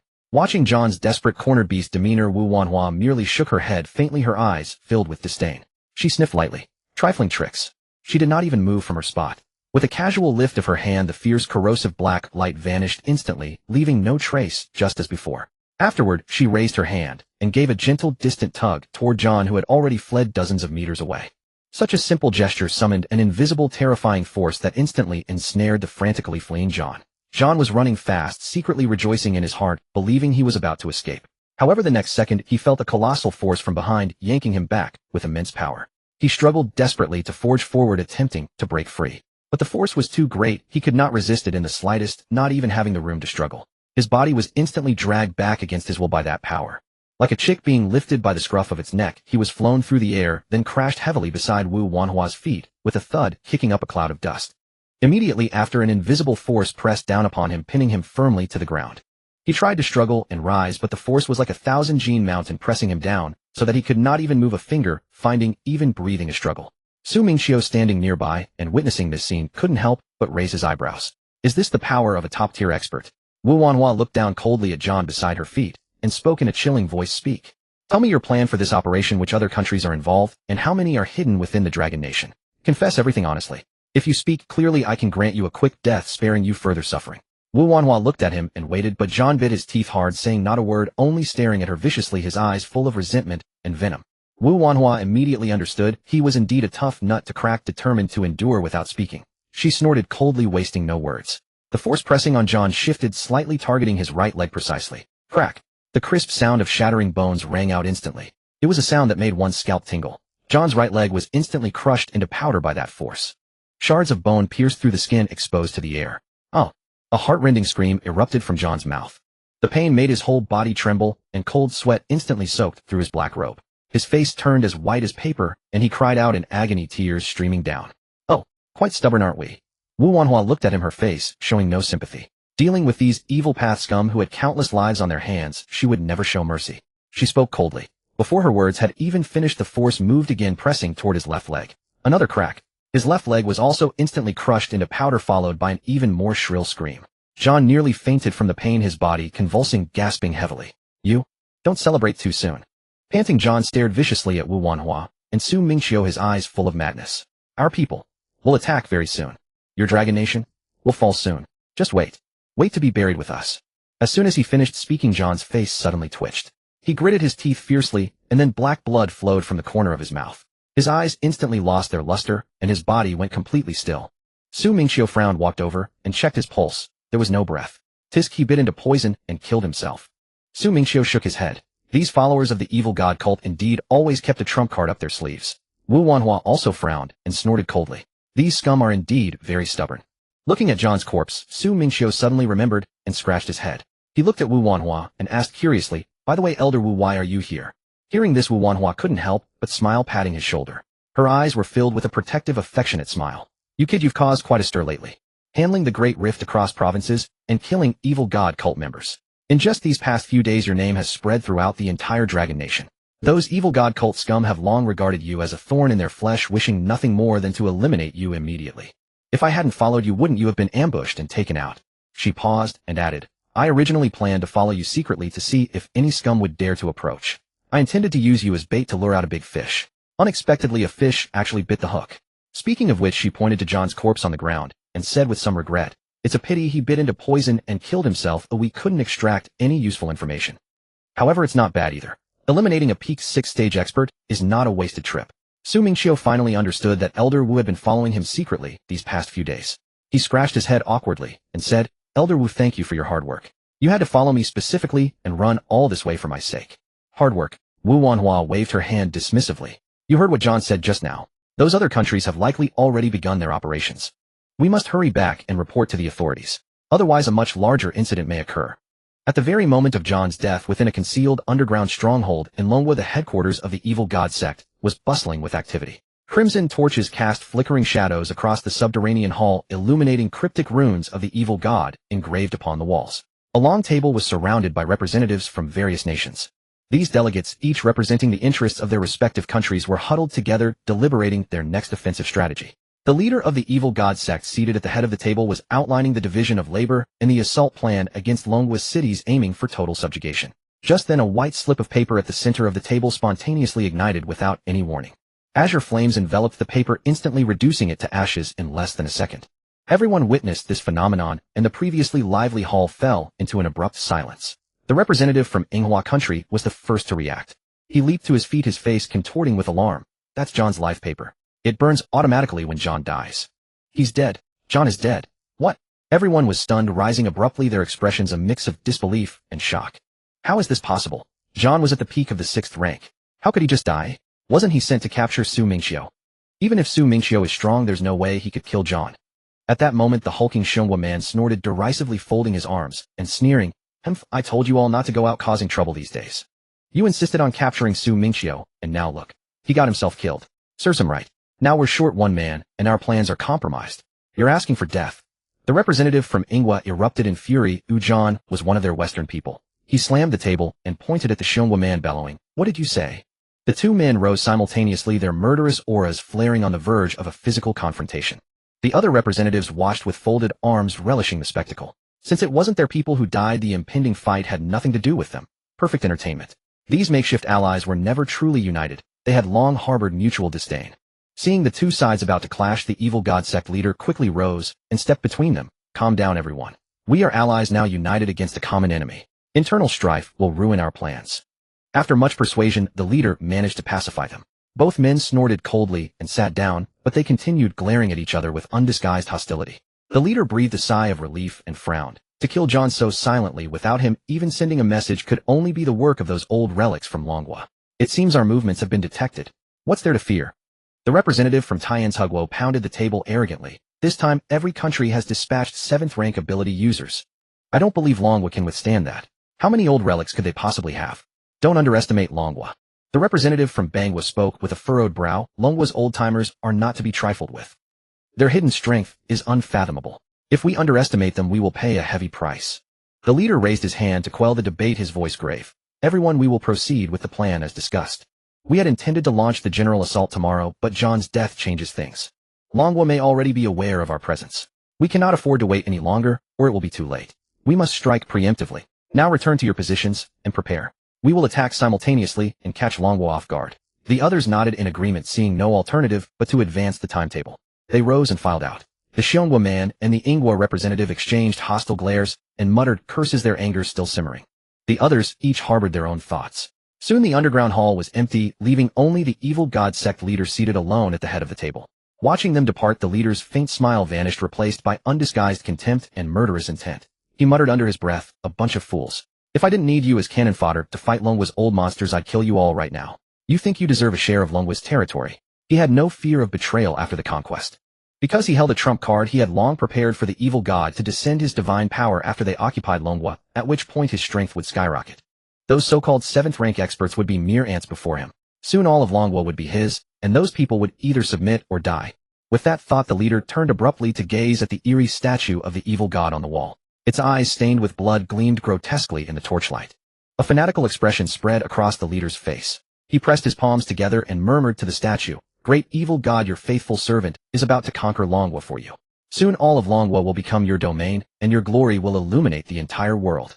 His eyes blazed with fervor and madness. He had waited too long for this day, and now it was finally within reach. With that, the evil god sect leader turned and strode out excitedly. His mind was consumed with the impending conquest of Longwa so much so that he failed to notice the statue behind him. His steps were almost buoyant with agitation. Soon he exited the hall, and the heavy stone door slammed shut with a loud clang. The entire underground hall fell into absolute silence. Only the torches on the walls continued to sputter and burn their crimson glow, casting the hall in a flickering dance of light and shadow. At that moment, the evil deity statue on the wall suddenly twitched. The statue's massive eyes, stained crimson with blood, seemed to blink gently. It was as if it had come to life, its gaze sweeping across the entire hall, brimming with palpable malice. Immediately following, the blood that had long since dried upon the statue appeared to turn fresh again. The once dull crimson hue instantly brightened, looking as though it had just been spilled. Several droplets of blood even began to trickle slowly down the statue's cheeks, resembling tears of blood. The temperature of the entire hall seemed to drop quietly at that very moment. A faint chilling malice permeated the entire hall. Yet no one witnessed this eerie spectacle. By this time, Mingqiu had already convened an emergency assembly. The school's grand conference room was filled with high-ranking officials and department directors, everyone wearing exceptionally grave expressions. The atmosphere in the entire conference room was oppressively terrifying. On the central wall hung a massive projection screen connected via video link to the presidents of martial arts universities across the nation and the directors of local security bureaus. Every face appeared on the projection, all frowning. Clearly they had all realized that the situation was far from normal. Wu Wanhua stood before the projection and recounted in detail everything that had happened with John. After hearing her report, Lin Wenyuan of the Imperial Capital Martial Arts University spoke first. Frowning, he said in a deep voice, "Their plans must be accelerated." Immediately thereafter, everyone began making deployments. As the commander-in-chief, Lin Wenyuan started assigning tasks, which expert would guard which city, and who would deal with those 7-stage experts. He determined who would evacuate civilians, and who would handle potential spatial rifts. Mingqiu and the other young geniuses were also assigned missions dispatched to various locations. Everyone listened attentively, accepted their assignments, and not a single person complained. Now was the critical moment of crisis for the Dragon Nation. Everyone had to step forward. Half an hour later, all deployments had been arranged. Lin Wenyuan looked at everyone and said solemnly, "Very well, everyone, hurry and make your preparations. Time is short. We must defend the Dragon Nation." Having spoken, he cut off the projection, and the massive screen instantly went dark. The people in the conference room rose one after another, saying nothing more, and hurried out. Time was pressing. They needed to prepare quickly for the upcoming great battle. The very instant the projection was cut off, war erupted across the entire Dragon Nation. All over the country, the cultists of the evil deity sect who had been hidden for a long time suddenly emerged. Additionally, those Dragon Nation families that had secretly joined the evil deity sect long ago also revealed themselves. They had originally been concealed throughout the Dragon Nation, some even belonging to prominent and wealthy families. Now they suddenly turned traitor and launched attacks on various strongholds across the Dragon Nation. Sub-bureaus of the Security Bureau branch campuses of martial arts universities and defensive points in various cities all came under attack. In an instant, the entire Dragon Nation was engulfed in flames with cries of battle and explosions ringing out everywhere. However, no one panicked, because Lin Wenyuan had deployed forces in advance. Experts at every location were already in position. The members of the evil deity sect had barely appeared when they encountered the Dragon Nation experts who had been waiting for them, and combat broke out immediately. As soon as the traitorous families made their move, they were surrounded by Security Bureau personnel who had been lying in ambush, causing no significant chaos. Meanwhile, the indigenous families of the Dragon Nation also stepped forward at this moment. Everyone united as one, fighting together against the evil deity sect. For instance, Murong Yan's family, the Murong clan, had their patriarch lead the family's experts to charge out at the first opportunity. They engaged in combat with those demonic cultivators. Other prominent families also stepped forward, deploying their family's full strength to help defend the various cities. They assisted in clearing out the scum of the evil deity sect. Su Mingqiu, after receiving his assignment, immediately flew toward the battlefield. He was to deal with the scum of the evil deity sect who had emerged. Wu Wanhua also adjusted her attire and flew into the sky. She was to confront those 7-stage experts, for they were the main force of this great battle. As soon as she flew above the Black Abyss Martial Arts University and was about to head toward the distant battlefield, a figure suddenly appeared before her, blocking her path. He was a man from the Eagle Nation wearing a black suit with golden hair and blue eyes. His aura indicated he was a 7th-stage expert. Looking at Wu Wanhua, a faint smile played on his lips as he spoke. "Lady, stay right here. If you go out, our plans will be difficult to execute." Wu Wanhua looked at him and could not help but sneer, her eyes full of disdain. She had known these people would certainly send someone to hold her back. She never expected one would actually appear. Crossing her arms, she said coldly, "Oh, there really are those who do not fear death daring to block my way. I thought all you scum would hide behind the scenes and not dare to come out. I did not expect someone actually brave enough to come and seek death." The moment her words fell, the auras of both individuals instantly exploded. The surrounding air became oppressively heavy in an instant, and the clouds in the sky were blown apart by the force of their energy. Just as Wu Wanhua was blocked, the exact same thing occurred in various places across the Dragon Nation. The vice principal of the Shanghai Martial Arts University, a top 7th-stage expert of the Dragon Nation, was blocked by a Bear Nation 7th-stage expert. The vice principal of the Tianhai Martial Arts University was blocked in the sky by a Cherry Blossom Nation 7th-stage ninja. The ninja held a blade in his hand, looking at him with eyes full of malice. The vice principal of the Central Plains Martial Arts University was also blocked at this moment by a Heavenly Indian Nation 7th-stage yoga master. Lin Wenyuan of the Imperial Capital Martial Arts University, preparing to go command the battle, was blocked by a Stick Nation 7th-stage expert. They knew that the vice principals of the Dragon Nation were top-tier 7th-stage experts. As long as they were all held in check, the Dragon Nation's top experts would be unable to intervene in the battles below. Their own people could then smoothly occupy the various cities of the Dragon Nation. In an instant, great battles between 7th-stage experts erupted all across the sky of the Dragon Nation. As the top experts were held in check, the battlefield below also entered its most arduous moment. Those 5th and 6th-stage experts from the evil path, along with countless cultists of the evil god sect, launched ferocious attacks against various cities. Although Lin Wenyuan had made advanced deployments, the number of evil path forces in this instance was simply overwhelming. Moreover, a significant portion of the experts had been dispatched to guard the newly erupted spatial rifts. Heterogeneous beasts poured endlessly from those rifts, making it impossible to divert troops. Manpower suddenly became insufficient, and defenses in numerous areas began to crumble.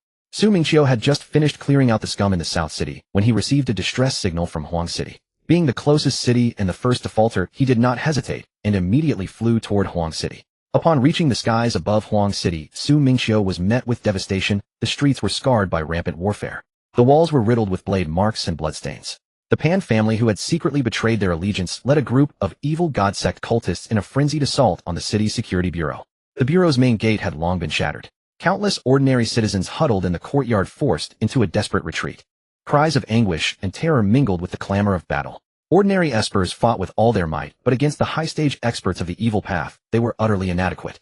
At the entrance of the bureau, Li Kuan, the director of Huang City's security bureau, was being driven back step by a man in black robes. That man was Pan Lin, the patriarch of the Pan family. Once the patriarch of a prominent family in Huang City, no one would have guessed that he had long ago defected to the evil god sect. At this moment, his cultivation had reached the 6th stage first segment, and his body was wreathed in dense, sinister black energy. Li Kuan, however, was only at the peak of the 5th stage, utterly unable to withstand him. Li Kuan's body was covered in wounds, blood flowing from the corner of his mouth, and his grip on his long blade was faltering. Yet he stood firm, shielding the ordinary citizens, refusing to retreat an inch. Li Kuan, I have tolerated you for far too long.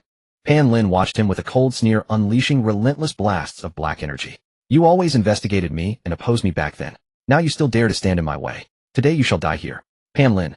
Li Kuan cursed angrily, his eyes filled with rage and disbelief. You actually joined the evil god sect. You traitor. Do you have any shame toward the Dragon Nation? Do you have any shame toward the common people of Huang City, who trusted you? Hearing Li Kuan's words, Pan Lin paused for a moment, then erupted into a fit of manic laughter. His ha-ha echoes rang throughout the entire street, bringing tears to his eyes. The muscles on his face twisted into grotesque contortions from his frenzied laughter. The Dragon Nation. Ha-ha-ha. What can the Dragon Nation offer me? Pan Lin laughed, his black energy surging instantly, his aura skyrocketing in tandem. I wish to follow the great evil god. Only Lord Evil God can grant me true power. Pointing at himself, he said with fanatical devotion, Do you see? Previously I was merely at the peak of the 5th stage, stagnant for over a decade. And now, I have reached the 6th stage, first segment. This is the power bestowed upon me by Lord Evil God. This is what the Dragon Nation could never give me. Looking at Li Kuan, his eyes filled with temptation. Li Kuan, we have been friends for many years. Let me advise you once, join us. As long as you pledge allegiance to Lord Evil God, you too can obtain such power. You can break through the 5th stage, reach the 6th, or even higher. What do you say? Join you? Impossible. Li Kuan cursed angrily. Despite his grievous injuries, he remained firmly planted before the ordinary citizens, refusing to yield an inch. Even if I die, I will never submit to scum like you. You traitor, even at the cost of my life, I will not let you harm them. Oh, since you refuse to see reason. Pan Lin's expression instantly darkened, his fanaticism turning into murderous intent, his black energy growing denser. Then there is no need for you to exist. He pointed at the trembling people behind Li Kuan and sneered, Rest assured, I won't let you die alone. I will kill you first. Then I will personally slaughter these ordinary citizens behind you along with the scum from the Security Bureau. They will all become sacrifices to the great Lord Evil God. After finishing his sentence, the black energy on Pan Lin's body surged violently. Those black mists carrying a corrosive aura slithered toward Li Kuan and the ordinary citizens behind him like venomous snakes. Wherever the black energy passed, even the stones on the ground were corroded into small pits. Li Kuan watched the approaching darkness. He no longer had the strength to resist. A peak 5th stage expert against a 6th stage first segment cultivator. He had long reached his limit. He gripped his blade, tightly closed his eyes, and prepared to meet his death. Even in death, he would shield these ordinary people. Just as the black energy was about to completely envelop Li Kuan, a bone-chilling coldness suddenly struck from the side. That icy aura instantly forced the surging black energy to retreat. Upon contact with the cold, the black energy froze into ice grains, shattering completely with a crisp sound. The temperature on the entire street plummeted, causing the ordinary citizens to shiver. Yet the cold energy did not harm them in the slightest. It targeted only the black energy of the evil god. Who is there? Pan Lin's face changed drastically. He turned his head sharply and shouted in shock. Who dared to interfere with his affairs? Li Kuan, who had closed his eyes waiting for death, opened them suddenly upon hearing Pan Lin's words, his eyes filled with confusion. Who was it? Who had come to save him? Before the echo faded, a figure instantly appeared before Li Kuan, positioning himself between Li Kuan and Pan Lin. Mingqiu looked at Li Kuan, who was covered in wounds with blood still lingering at the corner of his mouth, and spoke. Director Li, please go rest behind. Leave this to me. Li Kuan stared at the young man before him, paused for a moment, and then recognized him. Mingqiu. It is me. Mingqiu nodded, patting his shoulder. A gentle cold energy instantly flowed into Li Kuan's body, alleviating the pain of his wounds and stabilizing his condition. I received the distress signal from Huang City and came immediately. Rest assured, as long as I am here, no one will harm these people. The ordinary people hiding within the branch office upon hearing this name were instantly stirred with excitement. They all recognized him as the prodigy who had been saving lives all over the Dragon Country these past few days. Li Kuan nodded. He knew Mingqiu's strength. Over the past few days, Mingqiu's name had spread throughout the entire Dragon Country. He had also heard that this young man was far stronger than he had imagined. He couldn't help but offer a final warning. Be careful. The dark energy of that Pan Lin is extremely sinister, carrying corrosive properties. Do not let your guard down. Having said that, he clutched his wound and slowly retreated to the rear. He intended to find a place to recover slightly first, and then go assist the other personnel from the Security Bureau. Those people were still fighting on the adjacent streets against the cultists of the Evil God Church who had rushed in, as well as the rebellious clansmen of the Pan family. They were struggling to hold their ground. Meanwhile, Pan Lin, looking at Mingqiu standing before him, paused for a moment, then let out a derisive sneer. He scanned Mingqiu from head to toe, his eyes full of disdain. Oh, so you are that Mingqiu. I have heard of you. But relying on you. Only at the 5th rank 2nd stage. And you dare to show off in front of me. He licked his lips, and a look of intense greed flashed in his eyes. Now this kid actually walked right into his trap. It's fine though. It's my first time hunting a genius like you. Pan Lin smiled, and the dark energy on his body began to churn again. I heard that killing a genius like you and offering your heart to Lord Evil God will bring him great joy. It would also allow me to obtain your power. Today I'll just use you as my starting point." Hearing Pan Lin's words, Su Mingqiu couldn't help but sneer, his eyes filled with contempt. "Offer my heart to your damn evil god. I'm actually quite curious whether that so-called evil god has good teeth, and whether he can even bite into my heart. Don't end up breaking his teeth before he gets to eat the heart. That would be quite amusing." Before his words had even faded, Su Mingqiu sharply drew the frost flow blade from his back. The ice blue blade, upon leaving its sheath, instantly erupted with bone-chilling coldness.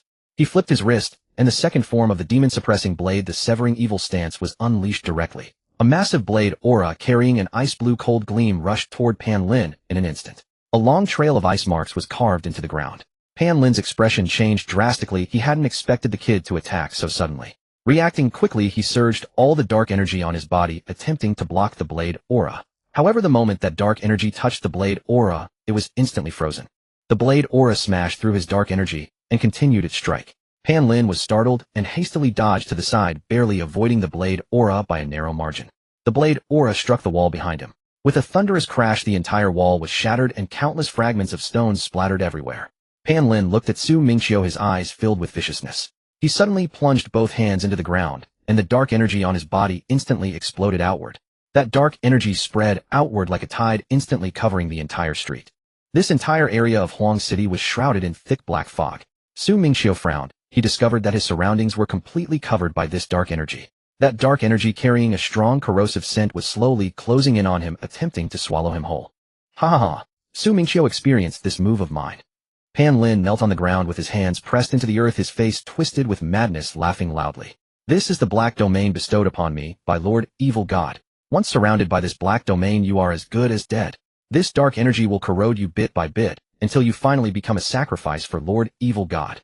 Hearing Pan Lin's words, Su Mingqiu couldn't help but shake his head and sneer. "I feel like your brain has completely broken. It seems I need to use ice to sober you up properly." Before he finished speaking, Su Mingqiu let out a low shout. "Black dragon devours the heavens." Instantly, the aura emanating from Su Mingqiu became deathly still. That bone-chilling coldness, devoid of any vitality, instantly spread through the area. The ground was instantly covered by a thick layer of black ice. The dark energy that had been closing in on him was instantly frightened into retreating in disorder, daring not to approach even slightly. Immediately after, a massive black dragon appeared behind Su Mingqiu. That black dragon was entirely condensed from black ice, radiating intense killing intent. The moment it appeared, its bone-chilling coldness swept across the entire street. Pan Lin's black domain was instantly shattered by this cold aura. The entire street instantly cleared. "What?" Pan Lin stared at this scene, his eyes wide open, his face filled with utter disbelief. His black domain, the black domain bestowed by Lord Evil God, had been broken so easily. He could clearly feel the terrifying power of that black ice dragon. He knew that if that dragon touched him, he would definitely die. "Lord Evil God, save me." Pan Lin panicked. He thrust both hands upward and screamed frantically. Immediately after, his body began to twist contortedly. His skin split open with countless cracks, and countless black tentacles emerged from his body. In an instant, he transformed into an ugly monster covered in tentacles. Those tentacles were all wrapped in thick black energy, looking utterly disgusting. His voice also became hoarse and distorted, no longer human. "Let me use the power of the evil god to defeat you." Su Mingqiu looked at that ugly monster and paid it no mind. He simply waved his hand casually, and that massive black ice dragon let out a deafening roar before flying toward Pan Lin with great force. Seeing the black dragon approaching, Pan Lin quickly stretched out all his tentacles, attempting to block the black dragon. Countless tentacles wrapped in thick black energy surged frantically toward the black dragon, trying to entangle it. However, the moment those tentacles touched the black dragon, they were frozen by the bone-chilling coldness. That black ice then spread along the tentacles, slowly creeping toward Pan Lin's body, freezing all those tentacles into icy bars. "No, no." Pan Lin watched this scene and screamed wildly, "Lord Evil God, I cannot possibly lose." But before he could finish his words, the black dragon slammed directly into him. With a thunderous roar, the dragon exploded instantly, and countless shards of black ice immediately encased Pan Lin within a colossal black iceberg. The iceberg, towering dozens of meters high, completely sealed the hideous monster inside. Su Mingqiu gazed at the iceberg and casually snapped his fingers. With a crisp crack, the enormous black iceberg shattered, instantly breaking into countless tiny ice shards that drifted down like snowflakes. And Pan Lin vanished along with it, leaving not even a trace. Li Kuan, who had been resting on the ground, was stunned at the sight, unable to speak for a long time. He hadn't expected Su Mingqiu to dispatch a 6th-rank, first-stage expert so swiftly. It was utterly incredible. The surrounding onlookers were equally dumbfounded, having never witnessed such overwhelming power or such a devastating technique. As for the remaining evil god sect disciples and the traitorous members of the Pan family, seeing Pan Lin die so abruptly, their will to fight evaporated instantly. Terrified out of their wits, they turned to flee, knowing they were no match for Su Mingqiu. But Su Mingqiu gave them no chance to escape. His figure flickered through the streets at an astonishing speed like a gust of wind. Wherever he passed, the chilling cold froze every one of them solid. All who attempted to flee were turned into ice sculptures, not a single one escaped. Watching the last enemy eliminated, the security bureau officers nearby breathed a collective sigh of relief. They had fought for so long that they were utterly exhausted, collapsing one by one onto the ground. Wiping the sweat from their faces, the feeling of surviving a calamity made them all heave a sigh of relief. The deputy director of the Huangqing Security Bureau hurried over, carefully helping the wounded Li Kuan to his feet and wiping the blood from the corner of his mouth. After steadying himself, Li Kuan looked at Su Mingqiu without hesitation and bowed deeply, wanting to express his heartfelt gratitude to the young man who had saved the entire city of Huangqing. But as he bent down, Su Mingqiu quickly stopped him. "Director Li, what are you doing? Please get up. On behalf of all the people of Huangqing, I thank you." Li Kuan raised his head, his eyes brimming with gratitude. "If it weren't for you, the entire Huangqing would have been doomed today. All these people would have died at Pan Lin's hands. You are the savior of Huangqing." Hearing these words, the ordinary citizens and security officers around also bowed to Su Mingqiu, shouting emotionally, "Thank you.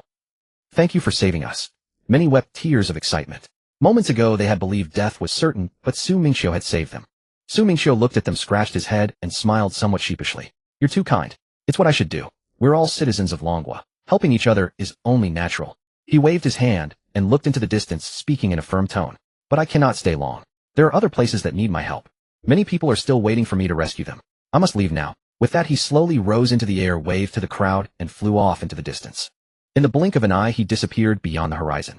Li Kuan stood where he was, watching Su Mingqiu's fading silhouette, and couldn't help but sigh with emotion. A young hero indeed.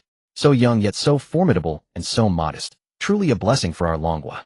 While Su Mingqiu was resolving the crisis in Huangqing and heading to the next battlefield, the other young prodigies were also playing pivotal roles in their respective arenas.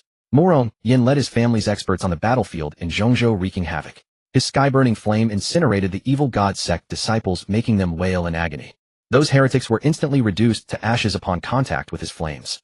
The evil god sect members in the entire Zhongzhou region were being hunted down by him. Wen Xingyao meanwhile led a medical team, rushing wherever the wounded were. Her ability could rapidly heal injuries. Those who were on the brink of death recovered instantly after receiving her treatment. That day alone she saved at least 1,000 lives. Countless ordinary people regarded her as their savior. Meanwhile, Feng Chun and Yang Wei were also cleaning up the stragglers. Feng Chen's swift sword was astonishingly fast. The evil god sect members didn't even see his blade before they were slain. Yang Wei's deceleration ability was utterly infuriating to the enemy. Once affected by his ability, they moved as if in slow motion, completely unable to act. And Daijing Yi Qinjue's darkness devourer swallowed all the heretics cleanly.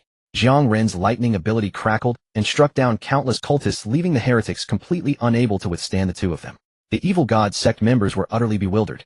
Their original plan was to tie down all of Longwu's top-tier elders. Then their 5th and 6th rank experts would easily occupy Longwu's cities. Instead, it was their own high-rank experts who were being held at bay by Longwu's forces. Their remaining 4th-rank combatants were no match for these young Longwu talents. These youngsters were far stronger than they had imagined. Their old-timers were suppressed by Longwu's veterans, and their young ones couldn't defeat Longwu's prodigies.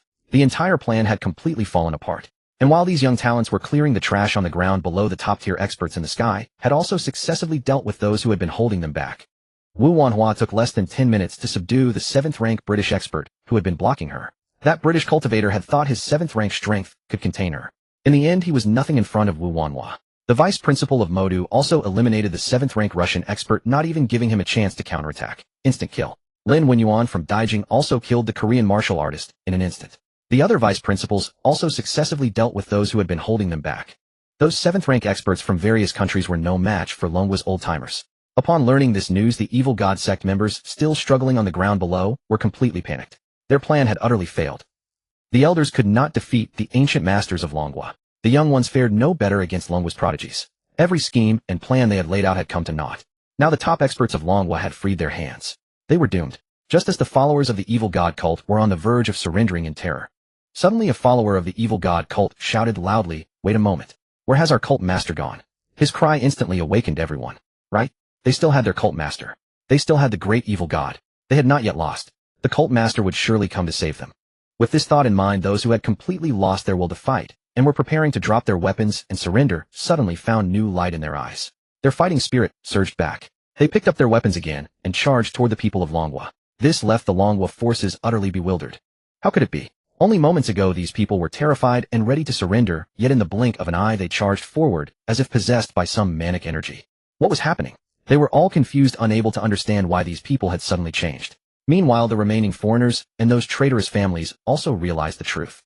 They were now trapped with no way to escape. All their hopes rested solely on the cult master of the evil god cult and that great evil god. They believed that as long as the cult master arrived, as long as Lord Evil God came, they still had a chance to survive and win. At this moment, Wu Wanhua, Lin Wenyuan, and the 5 top vice principals from Shanghai Central Plains and Tianhai gathered together. The vice principal of Central Plains Martial Arts University patted his clothes, wearing a smug expression. "Oh, it has been a long time since I last fought. These opponents were far too weak. I hadn't even used my full strength before they were dead. How boring. I didn't even get properly warmed up." "Cut the bragging," Lin Wenyuan retorted. He paused, furrowing his brow. "Enough of that. Where has the cult master of the evil god cult gone? Why hasn't he shown his face from beginning to end? Could it be that we fought so quickly that the cult master simply hid and sold out those foreign scum to save himself? Perhaps he ran away on his own," joked the vice principal of Tianhai Martial Arts University. But Wu Wanhua shook her head, her brow furrowed. "Unlikely. What they have done is too massive. They cannot simply flee from a war that engulfs all of Longhua. They must have further tricks up their sleeves. We must not be careless." Hearing this, Lin Wenyuan stroked his chin and glanced down at the chaotic battlefield below. The young ones were fighting with vigor and vitality. Murong Yinyan's flames left the demonic scum crying for their mothers. Yi Qianjue's dark devouring swallowed opponents until not even crumbs remained. Su Mingqiu was like a firefighter rushing to every danger zone, clearing out evil god cult strongholds across several cities in a short time. He shook his head with a smile. "Forget about that cult master for now. Let us go down and clean up those 6th-stage foreign scum and remnants of the evil god cult. We can search for him as we fight." His tone carried a hint of satisfaction. "These youngsters have been tempered enough. It is time to end this great war. Those 6th-stage-old ghosts are still our responsibility to handle." "Exactly." The Central Plains vice principal nodded, eagerly rubbing his hands together with excitement. "That 7th-stage Indian I fought earlier was too weak. I hadn't even finished warming up before he fell. Perfect. Now I can really stretch my limbs." The Shanghai vice principal also nodded with a smile. "Good. Let the young ones rest. They were fighting with bloodshot eyes. It is time for us old veterans to step in." Wu Wanhua nodded as well. "Agreed. We will search while we clean. That cult master cannot hide forever. Once we finish dealing with this filth, he will be forced to reveal himself." No sooner had she finished speaking than the 5 top 7th-stage experts moved almost simultaneously. Without a word, they split into 5 directions. The subsequent cleanup was nothing short of a one-sided slaughter. Those 6th-stage demonic experts who had been so arrogant on the battlefield were utterly inadequate against Longhua's top ancient masters. Lin Wenyuan rushed to the eastern battlefield and unleashed a condensed ultimate energy slash. A flash of golden light passed, and several 6th-stage scum who were still putting up a last resistance were severed into ashes before they could even scream, leaving not a single trace behind. Wu Wanhua's approach was even simpler. With a mere wave of her hand, all the demonic scum perished instantly. The Central Plains vice principal fought with unrestrained joy, punching one after another. Those 6th-stage experts were as fragile as paper in his hands. One punch, and their chests were shattered through, giving them no chance to beg for mercy. The vice principals from Shanghai and Tianhai were no different. Wherever they passed, the scum of the evil god cult and foreign experts were instantaneously annihilated, leaving them no time to react. The entire battlefield resembled a wheat field being harvested. Those once ferocious members of the evil god cult were cleared away in the blink of an eye, devastatingly fast. In merely a few minutes, the entire battlefield was cleaned thoroughly. The 5 top vice principals regrouped, but their faces bore expressions of gravity and helplessness.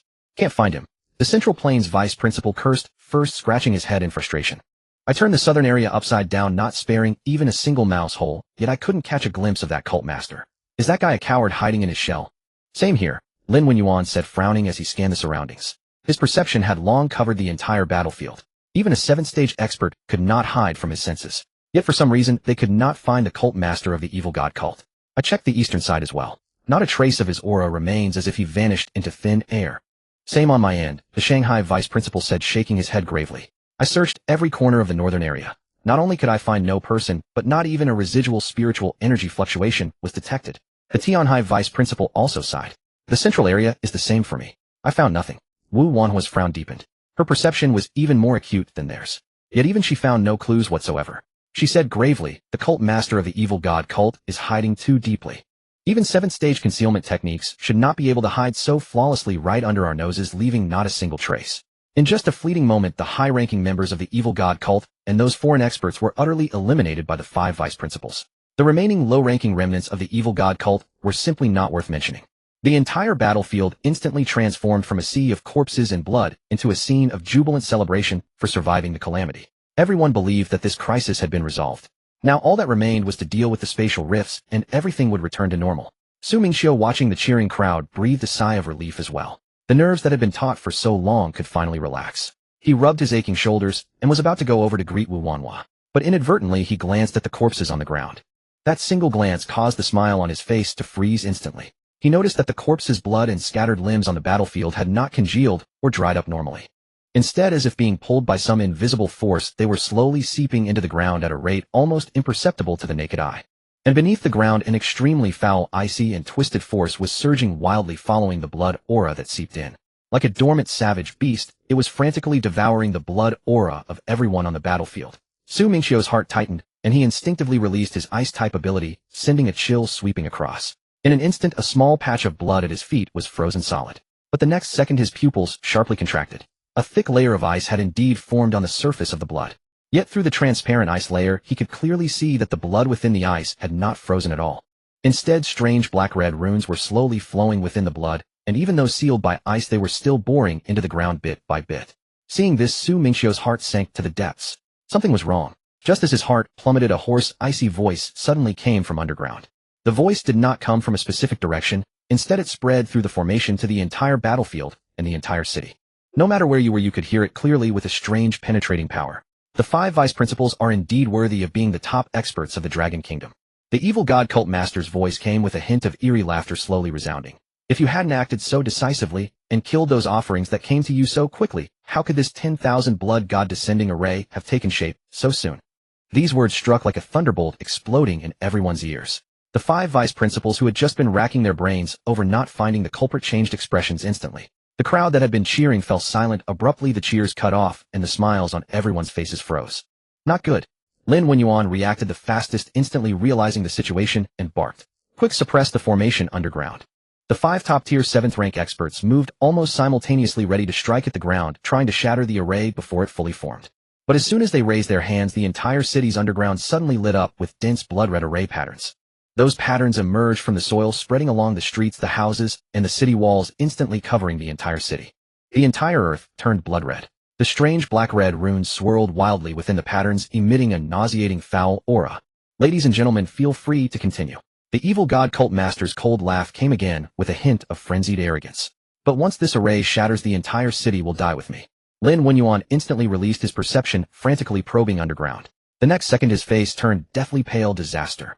The true array eye is thousands of meters deep underground, and it is also connected to the Dragon Kingdom's terrestrial veins. If we forcibly shatter the ground, not only will the entire city be overturned, but the students and civilians inside will not survive a single one. It will even directly damage the Dragon Kingdom's terrestrial veins with unimaginable consequences. He paused, and then spoke urgently. Moreover, this array is also bound to the life auras of all nearby students, residents, and our Dragon Kingdom warriors. Once we forcibly break the array, it will immediately backlash, draining everyone's life as offerings. Wu Wanhua also sensed something and spoke with a grave expression, not only that this array is specifically designed to target high-level experts like us. The higher your cultivation level, the easier it is to be locked onto by the 10,000 blood god descending array. As soon as we approach, it will frantically drain our chi and blood, while accelerating the descent of the evil god. The 5 of us cannot break this array. Haha, worthy of the 5 old antiques of the Dragon Kingdom, you have seen through so much so quickly. The evil god cult master's wild laughter instantly spread throughout the city, filled with undisguised arrogance and madness. As his voice fell, his voice rang out again. This time his voice was filled with fervor, as if reciting a sacred sacrificial text, every word carrying twisted piety. With the blood of the evil god cult followers as the offering of faith, I stabilize the array. With the blood of foreign experts as the foreign nation's luck, I pollute the Dragon Kingdom's terrestrial veins. With the blood of the Dragon Kingdom warriors as the key, I tear open the Dragon Kingdom's protective barrier. With each sentence he uttered, the blood-red light underground grew brighter, and the strange black-red runes spun faster, the entire earth trembling slightly. Not good. Wu Wanhua's face turned pale as she exclaimed. He is going to open a rift within the Dragon Kingdom for the evil god's power to descend. The moment her words fell, the entire sky instantly darkened. The sky, which had still held a glimmer of light, was suddenly shrouded by thick foul clouds. It was pitch black, as if the entire world had fallen into eternal night. Then the blood-red light underground surged skyward. A blood-red pillar of light dozens of meters thick burst through the ground, pierced the clouds, and dyed the entire black sky an eerie blood red. The nauseating icy and filthy aura instantly filled the heavens and earth, suffocating everyone. Just as everyone was trembling in fear at this strange phenomenon, within the blood-red light a massive finger covered in bizarre wrinkles and black-red patterns slowly extended outward. With a mere twitch of that finger, the surrounding space began to warp and twist. Silently, it tore open a pitch-black rift in mid-air, a gash as dark as ink. From within the rift, waves of foul and filthy energy surged forth, accompanied by countless distorted inhuman screams. And beyond that rift, a colossal eye of the evil god slowly opened. That eye was larger than the entire city, its surface teeming with grotesque bloodshot veins, its pupil a haunting pure black, concealing within it countless tiny eyes packed densely together. With merely a casual sweeping glance, a strange psychic assault instantly engulfed everyone. Those who met the eye's gaze underwent a terrifying, unnatural transformation. A young student who had been trembling in fear suddenly lost all control over his inner energy. Fierce black flames erupted across his body. He couldn't control it, screaming in agony as the flames consumed him, his very bones sizzling and emitting greasy black smoke. Others had their eyes instantly turned blood red, losing all reason. They grabbed their weapons and began hacking at those around them. Their mouths let out inhuman roars as if they had completely lost their minds. Even more terrifying, the corpses of the foreign experts who had just died began to rise one by one. Their eyes turned blood red, their bodies stiffened, their skin darkened, and they lunged at the living, becoming mindless walking corpses. And the lingering souls of the evil god cultists drifted out from their bodies, twisting and distorting into monstrous creatures with countless tentacles. They shrieked and clawed at those nearby, the very air corroding with a sizzling sound in their wake. The entire battlefield instantly descended into even greater chaos, panic spreading as cries of terror and screams of agony rose one after another. The brief relief from surviving was replaced by sheer hell. "Quick, form the formation," Lin Wenyuan roared. The 5 top vice principals shot into the air, instantly flying toward the 5 cardinal directions: east, west, south, north, and center. They acted almost simultaneously, their 7th rank primal chi surging wildly as 5 brilliant beams of golden light shot forth from their bodies. The beams connected in an instant, forming an enormous golden protective barrier that enveloped the entire city. This was the time-honored city-protecting formation passed down for 1,000 years in the Dragon Kingdom. Together, their 5 top 7th rank cultivators managed to stabilize the situation. They held back the evil god's power, preventing the strange mutations from spreading further. They also temporarily contained the eye of the evil god's influence, buying a precious moment for those inside. When that psychic shockwave swept through, Mingqiu was caught in its wake as well. The filthy, corrupting force frantically attempted to invade his spiritual sea, seeking to pollute his very soul and transform him into a mindless beast. But at that moment, within his mind, the icy coffin suddenly blazed to life. It was the frost coffin soul guard technique he had deliberately acquired earlier to bolster his spiritual defenses. Now that coffin of ice, radiating bone-chilling cold, stood directly before his spiritual sea, blocking all the filth-laden psychic attacks. The twisted, corrupting energies slammed against the coffin, only to shatter into fragments upon contact with the biting frost, never even touching his soul. Mingqiu merely shook his head to clear the daze and regained his clarity. Meanwhile, the remaining survivors among the cultists were still cheering in wild frenzy. They stared at the eye of the evil god in the sky, their faces twisted ecstatic grins. Raising their weapons, they roared, "Hail the evil god! Hail the cult leader! We shall be one with the evil god." They believed that with the evil god's descent they would ascend to become its chosen, gaining unrivaled power and eternal life. But the next second their fanatical smiles froze, replaced by sheer terror. They realized that their own blood and warm flesh were visibly slowly vanishing. Following the array lines engraved in the ground, their life essence seeped down greedily, drained by the formation offered as sacrifices to the evil god. No, leader, how could you?" A lead cultist stared in horror as his own arm became translucent flesh, melting away, leaving only pale bone. He howled in disbelief toward the ground, but the only response was the thrumming of the formation as it savagely devoured their power. Within seconds, the cultists who had been cheering moments ago were completely gone. They had all been turned into offerings, drained dry by the 10,000 blood god summoning array, not even their souls left behind. Witnessing this, Mingqiu's pupils contracted sharply. He finally understood. The cult leader had never intended to spare anyone from the very beginning. Whether warriors of the Dragon Kingdom, foreigners, or even his own followers, all were merely sacrifices for summoning the evil god. As he watched the sacrificed cultists vanish, Mingqiu's mind raced. When he had frozen the blood earlier, he had sensed something was off. Now, concentrating his senses, he immediately pinpointed the array's key. The entire 10,000 blood god summoning array relied on nothing else. It was the very blood seeping into the earth. That blood acted like the array's veins, carrying the eerie black-red runes and waves of blood energy, flowing continuously toward the array's core, buried thousands of meters below. As long as that blood continued to flow underground, the evil god's power would keep growing. Before long, it would shatter the rift entirely and descend upon this world. Realizing this, Mingqiu didn't hesitate for even a second. He unleashed his SSS class ice ability at full force. Ice Age. Bone-piercing cold erupted from his body, sweeping across the entire battlefield. The blood on the surface along with the shallow soil-soaked blood froze solid in an instant. Even the eerie black-red runes were trapped within the ice, completely halting their flow. With the blood frozen, the array's operation slowed dramatically. The blood-red glow in the sky dimmed, and even the colossal eye of the evil god seemed to lose some of its luster. Watching from above, Lin Wenyuan's eyes lit up. He had been racking his brain, knowing that the 5 of them old veterans of high cultivation dared not approach the array. The moment they got close, it would lock onto them and frantically drain their chi and blood, accelerating the evil god's arrival. But to his surprise, this young man, Su Mingqiu, had managed to do what they couldn't. Without an instant's hesitation, he descended from the sky and landed right before Su Mingqiu. His complexion was slightly pale from expending too much primal chi maintaining the formation, but his gaze was profoundly solemn. Lin Wenyuan pulled out a golden token from his bosom. It was the principal's token of Daijing Martial Arts University, and he directly thrust it into Su Mingqiu's hand. Then he said in a deep voice, "The 5 of us will suppress the evil god's projection in the sky above. The underground array, I must be left to you." He looked at Su Mingqiu, his eyes filled with absolute trust. "Because only you can do it. Those with higher cultivation would be locked onto by the formation as soon as they approach, becoming useless sacrifices. Only you can approach the array. I freeze that blood and break this 10,000 blood god summoning formation." Su Mingqiu took the principal's token, nodded firmly, and said in a deep voice, "Rest assured, Elder Lin.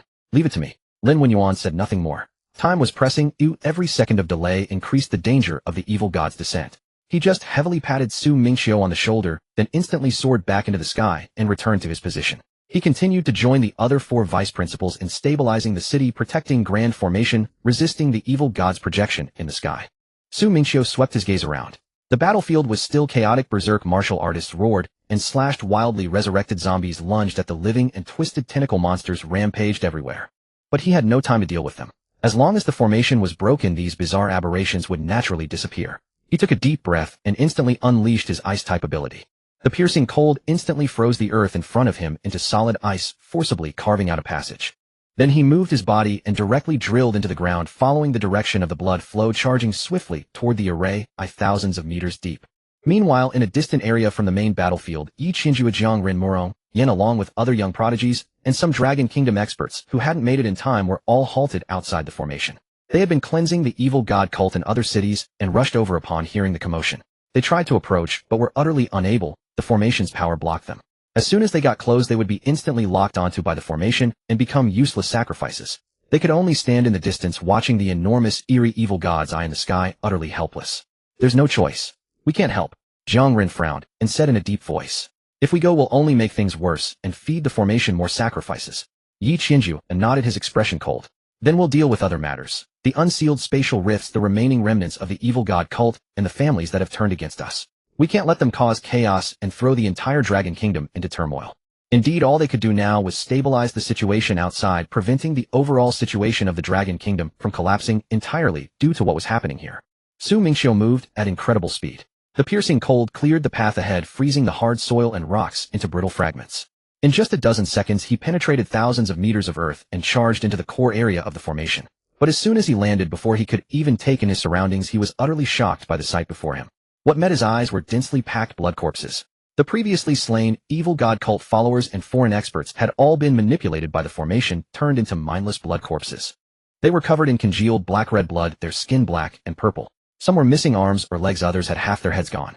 Their eyes held only eerie blood-red hues, and their bodies were entwined with constantly flowing black-red formation runes, making them appear both uncanny and terrifying. Looking out, there was no end in sight. The entire vast underground space that had been excavated was filled with these blood corpses. Dense and countless, at least tens of thousands, overwhelming. Just the thick, cloying smell of blood and filth was enough to nearly knock a person unconscious. And the moment these blood corpses saw Su Mingqiu, they went berserk like sharks scenting blood. Roar!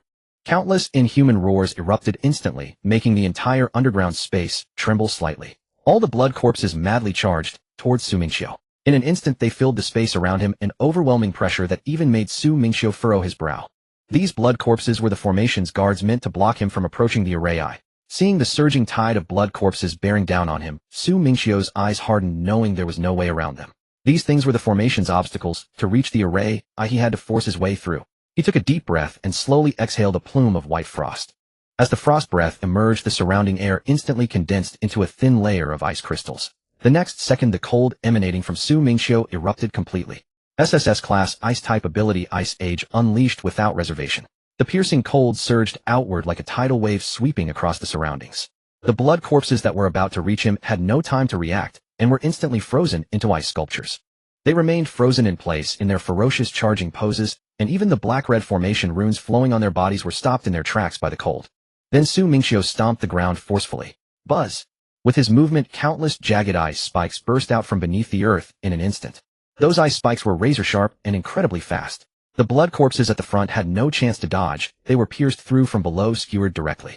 One by one they were firmly pinned to the ground, unable even to roar, and fell completely still. In a mere instant, over 1,000 blood corpses were wiped out cleanly by this move. But the blood corpses behind still charged madly with no rationality, showing no sign of stopping. Mingqiu's expression remained unchanged, without a pause he moved and charged straight into the oncoming tide of blood corpses.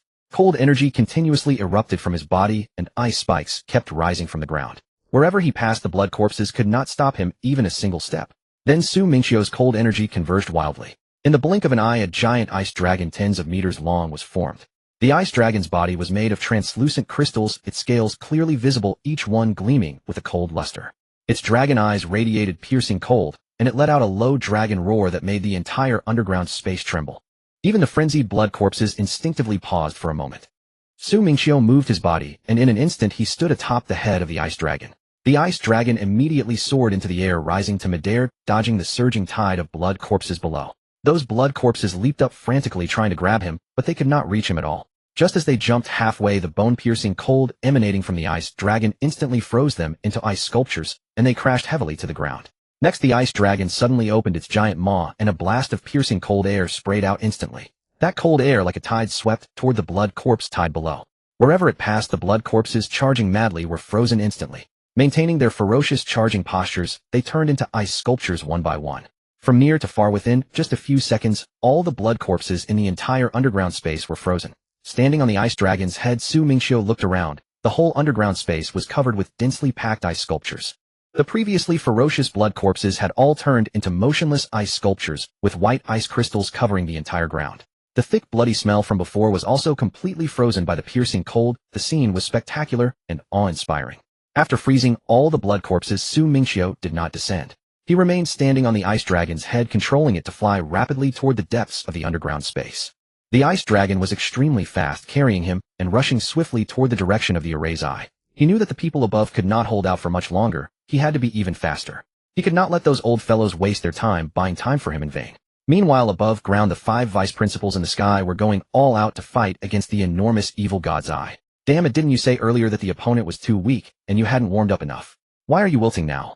Lin Wenyuan said, steadying his own position while complaining to the vice principal of Zhongyuan Martial Arts University beside him. Just now he was boasting that he hadn't had his fill of fighting, but now fighting the evil god's eye, his face turned pale. The vice principal of Zhongyuan flushed and retorted grumpily, "Who wouldn't wilt fighting this thing?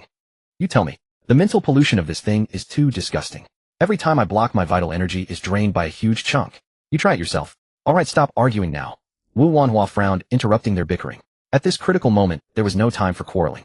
She waved her hand sharply, and an invisible force instantly struck toward the evil god's eye. With a loud bang, the enormous eyeball only shook slightly. Wu Wanhua's powerful strike only shattered one small eyeball among the many within the eye, causing no substantial damage at all. On the contrary, it made the evil god's eye assault the city guarding grand formation even more violently. The city guarding grand formation cannot hold much longer. The vice principal of Modu Martial Arts University spoke with a pale face. His vital energy had been mostly consumed. The golden light of the city guarding grand formation was already dimming, and many fine cracks had even appeared on it. At most 30 minutes, and the grand formation will be breached. Hearing this, the vice principal of Jinhai Martial University looked up and scanned the evil god's eye, then suddenly pointed toward the direction of the crack, and said urgently, "But have you seen the finger behind that eyeball?" Everyone followed his pointing direction and saw indeed behind the enormous evil god's eye a finger covered with eerie patterns and slime was stuck at the edge of the crack, writhing continuously, trying to squeeze in. But it was blocked by the spatial crack that had not yet fully opened, so it could not get in at all. Lin Wenyuan frowned and said in a deep voice, "That finger still can't get in. The 10,000 blood god summoning array has not yet fully formed, so the evil god's true body projection cannot come through." He paused, his tone extremely grave. "But once the array is formed, even if the 5 of us join forces, we won't be able to stop him." "That's right." Wu Wanhua nodded and said solemnly. "So now we must break the 10,000 blood god summoning array, or it will be too late." Once the evil god fully descends, everything will be too late. The several people exchanged glances, seeing gravity in each other's eyes. The 5 of them were already out of options. They had done everything they could. Those of high cultivation level could not approach the array, they could only hold on above. Now the only hope was that little fellow underground. The vice principal of Modu's side wiped the cold sweat from his forehead and said in a deep voice, "Now we can only place our hopes on that kid Su Mingqiu." Indeed, no one else could do it. They could only hope that the kid would be faster breaking the 10,000 blood god summoning array before the city guarding grand formation was breached. Just as Su Mingqiu was controlling the ice dragon to fly swiftly toward the array's ice, several translucent figures suddenly darted out from the shadows ahead, blocking his way again. Su Mingqiu looked closely and realized they were several remnant souls. They were all at the 6th order first stage, and after death, they had been corrupted by the array's power, becoming guardian remnant souls. These remnant souls were different from the mindless blood corpses. They still retained a trace of residual intelligence. Upon seeing Su Mingqiu, they began chattering something at him. Their speech was so rapid that Su Mingqiu could not understand a word. He had no idea which country's bird language it was, but it certainly was not dragon country language. Judging by their manner, they seemed to be trying to persuade Su Mingqiu to surrender, or to say something about their evil god, but Su Mingqiu could not understand a single word. Su Mingqiu stood on the ice dragon's head, picked his ear, and complained with a look of disgust. "What the hell are you saying? Can't you speak dragon country language? Don't understand human speech?" He was in a hurry to break the array. He had no time to waste on these remnant souls. Even if these guys were 6th order, so what? In his eyes, they were no different from the mindless blood corpses before. After his complaint, Su Mingqiu leaped directly off the ice dragon's head. At the same time, the massive ice dragon also accelerated, suddenly opening its huge maw and charging straight at the few remnant souls. Those remnant souls reacted much faster than he had expected. Seeing the ice dragon charging, they quickly scattered and formed a strange formation. Then working together, they actually deployed a small-scale array. That array instantly trapped the ice dragon inside, and countless black-red runes swirled madly within the array, directly shredding the ice dragon. The tens of meters long ice dragon shattered into countless ice shards in the blink of an eye, completely disappearing. Su Mingqiu was stunned for a moment at the sight, then raised an eyebrow and commented in surprise, "Oh, not bad. A few remnant souls can use a joint attack array. They've got some skills." Su Mingqiu had not expected that these guys, even after dying and becoming residual souls, could still join forces to use an array. This was somewhat beyond his expectations.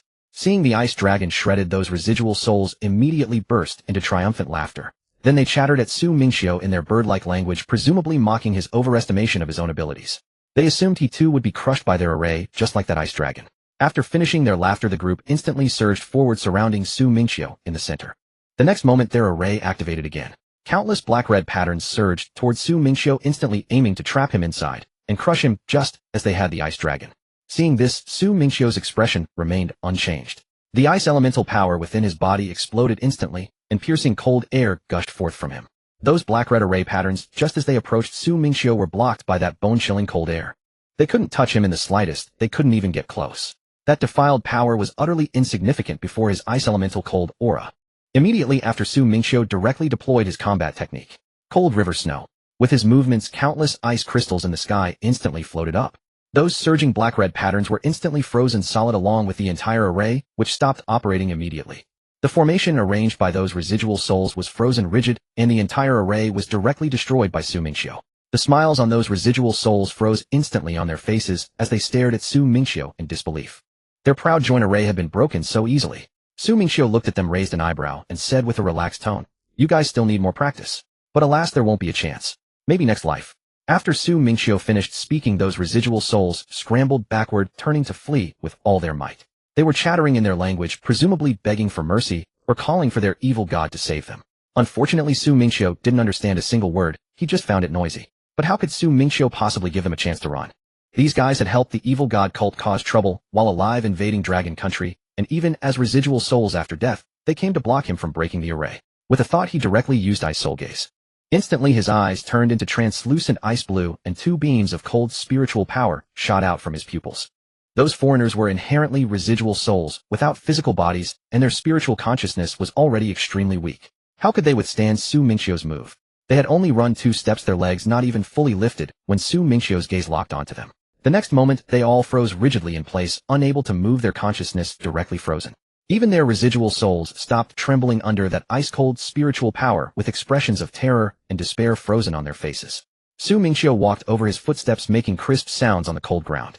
Looking at those frozen residual souls, he raised a hand, and piercing cold air instantly gathered in his palm. In the blink of an eye, it condensed into a small iceberg directly enveloping all those residual souls inside. After finishing this, he rested his chin on his hands, circled the small iceberg twice, and said with a proud expression, "Look how good I am. I even made you guys a coffin. This is an ice coffin that others would dream of having." He patted the iceberg and continued, "And if it weren't for me, you would have ultimately been treated as sacrifices by that evil god cult leader, drained until not even a soul remained, leaving no complete corpse. Now that I've sealed you here, at least your souls remain intact. Dying with such dignity should make you secretly rejoice." After dealing with these residual souls, Mingqiu did not linger at all. His figure moved, and he flew rapidly toward the deepest part of the underground space again. The city protection grand array above couldn't hold out for long. He had to find the array's core and break the 10,000 blood descent god array before then. Otherwise, it would all be too late. So his speed increased ever faster, with piercing cold air clearing the path in front of him. However, halfway through, Mingqiu stopped because he saw several figures in black robes standing in the shadows ahead, blocking his path. It seemed they were waiting for him specifically. Mingqiu raised an eyebrow and said somewhat unexpectedly, "Are there still living members of the evil god cult? I thought your cult leader had long sacrificed all of you to the evil god. After all, those previous cult members were all drained until nothing remained." Insolent. Those black-robed figures, upon hearing Mingqiu's words, instantly became furious. One of them, the leader, lifted his hood to reveal a fanatical face and roared at Mingqiu, "We are the cult leader's capable generals. How could we be the same as those ordinary cult members?" The other black-robed figures also shouted frantically, "Moreover, those brothers who were sacrificed didn't die at all. They have merged with Lord Evil God, achieving true eternal life. That is their glory. It is a blessing they could only dream of." Their eyes were filled with twisted fanaticism. Clearly thoroughly brainwashed by the cult, in their eyes, being treated as a sacrifice and having one's flesh and spiritual soul drained dry was not death, but merging with the evil god to obtain eternal life, an infinitely glorious thing. Hearing this, Mingqiu instantly burst out laughing.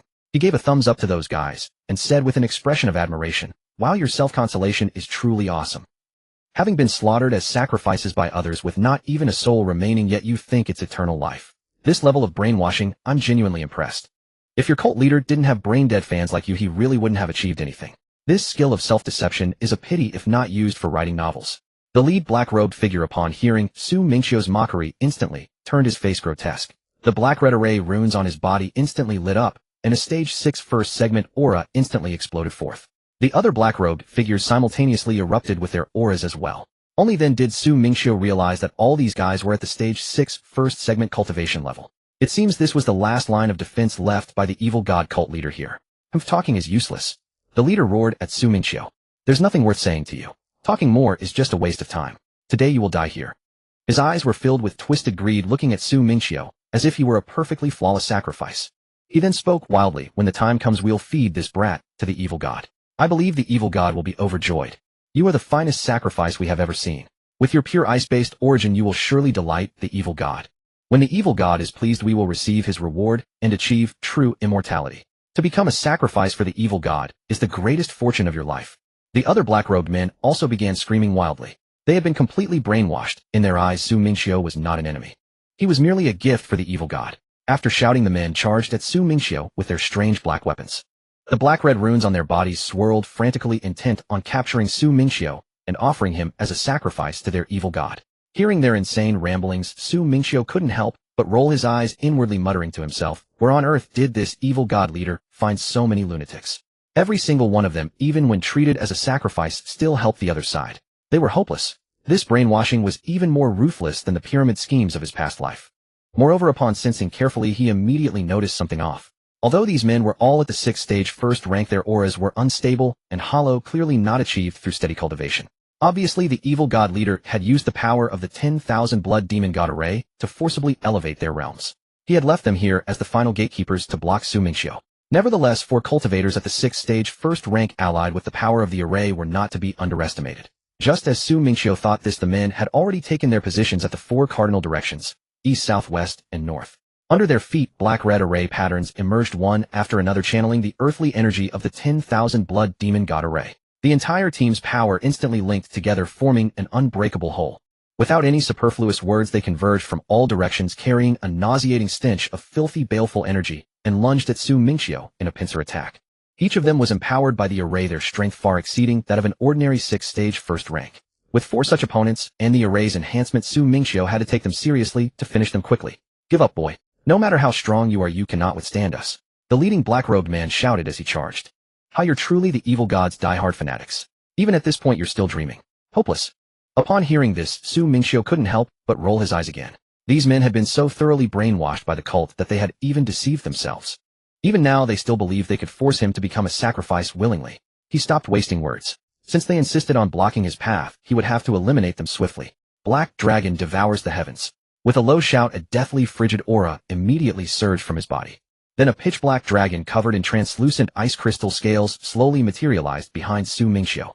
As soon as it appeared, the temperature in the entire underground space plummeted by dozens of degrees, and even the surrounding rocks began to be covered in thick black ice.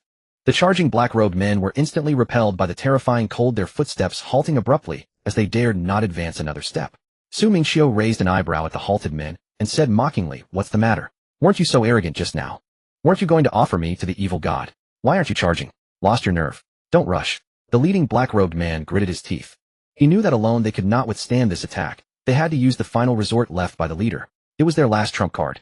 The evil god is with us. For the evil god, we fear nothing. All the black-robed men shouted simultaneously, their voices insane and full of twisted fanaticism. Then their bodies began to melt instantly. Skin, muscles, and bones all turned into black-red viscous liquid. They merged together, showing no pain, only ecstasy. In their eyes, this was the glory of sacrificing themselves for the evil god. Within seconds, 4 6th-stage first-rank martial artists had fused into a single massive, hideous monster. The monster stood over 3 meters tall, with 4 twisted heads, each bearing blood-red eyes, 8 arms covered in dark green slime, and its entire body was a mass of black-red rotting flesh. Dense clusters of tiny eyes dotted its surface, blinking incessantly, emitting a nauseating stench. Empowered by the earthly energy of the 10,000 blood demon god array, its strength instantly soared to the 6th-stage peak.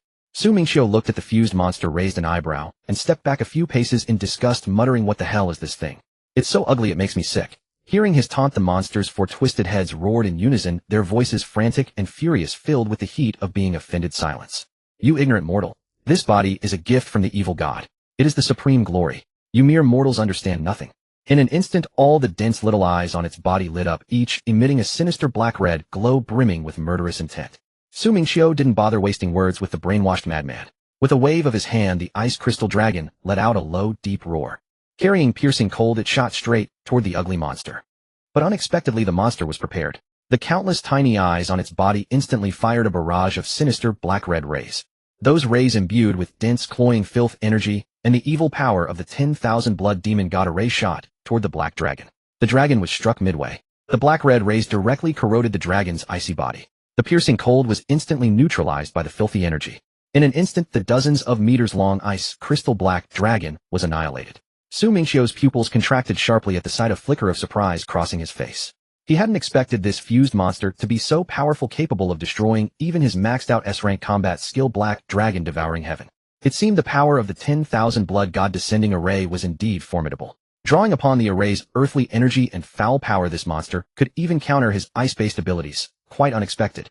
"Huh, kids, see this? This is the power the evil god has bestowed upon me." The monster's 4 twisted heads burst into manic laughter, the sound distorted beyond recognition, brimming with unbridled arrogance. Having vanquished Su Mingqiu's black dragon, he believed victory was assured. His 8 arms, coated in dark green mucus, extended backward as he spoke to Su Mingqiu in a bizarre, yet fervent tone. "How about it, kid? Come merge with me. Become a part of the evil god, and you shall attain this supreme power and achieve true immortality. This is the greatest fortune of your life." "Enough. Enough. I'm going to throw up if you keep talking." Su Mingqiu looked at the ugly monster covered in rotting flesh and countless tiny eyes, making a retching gesture, his face full of disgust. "You're so disgusting, and you want me to merge with you, eh? I'm afraid I'd throw up everything I ate since yesterday. Too gross. Keep it to yourself. I can't handle it." You damned mortal." The monster was thoroughly enraged by Su Mingqiu's words. All 4 heads contorted in fury, and even the mucus on its body began dripping wildly. "Fine. You won't take the offer, so you'll face the consequences. Since you're so ungrateful, prepare to die." With that, the countless tiny eyes all over its body immediately glowed with a blood-red light. Then countless bizarre black-red rays shot toward Su Mingqiu from all directions, covering the sky and the earth, trying to pierce him through and leave no room to dodge. Seeing this, Su Mingqiu dared not be careless. He quickly summoned a massive iceberg several meters thick in front of him to block those eerie rays. But unexpectedly, the rays began to corrode the iceberg's crystals the moment they struck. In no time, they penetrated the huge iceberg, shattering it into countless fragments. Startled, Su Mingqiu quickly moved his body, dodging back and forth. The rays grazed past his body, striking the rocks behind him, and corroding the hard stone into large pits hissing with black smoke. While agilely evading the rays, Mingqiu quickly observed the monster. He knew that perpetually dodging was not a solution. He had to find the monster's weakness and eliminate it as soon as possible. Soon he noticed that black-red blood was continuously flowing beneath the monster's feet. Through the array patterns of the 10,000 blood god descending array, it constantly transmitted power to the monster, sustaining its grotesque fused body. Mingqiu instantly realized that if he cut off its blood supply, the monster would collapse on its own and disperse. Dare you stop dodging? You coward, always running. After firing for a long time, without a single hit on Mingqiu, the monster screamed in frustration, its four twisted heads nearly contorted with rage. It hadn't expected Mingqiu to be so fast that none of its rays could land. After shooting for so long without hitting anything, the monster was exhausted, and the tiny eyes on its body had noticeably dimmed. It had no choice but to stop panting, heavily glaring at Mingqiu with eyes full of anger and resentment. Meanwhile, Mingqiu seized this opening and shouted in a low voice, "Black dragon devouring heaven." With his low shout this time, he conjured 3 pitch-black crystal ice dragons behind him. Each was larger and more formidable than the previous one, every one dozens of meters long with scales carrying bone-piercing cold. As the dragons formed, the rock walls around Mingqiu were instantly covered in pitch-black ice. The temperature of the entire space dropped by dozens of degrees, again freezing even the air itself. The biting cold surged toward the monster. That trick won't work on me. The monster laughed, with all 4 heads completely unconcerned at the sight of the dragons. Having already destroyed Mingqiu's black dragon, once it assumed this time would be the same. Do you think your puny ice power can withstand the might of the evil god? Haven't you figured that out yet? Then the 3 black dragons charged at the monster with deep dragon roars and biting cold. The monster extended its 8 mucus-covered arms forward simultaneously. Then the dark green corrosive mucus on its body surged out. It rushed toward the 2 dragons flying in front, covering them. The mucus carried a dense, overwhelming aura of filth and corrosion. The moment it touched the first 2 dragons, it melted their icy crystal bodies. In a flash, the 2 dragons were dissolved completely, leaving not even a trace of ice shavings. While the monster was busy melting the first 2 dragons with its mucus, the 3rd dragon had already circled around behind it. Its target was not the ugly monster itself, but the flowing array patterns beneath its feet, along with the black-red blood that continuously delivered power. Mingqiu intended to seize this gap, to have the dragon crash into those array patterns, severing the monster's connection to the 10,000 blood god descending array. As long as the blood supply was cut off, this fusion monster sustained by blood would fail to hold itself together and disperse. But unexpectedly, the monster reacted quickly. The countless tiny eyes on its body immediately shot streams of black-red bizarre rays at the sneak-attacking dragon. They struck the dragon, instantly melting it completely. Trying a sneak attack? You foolish mortal. The monster's 4 heads broke into maniacal laughter, simultaneously brimming with unconcealed arrogance. Did you think your little tricks could fool me? Yeah. The evil god has already told me everything. Its 8 arms covered in dark green mucus flailed wildly. The evil god told you, you little piece of shit. Upon hearing his words, Mingqiu couldn't help but curse, annoyed by this brainwashed fool who had been pestering him for so long. Without wasting any more breath, he directly unleashed his full power. The next second, the cold energy within him surged out wildly, incomparably stronger than before. That bone-piercing chill instantly swept through the entire underground space. The temperature of the entire space plummeted to 100 degrees below zero, freezing even the air itself. With every breath, one could feel the cold biting into the bones of the nose. Then behind him, black dragons began to materialize one after another. At first there were only a few, but then they multiplied, densely packing the entire space behind him. At a glance, there were countless of them. The monster, seeing this, was stunned. Its 4 heads went blank, eyes wide open. Its body began to tremble slightly. It simply couldn't believe that this brat could unleash so many black dragons. In its understanding, S-rank battle techniques consumed enormous energy. Every strike was extremely draining. How could this kid possibly release so many and not show any sign of fatigue? Impossible. This is impossible. You're cheating. It roared madly, all 4 heads shaking. How can you have no consumption? How can you? Want to learn? I won't teach you. Mingqiu raised an eyebrow, cutting him off. With that, he waved his hand, and the dense swarm of ice dragons instantly flew toward the monster, sealing off all its escape routes. The entire space was filled with ice dragons. Only the small monster remained in the center. It frantically shot out black-red rays and corrosive green mucus, trying to block the ice dragons. But its rays grew weaker and its mucus dwindled, because its power relied on the blood supplied by the array, and that blood simply couldn't keep up with its consumption. Its strength waned. At first, it could still hold off a cluster of approaching ice dragons, but there were far too many.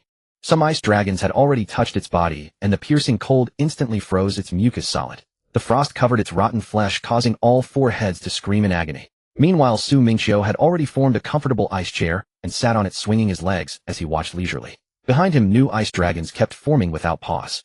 He looked at the increasingly battered monster and taunted, "See, You can't even last this long. I haven't even warmed up yet. Is this the power of your evil god? How pathetic. And you call it supreme power. In my eyes, it's not even fit to polish my shoes. The monster struggled to speak, its four twisted mouths opening. It wanted to call upon the evil god to save it, to curse Su Mingqiu as an ignorant mortal, but it was too late.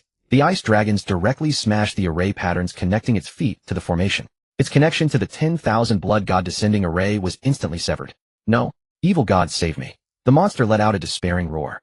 It knew that once the connection to the array was broken, its fused body couldn't hold. As the link was completely cut, its grotesque form, sustained by the array's blood, instantly collapsed. The four twisted heads fell directly from its body, crashing to the ground and instantly melting into black-red liquid. Then its entire body gradually dissolved into black-red blood. That blood, carrying its last remnants of power, instantly flowed into the array's patterns, absorbed by the array to strengthen the 10,000 blood god descending array. Seeing this, Su Mingqiu quickly raised his hand to release cold energy and freeze the blood. But it was too late. The blood moved with extreme speed, instantly merging into the array's patterns and vanishing before he could freeze it. Su Mingqiu shook his head, looking disgusted as he remarked, "Talk about waste utilization. Even in death, he turns into blood to strengthen his leader's formation. This evil god sect leader really knows how to live frugally. Nothing wasted, squeezing out every last bit of value even after death." After his remark, he didn't linger. With a flicker of movement, he swiftly flew toward the deepest part of the underground space. In just 2.5 minutes, he passed through the final tunnel and arrived at the very core of the 10,000 blood god descending array. This was the heart of the entire formation, where the evil god sect leader was hidden. And there he finally saw the man who had caused such a massive disturbance. To Su Mingqiu's surprise, this sect leader, who had nearly sacrificed the entire city, was not the ferocious, scar-faced madman he had imagined. Nor was he a grotesque monster covered in mucus and tiny eyes. On the contrary, he appeared as a gentle, refined, middle-aged man. Dressed in a clean white robe, with a faint, warm smile on his face and neatly combed hair, he looked like a schoolteacher from the city or a scholar studying ancient texts. He was courteous and cultured, nothing like a cult leader, let alone a madman willing to sacrifice all his followers to summon the evil god. And there he sat quietly in the center of the blood-red array, eyes closed, as if feeling the power of the formation. Behind him loomed a huge, blurry phantom of the evil god. It was covered in countless eerie eyes and twisted tentacles, emitting a nauseating foul aura. The contrast with his refined appearance was extreme, sending chills down the spine. Hearing Su Mingqiu's approach, the middle-aged man slowly opened his eyes. His gaze was calm, devoid of any killing intent or the fanaticism typical of cultists. It was as if he was welcoming a guest who had made an appointment in advance without the slightest surprise. "You're here." He spoke, his voice ordinary and flat, without a ripple of emotion, even a hint of a gentle smile at the corners of his mouth. As if the two weren't standing in the core of an array buried with tens of thousands of corpses about to fight to the death as mortal enemies, but old acquaintances who had run into each other at a tea house. Su Mingqiu's footsteps halted in place, and a faint white frost had already begun to form on his fingertips involuntarily. No matter how gentle the other party appeared, he dared not relax in the slightest, for this was a madman capable of sacrificing tens of thousands of people without batting an eye. He looked at the man before him and spoke slowly. It's hard to believe that the leader of the evil god cult could look like this. He had seen too many members of the evil god cult before, each either fanatical to the point of losing reason or sinister enough to make one's skin crawl. Yet this man before him was as gentle as an ordinary schoolteacher. But it was precisely this seemingly normal, utterly ordinary person who had committed the most inhuman acts. This stark contrast was far more terrifying than those madmen one could see through at a glance. Hearing Su Mingqiu's words, the middle-aged man only smiled faintly, his voice slowly drifting over with a calm that held everything under control, as if all was within his design. "There's nothing unbelievable about it." He paused, his eyes carrying a nearly insane smugness. Not the fanaticism of ordinary cultists, but the sense of control a chess player feels when seeing every piece land precisely into the trap he had laid. "You know, this attack was never meant to breach Dragon Country from the very beginning. Rather, it was meant to make the strongest of Dragon Country complete the sacrifice with their own hands. Those cultists who charged in, those foreign experts, each one was a pre-prepared offering from me. The more people they killed, the more complete the blood sacrifice of the formation and the deeper the corruption of the earth's veins. The more they wanted to protect Dragon Country, the harder they fought to kill the invaders, the faster the evil god would descend." Saying this, he looked at Su Mingqiu, a hint of mockery in his tone. "What? Those old codgers sent only a greenhorn like you to die." At these words, Su Mingqiu's eyes instantly turned cold. This man had actually treated everyone's sacrifices and efforts as his own pawns. Those ability users who fought desperately to protect ordinary people, those warriors who bled to hold the line. In his eyes, they were merely tools to complete the sacrifice. Enough with the nonsense. Su Mingqiu roared, and his ice-type ability exploded from within him. A massive ice dragon instantly coalesced before him, carrying bone-piercing cold and a blizzard of ice shards, charging straight at the evil god cult leader. But just as the ice dragon was about to reach the cult leader, the colossal phantom of the evil god behind him suddenly opened one bloodshot eye. A pitch-black ray shot out, instantly colliding directly with the ice dragon. Boom. With a single thunderous sound, the ice dragon, which had condensed Su Mingqiu's full strength, was instantly shattered. Ice shards flew everywhere, evaporating the moment they touched the blood light of the formation on the ground. Don't be so hot-tempered, the cult leader said, looking at him with a smile. For an ice-type ability user, you sure have a fiery temper. The cult leader, watching Su Mingqiu's demeanor, still spoke unhurriedly, as if about to preach some grand high-sounding truth. In his view, everything he did was with foresight, to welcome the evil god and usher in a new era. He felt that a top genius like Su Mingqiu should understand his ambition. Don't you want to know why I do this? But Su Mingqiu couldn't be bothered to listen to his nonsense. He had seen too many cultists like this, each wrapping their madness and ambition in a noble guise. Yet in essence, they simply used others' lives to fill their own filthy desires. No matter how sweetly they spoke, it couldn't cover the fact that he had used tens of thousands as sacrifices. I'm tired of your nonsense, and I'm too disgusted to reason with you. You're not worthy. Su Mingqiu bellowed, unleashing his ice-type ability without reservation, directly activating the S-rank ice combat skill. Black Dragon devours the heavens. The next second, countless enormous black dragons appeared behind Su Mingqiu, each radiating bone-chilling cold, their dragon pupils shimmering with icy light. The entire underground space was instantly filled with these black dragons. The originally dense blood-red light of the formation was dimmed by this overwhelming, crushing cold. Without a moment's hesitation, all the black dragons charged toward the evil god cult leader in an overwhelming tide. As if they intended to freeze and shatter the very eye of the formation along with that mad cult leader and the evil god phantom into nothingness. Facing this overwhelming onslaught of black dragons, the evil god cult leader showed not a trace of panic, sitting calmly in the center of the blood-red formation without even moving. But the evil god phantom behind him seemed to be provoked. Its countless half-closed eyes opened simultaneously, and dense black rays shot out like a rainstorm, instantly filling the entire space. Boom, boom, boom. A series of deafening explosions rang out continuously. The charging black dragons, one by one, were struck by the rays and instantly exploded into clouds of ice shards. No matter how many black dragons Su Mingqiu summoned, nor how bone-chilling cold each one carried, they could not break through the barrier formed by those rays, failing to even touch a single thread of the cult leader's robe. Look! Just then, the evil god cult leader lightly waved his hand, and a beam of blood-red light rose from the formation beneath his feet, hovering in midair. The light slowly dispersed, revealing an image of the battlefield above. It was the scene of the 5 vice principals led by Wu Wanhua desperately fighting the evil god's eye. And in the image, the grand protective array that once enveloped the entire city was now covered with countless spiderweb-like cracks. The originally bright and dazzling golden barrier had dimmed to near transparency. The array patterns were crumbling bit by bit. Clearly, it could not hold much longer. They can't hold on much longer. The evil god cult leader looked at Su Mingqiu, a triumphant smile of victory spreading across his face, his tone filled with manic excitement, as if he could already see the evil god descending. Soon they will be devoured by the evil god. No, not just them, but the entire city, all the people of Dragon Country. Including you. This will be your last moments. Cherish them. He thought these words would rattle Su Mingqiu, throw him off balance. But Su Mingqiu wasn't listening to his ranting at all. His gaze had already passed over the chaotic black rays, calmly landing on the cult leader's body. He noticed that the cult leader's physical form had completely merged with the surging river of blood beneath his feet. The scalding blood was flowing continuously into his body through his limbs. So that's it. Su Mingqiu instantly realized no wonder this guy had been sitting there without moving since earlier. It wasn't because he was calm. It was because he simply couldn't move. To maintain the 10,000 blood god summoning array and sustain the power of the evil god's projection, he had to bind himself to the blood river of the formation. He couldn't leave this spot at all, nor could he even take direct action. He could only control the evil god projection behind him to launch attacks. This was his greatest weakness. The evil god cult leader was still spewing threats incessantly, while Su Mingqiu kept condensing black dragons, charging them endlessly toward the leader. Stubborn fool. The evil god cult leader finally showed a trace of impatience. He hadn't expected this kid to refuse surrender even now. Since you want to die so badly, I'll grant your wish. Don't worry about being lonely. I'll have everyone upstairs join you. As he spoke, the evil god projection behind him erupted in fury. The projection, which had only partially opened its eyes, now had all its eyes wide open, countless densely covering the entire twisted body. And on the projection's face, the largest evil god eye, which had been half closed until now fully open, bloodshot, and radiating a nauseating aura of filth. The next second, pitch-black rays shot out 10 times denser than before, instantly flooding the space. Boom, boom, boom. In an instant, all the black dragons Su Mingqiu had charged were obliterated by the rays. The scattered ice shards were instantly vaporized by that filthy power. Su Mingqiu's speed of condensing black dragons couldn't keep up with the destruction. Within a single second, every black dragon vanished without a trace. and the thickest main ray fired from that enormous eye broke through all obstacles and shot straight towards Su Mingqiu with earth-shattering force. Die! The evil god cult leader watched the approaching ray calmly, as if he could already see Su Mingqiu pierced through, devoured by the evil god's power. In his view, Su Mingqiu had no chance of dodging this time.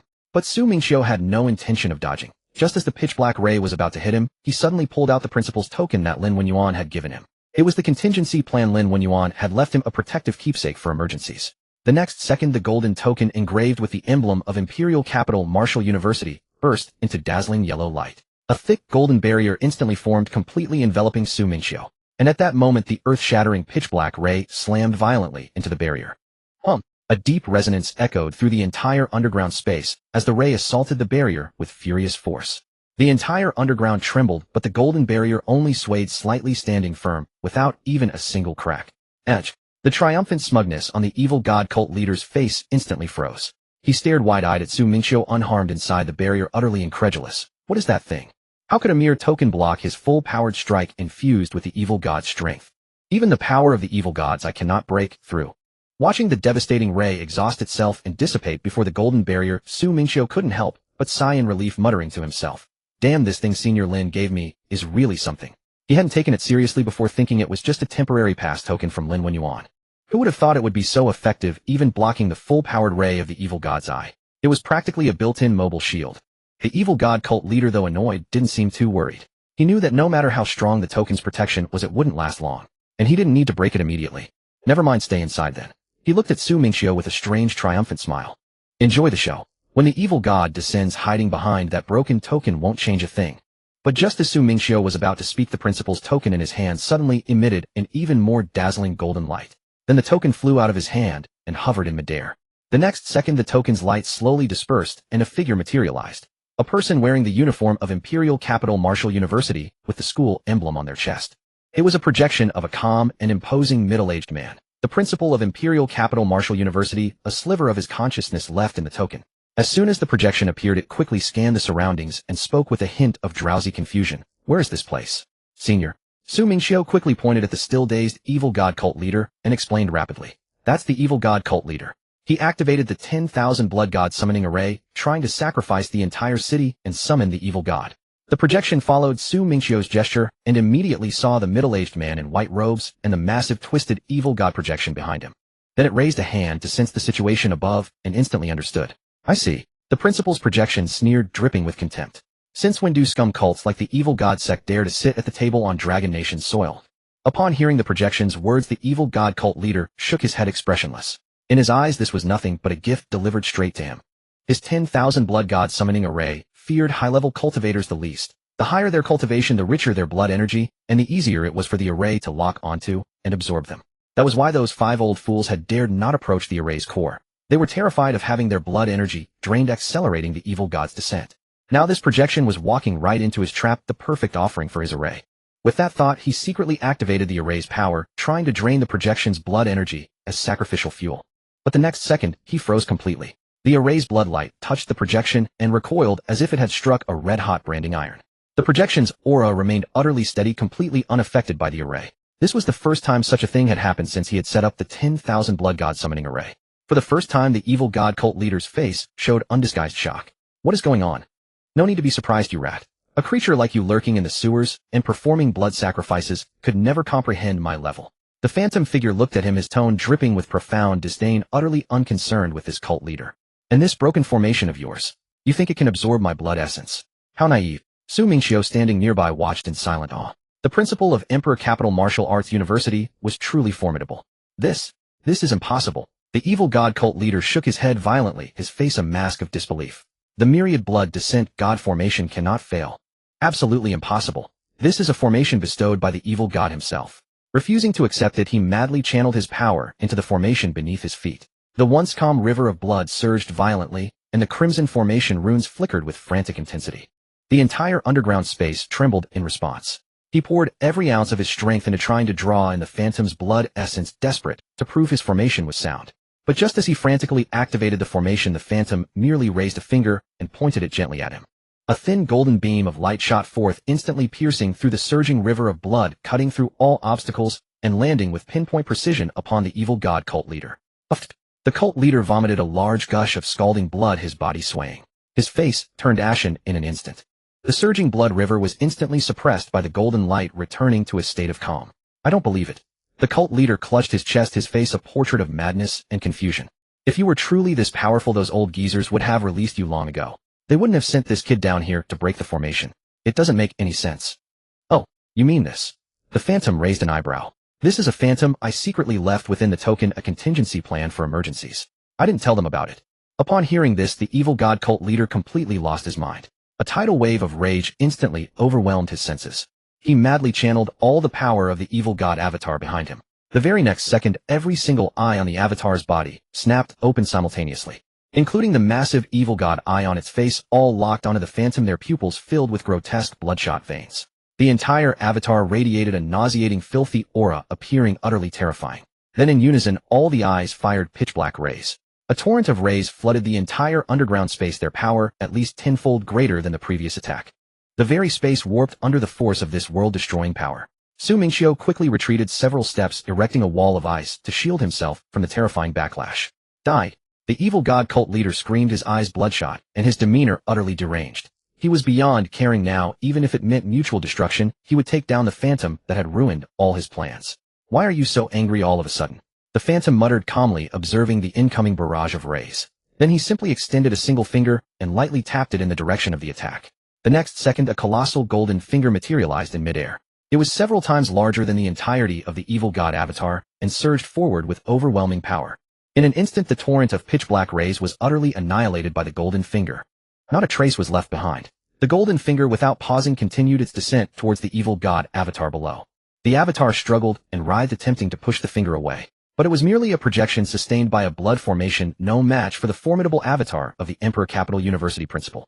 In an instant, it was struck squarely by the golden finger. Without even a cry, it was completely obliterated. The evil god cult leader bound to the avatar immediately suffered a horrific backlash, violently vomiting another mouthful of scalding blood. His hair was disheveled, his face pale as paper, completely drained and spent. All his power originated from that avatar. With its destruction, he was utterly crippled. After unleashing that strike, the principal's phantom, its power exhausted, began to grow increasingly transparent, clearly on the verge of dissipating. He looked at Mingqiu and said gently, "The remaining formations are up to you. Break them, and the people above will be safe." As his figure began to fade, Mingqiu thought he heard a final muttered complaint filled with regret. "Oh, what a pity. Such a good seedling, and he's not from my school." Watching the phantom dissolve completely into the air, Mingqiu stepped forward and picked up the now dim principal's token. The previous battle had drained every last bit of power stored within the token. He casually tucked it away, then walked step by step towards the cult leader, collapsed on the ground. The evil god cult leader had long since lost his initial composure. The refined, gentle-mannered, middle-aged man was gone without a trace. Due to the horrific backlash, his body was crumbling bit by bit, flesh writhing beneath the skin, a truly gruesome sight. Yet even so, he was laughing. A mad, unnatural laughter echoed through the vast, empty underground space, sending chills down one's spine. "You think you've won?" He looked at Mingqiu, his bloodshot eyes wild and crazed. "He has already seen you. You cannot escape." With those final words, his body completely disintegrated, turning into a spray of blood mist. Not even a bone remained. He was thoroughly dead.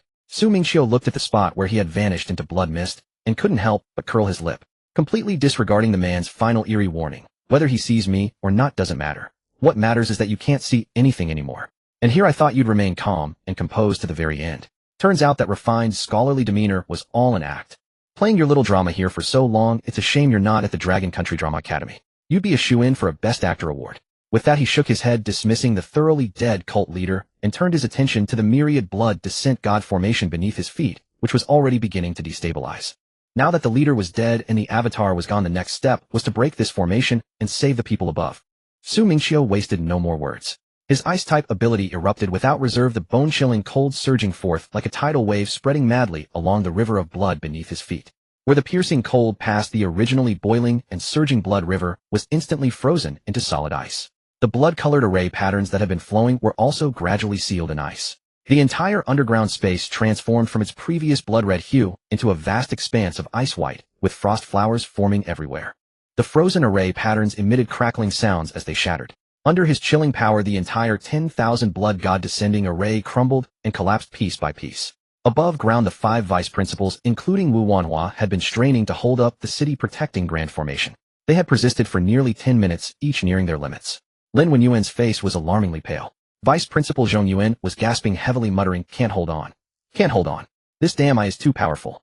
But just then they suddenly noticed that the evil god's eye hovering in midair had weakened. That corrupt power was gradually diminishing, and the spatial rift that had torn open was slowly shrinking, about to close. "It's Su Mingqiu. He did it." Lin Wenyuan was the first to realize, instantly elated. His previous fatigue vanished, and his eyes lit up. "Come on, let's deliver the final blow," Lin Wenyuan shouted, and the 5 top-tier 7th-rank experts instantly stood together. They exchanged glances, simultaneously channeling their power, and with the aid of the city-protecting formation, their 5 energies merged perfectly. They condensed an enormous golden greatsword towering over 100 meters high. Radiating the majestic power of the Long Kingdom's top experts, it instantly illuminated the dim sky, overpowering the previous bloodlight. The next second, the golden greatsword slashed fiercely toward the evil god's eye. With a deafening boom, the eye was brutally cut through. It completely dissipated into the air, and the spatial rift that had nearly allowed the evil god to descend finally sealed shut. Seeing the rift fully closed and the evil god's eye gone, everyone on the battlefield, the 5 top vice principals, the young students, and the ability users and residents guarding the city, all breathed a sigh of relief. Everyone exclaimed excitedly, "It's finally over." The crisis that had nearly brought about the evil god's descent and destroyed the city had finally passed. Cheers erupted from all. The tension and fear of the past 10 minutes dissipated in an instant. Underground Su Mingqiu had also completely frozen the 10,000 blood god descending array. The last struggling array patterns were sealed by his chilling power, unable to function any further. The entire underground space was now frozen solid by Su Mingqiu's cold. The once surging blood river had become a solidified red ice river, and the whole space turned into a frozen wasteland devoid of the previous bloodstains and eeriness. Having done all this, Su Mingqiu exhaled a puff of white frost. He shook his slightly numb hand and quickly flew toward the surface to reunite with the others. Upon reaching the surface, Su Mingqiu walked straight toward Lin Wenyuan and the others. "I knew you could do it."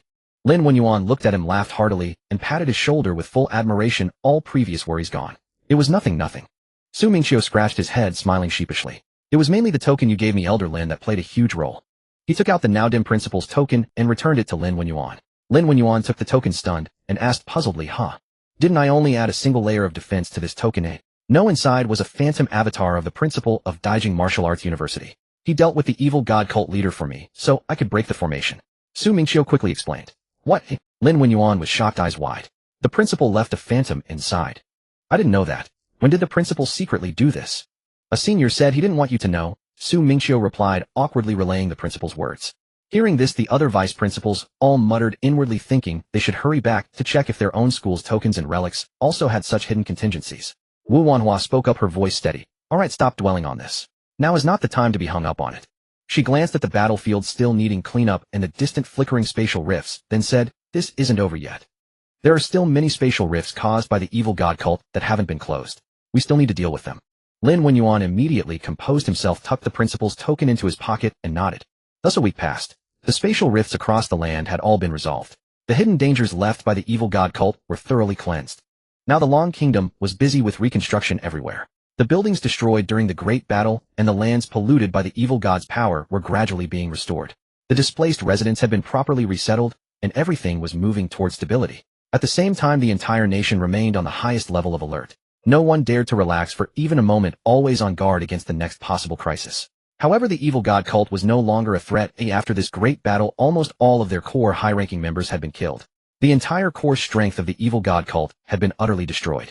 What remained were hidden small fry who could not cause any significant trouble. Now the Long Kingdom was searching nationwide for the remnants of the evil god cult. Not only were ability users scouring everywhere, but ordinary citizens were also helping. After all, these cultists had caused such a massive disaster. Everyone hated them deeply and wanted to root out all hidden remnants, completely eradicating the cult's hidden danger.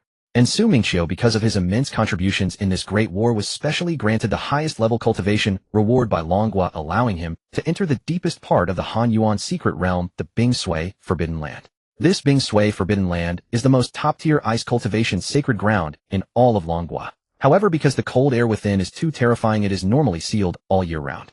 And now Su Mingqiu is sitting at the very center of the ice spirit vein, absorbing the purest and most violent ice power here.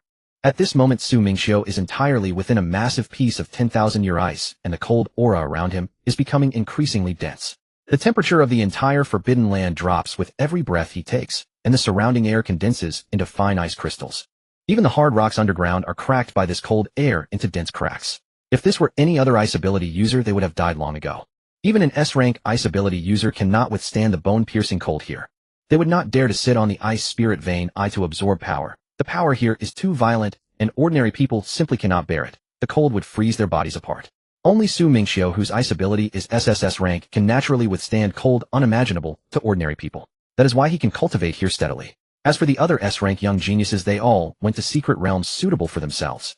On the third day of Mingqiu's peaceful cultivation in the Bing Sui Forbidden Land in the highest martial arts conference room of Longhua, an urgent top-secret meeting was quietly convened.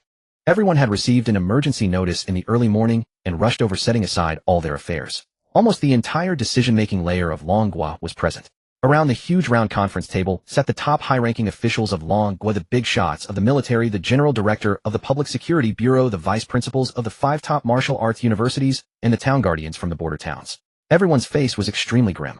In the center of the conference room, a light screen slowly unfolded. It was a residual image found in a hidden underground stronghold of the evil god cult. The intelligence department had worked hard to decipher it. In the light screen, several martial artists wearing foreign standard battle armor stood outside a blood-colored formation. The patterns on those battle armors were all exclusive military patterns of those countries.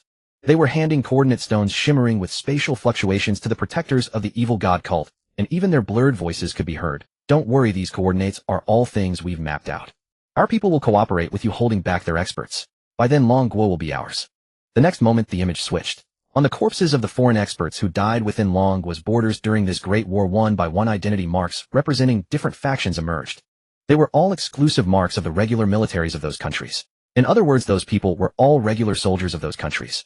Seeing this, the entire conference room instantly fell into dead silence. This war was those countries colluding with the evil god cult, trying to bring down Longhua in one fell swoop. The silence lasted for a long time, and even breathing was so faint it was almost inaudible in the room. Until an old man with gray hair from the military slowly spoke, his voice deep, carrying suppressed anger. Ingwa xiongua ingwa gua bang, gua tianju gua. Not a single one of these countries is clean. As soon as he finished speaking, someone said coldly that was the chief of the intelligence department. He had just received news from outside. They have already issued statements saying that those who died here were traitors who defected from their countries, having nothing to do with their countries, and asking us not to misunderstand. Traitors. Lin Wenyuan, upon hearing this, immediately sneered, his fingertips lightly tapping the table, producing dull thumps, each one seeming to strike everyone's hearts. The equipment is their military standard issue, something only regular troops can be issued. The coordinates are the defense information of Longhua that only their official secret vaults could obtain, and the identity marks are also the exclusive marks branded on their soldiers by their own countries. How could traitors get these? Now that the people are dead in Longhua, they want to brush everything aside with the word traitor and erase completely their collusion with the evil god cult and their attempt to bring down Longhua. At this moment, from the other side of the conference room, a middle-aged man in a black military robe slowly raised his eyes. He had a shallow scar on his face left from fighting alien races on the myriad races battlefield. His whole body exuded a murderous aura of iron and blood. Even just sitting there, no one dared to look directly at him. His voice was not loud, but it instantly caused the temperature of the entire conference room to drop, and even Lin Wenyuan, who had been angrily cursing, fell silent immediately. He was the left-wing commander of Longhua's myriad races battlefield, Qinsong. This time he had specially returned from the battlefield because of the evil god cult matter. And at this meeting, many people had just rushed back from the myriad races battlefield. They were used to life and death and knew best the true faces of these countries. Aren't they pretending to be stupid? Then let them keep pretending. Hearing this, everyone looked at him, waiting for him to continue. Everyone knew that this war god who had returned from the battlefield surely had a plan. The middle-aged man said calmly, "Isn't the World Prodigy Tournament about to begin?" As these words fell, many in the room had a subtle change in their eyes, instantly understanding his meaning. World Prodigy Tournament. This was the highest spec martial arts event for the young generation of all countries. Held every 3 years, participants were the top geniuses under 20 from each country. It was the ultimate competition of the world's best young generation, gathering the future hopes of all nations. Even the myriad races battlefield side paid close attention to this event. In peacetime, it was an exchange between countries, a sparring of the young generation, an event to enhance international relations and showcase the strength of each country's young generation. But now, when those countries had colluded with the evil god cult and tried to shift blame and brush everything aside, this became their battlefield. At this moment, someone frowned and said, "The location of this world tournament is in the wild, ancient secret realm controlled by Eagle Nation. That's their territory. They've probably already set a trap. If our people go, will there be hidden dangers?" "So what?" The gray-haired old man from the military slowly stood up. His back was slightly hunched, but the fighting spirit in his eyes was even stronger than that of a young man. In his aged eyes there was not a hint of retreat. "They dare to send people into the Dragon Kingdom, colluding with the evil god cult, spilling blood on our sacred land, nearly destroying an entire city of our people. How can we be afraid of their little schemes? We will make them understand what it means to pay blood with blood. Hearing this, someone asked gravely, then what is the limit of our response? The meeting room fell silent once more. All eyes turned to the elderly figure seated at the front. He was one of the Dragon Kingdom's nation-protecting powerhouses. A supreme elder who had returned from the myriad races battlefield and a true arbiter of this meeting. Throughout the entire Dragon Kingdom, his word was the final decree. He paused for a moment, his fingers tapping lightly against the icy tabletop. Then he uttered only 4 words. Life and death, no quarter. The moment those words fell, it was as if thunder had erupted within the conference room. The eyes of everyone present lit up. The previous oppression and rage instantly transformed into iron-blooded battle intent. Wu Wanhua narrowed her eyes, confirming. In other words, the students participating this time need not hold back. The old man nodded calmly, his voice soft, but carrying an unyielding authority. The rules of the World Tournament have always included a life and death pact. Each is responsible for their own fate. There was never any notion of holding back. At that moment, someone hesitantly spoke up. If our students kill their geniuses during the World Tournament, what if the other nations turn against us? What if they unite and apply pressure on us? Hearing this, the old man slowly raised his eyes, his voice calm, yet carrying the confidence that looked down upon the world. That was the confidence of a top-tier Dragon Kingdom powerhouse. Then we will kill their high-ranking officials as well, since they believe that on their own turf the Dragon Kingdom dares not touch them, and think we fear their so-called international opinion. Then let them see clearly. The Dragon Kingdom's blade can kill anywhere. Meanwhile, in a secret meeting room in the Eagle Kingdom, the high-ranking officials of several nations had also gathered. They were secretly hatching plans on how to deal with the Dragon Kingdom, each wearing sinister smiles, completely oblivious to any flaws in their scheme. A dark-skinned high-ranking official from the Tenju Kingdom frowned, saying, if we release a statement claiming those people were traitors, the Dragon Kingdom will certainly not believe it. Their intelligence agencies will definitely find out that those who died on their soil were our regular soldiers. This cannot be hidden. The golden-haired high-ranking official from the Eagle Kingdom waved his hand dismissively, wearing a look of utter indifference, and said lightly, whether they believe it or not doesn't matter. We just need to give them an explanation. The Dragon Kingdom has just experienced the evil god cult incident with considerable losses. They need to rebuild their cities and clear out remnants. They simply don't have the energy to go to war with so many of our nations. They can't afford to offend all of us at once. A high-ranking official from the Stick Kingdom nodded in agreement, grinning smugly. That's right, this is our territory now. What are they going to do, attack us all the way here? Do they really think we're pushovers? If they dare to attack, we'll unite and condemn them, internationally label them as aggressors, and have the whole world vilify them. A bespectacled man from the Sakura Kingdom adjusted his glasses, a calculating glint in his eyes, and spoke up. The World Genius Tournament is about to begin. The Dragon Kingdom won't give up on this event. Their top geniuses will definitely come, especially that Mingqiu. They're sure to send him to win the championship and boost their morale. The competition venue is in our ancient wasteland secret realm. It's our turf. The Dragon Kingdom won't dare to make any reckless moves here. A burly man from the Bear Kingdom took a swig of strong liquor and said in a gruff voice, if our younger generation unites, they can suppress those Dragon Kingdom geniuses. Even if that Mingqiu is formidable, if over a dozen of us go after him alone, he's dead. The golden-haired high-ranking official from the Eagle Kingdom let out a cold sneer, his eyes filled with deep malice. The Dragon Kingdom wants revenge. Dream on. In the World Tournament, we'll slaughter every single genius of their younger generation. Let the Dragon Kingdom completely lose its future. Once they lack a younger generation, they'll be at our mercy. Hearing this, everyone in the meeting room couldn't help but burst into loud laughter. Each of them was filled with smugness and excitement, eagerly anticipating the day the World Tournament begins. Anticipating in that ancient wasteland secret realm, slaughtering all the Dragon Kingdom geniuses and utterly destroying their future. 4 days later, on the training grounds of the Imperial Capital Martial Arts University, 15 of the Dragon Kingdom's most exceptional young geniuses stood in perfect formation. They were all S-tier geniuses from the top universities, the participants representing the Dragon Kingdom in this World Genius Tournament. At this moment, the aura emanating from each of them was extraordinary. Any one of them would be a top-tier genius capable of standing alone in any setting, more than enough to overwhelm opponents of the same rank. At the very front of the formation, Mingqiu stood still, his expression calm and utterly unruffled, as if everything around him was of no concern to him. Since emerging from the ice marrow forbidden land, his demeanor had clearly transformed.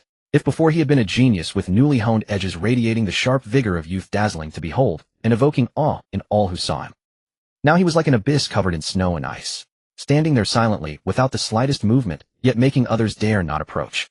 Dangerous, unfathomable, unapproachable. Even Moron Yin, when Xingyao and his other familiar classmates standing behind him could feel the faint bone-piercing chill emanating from him, and that oppressive pressure that made one dare not look directly at him.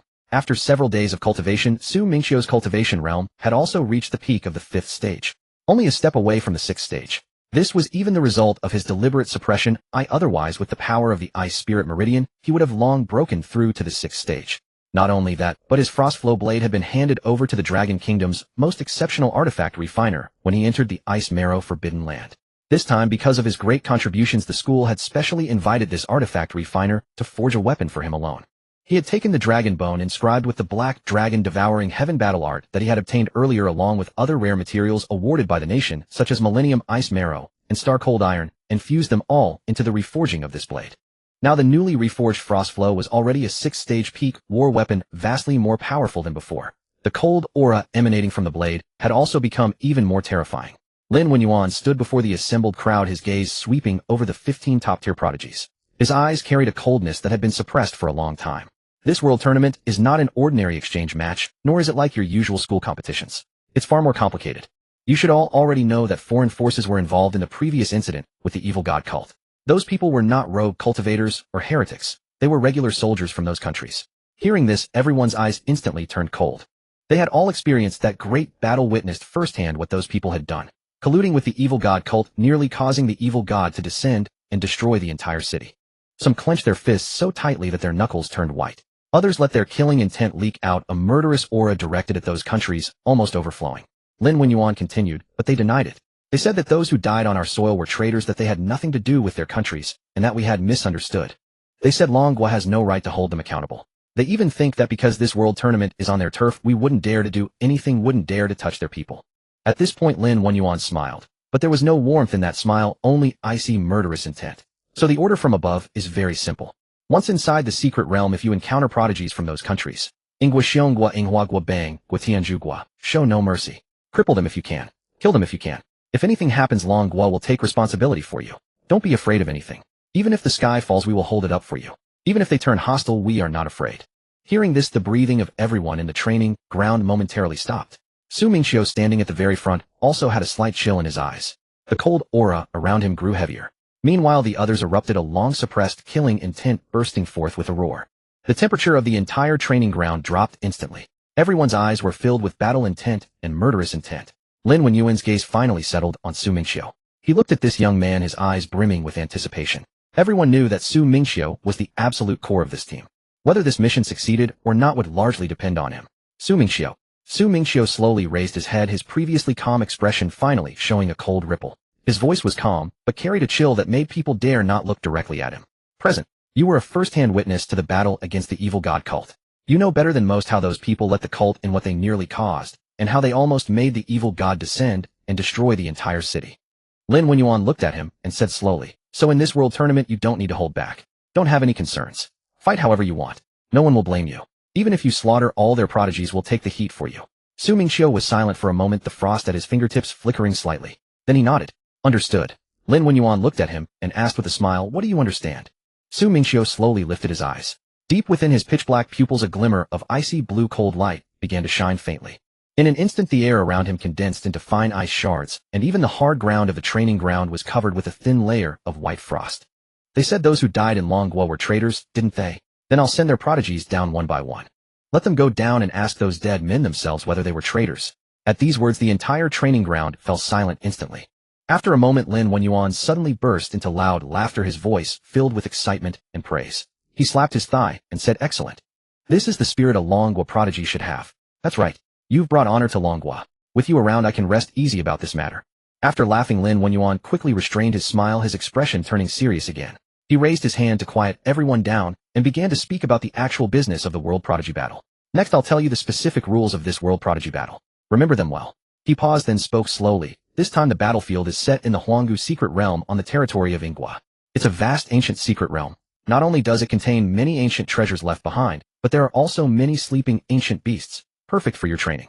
After entering the secret realm, all participating prodigies from various countries can form teams freely. Your task is to compete for resources and kill prodigies from other countries. And as in previous years, all contestants must sign a life and death contract before participating.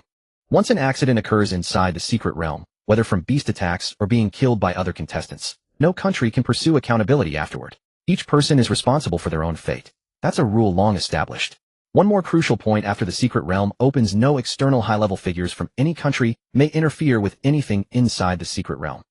Finally, when the secret realm closes, the overall ranking will be based on the total points of all contestants, the treasures and resources they bring out, and the number of survivors from their own country. At this point, Lin Wenyuan paused, deliberately emphasizing his tone as he looked at the young men before him. Oh, and there's one more rule. If you kill a prodigy from another country inside, all the points they've accumulated will be directly transferred to you. After saying this, Lin Wenyuan looked at the young men and asked in a low voice, "Do you all understand?"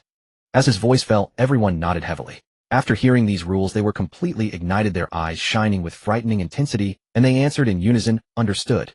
On the opening day of the World Prodigy Battle at the entrance to the Huanggu Secret Realm in Ningguo, a huge crowd had already gathered. Delegations of contestants from all over the world had almost all arrived. The sounds of conversation and laughter in different languages created a noisy clamor. In the center of the square, the massive spatial rift spanning between heaven and earth was the entrance to the Huanggu Secret Realm. The edges of the rift were entwined with dark, golden ancient runes, the remnants of ancient prohibitions, faintly exuding a wild and dangerous aura. The moment the team from Longwa stepped onto the square, the entire previously bustling square fell silent in an instant, as if the sound had been abruptly severed. All gazes instinctively turned to the team clad in raven black. The 15 contestants from Longwa were all dressed in identical deep black martial attire. Embroidered on their chests were golden dragon patterns and hot stamping. Each of them wore a cold, expressionless face. Mingqiu, who walked at the very front, did not even spare a single extra glance at those around him. The faint but piercing chill radiating from him caused the surrounding crowd to instinctively step back half a pace. Immediately after, a low murmur of discussion began to quietly spread among the people, all voices kept to a whisper. "That's the team from Longwa. I heard that after the evil god cult incident, Longwa has been harboring a grudge, just waiting to find someone to retaliate against." "Ha, retaliate?" sneered a person from Ningguo beside him, his voice extremely low. "This is Ninggua's territory, the Huanggu Secret Realm, not their little patch of Longwa. Do they dare to act recklessly here? Exactly, do they really think we're afraid of them? I think they're just all talk. When it comes down to it here, do they dare to make a move?" Everyone was well aware that this World Genius Tournament was no longer an ordinary exchange of skills. Longwa had arrived with the blazing fury of the evil god cult incident. Meanwhile, the few countries that had secretly colluded with the evil god cult had long been harboring ill intentions, waiting to strike within the secret realm. On the opening square, all seemed calm, but in reality undercurrents had already been surging. Everyone was waiting for the moment the secret realm opened, waiting for the slaughter that had long been destined. Not far away, a young man with golden hair and blue eyes was leaning against a rock, while his gaze fixed on the Longwa team, a look of undisguised mockery on his face. He was Ninggua's ace contestant this time, and one of the recognized favorites to win the championship. His reputation was immense among the entire younger generation of the West, and he had always been arrogant, looking down on the people of Longwa. Seeing the Longwa team approach, he deliberately raised his chin, intentionally amplifying his voice, and spoke in a clumsy, stiff Longwa language, enunciating each word. His voice was neither loud nor soft, just enough to be clearly heard by the entire Longwa team, an obvious provocation. "I heard that quite a few people have died in Longwa recently, haven't they?" As he spoke, he put on a hypocritical expression of regret, spread his hands, and said with feigned sympathy, "What a pity. But don't blame the wrong people. Those who cooperated with the evil god cult have long been labeled as traitors by us. The things they did themselves have nothing to do with our country or with us." At this point, he raised an eyebrow, his tone barely concealing the sarcasm and provocation, and slowly added to the Longwa team, "Also in the world tournament, I hope your Longwa geniuses can live a little longer." At these words, the surrounding team members from Ningguo, as well as the contestants from Xiongguo and Bangguo, burst into loud laughter. Their eyes were filled with mocking amusement as they watched the Longwa people, waiting to see them lose their temper and stamp their feet in anger. The contestants from smaller countries were too frightened to speak, silently stepping back to avoid being dragged into the conflict. Everyone knew that this was no casual greeting, it was a blatant insult and provocation. Upon hearing this, the eyes of many in the Longwa team instantly turned cold. Seeing their restrained expressions, the golden-haired young man laughed even more brazenly, spreading his hands with a look of impunity, clearly convinced that they dared not make a move at the opening ceremony. "What? Not convinced? Of course, if you're not satisfied, you can find me inside the secret realm. As long as you have the guts to make a move, I'll be there anytime." The moment his words fell, a bone-piercing chill suddenly spread across the entire square, without any warning. The cold came so swiftly and abruptly that the onlookers immediately shivered and instinctively shrank their necks. The laughter vanished without a trace, and the entire area fell silent. The smile on the golden-haired young man's face also froze abruptly. He felt a sudden piercing cold on his feet. Looking down instinctively, he saw that a thin layer of white frost had formed on the surface of his leather boots without his noticing. The frost was still creeping up his pant legs inch by inch. He was instantly startled and instinctively tried to activate his own ability to melt the frost. Yet the chill was so piercing that his ability, suppressed by this cold, became sluggish in its operation. He could not even melt the frost away for a long time. At that moment, Mingqiu slowly stepped half a pace forward from the Longwa team. He wore the same jet-black martial attire as the others, his face as cold as 10,000-year-old ice. His eyes were utterly calm, fixing on the golden-haired young man, his tone flat and devoid of any fluctuation, yet carrying a piercing chill. Rest assured, you will be the first. The golden-haired young man's eyes darkened, and anger flashed across his face. He had not expected Su Mingqiu to dare speak to him like that, let alone make a move against him under the watchful eyes of so many high-ranking officials. He gritted his teeth and growled, "Are you threatening me?" Su Mingqiu did not even look at him again, as if that arrogant fellow who had just been jumping around was not worth a single more glance. He merely raised his head, slowly gazing at the Huanggu's secret realm entrance that spanned between heaven and earth, his tone still calm, yet carrying an unshakable certainty. It's not a threat. It's a notice. At that moment, a deafening roar suddenly exploded across the world. The spatial rift spanning between heaven and earth had finally been fully opened. The dark golden patterns that had been entwined at the edges instantly burst into dazzling light. The rift expanded violently, surging with a dense aura of ancient primordial wilderness. The geniuses from various countries, already impatient from waiting, moved instantly. Each one activated their own abilities, transforming into streaks of light in different colors. Countless figures rushed toward the rift. Su Mingqiu did not hurry to follow. At the moment before stepping into the rift, he turned his head one last time to glance at the observation platform not far away. On that platform sat the high-ranking officials of various countries. Their expressions were calm, even with a hint of subtle disdain at the corners of their mouths. They looked at the Longhua team as if they were convinced that Longhua would not dare to strike lethally, convinced that the trap they had laid in the secret realm could wipe out all of Longhua's geniuses. Su Mingqiu's gaze remained utterly placid, devoid of any ripples, as he calmly withdrew his eyes. From his palm, a wisp of extremely faint cold chi slowly ascended. The next moment, he shifted his foot and instantly burst into the spatial rift, his figure vanishing completely from the entrance of the secret realm. And from this moment onward, the reckoning belonging to the Dragon Country officially drew its curtain open. Those people believed their plan was flawless, assuming the Dragon Country would dare not make a move. Yet they failed to realize that the blade of the Dragon Country had long since been unsheathed. What followed would be their actions, teaching these hidden figures exactly what price one must pay for provoking the Dragon Country. Before entering the secret realm, all participating contestants had already collected a world competition exclusive identity token. This token was a special magical artifact jointly forged by all competing nations, possessing numerous functions. It would automatically record the points earned from slaying mutant beasts and harvesting heavenly materials and earthly treasures, while also marking your position in real time. Under normal circumstances, the higher-ups in the outside world could synchronize and view this information instantly. However, since this ancient desolation secret realm was a remnant of ancient times, the ancient prohibitions within were far too powerful, making it impossible for the token signal to penetrate the restrictions completely. Therefore, the higher-ups outside could only vaguely perceive the fluctuations in everyone's points and identify whose token had completely extinguished. That signified the contestant had perished within the secret realm. As for the specific events occurring inside, conflicts between whom, who killed whom, or the contestant's precise location, none of these concrete visuals and detailed information were visible to the outside world. They could only speculate on the internal situation based on changes in points. The moment Su Mingqiu crossed through the spatial rift, an intense sensation of spatial distortion struck him immediately, and the surrounding light dimmed abruptly. The vertigo of heaven and earth spinning was so severe that even Su Mingqiu, at the peak of his 5th stage cultivation, couldn't help but stagger. When he opened his eyes again, he found himself standing in a desolate valley. This was the interior of the ancient desolation secret realm.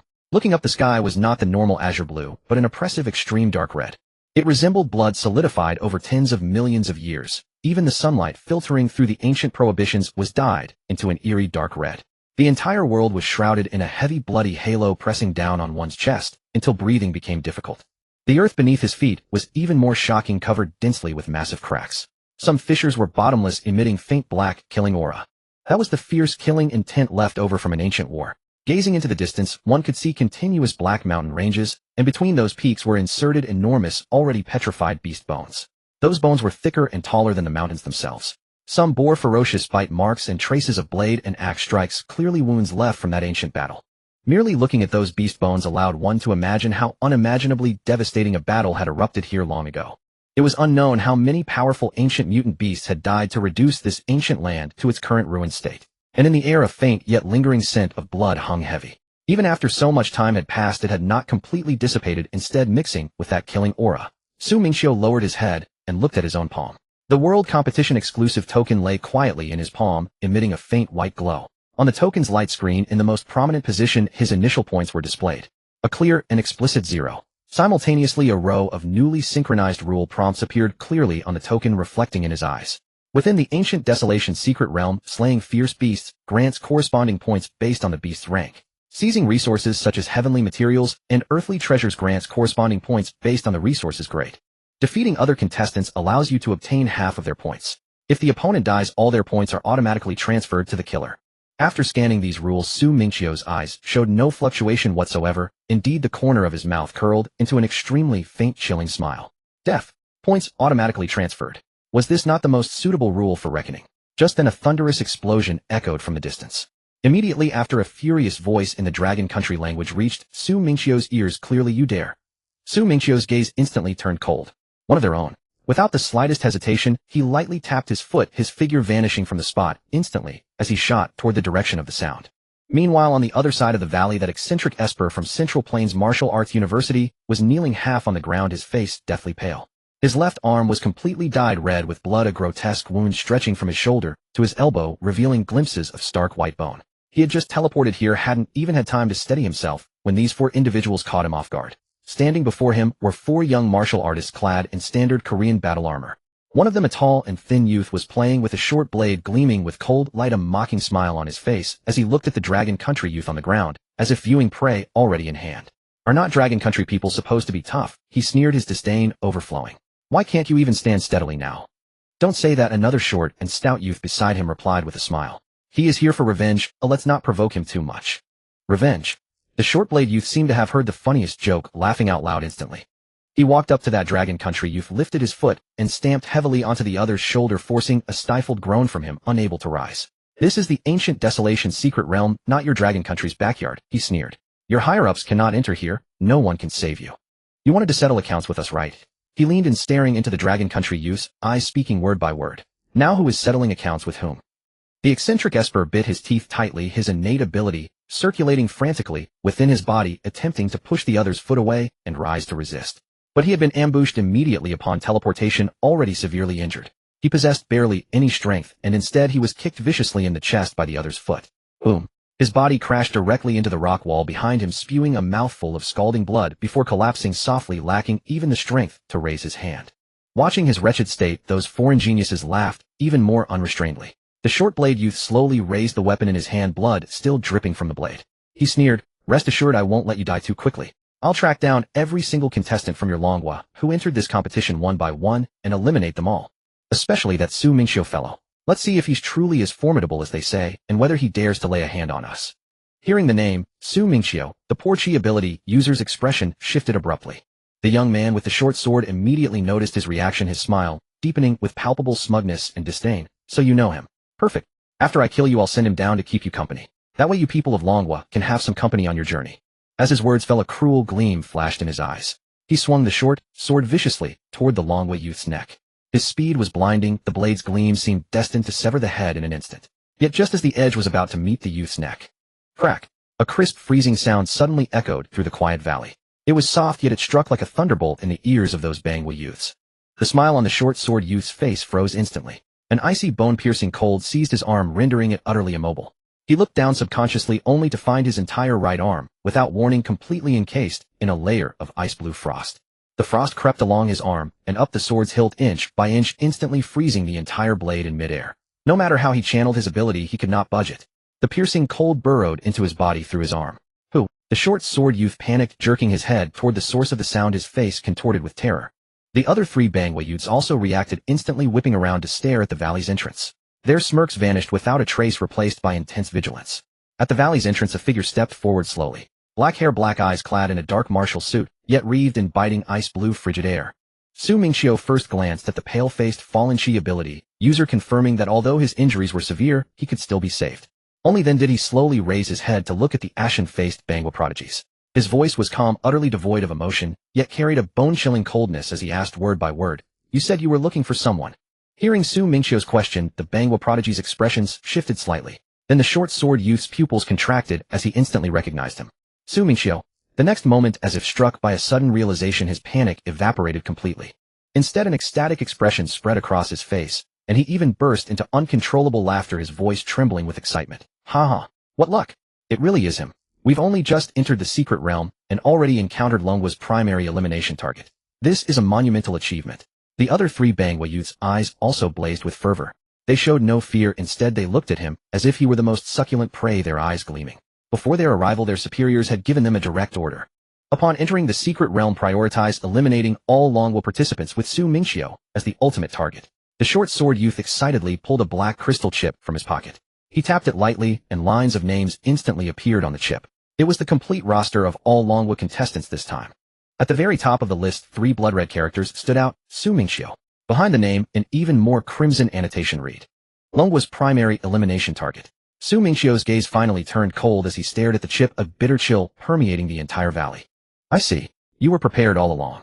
The short sword youth sneered, his face brimming with smugness and contempt, realizing it now. Too late. In this world championship, not a single one of you Longwo people will leave alive. Boom. As his words fell, the 4 Bangwo prodigies simultaneously released their auras.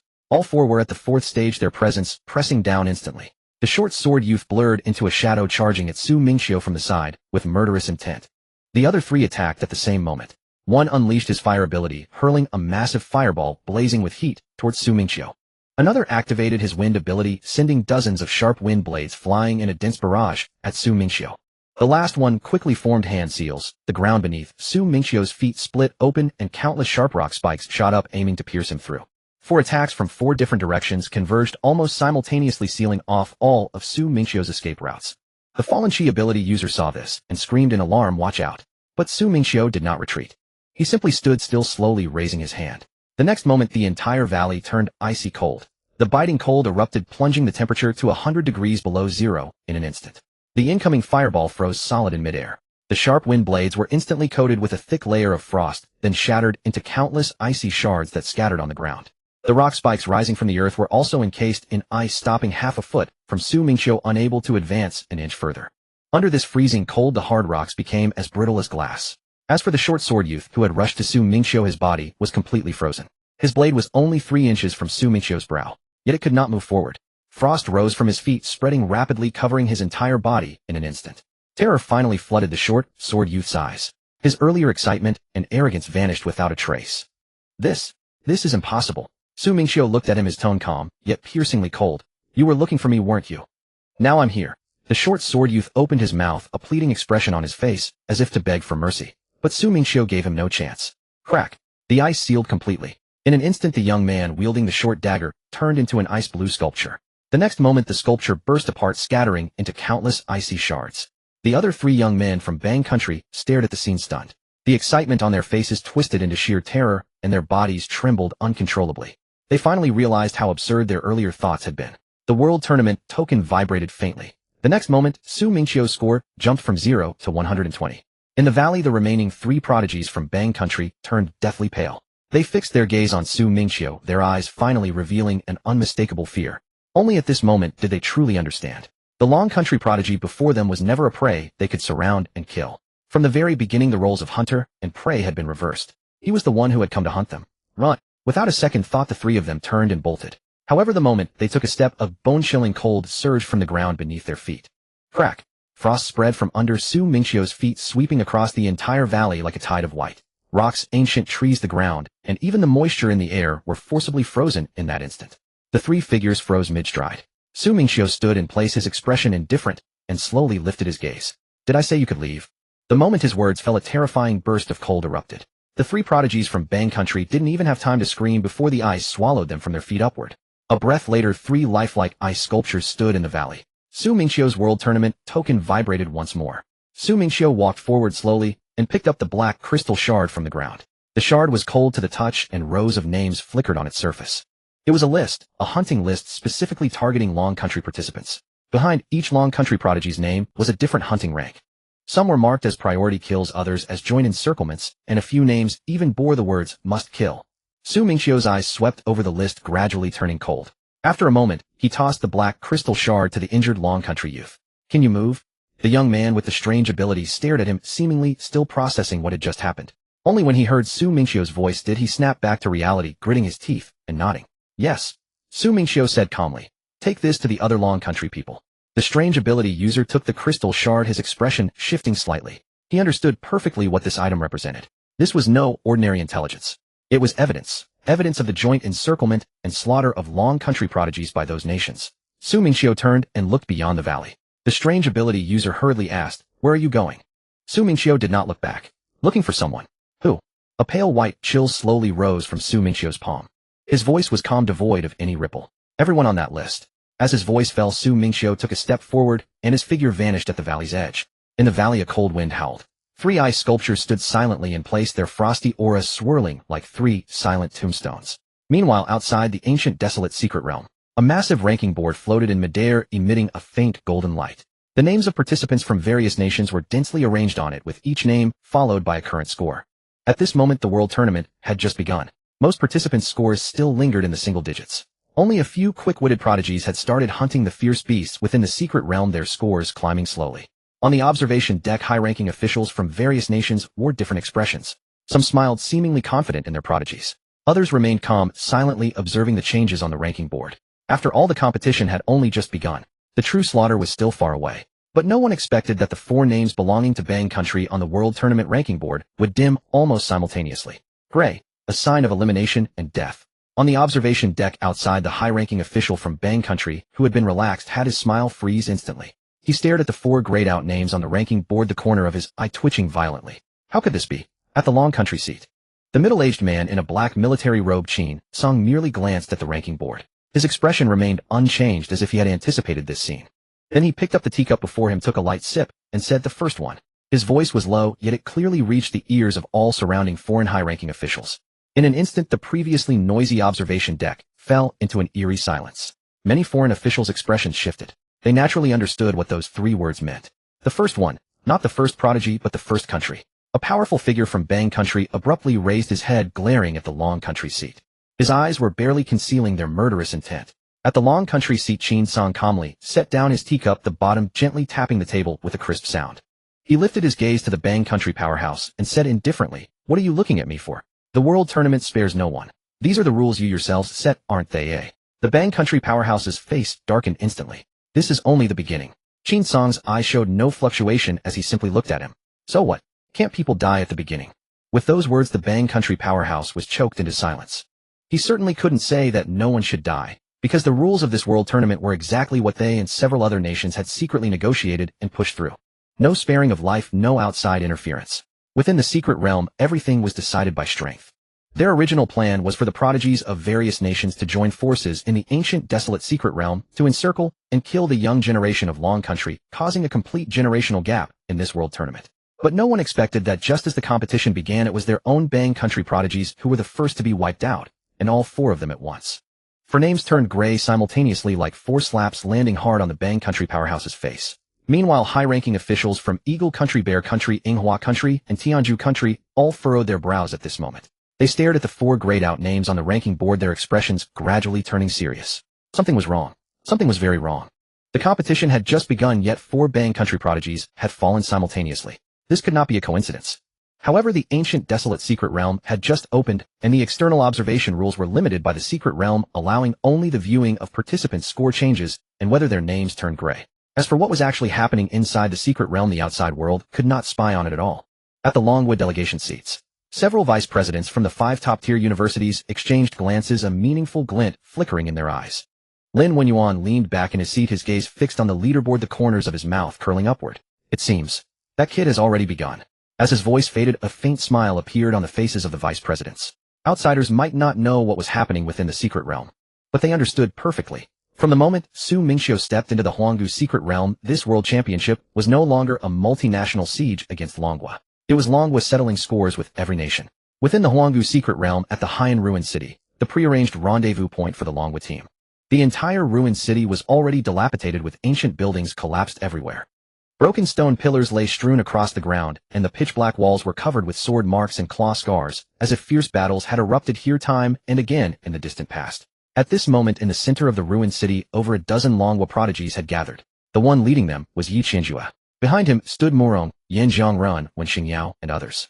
Yet the expressions of the crowd were grim. Since the competition began, the token aura of one Longhua participant had grown extremely faint. This meant he had either suffered a severe blow or was on the brink of life and death. Yi Qianjue lowered his head to study the map, his brows tightly knit. After a moment, he said in a low voice, "They're coming for us." Beside him, Wen Xingyao's eyes turned icy cold as she slowly spoke. Someone was gravely wounded shortly after entering the secret realm. This cannot be a coincidence. Murong Yan's eyes blazed with killing intent, his fists clenching tighter. Those bastards were prepared all along. No sooner had he spoken than a rush of hurried footsteps sounded from outside the ruined city. The crowd's gazes sharpened, and they turned almost simultaneously. Clang! Several weapons were drawn from their sheaths. Yi Qianjue raised his hand, signaling everyone to be silent.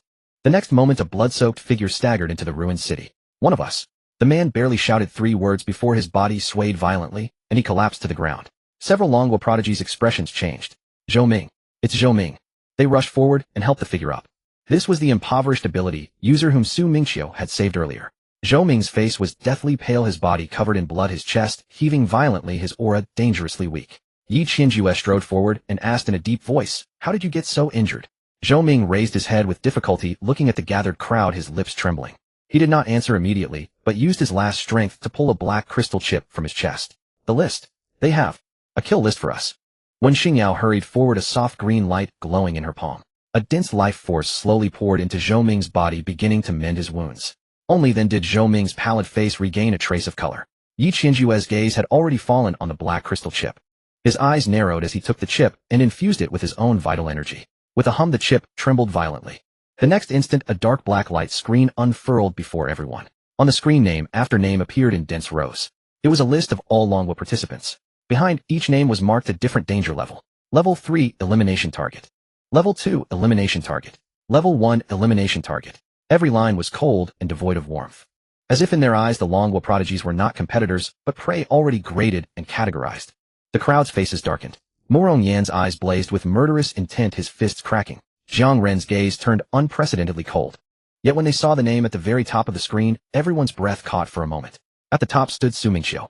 Behind his name was a single line of blood-red, glaring annotation, Longwa's primary elimination target. Recommendation: multinational prodigies join forces to hunt him down. The moment those words appeared, the entire Haiyan ruined city fell into dead silence. No one spoke. Only the wind howled and echoed through the broken ruins. After a pause, Yi Qianjue slowly raised his head, his eyes terrifyingly cold. It seems this time, they truly intend to have every one of Longwa's young generation die here. The next instant, waves of terrifying killing intent erupted within the Haiyan ruined city. Boom. The very air seemed to grow heavy. Morong Yan stared fixedly at the list on the screen, flames flickering in his eyes. They never planned to let us walk out alive from the very beginning. When Xingyao's face was icy, her voice barely containing a chilling fury. No wonder they dared to claim that everyone involved in the evil god cult incident was a traitor. So their so-called proving innocence was just an excuse to continue targeting us Longwa people. Zhao Tianfeng slammed his fist against the stone wall beside him. Boom. The hard stone wall shattered instantly, sending debris flying. He laughed in bitter rage, his eyes murderous. Fine, just fine. The score from the evil god cult incident hasn't even been settled, and they've already handed us the blade. Everyone's expressions were grim to the extreme. This was no world prodigy competition. It was a premeditated slaughter, a hunting game specifically targeting the young generation of Longwa. Yi Qianjue did not speak immediately. He only stared at the list on the screen, his eyes growing colder by the second. After a moment, he lifted his head to look at Zhou Ming. "Where did you get this?" Zhou Ming's chest heaved violently, his voice hoarse. "Su Mingqiu gave it to me." At these words, everyone was stunned. "Su Mingqiu?" Zhou Ming nodded. "I was ambushed by 4 Bangwa prodigies and almost died there. He saved me." 4? Someone immediately pressed. "What happened to those 4 Bangwa people?" Zhou Ming fell silent. In the ruined city, all eyes were on him.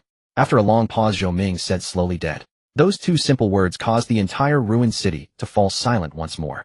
Zhou Ming continued, "After Su Mingqiu killed them, he took this list from their bodies. Then he told me to bring it back." Yi Qianjue's eyes flickered. He asked in a deep voice, "And where is he now?" Zhou Ming raised his head and looked beyond the ruined city. In his mind, he seemed to see Su Mingqiu's back as he left the valley. Cold mist rose. A lone figure walked toward the entire Huanggu secret realm. Zhou Ming's voice was hoarse, each word deliberate. He said he was going to find everyone on that list. Upon hearing these words, every heart in the ruined city trembled. One person, going after all the enemy geniuses on the list. If anyone else had spoken such words, they would have been dismissed as arrogance. Or even suicidal. But the one who spoke was Su Mingqiu. The same Su Mingqiu who during the cult of the evil god incident single-handedly froze the blood sacrifice grand array and forcefully halted the descent of the evil god. The Dragon Kingdom prodigy whom countless foreign high-ranking officials desperately wanted to eliminate. So no one thought he was joking. Nor did anyone believe he couldn't do it. Yi Qianjue lowered his head to look at the black crystal shard in his hand, then suddenly smiled. But there was no warmth in his smile. "It seems we can't afford to fall too far behind either." As his voice fell, he slowly closed his fingers. Crack. The black crystal shard bearing the hunting list instantly shattered in his palm. The dark light curtain dissipated. Yet the eyes of all Dragon Kingdom geniuses in the ruined city had completely changed. Since those nations had never intended to let them leave alive from the start, then the nature of this competition should also change. Yi Qianjue slowly turned around looking at all the Dragon Kingdom geniuses in the ruined city. His voice was not loud, but it clearly reached everyone's ears. The original plan is cancelled. We won't fight for resource points for now. We won't go to inheritance grounds for now. As he spoke, Yi Qianjue's eyes suddenly turned icy cold. From now on, the Dragon Kingdom team has only one goal. Everyone looked up at him. In the ruined city, killing intent spread silently. Yi Qianjue said word by word, clean the field. The two words fell, and the eyes of all Dragon Kingdom geniuses instantly sharpened. Yi Qianjue swept his gaze over the crowd, his voice frigid. All contestants from Eagle Kingdom, Bear Kingdom, Cherry Blossom Kingdom, Stick Kingdom, and Heavenly Kingdom are to be listed as hunting targets.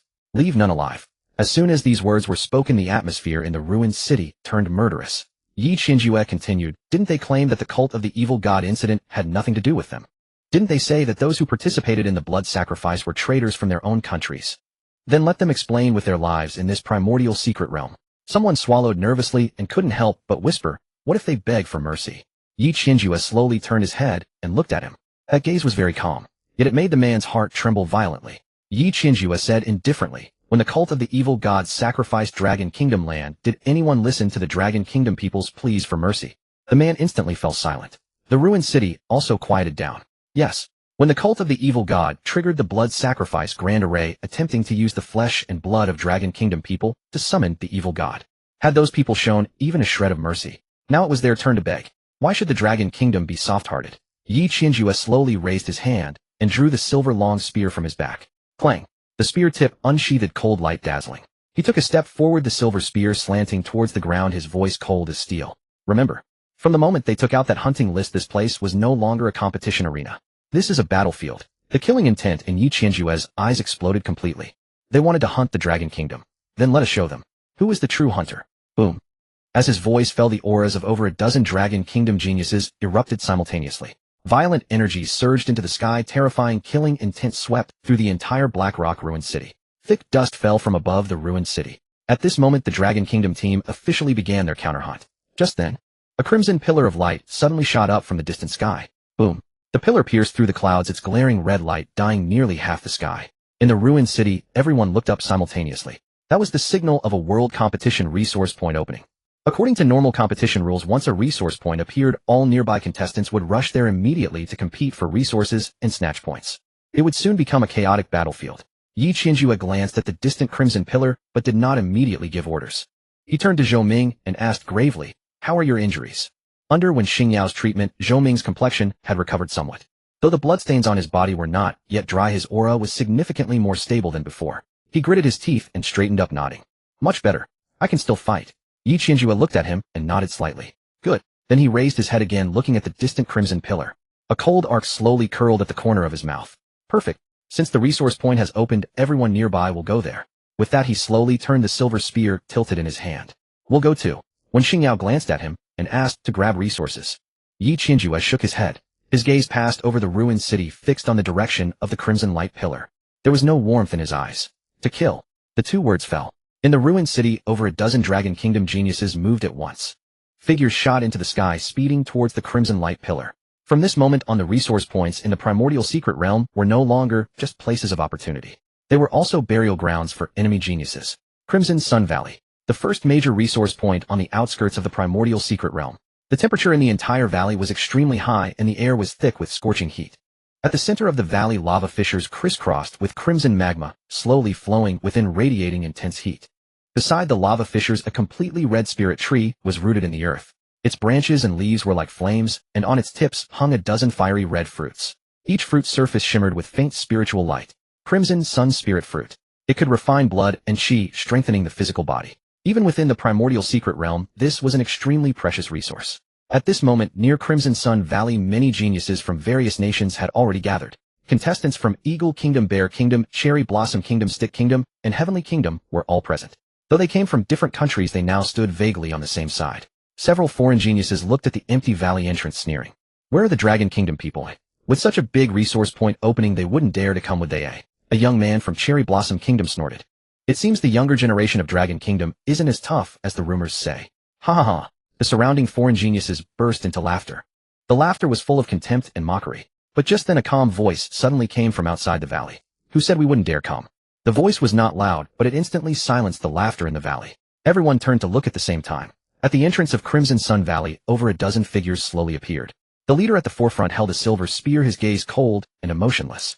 It was Yi Qianjue. Behind him the young geniuses of the Dragon Nation, Wen Xingyao Murong, Yan Zhongren, Zhao Tianfeng, Zhou Ming, and others, filed into the valley one after another. They did not conceal their aura, nor did they waste words with empty threats. They simply walked forward step by step.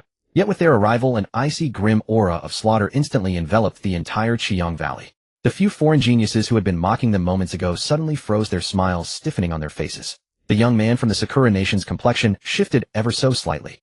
The Dragon Nation team. A tall, burly youth from the Eagle Nation frowned, his gaze sweeping over Yi Qianjue and the others. "You're quicker than I expected." Yi Qianjue did not answer.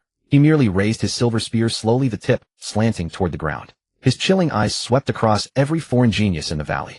As if confirming his prey, the Eagle Nation youth's expression darkened, his gaze fixed fiercely on Yi Qianjue. "Yi Qianjue, what do you think you're doing?" Yi Qianjue looked at him, his expression serene. "I have a question for you." The tall youth's brows furrowed. "What question?" Yi Qianjue spoke slowly, his voice not loud, yet it silenced the entire Qiang Valley. "On your persons, do you carry a list of Dragon Nation people you have hunted?"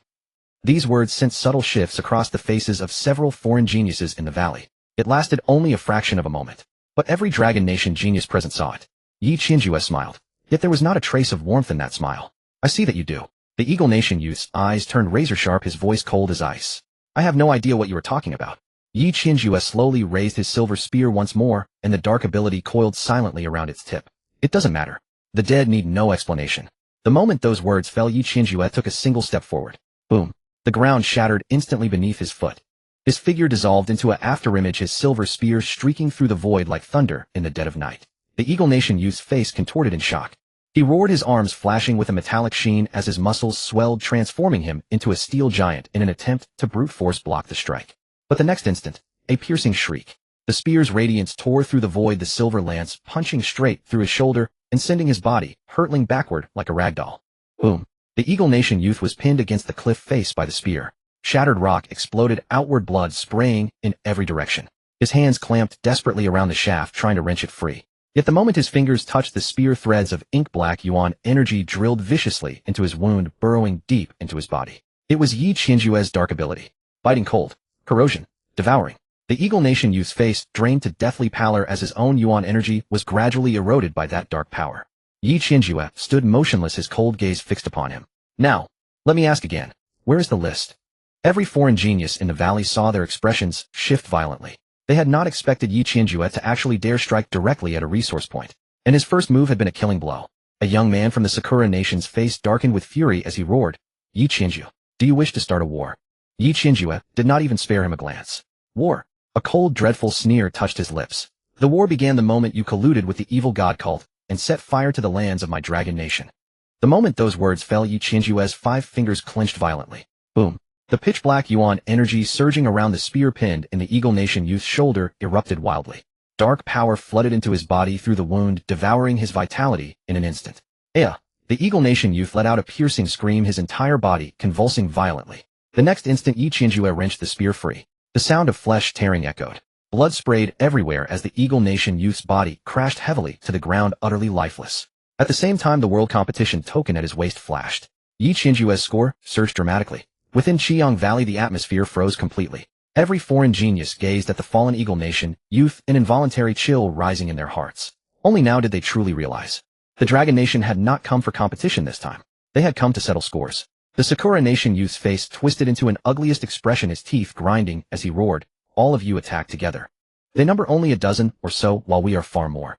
Kill them." The moment those words left his lips, every foreign genius erupted with aura simultaneously. Boom, boom, boom. Flames, lightning, wind, blades, holy light, sword radiance. A barrage of violent attacks tore through the air, hurtling toward the Dragon Nation team. Scorching heat waves swept through the valley, the ground cracking apart inch by inch. Yet facing the overwhelming assault, Yi Qianjue merely raised his silver spear slowly. Dark energy coiled around its tip. His voice reached the absolute limit of coldness. "Kill." The single word fell, boom. Every one of the Dragon Nation's dozen or so geniuses erupted with power simultaneously. Murong Yan's surrounding flames shot skyward, his body resembling a flame god of war as he charged first into the enemy ranks. Zhang Ren's eyes flashed with lightning, electric arcs exploding around him. The next instant he became a thunderous afterimage crashing straight into the enemy formation. Boom. Lightning detonated and one foreign genius had not even registered the attack before a bolt of thunder had pierced his chest, his charred body sent flying backward. When Xingyao's palm glowed with emerald light, the power of life enveloping the Dragon Nation combatants. Zhao Tianfeng let out a mighty roar, golden radiance blazing around him as a metallic sheen appeared across his skin. He took a single step forward, a golden armored war god, and smashed through the oncoming wind blades with his bare hands before unleashing a devastating punch. Boom. Terrifying power erupted, sending an enemy genius flying along with his weapon. Zhou Ming's eyes flashed with ferocity as the phantom of Qiongqi materialized behind him, a monstrous aura of slaughter sweeping outward. Within Qiong Valley, killing intent surged to the heavens. The place meant for competing over resources instantly transformed into a battlefield. And this time, the prey had been swapped. At the same time, dozens of miles from Qiong Valley upon a shattered cliff, Mingqiu stood quietly, his robes snapping in the mountain wind. He looked down at the world competition token in his hand. All the Dragon Nation light points were concentrated within Qiong Valley. Clearly, Qiong Valley had become the eye of the storm at the periphery of the desolate ancient secret realm. Mingqiu slowly raised his head, gazing into the distance. At the horizon's edge, a pillar of crimson-red light shot into the sky like raging flames piercing the clouds. Even from dozens of miles away, one could still feel that scorching and violent aura. Qiong Valley, a fire tribute resource point. Mingqiu's 5 fingers slowly closed, tucking the world competition token into his palm. The next instant, cold energy gathered beneath his feet as he prepared to move. But just then a light laugh echoed from behind him. Mingqiu, don't you think it's too dangerous to travel alone? Mingqiu's footsteps faltered slightly. He slowly turned his head to look. Not far away, a blond young man stood at the edge of the broken cliff. The man was clad in a British combat uniform with streaks of pale blue lightning coiling around his body. As the thunderlight flickered, the air emitted a faint crackling sound. It was Luin, the British genius who had provoked him at the entrance of the secret realm before the competition began. Luin looked at Mingqiu, still wearing that haughty smile on his face. Didn't expect that, did you, eh? I told you we would meet inside the secret realm. Mingqiu looked at him, his expression unchanged. You've come to seek death. The smile on Luin's face stiffened slightly, and his eyes turned cold instantly. But soon he began to smile again. Mingqiu, you are indeed arrogant. But it's a pity. This time you're not facing just me. As the words fell, figures slowly emerged from all around the cliff. Some held long blades with samurai tokens from the Sakura Nation hanging at their waists, their sword intent sharp and fierce. Others wore white robes with holy light flowing around their bodies, their aura sacred yet chilling. Some had dark eyes, their spiritual fluctuations spreading out like invisible tides. Still others stood barefoot, hands pressed together, ancient golden patterns emerging on their skin. In addition, dozens of young espers from various countries appeared from different directions. The British Nation, the Sakura Nation, the Bang Nation, the Bear Nation, the Tianju Nation. Everyone stood at different positions, completely cutting off all escape routes for Mingqiu. Luin slowly spread his arms. Boom. Thunderlight exploded behind him, making his smile appear even more ferocious. We've been preparing for a long time just to kill you. This place is not far from Qiong Valley. If you go to save people, you will surely die. If you don't go, the Long Nation team will also be surrounded and slaughtered. Mingqiu. Luin stared at him tightly, his voice filled with undisguised killing intent. Aren't you good at freezing things? Today I want to see. How many people can you freeze alone? Mingqiu did not speak. He only slowly raised his right hand. A wisp of bone-chilling coldness rose slowly from his palm. The smile on Luin's face suddenly tightened slightly, because he discovered that the wind on the cliff had stopped. The rolling clouds in the distance seemed to freeze at this moment. Even the constantly flickering lightning arcs beside him seemed suppressed by some invisible force, their speed suddenly slowing for a moment. An indescribable chill silently enveloped the entire cliff. Mingqiu slowly raised his eyes. Deep within those dark pupils, ice blue light completely ignited. Many. Luin frowned. What? Mingqiu's voice was calm, as if simply answering an ordinary question. You asked me how many people I can freeze. The coldness in his palm suddenly surged. My answer is many. Boom. The next moment, cold air shot up to the sky. Terrifying ice blue light instantly swept in all directions. The cliff rocks, ancient trees, clouds, and even the dust in the air were forcibly frozen at this moment. The entire cliff instantly turned into a world of ice and snow. And Mingqiu stood in the center of the wind and snow, his expression indifferent, like a god controlling winter. Those foreign geniuses who had just been full of mockery suddenly changed expression. They only felt their blood flow suddenly slowed down, and their ability operations became extremely sluggish. Even the breath they exhaled condensed into patches of ice fog in the air. Someone subconsciously took a step back, only to find their feet firmly stuck to the ground by ice. How is this possible? A foreign genius's face turned pale, his voice trembling. This place is close to Qiong Valley with such strong fire attributes. Why can his ice ability still be this strong? No one answered him, because at this moment everyone realized one thing. They thought they had set up a death trap to ambush Mingqiu. But from the moment Su Mingqiu released his cold aura, this cliff had become his home ground. Attack! Luan was the first to react. The lightning on his body exploded, and his whole body turned into a bolt of thunder, instantly rushing towards Su Mingqiu with extreme speed. Boom! The thunder tore through the cold wind. Almost at the same time, the Sakura Nation's sword genius suddenly drew his blade. Clang! The moment the blade left the scabbard, a pitch-black sword light, like a crescent moon, slashed out, tearing through the snowstorm, aiming straight for Su Mingqiu's neck. Ai Lina, the Bang Nation's holy maiden, pressed her hands together, and a pure light halo appeared behind her. The next moment her eyes turned cold, and she shouted softly, "Holy light judgment!"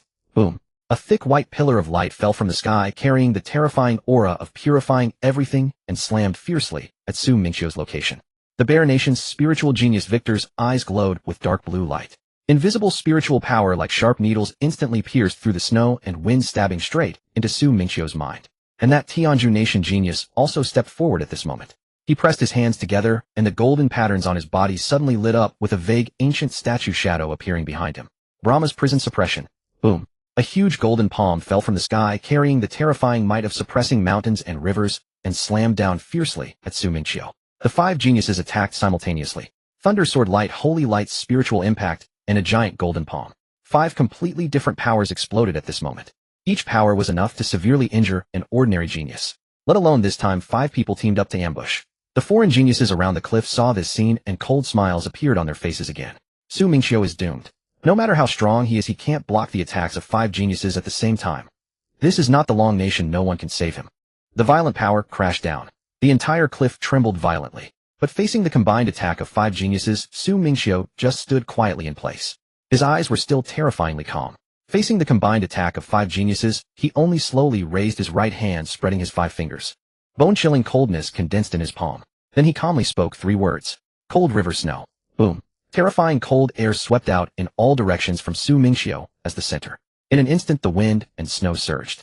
The entire cliff seemed to be swallowed by an invisible cold river. The thunder, transformed by Lu In just as it reached in front of Su Mingqiu, suddenly slowed down.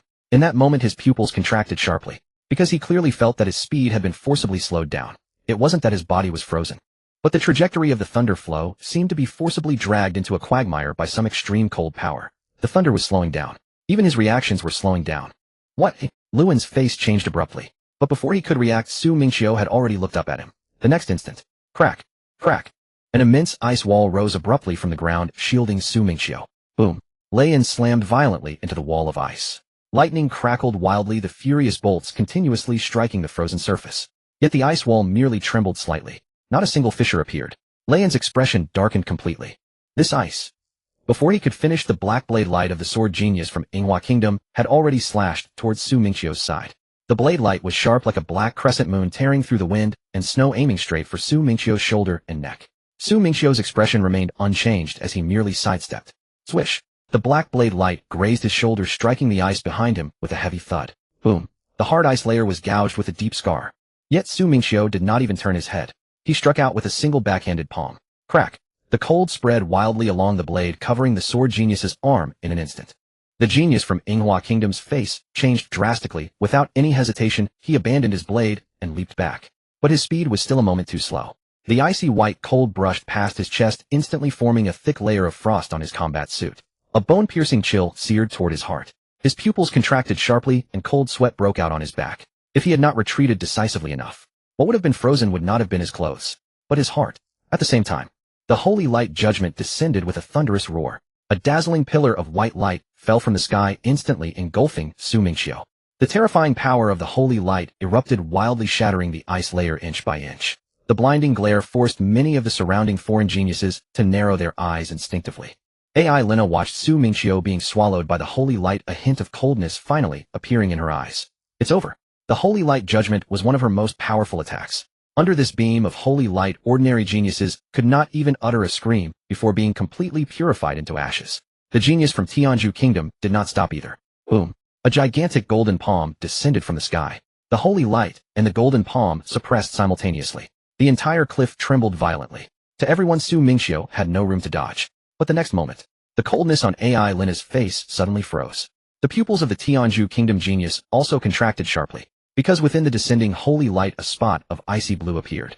At first just a speck, but then the icy blue spread with terrifying speed, visible to the naked eye. Crack! Crack! Crack! The crisp sound of freezing echoed across the cliff. Everyone's pupils shrank, because they saw that the brilliant pillar of holy light was being frozen inch by inch.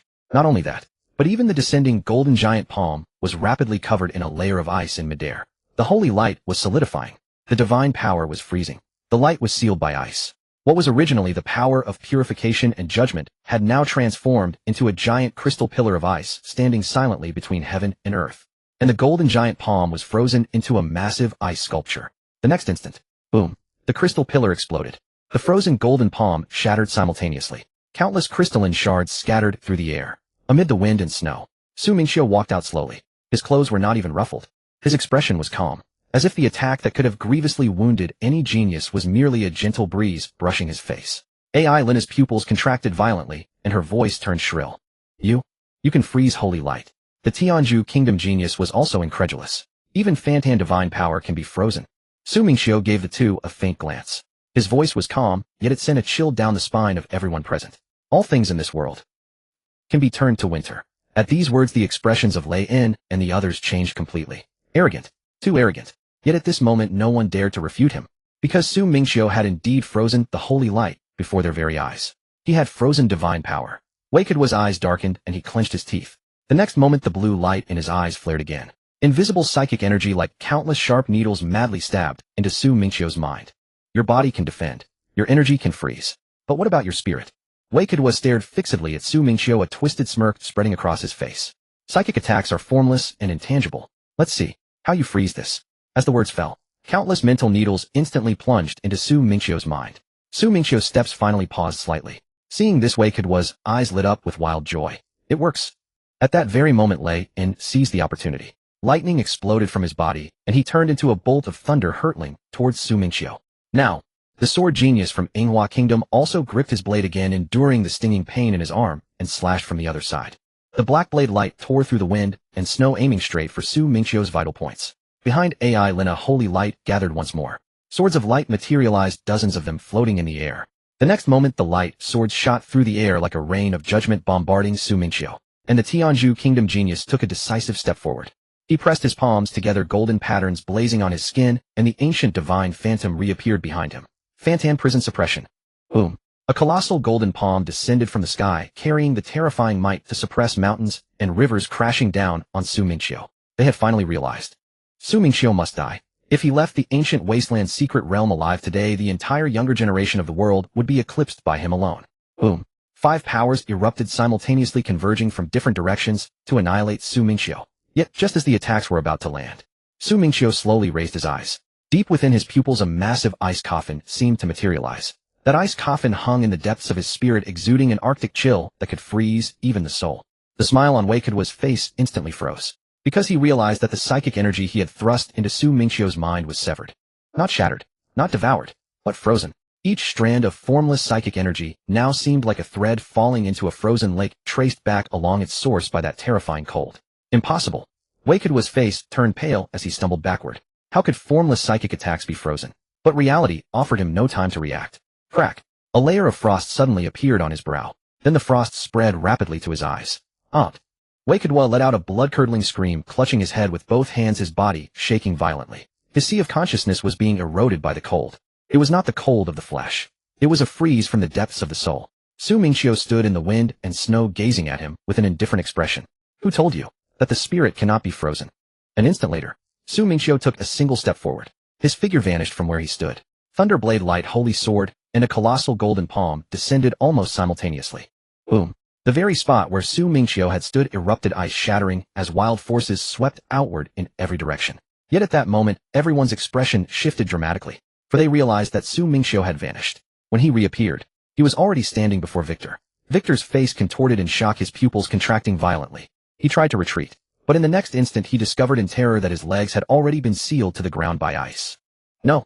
Victor let out a desperate roar. But before the words even faded, Mingqiu had raised his right hand and pressed his palm against Victor's chest. An icy blue chill surged into his body in an instant. Mingqiu's expression remained indifferent as he uttered a single word. Shatter. Crack. A piercing sound of cracking erupted abruptly. The ice on Victor's chest burst apart in an instant. His entire body was struck as if by a massive blow sent hurtling backward. But before he could even hit the ground, pale white frost rapidly spread from his chest across his entire body. Arms, neck, face, eyes. In the blink of an eye, he was completely frozen solid. Bang! Victor crashed heavily onto the ground. The ice spread outward along the earth. When everyone looked again, a lifelike ice sculpture now stood where he had fallen. The sculpture's face still bore the terrified, despairing expression of Victor's final moments. At the same time, the World Championship token at Su Mingqiu's waist vibrated slightly. Light flickered. His points surged once more. Around the cliff, an absolute silence descended. The foreign prodigies who had been sneering moments ago now had completely changed expressions. Victor was no ordinary person. He was one of the most powerful spiritual-type geniuses of the younger generation in the Bear Country. Before the World Championship began, he was even considered one of the most troublesome competitors. Spiritual attacks were formless and intangible, impossible to guard against. But now, he had been frozen on the spot by Su Mingqiu. And this was done while Rain Elena, the sword prodigy of Sakura Country, and the genius of Tianzhu Country were jointly covering him. Su Mingqiu killed him anyway. In that moment, everyone finally realized something. Their so-called encirclement meant nothing in Su Mingqiu's eyes. Whoever he wanted dead would be dead. Rain's face was grim and terrifying. Su Mingqiu, boom. The thunder around him erupted in full force. Lightning surged into the sky as violent arcs of electricity tore through the freezing wind. At this moment, Rain's entire aura was climbing at a terrifying pace. He stared intently at Su Mingqiu, his voice carrying an uncontrollable fury. Do you truly believe you are invincible? There are dozens of prodigies from various nations here. Can you kill them all? Su Mingqiu did not answer. He simply raised his head, slowly gazing at the foreign prodigies surrounding the cliff. Wherever those icy blue eyes swept, a chill ran through everyone's hearts, as if they had been marked by something of extreme cold. The next moment, the ice beneath Su Mingqiu's feet suddenly cracked open. Crack! Icy blue lines spread like a spider's web, radiating outward in all directions from where he stood. In the blink of an eye, the entire cliff was covered. Rain's expression shifted dramatically. Not good. Retreat. But it was already too late. Boom. Countless ice spikes erupted from the ground, thick and dense like a forest of ice rising upside down. Those foreign prodigies of lesser strength couldn't even react before the ice spikes pierced through their armor, pinning them viciously to the ground. Schlurp, schlurp, blood splattered. Screams instantly echoed across the entire cliff. Some in terror immediately leaped into the air, trying to escape the ice field. But in midair, icy blue chains had already formed from the freezing air. Clatter! The chains shot through the air, snaring their ankles, and yanked them brutally back down to the ground. Boom! A foreign prodigy slammed heavily onto the ice. Before he could even scramble up, several ice spikes impaled his body. Another roared in fury, flames erupting around him as he tried to melt the ice. But the flames had barely risen before they were compressed by the cold air surging from every direction. The fire grew weaker, smaller. Finally, under that foreign prodigy's horrified gaze, it was extinguished completely. Others turned and fled. But when they reached the edge of the cliff, their faces turned deathly pale. Because without warning, a massive wall of ice had risen around the entire cliff. The ice wall towered dozens of zhang high, crystal clear, wreathed in chilling mist. Like an insurmountable cage of ice and snow, trapping everyone inside. Su Mingqiu stood at the center of the cliff, watching it all with an indifferent expression. As if these dozens of prodigies were no longer opponents in his eyes, but prey locked in a cage. He slowly raised his gaze toward Rain. Now, do you still think I can't kill you all? Su Mingqiu stood amid the ice and snow. He looked at the panicked faces around him, his voice calm. Didn't you all want to kill me? Now why do you want to leave? No one answered. On the cliff, only the howling of the cold wind remained. Those foreign prodigies who had been brimming with confidence moments ago now wore faces darker than the others. Seeing this, Rain's fury surged as he bellowed, "Don't be afraid. Attack together. He's only one person. He can't last much longer." These words struck like a shot of adrenaline into the crowd. The foreign prodigies gritted their teeth, a vicious glint rekindling in their eyes. The next moment, a barrage of savage attacks tore through the air, hurtling towards Su Mingqiu like a storm. The terrifying energy fluctuations caused the entire cliff to tremble violently. Yet Su Mingqiu merely raised his right hand slowly. Icy blue cold coalesced in his palm. The next instant, roar! A deafening dragon's cry resounded across heaven and earth. Every pupil contracted sharply. Behind Su Mingqiu, the surging cold air converged wildly, forming a massive ice dragon. The ice dragon coiled above the cliff, its icy blue dragon eyes looking down upon the crowd. At that moment, the temperature of the entire cliff plummeted once more. An indescribable sense of extreme cold enveloped the whole scene. All sound seemed to vanish at that instant. The next second, the ice dragon opened its maw. Boom!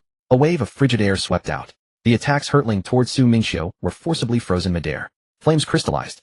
Thunder halted. Storms turned to ice crystals. Holy light was sealed by frost. Blade glows stopped mid-swing, shattering into fragments of ice. Even the colossal golden palm unleashed by the Tianzhu prodigy was rapidly frozen as the cold wave swept over it. The ancient divine statue's phantom was covered in frost, then shattered into pieces. The golden palm froze solid in midair, ultimately dissolving into a shower of ice crystals drifting down. The entire cliff fell into a deathly silence. The foreign prodigies widened their eyes, their faces filled with disbelief. How could this be possible?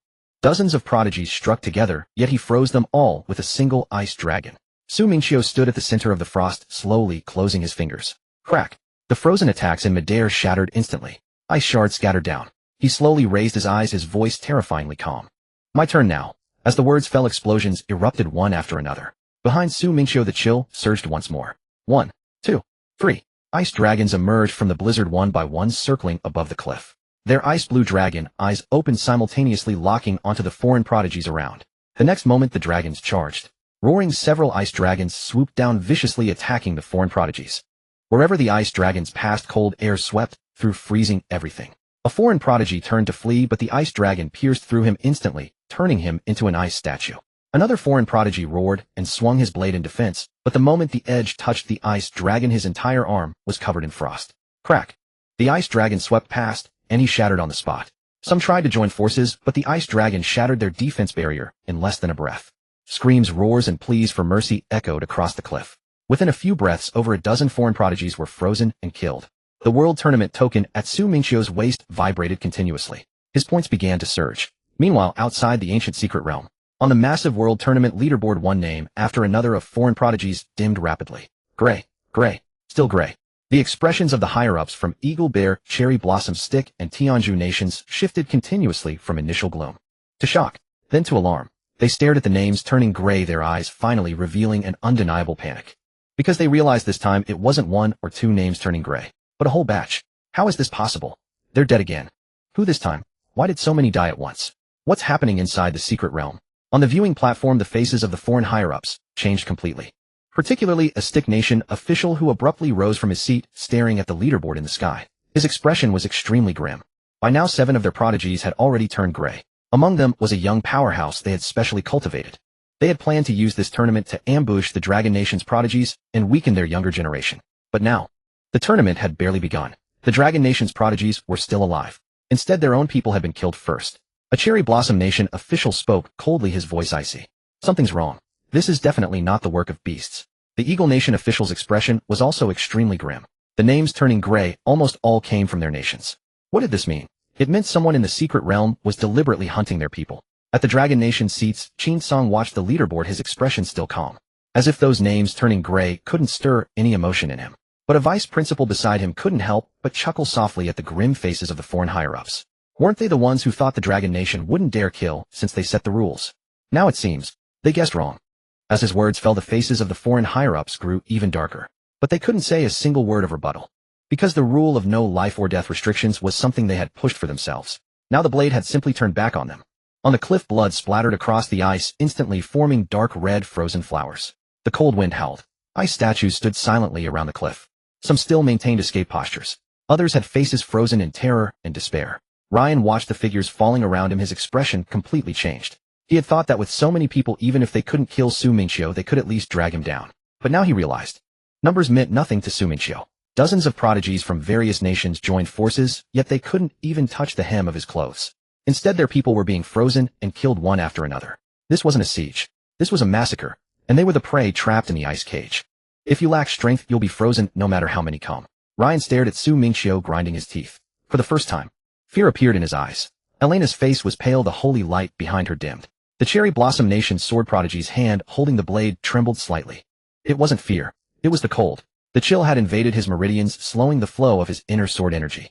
The Tianzhu Nation prodigy's face was equally grim.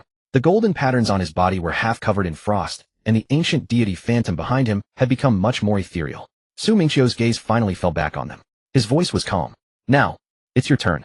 Ryan stared at Mingqiu, killing intent and wariness interweaving in his eyes. Mingqiu, don't get cocky. Do you really think we came unprepared?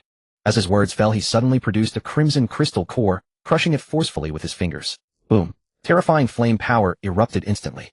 The cliff ground shook violently and cracks began to appear in the ice layers around.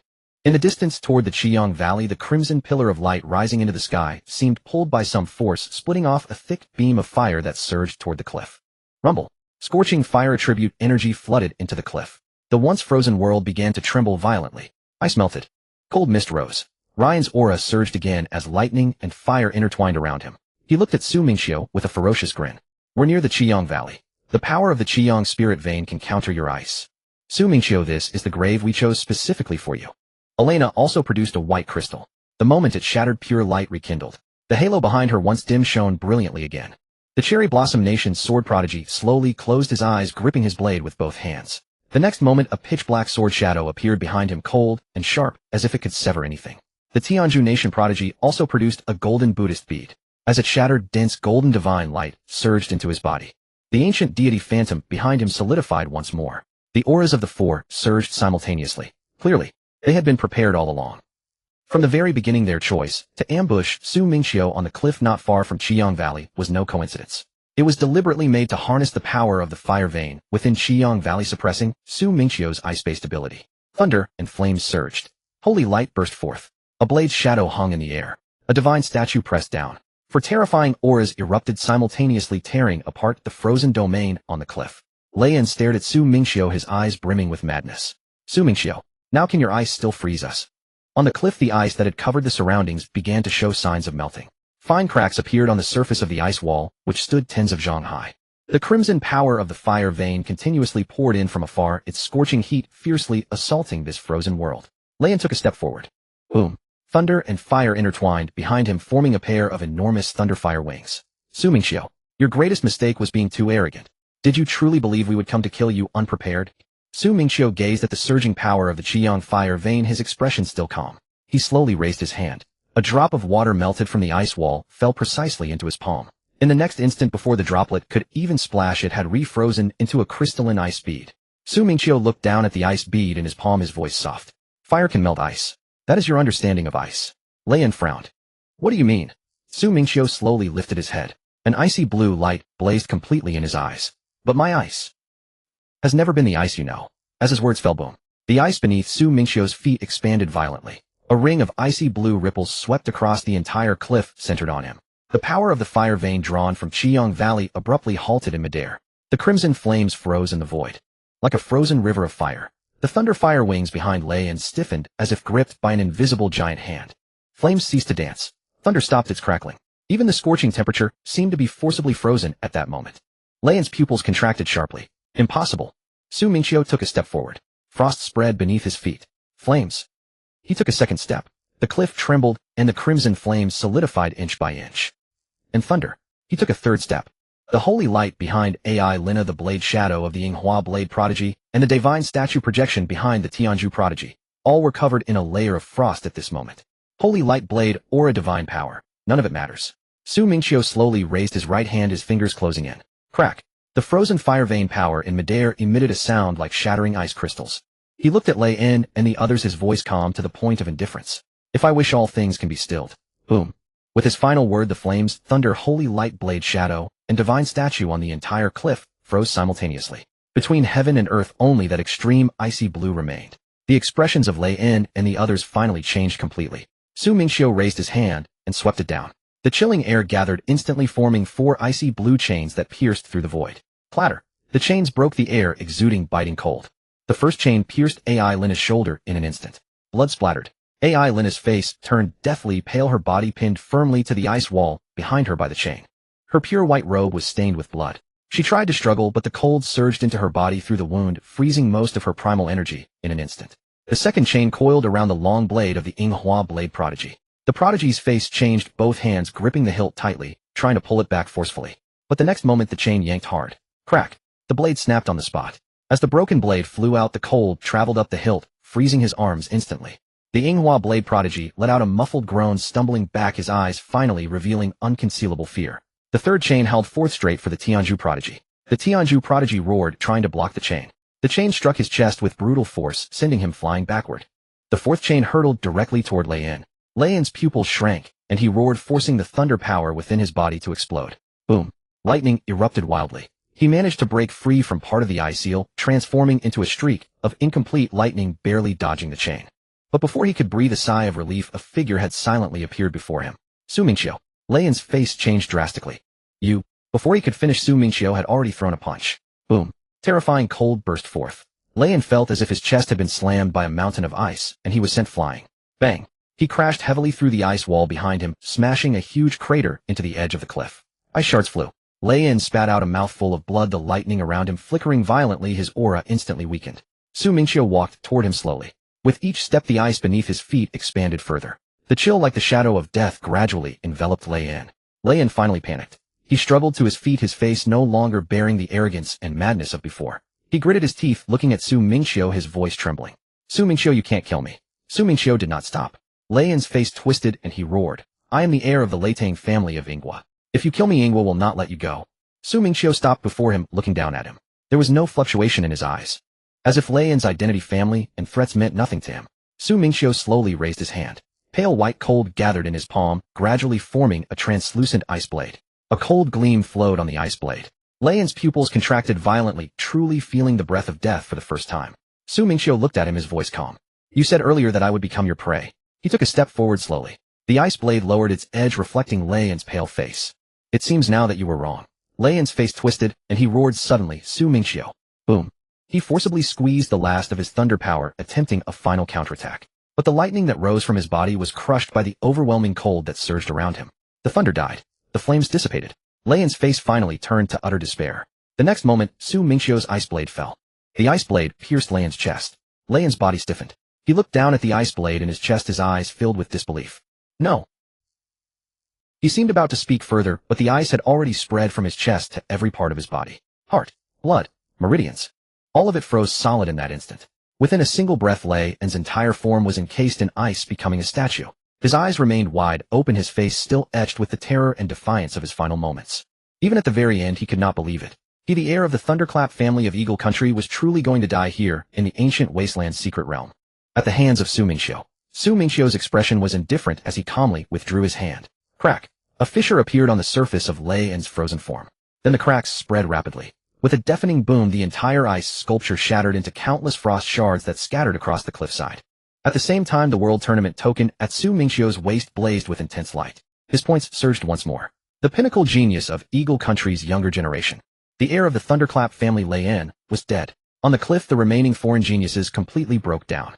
Yet Su Mingqiu merely glanced over them with indifference. Then he turned his gaze toward Red Sun Valley. There the aura of battle remained fierce. The Dragon Country team was still there. He had no time to waste on these people. So Su Mingqiu slowly raised his hand. In his palm, pale frost and pitch-black ice light intertwined. The next moment his voice was calm as he uttered 4 words, Black Dragon devours the heavens. Boom. The entire cliff shuddered violently. Endless cold surged upward, condensing behind Su Mingqiu into a colossal black ice dragon. The foreign geniuses looked up, their faces freezing in absolute terror. The next instant the black dragon dove down. Boom. A terrifying wave of cold engulfed the entire cliff in an instant. Ice walls trembled. The freezing wind howled. Screams of agony began, but were abruptly cut short. A moment later the cliff fell silent once more. Apart from the howling wind, there was no other sound. Su Mingqiu put away his World Tournament token and turned walking toward Red Sun Valley. Behind him, the entire cliff was now dotted with ice statues. Each one preserved the posture of their final living moment, terror, despair, defiance. Not a single one had escaped. Thus Lei and Victor, Alina, Chiba, Shinji, and Shaga, all had fallen. The elite team of geniuses from 5 nations sent to besiege Su Mingqiu, completely annihilated. Outside the ancient wasteland secret realm, on the massive World Tournament leaderboard, name after name turned gray. Eagle Country, Lei Yan. Stick Country, Alina. Bear Country, Victor. Cherry Blossom Country, Chiba, Shinji. Tianju Country, Shaga. These 5 names represented the very pinnacle of the younger generation's power across 5 nations. Yet at this moment all of them had dimmed. In the observation stands the high-ranking officials of the 5 nations rose to their feet almost simultaneously. Lei Yan is dead. Alina. Chiba, Shinji too. Victor. How could Victor possibly be dead too? Shaga's name has also dimmed. Voices of shock and fury rang out one after another in the stands. They stared intently at the leaderboard, their expressions shifting from shock to rage to utter disbelief. These were no ordinary talents. They were the specially nurtured, seeded contestants of their nations. Young prodigies with the potential to one day reach the rank of Nation Guardian. The loss of any one of them would be a devastating blow. But now all of them had perished in the ancient wasteland secret realm, all at the hands of Su Mingqiu. At the Dragon Country's seating area, Qin Song slowly raised his eyes, glancing at the ashen-faced officials of the 5 nations. His expression remained unperturbed. Even his tone carried little fluctuation. What's wrong? Already feeling the pain. The faces of the 5 nations' officials turned incredibly grim. Yet they could not argue. Because the life and death contract of the World Tournament, they had signed it themselves. The rules of life and death within the secret realm, they had agreed to them themselves. They had originally intended to use these very rules to ambush and kill the Dragon Country's geniuses within the secret realm. But now that blade had swung back onto themselves, and it had cut far deeper than they had ever imagined. Qin Song calmly averted his gaze, lifted his teacup, and took a light sip. Then his voice came out placidly, "Don't rush. This is only the beginning." At Red Sun Valley, flames soared to the heavens. In the center of the valley, the Red Sun Spirit Tree shook violently, its crimson spirit fruits hanging from the branches radiating a dense and scorching aura. In ordinary circumstances, these Red Sun Spirit fruits would have driven countless contestants into a frenzy of competition. But at this moment, barely anyone was paying them any mind, because the entire Red Sun Valley had already transformed into an all-out battlefield. Boom, boom, boom. Flames erupted, thunder roared, and rocks and debris flew through the air. The ground split apart. Waves of violent oppressive energy clashed wildly throughout the valley. Yi Qianjue stood at the forefront of the Dragon Country's team, wielding a silver spear in hand. Dense dark power coiled around the shaft of the spear like a pitch-black, demonic dragon perched upon it. With every sweep of the spear's edge, darkness surged outward. Wherever it passed, even the light in the air seemed to be devoured, turning cold and oppressive. Behind him, Wen Xingyao Morong, Yin Zhongren, Zhao Tianfeng, Zhou Ming, and other Dragon Country geniuses stood back to back. Many of them bore wounds. Blood dripped down their sleeves. Their clothes were riddled with marks of battle. Yet their eyes showed not the slightest trace of retreat. Instead, their gazes grew colder by the moment, because they had already realized this so-called World Prodigy Tournament was never a fair competition from the start. It was a death trap set up by multiple nations working together against the Dragon Country's younger generation. If that was the case, then they would fight until their enemies feared them. Kill. Yi Qianjue stepped forward. Boom. His dark power erupted with overwhelming force. The silver spear in his hand moved like a dragon, instantly piercing through the air. Thud. Before a stick country genius could retreat, the spear tip tore straight through his shoulder. Oh. The man let out a miserable scream. Yet Yi Qianjue's eyes held not a flicker of emotion. With a sharp twist of his wrist, dark power surged violently into the man's body through the spear tip. The next instant, the stick country genius was struck as if by a massive blow, his body hurtling backward and slamming hard into the valley's cliff wall. Boom. The rock wall shattered. Rubble tumbled down. The stick country genius spat out blood, his aura instantly withering. On the other side, Morong, Yin was wreathed in surging flames. Blazing crimson flames soared skyward behind him, resembling a burning sea of fire. He clapped his hands together abruptly, and the wild flames instantly condensed into a ferocious fire dragon that roared toward the several Eagle Country geniuses ahead. Get lost. Boom. The fire dragon swept across. Scorching waves of heat engulfed the valley, and the faces of the Eagle Country geniuses turned pale as they scrambled backward. One of them tried to force his way through the sea of flames, but the moment he took a single step, his combat suit caught fire, and he stumbled back in a ragged retreat. On yet another front, Jiang Ren's entire body crackled with lightning. Bolts of thunder coiled around his arms, and the air rang with sharp, explosive snapping sounds. A Bear Country genius let out a furious roar, heavy rock armor materializing over his body as he attempted to weather Jiang Ren's assault. But Jiang Ren merely cast him a cold glance. The next moment, the lightning in his palm surged violently. Boom. A massive bolt of thunder descended from the sky, striking the Bear Country genius with devastating force. The rock armor shattered instantly. The Bear Country genius let out a shriek as his entire body was blasted dozens of meters away, crashing heavily into the mountain wall. Rocks exploded outward. Lightning still crackled wildly across the man's body. Jiang Ren slowly withdrew his hand, his gaze icy. With this little bit of skill, you dare to besiege the Dragon Country. On the other side, several prodigies from the Sakura Country, taking advantage of the melee, surrounded a water attribute ability user from Modu Martial Arts University. Blades flashed in a deadly dance. Ferocious blade, chi continuously tore through the water curtain defense. The water attribute user's face turned pale, a deep gash slashed across his chest, blood instantly staining his clothes. Die. A Sakura Country youth's eyes blazed with killing intent. Gripping his blade with both hands, he swung it straight toward the opponent's neck. If the strike landed, it would sever his head. But just as the blade was about to fall, crack, a faint sound of freezing suddenly echoed. Frost spread from the ground. The blade halted midair. The Sakura Country youth's sneer had yet to fade, but the long sword in his hand was already encased in ice. In the blink of an eye, the entire blade turned to ice crystals. What? His pupils constricted sharply. The next moment, an indescribable, bone-chilling cold surged from the entrance of the Qiyang Valley. The Qiyang Valley was originally a fire tribute resource point. Magma churned, heat waves scalded, and the entire valley was filled with blazing fire tribute energy. But at this moment, snow fell within the valley. A single snowflake drifted gently onto the shoulder of that Sakura Country youth. His body stiffened. Then ice rapidly spread from his shoulder, covering his entire body in an instant. No. He tried to scream, but before the sound could escape, he had already turned into an ice sculpture. Crack. The ice sculpture shattered. The Sakura Country youth, unable to utter a single complete sentence, vanished completely amidst the flurry of ice crystals. The entire battle in the Qiyang Valley seemed to pause for a moment. Almost everyone turned simultaneously to look at the valley entrance. Amid the wind and snow, a figure strode forward slowly. Black hair gently lifted. Cold aura swirled around him. It was Su Mingqiu. He had arrived.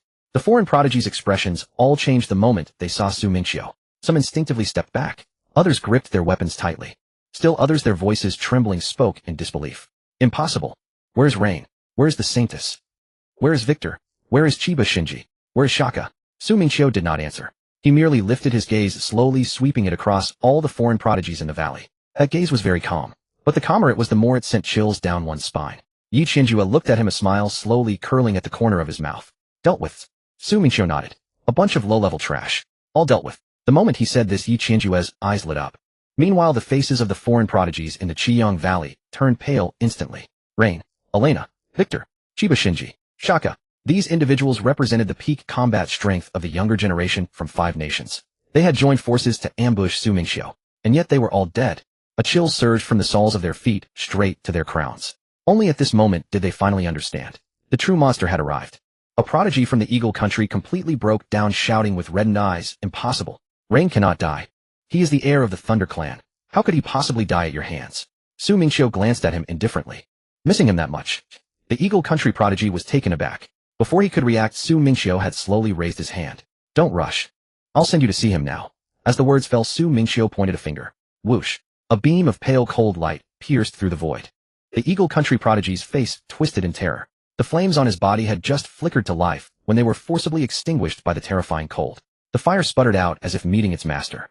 No! Thud! The cold light pierced through his chest, sending his body hurtling backward. Bang! He was pinned to the valley wall. Frost spread rapidly. In an instant he turned into an ice sculpture, his face still frozen in that impossible expression. He looked exactly like the unlucky guy who confidently claims he'll ace the exam, but can't even answer the first question. The World Championship token at Su Mingqiu's waist vibrated slightly. His points increased again. The Qiyang Valley fell completely silent. The foreign prodigies stared at the ice sculpture on the cliff, their throats bobbing involuntarily. Yi Qianjue slowly raised his long spear. Dark power gathered at the tip. His gaze swept across all the foreign prodigies in the valley, his voice icy. Dragon Kingdom's forces. Clean up. As the words fell, the eyes of the Dragon Kingdom prodigies sharpened. One by one they gripped their weapons, slaughterous intent rising. Since you like to set up ambushes, now it's the Dragon Kingdom's turn to do the sweeping. And these people in the Qiyang Valley, they are the trash.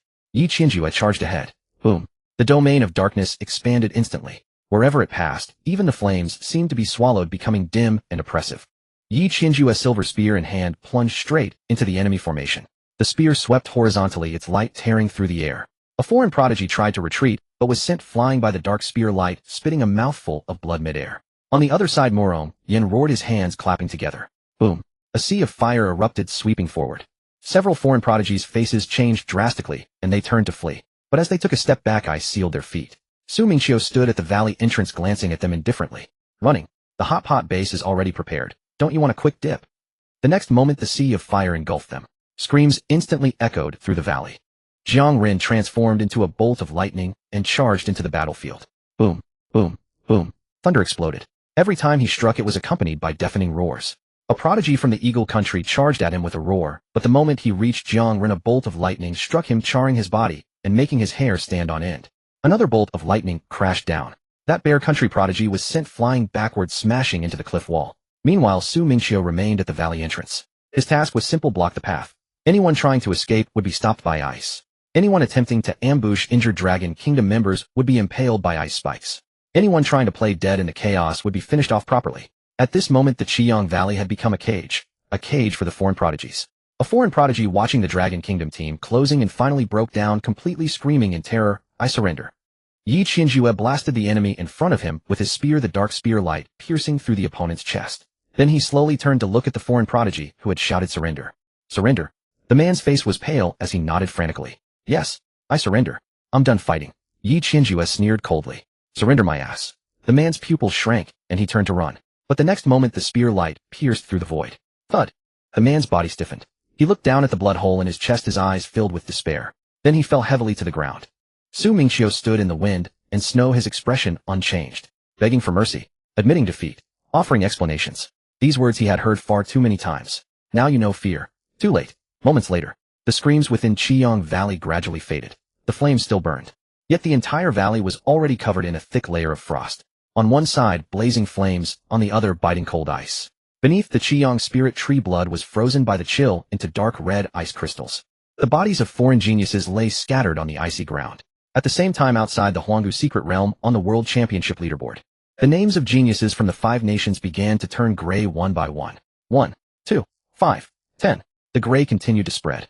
Meanwhile, the points of the Dragon Kingdom contestants soared at a terrifying speed. On the observation platform, the high-ranking officials of the 5 nations stared at the leaderboard, each face uglier than the last. They had originally thought this World Championship was a graveyard prepared for the Dragon Kingdom. But now they realized the grave was ready. It just seemed the ones to be buried had been reversed. Yi Qianjue put away his silver spear and slowly exhaled a turbid breath. This battle was finally over. Within Qiyang Valley, the flames still burned. Yet the valley was already covered in a thick layer of frost. The Dragon Kingdom members stood amid the frost, each bearing injuries to varying degrees. But their eyes were unprecedentedly bright, because they had won, and won decisively. In this battle, the main force of geniuses from the 5 nations, Eagle Kingdom, Tianju Kingdom, Bear Kingdom, Sakura Kingdom, and Stick Kingdom, was almost completely annihilated. Those foreign geniuses who had once been arrogant and vowed to surround and kill the younger generation of the Dragon Kingdom had now all become cold corpses in Qiyang Valley. Someone looked at the bodies littering the ground and asked in a hoarse voice, "Is it over?" Su Mingqiu glanced down at the World Championship token. On the token, the names of contestants from the 5 hostile nations had almost all turned gray. The few remaining names belonged to ordinary geniuses who had not dared to join the siege and had hidden in the corners of the secret realm. Those people no longer had the power to influence the outcome of the World Championship. To put it bluntly, the main course had been taken away. What remained didn't even count as side dishes. Su Mingqiu stood at the valley entrance, his expression still calm.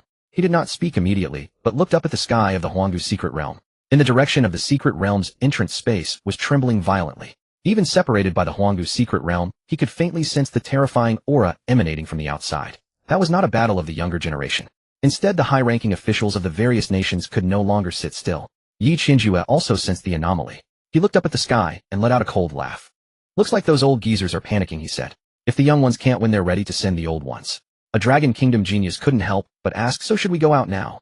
Yi Qianjue was about to speak, but Su Mingqiu suddenly said, "No rush." Everyone was taken aback. Su Mingqiu raised his hand and pointed toward the Qiyang spirit tree at the center of the valley. "We haven't taken the goods yet." The others followed his gaze. On the branches of the Qiyang spirit tree, the Qiyang spirit fruits still radiated a blazing light. Now that the enemies were all dead, Qiyang Valley was completely under Dragon Kingdom's control. These spirit fruits naturally belonged to the Dragon Kingdom. Morong Yin was stunned for a moment, then burst into laughter. "Makes sense," he said. "Let the high-ups outside fight their own battles. As for the resources inside, we should still take what we can." Jiang Ren also nodded. "Since we're here, it would be rude not to take something," Zhao Tianfeng grinned. "They left their people behind. We can't leave their storage equipment behind, can we?"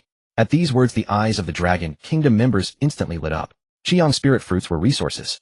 The storage equipment on the enemy geniuses was also resources. Fighting was fighting, but booty could not be missed. Otherwise, it would be a disservice to the blood they had shed.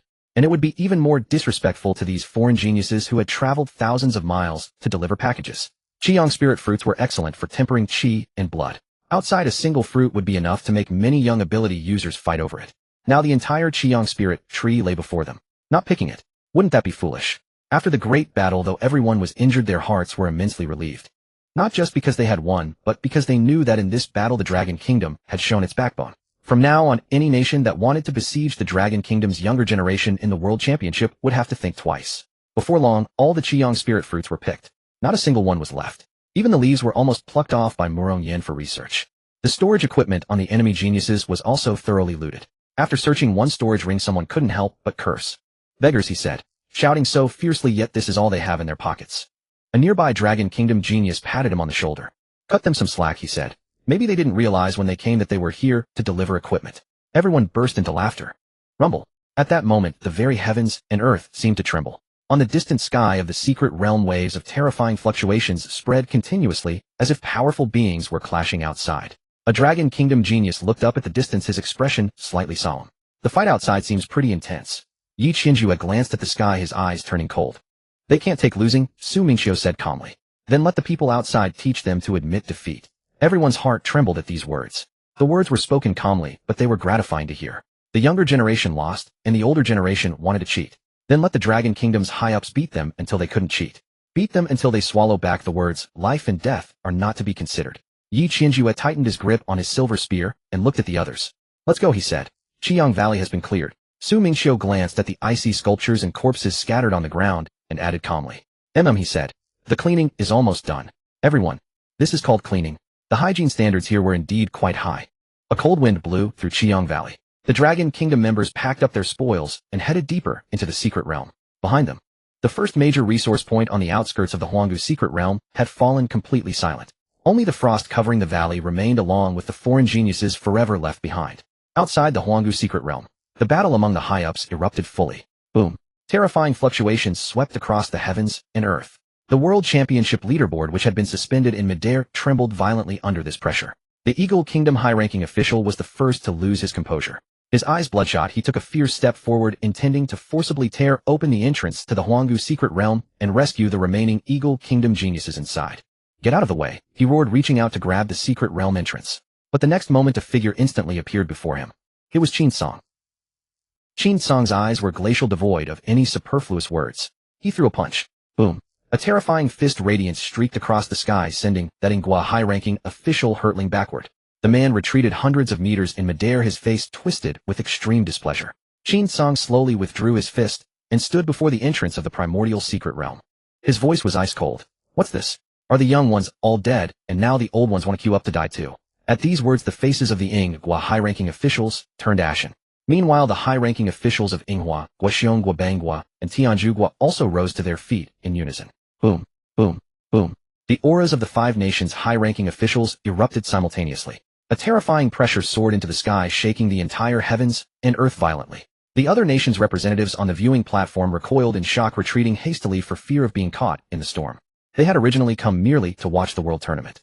But now the younger generation had turned the arena into a slaughterhouse, and the older generation was also ready to stir the pot. Yet facing the oppression of the five nations' high-ranking officials, not a single person from Longwa stepped back. The five vice-chancellors of the top-tier universities rose simultaneously. Wave after wave of formidable auras erupted in succession. The military experts strode through the air, their battle intent churning like a tidal wave, resembling war gods emerging from a sea of blood and corpses. Qin Song stood at the very front, blocking the entrance to the primordial secret realm. He looked up at the five nations' high-ranking officials, his eyes chillingly cold. The young ones lost, and now you old relics want to step in. In this world, tournament life and death are left to fate. That was your own rule. The outside world is forbidden to interfere inside the secret realm. That was also your own agreement. Having said this, Qin Song let out a cold laugh. What's the matter? When the rules favor you, you call it fair. Now that your people are dead, you start clamoring for a timeout. Is this a competition or a children's game? The faces of the five nations' high-ranking officials were ashen. Qin Song took a step forward. Boom.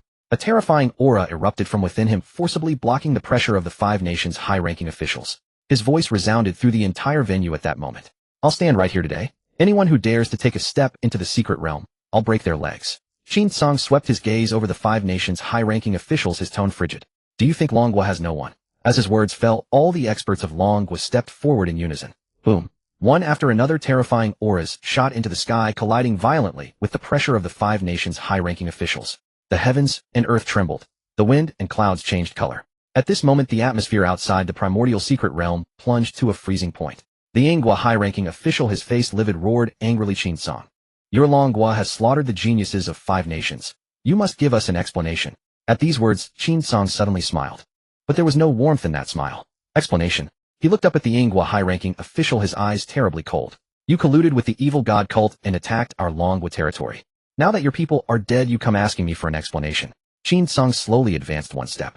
Boom. A terrifying blood energy surged into the sky like an ancient primordial beast that had been slumbering for ages, now fully awakening. His voice was icy. Fine. I'll give you one. The moment the words left his mouth, Qin Song stepped forward and vanished from the spot. The Inghua high-ranking official's expression changed drastically. He tried to retreat, but it was too late. Boom. A fist crashed directly onto his protective spiritual light.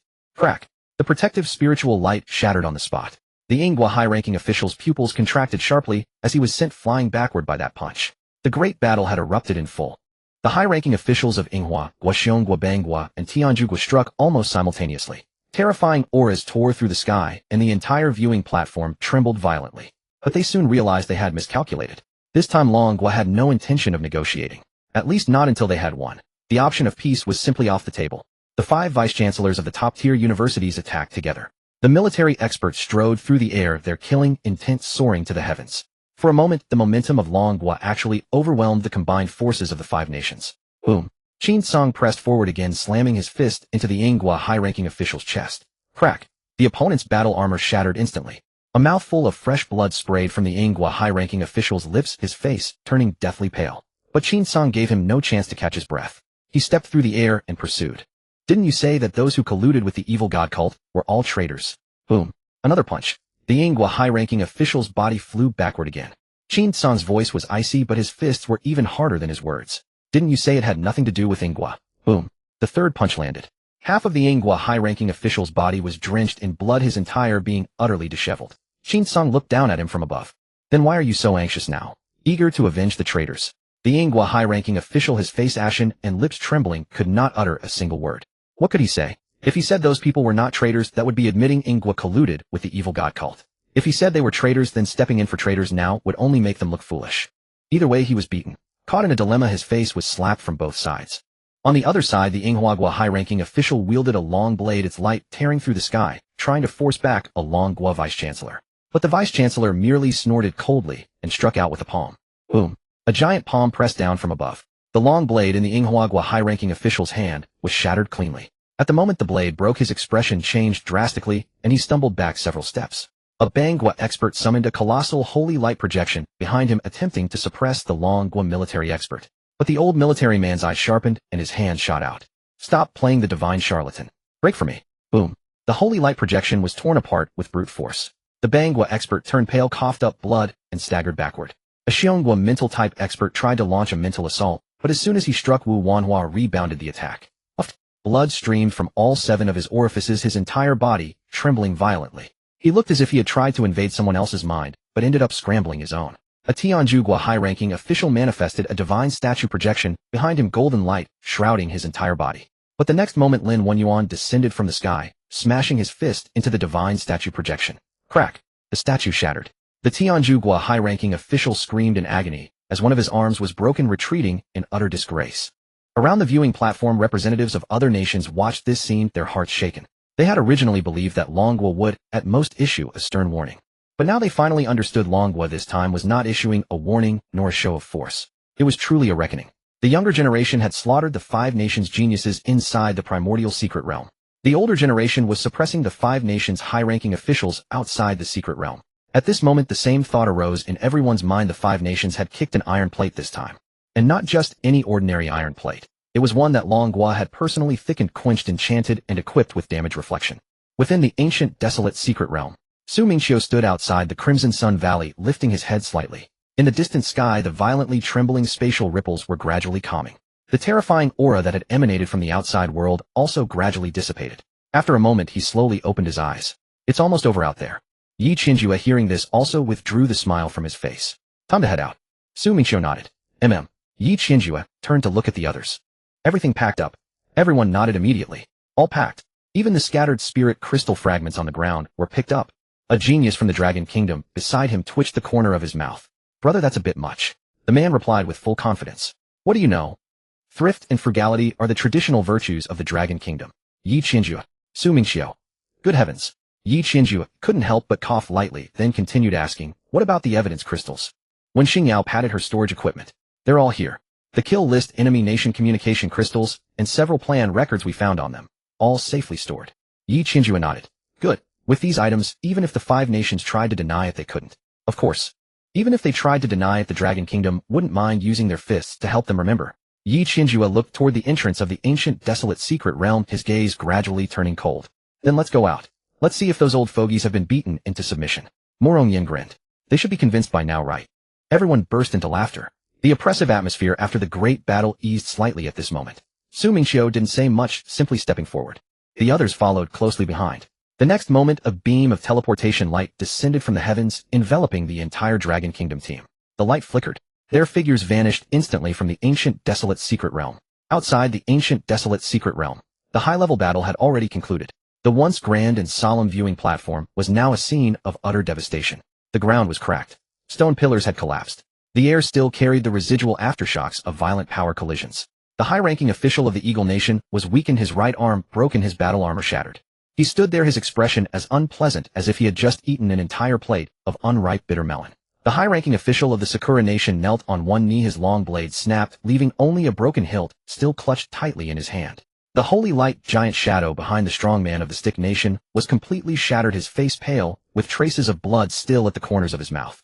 The strongman of the Bear Nation had suffered damage to his spiritual sea, with blood still seeping from his 7 orifices, his eyes glazed over, as if someone had just played a set of chimes inside his skull with a hammer. The high-ranking official of the Tianju Nation was in the worst state. He was pinned under the foot of a Dragon Kingdom military strongman, unable to rise. The Dragon Kingdom strongman stood in midair. The vice-chancellors of the 5 great universities stood with imposing auras, their gaze coldly fixed on the high-ranking officials of the 5 nations. The killing intent of the military strongman had yet to dissipate, still dense and tangible. And Qin Song stood at the very front. His black military robe fluttered in the wind. He looked down upon the high-ranking officials of the 5 nations, his gaze icy. Now, can we talk now? The faces of the 5 nations' high-ranking officials were as grim as could be. But this time no one dared to refute, because they had already lost. The younger generation had lost in the ancient, desolate secret realm. The high-level combatants had lost outside the secret realm. They had lost from beginning to end. A complete and utter defeat. It could even be said that the 5 nations had come to the world tournament this time to experience a full range of failure services. Qin Song looked at the silent high-ranking officials and let out a cold laugh. Weren't you pretty loud just now? Where's the explanation? Where are the rules? What about life and death are determined by fate? Why is everyone so quiet now? The faces of the 5 nations' high-ranking officials turned iron gray, but they could only grit their teeth. It wasn't that they didn't want to speak. It was that they didn't dare. Because Qin Song's fist hadn't been put away yet.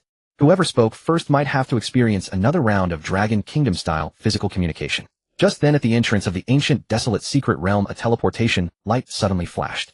Everyone turned to look at the same time. Within the light, young figures began to emerge one by one. The one at the lead had slightly tousled black hair and a calm expression. It was Mingqiu. Behind him, Yi Qianjue Murong, Yan Zhongren, Wen Xingyao Zhao Tianfeng Zhou Ming, and other Dragon Kingdom geniuses walked out one after another. They still bore traces of blood and wounds. Yet everyone's eyes shone with astonishing brilliance. The younger generation of the Dragon Kingdom. They had returned. And they had returned with victory. Mingqiu stepped forward.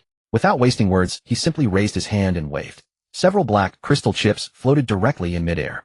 These were found on them. Yi Qianjue also stepped forward, casually tossing out a few crystal stones that stored images. The crystals floated in the air, emitting a faint glow. Yi Qianjue's voice was icy. The kill list. The ambush routes. The secret codes between the 5 nations' geniuses. And some high-level secret orders. With each statement, the faces of the 5 nations' high-ranking officials grew darker by a shade. By the time he finished, the expressions of the high-ranking officials from the Eagle Bear Sakura Stick and Tianju nations had turned ashen with fury. Their expressions were like a thief caught red-handed with a note saying, "I am a thief," falling out of their pocket. Qin Song reached out and took the crystal chips. Then he infused his elemental energy into them. With a hum. The next moment, numerous light screens unfolded in midair. All nation representatives looked up simultaneously. On the light screens, clear and detailed records appeared. The list of Dragon Kingdom participants. The ambush routes. The joint markings of the 5 nations. The secret codes used within the secret realm. And even several encrypted high-level secret orders. Each piece of evidence was laid out clearly before everyone. The evidence was as solid as a mountain. There was no way to deny it. The expressions of representatives from other nations around the viewing platform also changed. They had originally thought it was just a conflict between the 5 nations and the Dragon Kingdom. But now it was clear. This was no mere conflict. This was a premeditated ambush orchestrated by the 5 nations. Qin Song stood beneath the light screens, slowly turning to look at the iron-faced high-ranking officials of the 5 nations. His gaze was very calm. But the calmer it was, the stronger the sense of oppression. Now, still claiming it was traitors? The 5 nations' high-ranking officials remained silent. No one spoke. No one dared to speak. Qin Song let out a cold laugh. Weren't you pretty talkative just now? Each one of you loud as if there was an amplifier array installed at the secret realm entrance.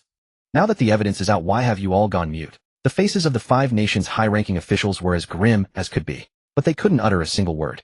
Because the evidence was right before their eyes. Still claiming it was traitors. Then how would they explain these secret orders? Still claiming they had nothing to do with it. Then how would they explain the kill list? They couldn't very well say that these items were mass-produced by Dragon Kingdom geniuses on the spot in the secret realm, could they? Qin Song slowly retracted the light screens, his gaze cold as he stared at them. It seems you're not incapable of speech. You just know you're in the wrong. No one answered. Because they no longer had the right to answer. The younger generation had lost. The high-level combatants had lost. Now even the last shred of fig leaf had been torn away by Mingqiu and Yi Qianjue with their own hands. This time the 5 nations had lost completely and utterly. The elderly military officer of Dragon Kingdom stepped forth slowly. His voice was not loud, yet it resonated clearly across the entire venue. Eagle Kingdom, Bear Kingdom, Sakura Kingdom, Stick Kingdom, and Tianju Kingdom colluded with the evil god cult to attack the Dragon Kingdom. During the World Tournament, they secretly organized prodigies to besiege our Dragon Kingdom participants. Now the evidence is conclusive. Saying this, the military officer swept his gaze over the high-ranking officials of the five nations, his voice suddenly turning icy. Today the Dragon Kingdom formally demands a reckoning. Upon hearing these words, the representatives of all nations felt a tremor in their hearts. Reckoning. Those two words were not merely a simple apology. The high-ranking official of Eagle Kingdom, his face dark as a storm cloud, ground his teeth and said, "What exactly does your Dragon Kingdom want?" The military officer's expression was frigid as he slowly spoke. "First, the five nations shall publicly acknowledge their involvement in the evil god cult incident and offer a formal apology to the Dragon Kingdom. Second, extradite all high-ranking officials involved. Third, compensate the Dragon Kingdom with cultivation resources, spirit crystal mines, and the development rights to secret realms. Fourth, for the next 10 years, martial artists from the five nations shall not set foot in the Dragon Kingdom's border war zones.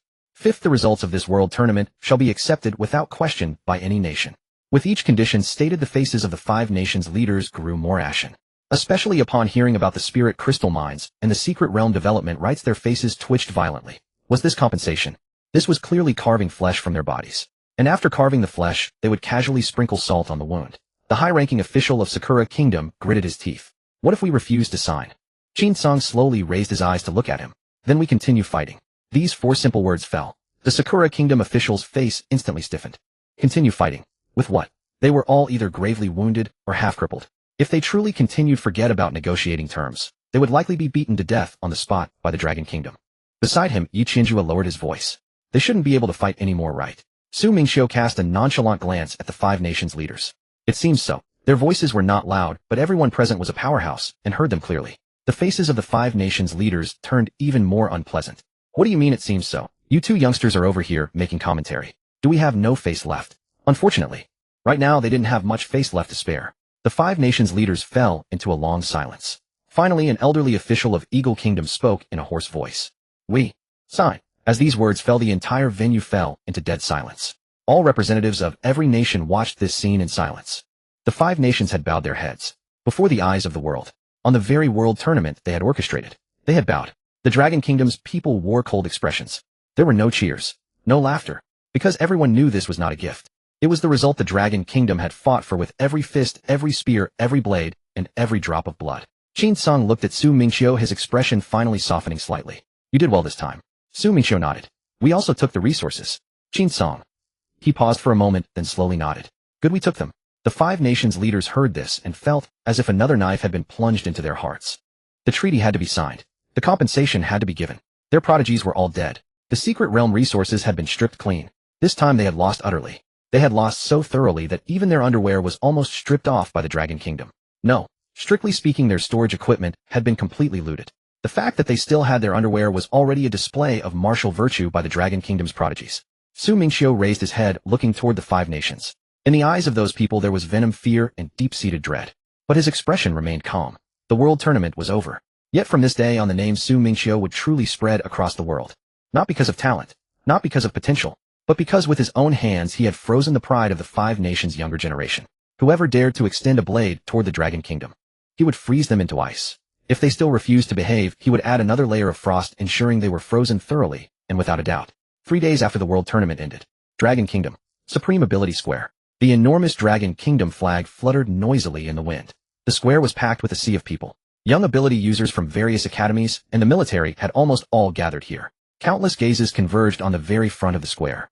There stood the Dragon Kingdom prodigies returning from the world tournament: Yi Qianjue Murong, Yan Jiangrun, Wen Xingyao Zhao Tianfeng, and Mingqiu. Compared to the sharp, overwhelming aura of the others, Mingqiu appeared exceptionally quiet. He simply stood there, his black hair slightly drooping, his expression calm. He did not deliberately release his aura. He did not speak. Yet inevitably everyone's gaze would unconsciously fall upon him. Because after this world tournament, the entire Dragon Kingdom, even the entire world, had remembered one name: Mingqiu. The one who had frozen the prodigies of the five nations within the desolate ancient secret realm. The one who had caused a near-generation gap among the younger generation of the five nations. The man who had turned the world tournament into a nightmare for the five nations and transformed the Red Sun Valley into an exhibition hall of ice sculptures. Among the crowd in the square, a young ability user whispered, "I heard that during the battle in Red Sun Valley, he single-handedly sealed the valley entrance, and the prodigies of the five nations couldn't escape even if they wanted to." Beside him, someone drew in a sharp breath. "Shoo, is this still an ice-type prodigy? This is clearly a refrigerator that has become a spirit, right?" At these words the corners of several people's mouths twitched. Another person quickly patted his shoulder and whispered a reminder, "Brother, keep your voice down. If he hears you he might just preserve you fresh on the spot." The man's face stiffened. Then he silently shut his mouth. He even unconsciously shuffled half a step back into the crowd. At the very front of the square, the elderly military officer walked out slowly. The entire Supreme Ability Square instantly fell silent. Countless young ability users raised their heads to look. The military officer swept his gaze across the entire venue, his voice clear and penetrating. "In this World Prodigy Tournament, the Dragon Kingdom has won." These 5 simple words fell. The next moment the entire square erupted into fervor. "We won. The Dragon Kingdom won. Ha ha ha. So what if 5 nations joined forces? We still crushed them. What World Prodigy Tournament? This is clearly Su Mingqiu's personal ice sculpture exhibition. Don't be rude, there's also Yi Qianjue and the others. Right, a team ice sculpture exhibition." Countless young ability users were flushed with excitement. Some clenched their fists. Others felt their eyes burning. Still others looked at Su Mingqiu, Yi Qianjue, and the others with gazes full of admiration. They had won. Not a small victory, but a great triumph. Not only had the Dragon Kingdom crushed the younger generation of the 5 nations in the desolate ancient secret realm, but outside the secret realm, they had also forced the 5 nations' leaders to bow their heads, sign treaties, compensate resources, and issue a public apology. This was a victory won by the Dragon Kingdom's younger generation with their own hands. A dignity seized through blood, strength, and slaughter. The military officer raised his hand and gently pressed down. The boiling square gradually quieted. He continued, "During the World Tournament you all faced encirclement, without fear fought with blood and valor, and upheld the might of the Dragon Kingdom. The nation shall not forget your contributions." At these words, Yi Qianjue, Murong, Yan Zhongrun, Wen Xingyao, and others standing at the forefront all adopted expressions of solemn gravity. Many contestants instinctively straightened their backs. They still bore wounds upon their bodies. Yet in this moment no one felt any pain. The elder from the military department continued in a steady voice, "From this day forward all contestants shall enter corresponding secret realms to cultivate based on their achievements in the World Tournament." Morong Yan's eyes lit up and he murmured, "Secret realm cultivation. Now that's a proper reward." Zhongren cast him a sidelong glance. "What are you getting so excited about? You burned down half of Qiyang Valley this time. Don't be surprised if they assign you to a fire-type secret realm and make you serve as a boiler." Morong Yan's mouth twitched. "Can't you say something decent? That was firepower suppression." The military elder began announcing the list of rewards. His voice was deep and powerful, resonating across the entire Supreme Ability Square. "Yi Qianjue, enter the ancient land of darkness. Cultivate for 15 days. As the words fell, a wave of exclamations rose from the crowd. The ancient land of darkness. That was one of Dragon Country's premier dark-type cultivation secret realms. For a dark-type ability user like Yi Qianjue, it was unquestionably a cultivation paradise he could only dream of. Morong Yan, enter the Crimson Flame Spirit Cave. Cultivate for 15 days. Morong Yan's eyes brightened instantly. Beside him Zhongren said in a low voice, "Suits you well." The military elder continued his announcements. "Zhongren, enter the Thunder Pond Secret Realm. Cultivate for 15 days. Wen Xingyao, enter the Spring of Life. Cultivate for 15 days. Zhao Tianfeng, enter the Golden Vein Ancient Mountain. Cultivate for 15 days. One name after another rang out. Every reward filled the young ability users in the square with envy. The Ancient Land of Darkness. The Crimson Flame Spirit Cave. The Thunder Pond Secret Realm. The Spring of Life. The Golden Vein Ancient Mountain. These were all truly top-tier cultivation resources of Dragon Country. For an ordinary prodigy, even a single day inside would be worth boasting about for half a year, let alone 15 days of cultivation. If one could bring out a photograph, it would probably remain pinned at the top of their social feed until retirement.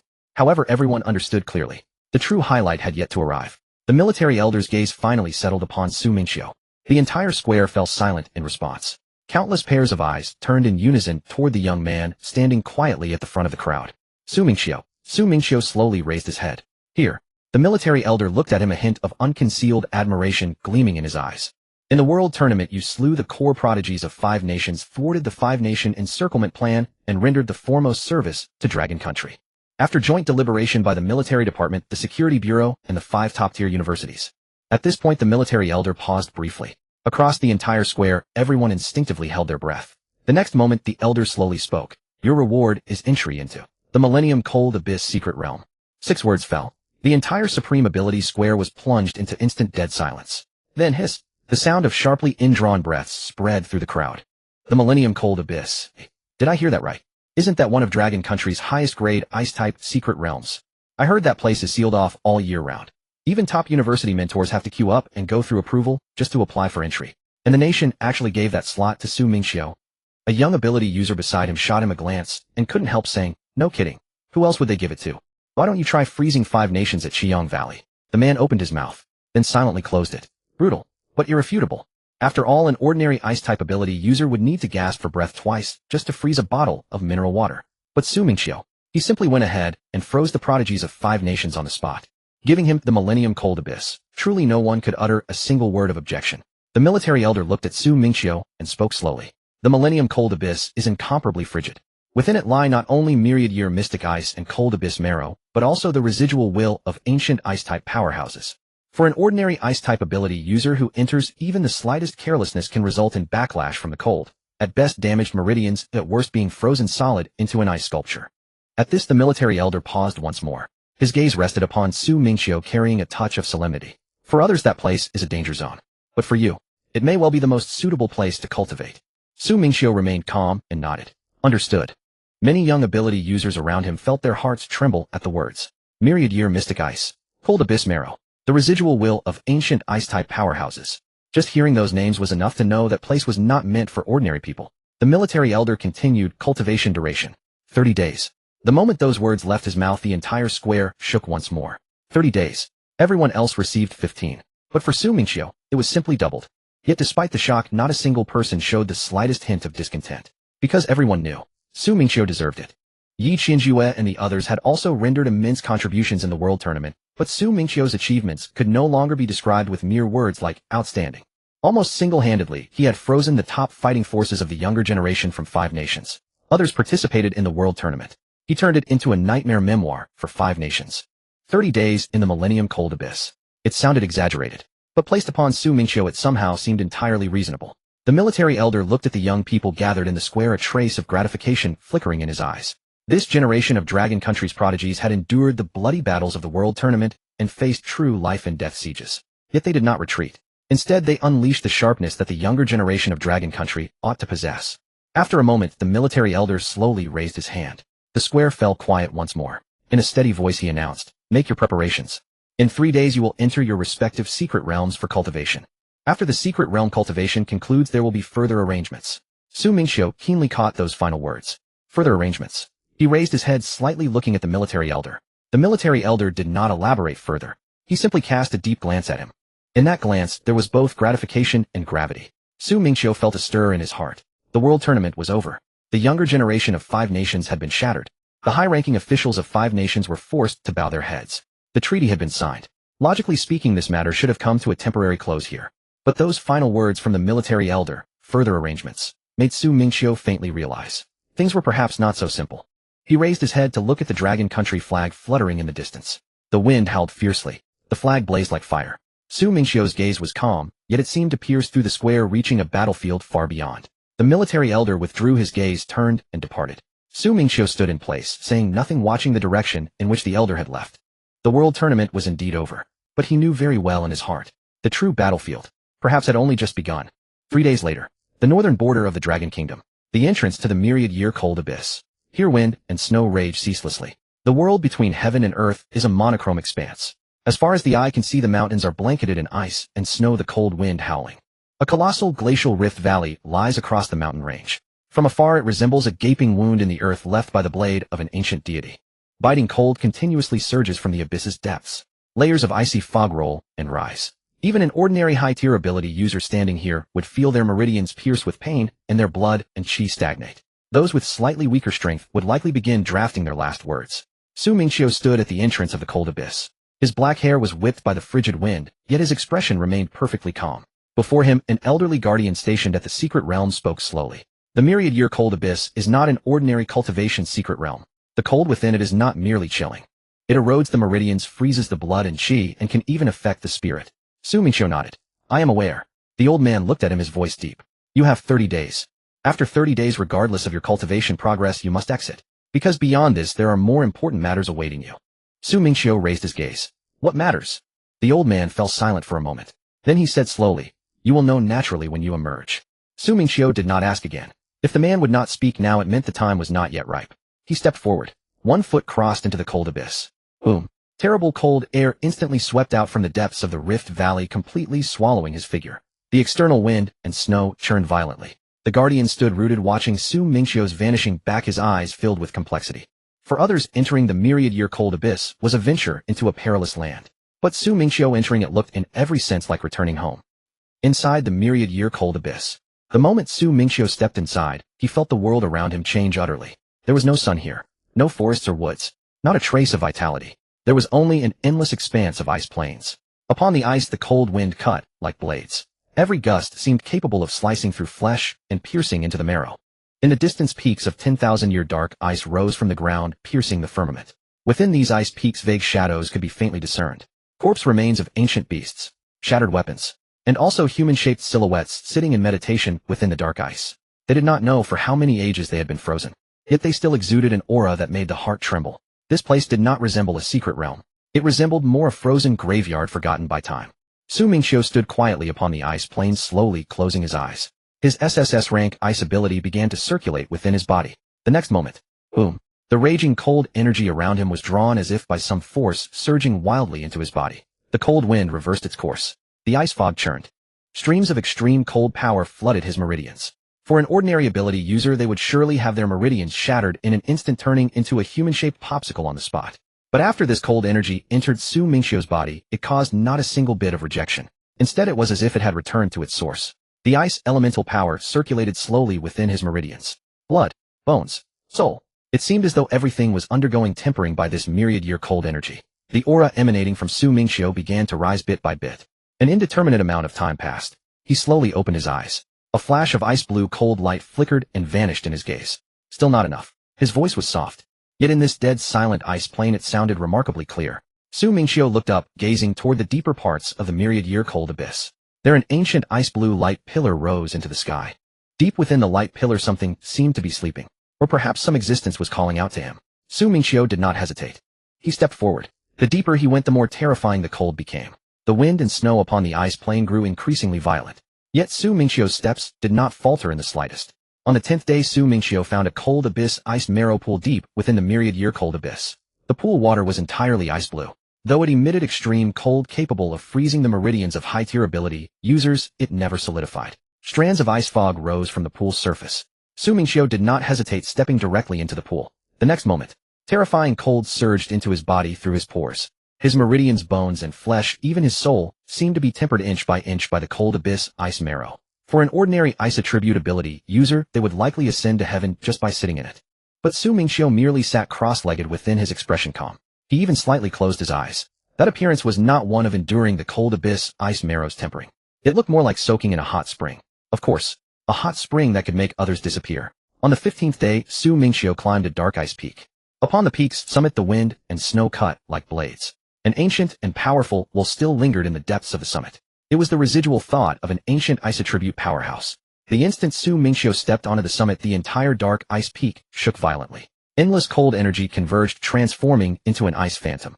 The ice phantom did not speak. It raised its hand and struck directly. Boom. A cold tide swept across freezing heaven and earth. Su Mingqiu likewise raised his hand. The two extreme cold forces collided thunderously upon the summit. That battle lasted a day and a night. The entire dark ice peak was beaten into constant cracking. Ice blades filled the sky. Cold tides rolled backward. Two figures intertwined constantly within the wind and snow. In the end, Su Mingqiu's palm fell, forcefully shattering that ice phantom. Crack. The ice phantom dispersed, transforming into countless ice blue light specks flowing into Su Mingqiu's body. At that moment, countless insights regarding ice attribute abilities surfaced in his mind. Freeze. Seal. Stagnate. Extinction. On the 20th day, Su Mingqiu's extreme cold domain was completely formed. When the domain unfolded within 100 meters, all things would be forcibly slowed. The wind would slow. The snow would slow. The elemental power would slow. The blood and chi would slow. Even the enemy's thoughts would experience a momentary hesitation within the extreme cold. A single moment. For a true powerhouse, this was already enough to decide life and death. Su Mingqiu stood upon the ice plain, slowly raising his hand. The extreme cold domain spread silently. The next moment, the sky full of wind and snow froze, suspended in midair, as if the entire world had had its pause button pressed. On the 25th day, Su Mingqiu entered the deepest part of the myriad-year cold abyss. Here there was no sound of wind, no sound of snow. Even the sense of time's flow became extremely vague. Silence reigned all around. In the center of this frozen heaven and earth stood a colossal block of 10,000-year dark ice. The dark ice was 100 zhang high, entirely crystal clear, with ancient ice blue light flowing faintly within. And at the deepest point within the dark ice sealed was a drop of ice blue liquid. That drop was only the size of a thumb, Yet the cold aura it emitted caused the entire myriad-year cold abyss to tremble slightly. The cold abyss ice heart. The most precious core object of the myriad-year cold abyss. It was a single drop of extreme cold origin nurtured over 10,000 years of the secret realm's existence. Mingqiu stood before the ancient ice. He could clearly sense the terrifying power contained within that drop of the abyssal ice heart. It was no ordinary cold.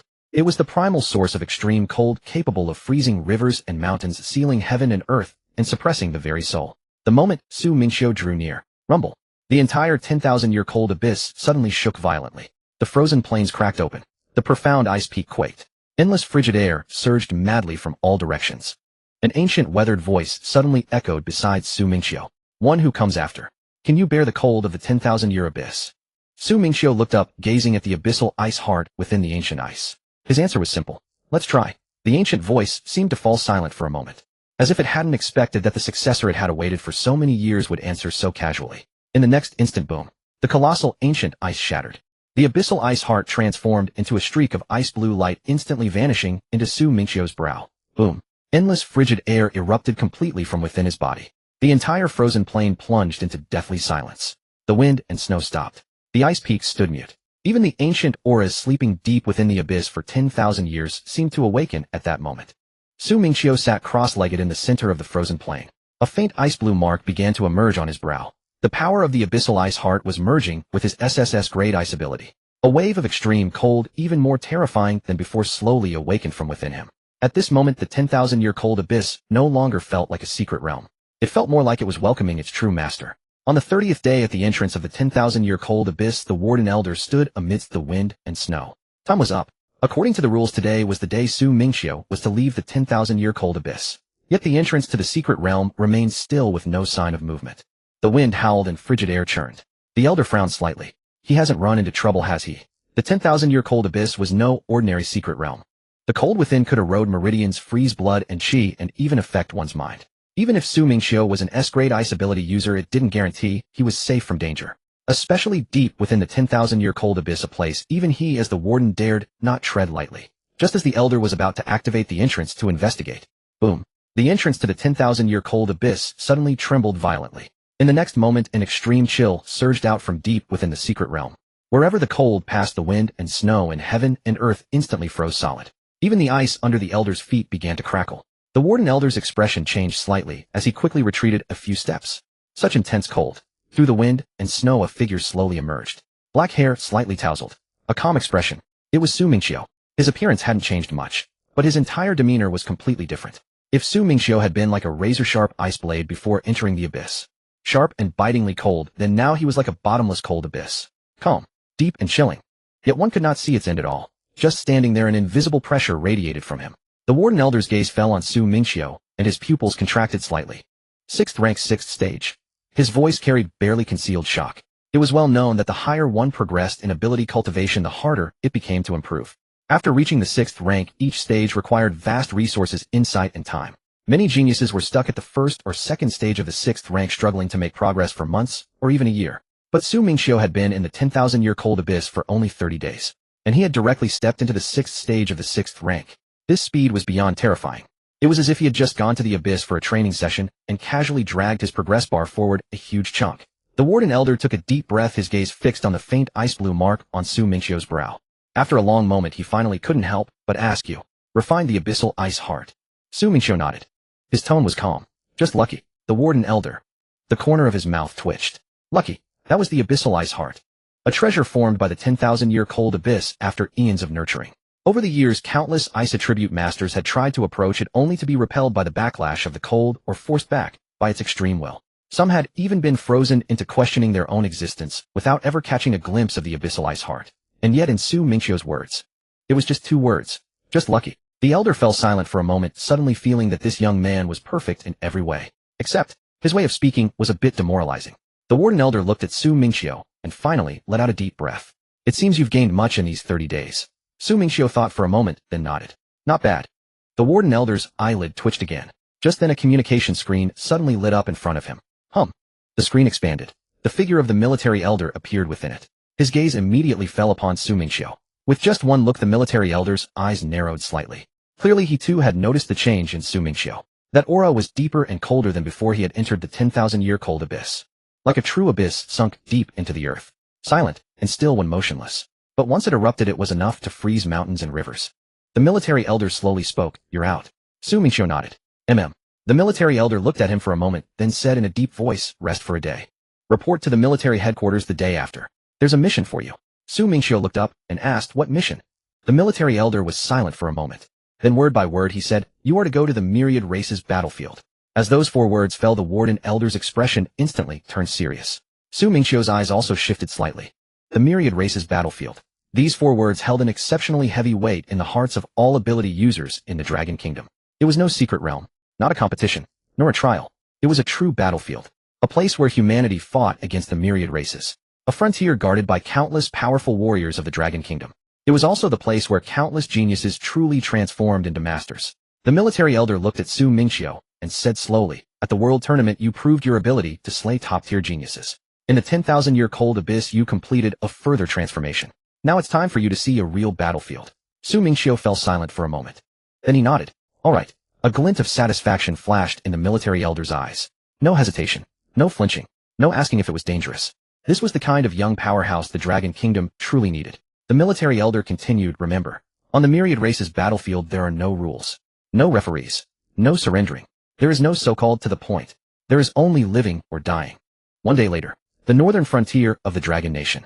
The military's teleportation base. A massive steel wall stretched across the end of the snowfield.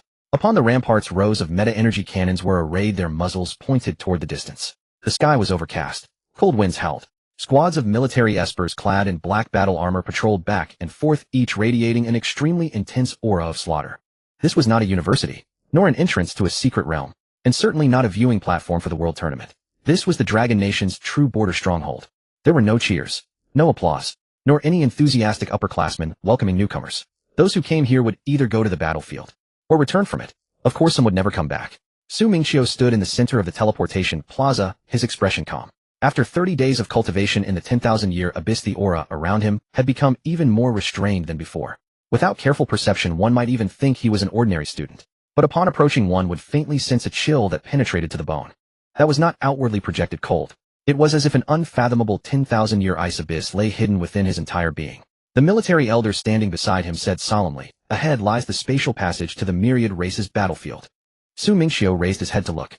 In the distance, a colossal black gate stood between heaven and earth. The gate towered 100 zhang high, its surface carved with intricate ancient runes. Countless runes continuously lit up and faded. Each flash released a thick, ancient, and bloody aura that slowly seeped from behind the gate. That aura was completely different from the desolate ancient secret realm.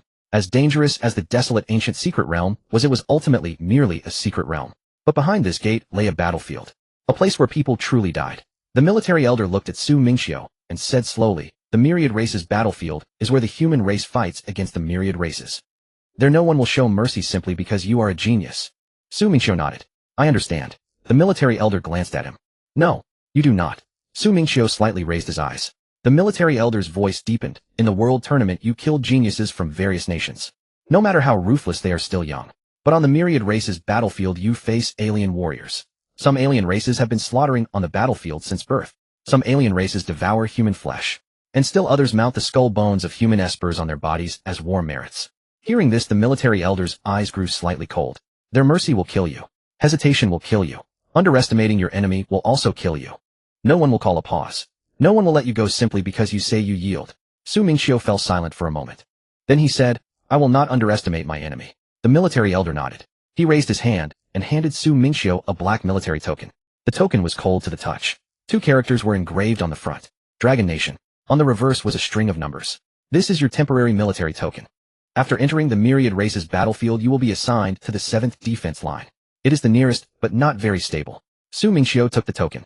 The 7th defense line. The military elder's eyes narrowed slightly. In the myriad races battlefield the Dragon Nation guards a total of 9 defense lines. The 7th defense line is located near Cold Iron Ridge. The terrain there is complex, and it is plagued year-round by demons, devils, and vampires. You just emerged from the 10,000-year ice abyss, and the cold environment there suits you well. Mingqiu looked down at the military token in his hand. Then he asked, "Is this merely for training?" The military elder looked at him. "No." Mingqiu's eyes shifted slightly. The military elder said solemnly, after the world tournament you have been placed on the highest danger genius list by various nations. But for the Dragon Nation, you should not remain merely at the level of a genius. The title of genius sounds impressive, but on a real battlefield enemies do not care whether you are a genius. They only think about how to kill you. Therefore you need to truly see blood. The blood of the alien races. And the blood of the human battlefield. Mingqiu clenched the military token. A wisp of cold energy quietly spread across the black token, then quickly dissipated. After a moment he nodded. Understood. The military elder did not say more. He waved his hand. The black gate in the distance slowly opened. Rumble. The space trembled. Dark red light seeped from deep within the gate. Behind the gate an entirely different world emerged before Mingqiu's eyes. A blood-red sky. A black earth. In the distance burning city walls and towering beacons of war could be faintly seen. Further away countless snarls, clashes, and war drums seemed to intertwine. That was no illusion. It was a true battlefield. Mingqiu stepped forward. The wind and snow blew from behind him. The bloody aura from the black gate rushed to meet him. The two auras collided beside him, as if winter had crashed into the flames of war. The military elder watched his retreating figure and suddenly spoke in a deep voice, Mingqiu. Mingqiu's steps paused slightly. The military elder said slowly, come back alive. Those words were simple, yet heavier than any other exhortation. Mingqiu did not turn around. He merely said faintly, I will. Watching Mingqiu's calm retreating figure, the elder's mouth could not help but curl upward slightly. This kid, once he truly entered the myriad races battlefield, those alien races would surely have a headache. The next moment, Mingqiu stepped into the spatial passage. The black gate flashed with light. His figure completely disappeared into the wind and snow. Myriad races battlefield. 7th defense line. Cold Iron Ridge. Boom. A deafening explosion rang out. In midair the spatial passage tore open suddenly. The next moment a figure walked slowly out of the passage. It was Mingqiu. The moment his feet touched the ground a pungent and overwhelming stench of blood rushed to meet him. Mingqiu slightly raised his head and looked ahead.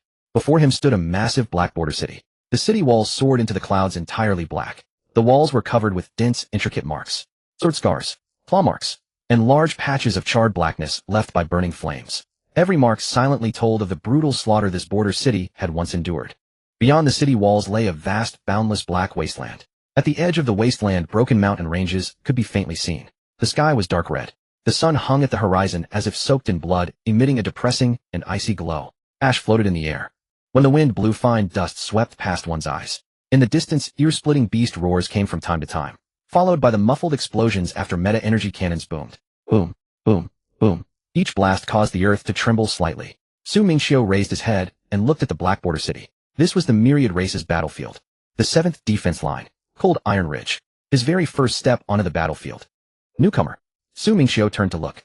A middle-aged officer with a scruffy beard was leaning against the wall, an unlit cigarette dangling from his lips. The officer gave Mingqiu a thorough once-over. Black attire.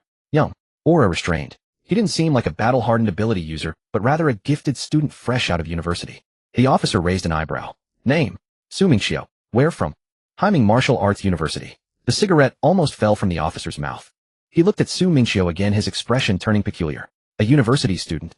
Several nearby veterans also turned their gazes. Someone chuckled under their breath. Another one here to buff his resume. Those slender arms and legs, can they even withstand a single claw from an alien? Don't be harsh, he's from a top university. His resume might be thicker than our lives. True enough. We've only got our lives, he's got a resume. The officer shot them a glare. Shut up. The veterans immediately fell silent. But the appraising looks in their eyes remained. Mingqiu's expression stayed calm, offering no explanation. The officer took his military tag and glanced at the number. Temporarily transferred to the 7th defense line, reserve combat echelon. His brow furrowed deeply. What were they thinking? A newcomer, a student straight into the combat echelon. An old soldier couldn't help but say, Chief Zhang, maybe assign him to logistics first. The 7th defense line has been unstable lately. If something goes wrong, we won't be able to explain it. Another veteran nodded. Right, let him get acclimated for a few days. Don't throw him into the thick of bloodshed right away, he might get traumatized. Mingqiu looked at them. I can go to the battlefield. The veterans were taken aback. Then someone chuckled. Young man, it's good to have spirit. But the myriad race battlefield isn't a school arena. The aliens here won't surrender just because you say so. Mingqiu nodded. I know. The veteran was about to say more. Suddenly, woo! A piercing siren instantly blared across the entire border city. Above the city wall, a pillar of red light shot into the sky. The faces of every veteran changed at that moment. The officer jerked his head up. Enemy attack. The next moment, a communication soldier sprinted over. Report. Massive alien energy fluctuations detected east of Cold Iron Ridge. It's the Bloodwing demons and ice-scale beasts. Numbers exceed 3,000. A commander-level alien is suspected among them. The officer's face darkened. Commander level. He tossed the military tag back to Mingqiu. Stay in the rear for now. With that he spun around and roared, 7th Squad assemble. Prepare the primal energy cannons. Everyone on the eastern section of the wall to the line. Boom, boom, boom. The entire border city sprang into action instantly. Army ability users surged onto the city wall. Primal energy cannons began to charge. The city's protective formation lit up with layers of blue barriers. Mingqiu stood still looking up at the scene beyond the wall. On the distant black wasteland, dust billowed. Dense hordes of alien figures were approaching rapidly. The blood-winged demons with their bat-like crimson wings were tall and slender, their claws razor-sharp.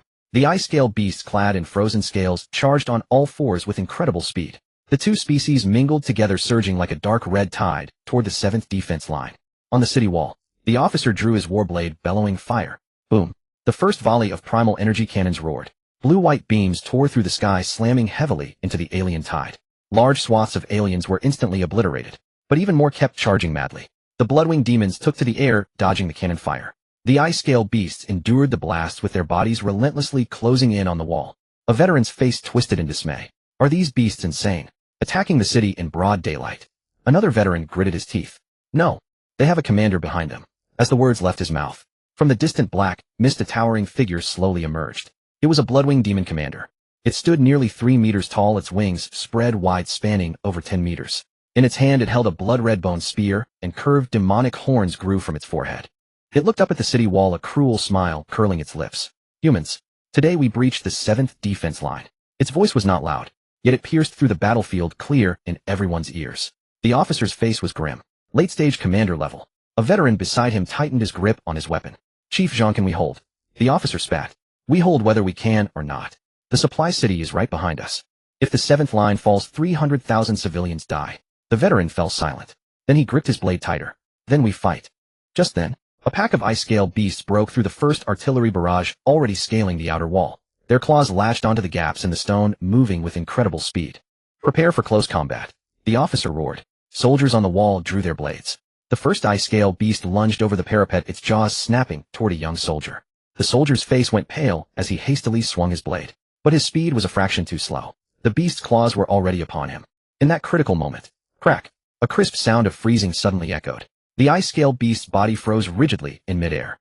A layer of stark white frost spread from its claws, covering its entire body in the blink of an eye. The young soldier stood frozen. The beast's sharp claws were less than 3 inches from his face. But those 3 inches could never close. The next moment, a gust of frigid wind swept past him. Mingqiu had somehow already appeared on the wall. He raised a hand and waved it lightly. Bang! The ice-scale beast instantly shattered into a shower of ice crystals upon the battlement. The young soldier's eyes went wide, his voice trembling. You? Mingqiu didn't look at him, only raising his gaze toward the city's outer reaches. They're coming.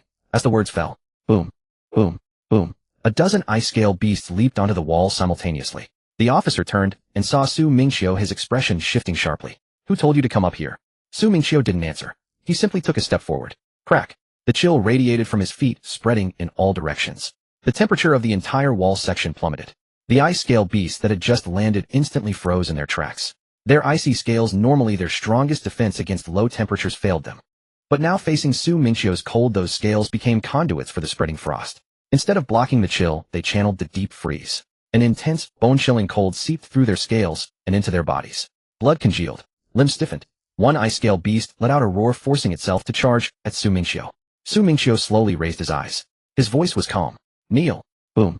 Terrifying cold suddenly erupted. A dozen ice-scale demons were simultaneously pressed against the city wall. Their limbs were frozen, their bodies stiffened inch by inch, making even struggling extremely difficult.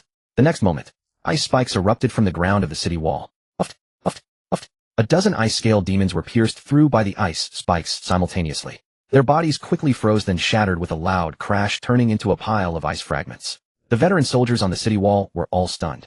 The veteran who had just advised Mingqiu to go to logistics twitched his mouth fiercely. Is this a college student? A nearby veteran swallowed. Are college students all this fierce now? Another was silent for a moment, then said softly, I take back what I said. This is no gold plating. This is ice plating for the aliens. The middle-aged officer was also stunned for a moment. In the distance, the blood-winged demon commander also noticed Mingqiu. A flash of bloodlight flickered in its scarlet eyes. Ice-type human. Interesting. It slowly raised the blood-colored bone spear in its hand and suddenly pointed forward. Kill him. As the words fell, hundreds of blood-winged demons flapped their wings and rose into the air simultaneously. Boom. Blood-red wings tore through the air. They turned into streaks of blood-red afterimages diving from high altitude, charging straight towards the city wall where Su Mingqiu was. Dense blood shadows blotted out the sky like a blood-colored dark cloud pressing down on the 7th defense line. The middle-aged officer's face suddenly changed drastically. Anti-air formation. Quick! The military ability users on the city wall immediately adjusted the formation. But the Bloodwing demons were too fast. If they were allowed to charge onto the city wall, the entire defense line would surely fall into chaos. However, Su Mingqiu just looked up at the approaching blood-colored shadow. His gaze remained calm. He slowly raised his right hand. In his palm, a wisp of ice-blue cold air slowly rotated. The next moment, the ultimate cold domain suddenly expanded around him. Boom! Terrifying chill instantly swept over the city wall. The Bloodwing demons that had been howling toward them suddenly slowed down. A layer of frost quickly formed on the surface of their blood-red wings. One by one, the Bloodwing demons showed terror in their eyes. They flapped their wings frantically, trying to escape this extreme cold zone. But the more they struggled, the faster the cold spread. Their wings froze. Blood congealed. Their bodies grew heavier and heavier. Su Mingqiu slowly closed his 5 fingers. His voice was calm. Fall. Crack. Crack. Hundreds of Bloodwing demons were simultaneously frozen in midair. The next instant, they fell from the sky like ice-blue meteorites crashing down with a loud boom. Boom. Boom. Boom. Ice sculptures crashed heavily into the wasteland. Ice crystals burst. Cold mist surged. The fierce Bloodwing demon air raid from moments ago was suppressed by Su Mingqiu with a single hand in the blink of an eye. On the city wall, everyone was silent. The veteran soldiers looked at the shattered ice sculptures on the wasteland, then at Su Mingqiu standing on the wall, and for a moment, they didn't know what to say. The middle-aged officer looked at Su Mingqiu, his throat moving. He suddenly felt that the higher-ups letting this kid directly enter the combat sequence might not be a brain cramp after all. It was they, the veteran soldiers, who had poor eyesight. What college student? This was clearly a humanoid anti-air formation. In the distance, the smile on the Bloodwing demon commander's face finally disappeared.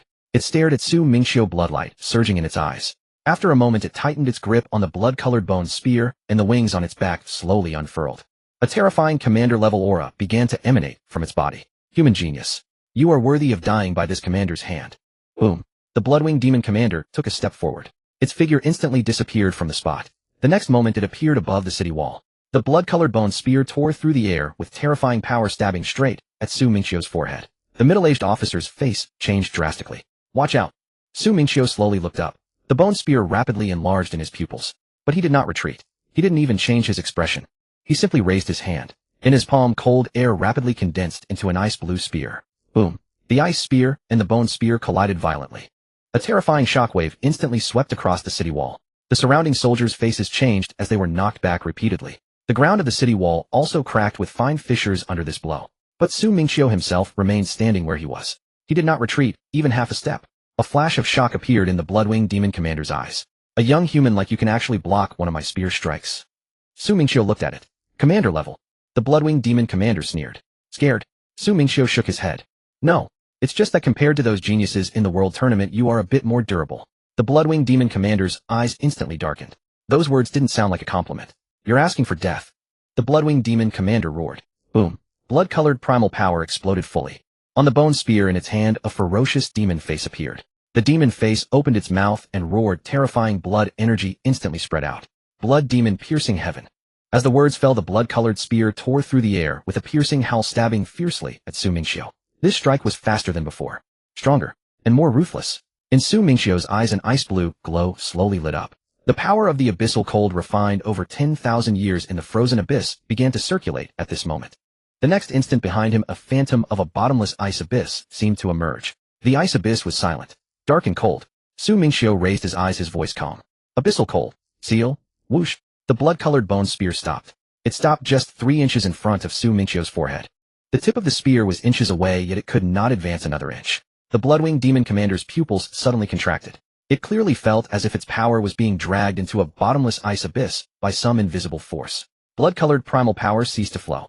The bone spear could not advance. Even the boiling blood and chi inside its body were gradually cooling. That feeling was as if someone had forcibly shoved it into a 10,000-year ice cave. Impossible. The Bloodwing demon commander roared, trying to pull back and retreat. But Su Mingqiu had already raised his hand and pressed it onto the blood-colored bone spear. The cold instantly spread. Crack. A layer of frost quickly covered the surface of the bone spear. Then the first crack appeared. The Bloodwing demon commander's face changed drastically. You dare destroy my weapon. Su Mingqiu's expression showed no fluctuation. His voice remained calm. Not just the weapon. The next moment, his 5 fingers suddenly clenched. Boom. The blood-colored bone spear shattered with a loud crash. Countless fragments exploded in the air, then were instantly frozen into ice crystals by the cold. And that terrifying cold spread along the bone spear fragments directly onto the Bloodwing Demon Commander's arm. Crack! Crack! Frost climbed wildly. The Bloodwing Demon Commander roared, a flash of ruthlessness in its eyes. The Bloodwing Demon Commander shattered his own half-arm forcibly, severing the spreading chill, and retreated violently. Blood splattered across the sky. Scarcely had it spilled when it froze into dark crimson crystals midair. The Bloodwing Demon Commander stared fixedly at Su Mingqiu, fear finally creeping onto his face. This human was far too young, yet his power was eerily terrifying. Ice. How could such ice exist?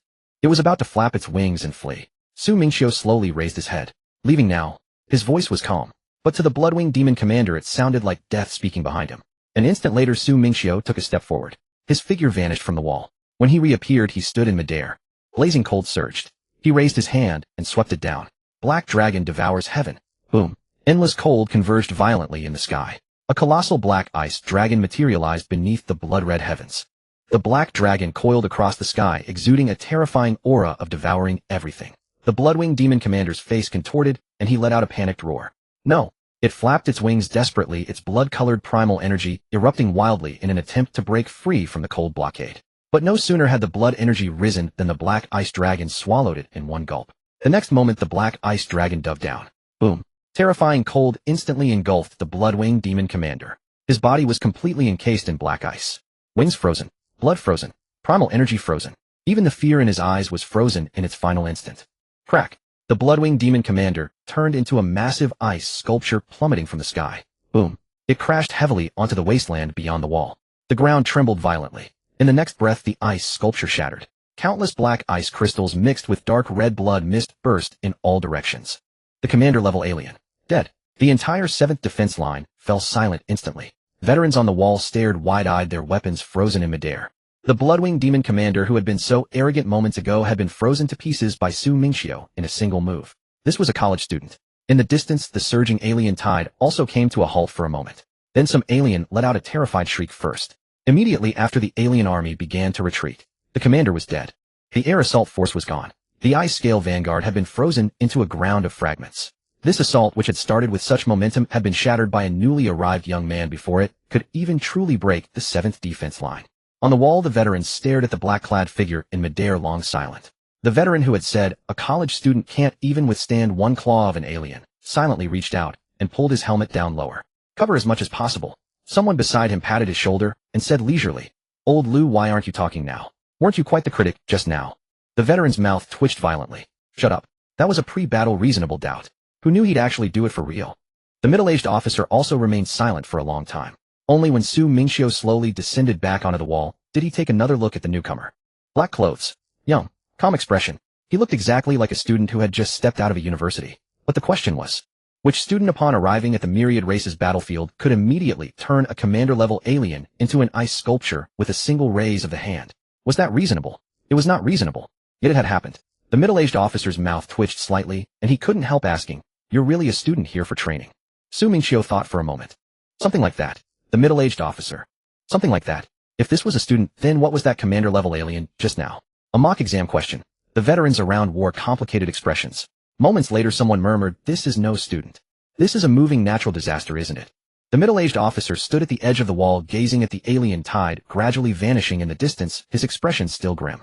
His name was Zhang Jinyue, a garrison officer of the 7th Defense Line's eastern sector. He had guarded this line for 12 years. In those 12 years he had seen too many geniuses come here. Some arrived brimming with confidence, thinking the myriad races battlefield was nothing special. The first time they went into battle the aliens tore their pride to shreds. Others were astonishingly talented and came from impressive backgrounds, but couldn't endure the endless slaughter here and slunk back to the rear. So when he saw Su Mingqiu earlier, Zhang Jinyue instinctively assumed this was another top university student sent to gild his resume. But now, Zhang Jinyue glanced at the ice crystals on the wasteland, then at the frost still clinging to the wall, and couldn't control the twitch of his mouth. Beside him a veteran spoke softly. "Captain Zhang." Zhang Jinyue didn't respond. The veteran added, "Didn't you just tell him to stay in the rear?" Zhang Jinyue's eyelid twitched. "What are you trying to say?" The veteran said with a serious face, "Nothing. Just that you have a very unique eye." Zhang Jinyue slowly turned his head to look at him. The veteran immediately shut up. The other veterans beside him were shaking with suppressed laughter, their shoulders trembling.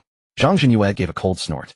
"What's so funny? None of you have patrols to do. No alien corpses to count. No energy cannons to inspect. The veterans straightened their faces and scattered, instantly running faster than one another. No joke. If they didn't run, Captain Zhang might get so embarrassed that he'd make them run 3 laps around the 7th defense line. 3 laps of the myriad races battlefield were not like 3 laps of a school track. They were 3 laps that could turn a man into a dog. Zhang Jinyue withdrew his gaze and looked at Su Mingqiu nearby. At that moment, Su Mingqiu stood at the edge of the wall. He looked down at the temporary military tag in his hand. That black metal tag was faintly glowing. In the battle, just now his battle merits had been automatically recorded by the tag. 1 Bloodwing Demon Commander killed. 37 Ice Scale Aliens killed. Over 200 Bloodwing Demons killed. Assisted in holding the eastern sector of the 7th defense line. Line after line of merit records surfaced on the tag. The merit number at the bottom was also jumping wildly. Zhang Jinyue watched the skyrocketing figure, and his mouth twitched again. How long had it been since he arrived at the 7th defense line? A young soldier next to him stared at the leaping merit number, his eyes almost popping out. This merit is rising too fast. Another soldier swallowed hard, his voice shaky. I've been stationed here for half a year. And my total merits don't even match what he got in one battle. Someone patted his shoulder and said gravely, don't say it. Say any more, and I'll feel like I'm just here to fill up the numbers on the battlefield. The man paused, then said seriously, be confident. Take out the feel like. The others. That stung. But they had absolutely no rebuttal. Zhang Jinyue walked over. Su Mingqiu. Su Mingqiu turned his head to look at him. Captain Zhang. Zhang Jinyue gazed at the young man before him and fell silent for a moment. Then he slowly spoke, just now. I misjudged. Upon hearing these words, the ears of the veteran soldiers around them instantly perked up. Although they were standing quite far apart, they suddenly began to steal glances with their peripheral vision. Zhang Jinyue swept his gaze across them. The veterans immediately pretended to be busy. Someone was sharpening their blade. Another was inspecting the cannon barrel. A third crouched on the ground staring at a stone with intense seriousness. He looked at it, as if the stone were a stunning beauty without a stitch of clothing. Zhang Jinyue had no patience for them, and continued to look at Su Mingqiu. You are not here to pad your resume. Su Mingqiu nodded. I wasn't originally. Zhang Jinyue's mouth twitched slightly. Why was this kid so brutally honest? He didn't offer a single way out. Yet he did not grow angry. On the battlefield, the strong had the right to speak the truth. Especially a powerhouse who had just saved an entire stretch of the city wall. Zhang Jinyue suppressed his extra thoughts and said solemnly, that attack just now was abnormal. The Bloodwing demons and the ice-scaled demonic beasts usually do not get along. One favors flesh and blood, the other prefers cold lands. The fact that the 2 tribes acted simultaneously indicates that a higher-level alien race is commanding them from behind the scenes. Su Mingqiu asked, demons? Zhang Jinyue nodded. Highly likely, and at least a demon general level. Su Mingqiu's eyes moved slightly. Demon general? Zhang Jinyue explained. On the battlefield of 10,000 races, alien military ranks are roughly divided into soldiers, elites, commanders, generals, and kings. The Bloodwing demon you killed just now was a late-stage commander. But those capable of mobilizing multiple alien units simultaneously are at least generals. With that said, Zhang Jinyue looked at Su Mingqiu, his tone growing even more grave. A general-level alien is a completely different concept from a commander-level one. They are not just stronger in combat power. More importantly, they have brains. They know how to set ambushes. They know how to lure the enemy. They will use their own kin as bait. Some demon generals are even more sinister than humans. A veteran beside him couldn't help but whisper, some are not just sinister. They are also despicable. Zhang Jinyue shot him a glance. The veteran immediately shut his mouth and continued staring at the blade in his hand. Just then a communications soldier ran onto the city wall in a hurry. Captain Zhang. Order from the General Command. Zhang Jinyue's expression turned solemn. Speak. The communications soldier glanced at Su Mingqiu, then said solemnly, the General Command orders Su Mingqiu to proceed immediately to the battle conference room of the 7th defense line. Simultaneously, all members of the headhunting squad are to assemble. Zhang Jinyue's brows immediately furrowed. The headhunting squad. The communications soldier nodded. The command center judges that there may be a demon general-level alien commanding this attack. The 7th defense line is preparing to send the headhunting squad out of the city for reconnaissance. Su Mingqiu has been temporarily assigned to the headhunting squad. Upon hearing this, the expressions of the veteran soldiers around them changed instantly. The headhunting squad. This was no ordinary patrol team. Those who could enter the headhunting squad were the most capable fighters, the most resilient survivors, and the most reckless souls on the 7th defense line. Their mission was not to defend the city. It was to go out of the city. They delved deep into the wasteland to reconnoiter enemy situations, assassinate alien commanders, and destroy alien strongholds. In simple terms, others were the shield on the defense line. The headhunting squad was the sword thrust out from the defense line, and it was the sharpest sword, the one most likely to break. Zhang Jinyue looked at Su Mingqiu and said solemnly, you just arrived on your first day. Normally you shouldn't be going out of the city so soon. Su Mingqiu asked, dangerous? Zhang Jinyue nodded. Very dangerous. Su Mingqiu's expression remained calm. Then I will go. Zhang Jinyue fell silent for a moment. Would you like to think it over? Su Mingqiu looked up, gazing into the depths of the wasteland. I felt that aura just now. It is still watching this place. Zhang Jinyue's eyes narrowed. Su Mingqiu continued, since it dares to watch it means it will come again. Instead of waiting for it to come again, I might as well go find it. These words were spoken calmly. Yet the veteran soldiers on the city wall felt a shock in their hearts. Instead of waiting for it to come again, I might as well go find it. Is this the confidence of a top-tier genius? Zhang Jinyue looked deeply at Su Mingqiu. After a moment he nodded. Let's go. 7th Defense Line. Battle Conference Room. A huge tactical sand table hovered in the center of the conference room. On the sand table the terrain within 300 li around Cold Iron Ridge was clearly presented. The Black Wasteland, Bone-Cleaving Gorge, Frostwind Valley, Bloodcrow Forest, and the Demon Army's temporary strongholds further away. A series of red markers blinked continuously on the sand table, representing areas where aliens had recently been active. Inside the conference room, several figures were already standing. The leader was a middle-aged man in a dark gray military uniform. His face was stern, his temples slightly white, and a hideous scar ran below his left eye. Merely standing there he gave off an extremely oppressive aura. The commander of the 7th Defense Line, Shen Tsongshan. In front of him stood 6 powerful espers. 4 men and 2 women. Each carried a strong scent of blood. The moment Su Mingqiu walked into the conference room, the 6 of them turned their heads simultaneously. Their gazes fell squarely upon him. Young. Too young. That was the first reaction of the 6. One burly man with broad shoulders carrying a giant axe on his back raised an eyebrow. Commander, is this the new member? Shen Tsongshan nodded. Su Mingqiu. The burly man scrutinized Su Mingqiu from top to bottom and grinned. He looks like he just came of age. Beside him a short-haired woman spoke indifferently. The file says he just came from a top-tier university. The burly man paused. A university student? He turned to look at Shen Tsongshan, his expression suddenly becoming peculiar. Commander, does our headhunting squad now handle babysitting duties? Su Mingqiu. He felt as though he had heard these words many times today. Did the people on the battlefield of 10,000 races have such deep stereotypes against university students? Before Shen Tsongshan could speak, Zhang Jinyue had already said coldly from the side, Lei Hu, shut up. The burly man Lei Hu turned to look at him. Old Zhang, you're here too.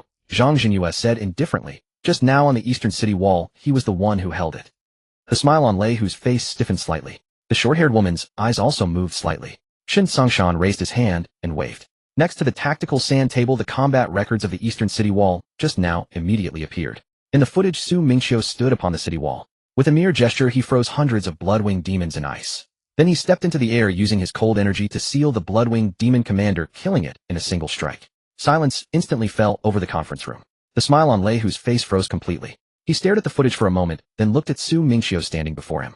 After a long silence, he slowly spoke. Are university students this monstrous now? Beside him, a tall and slender man adjusted his glasses and said in a calm tone, according to the data, he is not an ordinary university student. Lei Hu instinctively asked, then what is he? The tall and slender man looked at the file in his hand and slowly read out, Number 1 in individual points in the world competition. A core genius among the young generation of the 5 frozen nations. Lei Hu. He fell silent. The other few people in the conference room also fell silent for a moment. After a while, Lei Hu looked seriously at Su Mingqiu. I was a bit loud just now. Su Mingqiu nodded. It's fine. Lei Hu breathed a sigh of relief. But the next second, Su Mingqiu added another sentence. Anyway, you can't beat me either. Inside the conference room, there was a moment of silence. Zhang Jinyue's mouth twitched. Shen Tsongshan's eyes moved slightly. The short-haired woman actually laughed out loud. Lei Hu's eyes widened. Hey, you kid is quite arrogant. Su Mingqiu looked at him, his expression calm. The truth. Lei Hu opened his mouth instinctively, wanting to refute. But his peripheral vision swept over the combat footage still playing nearby. In the image, Su Mingqiu raised his hand and froze hundreds of blood-winged demons, casually turning the commander-level alien into an ice sculpture. Lei Hu fell silent. It was quite uncomfortable. He was just about to open his mouth to talk trash, only to find that the other party might really be able to handle him easily. His talk suddenly didn't sound very confident. Shen Tsongshan raised his hand and tapped the table. Enough. As his voice fell, everyone in the conference room immediately fell quiet. Shen Tsongshan looked at the tactical sand table in the center, his expression becoming stern again. Let's talk about business. He raised his hand and pointed. On the sand table, an area 30 li east of H-Tai's ridge instantly lit up with red light. The alien attack just now was launched from 3 directions simultaneously. The blood-winged demons were responsible for air raids. The ice-scale demons were responsible for charging the walls. There was also a shadow demon squad attempting to infiltrate behind the defense line from underground. Upon hearing this, the expressions of the people in the conference room all darkened. Shen Tsongshan's voice was low. This is not a temporary attack. It is a planned probe. Su Mingqiu looked at the sand table. Probe what? Shen Tsongshan glanced at him. Probe the defensive strength of the 7th front line. And also probe you. Su Mingqiu's eyes moved slightly. The others in the conference room also looked at him at this moment. Shen Tsongshan continued, you just arrived at the 7th front line, and the aliens launched an attack. If it were just a coincidence, it would be too coincidental. Zhang Jinyue frowned tightly. Commander, do you mean? The aliens know Su Mingqiu is coming. Shen Songshan said solemnly. At least they know that a significant genius from Dragon Country has arrived at the 7th front line. The news of the world competition has already spread. Su Mingqiu's name is known not only to the human race. The myriad races will also know. With these words, the atmosphere in the conference room became somewhat heavier. At the world competition, Su Mingqiu froze the core geniuses of the young generation of the 5 nations. This matter had already spread like wildfire among the various human race countries. But everyone clearly understood. The myriad races battlefield was not a place completely isolated from the outside world. The human race could obtain intelligence from the myriad races. Naturally, the myriad races could also obtain intelligence from the human race. A young genius like Su Mingqiu, who had just risen to prominence with terrifying achievements, would inevitably enter the sight of the myriad races. Lei Hu rubbed his chin and couldn't help but mutter, "So what you're saying is, this kid got a special welcome ceremony arranged by the aliens on his very first day?" The short-haired woman said indifferently, quite enthusiastic. Just that the gifts weren't very auspicious. Zhang Jinya glanced towards the outside and said coldly, "They sent 3,000 aliens over. But he returned them on the spot." Lei Hu's mouth twitched. Returned. The commander-level alien was smashed into pieces. That's called rejection and destruction. Su Mingqiu's expression was calm, not joining in their complaints. He was just looking at that red area on the sand table. After a moment he asked, "So they came for me?" Shen Songshan nodded. "It's possible." Lei Hu grinned. "Targeted by aliens right after arriving. Kid, you've got some presence." Su Mingqiu thought for a moment and said seriously, "Many enemies mean I'm valuable." Lei Hu was stunned. Then he burst out laughing. "I like this attitude." The previously tense atmosphere in the conference room also eased slightly because of this sentence. Shen Songshan did not smile. He raised his hand and pointed at the tactical sand table again. On the sand table, the location of Split Bone Gorge instantly lit up. According to reconnaissance, after the aliens retreated, they did not completely disperse. A portion of the remaining troops retreated into Split Bone Gorge. The terrain there is complex with cliffs on both sides, making it ideal for ambushes. The short-haired woman's gaze condensed slightly. "Beiti." Shen Songshan nodded. "Highly likely, but we cannot ignore it. If there really is a demon general-level alien hiding there, the 7th front line will be in even greater danger during the next attack." Saying this, his gaze swept over the people in the conference room. His voice also sank. "Therefore, the beheading squad will go out of the city. There are 3 tasks. First, confirm whether there is a demon general-level alien in Split Bone Gorge. Second, if there is an opportunity, kill its subordinate commanders. Third, find out their next attack target." Lei Hu frowned and asked, "What if we encounter the demon general itself?" Shen Songshan was silent for a moment. Then he slowly said, "Kill it if you can. If you cannot, retreat immediately." After saying this, his gaze fell on Su Mingqiu. "Especially you. Do not underestimate a demon general just because you killed a commander just now. On the battlefield, staying alive is more important than killing enemies." Su Mingqiu nodded. "Understood." Shen Songshan looked at him deeply. He was actually somewhat worried. The most common mistake geniuses make is thinking they can win every battle after winning just one. Especially for a young man like Su Mingqiu, who had just swept through 5 nations at the world competition and killed a commander-level alien at the 7th front line. If it were someone else, they would likely have become so arrogant they wouldn't know their own surname. But Su Mingqiu's eyes were very calm. There was no excitement, no arrogance, nor was there any panic after stepping onto the myriad races battlefield for the first time. This made Shen Songshan feel somewhat relieved. He withdrew his gaze and said solemnly, "Departure time is in half an hour. Collect your own equipment and supplies. This mission will be led by Lei Hu." Lei Hu patted his chest and grinned. "Don't worry. I'll make sure to bring everyone back alive." Su Mingqiu looked at him. Lei Hu's eye twitched slightly. "What does that look mean?" Su Mingqiu said calmly, "Doesn't sound very reliable." Lei Hu. The conference room fell silent for a moment. The short-haired woman couldn't help it and laughed out loud again. Half an hour later, the east gate of the 7th defense line. The assassination squad assembled. Lei Hu stood at the forefront, a giant axe strapped to his back. The short-haired woman was Chu Qingxuang, specializing in wind-based speed and reconnaissance. The tall, thin man was Su Su, a mental-type esper responsible for perception and interference. The other 3 were respectively a defender, an archer, and a healer. Plus Su Mingqiu. A total of 7 people. Rumble, rumble, rumble. The east gate slowly opened. The heavy city doors parted to both sides, revealing the boundless black wasteland outside. The night sky was low and dark in the distance. A blood moon hung high. The air still carried the lingering scent of blood and the scorched odor of a great battle. Lei Hu glanced back at the group, his expression unusually serious. "Old rules. No acting on your own after leaving the city. No loud talking. No touching corpses randomly. Do not trust any cries for help, screams, or voices of your own kind." Speaking of which, he paused, his voice growing even deeper. "On the battlefield of all races, those who are best at imitating human speech are often the least human. Especially you." Lei Hu looked at Su Mingqiu. Su Mingqiu raised his eyes. "Why especially me?" Lei Hu looked dead serious. "Because you look the most like a naive college student who would fall for a succubus's crying." Su Mingqiu was silent for a moment. "You have quite a misunderstanding about college students." Lei Hu grinned. I have a deep misunderstanding about living people in general. Su Mingqiu. That didn't sound like experience. It sounded like a condition. Chu Qingshuang spoke indifferently. Enough, stop bantering. Su closed his eyes. Invisible mental power spread slowly from him toward the black wasteland ahead. After a moment, he opened his eyes.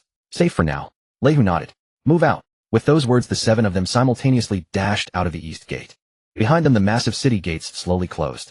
Su Mingqiu stepped onto the black wasteland. The ground beneath his feet was hard and cold, yet carried a faint scent of blood. How many corpses lay buried here, he didn't know. Humans. The alien races. Perhaps even more ashes where races could no longer be distinguished. Heading east, the team moved at great speed. Yet everyone maintained a combat formation at all times. Lei Hu led the way at the front. The defensive type Esper was positioned to the front side, ready to raise shields at any moment. Chu Qingshuang scouted both flanks. Su sensed spiritual fluctuations around them. The archer stayed in the center, ensuring vision and firing angles. The healer was at the rear for support. Su Mingqiu was placed in the middle of the formation. It was a protective position. Although Lei Hu teased him, he still treated Su Mingqiu as a newcomer and looked out for him in action. Su Mingqiu did not object. He was new to the battlefield of all races and unfamiliar with everything here. Learning from veterans was not shameful. After traveling for over 10, Li Chu Qingshuang suddenly raised her hand. The team stopped instantly. Everyone almost simultaneously lowered their bodies, concealing their aura. Lei Hu asked in a low voice, "What did you find?" Chu Qingshuang crouched down, her fingertip gently brushing the ground. On the black soil there were several faint dragging marks. Without close inspection, they would almost be hidden by the gravel and bloodstains of the wasteland. Chu Qingshuang's eyes narrowed slightly. Dragging marks. No more than half an hour old. Su closed his eyes, his mental power spreading to the surroundings once again. After a moment, he opened his eyes, his voice dropping. There are faint spiritual residues. Like shadow demons. Lei Hu's eyes turned cold instantly. A shadow demon squad. Su Mingqiu looked at him. Troublesome. Lei Hu lowered his voice, his expression clearly becoming more serious. Shadow demons excel at lurking and ambushing. They love peeling human skin and disguising themselves as acquaintances to infiltrate the defense lines. If they slip into the rear, it will be very troublesome. For this type of alien race, their frontal combat power may not be the strongest, but their disgusting nature is certainly top tier in the battlefield of all races. You think the one standing beside you is a comrade. The next second they might rip out your heart. Su Mingqiu nodded. He raised his hand. A wisp of ice-blue coldness slowly drifted from his fingertips.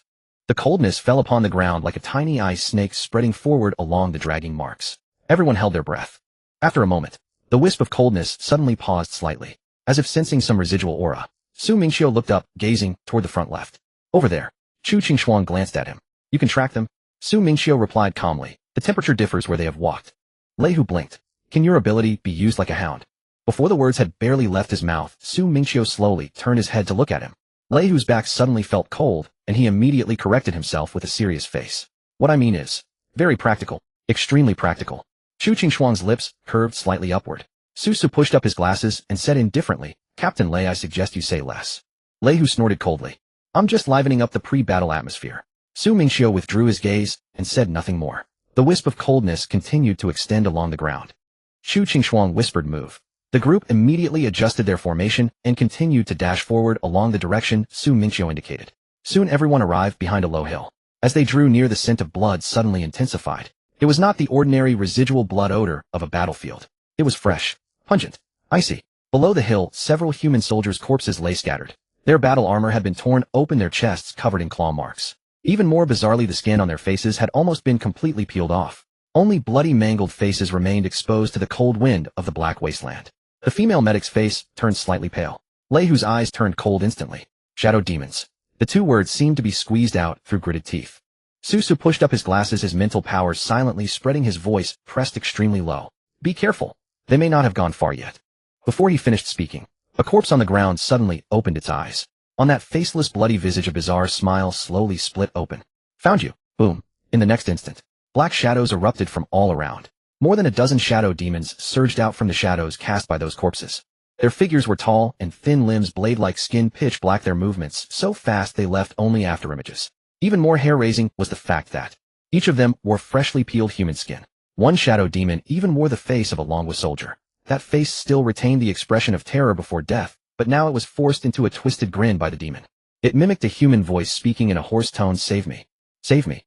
The sound was exactly like a dying soldier's plea, but paired with that dark, twisted body, it only sent chills down one's spine. The killing intent in Lei Hu's eyes surged instantly. Save your grandmother. As the words fell, Lei Hu stepped forward, his massive axe swinging out. The blade swept through the air, which instantly shattered with a thunderous boom. The foremost shadow demon before it could even let out a scream was sent flying by Lei Hu's axe. Chu Qingxuang moved like a streak of cyan wind slicing into the midst of the shadow demons. Blade light flashed wind blades tearing through the air. A shadow demon had just emerged halfway from the shadows when she forced it back with a single strike. At the same time, Su Su closed his eyes, his spiritual energy silently spreading out, covering dozens of meters around. He was tasked with suppressing the shadow demons' mental interference, preventing them from mimicking voices and disrupting judgment. The battle erupted instantly. The shadow demons were extremely fast. Their forms constantly flickered in and out of the shadows, appearing and vanishing like black specters slithering along the ground. Ordinary attacks could hardly hit them. Even the decapitation squad, a veteran team, had to remain vigilant at all times. A single mistake could mean having their hearts ripped out from behind. A shadow demon silently circled behind the healing female soldier. It wore the face of a human soldier, a sinister grin plastered on its features. Its pitch-black claws, making almost no sound, stabbed straight toward the healer's back. The healer barely had time to react. Crack! The claws suddenly stopped in midair, less than half a foot from her back. A layer of ice blue frost instantly covered the shadow demon's arm. The shadow demon's pupils contracted. It tried to melt into the shadows, but the next moment it found its body frozen. Su Mingqiu stood nearby, his hand raised calmly. He slowly clenched his fingers. Crack! Crack!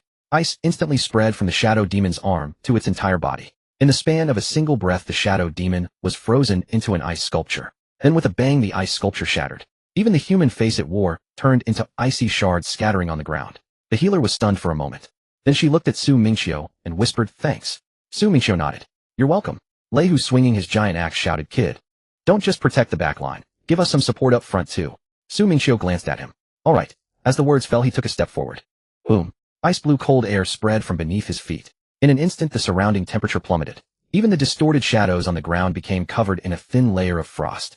The shadow demons, which could freely move through the shadows, suddenly found their movements stiff. They tried to dive into the shadows, but it felt as if the shadows themselves had frozen.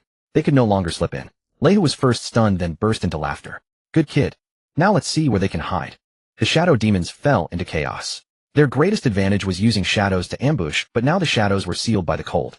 They were like rats that could burrow, suddenly finding all their holes cemented shut.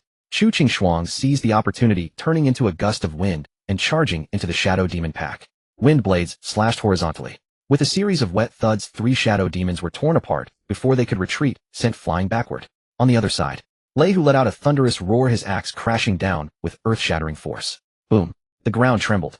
2 shadow demons were struck head-on by the axe's light, their black bodies exploding on the spot. The remaining shadow demons finally realized the danger and turned to flee.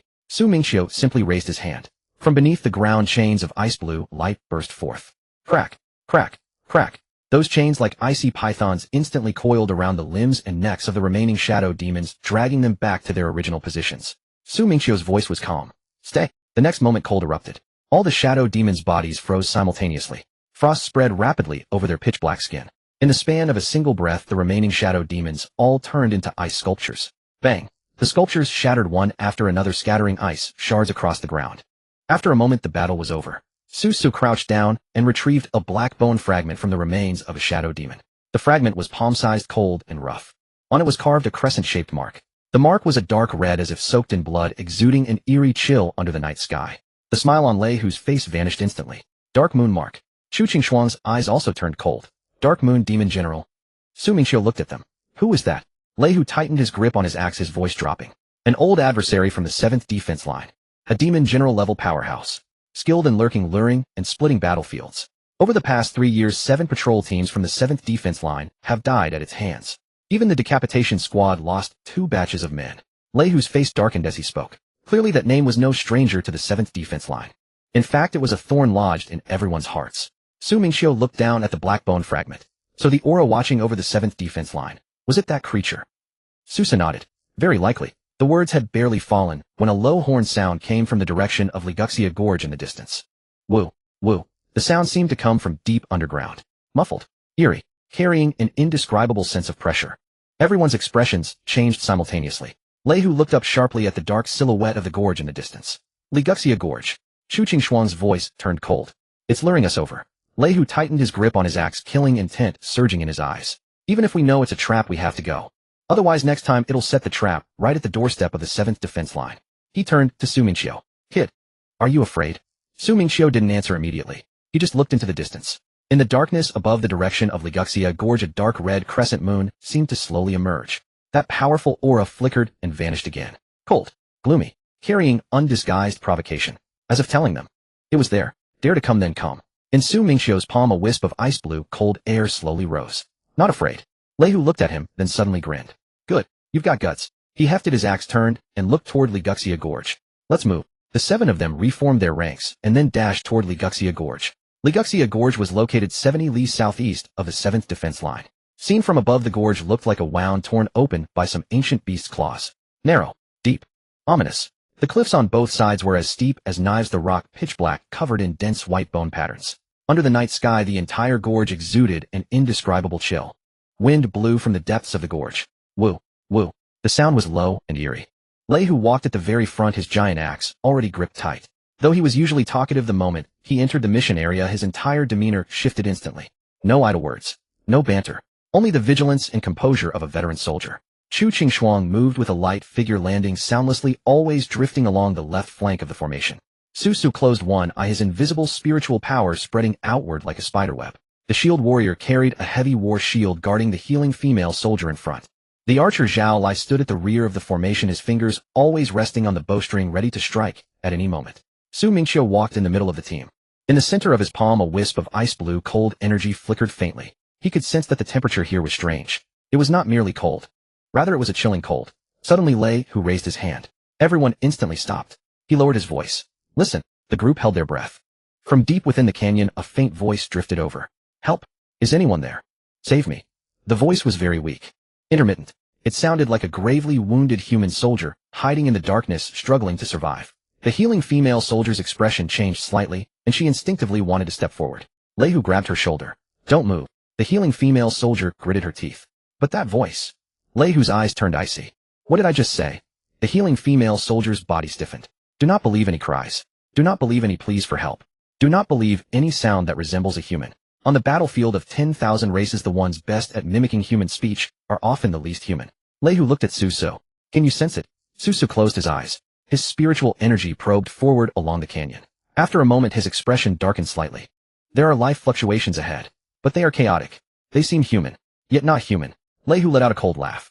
Then they are not human. With that, he suddenly raised his hand. Old Zhao. The archer Zhao Lai nodded. The next instant, he drew his bow like a full moon. A Yuan force arrow shot through the air, tearing through the darkness, instantly flying toward the direction of the sound. Boom. The arrow exploded. Blazing Yuan force exploded violently in the darkness. A piercing shriek erupted from ahead. Immediately, a twisted figure rolled out of the shadows. That thing wore human armor, but its face looked like mud kneaded by someone. Its features kept shifting. One moment, it was the face of a young soldier. The next moment, it turned into a woman. Then the next, that face twisted and squirmed, becoming the likeness of Lei Hu. Captain Lei. It chuckled in Lei Hu's voice. How can you kill your own people? That voice was almost identical to Lei Hu's. If heard suddenly on a chaotic battlefield, it would be enough to cause a moment of hesitation. And that moment of hesitation is often enough to get someone killed. Lei Hu remained expressionless, slowly raising his giant axe. Because I'm not as ugly as you. Boom. The axe fell. The monster didn't even have time to scream before it was cleaved in two. Black blood splattered on the ground, producing a sizzling, corrosive sound. A pungent, fishy stench instantly spread out. Su Mingqiu stared at the creature's corpse. Is this also a shadow demon? Lei Hu shook his head. No. This is a phantom face ghost. A filthy thing raised by the demon race. It loves to mimic the faces and voices of acquaintances. He glanced at Su Mingqiu as he spoke. Remember, around here, even if you see your mother, you have to ask for a password first. Su Mingqiu was silent for a moment. I don't have a mother. Lei Hu. The corner of his mouth twitched violently. How was he supposed to respond to that? No reply possible. Forcing one would make him seem inhuman. After a moment, Lei Hu coughed dryly. Then you have to ask when you see me too. Su Mingqiu nodded. That works. Lei Hu. For some reason, he felt even more stabbed in the heart. Chu Qingshuang's lips curled slightly, but she quickly suppressed it. Su Su raised his hand and adjusted his glasses, lowering his voice. Stop messing around. The surrounding spiritual fluctuations are intensifying. As his words fell within the canyon, that chilling aura suddenly thickened. The white bone patterns on the cliff walls on both sides seemed awakened by something faintly glowing with dark light. Lei Hu's eyes instantly turned cold. He gripped his giant axe tightly and slowly turned around. They're here. As soon as the words left his mouth, pairs of crimson eyes suddenly lit up on the cliff walls on both sides of the canyon. Countless of them. The next moment, a piercing shriek suddenly rang through the entire canyon. Dozens of shadow demons burst out from the shadows of the cliff walls. They were incredibly fast, their bodies almost merging with the darkness, leaving only streaks of black afterimages flickering between the cliffs. At the same time, From the cracks in the ground, ice-scaled demons crawled out, their claws gripping the earth, their scales cold and icy. Further away, several blood-winged demons flapped their wings and rose into the air, directly sealing off the escape route above. Lehu cursed angrily. They really prepared a whole family bucket for me. Shield. The shield warrior stepped forward, gripping the heavy shield with both hands, and slammed it hard into the ground. Boom. A earthen yellow light barrier instantly rose, blocking the first wave of shadow demon attacks. Thump thump thump. The shadow demons crashed into the barrier, their claws frantically tearing at it, producing grating, teeth-clenching noises. Chu Qingxuang's figure turned into wind, instantly darting to the left. Wind blades swept across. Several shadow demons that were about to close in were forced back by her. Zhao Lai fired his bow repeatedly. Whir. One yuan force arrow after another shot through the air, like meteors precisely aimed at the blood-winged demons in midair. The healing female soldier stood at the rear, her hands forming seals, sending streams of restorative light onto the team. Su stood in the center of the formation, his spiritual energy constantly oscillating forcibly, suppressing the hallucinations and mental interference surging from all around. Mingqiu raised his hand. Ice blue cold energy gathered in his palm, ready to burst forth and seal off the entire battlefield. But just then, Su's expression suddenly changed. Watch out. Boom. Beneath the ground, a black array pattern blazed to life. That array pattern seemed to have been buried in the canyon long ago, now triggered by Mingqiu's cold energy, instantly releasing a bizarre suction force. The cold energy Mingqiu had just released was forcibly drawn by the array, flowing toward both sides of the canyon. The cold energy did not seal the enemies. Instead, it condensed into a thin layer of frost on the cliff walls. The shadow demons, using the reflection of the frost, became even more distorted and blurred. Black shadows, icy light, afterimages. The three interweaved, making it hard to pinpoint their true positions. Lehu's expression shifted slightly. They're using your cold energy to disrupt our vision. Mingqiu's eyes narrowed. This was the first time he had encountered this situation. In the past, when he released cold energy, he would directly suppress the battlefield. Freeze the enemies. Seal the space. Crush all resistance. But this time the enemy had preset an array pattern in the Liegu Gorge, forcibly diverting his cold energy off course. Deep within the canyon, a low chuckle slowly echoed. Mingqiu, at the World Tournament you froze the geniuses of 5 nations. But this is not the World Tournament. Your abilities are formidable. But no matter how powerful one's ability, if it is used in the wrong place, it can also bring death to one's comrades. The voice reverberated endlessly through the canyon. Now distant, now near. Now left, now right. It seemed to emanate from the mountain walls themselves, yet also whispered directly into the ears of the group. It was utterly impossible to pinpoint its true location. Lehu's eyes blazed with fury as he threw his head back and roared. Dark Moon, what kind of demon general hides in the shadows? If you've got the guts, come out and face your grandpa tiger in single combat. The voice let out a light chuckle. Lehu, still as foolish as ever. That's exactly what you shouted last time when I killed your decapitation squad's vice captain. As the words fell, Lehu's eyes turned bloodshot in an instant. Chu Qingxuang's expression shifted. She shouted immediately, Lehu, steady yourself. But it was already a moment too late. Boom.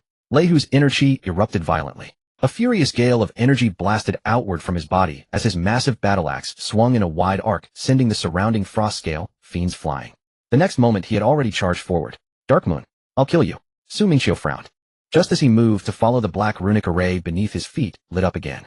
Boom. A wall of shadows suddenly surged from the ground. The pitch-black shadow was as solid as matter, instantly spanning the canyon and forcefully splitting the decapitation squad apart. Lehu was isolated at the very front. Mingqiu, Chu Qingxuang, and Su were trapped in the middle section. The shield warrior Zhao Lai and the healing class female soldier were sealed off at the rear. 3 separate battlefronts formed in an instant. Su's face turned grim. It's dividing us. Chu Qingxuang gritted her teeth. Lehu has been provoked. Mingqiu glanced at the wall of shadow ahead, his expression still calm. He raised his hand. Icy blue cold air rapidly condensed. But this time he did not release the cold air over a wide area as before. Instead, he compressed it into an extremely thin line of ice. The next instant, the ice line pierced into the black runic array beneath his feet. Crack! A fine layer of frost instantly spread across the array's surface. The force that had been drawing on his cold energy noticeably stalled for a moment. But before Mingqiu could completely freeze the array, the black runes disconnected on their own. Like living creatures, they rapidly withdrew into the earth and vanished without a trace. Mingqiu's eyes flickered slightly. The voice of the Dark Moon Demon General echoed once more from the depths of the canyon. You learn quickly. Unfortunately, it's still not enough. On the battlefield, your enemies won't stand still waiting for you to adapt. The next moment, 3 dark silhouettes suddenly burst forth from the shadows. 3 skin-wearing shadow demons lunged at Su simultaneously. Su was a psychic class awakener excelling in perception disruption and mental suppression. But close-quarters combat was not his forte. The 3 shadow demons had clearly targeted this weakness. Their objective was undeniable. Kill the censor first. Chu Qingxuang's expression changed. She immediately turned to assist. But the moment she moved, several blood-winged demons dove down from above. Their crimson wings tore through the air, claws aimed directly at her throat, forcibly intercepting her mid-path. Su Mingqiu's eyes turned cold in an instant. He took a single step forward. The cold air in his palm condensed into 3 ice blades which instantly slashed toward the 3 shadow demons. But just as the blades were about to land, the bodies of the 3 shadow demons began to contort. Their pitch-black skin roiled.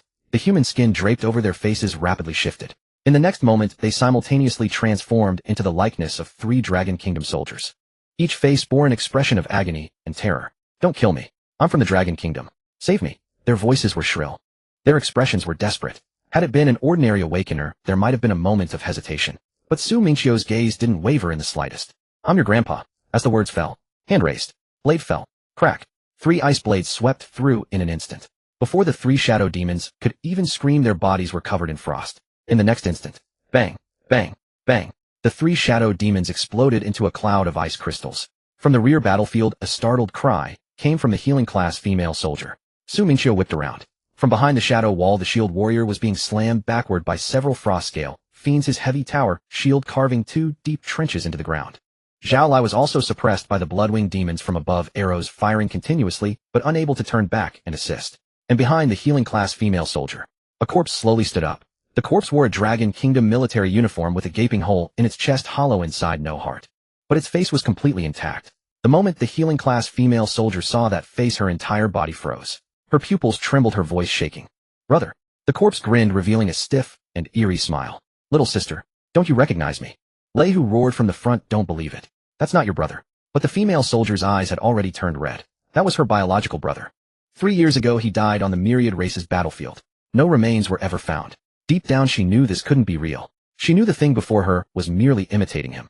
But when that face truly appeared in front of her, she couldn't help but waver for a single moment. And on the battlefield, a single moment was enough to be fatal. The corpse slowly raised its hand. On its fingertip the flesh split open, forming a sharp black spike, silently thrusting toward her heart. "Little sister, come with your brother." The voice was gentle, but the action was as ruthless as it could be. Su Mingqiu's gaze turned icy in an instant. This time, he didn't hesitate for a fraction of a second. He raised his hand. A single finger. Whoosh. An ice line compressed to its extreme pierced through the air. The ice line passed through a gap in the shadow wall, striking the corpse's brow with pinpoint precision. Crack. Frost rapidly spread from the point of impact. The corpse's movements stopped in their tracks. On its face the familiar features still held a gentle smile. But in the next moment, the smile was completely covered by frost. Bang. That face along with the entire corpse shattered into pieces. The healing class female soldier stood frozen. Tears still clung to her face. After the familiar face shattered, her fingers continued to tremble slightly. Su Mingqiu's voice came from ahead. "He was not your brother."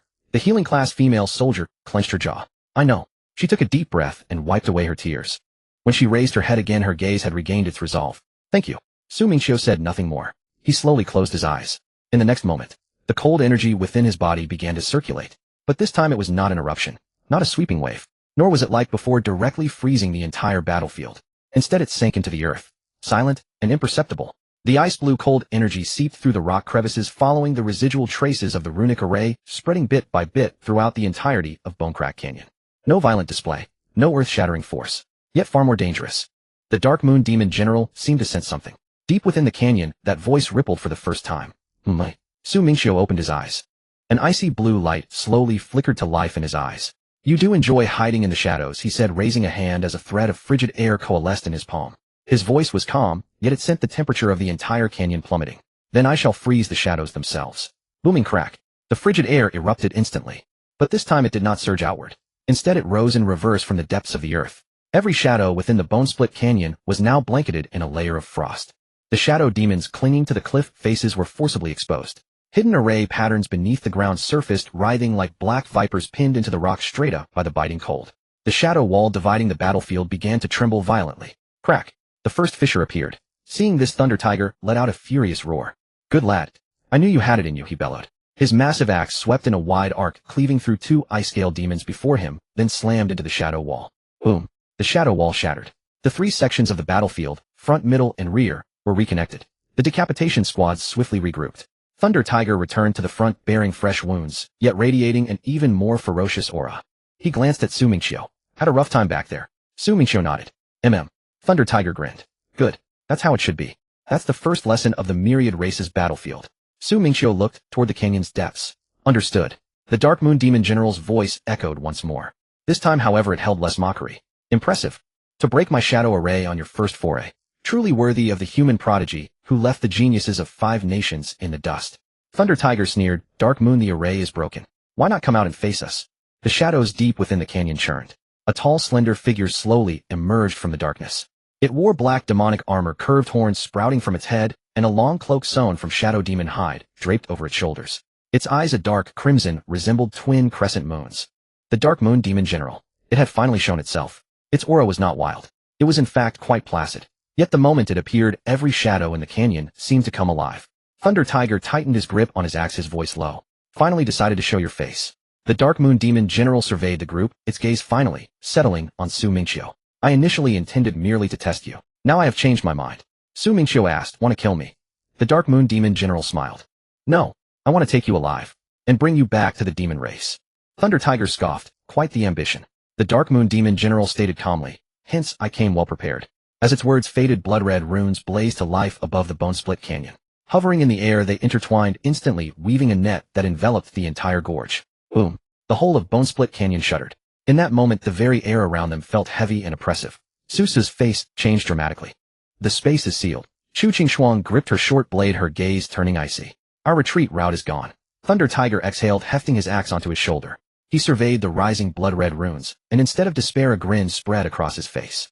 Then we don't retreat. He turned his gaze to Mingqiu. Kid, scared? Mingqiu looked toward the canyon's depths. There the Dark Moon Demon General's presence was growing ever more distinct. Cold. Ominous. In Mingqiu's palm, icy blue frigid air began to rise. Not scared. Thunder Tiger grinned wide. Then let's hit it. Deep within the canyon, the Dark Moon Demon General slowly raised its hand. Countless shadows converged behind it, coalescing into a colossal dark crimson crescent moon. Suspended in the darkness, the crescent moon radiated a suffocating pressure. An overwhelming force instantly swept through Bone-Split Canyon. The cliff walls quaked. Rocks tumbled down. Mingqiu took a step forward. Crack. The frigid air spread from beneath his feet.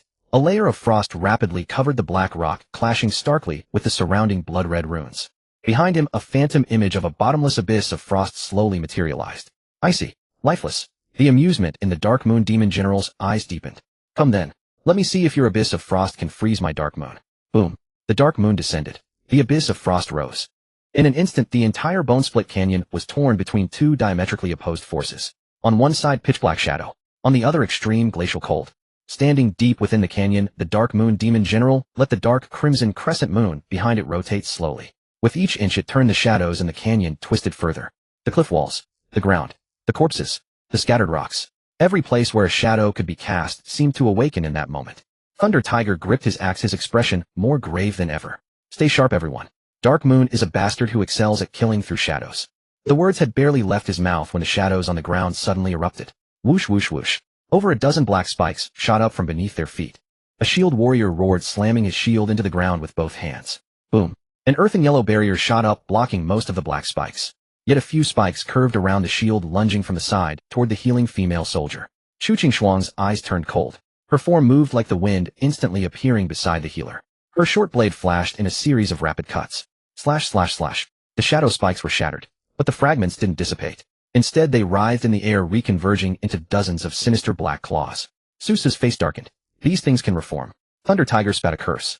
Disgusting bastards. As his words faded, he stepped forward. His internal energy erupted violently, transforming him into a rampaging beast. His axe swept outward. Boom. The explosive energy detonated across the canyon. The dozens of black claws before him were instantly blasted into dust. But the Dark Moon Demon General simply stood there. It didn't even seem in a hurry to strike. Its deep, murky eyes held undisguised derision. Humans, you are always the same. Knowing full well you will die, yet always eager to charge forward together. Thunder Tiger let out a cold laugh. Still better than you gutter-dwelling vermin. Can't even fight head-on. Always skulking in the shadows for cheap shots. Anyone might think your ancestors were rats. The Dark Moon Demon General's expression remained unchanged. It stated flatly, only the living have the right to mock others. As the words fell, it slowly raised its right hand. The dark crimson crescent moon above the canyon trembled violently. A wave of bone-chilling sinister energy radiated outward. In the next moment, countless shadows transformed into black threads snaking from all directions toward the group. The threads were exquisitely thin, like strands of hair drawn from the darkness itself.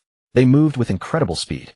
Zhao Lai had just drawn his bow when a black thread snagged his wrist. His expression shifted as he tried to pull free, but the thread only tightened. Slicing through.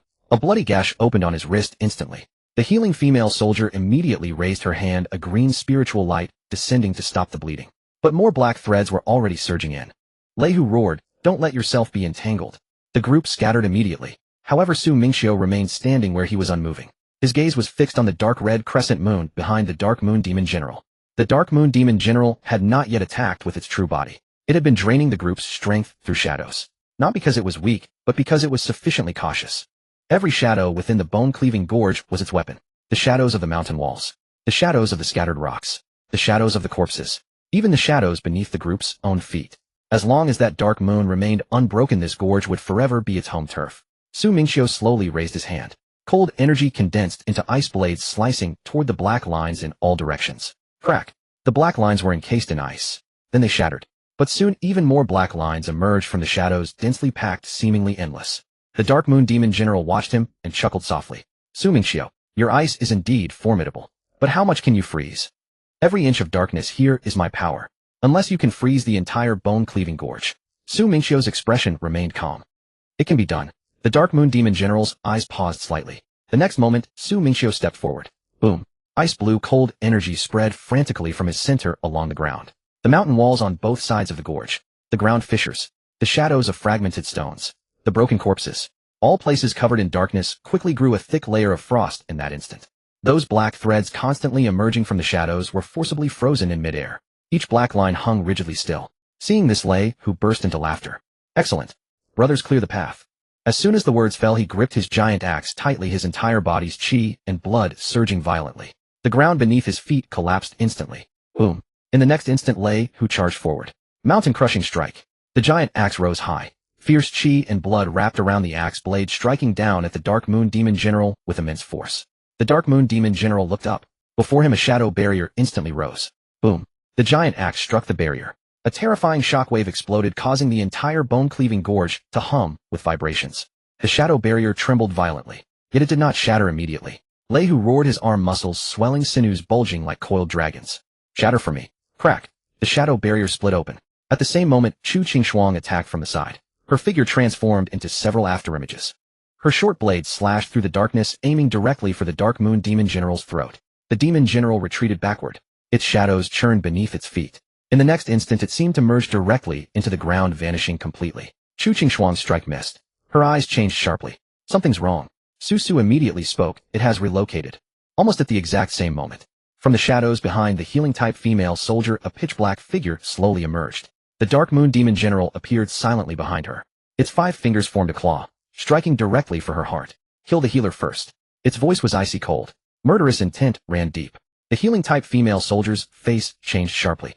The shield warrior wanted to return to defend, but was held firmly by several shadow chains.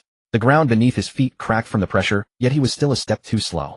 Leihu was too far away. This strike was nearly a killing blow. But just as the Dark Moon Demon General's claw extended halfway, its movement suddenly froze, as if forcibly held in place by something. The Dark Moon Demon General looked down. It saw that its own shadow had at some unknown point been frozen to the ground by a layer of frost, locking its movement completely. Not far away, Su Mingqiu stood still, his raised hand slowly closing into a fist. His voice was calm. "I've caught you." The Dark Moon Demon General's pupils contracted sharply. The next moment, cold energy spread rapidly along its shadow beneath its feet. Crack, crack. The frost climbed along the black shadow, all the way up its body, freezing half of it solid. The healing-type female soldier seized the opportunity and retreated quickly. Zhao Lai's eyes turned sharp, and he drew his longbow with force. Demon-breaking arrow. Hum. A crimson-golden arrow shot through the air. Yuan power burned along the arrow shaft, resembling a golden meteor tearing through the night. Thwack! The arrow pierced the Dark Moon Demon General's shoulder deeply. Dark blood sprayed out, but before it could hit the ground, the cold energy froze it into ice particles. At the same time, Leihu and Chu Qingshuang turned and attacked simultaneously. The giant axe descended from above, crashing down with fierce chi and blood. The short blade sliced horizontally from the side, its wind blades sealing off all evasive routes for the Dark Moon Demon General. One from above, one from below. One fierce, one swift. They completely cut off its escape route. The mockery in the Dark Moon Demon General's eyes finally vanished entirely, replaced by a chilling coldness. "Get lost." Boom. The shadow power within the Dark Moon Demon General erupted completely. The half of its body sealed by ice forcefully exploded outward. Black blood mist churned. The shattered flesh, once separated, immediately transformed into shadows and gathered back onto its body. Leihu's giant axe struck hard against its shoulder. Thwack! The axe blade cut into flesh, tearing open a deep wound visible to the bone. Chu Qingxuang's short blade slashed across its ribs at the same instant. The wind blade exploded, spraying a string of blood. But the Dark Moon Demon General used that brief moment to forcibly retreat into the shadows. The next instant, its figure reappeared dozens of meters away. But this time its composure had completely vanished. Its left shoulder was pierced by the demon-breaking arrow. Its ribs bled incessantly. Half of its body still retained the ice-blue frost.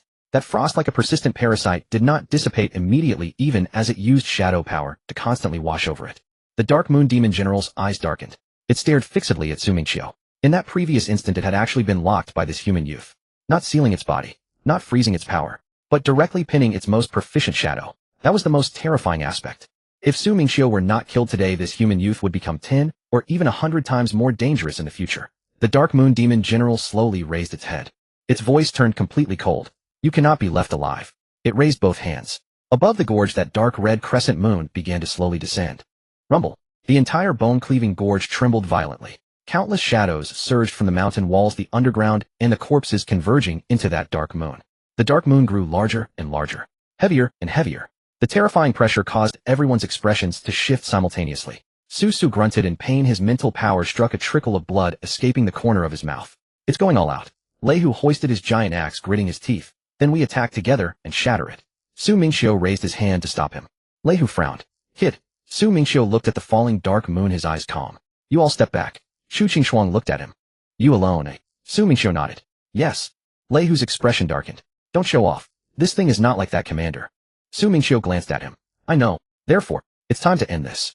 As the words fell, Su Mingqiu stepped forward. Boom. The cold energy within Su Mingqiu erupted completely. But this time the cold energy was no longer pure ice blue. Instead, it gradually became tinged with a deep black. Black cold energy rose from beneath his feet. The temperature of the entire cracked bone gorge dropped to its extreme in that moment. It was not cold. It was deathly silence. The Dark Moon Demon General also sensed something wrong. It stared fixedly at Su Mingqiu. For the first time, it felt true danger from this young human. What are you trying to do? Su Mingqiu did not answer. He merely raised his right hand slowly. Black cold energy swirled in his palm. The next moment, a deep dragon's roar suddenly echoed through the gorge. Roar. Black cold energy frenziedly converged behind Su Mingqiu. A massive black ice dragon slowly took shape. It coiled behind Su Mingqiu, its colossal body nearly filling half the gorge. When the dragon's mouth opened, even the surrounding shadows were forcibly pulled and continuously swallowed into its belly. The Dark Moon Demon General's expression changed completely. You seek death. The Dark Moon Demon General raised its hand. Above the gorge, the falling dark red crescent moon accelerated sharply. Dark Moon Burial Soul. Boom. The enormous dark red crescent, wrapped in boundless shadow power, descended fiercely towards Su Mingqiu. A terrifying pressure fell from the sky. The entire gorge trembled. Su Mingqiu looked up at the falling dark moon. His voice sounded calm. Black dragon devours heaven. As the words fell, roar. A dragon's roar shattered the overcast clouds. The black ice dragon soared into the sky. Its enormous body tore through the cold wind, charging directly at the falling dark moon. The dark moon collided with the black dragon. There was no earth-shattering explosion, no dazzling light, only a moment of deathly silence. Then, the black ice dragon opened its massive jaws and actually bit down on the dark moon. The Dark Moon Demon General's pupils shrank sharply. Impossible. That was a killing move formed by condensing all the shadow power of the cracked bone gorge. But at this moment, the dark moon was being firmly bitten by the black ice dragon. The next instant, frost spread. Dense black ice patterns appeared on the surface of the dark moon. The shadow power within it struggled wildly, trying to corrode the dragon's body. But the black dragon forcibly absorbed those shadow forces bit by bit into its own body. Crack. The first crack appeared on the dark moon. The Dark Moon Demon General's face changed drastically, frantically pouring in power. Suppress. But it was already too late. The black ice dragon extended its dragon claw. Boom. The dragon claw tore through the void and firmly seized the dark moon. Then it raised its head. Roar. The entire dark moon was forcibly dragged into the dragon's mouth. Swallowed. Heaven and earth fell into silence. In the gorge, all shadows froze at that instant. The Dark Moon Demon General's body shook violently. A large mouthful of black blood sprayed from its mouth. It was connected to the dark moon. When the dark moon was devoured, it suffered severe damage. No. The Dark Moon Demon General showed fear for the first time. It whirled around, trying to flee by merging into shadows. But when it looked down, it found its own feet empty. No shadow. The cliff walls had no shadows. The rubble had no shadows. The corpses had no shadows. All the shadows in the entire gorge had been swallowed by that black ice dragon. Without shadows, the Dark Moon Demon General had no escape. Su Mingqiu stood still, slowly raised his hand and pointed forward. In midair, the black ice dragon lowered its head. The Dark Moon Demon General roared, demonic energy bursting wildly. This general will not die at the hands of a human whelp. Su Mingqiu's expression remained calm. His voice was utterly flat. You will. As the words fell, the black ice dragon swooped down. Its massive body carrying the all-devouring extreme cold slammed into the Dark Moon Demon General. The Dark Moon Demon General howled and lashed out with countless shadow blades. But before they could get close to the dragon, they were frozen by the extreme cold. Crack, crack, crack. One by one the shadow blades shattered in midair and were then swallowed by the dragon. The Dark Moon Demon General's face changed completely. Its demonic armor began to crack. Flesh began to freeze. Demonic energy began to solidify. In the end, the entire being was swallowed in one gulp by the black ice dragon. Boom. The dragon crashed into the depths of the gorge. Terrifying coldness erupted instantly. The entire cracked bone gorge was transformed into a world of black ice in that moment. Cliff walls, ground, array patterns, remains, lingering shadows, all frozen solid. The formerly eerie and sinister gorge now lay as quiet as a black ice tomb. After a while, the black ice dragon slowly dispersed. Deep in the gorge, only a colossal black ice statue remained. The Dark Moon Demon General was sealed within the ice. Its face still bore traces of terror and unwillingness. Su Mingqiu slowly raised his hand. He clenched his 5 fingers. Crack. A crack appeared on the surface of the black ice statue. Then the cracks spread rapidly. Crack. Crack. The next moment, boom. The entire black ice statue exploded into pieces. Countless black ice shards scattered across the gorge. The Dark Moon Demon General. Dead. The entire cracked bone gorge fell utterly silent. No shadows squirmed. No illusions whispered. No cries for help. Nor that hair-raising dark moon laughter. Only the cold wind slowly blowing through the end of the gorge. The members of the decapitation squad stood still silent for a long time. Lei Hu looked at the black ice covering the entire gorge, the corner of his mouth twitching involuntarily. Is it over? Chu Qingshuang put away her short blade, her complex gaze fixed on the depths of the gorge. It's over. Su Su wiped the blood from the corner of his mouth and looked at Su Mingqiu. The Dark Moon Demon General is dead. The female healer soldier let out a gentle breath. We survived. Only when these words fell did the group truly realize it. They had really survived. In the trap personally laid by the Dark Moon Demon General. In the cracked bone gorge where space was sealed, shadows ambushed them and illusions lured them. Not only did they survive, but they also killed the Dark Moon Demon General in return. Lei Hu was silent for a moment, then slowly spoke. Mission accomplished. He looked at the shattered black ice in the depths of the gorge, his gaze gradually turning solemn. The Dark Moon Demon General is dead. The 7th defense line owes you a great merit. Su Mingqiu shook his head. I didn't kill it alone. Lei Hu was taken aback. He looked at Su Mingqiu, then after a brief silence, suddenly grinned. Not bad. You know this wasn't a one-on-one duel. Su Mingqiu replied calmly, just learned it. Lei Hu was stunned for a moment, then laughed even louder. Fine. You've passed the first lesson of the myriad races battlefield. He hefted his giant axe and turned toward the direction of the 7th defense line. Let's go. Back to the base. Report to headquarters. The Cracked Bone Gorge mission is complete. The Dark Moon Demon General has been slain. The group turned and left. Behind them, the entire gorge was covered in black ice. That shadow gorge, which had once devoured countless human patrols and decapitation squads, would never have a dark moon again from that day onward. 7th defense line. Operations meeting room. Shen Sangshan stood before the tactical sand table, his gaze fixed on the direction of the cracked bone gorge. On the sand table, the light, representing the decapitation squad, had already penetrated deep into the Liegu Canyon. From the moment the squad set foot into the canyon, communications had become intermittent. Sporadic, as if being constantly disrupted by some force. Then just moments ago, communications were completely cut off. The atmosphere in the conference room was suffocatingly tense. No one spoke. Only the red zone on the sand table kept flashing, a stark reminder that the Liegu Canyon remained a perilous place. Zhang Jinyue stood to the side, his brows deeply furrowed. He stared at the area representing the Liegu Canyon, his gaze growing heavier. The decapitation squad had gone silent. On the battlefield of 10,000 races, that was never a good sign. Especially this time, for they were likely facing the Dark Moon Demon General. After a moment, Zhang Jinyue could no longer hold back. Commander, should we send reinforcements? Shen Sangshan remained silent. The Liegu Canyon was too far from the 7th defense line. Sending reinforcements now might not be in time. More importantly, if this was all a chain trap laid by the Dark Moon Demon General rashly, sending more people would only ensnare them further. Yet if the decapitation squad truly fell in the Liegu Canyon, the loss to the 7th defense line would be equally devastating. Lei Hu, Chu Qingshuang, Su Su, Zhao Lai. These were the true elites who had fought their way through mountains of corpses and seas of blood. And especially Su Mingqiu. He had only just arrived at the battlefield of 10,000 races on his first day. If he died in the Liegu Canyon, even the Dragon Kingdom would be shaken. The atmosphere in the conference room grew heavier. Zhang Jinyue's fists clenched slightly. Just then the red alert zone on the sand table flickered once. Immediately after, a communication request came through.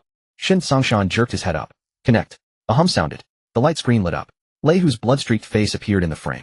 His battle armor was badly damaged and a deep wound on his shoulder exposed the bone. But he was still alive. At the sight, everyone in the conference room unconsciously let out half a sigh of relief. Why half? Because on the battlefield of 10,000 races until the mission report was complete, one could never be completely at ease. Shin Songshan asked in a low voice, "What's the situation?" Lei Hu wiped the blood from his face with his hand and grinned. "Commander, mission accomplished. Shadow Demon Squad eliminated. The Liegu Canyon Shadow Array destroyed. The Dark Moon Demon General." He paused for a moment, then turned to look behind him at Su Mingqiu. In the light screen, Su Mingqiu stood at the mouth of the Liegu Canyon, his black robes stained with blood, his expression calm. Behind him, the entire canyon was covered in black ice. Lei Hu looked back at the screen, his tone now strange. Was devoured by Su Mingqiu using a black ice dragon. The conference room fell instantly silent. Zhang Jinyue was stunned. Devoured? Lei Hu nodded. Yes, literally. Zhang Jinyue, the recorder, the other officers in the room. They had imagined many outcomes. That the decapitation squad would break out heavily wounded. That they would confirm the trace of the Dark Moon Demon General and then retreat. Or that they would pay a heavy price to drive it back. But they never expected the mission report to be like this. The Dark Moon Demon General. Devoured. Shin Songshan was silent for a moment. Then he slowly turned to the recorder beside him. Record the merit. The recorder snapped out of his daze and quickly nodded. Yes, sir. Shin Songshan looked back at Su Mingqiu in the light screen. In the depths of those cold, stern eyes, a flicker of genuine shock finally appeared. Arriving at the 7th defense line on the first day. Defending the city and slaying a commander. Entering the Liegu Canyon at night. Decapitating the Dark Moon Demon General. Such achievements could no longer be described as ordinary talent. Even on the battlefield of 10,000 races where the most ruthless fighters were never lacking, it was enough to leave everyone speechless. After a moment, Shin Songshan spoke heavily. All return to the base. Once back, tend to your wounds and rest. Then his gaze fell on Su Mingqiu in the light screen. Su Mingqiu looked up. Here. Shin Songshan looked at him, his tone slow and solemn. From this moment on, the 7th defense line formally recognizes your combat status. When those words fell, several officers in the conference room stirred slightly. Formal recognition of combat status. It meant that from this moment, Su Mingqiu was no longer just a young genius transferred from a top university. No longer a newcomer requiring special care, but a combatant truly acknowledged by the 7th defense line. Su Mingqiu nodded. Understood. Lei Hu grinned beside him. Commander, you said that a little late. Shin Songshan frowned. What do you mean? Shin Songshan asked in a low voice. In the light screen, Lei Hu looked back at the canyon full of black ice. The cold air within the Liegu Canyon had not yet dissipated. Lei Hu's lips curled slightly. After that move of his, the 7th defense line has no choice but to acknowledge him. Shin Songshan. The others in the room. The words sounded a bit off, but they were perfectly reasonable. The light screen soon went dark. The conference room fell quiet again. Only this time the atmosphere was no longer as oppressive as before. After a moment, Zhang Jinyue suddenly chuckled. Shin Songshan looked at him. Zhang Jinyue gazed at the spot on the sand table marking the Liegu Canyon and spoke slowly. It seems the higher-ups didn't send a student. He paused, a hint of emotion in his eyes. They sent a blizzard. Shin Songshan did not refute. He merely turned his gaze back to the tactical sand table. On the Liegu Canyon position, the red marker representing the Dark Moon Demon General was slowly fading. Finally, it disappeared completely. One of the long-standing threats to the 7th defense line had finally been eliminated. And all of this took only one night. No, to be precise, it was Su Mingqiu's first night at the 7th defense line. Shin Songshan's eyes sharpened. Su Mingqiu. He murmured the name. After a moment, he spoke slowly. It seems the battlefield of 10,000 races is about to get lively. Outside the Liegu Canyon, the decapitation squad returned to the 7th defense line under the cover of night. In the distance, the lights of the 7th defense line stretched like a long dragon lying across the darkness, guarding steadfastly. Su Mingqiu walked in the middle of the formation. The cold aura emanating from him had completely receded, but the way everyone looked at him had changed entirely from before they left the city. Before leaving the city, he was the new university student, the newcomer who needed protection. But now he was the human prodigy who had slain the Dark Moon Demon General, a comrade truly worthy of fighting alongside them. Lei Hu, carrying his giant axe, walked up to Su Mingqiu. Kid. Su Mingqiu turned to look at him. Lei Hu grinned widely. Despite the blood on his face, his smile was exceptionally hearty. Welcome to the battlefield of 10,000 races. Su Mingqiu looked up at the lights of the 7th defense line in the distance. The low roars of alien races could still be heard faintly. He nodded slightly. I'm here.